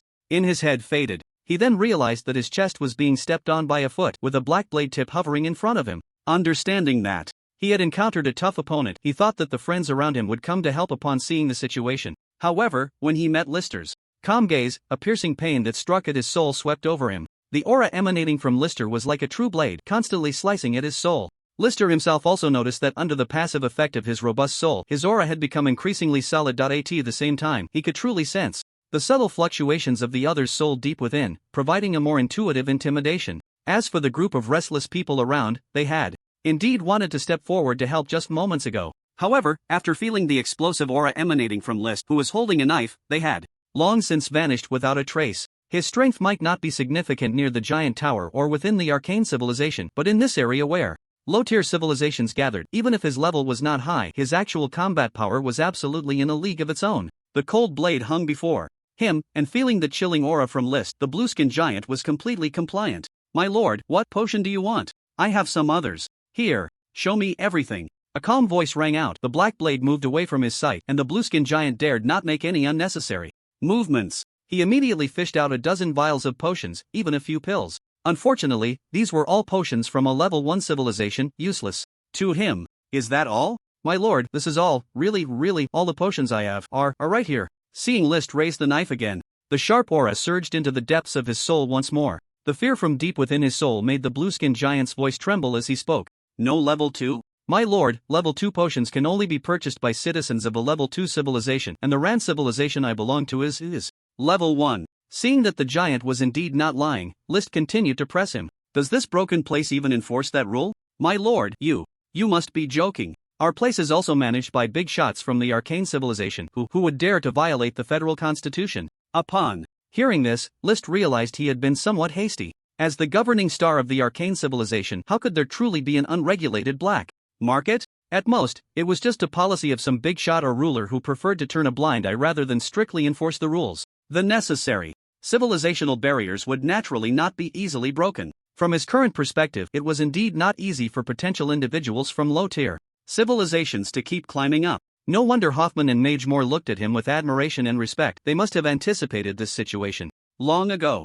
If it were an advanced life form from a typical low-tier civilization, it would not be difficult to continue climbing under such high resource restrictions. But maintaining combat power at a dominant level was nothing but a pipe dream. Even Kavan had chosen to join the Leviathan civilization, while List himself was walking the most challenging path. My lord, please don't make it difficult for me. Seeing the blue giant continue to plead for mercy, List finally shook his head. He bent down and picked up the crystal of wisdom from Rand that the other had just tried to force upon him. This was considered a 0-level civilization potion, hanging before the other. I'll sell you this potion now. Give me some credit points. After the calm voice spoke, List tossed the potion to him, then looked at him with indifference. 4,000. Oh, no.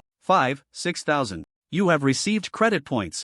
Transferred, 13,123.41 points. Seeing this mix of whole and fractional numbers, List silently nodded. My lord, can I leave now? Seeing List nod, the blue giant turned and ran without looking back. Unfortunately, he hadn't run far when a black shadow struck him even faster from behind. After a while, as the black shadow dissipated, only a blue body split in two remained on the ground, blood and entrails scattered everywhere. Since realizing that there were big shots from the arcane civilization managing this area, List had lost the desire to continue exploring. He cut off the route of obtaining higher level resources from the black market. After wandering around other areas of Truthstar for 3 more days, he completely abandoned the thought. Within the sphere of influence of these advanced civilizations, all high-level civilization items were blocked to low-level civilizations. As for the idea of going to the Mage Moore to test his strength in advance and upgrading the Merrick civilization to a level 2 civilization, Lister found that it was temporarily impossible after carefully understanding the federal regulations. The registration standards for a level 2 civilization not only require advanced life forms of the Overlord level with a second transition or above, but more importantly, a certain number of second transition C, B, and a level life forms must be present within the civilization. There are detailed regulations, and only by meeting all the standards can one qualify for promotion. Mage Moore's earlier remarks to him actually overlooked this information. After all, this is not a problem for other civilizations. Most civilizations primarily struggle to cultivate advanced life forms with Overlord level strength. On the contrary, the number of life forms above sea level can easily meet the requirements. If Lister wants to truly register as a level 2 civilization, he can only wait until the players enter the 4th act of Alchemy Civilization Exploration. More importantly, he recently discovered that even becoming a level 2 civilization is not that significant. The prices for purchasing level 2 potions through formal channels, especially those that enhance strength, are astronomical. Ordinary healing potions cost over 200,000 credit points. Potions that enhance strength are priced above 500,000 credit points. Compared to the prices of level 1 potions, they are dozens of times higher. Even though Lister has quite a few good items in his backpack, the total might not even be enough to buy a single level 2 strength enhancing potion. Given how difficult things are now, if he reaches the 3rd tier, collecting these resources will likely be even more challenging. At this moment, he began to ponder other avenues within the Galactic Federation. Lister is somewhat convinced that no matter how severe the barriers and class solidification are within the Galactic Federation, there must still be pathways for lower-level civilizations. Otherwise, it would have been impossible to become the Galactic Federation in the first place, and it should have been a political system like the Galactic Empire. If there were no upward pathways internally, the Federation could not possibly be as stable as it appears now. In the hotel room, Wan Yu is currently sitting in front of Lister, sporting the face of a female mage. In Lister's aesthetic judgment, women from the arcane civilization generally tend to be more attractive. Their features are relatively delicate, and the proportions of their face and features are very harmonious, making them pleasant to look at. As for the elf-like pointed ears, they represent exotic charm to him, though others might find them hard to accept. However, this was not the time to be concerned about the looks of women from the arcane civilization. I'll go extend the room fee for another week, and we can talk later, Lister said as he prepared to stand up. They had already stayed in the arcane civilization for over a week. The room fee had been overdue for 2 days, but fortunately, the deposit was sufficient so that Fat Mage had not come to urge them. No need to go, I've already extended it, Wang Yu replied. Upon hearing this, Lister sat back down. He had originally planned to discuss things with her, and it just so happened that Wang Yu sought him out today. How many days did you extend it for? If you have good items on you, don't exchange them with that Fat Mage downstairs. There's a Tungfa residence tower 5 kilometers to the west where the prices are relatively fair. He could only say relatively fair, which was one of his gains from the past few days. He wasn't sure how many good items Wang Yu had, but he guessed that the more valuable ones should be from the alchemical ruins. At that time, in Hoffman's warehouse, they had split the loot cleanly. Of course, the bulk still belonged to him, leaving only a small portion for Wang Yu, and he reminded her of this matter as it came to mind. I extended it for a month.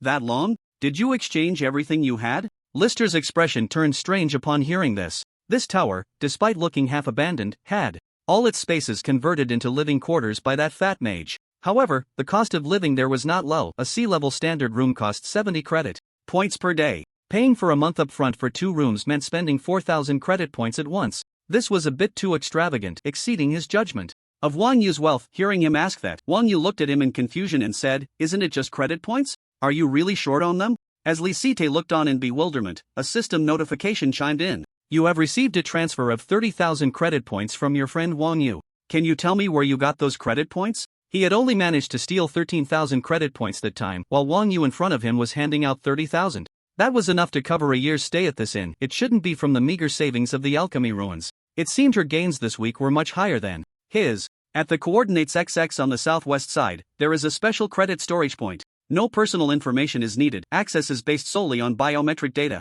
I withdrew the deposits of 7 black accounts, totaling 80,000 points. Black accounts are the lowest tier of people in the Federation, and they are also the most numerous. Don't be fooled by the fact that first and second tier civilizations seem to be at the bottom of the Federation. In reality, there are far more civilizations that cannot be registered within the Galactic Federation. Without S-class advanced life forms within a civilization, all citizens of that civilization are in a state of exploitation. Without formal civilization status, all consumption is restricted, and even inns are off limits. All civilized planets restrict these people, yet they also actively recruit them, as they are the cheapest and most useful labor force for planetary construction. Those with lower individual strength are assigned to various resource planets for mining and gathering. Those with slightly stronger abilities can engage in some illicit activities on higher-tier civilized planets or trait populations on their original planets. Because they are black accounts, they cannot normally store Federation credit points, so there are special credit storage points. No information is required. Personal biometric data serves as the standard for storage and currency exchange with various civilizations.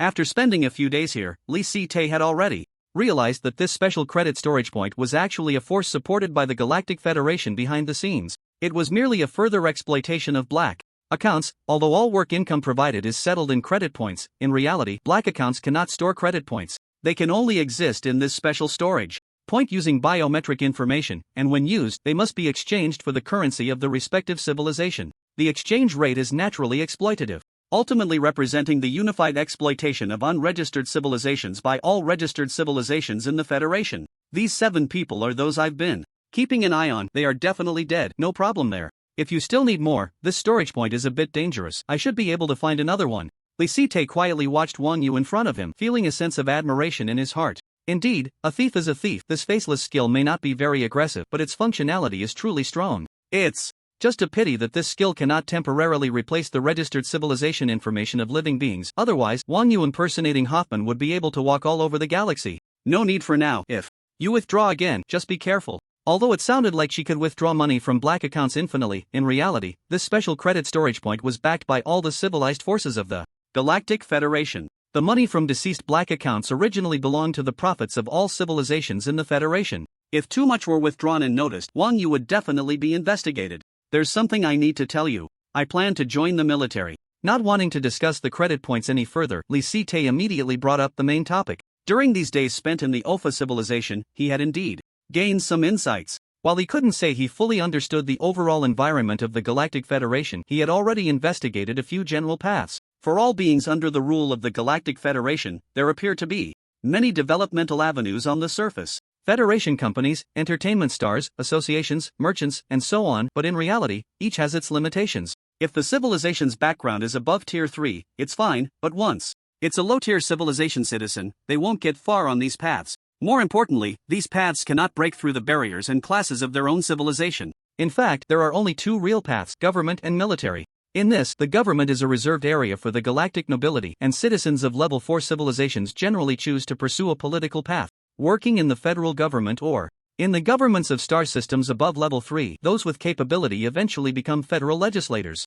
They hold power, and all core resources of the Federation are open to them. As for all other life forms, the only alternative path to change their fate is through the military. This truly illustrates a saying: those with connections play politics, while those without connections fight for their lives. The Federal Military District opens its arms to all galactic life forms, even to those without proper documentation. It cannot be said that development is particularly fair, but as long as one has military achievements, they can exchange for all core resources of the Galactic Federation. As long as the resources owned by the federal government are also available to the federal military, and rare resources have no limit on exchange. Frequency. Most self-important undocumented individuals and citizens of lower civilizations choose to join the Federal Military District. They either die on some mission or eventually stand out and become generals.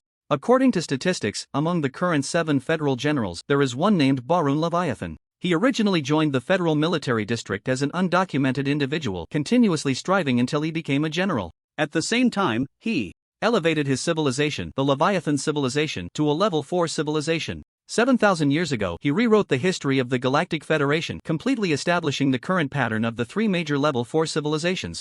Only after understanding this did Lister realize why the Leviathan civilization had recruited Hoffman back then. The newly promoted level 4 civilization of Leviathan was too weak at its foundation. It crazily recruited potential talents from within the galaxy for training, a trend that continued for thousands of years, only gradually tapering off in the last millennium. As for his reason for joining the military, it was simple: the military had battles and better resource exchanges. In this transitional period, he still needed to navigate. The federal military, which had no civilizational barriers, was undoubtedly the best place for him. At this moment, Wang Yu nodded, showing an expression of agreement. I also plan to join the military.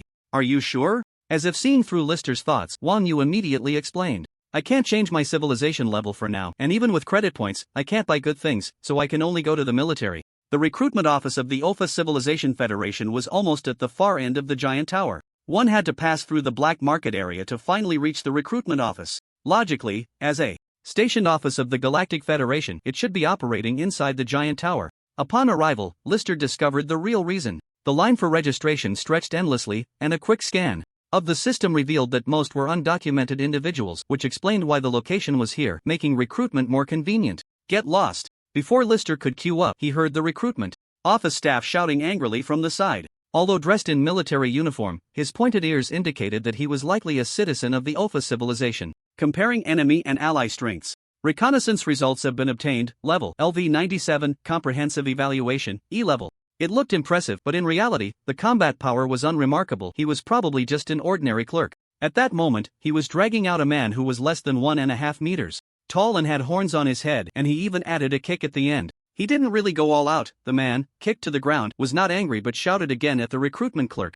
Gee, great person. I want to join the military. His tone was very strange, as if he had just learned this one phrase and kept repeating it. Upon hearing this, the clerk's face grew increasingly ugly, and he began to curse at the crowd waiting outside. You damned undocumented individuals. You come to enlist and can't even afford a universal information chip? I'll remind you damned undocumented individuals one last time. The recruitment requirements are on the wall. If there are still those who don't meet the standards wasting our time, next time I won't be as polite as him. Without looking back, he walked back into the room. At this moment, a good number of people in the long line stepped out of it. List glanced around and found that they were all undocumented.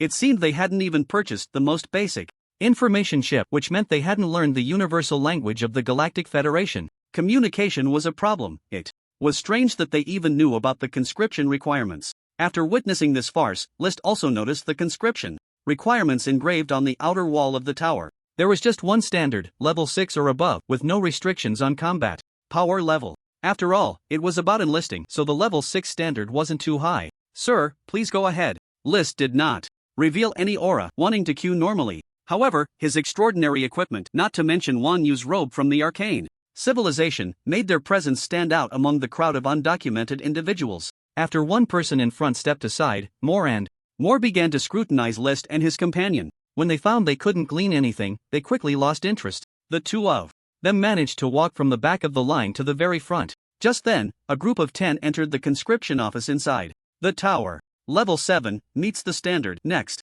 Level 6 meets next. The pace was brisk. Everyone simply pressed their hands against a cubic device and their levels were immediately displayed. The first 7 were all undocumented, with the highest level being 7, and 2 others who did not meet the requirements were sent away. When List stepped forward, curiously placing his palm on the square device, a blue light flashed, similar to that in the Federation's testing room. In the next moment, the conscription office clerk raised an eyebrow. Oh, level 9? He looked up, finally showing interest as he examined List. Merrick civilization? This is the first time I've heard of it. You have 2 choices: join the expeditionary force or enter the recruit camp. Is there a difference? List was clear about the expeditionary force. In the 5th act of the game in his past life, it was the Galactic Federation's expeditionary force that attacked the players. Including in the 7th act of the game, players were also recruited by the Galactic Expeditionary Force for interstellar warfare. He had some concept of the expeditionary force, but he hadn't heard much about the recruit camp. Of course, there's a difference.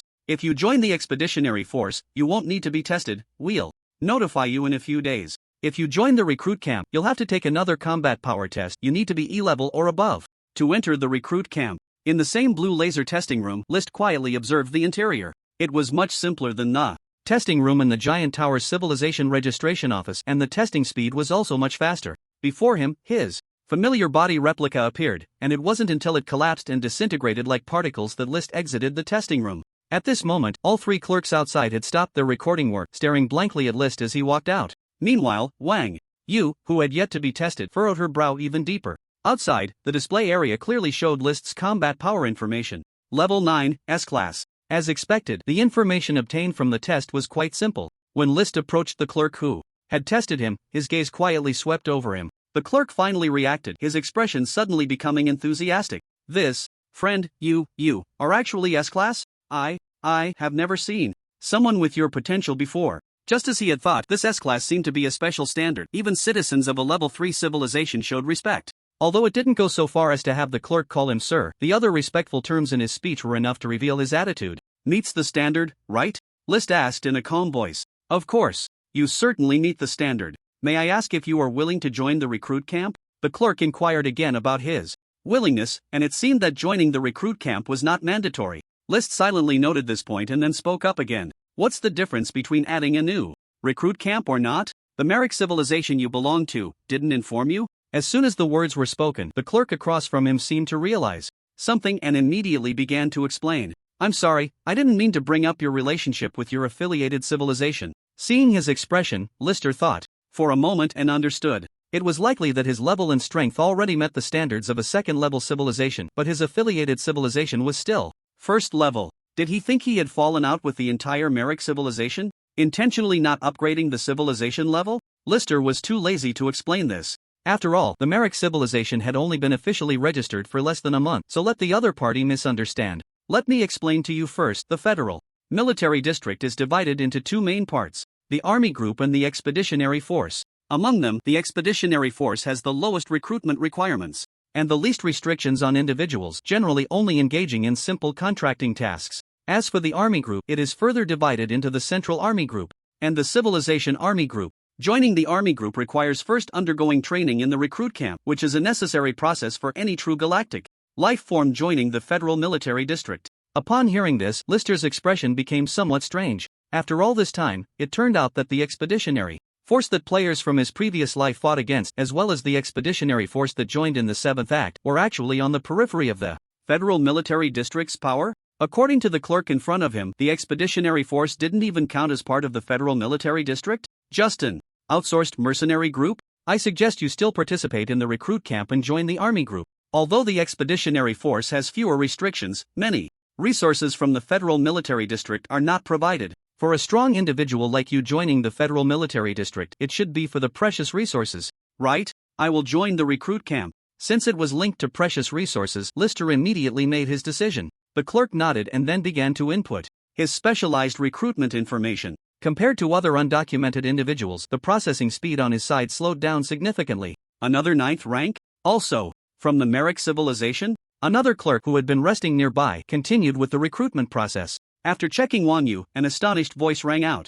Again. Looking at her with incredulity, he led her into the testing room. It wasn't until the results in the testing room displayed 9th rank, B level, that the clerk let out a sigh of relief, though there was a hint of disappointment on his face. Given Lister's earlier performance, he probably assumed Wang Yu was also an S-level combatant. After the results showed B level, he instantly returned to a normal attitude, treating Wang Yu without the special treatment he had given Lister. May I ask, do you intend to enter the recruit camp of the Central Army Group or the Civilization Army Group? The clerk in front of him lowered his voice, while the other clerk, now aware, took all the undocumented individuals who had completed their tests outside. Even the person behind Wang Yu, who had not yet been tested, was taken away as well. The room was temporarily left with only Lister and Wang Yu. Before Lister could ask, the clerk in front of him explained first. The Central Army Group is directly under the jurisdiction of the federal government, with strict internal regulations, severe penalties, and immense pressure. The Civilization Army Group, on the other hand, is usually under the leadership of various civilizations with a much more relaxed system, and for a talented individual like you, there will be special care. Can I know which of the two army groups is stronger? Upon hearing this, Lister felt the clerk's obvious preference, subtly guiding him towards the Civilization Army Group. In terms of combat power, that would naturally be the Central Army Group. However, the competition in the Central Army Group is fierce, and it's actually unnecessary for you. In terms of resources, what the Central Army Group has can also be exchanged by the Civilization Army Group. I still think you might want to consider the Civilization Army Group. Seeing the other party's increasingly strong guiding words, Lister vaguely guessed the answer. If I listen to you, which Civilization Army Group would I join? Since you have joined the Federal Military District at our Alpha Civilization Recruitment Office, you will naturally go to the Alpha Group Army's boot camp. After the boot camp, you will also have priority to serve in the Alpha Group Army. No wonder these three clerks at the recruitment office were so in sync. List did not reject the Alpha Civilization's Group Army. Upon careful thought, what the clerk said made sense. Given the core status of the Galactic Federation's Central Group Army, he was confident that his talent and strength could rank among the top, but he wouldn't dare claim to be at the absolute forefront. How many geniuses like Caven Deer could the Galactic Federation produce? No one could say for sure. Better to be a head of a chicken than a tail of a phoenix, at least with the current demeanor of the three clerks. List was confident he could hold an absolute leading position in the Alpha Civilization's boot camp. After all, as long as it was a group army, it had the qualification to exchange for core military resources of the Federation, unaffected by civilization barriers. For him, the Federal Military District was merely a transition. The elite troops of the Central Group Army had a deeper level of binding and received higher level attention. The middle-tier Civilization Group Army was, in fact, more suitable for List. Congratulations, your information has been recorded. The boot camp is directly overseen by the Federal Military District, with a duration of 3 years per session. The next session will be in 2 months, and you will receive a special notification for enlistment. It wasn't until List and his companion walked out of the recruitment office that the long queue outside began to let people through again. Perhaps because they had recruited 2 potential candidates for their civilization, the clerk responsible for letting people in was much friendlier. Now, Galactic Federation notification. You have become a reserve member of the Galactic Federation Military District. It was just the most basic information notification, and List glanced at Wang Yu beside him. He saw that the system's information had changed. Target detected, Wang Yu, reserve of the Federal Military District, Level 1 Civilization. It seemed that the information had been directly updated in the Galactic Federation's database, with the civilization information displayed afterward. Based on some prior knowledge, List understood that his authority was now based on the Federal Military District's standards. However, if any authority was lower than that of the affiliated civilization, he would still enjoy the original civilization level authority. In practice, the privileges of a reserve member were just that. They were not much different from List's privileges as a Level 1 civilization citizen.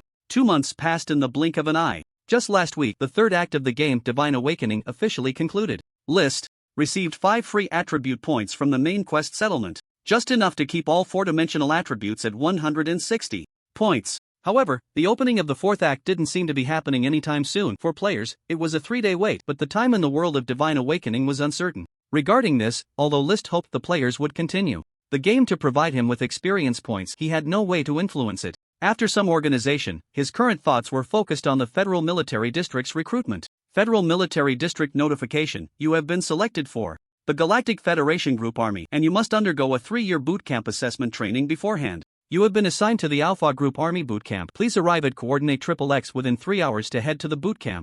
The actual coordinates were right in front of the recruitment office. A considerable number of people had gathered, at least over 1,000. A small portion of them wore robes, citizens of the Alpha civilization. The vast majority were dressed similarly to List, in equipment made by their respective civilizations. Taking advantage of the moment before leaving, List continuously scanned the surroundings with the system. Most were citizens of level 1 or below civilizations, with very few from level 2 civilizations. List had already learned the reason for this. In the 2 months' time, he had gained a much deeper understanding of the Federal Military District. Information about the Central Group Army was relatively mysterious and hard to inquire about. However, information about the Civilization Group Army was much easier to obtain, and much of it was publicly available. The Civilized Army Group is generally formed by civilizations of level 2 or above actively applying to the Federal Military District. Although it belongs to the Federal Military District during regular periods without major missions, the supply is the responsibility of the respective affiliated civilizations.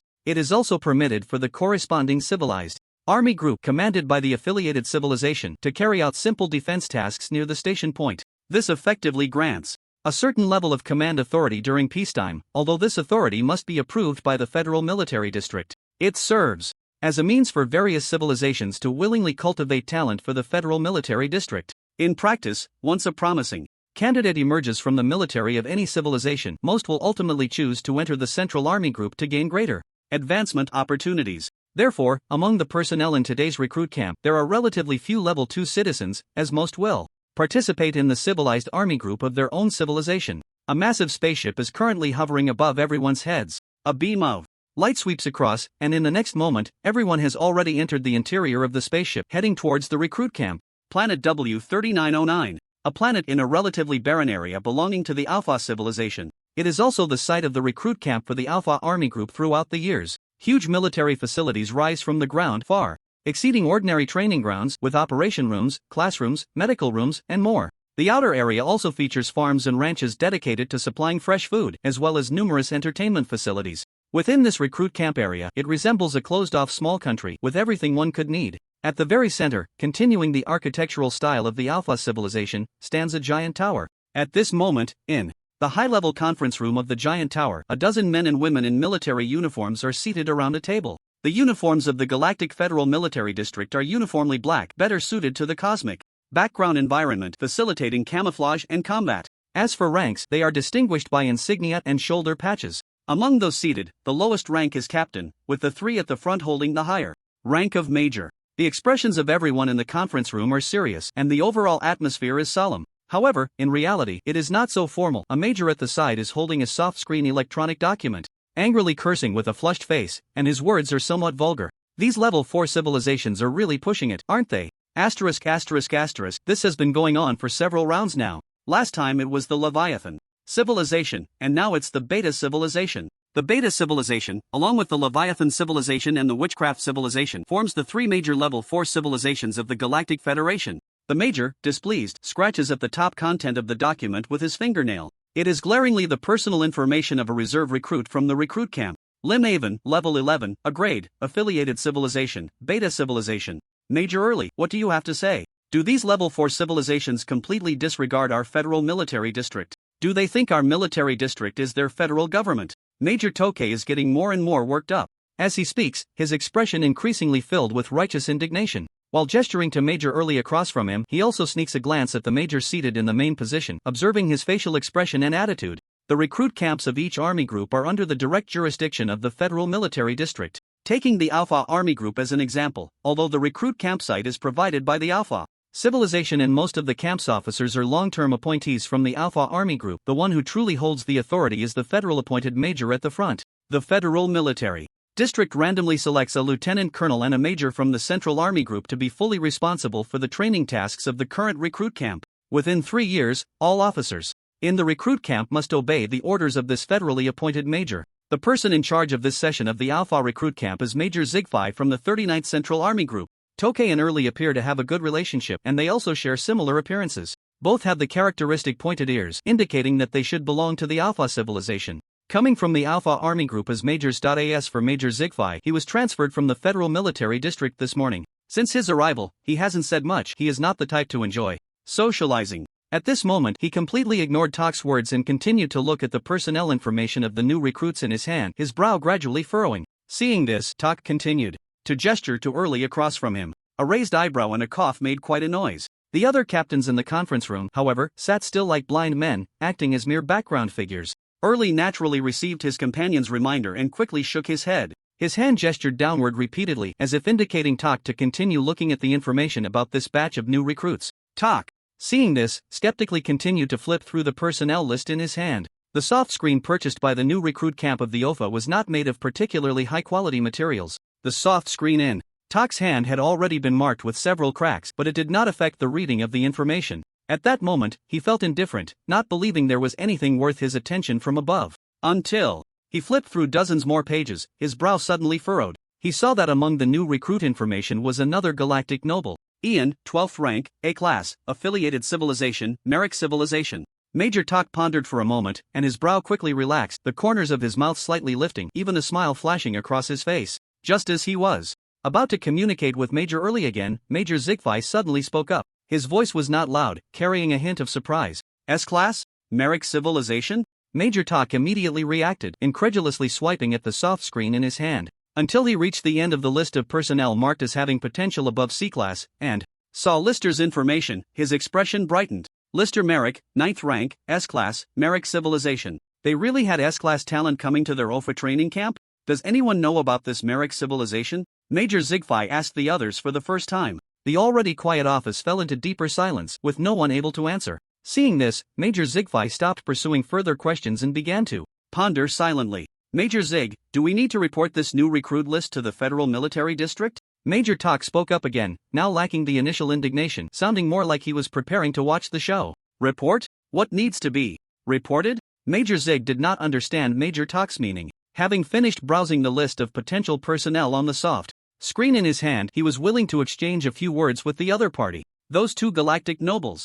Major Zig, you may not know, but our OFA new recruit camp has had galactic nobles participating for 2 consecutive sessions. I thought this year would be quiet, but who knew 2 would come at once? They must be here for that special resource. Do you think we need to just this? Major Zig raised an eyebrow, looking completely unconcerned. I don't care how those 2 came to your OFA new recruit camp. Since they can appear on the list, my report is meaningless. I also don't want to get involved in the matters behind your OFA civilization. Although Major Zig appeared gloomy and not fond of conversation, he was not foolish. He was well aware of Tak's underlying meaning. The new recruit camp is a necessary path for joining the life forms of the Federal Military District. The surface reason is to provide a comprehensive enhancement of all abilities for the newly enlisted recruits. In reality, all new recruit camps receive a special resource supported by the Federal Military District. It is a gift of equal opportunity from the Federal Military District to all enlisted life forms, with only one person in each new recruit camp able to receive this resource. This special resource is the fundamental reason for the appearance of galactic nobles joining other civilizations' new recruit camps. The fact that these 2 could appear on the list certainly indicates that their backing forces had exchanged value with the higher-ups of the OFA civilization. Generally speaking, there would only be 1 galactic noble in a single session, but this time seems to be special, as 2 have arrived at once. Of course, this has nothing to do with Major Chi. He wouldn't care about such trivial matters, let alone report them to the Central Federal Military District. As for Major Tak's recent indignation, the reason is simple. He initially thought that with galactic nobles participating in 2 consecutive sessions, there wouldn't be any new galactic nobles in this session of the recruit camp. Their OFA civilization always needed to cultivate good seedlings for their civilization across 2 generations. So, this time, he allowed a very talented nephew of his to participate, hoping to secure this special resource. Who would have thought that there would still be galactic nobles this session? He was quite angry at first and wanted to escalate the matter, even trying to get Major Chi to report it upwards. But now, that's unnecessary. With 2 galactic nobles present and even a potential overlord-level candidate, it seems his nephew is destined to miss out. However, with this overlord-level candidate around, it won't be easy for these 2 galactic nobles this time. In the special training ground, ships arrived one after another. Lister initially thought there would only be a few thousand people, but after a simple scan by the system, it turned out to be at least 30,000. To gather so many recruits in just 3 years, it seems each army group has quite a number of personnel. At this moment, only a few second lieutenant officers and soldiers were responsible for maintaining order in the training ground. Level, LV89. Occupation, Mechanical Scholar, Mechanical System. Overall evaluation, C level. The levels of the second lieutenants weren't high, ranging between 80 and 100, but their overall evaluations were not low, all at sea level. In contrast, several soldiers had levels exceeding 100, though their overall evaluations were only E level. It seems that the standard for Galactic Federation officers heavily weighs on overall combat power. As the last ship landed with living beings, Lister noticed that this ship was somewhat special. The crowd that had just disembarked immediately scattered, leaving space for 2 individuals. Even the Opha civilization's recruits dared not approach. Seeing this, Lister slowly moved forward, curious about the situation of these two. One was a woman, standing at about 1 meter 80, similar in height to Lister. She wore a specially made silver and red dress, with the front half completely open, revealing 2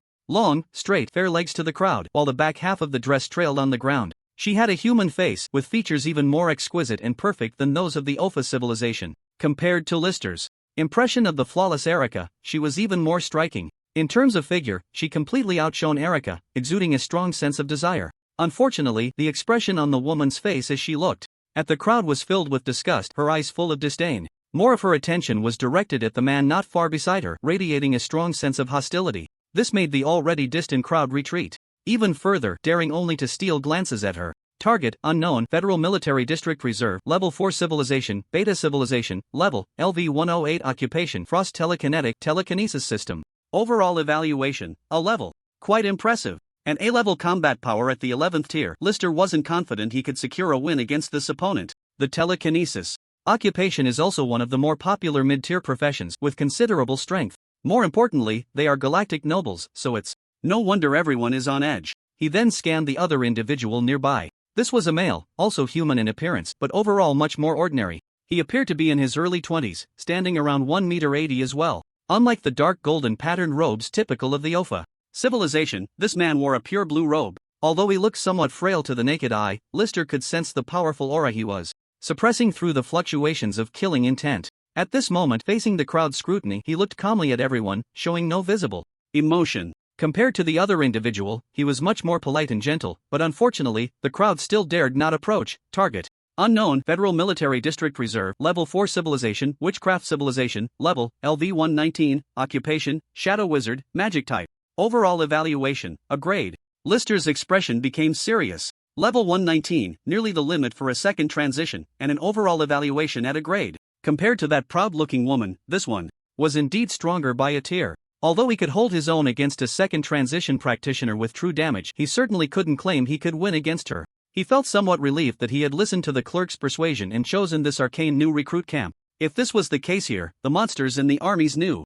recruit camp would likely be even more formidable. At least here, he was still considered somewhat special, as he hadn't encountered any S-grade practitioners around him yet. The noisy training ground of tens of thousands fell silent in an instant. Not far away, a group of officers approached and then stopped in place. The area they stood on slowly rose, eventually hovering in mid-air, looking down at everyone. The black standard combat uniforms of the Federation gave these officers a unique sense of coldness. Level, LV. Overall evaluation, a grade.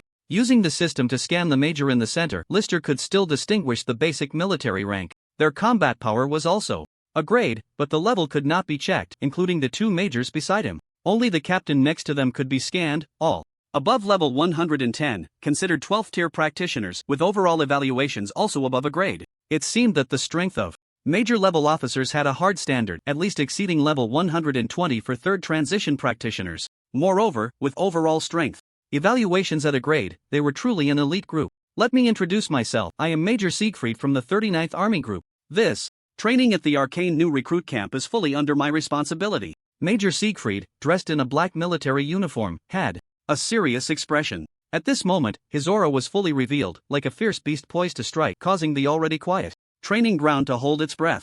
I know that some of you here are undocumented, some come from low-level civilizations, and others. His voice paused for a moment, and his gaze immediately swept towards the 2 galactic nobles who had long been isolated by everyone. And some are even noble galactic nobles, who have their own unavoidable choices or additional plans for participating in the Federal Military District and the arcane new recruit camp. Although it sounded like a compliment to the galactic nobles, everyone could hear the sarcasm in his tone. This was in the Galactic Federation Military District, and the one speaking was a military district major. If he dared to speak like this to the galactic nobles outside, it would likely cause a major incident. One thing I want to tell everyone in advance, since I am in charge of the training assessment at the new recruit camp, then everything will be according to the standards. including the special resource rewards given to each new recruit camp by the Federal Military District, which will be distributed according to the stipulated standards 6 months later. As soon as he finished speaking, his gaze swept back to the two. Instantly, the expressions on their faces changed, as if they were bearing an additional immense pressure. Upon hearing the special resources mentioned by Major Siegfried in midair, Lister's inner doubts were immediately dispelled. It seemed that the purpose of the two galactic nobles coming to the arcane new recruit camp was nothing more than for that resource. Otherwise, based on his understanding of citizens from level 4 civilizations, all roads would belong to the easy mode. The Federal Military District, a special unit not divided by civilization, would likely also face hostility from some officers coming from lower-level civilizations, which was unnecessary. At that moment, Lister became curious about this special resource. He wondered if it would be useful to him. Unfortunately, Major Siegfried had already moved on from this topic. The strong aura that had been focused on the two galactic nobles now shifted, sweeping across the entire training ground. After all, he was a high-level expert after the third transformation. List felt as if a great mountain had suddenly appeared on his shoulders. Fortunately, this pressure was only momentary and he could still bear it. However, many people present were still collapsed on the ground under this overwhelming force. Initially thinking it was just a show of strength, when List's gaze turned to Major Chi, he was surprised to find that the other party was also looking in his direction. At the moment their eyes met, a hint of gentle smile unexpectedly flashed across Major Chi's serious face. Just as List was doubting whether that smile was directed at him, Major Chi even gave him a slight nod. This drew the attention of the officers nearby and the two galactic nobles who had joined the military. The officers looked thoughtful, as if they had anticipated this. The two galactic nobles appeared more curious. As for the other recruits, they were just beginning to recover under Major Chi's authority, with only a few of them noticing the oddity in his direction. All personnel dismissed. The first day of the recruit camp did not involve any mandatory training. In fact, it was quite relaxed, allowing the recruits to return to their dormitories to tidy up, while also giving them an extra day tomorrow to familiarize themselves with the environment and sign up for classes. Aside from 2 hours of formation and basic military orders each day during the first week, the remaining time was entirely up to everyone to arrange. This recruit camp, rather than a training camp, was more like a university. After careful observation, List could understand. The recruits were all professionals, and each major had its own ways to improve, making unified teaching impossible. Moreover, everyone had different foundations. Some were strong like him and the galactic nobles, while others were weak, with a few even being undocumented and lacking basic information chips. They still needed to learn the common language, indicating a significant gap among everyone here. The dormitories were standardized 4-person rooms pre-assigned by the recruit camp, seemingly balanced on purpose. List's roommates, besides Wang Yu, were also from level 1 civilizations, both from the Wanda civilization. The male was named Like, with dark skin, tall and slim, his head shaped somewhat like a long melon, with a slightly flat back. Level 74, C-class combat power.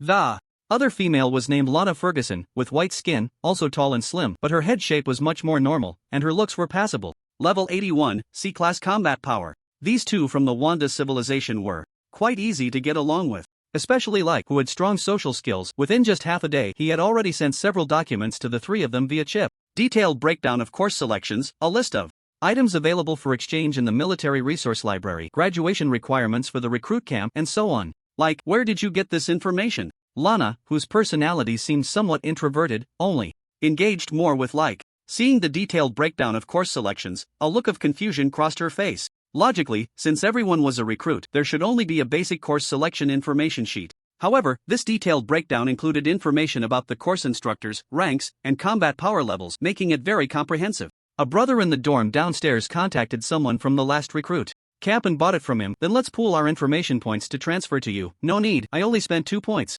I have to go. It seems there's new intel. I'll chat more and let you know later. With that, Like hurriedly left. Having such a roommate saved List a lot of effort. He immediately focused on the military resource library, as the special resources from the recruit camp were temporarily less appealing to him than resources for enhancing attribute points. Federal Military District Standard Level 1 resource slightly enhances all basic abilities, requires 10 military merit points, limited to recruit camp reserves, or 24 points.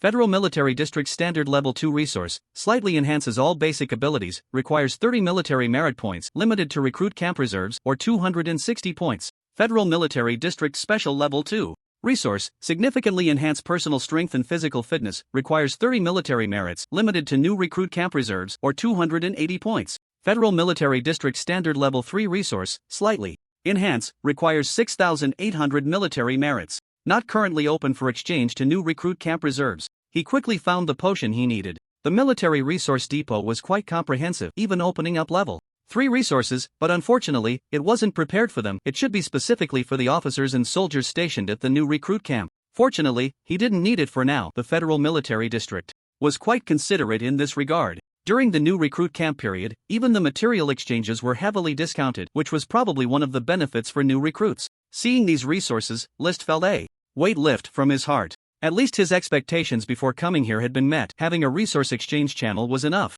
He then continued browsing the graduation requirements for the new recruit camp. The standard graduation requirement for soldiers, which normally lasts 3 years, is set at level 80, with combat power needing to be above E level. They could also graduate early, but only for reserve officers, with the same minimum requirement of level 80, but combat power needing to be above C level. Even if one applied for early graduation, they must stay in the new recruit camp for at least 6 months. This meant that if List wanted, he could graduate early as a reserve officer after 6 months. Remembering what Major Chi had said in the morning, he felt that this fixed 6-month period seemed more like a restriction for allocating that special resource. An hour later, just as he was about to flip through the course selection content, Rake rushed into the room. His long, melon-shaped head was covered in fine sweat, and he sat down at his spot, panting heavily. His excited face revealed a strong desire to share, as if he had big news to tell the 3 of them. I found out information about those 2 galactic nobles. The woman is named Rim Avon from the Beta civilization. The other one is named Ian from the Witchcraft civilization. Listening to Rake's introduction, although he wasn't sure if he would have any interaction with them, List still silently noted down their names, as they were currently the 2 most special individuals in the new recruit camp. I heard that our current arcane new recruit camp has the highest quality of recruits in years. Not only are there 2 galactic nobles, but there's also said to be a Dominator-level monster among us this time. Dominator level? How is that possible? Sitting beside them, Lana initially didn't take this topic seriously, as everyone had already seen those 2 galactic nobles on the training ground. Now, to find out that there was even a Dominator-level recruit hidden in the new recruit camp was surprising. She had visited many civilized star systems in the Galactic Federation and had seen galactic nobles a few times, but she had never encountered a Dominator-level life form. It's true. This is news from Major Talk's nephew. They say they are all here for the new recruit camp. Ding! Just as Rake was gleefully sharing the news, as if passing on gossip was his personal passion, he paused upon hearing a visitor at his dorm, thinking it was a new friend coming to see him. However, as soon as the door opened, Rake instantly took several steps back. He immediately entered a state of tension and alertness. Lana, glancing at the face of the person outside the door, also began to freeze. Only List remained calm as he stood up and walked outside.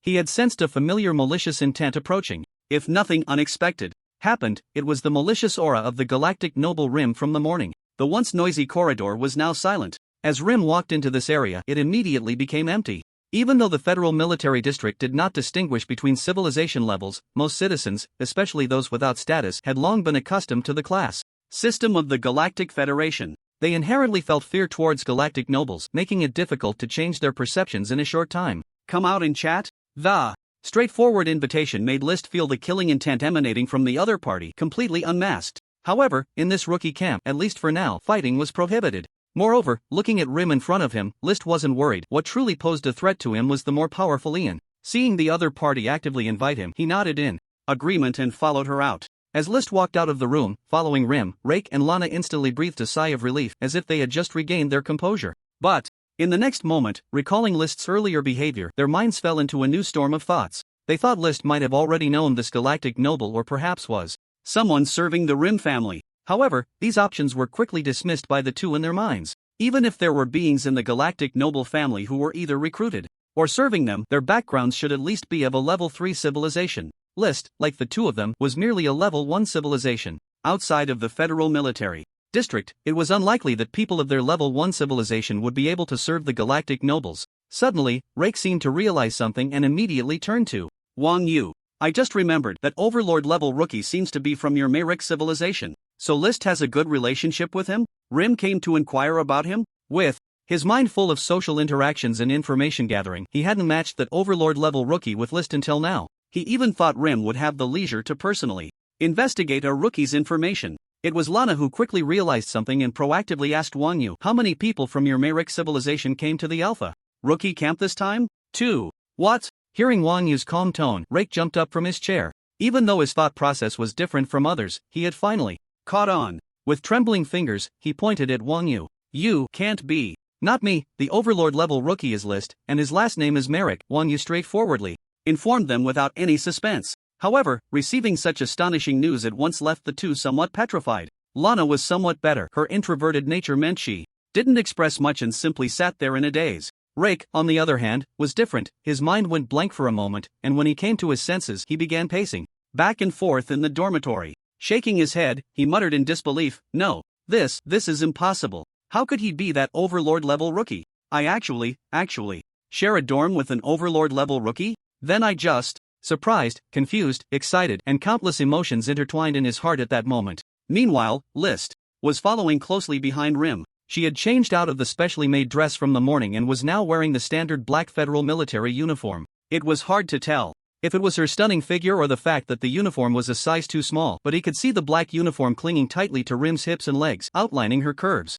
enticingly. Unfortunately, the passing rookies immediately distanced themselves upon seeing Rim. After glancing a few times, List's thoughts were no longer on that. He was more curious about why she was looking for him. They arrived at the living area of the rookie camp and entered a beverage shop. The hall inside was empty, as if it had been specially reserved. Apart from a man quietly waiting for the two of them at the table in the middle, the only other presence was the operational robots of the shop. 3 cups of green drinks were placed on the table, and List picked up 1 cup and enjoyed it without hesitation. The sweet and fragrant juice moistened his throat, and he drank it all in one go. Ian, seeing this, ordered another cup for List. However, he did not drink this one but quietly watched the two. "You should give up," a cold voice rang in his ears. It was Rim who spoke. The disdain in his gaze towards List remained, the arrogance and superiority typical of a higher civilization displayed to the fullest. "What should I give up? Special resources?" List spoke, while glancing at Ian beside him. Although both he and Rim were of the 4th-level civilization, Ian lacked that air of pride. His observation held no scrutinizing intent, but rather curiosity. There was no trace of killing intent emanating from him either. Up close, the most prominent feeling List got from him was an extreme sense of calm and rationality. "You're just pretending to ask." Rim spoke again, visibly displeased as she looked at Ian, a fleeting flash of disdain in her eyes. It seemed that Rim's disdain was not solely directed at List, but rather an indiscriminate attitude towards anyone in the rookie camp. "I don't have the final say on this resource," as Major Chi said. "Let's go by the assessment standards." List had no strong desire to compete for this special resource. He had come to the rookie camp mainly to join the federal military district and gain access to resources that would increase his free attribute points. But now, with the two of them so solemnly approaching him, trying to dissuade him right off the bat, his curiosity grew even stronger. What exactly was the effect of this so-called special resource in the rookie camp that could prompt 2 galactic nobles to seek him out? "If you're willing to give it up, we'll handle things with Major Chi. At the same time, I can offer you a share of resources," Ian finally spoke, looking at List with a serious expression. He moved his staff slightly, and a piece of information was transmitted. "System notification, you have a document pending receipt. Federal Government Standard Level 4 Resource *3, Federal Government Special Level 4 Resource *3, Federal Government Standard Level 3 Resource *25. The price on the document was indeed substantial, even including Level 4 resources. The Level 2 resources that List desperately needed, both standard and special types, were willing to offer 100 vials each. "As long as you agree, this resource will be stored at a special storage point with your biological information within 3 months. Consider it compensation from Rim and me for withdrawing from the competition." It seemed that even galactic nobles could not directly bypass the barriers of civilization to provide him with high-level civilization resources. They could only use a special indirect method to store the materials at a special storage point. List did not expect that the federal government's special credit point storage system had such a wide range of uses, even capable of storing objects, and that even level 4 civilizations often utilized it behind the scenes. He began to think seriously. The higher the price they were willing to offer, the more it indicated the value of that special resource. "I want to know what that special resource actually is."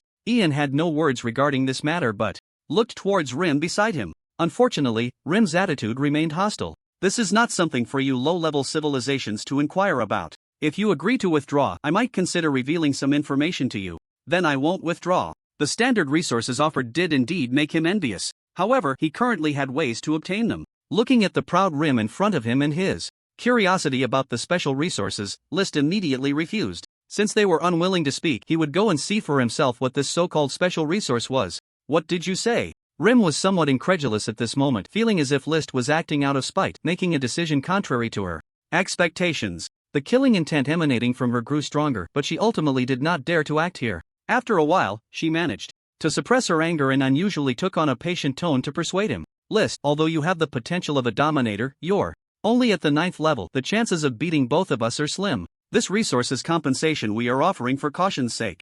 I'll give you one more chance to reconsider. Indeed, even within the federal military district, the actions of the galactic nobility must adhere to certain rules. No need, I won't withdraw. Just as Major Chi said, let's stick to the standards. Bringing up Major Chi again. Lister was truly resolute at this moment. Ian's expression remained calm in response. Meanwhile, Lim was trembling with anger. The thought that Lister, a lowly first-level civilization being, actually dared to refuse her proposal filled her with humiliation, her face turning crimson. At the same time, her feigned patience vanished instantly, and as if pushed to the edge, she began to threaten him. Let me tell you, if you don't accept this proposal, your backer, the Merrick civilization, should be prepared to face the wrath of a fourth-level civilization. If soft threats didn't work, she would resort to hard ones, but Lister needed to consider other threats. However, when it came to the Merrick civilization, he showed no hesitation. After all, he was the core of the Merrick civilization. What did it matter if the entire planet was destroyed? Did she think they could eliminate the players? Lister responded with a smile. Go ahead, I just can't bring myself to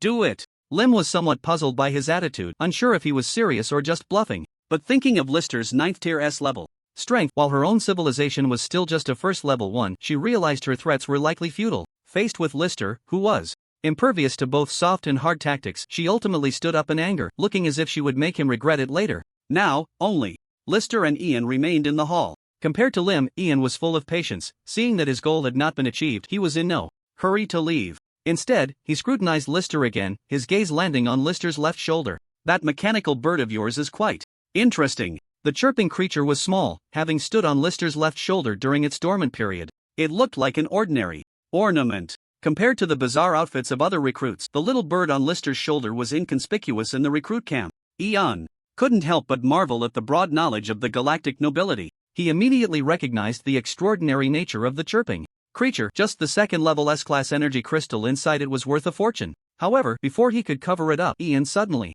changed the subject. So, did Lord Hoffman give this to you? To his surprise, the other party actually knew Hoffman, and Lister's expression instantly turned serious. He used honorifics, referring to Hoffman as Lord, indicating that Hoffman's status was higher than he had imagined. Ian must have heard the news from the OFA governing star. He mistakenly took the chirping creature as a gift from Hoffman to Lister.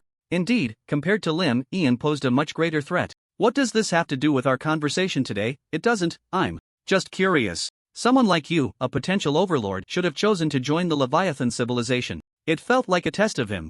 And Lister was unclear about the other party's intentions. He chose to remain silent, calmly meeting Ian's gaze. So, you really don't know what the special resources are? I don't know. If there's nothing else, I'll take my leave. As Lister stood up, Ian did not stop him. He simply sat quietly until Lister had taken a few steps, then spoke again, as if giving him a reminder. You should be careful of Lim. She is always ruthless towards those she perceives as threats. Lister paused for a moment, raising his left arm to indicate he had heard. However, he was inwardly dismissive. Lim's pride and sense of superiority meant her threats would only be overt. In contrast, this inscrutable Ian posed a much greater danger. Before returning to his dormitory, Lister specifically sought out a corner. Ian's probing words had indeed served as a wake-up call. He activated the chirping creature on his shoulder, pressing his index finger against its forehead. Caven, is Lord Hoffman still with you? I want to ask him about the news from the recruit camp. Gigi spun around in place twice, but this time the message did not get sent. Flapping its wings, it shook its little head at him. List was somewhat surprised. According to Cavan's earlier statement, Gigi's communication should cover the entire Galactic Federation. Compared to the information transmission range of the Alpha chip provided by Hoffman, which was much smaller and limited to the Alpha civilization area, this failure to send a message raised the possibility that the other party was outside the Galactic Federation. Seeing this, List could only temporarily suppress the idea of communication. As soon as he returned to the dormitory, the atmosphere inside felt a bit strange. Lana was coming out of the bathroom in her pajamas, and upon seeing him, she froze for a moment. Eventually, she turned sideways in the hallway, insisting on giving him room to pass. As for Rek, upon hearing the noise, he finally stopped pacing and fixed his gaze on List. He seemed eager to approach and communicate with him, yet there was an air of hesitation. After holding back for a while, he finally couldn't resist and stepped forward, forcing a not-so-pleasant smile. List, you're back. Is there something? Nothing. You, this social butterfly's communication skills seemed to be sealed, as he stuttered while speaking. Seeing him like this, List guessed the reason and smiled. If you want to ask about that overlord-level recruit, it is indeed me. That's not what I meant. I meant to say, can I just... Rek was both nervous and hesitant at this moment, wanting to express his desire to follow List in the future but feeling insecure, thinking the gap between them was too large. In the end, he couldn't say it and changed his words. Anyway, if you need to inquire about anything, feel free to look for me. Alright, if I need anything, I'll definitely find you. News about List, the Overlord level recruit, had already spread throughout the entire recruit camp by the next day. Compared to the galactic nobility, everyone was more focused on List's Overlord level strength. After all, talents like him would only appear in the central group army in the past. As the news spread, it even began to circulate that he might become a general in the future. List didn't care about this. He was currently heading to the teaching building for his first class. In classroom A407, the instructor had not yet arrived, but there were already a dozen recruits present. A quick glance showed that their strength was relatively good, with levels around 70 to 80 and overall evaluations above D grade. As expected, those attending the active skill course now had some foundation, while many newcomers were still struggling in the language class. A few minutes later, as the instructor entered the classroom, the lesson officially began. List silently scanned the instructor's information. Target, Kata, Lieutenant. Level 1 Civilization, Level, LV 105, Occupation, Illusionist, Psychic. Skills, Illusion, a grade, LV 93, Federal Blink, a grade. LV 54, charge the lower body, instantly consume a large amount of stamina and take multiple steps in a very short time, allowing for any displacement within a maximum of 108 meters. Federal Basic Steps, C grade, LV 81, charge the lower body, continuously consume stamina, and use specific steps to slightly increase one's movement speed. Overall evaluation, B grade. Seeing the skills of the instructor, List felt quite satisfied. According to that strategy, this instructor teaching the steps was indeed competent. The Federal Blink he could learn was naturally also a grade. The martial arts predecessors of the Galactic Federation have summarized a lot regarding footwork, and the Federal Basic Steps and Federal Blink are among them. This week, I will teach you these two skills. As for whether you can learn them, that depends on yourselves. After learning, you can go back and practice more, or you can continue to choose my class next week. The Federal Basic Step is a bit easier. With the standard training methods I teach, you can usually see results in about a month.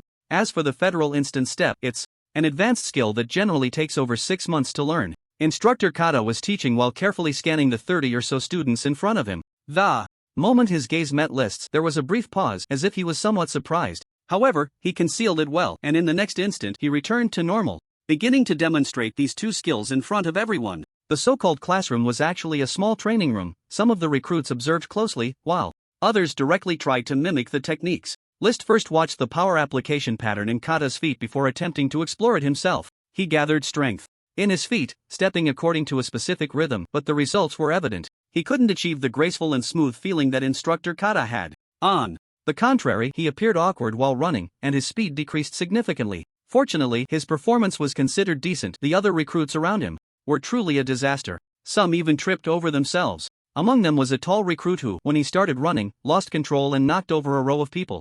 You're gathering too much power. The basic step isn't the instant step. It doesn't require such strong explosive power. At some point, Instructor Kata had approached him, meticulously explaining the power application issues. List tried again, but unfortunately, the effect was still mediocre. Your lower body power is uneven, and your center of gravity adjustment is unstable. Observe me closely. After saying this, Instructor Kata demonstrated again in front of List. It started with a simple slow jog, and suddenly he applied power. His steps seemed to have a rhythm, and his speed surged forward abruptly. The basic step mainly focuses on balanced power application, with a stable breath in specific steps. It's more suitable for medium to long distance travel and escape, but not very effective in intense combat. After completing a lap, Instructor Kata was back in front of him, explaining the pros and cons of the basic step. Throughout the morning, whether it was the basic step or the instant step, List couldn't learn either skill on the spot. The progress on the basic step was slightly faster. He felt he was on the verge of mastering it. However, as Instructor Kata said, the combat practicality of the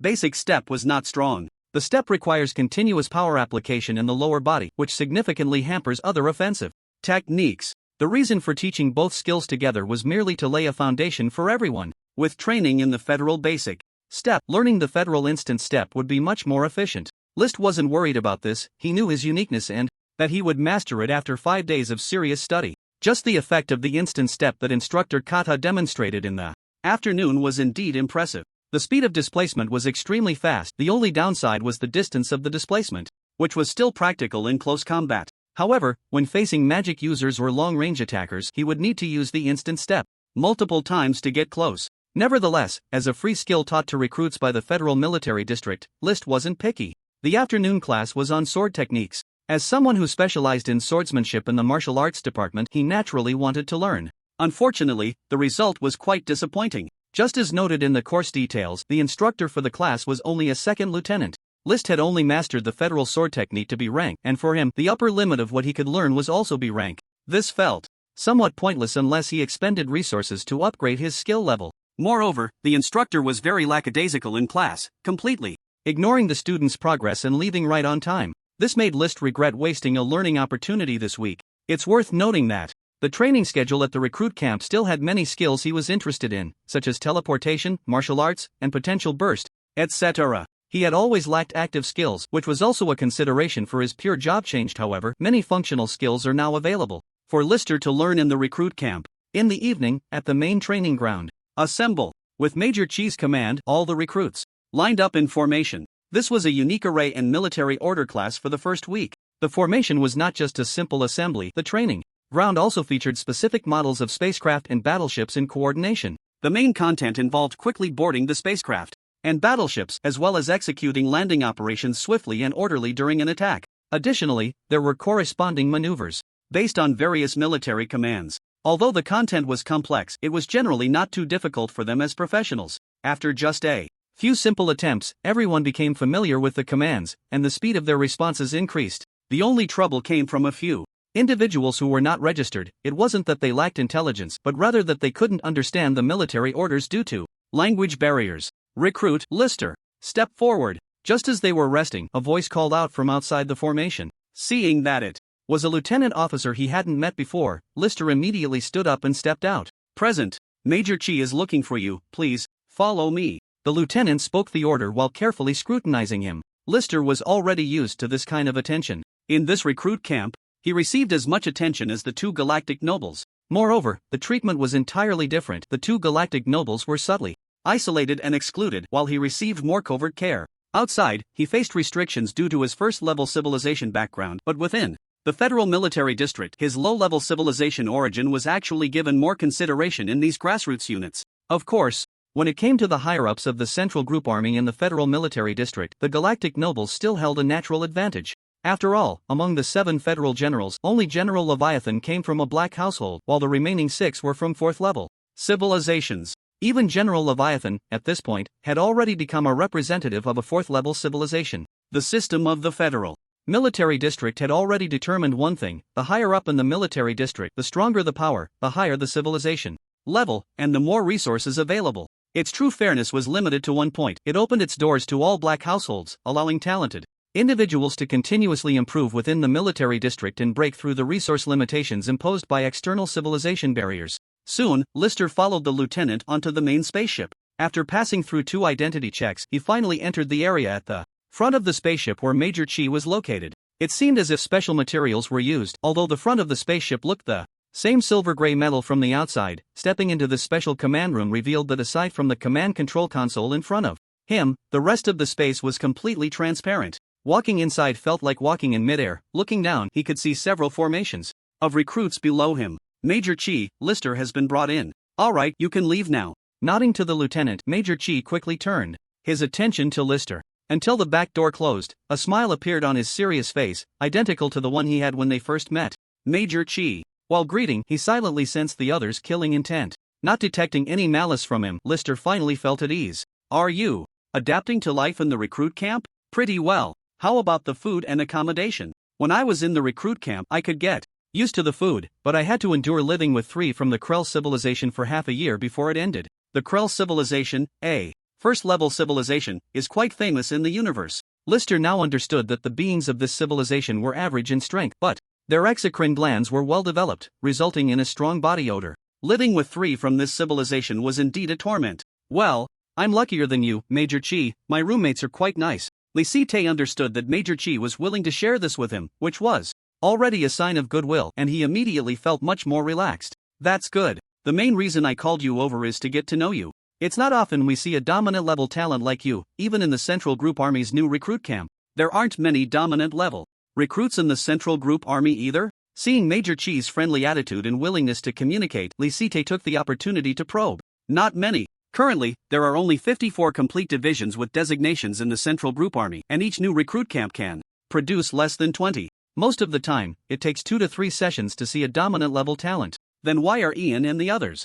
Lisite began to ask but intentionally held back. Information about the galactic nobility was somewhat sensitive and he pretended to ask the wrong question to test the waters. Major Chi didn't mind at all, in fact he even chuckled with a hint of sarcasm. Even without dominant level talents, the other A-level recruits in the Central Group Army will always have some strong contenders each year. These galactic nobility come to the new recruit camp for that special resource, but they wouldn't dare gamble in the Central Group Army's camp. That Ian is quite strong, but he had bad luck running into you. At this moment, Lisite had a rough understanding of the situation in the Central Group Army's new recruit camp. It turned out that dominant level recruits like him were still rare, and among A-level recruits, the strength of the Central Group Armies A-level recruits was even superior. The galactic nobility didn't dare to gamble, so they could only settle for the new recruit camp of the civilized Group Army. However, there was one thing he was quite puzzled about, so he continued to inquire. Major Chi, what exactly are the assessment criteria for the special resources? Can I really surpass Ian?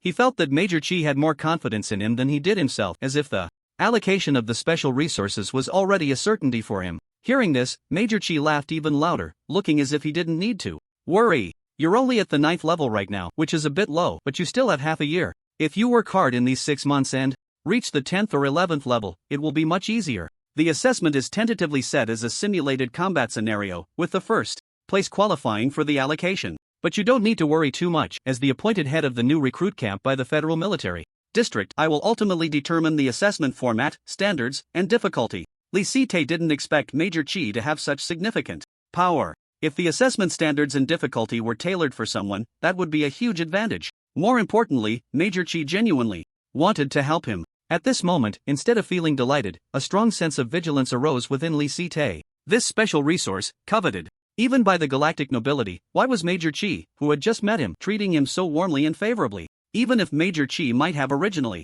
come from a lower civilization and harbored disdain for the galactic nobility, it wouldn't lead him to help Lisite to such an extent. If he favored Ian or Lim, given their attitudes, there would definitely be significant benefits behind it. Lisite didn't believe that Major Chi's recognition and goodwill towards him could outweigh actual interests. The more he helped him, the greater the schemes behind it seemed to be. Tap tap, tap. A series of intense footsteps echoed within the spaceship, signaling the start of a new round of formations and command simulations. The previously suspended environment suddenly transformed into various perspectives of the new recruits. Alright, let's stop here for today. If you have any questions, feel free to come to me anytime. Train well in the camp and don't worry about the special resources. As long as you don't agree to the other party, with your dominant level potential, I have countless ways to ensure that this resource ends up in your hands. By the time the formation and military order courses ended and he returned to the dormitory, it was already evening. Lisite's thoughts were still immersed in the conversation with Major Chi. The other party's unwarranted care made him feel uneasy, especially since he still didn't know whether this so-called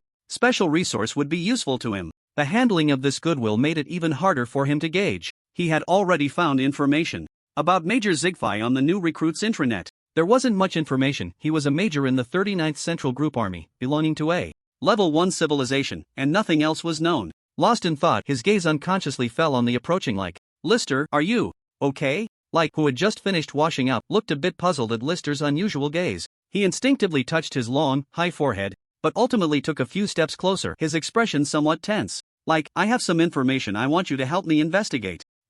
Of course. Which recruit's information is it? I promise to get you all the details by tomorrow night. Hearing it was just about gathering information, Like's expression immediately relaxed. He wondered what could be so significant that Lister looked at him like that. It turned out to be just a simple inquiry, which was a piece of cake for him. It's not about a recruit, it's about an instructor. It's about Major Chi from our recruit camp. Major Chi. This is going to be difficult. He's part of the Central Group Army, and most of the information is classified. There's no way to find out. Upon hearing it was Major Chi, Like's face instantly showed difficulty. Information about others was manageable, but officers from the Central Group Army were completely beyond his reach. After all, he was just a citizen of a Level 1 civilization. How could he have such extensive channels? Just try to investigate for me. I don't expect the information to be entirely accurate. Even hearsay would be fine. Alright, I'll ask around for you, but don't get your hopes up too high. Driven by the inner motivation to align himself with Lister, Like ultimately agreed.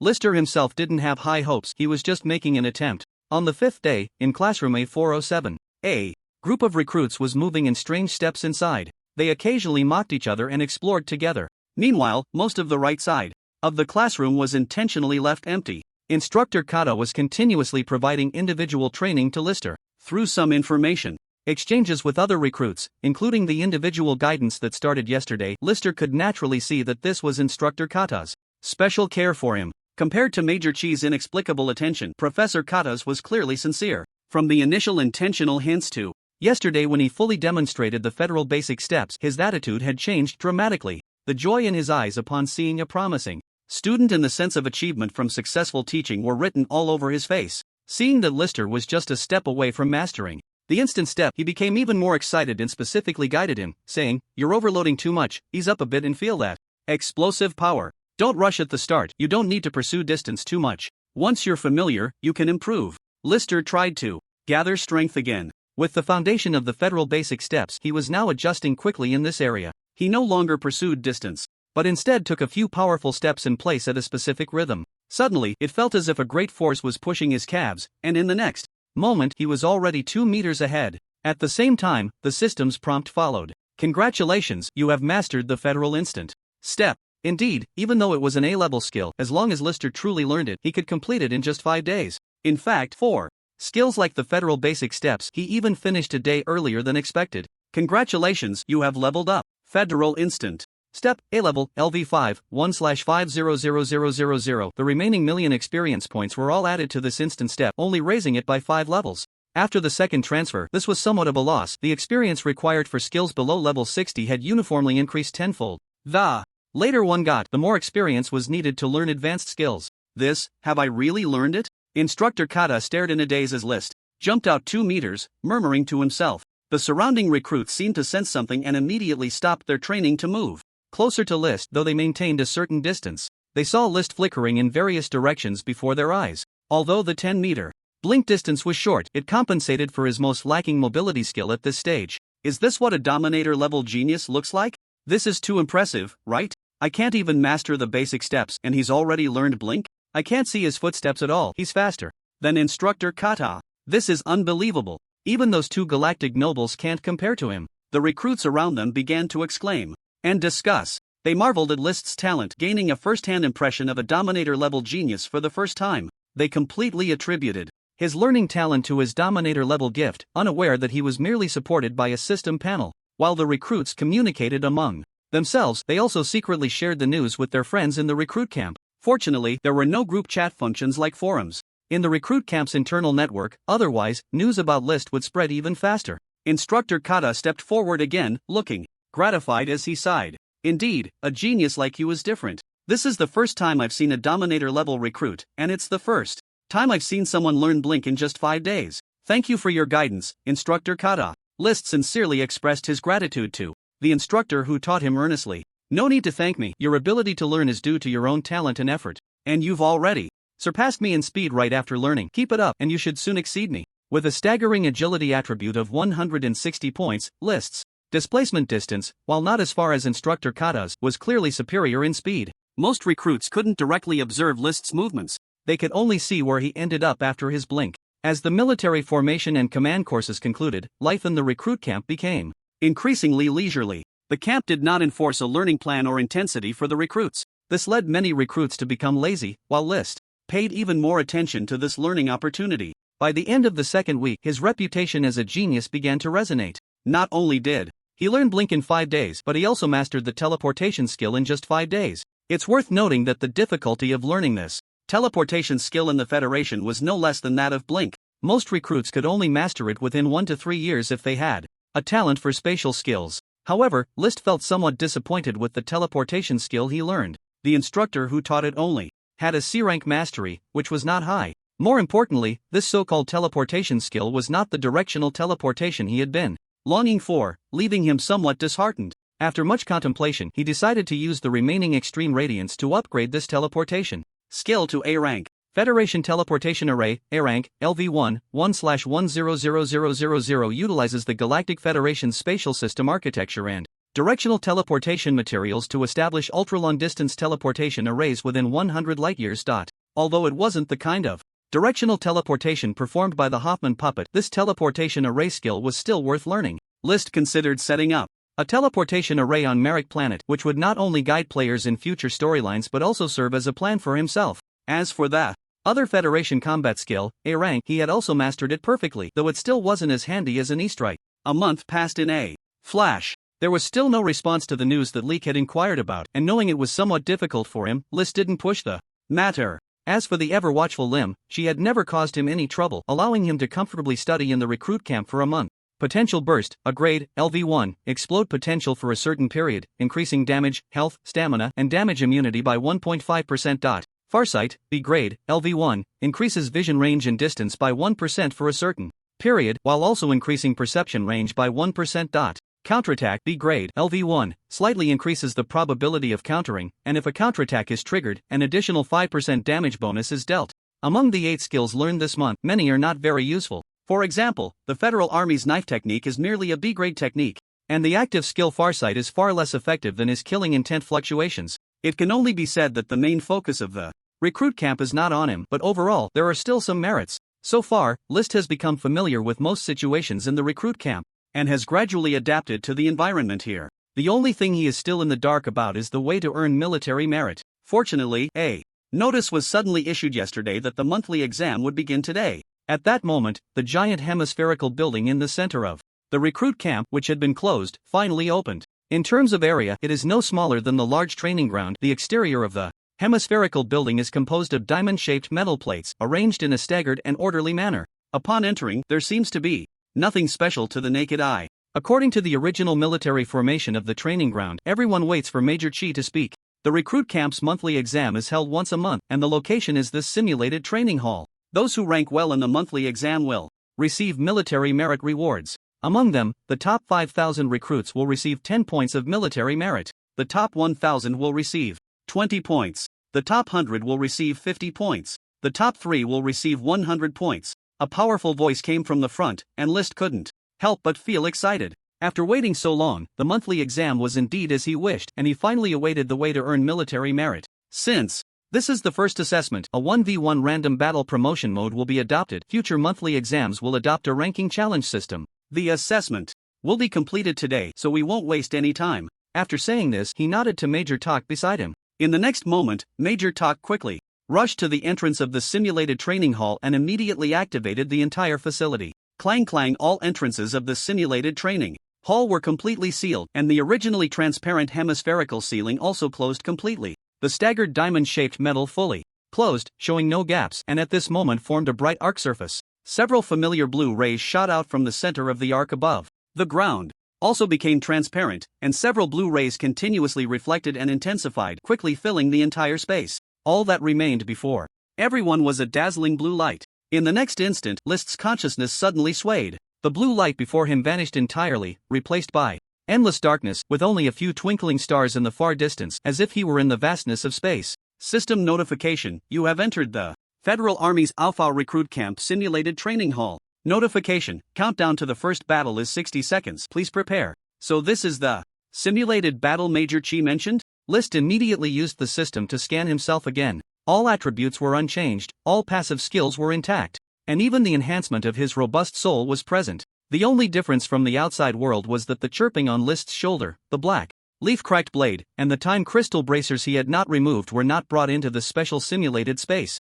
The only equipment he had was a basic set of Federal Standard military uniform and a basic long knife. Federal Standard military uniform, 5 pieces, defense, 11,314 points, breath, concealment effect 10%, camouflage effect 10%, movement speed 10%, negative effect immunity 10%, health and stamina increase 10%. The defense power is stronger than the equipment of Lister's alchemical technology, but the actual attributes are average. It can be considered as the standard uniform in the rookie camp. After all, this is a simulated battle, and Lister can understand that. Countdown 3, 2, 1. Battle location randomly selected. Selected. Omeprazole Civilization, Level 2 Civilization. At this moment, the space where Lister is located suddenly changes, and a bright light appears before him.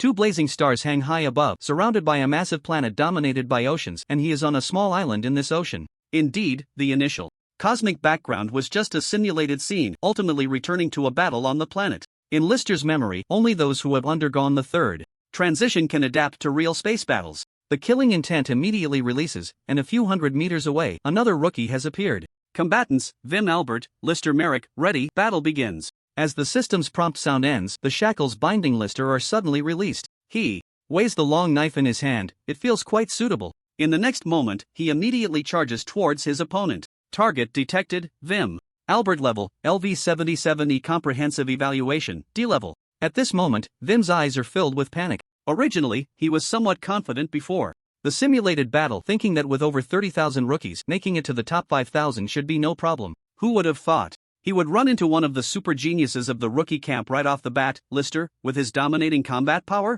Internally, he feels extremely unlucky facing the strongest right from the start. Fortunately, it is a simulated training ground, so he prepares to give it a shot, wanting to know the gap in strength between himself and a dominant level. His speed is not slow, and several charged energy bullets shoot towards Lister at high speed. Unfortunately, the gap in strength is too great. His attacks appear to Lister as if in slow motion, making it difficult to evade. After several missed strikes, he sees Lister rapidly closing in, a powerful sharpness following closely. Soon, this sharpness intensifies, as if piercing deep into his soul, causing a growing sense of tremor and pain. At that moment, he cannot muster any desire to strike back, only laboriously enveloping himself in an energy shield. Originally wanting to draw his sword and end the battle quickly, Lister is somewhat surprised to see the green additional equipment on his opponent's belt. He decides not to attack immediately but continues to close in. Only after confirming that his opponent indeed possesses 3 pieces of equipment not belonging to the Federation military uniform does he raise his hand and strike from a short distance.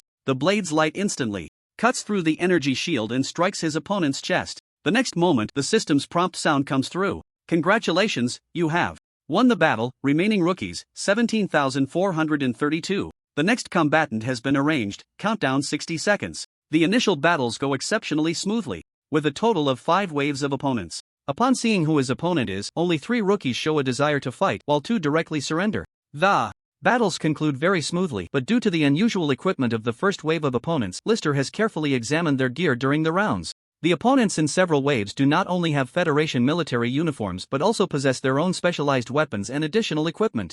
This means that the truly special ones seem to be only him. He cannot help but self-doubt, wondering if the simulated training facility has made an error in collecting his personal data, or is there a special restriction on his dominant level of combat power? His mind continuously ponders possible answers, but the 6th wave of combat is about to begin. After this match, Lister's ranking will enter the top 1,000, and he is about to accumulate 30 military merit points. Countdown 3, 2, 1. Battle location randomly selected. Selected Dusk Civilization, Level 3 Civilization. The planet.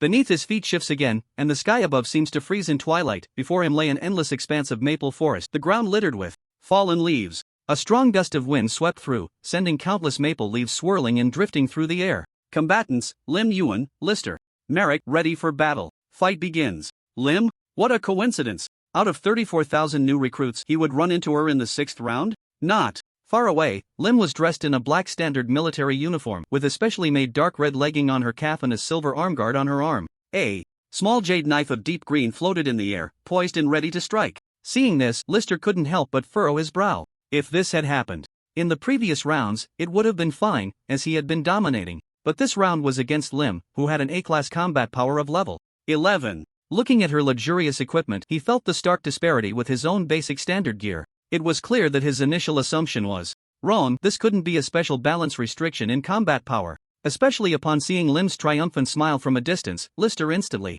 understood. Over the past month, she had long been prepared, all for this monthly exam. It seemed she intended to eliminate him early in the exam. If he were to lose this round, Lister would only earn a reward among the top 5,000, which amounted to just 10 military merit points. That was barely enough to exchange for federal-level resources, which were completely useless to him. The monthly exam, held only once a month, was a rare opportunity for him to gain military merit, and it appeared she had seized the moment to suppress him. He tightened his grip on the long knife in his hand. Even without additional equipment, Lister was confident he had a good chance of winning against her. He prepared to charge forward for close combat. Fighting a telekinetic opponent required getting in close. However, just a few steps in, Lister's expression turned serious. His condition felt off. As he started to run, Lister realized his speed was nowhere near as fast as in the previous battles. His entire state seemed to have an indescribable difference. Lim, on the opposite side, still wore her smile, not in a hurry to attack, as if she had him completely figured out. He instinctively checked his game panel.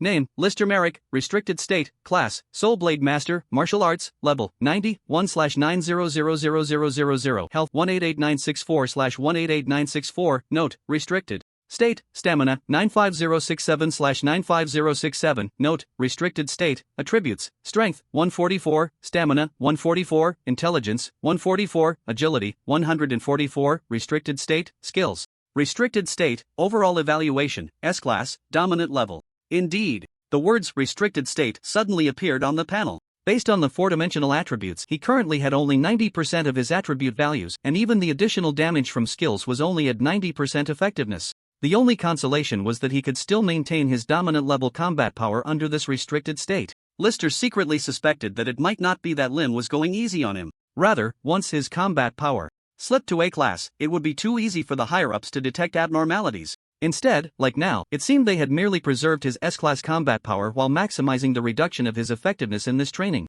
ground. Reflecting on his current situation, Lister instinctively recalled what Major Zigfi had said that day on the spaceship. If it were truly in this simulated training ground, there were countless ways for him to win. Meanwhile, in another consciousness simulation space, Major Zigfi had also noticed the anomaly. His face darkened as he angrily shouted at the people behind him who secretly changed the battle order. He was unaware of Lister's restricted state, but he instantly recognized that the battle order had been altered. The two majors stationed at the Orpha-Nu recruit camp beside him remained silent, the other dozen or so captains exchanged glances, ultimately standing before him like quails, occasionally casting furtive looks at Major Tak and Major Early. After a long pause, Major Tak, with an awkward smile, tried to ease the tension. Major Chi, the battle arrangements are random. I think it's just bad luck that List and Rim ran into each other early. If you're blaming the officers from our rookie camp for this, isn't that a bit? His words subtly excluded Major Chi from the officer ranks of the Alpha rookie camp. It was indeed the case. The daily maintenance of the Alpha rookie camp was actually handled by Tak and Early,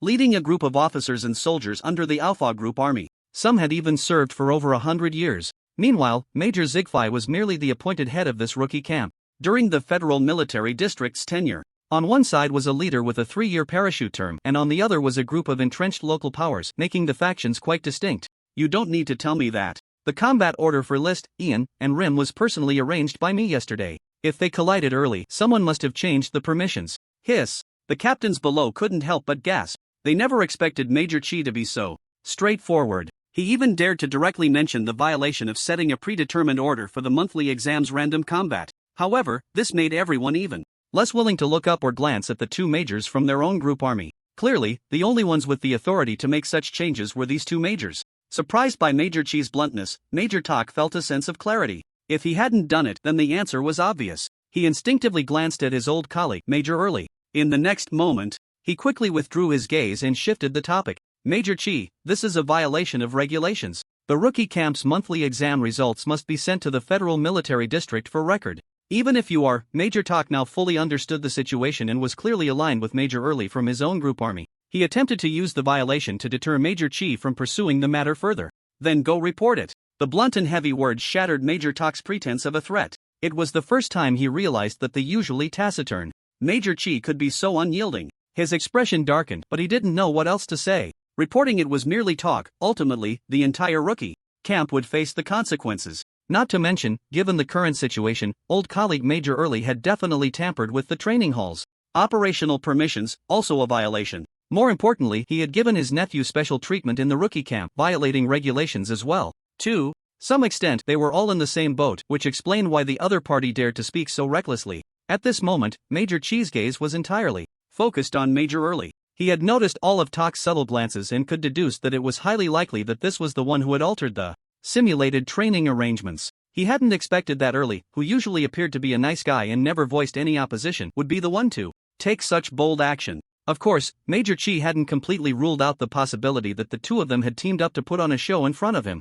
On the other side, the battle had already begun. Clang! Before List could get close to Rim, a dark green dagger shot towards him at high speed. With the special enhancement of a telekinetic practitioner, the dagger's long-range attack made no sound. The trajectory of the 1-foot-long dark dagger was nearly undetectable. Fortunately, List's murderous intent was strong enough, making him extremely sensitive to malicious individuals. The subtle fluctuations of the dagger were still within his perception, and just as it was about to strike, he blocked it with a swift slash. But this was just the beginning. The dark green dagger had an extremely high attack frequency. It was tightly pressed around him, attacking from all directions. Clang, clang, clang. In an instant, dozens of clashes occurred. The telekinesis class was indeed a dominant profession from the Galactic Federation era, and the Beta civilization was the birthplace of telekinesis. Attacks using telekinesis were indeed troublesome. As Lister dealt with the dagger attacks, he once again checked Rim's information. Enemy target, Rim level. LV-108 class, Frost telekinetic telekinesis, HAL 52882/52882 stamina, 14231/14231 skills, Frost domain, S-class, LV-105, transforms the environment within a space into extreme cold. Living beings in this domain will suffer continuous frost damage. Frost attack 669-719, based on a comprehensive assessment of both parties' intelligence attributes. Telekinetic burst, S-class, LV-91, increases telekinetic attack by 182% for a period, while adding a paralysis effect, doubling damage to targets in a paralyzed state. Telekinesis This class, LV-87, manipulates objects for long-range strikes, dealing 87-10-90-91 damage, of which 20% ignores defense damage. Federation Military District Martial Arts, A-class, Comprehensive Evaluation, A-class. Indeed, coming from a level 4 civilization, possessing 4 S-class skills, the educational and resource gap between different civilizations is evident. Unfortunately, the opponent had no gains in passive skills, lacking any enhancements, and could not reach S-class levels in maximum damage or defense. Similar to players from his previous life, although their active skills were luxurious and their levels high, their comprehensive evaluations did not soar, hovering around the A-class. Only by enhancing passive skills and stacking certain thresholds could one achieve a higher comprehensive evaluation. However, there was no way to acquire these passive skills in the Galactic Federation. Either one had to be exceptionally talented like Cavan and comprehend it themselves, or the combat power ceiling for most galactic nobles would only be A-class. The more Lister thought about it, the clearer he understood the rarity of S-class in the galaxy. After reviewing the information, he swung his sword again, cleaving the dark dagger in two. At the same time, he gathered strength beneath his feet and, in the next moment, completely escaped the dagger's attack. Range. Federation instant step, even if his level hadn't increased, was still very useful for evading at this critical moment. After several consecutive instant steps to create distance, Lister charged towards Rim. Again, the dark dagger behind him attacked once more. While Lister defended and used instant step, he still managed to close in on Rim at a very fast speed. Just as the two were less than 300 meters apart, a sudden chill enveloped his body. The vast maple forest began to frost over from the branches, ice shards appearing on the maple leaves, each one falling. As the chill intensified, snowflakes began to drift in the dim sky. Lister initially didn't notice, but when a few snowflakes suddenly accelerated from behind, piercing into his Federation military uniform like sharp blades, he realized that the Frost Domain's attack was indeed here. Under attack, entered Frost Domain, determining Steadfast Heart, immune to 26% damage, reduces 26% of slow effects, negative effect level is S-class, cannot be completely immune, immunity effect has been reduced. Merrick's Blade Technique determining, immune to 24% damage, reduces 24% of slow effects. Potential Burst has been activated, immune to 0.3% damage and slow effects, due to the opponent's skill level suppression, immunity effect decreased. Robust Soul Determining, determination effective, slow effect does not take effect. Suffered continuous frost damage -358, -346. Indeed, the effect of the potential burst skill was good, but unfortunately, Lister lacked experience to continue leveling up, and the effect at just level 1 was barely better than nothing. In this area, countless snowflakes fell. The damage on him continued to dwindle. In less than a minute, 5,000 health points had already been lost. Fortunately, List's health was extraordinary. Even after being weakened, he still had 180,000 health points, which was absolute boss-level vitality. Even if he took hits head-on, he could withstand them for half an hour. At that moment, seeing the dark knife stop its attack, he immediately drew his sword for a slash. Even though it was just a basic long sword of the Federation, the blade's light, enhanced by all his passives, was still astonishing. The narrow blade light carried an unstoppable sharpness, as if it were cleaving through the entire Frost Domain, scattering countless snowflakes in all directions. The countless maple leaves on the ground were also swept away by the blade light, flying chaotically everywhere. Lim, seeing this, remained calm. An enormous mental barrier instantly appeared around her. She was fully confident in her S-class mental barrier, believing that List's slash could not break through it. She even manipulated the dark knife again to continue her attack. Unfortunately, reality did not align with her expectations. From Lim's perspective, the white blade light effortlessly sliced through the mental barrier, as if there were no obstacles at all. An overwhelming sense of sharpness immediately pressed down on her heart, and in the next moment, the white light had already swept across her chest. Instantly, a sharp pain surged from her chest. The standard military uniform of the Federation was cut open, and 2 large patches of white flesh seemed to have been suppressed for a long time, bursting out from the seams of her clothing. Unfortunately, a cloud of blood mist followed, erupting from her chest while her ribcage was ominously visible. Attack dealt 550 damage, ignored defense damage 7768, with additional true damage 9321. The opponent's health instantly dropped by 1/3. If it weren't for the fact that the knife in List's hand was too weak and all his attributes were suppressed, he would have been confident in cutting the opponent to the brink of death with a single blow. Inside the mental barrier, she couldn't help but spit out blood that surged up from her chest. Realizing the situation was dire, Lim immediately activated the silver gauntlet. On her arm, a green light enveloped her entire body, and the knife wound on her chest healed at a visible speed. For a moment, her aura was even stronger than before. At this moment, looking at List, who had completely closed the distance, the sharp aura surrounding him made Lim's expression turn serious for the first time. Although she came from a level 4 civilization and was considered one of the more talented individuals within that civilization, there was still a significant gap compared to true dominant level geniuses with whom she had never interacted before. She had thought that even if a dominant level genius from a lower civilization was strong, they couldn't be that strong, there had to be a limit. Out of pride for her level 4 civilization and the confidence gained from the resources and skills she had trained with since childhood, she was quite confident against List, who was 2 tiers below her and suppressed. She even feared that defeating List too quickly would take away the fun, and she had intended to test his full strength and toy with him. Now, however, that underestimation was gone. The area of the frost domain that had been cleaved open by the slash began to coalesce again. The speed and number of snowflakes falling on List increased dramatically. At the same time, Lim, whose aura was already much stronger, erupted with a powerful wave of mental energy. It was expected that she had activated her S-class mental energy burst. List was not afraid of her. He had already closed in, and the initiative to attack was now in his hands. He swiftly slashed upward, decisively aiming at her. Clang! The dark green knife, hovering in the air, flew back to block again. Unable to withstand the force of List's slash, the knife was thrown directly toward Lim, but she managed to catch it with her own hands. After a brief exploration, the dark green knife suddenly transformed in her grasp, morphing into a pair of dark green gauntlets. It seemed she had changed her method of attack. After all, attacking from a distance after getting close in martial arts was definitely not a good idea. Now, she initiated the familiar Federation combat technique, charging at List with intense mental energy gathered around her. It must be the enhancement from these dark green gauntlets.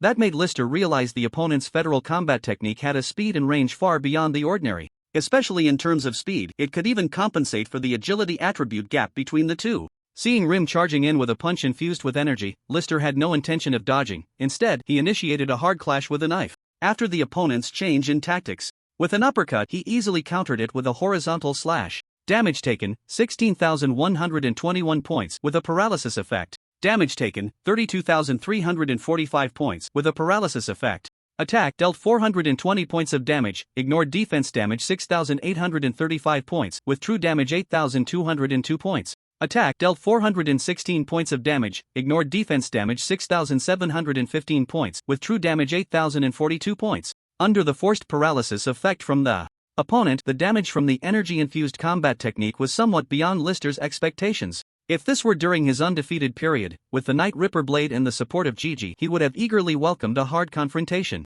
with the opponent. But given the current situation, he noticed the special leg bindings on the opponent starting to glow red, and her health points began to rise again. Although Rim's health was not as high as his, the means and speed of recovery in this simulated space far exceeded his. Lister took a step back, realizing he could no longer afford to exchange blows blindly. At least during this powerful burst of energy from the opponent, he needed to either slow down the pace or think of a new strategy.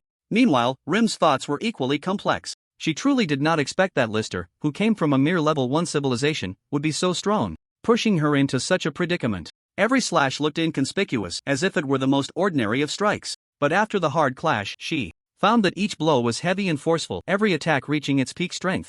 If she relaxed even slightly in her offensive, she could be severely injured in an instant. In this fierce exchange, even her incredibly resilient dark green gauntlets had already borne 2 knife marks. Only she understood that Lister was still under a special suppression. If this were a fair duel in the outside world, no matter how much she didn't want to admit it, she truly was not the opponent's match. She finally understood why Ian had proactively suggested that she join him in negotiating resources with the other party. In this simple battle, Rim deeply felt the strength of a dominant life form. Even battling against the weakest martial arts faction in the Galactic Federation was this challenging. Currently, the Galactic Federation prioritized the telekinesis faction as the top profession, followed closely by the mechanical and magical factions, and then the psychic and healing factions. As for the martial arts faction and others, they were ranked last, which was also the weakest period for the martial arts faction in the previous game. It wasn't until the Cosmic World stage that The martial arts faction, especially the technique-based ones, rose to prominence again, becoming a super first-tier profession. At this moment, Rim felt that the time for her energy burst was approaching and dared not prolong the battle any further. Seeing Lister step back, she immediately charged forward with a kick. Lister, who was still contemplating his next move, felt the opportunity.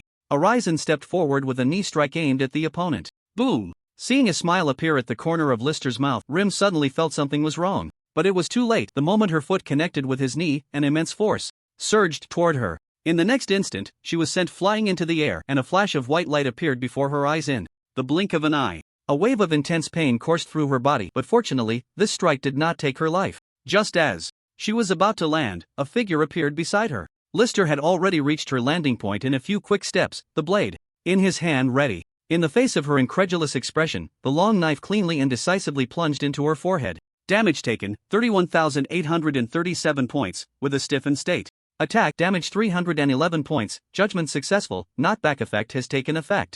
Attack caused damage of 432 points, ignored defense damage of 7,015 points, with additional true damage of 8,542 points. Critical hit caused damage of 932 points, ignored defense damage of 16,015 points, with additional true damage of 20,542 points. You can't even move your hands and feet properly, what a fool. A calm voice entered her ears, and a sharp pain pierced through Rim's heart. Her strong sense of pride struck once again. Before she could respond, she had already vanished from the spot. Lister glanced at his status, with only 60,000 health points remaining. This battle was indeed precarious, but fortunately, he had seized the opportunity to eliminate the opponent in one go. Otherwise, if he had to trade blows with the opponent again in this frost domain, he feared he would be the first to die. Congratulations, you have won the match. Your current rank is 67. Please wait for the other matches to conclude before starting the next round. After Rim, the subsequent matches returned to normal. The restriction status disappeared, and even though the new recruits he encountered grew stronger, the outcome for him remained a swift kill. Until the 16th round, the final round. Lister was poised, every cell in his body pulsating with excitement at the thought of facing a formidable enemy. Battle location randomly selected. Huzha Civilization, Level 0 Civilization. The surrounding environment shifted, and in the blink of an eye, he found himself in a large cave. His opponent had also appeared, and confusion flashed across Lister's face. The person opposite him was not Ian as he had thought, but a woman with short red hair. Combatants: Hannah 8, Lister Merrick. Ready, battle begins. Enemy target: Hannah level, LV 107 class, Illusionist, Psychic, Health 32882/32882 Stamina, 12231/12231 Skills, Illusion Domain, S-Class, LV 101. Pulls the opponent into an illusion space, causing continuous damage of 3669-3913 based on the intensity of the generated illusion, determined by both parties' comprehensive attributes. Sensory deprivation, A-Class. Federation Military District Martial Arts, A-Class. Overall evaluation, A-Class. The cave before him suddenly vanished, instantly transitioning into a lava area, with scorching magma beneath his feet. A surge of intense lava erupted in front of him, continuously gathering in midair, revealing a massive lava giant. Under attack, you have entered the illusion domain, suffering burn effects. Steadfast Heart, immune to 32% of negative damage, due to this negative effect being S-Class, it cannot be completely immune. Merrick's sword technique activated, immune to 28% of negative damage. Potential burst, immune to 0.8% of negative damage. Determined by both parties' skill levels, priding soul judgment. The opponent's soul strength is far below yours, burn effects have been nullified, and the weak point of the illusion domain has been exposed. Lister did not rush to attack, instead surveying the easily defeated lava giant before him, as well as the illusion domain that appeared full of flaws in his eyes. His heart was increasingly filled with doubt. Could this strength really surpass Ian? Could this be his final opponent? Or was it possible that Ian had also been targeted and had already been eliminated by Rim before him? Regardless, Lister felt a wave of disappointment, and the excitement of facing a strong enemy vanished in an instant. Hannah observed Lister's performance in the illusion domain, standing still without any movement, thinking he was intimidated by her domain. Although Hannah felt something was off, the thought of making it to this final round and truly facing Lister, the renowned dominant new recruit, filled her with an unusual confidence, making her feel that the so-called dominant new recruits were not all that impressive. Taking the initiative to launch an attack, she manipulated the lava giant to smash a fist towards Lister. As the fist was about to hit, her inner pride and sense of accomplishment surged, and she began to fantasize about her status in the recruit camp after ending this match. However, in the next moment, Hannah's little thoughts were completely shattered. Lister flickered and dodged the already extremely close fist. Then, with a swift swing of his sword, the massive slash instantly shattered her proud domain into pieces. By the time she sensed something was wrong and realized the vast gap in strength between her and Lister, it was already too late. A strange shiver suddenly surged within her, as if she were being targeted by some deadly Beast. A sharp pain began to throb along her spine. When she turned around, she found that Lister had already appeared behind her. With a calm gaze, he looked at her, the blade in his hand resting quietly against her neck. It wasn't until he politely nodded at her that the blade finally sliced through her neck. Her vision spun wildly, and in the next moment, her consciousness returned to the virtual universe. Lister also received a victory notification and re-entered the initial cosmic space. However, at this moment he was no longer alone in this cosmic space. All the recruits were present, most of them looking at him with admiration and respect. Lister then noticed that there was a virtual battle space in front of him, currently replaying the match where he had just executed Hannah. All the match data of himself and the top 3 recruits in the camp could be replayed in this space. Soon, Major Chi led a group of officers from the recruit camp to appear before everyone. This month's exam has concluded, and the next month's exam will adopt a challenge system. Dismissed. With that, the surrounding space instantly collapsed, revealing the original blue background. In a daze, Lister found himself back in the hall of the simulation training center. Boom clang. The outer door began to open, the blue rays inside gradually dissipating and the curved surface above shattered, redistributing into neatly arranged metal blocks. The recruits streamed out, and Lister did not rush to leave but first checked the rankings of the recruit camp. Ian's name did not appear among the top 100, and upon closer comparison he wasn't even present in the top 5,000. Ian had not appeared in the rankings for military merit rewards from the monthly exam at all. How could this be? Could it be that RIM had targeted Ian in the first 2 rounds? System notification: congratulations, you have obtained 180 points of military merit from the Federal Military District. Seeing the military merit credited, Lister set aside this matter and headed straight for the Armory Resource Depot. 180 points was just enough for him to exchange for 6 bottles of Federal Standard Level 2 resources. After passing through a crowd of recruits to make his exchange, he went to the teaching building and found an empty classroom to begin his injections. Federal Military District Standard Level 2 resource. The level increases each of the 4-dimensional attributes by 1 point, increases experience by 600,000 points. Note: can be reused. The so-called Level 2 resources were actually 6 vials of Azure injection reagents. After injecting all 6 doses, a strong, cold, refreshing sensation spread from his left arm, quickly permeating his entire body. It felt as if his muscles and organs were being nourished. Until this refreshing sensation receded like a tide, Lister felt better than ever. Congratulations, strength, stamina have been enhanced. A total of 24 points of free attributes were increased, raising all basic attributes to 66 points, a significant leap. Each attribute was still 24 points away from its own level barrier, and according to the current progress he could max them out after 4 more monthly exams. However, considering the maximum level of 120 before the second transition, to fully max out would still require 9 months. Lister silently weighed in his heart whether he needed to graduate early or wait until he had consumed all the resources in the recruit camp. In the dormitory, as soon as he pushed the door open, the sound of Rex's conversation reached his ears. I'm not sure about the specific reasons, but several of my roommates did well in this month's exam, with Wang Yu ranking 19th. The other 2, like and Lana, ranked 717th and 798th respectively. After all, they are sea-level combatants and all made it into the top 1,000. Is there any new news? When List approached, Lana immediately became tense. Like, who was already in high spirits, couldn't help but nod and excitedly said, our camp's Major Early is rumored to be getting promoted. Today's news? Is he going back to the Alpha Group Army? As soon as List heard the mention of a senior officer in transfer, he immediately sensed something. The timing was too coincidental, right? He hadn't had the chance to report the special situation at the training hall to Major Chi yet, and now Major Early was about to be transferred? Yes, and that's not all. I heard that not only the Alpha Group Army, but even the Central Group Army has sent transfer orders. I really envy Major Early. He actually has the opportunity to join the Central Group Army. Just as List was about to ask more, a message came through the system. System notification: new recruit list. You have received an invitation for a meeting with Major Zigfi, location XX.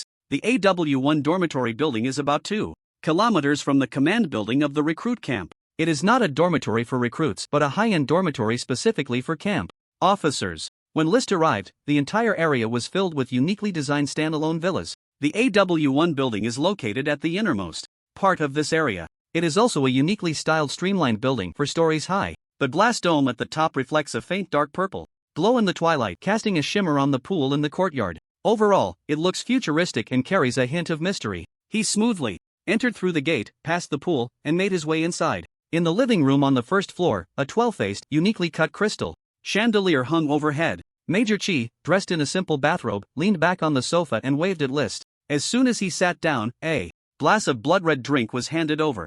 Try this. This is Bloody Glory from my hometown, you might not be able to handle it. Bloody Glory, E-level, a special drink from the Hunter civilization, increases stamina recovery speed by 10% for 1 day after consumption. List took the drink and downed it without hesitation. The bloody taste filled his throat, and after swallowing, an indescribable surged up. It was terrible. It couldn't even be considered a drink, it felt like he was sucking blood. However, not long after, a warmth rose in his stomach, surprisingly comfortable. Seeing him drink it without changing his expression, Major Chi's appreciation for him grew stronger. He personally filled his glass again and then slowly began to speak. I overlooked the matter of today's exam. I had specifically arranged your match order, but who knew it was changed by Major Early? Sure enough, it aligned with his current speculation. The soon-to-be transferred Major Early was indeed Lim's assistant. That old man may seem meek and honest on the surface, but unexpectedly, he was the first to align with the Beta civilization. The Lim family is really generous. Just for one exam, they arranged a powerful colonel position in the Alpha Group Army for the other party. Seeing Major Chi share the inside story, List nodded silently. Although he wasn't clear about the internal structure of the Alpha Group Army, he could roughly gauge the significance of the term powerful colonel, and it was no wonder Major Early was willing to take this risk. But that old man is thinking too simply, Major Chi said with a cold smile at this point. He downed the entire glass of Bloody Glory, and seeing this, List followed suit and drank his fill. To be honest, although the drink was hard to swallow, the sensation afterward was exceptionally pleasant. I've already had my friends in the 39th Central Group Army send him a transfer order. Don't worry, what he received is a mandatory recruitment order for a special mission. Until the mission is completed, he shouldn't think about returning to the Alpha Group Army. If the mission unfortunately fails, as Major Chi said this, the smile at the corner of his mouth grew a bit more gleeful. It seemed that the 2 transfer orders mentioned by Like were not good news for Major Early. There was no choice at all. Instead, he would face a life and death test. At that moment, a frown involuntarily appeared on Lister's calm face. Major Chi's revenge against Major Early was, in fact, indirectly helping him. This special consideration made him increasingly uneasy. In this quiet and solitary environment, Lister decided to ask directly, Major Chi, why are you taking such good care of me? Is there something you need me to do for you in the future? These questions had been bottled up for a month, and finally voicing them felt like a relief. Major Chi was not surprised by Lister's inquiry. He simply smiled and nodded. After pondering for a moment, he explained to Lister, the matter of Major Early has nothing to do with you. I still have 3 years of service in this Alpha recruit camp. If I go against my will, I will ultimately have to show my means. As for the special resources, at this point, Major Chi paused and did not continue. Instead, he shifted the topic and curiously asked Lister, I'm curious, why did you choose the Civilization Group Army back then? It was a matter of chance. I thought I would receive more attention and resources in the Alpha Group Army. In front of Major Chi, Lister spoke honestly, feeling there was no need to hide certain things. Upon hearing this, Major Chi nodded, appearing to understand. Your choice to come to the Civilization Group Army is indeed good. At least you will definitely receive this special resource in the recruit camp. However, in terms of other resources, it still cannot compare to the Central Group Army. At this moment, Major Chi began to analyze the pros and cons for Lister in detail. The core resources of the Federal Military District are treated equally for all group armies, but in reality, they still need to rely on military achievements for exchange. In this regard, the Civilization Group Army will mostly be stationed near the civilization it belongs to, with very few opportunities to gain military achievements, especially to obtain a large amount of military achievements. In contrast, the Central Group Army has more tasks, countless daily operations, and many exclusive missions. The stronger your abilities, the more military achievements you can obtain, and consequently, the more resources you can acquire. On this point, even if the Alpha Group Army provides you with special care internally, it is still difficult to compare with the Central Group Army in terms of obtaining military achievements. Upon hearing this, Lister finally understood the true advantage of the Central Group Army compared to the Civilization Group Army. So those 3 clerks from the recruitment office really didn't deceive him, they just downplayed key information and concealed some parts. For example, all resource exchanges are the same, and everyone has equal exchange qualifications, which is indeed correct. But the essential issue lies in the acquisition of military achievements.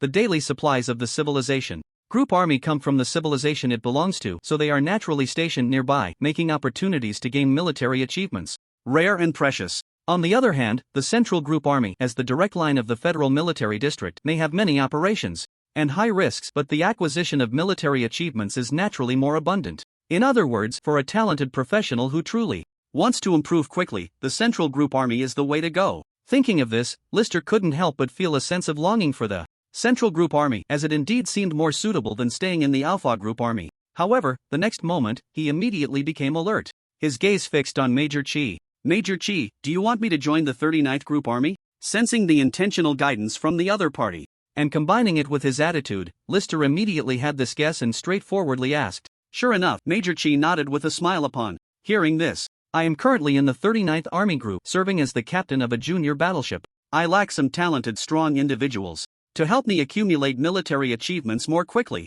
If you can join my fleet, with my current combat power, I actually meet the standards for a major and could become the captain of a mid-level battleship. In a few years, there's even a chance to become a colonel. List's previously furrowed brows finally relaxed, and he let out a long sigh of relief internally. He wasn't afraid of the other party having demands or using him. What he feared was being used as a pawn without understanding, or stepping into a larger minefield. Now that he understood Major Chi's true intentions, it was clear he was essentially recruiting for his fleet. If List was willing to join him, this special resource from the recruit camp would naturally not be wasted on outsiders. Rest assured, I don't mean to pressure you. The recruitment won't happen so quickly. Every quota absorbed by the Central Army Group from the civilized army has additional standards. For you, it means you still need to stay in the Alpha Army Group for a few years. However, if you plan to join the Central Army Group in the future, I hope you can come to our 39th Army, especially to my fleet. Major Chi spoke these words with sincerity on his face. From his past actions to the present, List could sense the appreciation and care the other party had for him,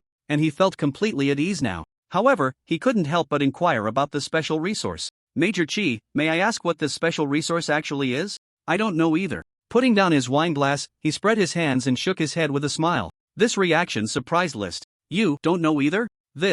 What's so strange about it? Back when I was in the 39th Army Group, I ranked 7th in the final assessment of the recruit camp and never received this special resource. But from what I know, this special resource should be a unique evolution for living beings? Some A-level recruits from certain army groups, after obtaining this resource, eventually entered S-level and possessed Dominator-level talent. Upon hearing this, List couldn't help but speculate. If this special resource could allow some recruits to transition from A-level to S-level based on his understanding of S-level, this resource either awakened powerful passive skills in the recruits or significantly enhanced many of their active skills. He suddenly grasped the rarity of this special resource. After all, it was a key resource that could elevate someone from A-level to S-level. No wonder even the galactic nobility coveted it. This bottle of wine is for you, you can savor it slowly when you have time. Major Chi said as he stood up, picking up another unopened bottle of bloody glory from the table and handing it over. Seeing this, List also stood up, knowing it was a hint that it was time to leave. As he took the wine, Major Chi affectionately patted him on the shoulder.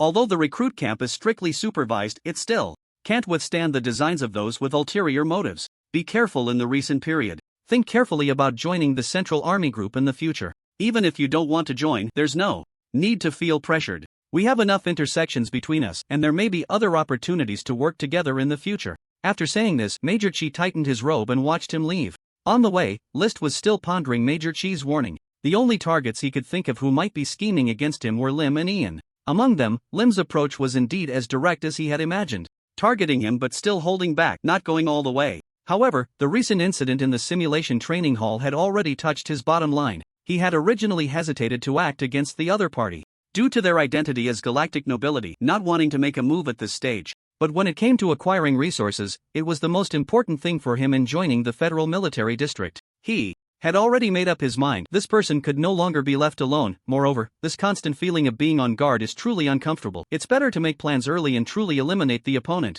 In the dormitory, as soon as he returned to the room, Rake sprang up from his bed as if he had been waiting for a long time. Wearing only a white tank top, he excitedly nodded at him as he got off the bed. Seeing this, List didn't walk further inside but left the dormitory with Rake again. In the pay-per-use training ground, as soon as the door closed, Rake couldn't help but say, "The information you asked me to find out has recently yielded results. I contacted a soldier from the Central Group Army, but due to special regulations, I can't directly inquire with him. So the information he provided can't be guaranteed to be true. A soldier, based on the information List currently possesses, indicates that any professional with a comprehensive evaluation below sea level cannot hold an officer position. Regardless of their level, they can only be promoted through the soldier pathway. Go ahead and tell me whether it's true or not." Major Zigfi comes from a level 1 civilization. Due to his outstanding talent and strength, he directly joined the 39th Group Army. However, without an outstanding background, he was stuck for nearly 40 years during his promotion from captain to major. It's said that he finally got promoted to major after aligning himself with a certain big shot from the Leviathan civilization. So Major Zigfi belongs to the Leviathan civilization faction? List silently pondered. He couldn't access the so-called factions in the recruit camp, but in the central group army, especially among mid to high-ranking officers like majors, factions undoubtedly existed. It's easy to see that the influence of the 3 major level 4 civilizations in the federal military district is not insignificant. This is evident from the fact that all 7 generals in the federal military district come from level 4 backgrounds. However, the military district is still filled with ordinary soldiers, and even the lower-ranking officers cannot reach the mid to high-level personnel of the military district. Therefore, it appears that the military district is fairer than society overall, but in reality, having a background is still essential for climbing higher. At this moment, List couldn't help but recall the so-called connection Major Zigfai mentioned, which now had an explanation. It seemed the other party should also know or have heard about his relationship with Hoffman on the Alpha governing star. The two were naturally somewhat bound to the Leviathan civilization. The reason for the other party's care for him suddenly had more context. Is there any other news? The other news is about the mistresses. It's said there are a total of 4. Compared to Major Zigfai's experience, Rake's eyes lit up at the mention of the mistresses, clearly more interested in discussing this. However, List was not in the mood for such personal matters and was completely uninterested. Stop. Let's skip that kind of news. Then that's all. If any of this information is wrong, don't blame me. It's really exhausting to pass messages with those Central Group Army people. I can't guarantee the accuracy. After repeatedly reminding List that the authenticity of the information couldn't be confirmed, Rake now appeared to be in a headache-inducing situation regarding the message transmission with the Central Group Army. List could actually already determine the authenticity of the news. It was definitely true. After all, this way, many things could be connected, including the initial inquiry Ian made about Hoffman, which was probably to confirm his relationship with Major Zigfai. A dominant-level recruit not going to the Central Group Army but coming to the Alpha recruit camp is indeed something that could easily be associated. List, now reacting, didn't want to explain much. He would rather Ian continue this line of thought regarding all his concerns. At that moment, List transferred 1,000 credit points to Rake. This made Rake quickly wave his hands, hurriedly explaining, No, I did this voluntarily. No, I asked you to help me find out. The cost is naturally on me. Or is it that the credit points aren't enough? Would 3,000 points work? For his enthusiastic roommate, List naturally wouldn't let the other party pay to help him. The communication with the Central Army Group naturally incurred quite a bit of expense. Just the long-distance networking fees alone were not cheap, let alone the communication with such a special unit. Fearing that he might have underpaid, he immediately raised it to 3,000 points. Really unnecessary. Seeing that Lister was satisfied with his handling of the matter, Like immediately wanted to continue the topic he had been unable to bring up last time. If you don't mind, could I continue to gather information for you in the future? Including when I go to the Alpha Army Group. Upon hearing this, Lister immediately understood this was a sign that Like wanted to follow him. Like's strength was not weak, and after graduating from the recruit camp, he barely met the officer standards. Coupled with his social skills, if he really went to the Alpha Army Group, he would indeed be a good helper. After a moment of thought, Lister nodded in agreement, and of course, the credit points were also transferred. However, under Like's insistence, only 700 points were ultimately transferred. After the ranking from a monthly exam, the atmosphere in the entire recruit camp began to change. The recruits were no longer idle like they had been in the first month, even to the point of slacking off. Most had rekindled their competitive spirit. It was clear that after this competition, the higher-ranked recruits would gain more resources through military achievements. The gap between everyone would gradually widen. If they didn't seize the opportunity to fight for ranks during this period, they might find themselves at the bottom for the next 3 years.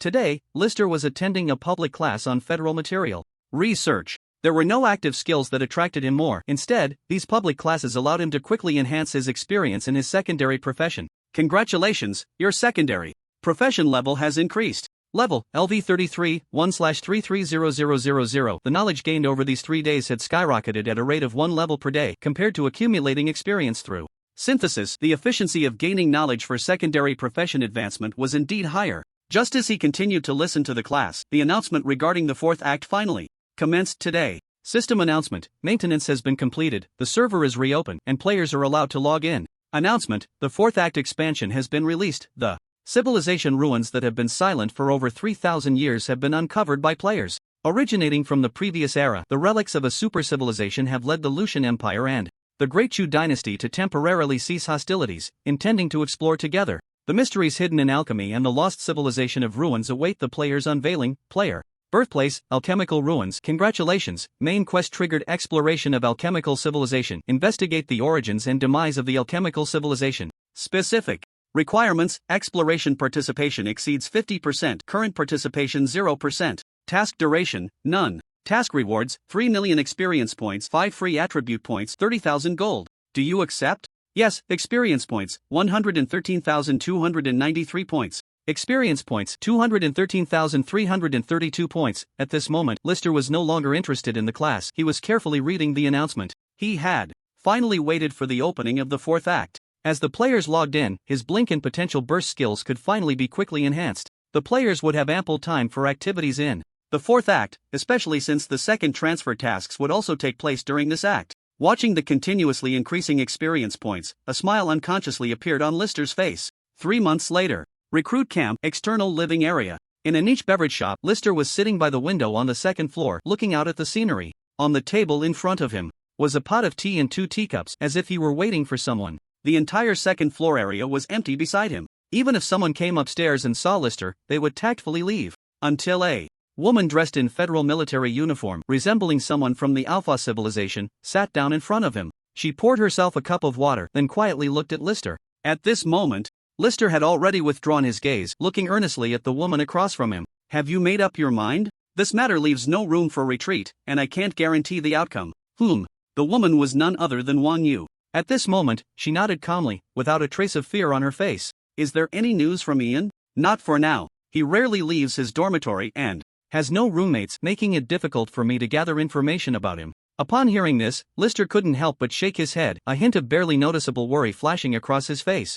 Compared to Rim, he simply couldn't understand this Ian. It had already been 4 months since the new recruit camp began, and the time for special resource distribution was approaching. The other party still spent all day in the dormitory, occasionally visiting the specialized training room. Aside from that, he hadn't attended any classes, not even showing up for the monthly exams, with no intention of challenging himself. He was utterly disdainful of the so-called military achievements. Lister currently speculated that Ian was temporarily at the limit of his second transition, and the new recruit camp only allowed the exchange of level 2 resources, which held no significance for Ian. In fact, even if level 3 resources were made available, they wouldn't be worth competing for, given his background as a galactic noble. After all, so far, no one had seen Ian's offensive methods. He remained very mysterious. On the contrary, Lister himself, having been among the top 3 for 4 consecutive months, had all his battle records preserved for all new recruits to query and view, exposing many of his offensive techniques. Fortunately, the fourth act had already begun, and players had entered a peak development phase for job transitions and power upgrades. Glancing at his panel, Lister felt filled with confidence. Level 100, 1/100000000, Health 239560/239560, Note. Health after passive bonuses, Stamina 115431/115431, Note. Stamina after passive bonuses, Attributes, Strength 184, Base 84 plus Extra 100, Stamina 184, Intelligence 184, Agility 184 overall.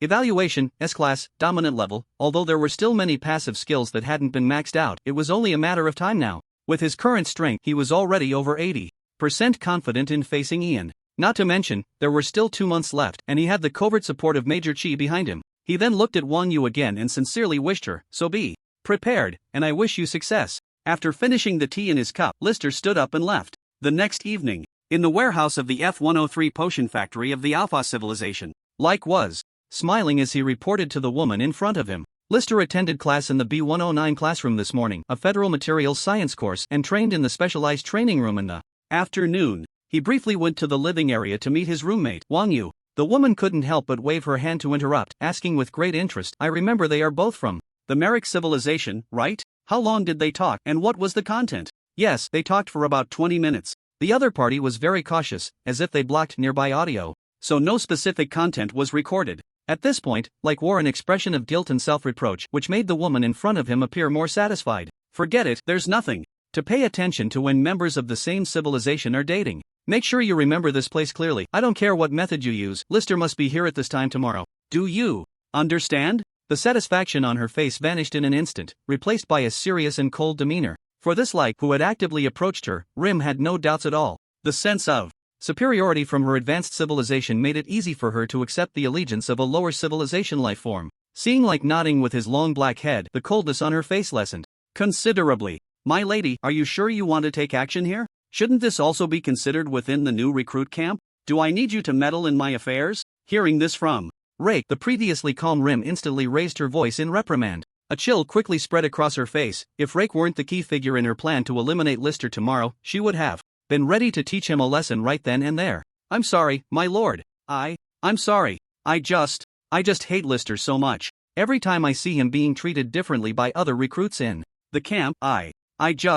implore you to get rid of him. At that moment, Rake was completely prostrated on the ground, his hands digging deep into the earth, his eyes filled with resentment and jealousy. This display softened Rim's attitude, and even the next moment, she found Rake somewhat more agreeable. Just thinking about Lister's impending death brought Rim a sense of comfort. She unexpectedly began to explain and comfort Rake, who also despised Lister. The location of this warehouse has always been controversial. Recently, I have purchased the property rights, and the issue of the dispute has been resolved by my family. The official documents will be released tomorrow morning, and the land will belong to the Ofa local government, which is under personal jurisdiction. And the federal military district's power map is corrected and unified every 24 hours, so you don't have to worry about him refusing to come to this warehouse tomorrow. At that time, even if he dies outside the new recruit camp without permission, there won't be a special investigation by the federal military district. This warehouse is located at the border between the new recruit camp and the Ofa local government, a long-standing issue. For many years, there have been no problems, mainly because this area is too desolate. Apart from the factory's warehouse, there has been no other development.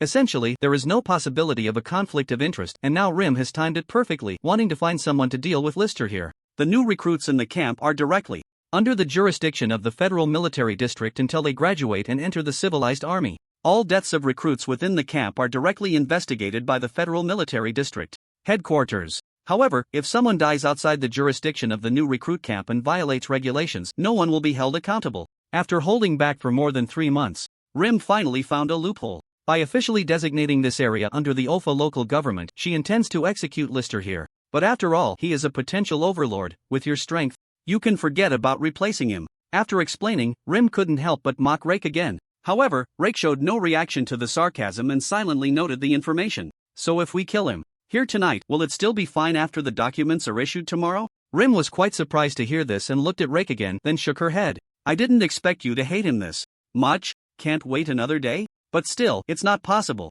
Unless he isn't a potential overlord recruit, then we could communicate with the federal military district. At this point, Rim felt somewhat ridiculous. Perhaps her desire to eliminate Lister was too strong, as she found herself discussing topics with mere ants of a lower civilization. I understand, but Rake's voice rang out again, but the previously resentful tone gradually became softer. I've already informed Lister that he is coming. He should probably be here by now. Upon hearing this, Rim immediately sensed something was off. The dark green gauntlets were already on her hands. When she looked at Rake again, she saw his face suddenly contort, his heightened skin color beginning to shrink and tremble oddly.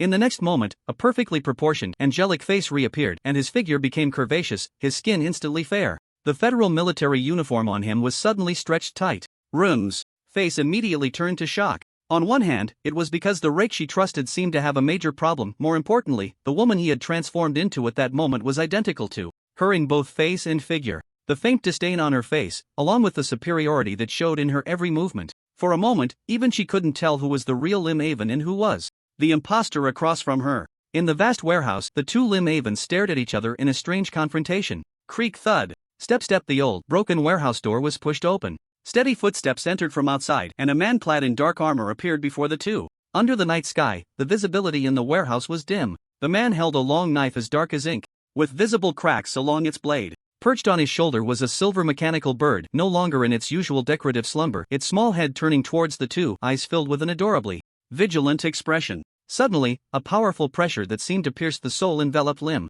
The man's approach was slow, but his actual speed was astonishing. In the blink of an eye, he was already in front of Lim. What is going on? Her gaze swept angrily towards the fake Lim in front of her, then she forced herself to look calmly at Lister. A huge question filled her heart, but there was only one thing Lim was clear about at that moment. That was her plan. Lister across from her was now aware of it, especially the strike plan for tomorrow, which was now completely ruined. She ignored the fake Lim who had turned into her attention fully on Lister. So what if you know I want to kill you? Let me tell you, that special resource has been mine since the moment I arrived at the AOFA rookie camp. Ian can't do it. You definitely can't. Lim's eyes gradually revealed a frenzied look. Under the intense hatred and the immense humiliation of being toyed with, her already irrational state became even more insane. However, Lister in front of her paid no attention to her words. The long knife in his hand had already been raised. You don't really want to attack me, do you? Facing his attacking motion, Lim had no intention of dodging at all. A mocking expression even flashed across her face as she continued to remind Lister This is the rookie. Camp.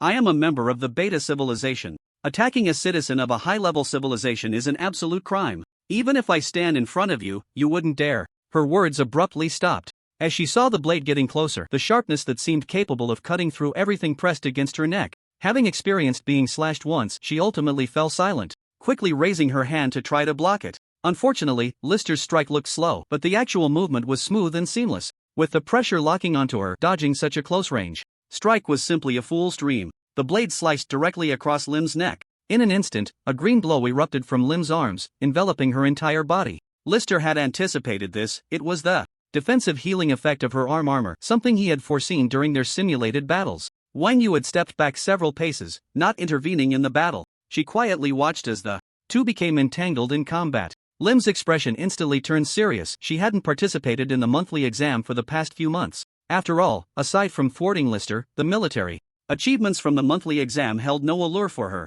She had thought that although Lister's strength had increased over the past few months, it wouldn't be exaggerated. But in reality, it far exceeded her expectations. After just 2 exchanges, she had completely fallen into a disadvantage. The same federal combat techniques, yet Lister was superior to her in speed, power, and technique by more than just a little. Their strengths were no longer on the same level. She didn't even have the qualification to barely defend herself. Put! A sudden elbow strike from Lister hit her chest, and a sharp pain surged through her. It felt as if she had been bombarded by a fleet. An indescribable immense force made Lim feel as if all her organs were trembling. Before she could react, another slash came at her face. Thud! The red leg bindings activated once more, and in Lee CT's view, Lim's health rapidly restored again. At this moment, a smile appeared at the corner of Lee CT's mouth. He had to break through her turtle shell twice. After all, it was equipment from a level 4 civilization, and now he could go all out. How dare you! Lim retreated while glaring at Lee CT, her anger boiling. Even now, she didn't believe that Lee CT dared to kill her.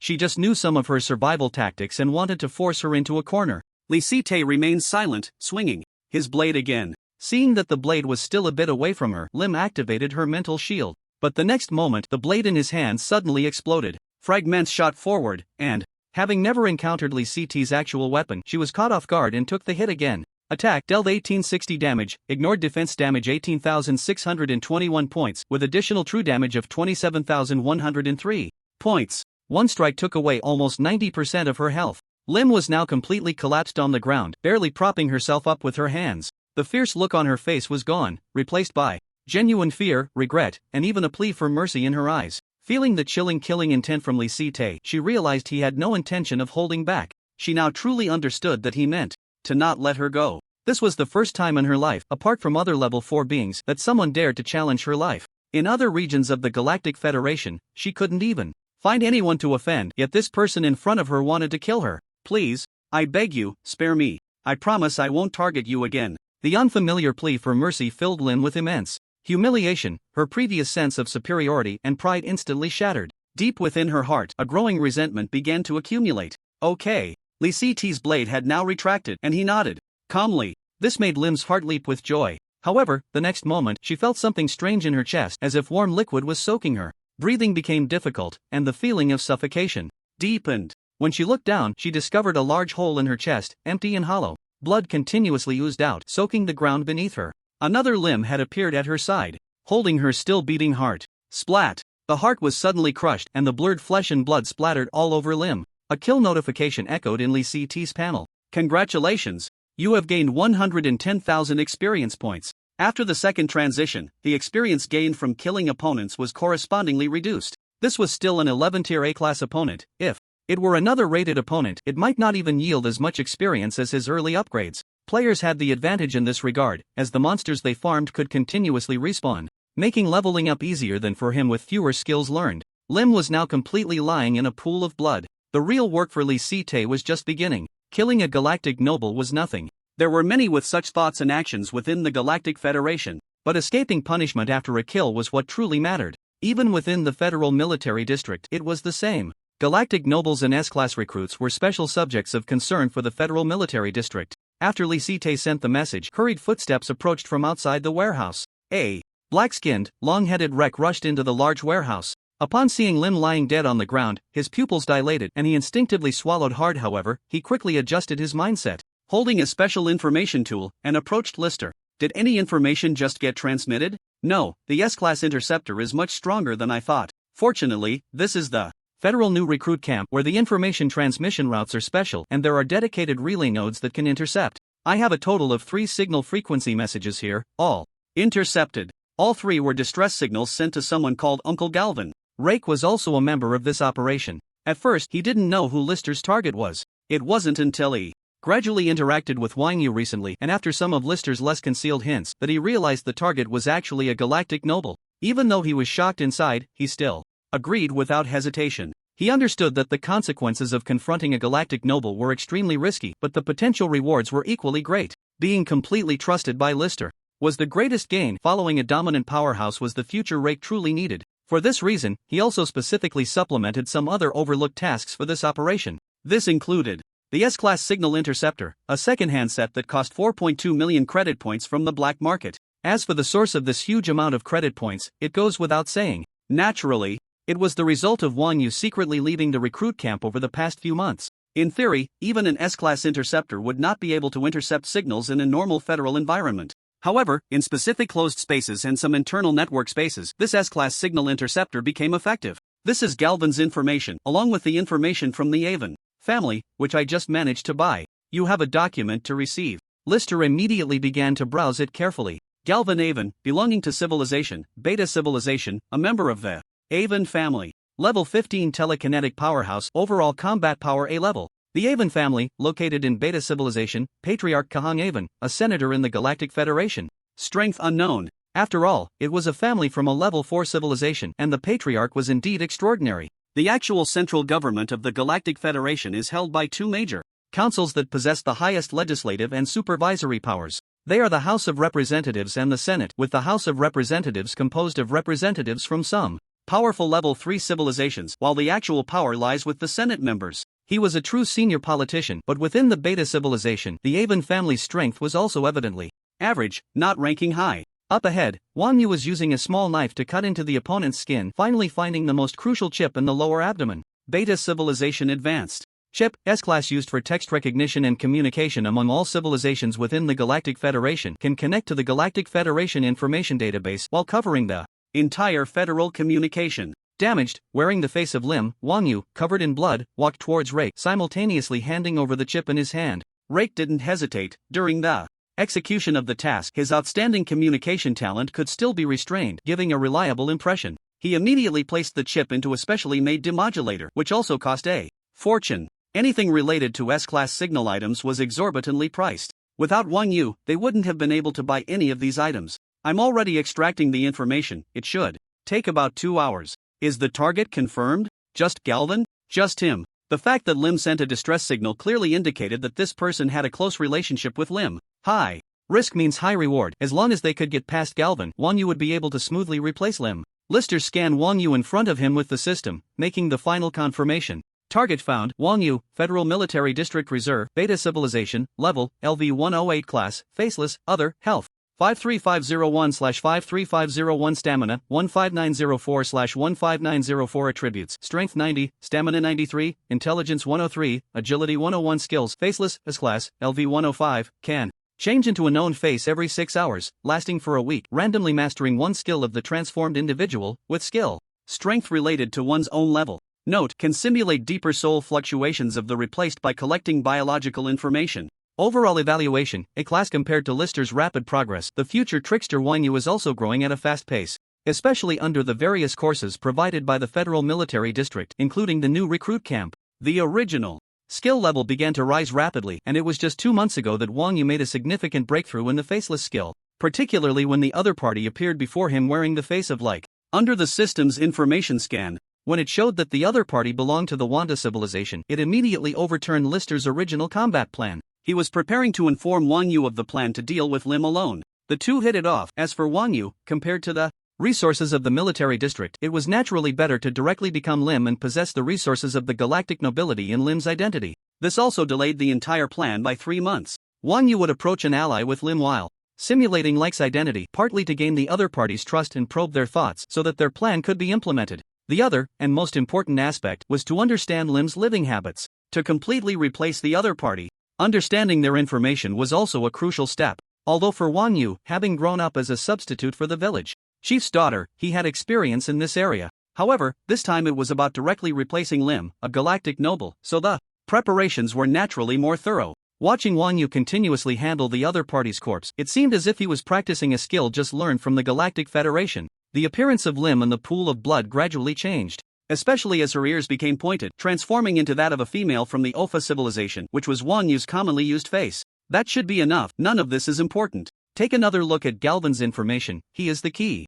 Hearing that Wang Yu ultimately dripped his blood onto the ground and added a special solution, in the next moment the previously dried blood on the ground suddenly began to bubble and boil. After a while, the blood finally calmed down again. This could be considered a special blood replacement solution within the Galactic Federation, eliminating the true blood of Lim. It was only at this point that Wang Yu left the scene of the corpse and went to Lakeside to check once again the information regarding the Avon family. Everything tonight, including whether she could replace Lim, hinged on this final step. No matter how well the corpse was concealed with the current level of technology in the Federation, it could still reveal clues if one wanted to investigate. Including everything at the scene, if scrutinized, there were numerous loopholes. The only thing that could cover all of this was the identity and power behind Lim Avon, this galactic noble. As long as Wang Yu could replace Lim Avon first and gain the trust of the designated Galvan within the family, then everything would be fine. Everything tonight would only be that Lim killed a federal recruit named Wang Yu, belonging to the mere Merrick civilization. Moreover, this location was already controversial, as it would be classified under local government, no longer belonging to the new recruit camp, thus allowing for negotiation space with the federal military district. It could be said that all the preparations originally made by Lim to eliminate Lister were now entirely at their disposal. Whether it was the investigation of the scene or the characterization of the incident. As long as Wang Yu can replace Rim, everything will be fine. No one would pursue a rookie from an ordinary level 1 civilization, nor would anyone make things difficult for a galactic noble. All the information that can be intercepted has been sent to you. Then I'll withdraw first? The mechanical engineer, primarily focused on signal and magnetic wave fluctuations. This was significant for them tonight and for the entire operation. Nodding, he watched as gathered all his equipment and withdrew from here. List turned his gaze back to Wang Yu. He saw Wang Yu first take out the original Arcane Foundation chip from the bowl, and then activate the specialized Beta Civilization chip. A few minutes later, all the information was transmitted. Then, he raised his wrist towards the void, and as the signal connected, a very handsome man appeared before him. The man looked to be in his early 30s, with perfectly proportioned features and an air of maturity in his demeanor. Looking at the bloodied rim in the video, List couldn't help but frown, his eyes filled with doubt and seriousness. What are you up to at this late hour? Uncle Galvan, something's happened. The operation was exposed early, and I killed a rookie. Rim looked irritated at this moment, showing no fear about having killed someone in the rookie camp. As he spoke, the displeasure on his face grew, along with a sense of anger at having his plans disrupted. Indeed, he was a professional faceless man since childhood. List wouldn't judge his methods of attack, but in terms of imitation and emotion, he was simply a genius. Even knowing his true identity, List felt a bit dazed for a moment. Galvan's gaze sharpened, and that sharpness could be felt even through the screen. Who did you kill? Upon hearing this, a smile finally appeared on List's face. He didn't immediately suspect Rim but thought about how to help clean up the mess, which would make things easier afterward. The dead rookie is named Wang Yu from the Merrick civilization, and I. Merrick civilization? The same civilization as that dominant rookie? Interrupting Wang Yu's explanation, Galvan's face flashed with impatience. Seeing Rim nod, he couldn't help but curse. Can't you just hold off for a moment? Did you have to act against his people tonight? How many times has this been? From the federal government to the federal military district, do you think family resources are endless? It turned out that Rim had already been to the federal government before. It made sense. As a citizen born from a level 4 civilization, the first choice would be the federal government. Family forces typically first go to level 3 civilizations to gain experience and then get elected as members of the House of Representatives. Those with connections stay in the federal central government, gradually taking on roles as governors or senators. Rim must have gotten into trouble in the federal central government, which is why he sought to develop in the federal military district as a second option. After cursing a few times, Galvan was too lazy to bring up old matters. He shook his head in disappointment and then spoke again. You go back to your dorm and keep quiet about killing the rookie for now. Everything will wait until tomorrow morning when the ownership documents for this warehouse are announced, then I'll come to resolve this issue. It seemed that the federal military district indeed had special treatment regarding the rookie camp. Even for ordinary rookies, as long as they hadn't committed any offenses or violated rules, even galactic nobles had to be careful in their actions and needed to provide an explanation to the federal military district. Thinking of the special resources the federal military district provided to all rookie camps, it was clear that, at least during the rookie phase, the fairness and justice of the federal military district were deeply ingrained in people's minds. "Thank you, Uncle Galvin." While expressing gratitude, Rim's face showed little reaction. The feigned apology and guilt quickly faded, soon replaced by a look of displeasure. As someone from a level 4 civilization, her character was inherently proud. If she truly felt guilty towards Galvin or her family, it would easily raise suspicions. Lister quietly watched Wang Yu's performance, increasingly impressed. Indeed, at this moment, Galvin had no doubts about Lim's authenticity but was growing more disappointed in her performance. Sigh. You should be mentally prepared. You probably won't be able to stay in the military district any longer. After the next family meeting, you will most likely fall into the second tier of the training list. Before that, I'll try to help you find a level 3 civilization governing star. Just go there and stay quietly. How can this be, Uncle Galvin? You can. Hearing this, Lim's expression finally changed dramatically. However, before she could finish her words, the video chat was abruptly cut off. Clearly, Galvin was no longer interested in talking to her and was genuinely preparing to exile and marginalize her. This was actually good news for Wang Yu, as what she valued was Lim's identity as a level 4 civilization. Being downgraded in status meant a decrease in attention, which also reduced the likelihood of her being discovered. Moreover, even if her status was lowered, it was still the treatment of a level 4 civilization family, a resource that over 99% of life forms in the galaxy would not dare to imagine. At this point, the original expectations had been perfectly achieved. Now it was just a matter of seeing how things would ultimately unfold. At that moment, Lister quietly looked at Wang Yu. After a long while, he slowly uttered 2 words, "Take care," and turned to leave. The next morning, Lister went to class on time as usual, studying the general knowledge of various materials science and alchemy in the Federation. The leveling of his secondary profession had also stagnated during this period. Congratulations, you have gained 9 points of secondary profession experience. Secondary profession, alchemical synthesizer level, LV 59 573222/590000, from originally leveling up 1 level per class to now only gaining a mere 9 experience points. Fortunately, he was about to reach level 60, soon to undergo a second job transfer for his secondary profession, so there was no rush to gain experience in the short term. System, you have connected to the administrative star network of the arcane civilization star number W3909, and billing has begun. The new recruit camp had this downside: all external information exchanges required payment and were subject to a certain degree of supervision. Carefully browsing through the morning announcements, Lister was paying attention to the administrative orders of the arcane civilization for the first time. Soon, he found the document he wanted to see. Administrative Order No. RZ-1033, Notification on the Division of Disputed Areas on Planet Number W3909. Sure enough, the abandoned warehouse was officially designated as belonging to the local government. At the same time, senior officers of the new recruit camp hurriedly made their way to the administrative building as if something major had happened. About 2 hours later, a notice from the new recruit camp was issued to all recruits. New recruit camp notice: the activity area of the arcane new recruit camp has been updated in advance. Coordinates: XXX, the original arcane civilization No. F103 Potion Factory warehouse is no longer part of the new recruit camp area. Coordinates: XXX, original. 3 disputed areas were clearly delineated in today's email announcement. Most recruits simply glanced over this notice and lost interest. Only Lister, who knew the truth, read it very carefully. Understanding that behind this document, Galvin had already taken action, including the news of Wang Yu's death had also been leaked. Not long after, another message arrived in his chip. This time it was not a general notification, but a meeting message sent to him by Major Zigfi. In the familiar, technologically advanced villa. Today, Major Chi was dressed more formally than last time. In a standard federal military uniform, he gave off a rugged, tough guy vibe. His expression was very serious, with hints of headache and irritation between his brows. After he sat down on the sofa, he handed over a simple glass of water and then spoke directly. "You were present at that warehouse last night, right?"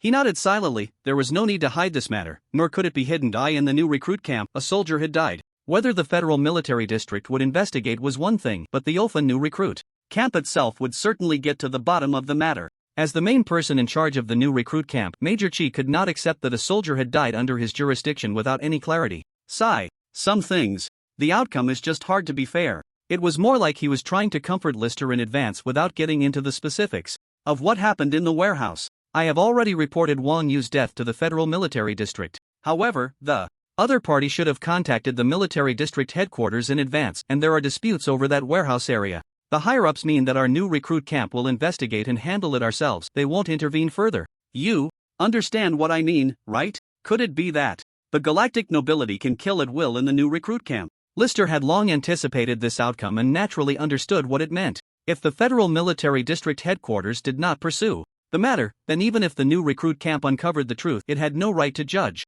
Deep down, he wished for things to be as they were now, but on the surface, he could not be so direct. After all, he was a roommate from the same civilization, and their relationship was quite good. Even if it was Major Chi who took care of him, he still had to play his part. Lister, I know you're feeling bad, but this is the reality of the Galactic Federation. Moreover, Rim will be punished. I've already talked to the higher-ups, at least she can't continue to stay in the Federal Military District. His face still bore anger, and his fists involuntarily clenched. As expected, Lister felt a sense of joy inside. Besides that, I've talked to the Avon family. As long as our new recruit camp doesn't continue to investigate, they will give us an additional compensation. You know, without authorization from above, our investigation actually has no effect. I've already promised the other party that this compensation includes your share. Hearing this, Lister felt a bit touched. After all, Major Chi was looking out for him. Otherwise, the compensation for senior officers in the new recruit camp wouldn't have anything to do with him. While speaking, Major Chi opened the box that had been placed on the table. Early on, inside were neatly arranged azure injection vials. Although the color of the medicine was the same, the syringe model was slightly different from that of the military district. Beta Civilization Universal Secondary Resource *10. Lister's eyes brightened. He hadn't expected this extra benefit today. Killing the other party and getting their family to compensate him with resources? Especially since the only attribute resources he currently lacked were they most scarce, this deal was worth it. Don't think it's too little, after all, it's mainly for our entire new recruit camp. I picked these reagents for you. If you don't want them, I can compensate you with credit points. Although he wanted to agree immediately, he still showed hesitation and struggle on the surface. Sigh. After a long while, he finally sighed and nodded in agreement. No need, just these will do. In response, Major Chi understandingly patted him on the shoulder again. As long as you understand, the further you go, the more of these things there will be. You don't need to be discouraged. I may not have the chance anymore, but you still might. An S-level strength represents the opportunity for future civilization advancement. Compared to others, Lister's future was limitless. After leaving Major Chi's residence, Lister hurried to the billing training ground. He used all 10 of the unexpectedly beneficial reagents at once. A familiar refreshing coolness surged from the injection site, quickly spreading throughout his body. His muscles and organs were continuously nourished and enhanced until the refreshing sensation faded, and Lister felt better than ever before. Every time he experienced a significant boost, it always gave him this feeling of expansion. Congratulations, strength, stamina. Attributes have been enhanced. Attributes: Strength 194, Base 94 plus Extra 100, Stamina 194, Intelligence 194, Agility 194.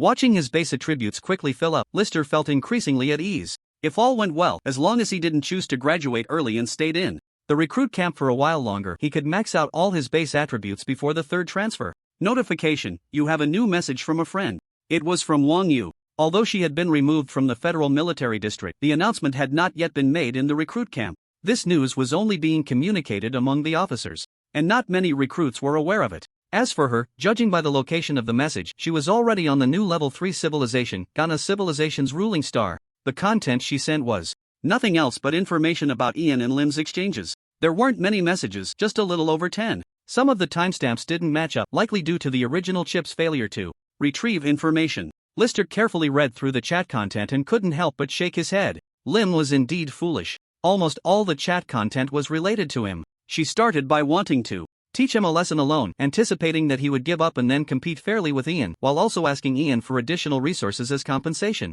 Ian agreed to all these demands without hesitation. As if he anticipated that the other party would fail. After the first action failed, he subtly offered strategies to Lim. This included the warehouse and some loopholes in the federal military district laws, which Ian had revealed to her. Lister suddenly realized he had said Lim wouldn't have such brains. Just from the chat, it was clear that Lim was almost actively being a pawn for Ian. No wonder Ian had been so low-key these past few months. In reality, he had been hiding behind the scenes, watching the show unfold. But now that Lim had been eliminated, he could only step forward himself. Just as Lister was pondering, another message came in. Coincidentally, it was from Ian, an invitation to meet. Sure, Lister immediately responded.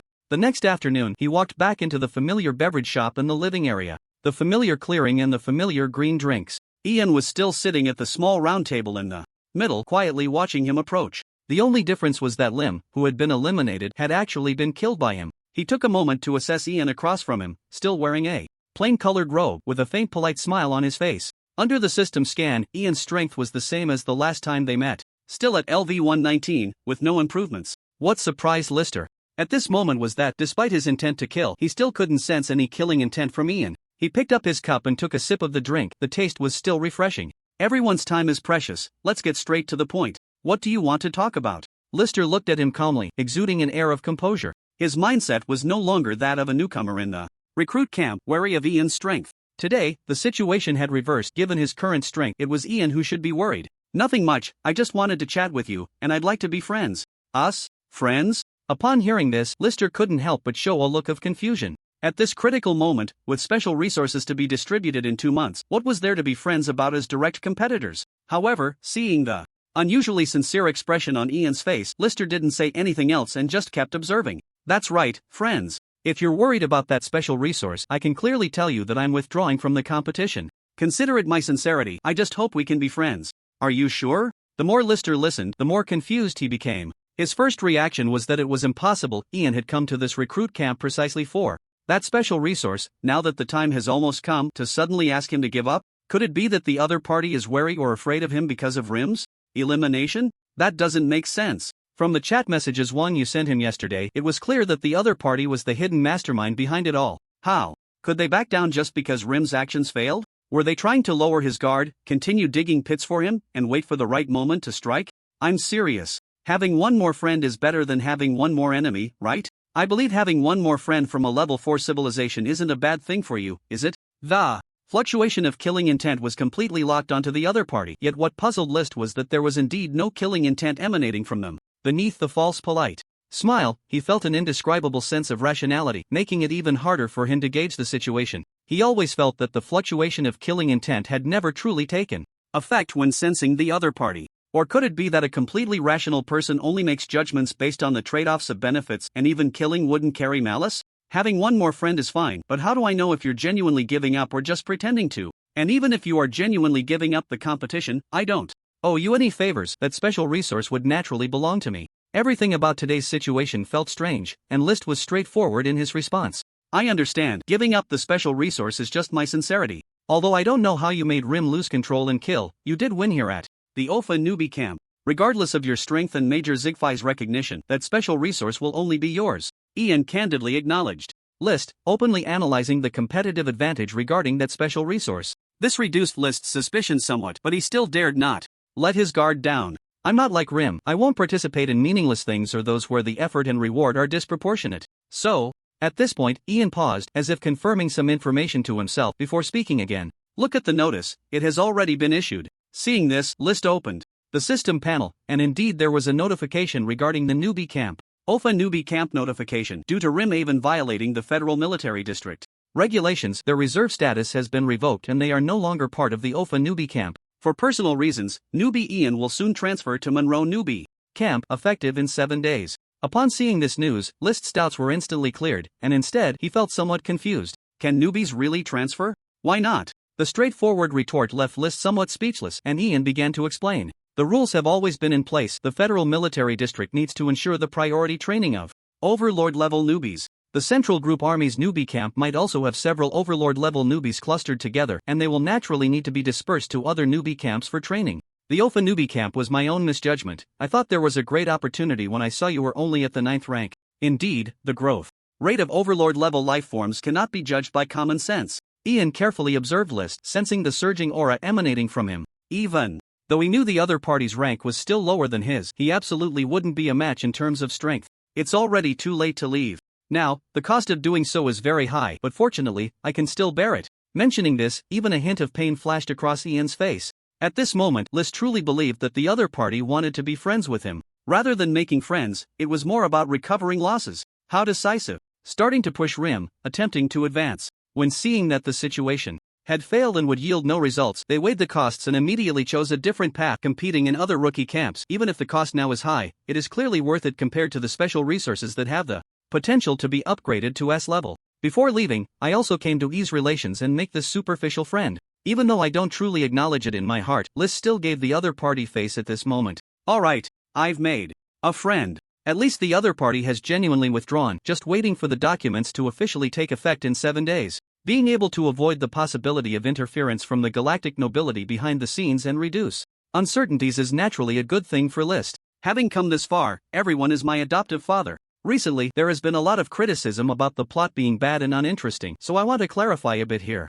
It's simply that my writing ability is limited, and I have disappointed everyone. For those adoptive fathers who have followed me here, if you can't keep up, feel free to abandon the book and find something you like to read. Negative reviews are welcome. If you don't like it, don't recommend it, etc. I generally don't delete reviews, but I will delete those that play mind games, so please understand. Time passes day by day. The transfer documents for Ian have officially taken effect, and he left the Orpha rookie camp the day before yesterday. Now, the special resources from the entire rookie camp have completely become List's possession. Meanwhile, since you transmitted Ian's information last time, there has been no new news. List is tacitly aware of this. After all, they came from the same original planet. Not contacting each other for a short time indicates that the other party is hiding well, and it's best to minimize unnecessary trouble for now. Once he graduates from the rookie camp and starts executing missions in the Federal Military District, Wang Yu's current status as a level 4 civilization will be a great help to him. In the training room, a black figure was continuously launching attacks towards the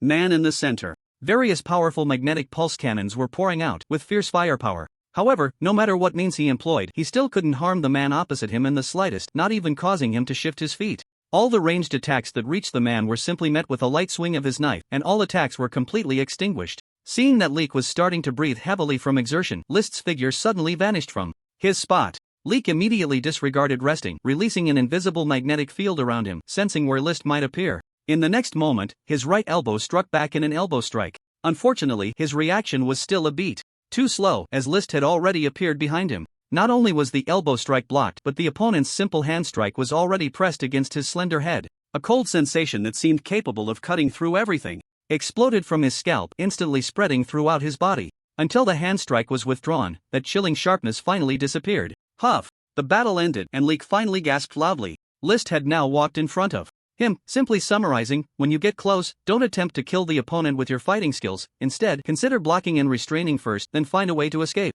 Continue to use your advantageous long-range attacks. I understand. Leek nodded seriously, his eyes filled with admiration and respect for List. In just 2 months, under the other party's guidance, he felt that his strength had made tremendous progress. Comparing enemy and ally strength reconnaissance results have been obtained. Target, Leek Federal Military District.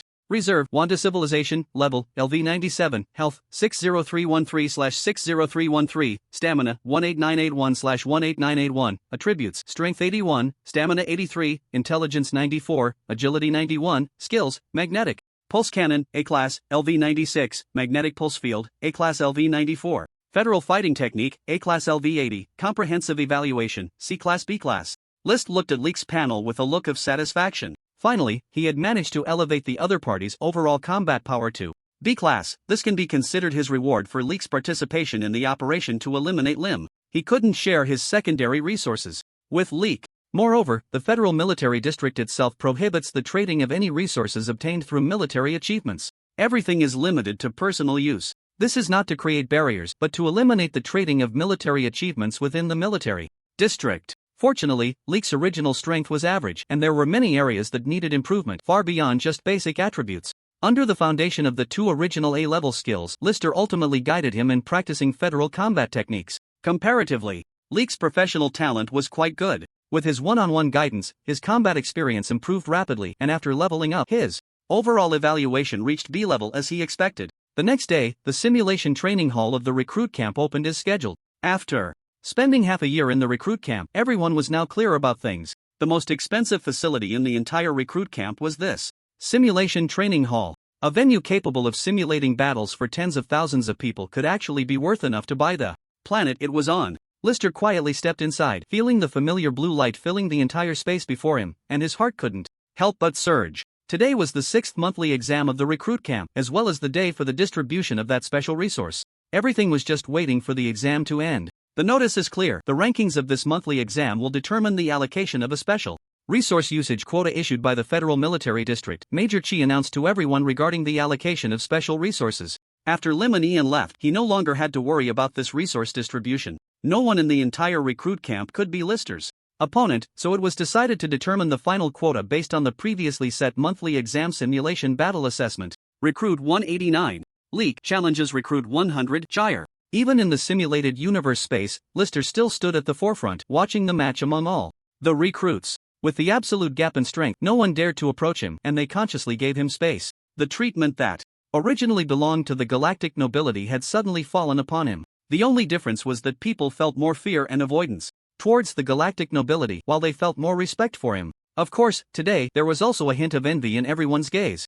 In the simulated battle space before him, Leek completely followed his advice. He focused on long-range attacks, continuously wearing down the health of the psychic recruit. Even when the opponent got close, with over 80-level federal combat techniques and an overall evaluation of B-level, even if it couldn't be used as a killing method, it was more than enough to perform close-range blocking and defense. Sure enough, Leek did not fall behind even in close combat, and there was even room for him to counterattack. However, he ultimately did not strike back but seized the opportunity to retreat immediately, creating distance again to continue long-range attacks. After 2 consecutive attempts, the psychic recruit ranked 100 ended up feeling somewhat frustrated and lost the match. Leek also achieved his goal of entering the 100th position. As long as he could maintain his subsequent challenges, he could earn more military achievements. Recruit 61 gives up the challenge. Recruit 55 gives up. Compared to the fierce competition among the 100 or so ranks, the number of challengers actually decreased. As they approached the top ranks, more than a dozen recruits gave up their challenges in a row.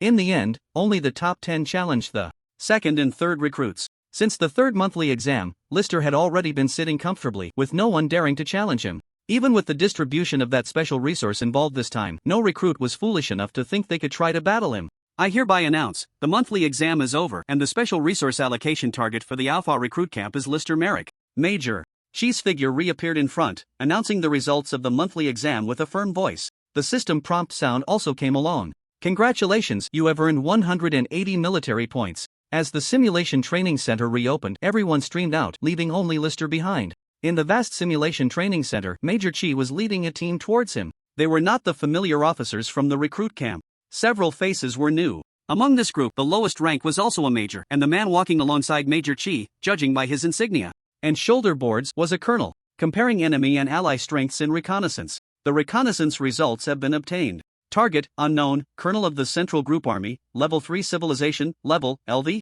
Indeed, he couldn't even probe Major Chi's information at the moment, let alone the information of this colonel before him. So, this is the dominant rookie from your camp? The colonel stopped in front of Lister, scrutinizing him with curiosity in his eyes. At the same time, a suffocating aura rushed towards him. Fleeting. Before Major Chi could introduce him, the colonel couldn't help but shake his head in admiration. Truly exceptional talent. It's a pity you're from the martial arts system, otherwise, I would really want to invite you to our group army. Seeing this, Major Chi introduced Lister. Lister, this is Colonel Rafi from the 10th Central Group Army. He is the appointed officer for the special resource distribution from this federal military district. The disappointment on Colonel Rafi's face was evident. In the Galactic Federation, the hierarchy among the major occupational systems was very clear. The martial arts system, being at the bottom along with other systems, meant that even if Lister's strength was not necessarily weaker than other dominant rookies, he was still perceived as being at the bottom among them. This was the same impression Hoffman had when he saw him in the alchemical ruins. Initially, the intended invitee was Caven. After all, the mechanical system belonged to the second tier of the federal hierarchy. It was only after appreciating Lister's behavioral character that the invitation was extended. At that moment, seeing that Colonel Rafi ultimately did not extend an invitation to him, Major Chi let out a sigh of relief. Major Chi, I still have 11 recruit camps to visit. Let's start the special resource distribution now. After nodding in agreement, Colonel Rafi turned to the 2 lieutenant colonels behind him. They then retrieved a black leather case and brought it forward. Meanwhile, Major Tak had also arrived at the edge of the entire simulation training center and activated the permissions. The entire simulation training center was once again sealed off, and in the next moment, countless blue rays converged around Lister. An oval blue chamber materialized out of thin air. Permission verification in progress. Authorizer Major Zigfi, camp leader of the Alpha Recruit Camp, Federal Military District. Authorization obtained. Joint Authorizer Colonel Rafi, temporary distribution officer of Special Resources, Federal Military District. Authorization obtained. Authorization successful. The streamlined small chamber before him opened its door at that moment. Simultaneously, Colonel Rafi was authorized to open the leather case in front of him. Inside was a canister of grayish reagent. It was unclear whether it was a liquid or gas, but it was directly inserted into the side door hole of the small chamber, fitting perfectly. In an instant, the entire small chamber turned into a state of gray mist and chaos. As if fully activated, even the system emitted a prompt sound at that moment. Congratulations! You have discovered the Galactic Federation Special Enhancement Chamber. Galactic Federation Special Enhancement Chamber, S-Class. Allows living beings to undergo comprehensive enhancement. Note, requires special resources for use. Recruit Lister, the federal special. Resources are ready. According to records, using this resource has a 1 to 2% chance of death. You now have the right to decide whether to use it or not. Colonel Rafi was conducting the final confirmation of the official process. Use it. Lister did not believe he could be so unlucky as to die using this special resource. Moreover, he still had one chance to revive, making him even more eager for this resource. Due to the special nature of this resource, it must be used under our supervision at all times to ensure it is used by the new recruit themselves. You can lie down now. The entire enhancement process varies in duration from person to person, so there's no need to worry. Lying down in the specially designed pod, it felt pleasantly cool. The pod door had already been closed. Activate. All List heard was this one command, and suddenly the space before him vanished and shifted. All sounds around him began to fade into silence. After a moment, he found himself in a space filled with gray mist. The system's prompt followed shortly after. Congratulations, the Galactic Federation's Special Enhancement Pod has been activated. Congratulations, Special Resource Soul Crystal detected. System prompt: your compatibility with the Soul Crystal is extremely high. Would you like to absorb it directly? Note, the absorption efficiency is 99%, while using the Federation's Special Enhancement Pod has an efficiency of 35% to 78%. Hearing the term Soul Crystal, List finally realized. So the so-called special resource from the Federation was the Soul Crystal he had been clueless about all along? Therefore, this so-called enhancement was actually an enhancement of the soul of a living being? List was still uncertain about the effectiveness of soul enhancement. Since the direct absorption had a higher efficiency, his choice was clear. Congratulations, you have chosen to absorb directly. An endless sting spread throughout his body in an instant as the gray mist of the entire space continuously surged into List's body. The intense pain made it difficult for him to move, a tormenting agony. As the influx of gray mist intensified, the torment of pain continued to escalate. Until the pain reached a certain peak, List suddenly lost consciousness, as if his awareness had entered a brand new space. It was similarly gray and hazy, but at the center stood a smaller version of himself, constructed entirely of gray mist. It was now solidifying. At the same time, an inexplicable surge of power continuously washed over his consciousness. It was only when the last bit of gray mist completely merged into his soul that List's awareness returned, and the pain in his body had completely vanished. Level, LV 100 Health 120322/239560, recovering. The continuously recovering health value reminded him that the previous pain was indeed real, not just a figment of his imagination. He had suddenly lost half of his health, likely due to the direct absorption of the soul crystal. No wonder Colonel Rafi had warned him about the probability of death. Congratulations, the soul crystal has been absorbed, and the robust soul can continue to be enhanced. Congratulations, you can choose 2 active skills for advancement, not exceeding S rank. Glancing at his experience bar, he was relieved that he hadn't rushed to level up recently and immediately invested all his experience points into the Robust Soul. Robust Soul, passive, no rank, LV2060, 0/60000000. Note, cannot be further enhanced without the Soul Crystal. Soul Strength increases by 60 points, effects of soul-related skills increase by 60%, all skill attacks will have varying degrees of true damage ratio, Special Judgment tier increases. 1.5 billion experience points were instantly consumed, resulting in a significant enhancement of the Robust Soul. Not only did the effect increase, but a new effect that thrilled List also emerged. All skill damage could now have true damage. This enhancement was truly beyond imagination. Instinctively, he glanced at the knee strike in his skill bar. Knee strike, A. Rank, LV80, 1/80000000 deals 1490 to 1691 damage to the enemy with a knee strike, of which 14.3% is true damage, with a high probability of causing stun, paralysis, knockback, and other effects, determined by the strength, stamina, and intelligence attributes of both parties. Would you like to advance the skill Mayrick Blade technique? Yes. Suppressing the excitement of the immense enhancement, List continued to complete the entire upgrade. The memories of the Mayrick sword technique suddenly vanished from his mind, leaving only countless sensations of the sword's momentum flooding his brain. For a moment, List was completely immersed, his hand unconsciously reaching for the sword at his waist. A sense of unstoppable determination, a will to cut through everything, surged in his heart. Congratulations, the Mayrick sword technique has leveled up. Mayrick sword technique, AS level, LV 100, 1/100000000. Use sword techniques to accurately attack targets, dealing 95711028 points of damage, can be enhanced by strength attributes, 39.5% of which is true damage, enters a state of invulnerability when drawing the sword, immune to control effects, note, cannot be immune to damage. As expected, the Mayrick sword technique had indeed advanced as he anticipated, ultimately gaining the effect of invulnerability. With this effect, he would not suffer in hard confrontations against certain bosses. List hesitated over the final skill upgrade. After a moment's thought, he ultimately chose the Federal Blink. A strong wave of consciousness surged. Again, as he recalled countless times using the Federal Blink. As the skill became more refined, he gradually became dissatisfied with merely relying on the special force of his steps for movement. With his understanding of space and displacement continuously improving, he reached a certain peak. In his memories, it seemed he had developed a special perception, kicking open a section of space and directly emerging from another. Federal Blink, AS level, LV100, 1/100000000 kick open the space in front of you, allowing for high-frequency shuttling within a diameter of 300 meters. Who? Watching the blink evolve from a technique based on footwork to a true spatial displacement. Indeed, the leap from A-level skill to S-level brought about a qualitative change. The displacement he lacked the most was now completely fulfilled, and he no longer needed to plan to learn advanced skills from the Galactic Federation's higher civilization. At the same time, the system's notification sound rang out again. Congratulations, overall evaluation has improved. Overall evaluation, S level, SS level, apocalyptic level. The canister of the enhancement chamber had now been removed. The gray, chaotic substance inside had vanished. Only a clean, empty bottle remained in Colonel Raffi's hand. Looks like this new recruit has great potential. It's the first time I've seen someone absorb so thoroughly.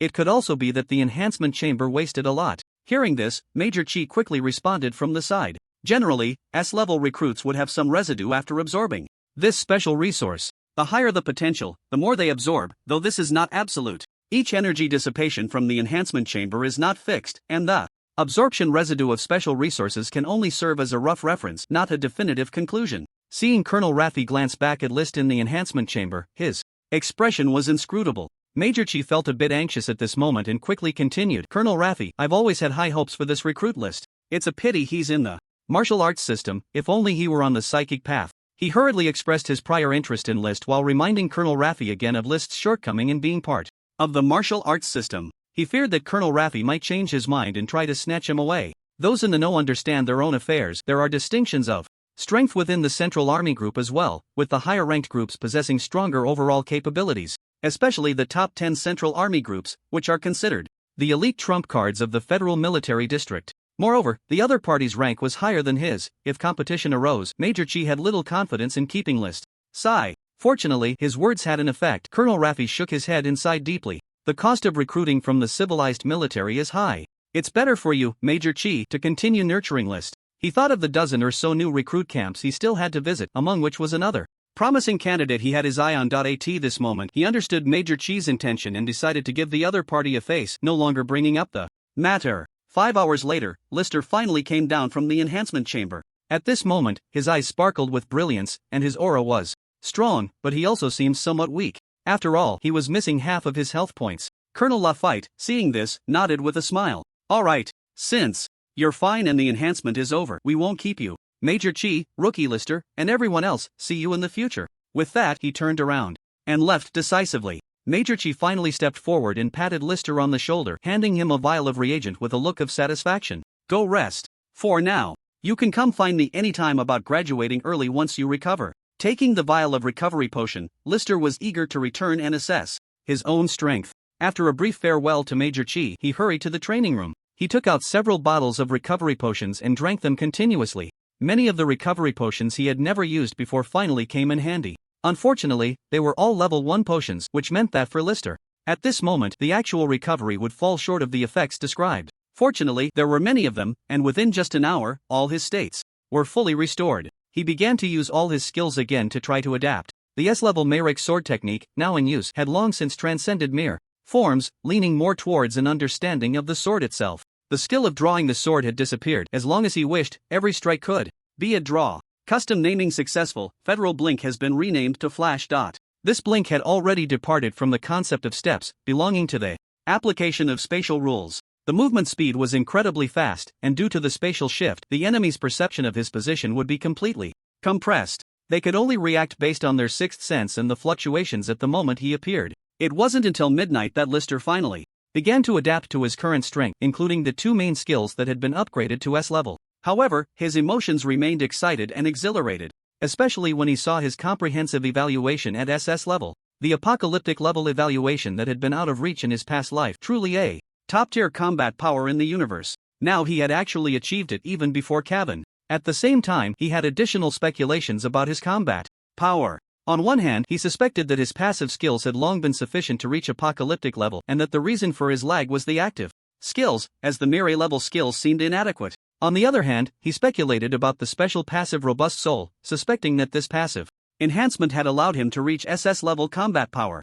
After all, it was a special reward for completing a high-difficulty second transfer task. The difficulty of this passive enhancement was high. Not only did it require a lot of experience points, but the final enhancement effect also far exceeded expectations, allowing all attacks to carry the judgment of true damage. Lister himself was more inclined to believe in the Robust Soul, thinking that this was the key to achieving the SS level evaluation. Remaining experience points, 7833231268 million. Recently, the momentum for players to gain experience points had gradually begun to slow down. Martial arts players were gradually entering the weakest versions. However, many newcomers had flooded in during the fourth act, and Lister considered returning to the Mayrick civilization. At least he couldn't miss out on these new players. They were the key to his rapid advancement. Congratulations, your level has increased. Level, LV100107, 1/107000000. The free attributes had already reached the level barrier of 100 points last month, and now with 6 potions to exchange, Lister decided to raise his level again. Unfortunately, the experience points were insufficient.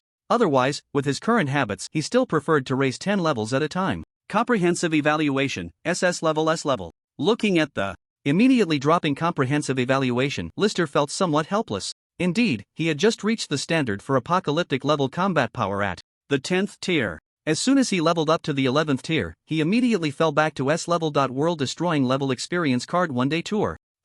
Taking a deep breath, Lister quickly adjusted his mindset. After all, he already knew his potential. As long as he maxed out his current skill levels and attributes, he could return to the world-destroying level. In the dormitory, Lister carefully examined the information transmitted by Rake. It contained some internal regulations regarding the arcane army. He mainly focused on the content related to leave resources for enhancing free attributes were mostly resolved within the military district, but experience points were lagging behind. Now that Merrick's swordsmanship had been upgraded to S rank, he wanted to use this skill to harvest a new batch of recruits while continuing to motivate the old ones. Unfortunately, according to regulations, recruits could not leave the camp during the 3 years of training. Even if the camp turned a blind eye, they could only operate on this arcane planet and would have to bear all consequences themselves. He really wanted to leave and return to Merrick civilization, but regarding early graduation, Lister needed to weigh his options. In the evening, at the senior officer dormitory area of the recruit camp. Have you thought it over? Major Chi, shaking the bloody glory in his hand, had anticipated Lister's visit. In his memory, players had a considerable amount of time to act in the fourth act, but they couldn't wait for him to finish his 3 years in the recruit camp. Even if he only considered the resources needed to max out his 4-dimensional attributes before the third transfer, he still needed to stay in the recruit camp for more than 3 months. Coupled with some specific standards in the arcane army's leave system, it really wasn't certain he could make it back in time. For now, he could only give up the privileges gained from resources in the recruit camp and graduate as soon as possible. After all, the required resources could still be obtained in the arcane army, just that they weren't as cheap in terms of military merit. At this moment, Major Chi's oppressive aura flashed away, and he nodded in satisfaction. 11th rank plus being an S rank recruit is enough to graduate at the lieutenant standard. How about this? I'll arrange it for you first, and you can graduate immediately after the next monthly exam. Being able to gain an extra month of military merit resources from the recruit camp, Lister immediately expressed his gratitude. Major Chi, actually I have another request tonight.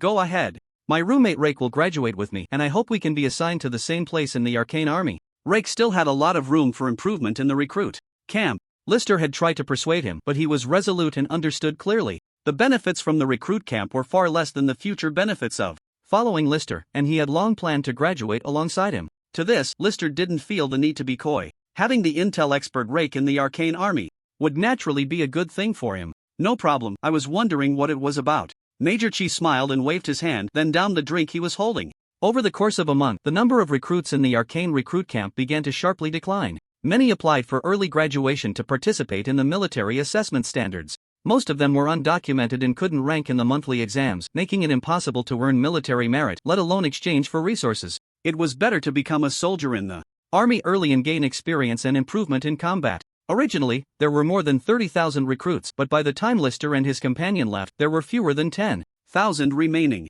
This batch consisted of the true backbone, with the opportunity to challenge the top 5,000 ranks, earn military merit and resources, and strive to become officers. Arcane Civilization, Satellite Number XQ333. Known for its abundant rare metal ores, the planet had numerous large-scale mining facilities. However, the number of residents was much sparser compared to typical planets. Usually, a frigate would be stationed here for protection. But today, an additional warship had entered and docked in the military supply area of the satellite. This warship was significantly larger than the long-stationed frigate. Its specifications were a level higher than the frigate, belonging to the category of small cruisers. The ship was fully equipped with various weapons, and the two iconic neutron cannons on either side were particularly intimidating. At this moment, two men dressed in the standard military uniform of the Federal Military District, with the insignia of new recruits on their shoulders, descended from the escort ship and headed towards the nearby cruiser. These two were Lister and Rake. Since the assigned cruiser would only be stopping here for 3 hours to resupply, they had arrived at this satellite the day before and rested on the escort ship for the night. At the entrance of the cruiser, a soldier was on duty. Upon seeing the new recruit insignia on their collars, he immediately stopped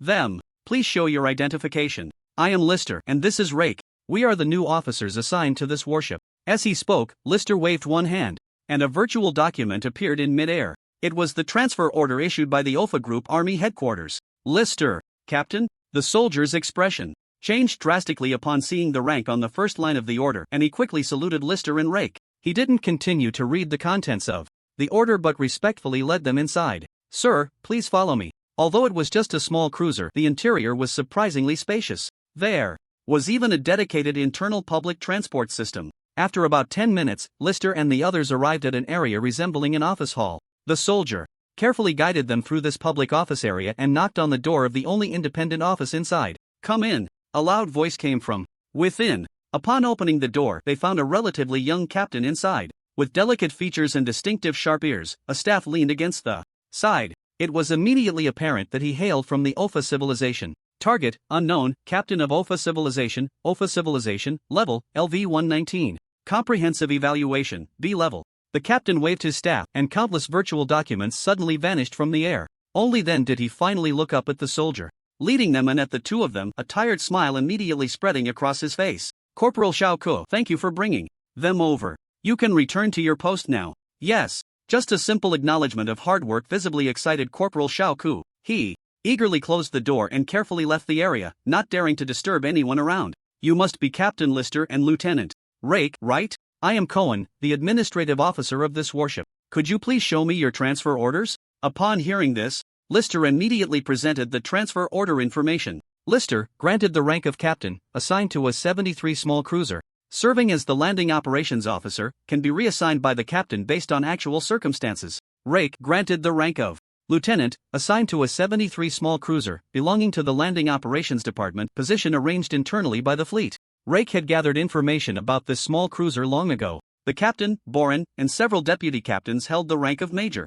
Lister's captain rank already placed him firmly among the senior officers on this warship. Of course, even among captains, actual status varied significantly, with the presence or absence of real power being the most crucial factor. Clearly, with Major Chi's support, Lister was appointed to the ministerial position right away. After a round of confirmation, Captain Cohen finally smiled broadly. There are no issues with the transfer orders, Captain Lister, Lieutenant Rake. Welcome to our S-73 cruiser. In fact, I was just about to go out to meet you too. I didn't expect you to arrive so quickly. Amid polite small talk, Cohen's attention was entirely focused on Lister. Being able to graduate directly from the recruit camp and be granted the rank of captain was already rare, indicating that his combat capability would not be lower than A level. Not to mention being granted a real position, Cohen's attitude towards him was exceptionally warm. Regarding your new uniforms and ranks, I have already notified the logistics department and a dedicated soldier will deliver them to your dormitory shortly. Just so happens that the captain and several deputy captains are in the command room. How about I take you to meet the captain first? Thank you, Captain Cohen. No need to be so polite, just call me Cohen. The command room is part of the command center, the core department of the warship, located at the front of the ship. This is the navigation department, the artillery department, the radar and satellite department, the electromechanical department. Compared to the previous soldier who was tense and hesitant to speak, Captain Cohen generously introduced the passing departments to the two. Most of the personnel in these departments are officers above the rank of second lieutenant, with only a small number being senior non-commissioned officers. Most of the soldiers are concentrated in the landing operations department, which will be under List's jurisdiction in the future. Cohen, if I want to take a leave, do I need someone's approval? Are you asking for leave today? Cohen looked at him in surprise. It was the first time he had seen someone ask for leave on their first day of reporting. However, considering that the other party had directly transitioned from the recruit camp to a powerful captain, it seemed normal. Generally, if a soldier requests leave and meets the criteria, it can be approved immediately. For officers, it needs my review. As for you, List, since you are the first person in charge of the entire landing operations department, you need Captain Bolowan's consent. Captain Bolowan has a bit of a temper. I suggest you wait until your position is confirmed before. List's position as the head of the landing operations department was predetermined by the OFA military district, but the actual transfer order also stated that adjustments could be made according to the captain's needs. Although Captain Bolowan's rank is only one level higher as the first commander of the warship, they are in a complete superior-subordinate relationship. Whether he can secure this powerful position still depends on Captain Bolowan's approval.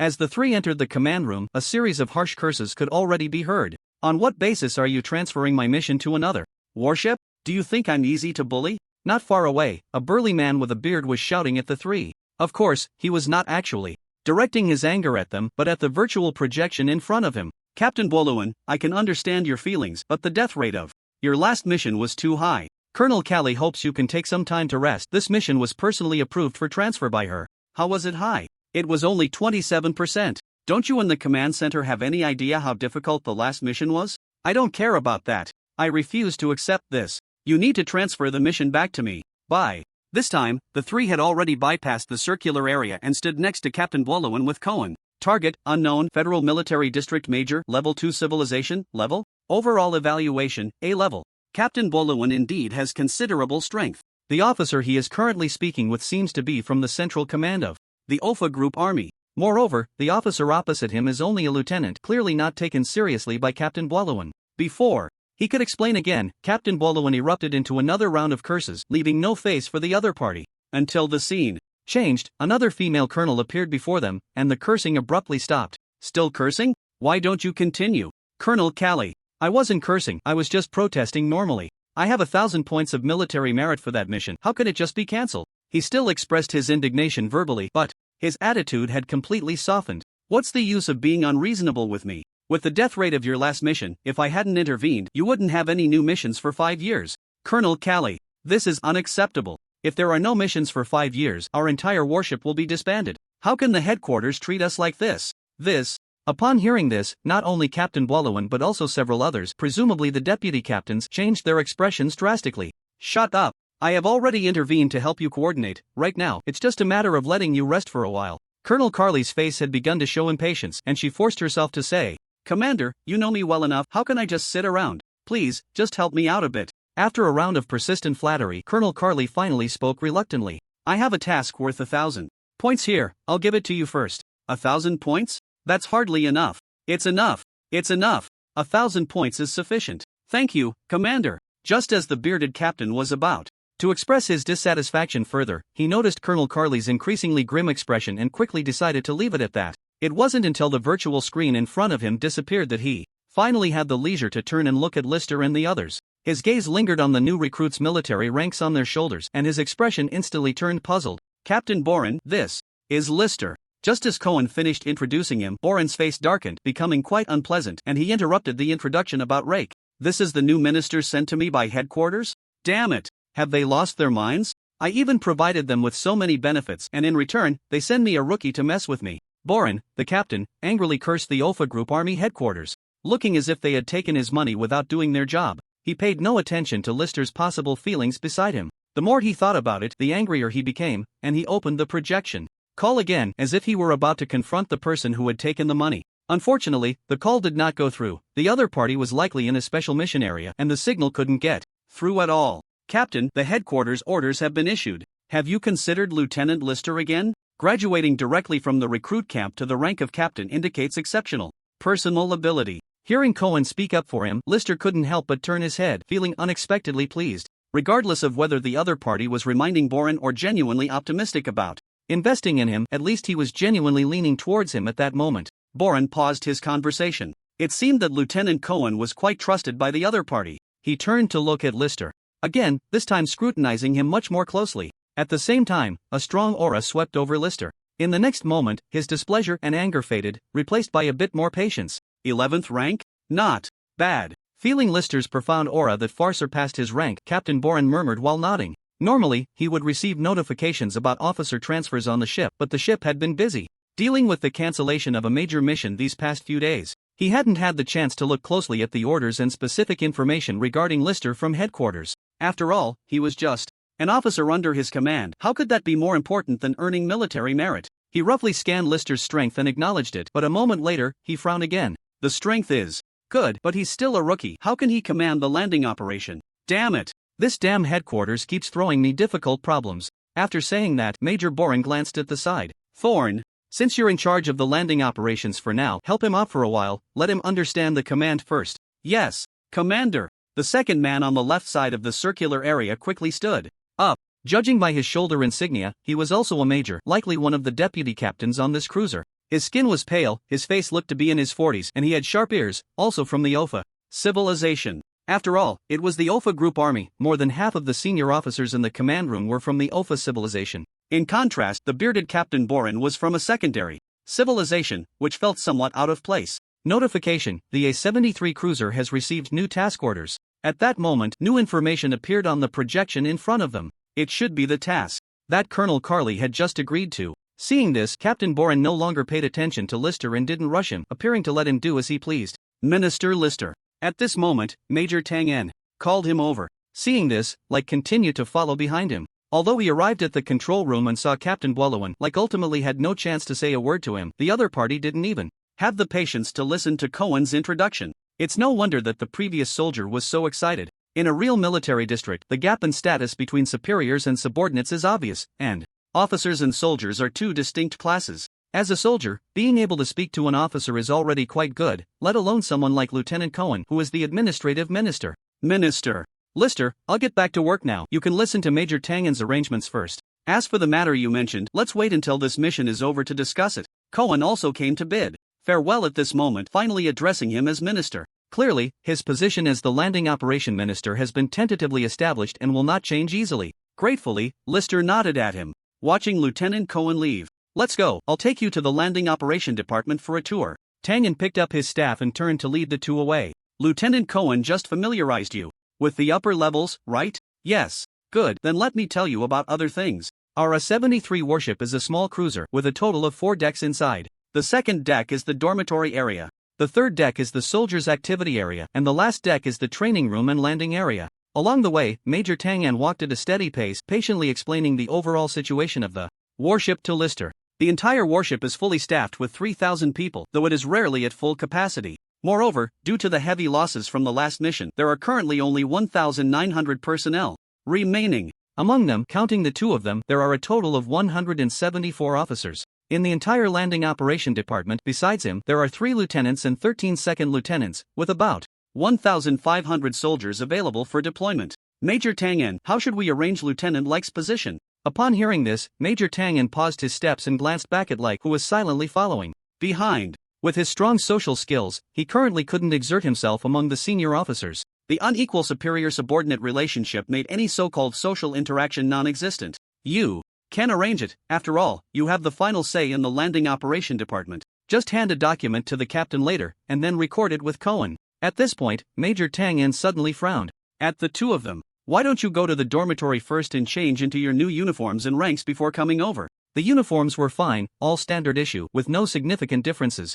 The new recruits' reserve ranks on the two of them were quite eye-catching. If they went to the landing operation minister like this, it would be easy to be looked down upon, especially since they had just graduated from the recruit camp. Just then, they had already arrived at the lower dormitory area, and without further ado, the two hurried to change clothes. They found the dormitory assigned to them by Lieutenant Cohen. After all, as senior officers on the ship, their dormitory was also located at the front of the warship, and the internal space was much larger than his dormitory in the recruit camp. With about 100 square meters, it had a layout of 2 bedrooms and a living room, including a bedroom, study, living room, and a bathroom. The overall interior decoration could be changed to various styles using the beautification button at the entrance. Soon, Lister chose a more traditional style, similar to the room he lived in at Merrick Castle. He changed into the new military uniform and rank that had been prepared. In the living room, Federal Standard Military Uniform, decorative version, A-class made from specially designed simulated materials. It can attach to any equipment and biological skin tissue, with concealment effect of 10% and a camouflage effect of 10%. He didn't expect that the military uniforms in the real military district would be like this. Lister immediately changed back into his alchemical gear, and then put on the military uniform. The uniform instantly conformed to his entire body equipment, showing no signs of any other gear. Indeed, the things truly used within the military district have their own mysteries. Zzz. A sound of electromagnetic vibrations reached my ears. The A-73 warship had already started its journey heading towards the mission site. At this moment, all the officers on the third floor had gathered in the conference room. While listening to Major Tangen's introduction, their eyes silently scrutinized Lister. Seeing his calm expression, devoid of a smile, it was hard to gauge his depth. After all, there was a direct difference in rank and position, and the smiles on everyone's faces immediately faded. They temporarily conformed to Lister's temperament, not daring to leave a bad impression on him. Since the vice-captain position of the second team is still vacant, Major Tangen, why not let Lieutenant Lake take the role? Silently scanning the crowd with the system, they were all junior officers. Their ranks ranged from level 80 to 120, with a comprehensive evaluation mostly at C level, though there were 2 lieutenants whose evaluations reached B level. The captain of the second combat team was a lieutenant, and Lister immediately began discussing with Major Tangen. No problem, you can decide on matters here. Upon hearing this, Lister felt a sigh of relief in his heart. Captain Boluan had currently entrusted the true command of this department to Major Tangen, not him. Although the other party had just claimed that this was under his jurisdiction and did not want to get too involved, Lister couldn't be sure if that was truly the case. After all, it was the command of over 1,500 people. Even if it was just commanding soldiers, power was power. Fortunately, Major Tangen was not someone who said one thing and meant another. He indeed had no interest in the landing operations department. Outside the window, the speed of the cruiser was increasing. Looking out into space through the window, the surrounding area appeared visibly distorted. Thud. Another jolt came, the third one today, and the most intense one yet. It wasn't until a few seconds later that the turbulence finally subsided. Did we hit another asteroid? In the conference room, most of the officers had already left. The new mission had been notified to all departments. Naturally, the landing operations department needed to prepare, and at this moment they were taking all the soldiers to the 4th floor for simulated training, as well as pre-mission preparations and mobilization. Major Tangen did not rush to leave but stayed with him in the main conference room. This was Captain Boluan's initiative to collide with it. Some small asteroids and celestial bodies cannot damage the cruiser's hull. Directly colliding consumes a bit more energy compared to changing course, but it is more efficient and the speed of reaching the mission point will be faster. If you stay a bit longer, you'll get used to it. Remembering Captain Boluan's personality, Lister instantly understood the situation of the ship's navigation. Seeing that Major Tangen was in the mood to explain, he immediately inquired about other matters. Major Tangen, how will we arrange the combat for this mission? Lister was not afraid of one-on-one combat. However, when it came to command, he truly had no experience. He hadn't attended the command classes in the recruit camp, and his main focus afterward had been on enhancing his knowledge in his secondary profession. Don't worry, it's just a resource star being attacked by alien beasts. It's highly likely we won't need to mobilize. At most, we'll go to collect some corpses and direct the soldiers to resupply the cruiser. Major Tangen appeared completely unconcerned, which left Lister somewhat puzzled. He had also seen the mission details. The Alpha CX-412 resource star was under attack by newly mutated alien beasts, and their cruiser's mission was to eliminate these new beasts. Logically, the warship, housing 1,500 soldiers, should be the main force for action, right? Even if it was just to provide support, that would be fine. Why were they only going to collect corpses for this mission? With so many people in our department, aren't we supposed to arrange for combat? No, most of the time, we don't need to. What can these ordinary soldiers do in combat arrangements? It's better to just fire a neutron cannon. Although Major Tangen's expression didn't show disdain, his words carried an air of contempt for the lower-ranking soldiers. If they really go into battle, the casualty rate will be too high, and it will affect the acquisition of the next mission. Unless absolutely necessary, like the last special mission, we allow the soldiers to conduct landing operations. Generally, in missions that are not in the federal military zone, these soldiers will not be allowed to land. So your main task is to protect them well. The death rate for a single mission must be kept below 1%. After pondering these words for a moment, Lister began to understand. The A-73 cruiser belongs to the OFA Group Army, which is essentially under the command of the federal military zone. However, on a daily basis, resources are supplied by OFA Civilization and some nearby missions are conducted. Essentially, their current mission is assigned by OFA Civilization, so the casualty rate must be controlled. They can't have fewer and fewer personnel stationed daily. If the federal military zone urgently needs to mobilize, and the soldiers are needed to land and fight but can't be found, that would be a major problem. Understanding these nuances gave Lister a Deeper insight into the discussion between Captain Boren and Colonel Callie in the command room. No wonder the other side directly cancelled Captain Boren's mission. Considering the last mission had a 27% casualty rate, it would have been a major incident on any regular warship and the captain might have been dismissed. Wait, Lister suddenly thought of a question. Major Ton, the previous minister, didn't die in battle, did he? Upon hearing this, a smile appeared on Major Ton's face. No, so he's still with our fleet? Sure enough, with such a major incident, how could there not be criticism and dismissal? There had to be someone to take the blame. Since Captain Boring, backed by Colonel Callie, was fine, the unfortunate one was naturally the previous minister of the Landing Operations Department. He has been demoted and reassigned. The last mission indeed had to do with his poor command, otherwise the casualty rate would have been at most 10%. Major Ton shook his head and said, his gaze turning back to him, "You don't need to worry, these things won't happen to you." Why? Such a certain tone made Lister feel inexplicably curious, and he couldn't help but ask. You were directly granted the rank of captain and a position from the recruit camp. You must have some background at the Army Group headquarters. Can you conveniently reveal which officer it is? By this time, the other officers in the conference room had already left, busy with their daily work. Major Ton was now increasingly straightforward, curiously probing him. However, this put Lister in a bit of a dilemma. It wasn't that he didn't want to say, but he truly didn't know any senior officers of the OFA Group Army. The one who really helped him was still Major Chi back in the recruit camp. With this layer of separation, Lister could only remain silent. Fortunately, Major Ton smiled and nodded at his reaction, showing no intention of pressing further. If it's inconvenient, then forget it. You should rest well. When the mission starts later, I'll take you through the execution process. After another half day of sailing, the cruiser had arrived at Resource Star CX-412. From the ship, it looked like a pitch-black planet full of craters. As they got closer, Lister, using his captain's authority, accessed various data about the planet and the scanning images. The various constructions on the surface were very rudimentary, mostly fixed mechanical mining, with a small portion operated by illegal miners using special machinery. Notification: particle imaging has been fully scanned and distributed to all units. Major Ton had originally gone back to the dormitory to rest but returned to the conference room on the lower 3 levels. Since he needed to take Lister along, he didn't go to the central command room. At this moment, he was carefully reviewing the particle imaging information. With him, all federal citizens on the Resource Star had died, including the illegal miners who had also suffered heavy casualties, with no one left alive.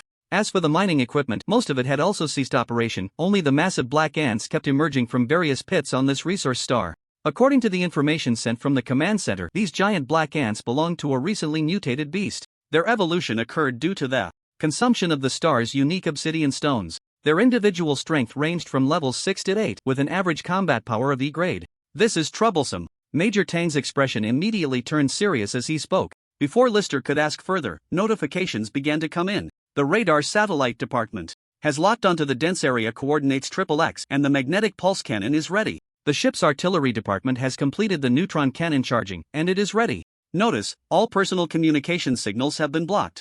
ZZZZZZ. A magnetic pulse sound whizzed by his ear, and a blue magnetic pulse cannon shot straight towards the locked coordinates. The moment the pulse cannon hit the ground, it exploded completely. The area with a diameter of several hundred kilometers at the coordinate location was impacted, with massive arcs of electricity flickering throughout the region. In the next moment, a purple arc of light from the neutron cannon shot out, directly striking within the control area of the magnetic pulse cannon. Countless fragments of stone and the underground obsidian began to disintegrate, while the impact continued to extend inward. As countless giant black ants were annihilated, suddenly, the neutron cannon stopped. It didn't seem to be due to insufficient energy, but rather as if it had been deliberately interrupted. Major Tang, what is this? We can't bombard any further. If we continue, we'll breach this Resource Star. Moreover, if we fire a few more shots at the obsidian, it will be gone. Without resources, exterminating these beasts is meaningless, and the mission won't be counted as completed.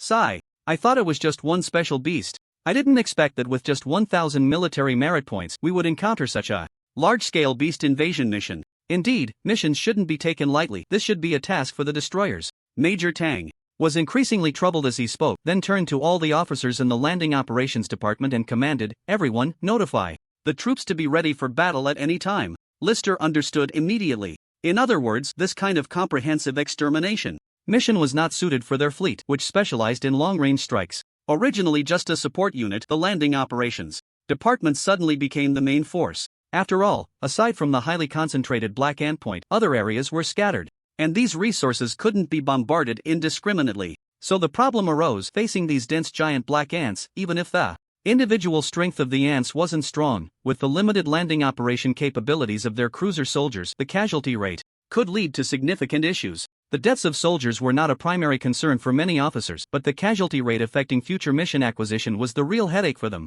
In the command room, Major Boluan scratched his beard vigorously. This was one of his habits. Whenever he was anxious, he liked to scratch. What the hell is going on? This measly 1,000 military merit point mission is more troublesome than a mission worth tens of thousands of merit points. In the command room, lieutenants kept coming in and out. Various investigative materials were also passed to the vice captains through a disposable soft screen. Captain Boluan couldn't think of a good countermeasure at the moment, and in frustration, he casually picked up one of the documents to review. Within seconds, he forcefully threw the soft screen to the ground. His face, already anxious and irritated, turned furious. Get the hell out of here. What use is the terrain data of this planet at this time?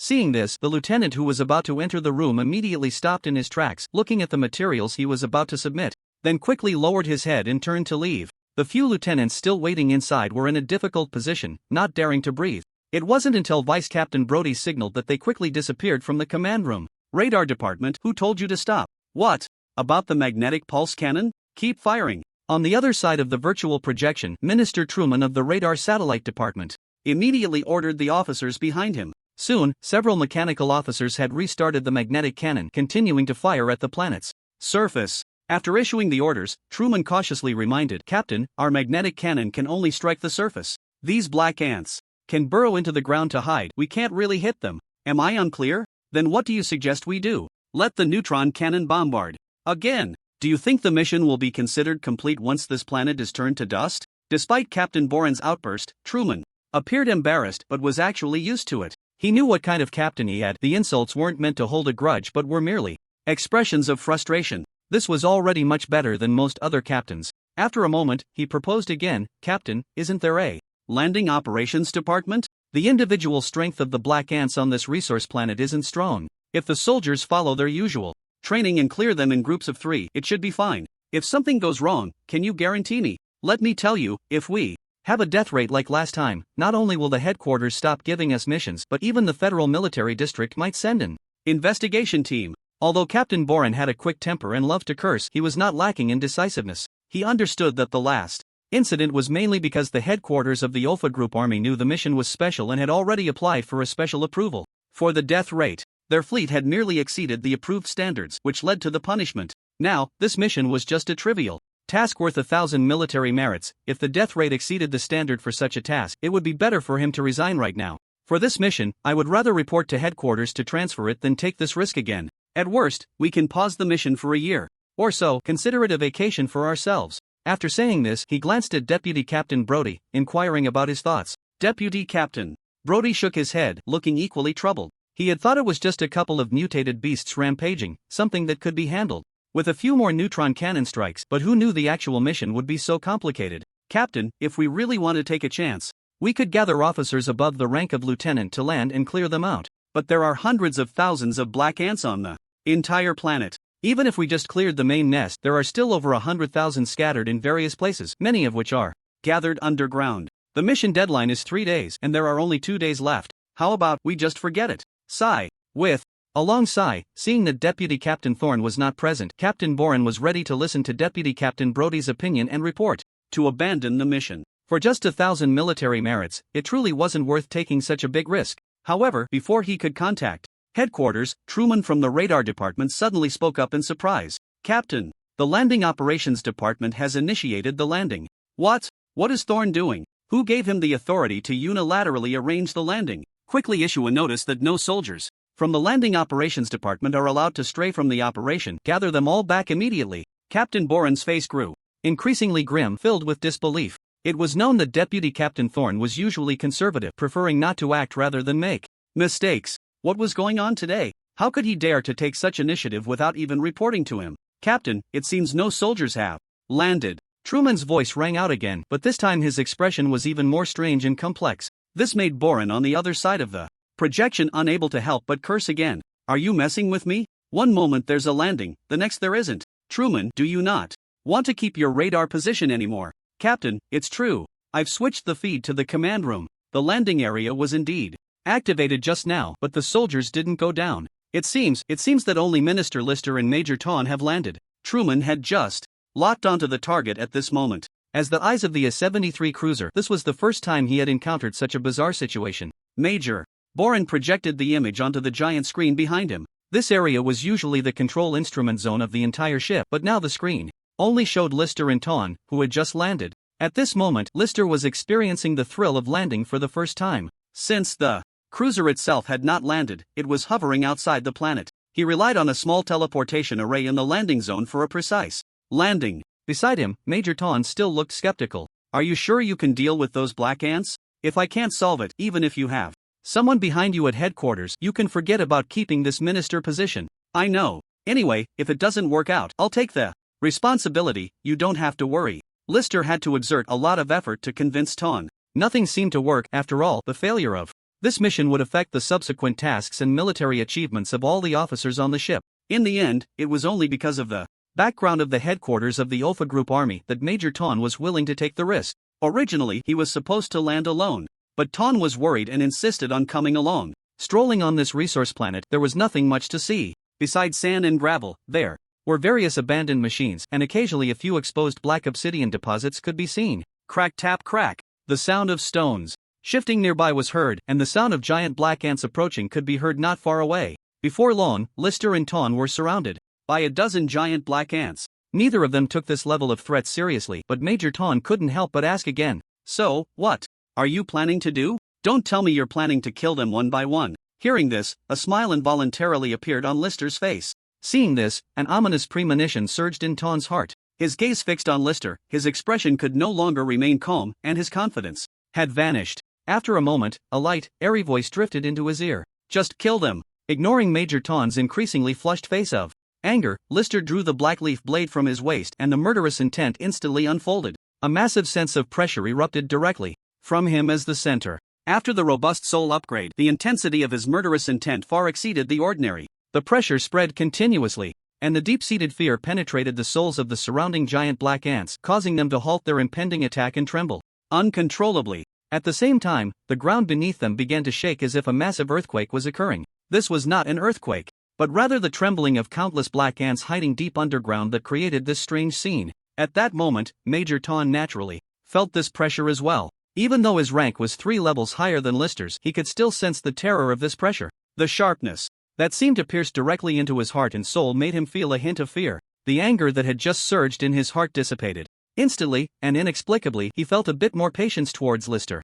Lister slowly closed his eyes at this moment, the blade in his hand hanging loosely. His perception continued to spread, and within a diameter of hundreds of kilometers, even the black ants deep underground could not escape his awareness. Until a certain moment, Lister opened his eyes again. A violent wave of breath erupted from him. Release the murderous intent. Like a tangible scythe, the murderous intent swept through all the black ants that were sensed. In the next instant, all the black ants in front of him fell like weeds. The widespread tremors on the ground also dissipated at the same time. Congratulations, you have gained 9 experience points. Congratulations. The messages of experience growth surged before him like a tide. Unfortunately, even a mere low tier black ant, no matter how numerous, cannot provide much experience. At this moment, a satisfied expression flashed across Lister's face. After all, his level had increased, and he had the passive enhancement of a robust soul. The passive skill of killing intent now not only had a vast range, but also multiplied his attack power, along with a proportion of true damage. This was also the reason Lister dared to boast, or, one might say, to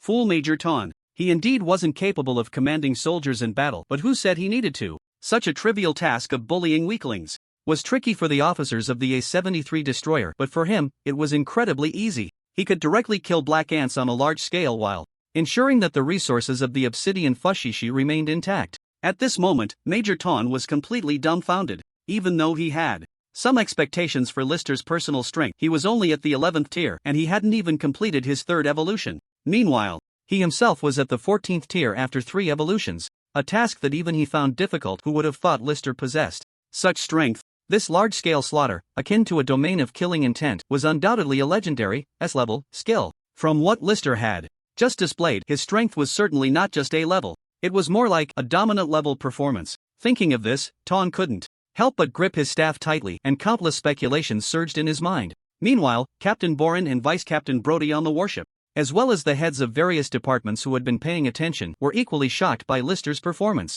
This.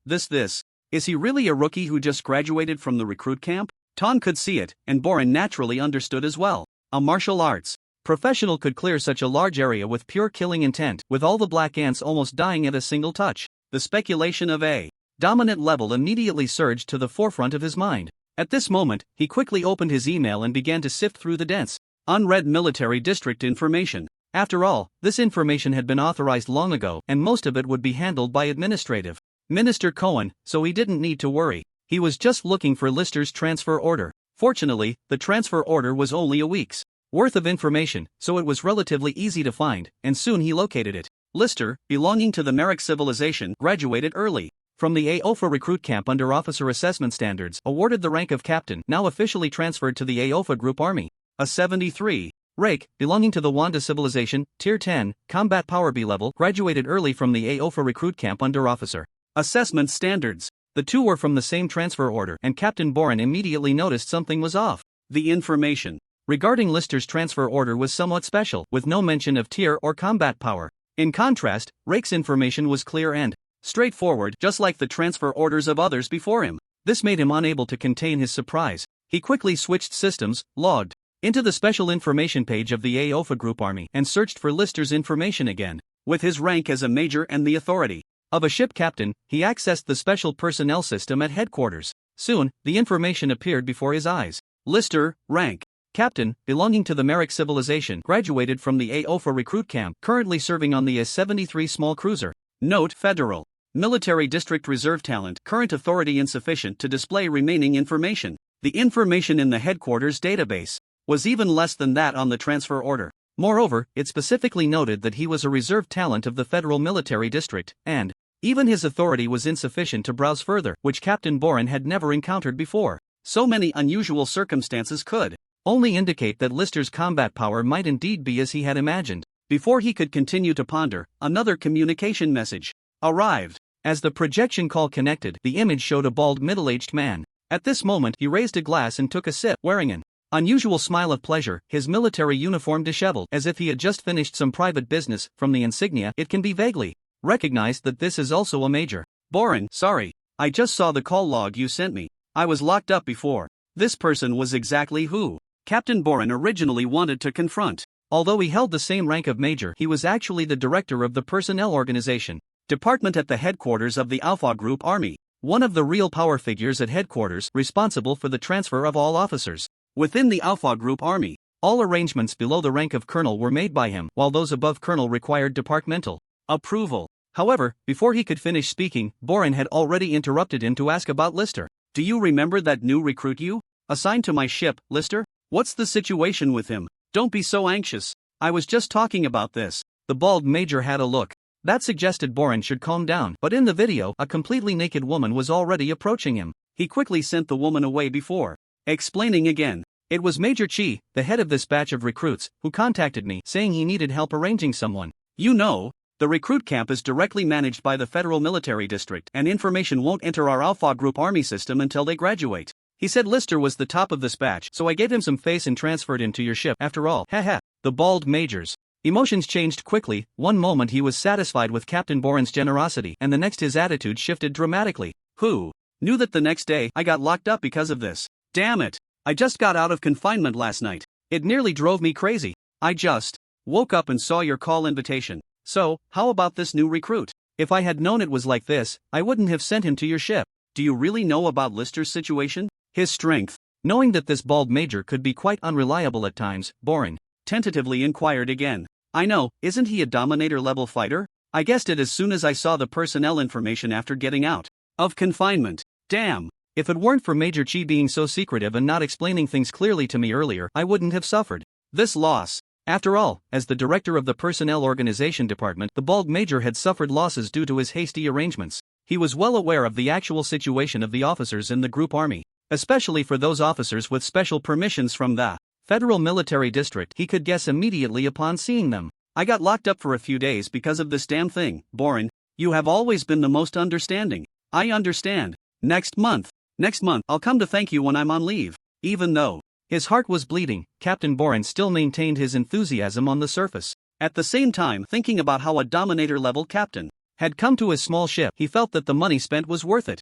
Seeing Captain Boren being so understanding, the bald major couldn't help but nod, while also giving a reminder. Dominator-level guys, their strength increases particularly fast. That Major Chi is from the 39th Central Group Army, and the headquarters currently has no plans to recruit him, so whether he can stay depends on you. After saying this, a long leg had already wrapped around the bald major's neck, and the video was immediately cut off. Meanwhile, Lister was still engaged in battle on this resource planet. The perception of killing intent had not yet relaxed, and the blade in his hand was swinging casually in several directions. Several black rays were slashed out carelessly, one of which swept through all obstacles in its path, severing all mountains and hills, causing peaks to slide down from different directions. Ultimately, the black ray traveled dozens of kilometers, exterminating the few surviving black ants above level 8 on the ground. The S-Class Merrick sword technique, each strike represented a qualitative improvement compared to the past. Not to mention the multiple passive enhancements, the power left Major Tang beside him increasingly bewildered. The remaining black rays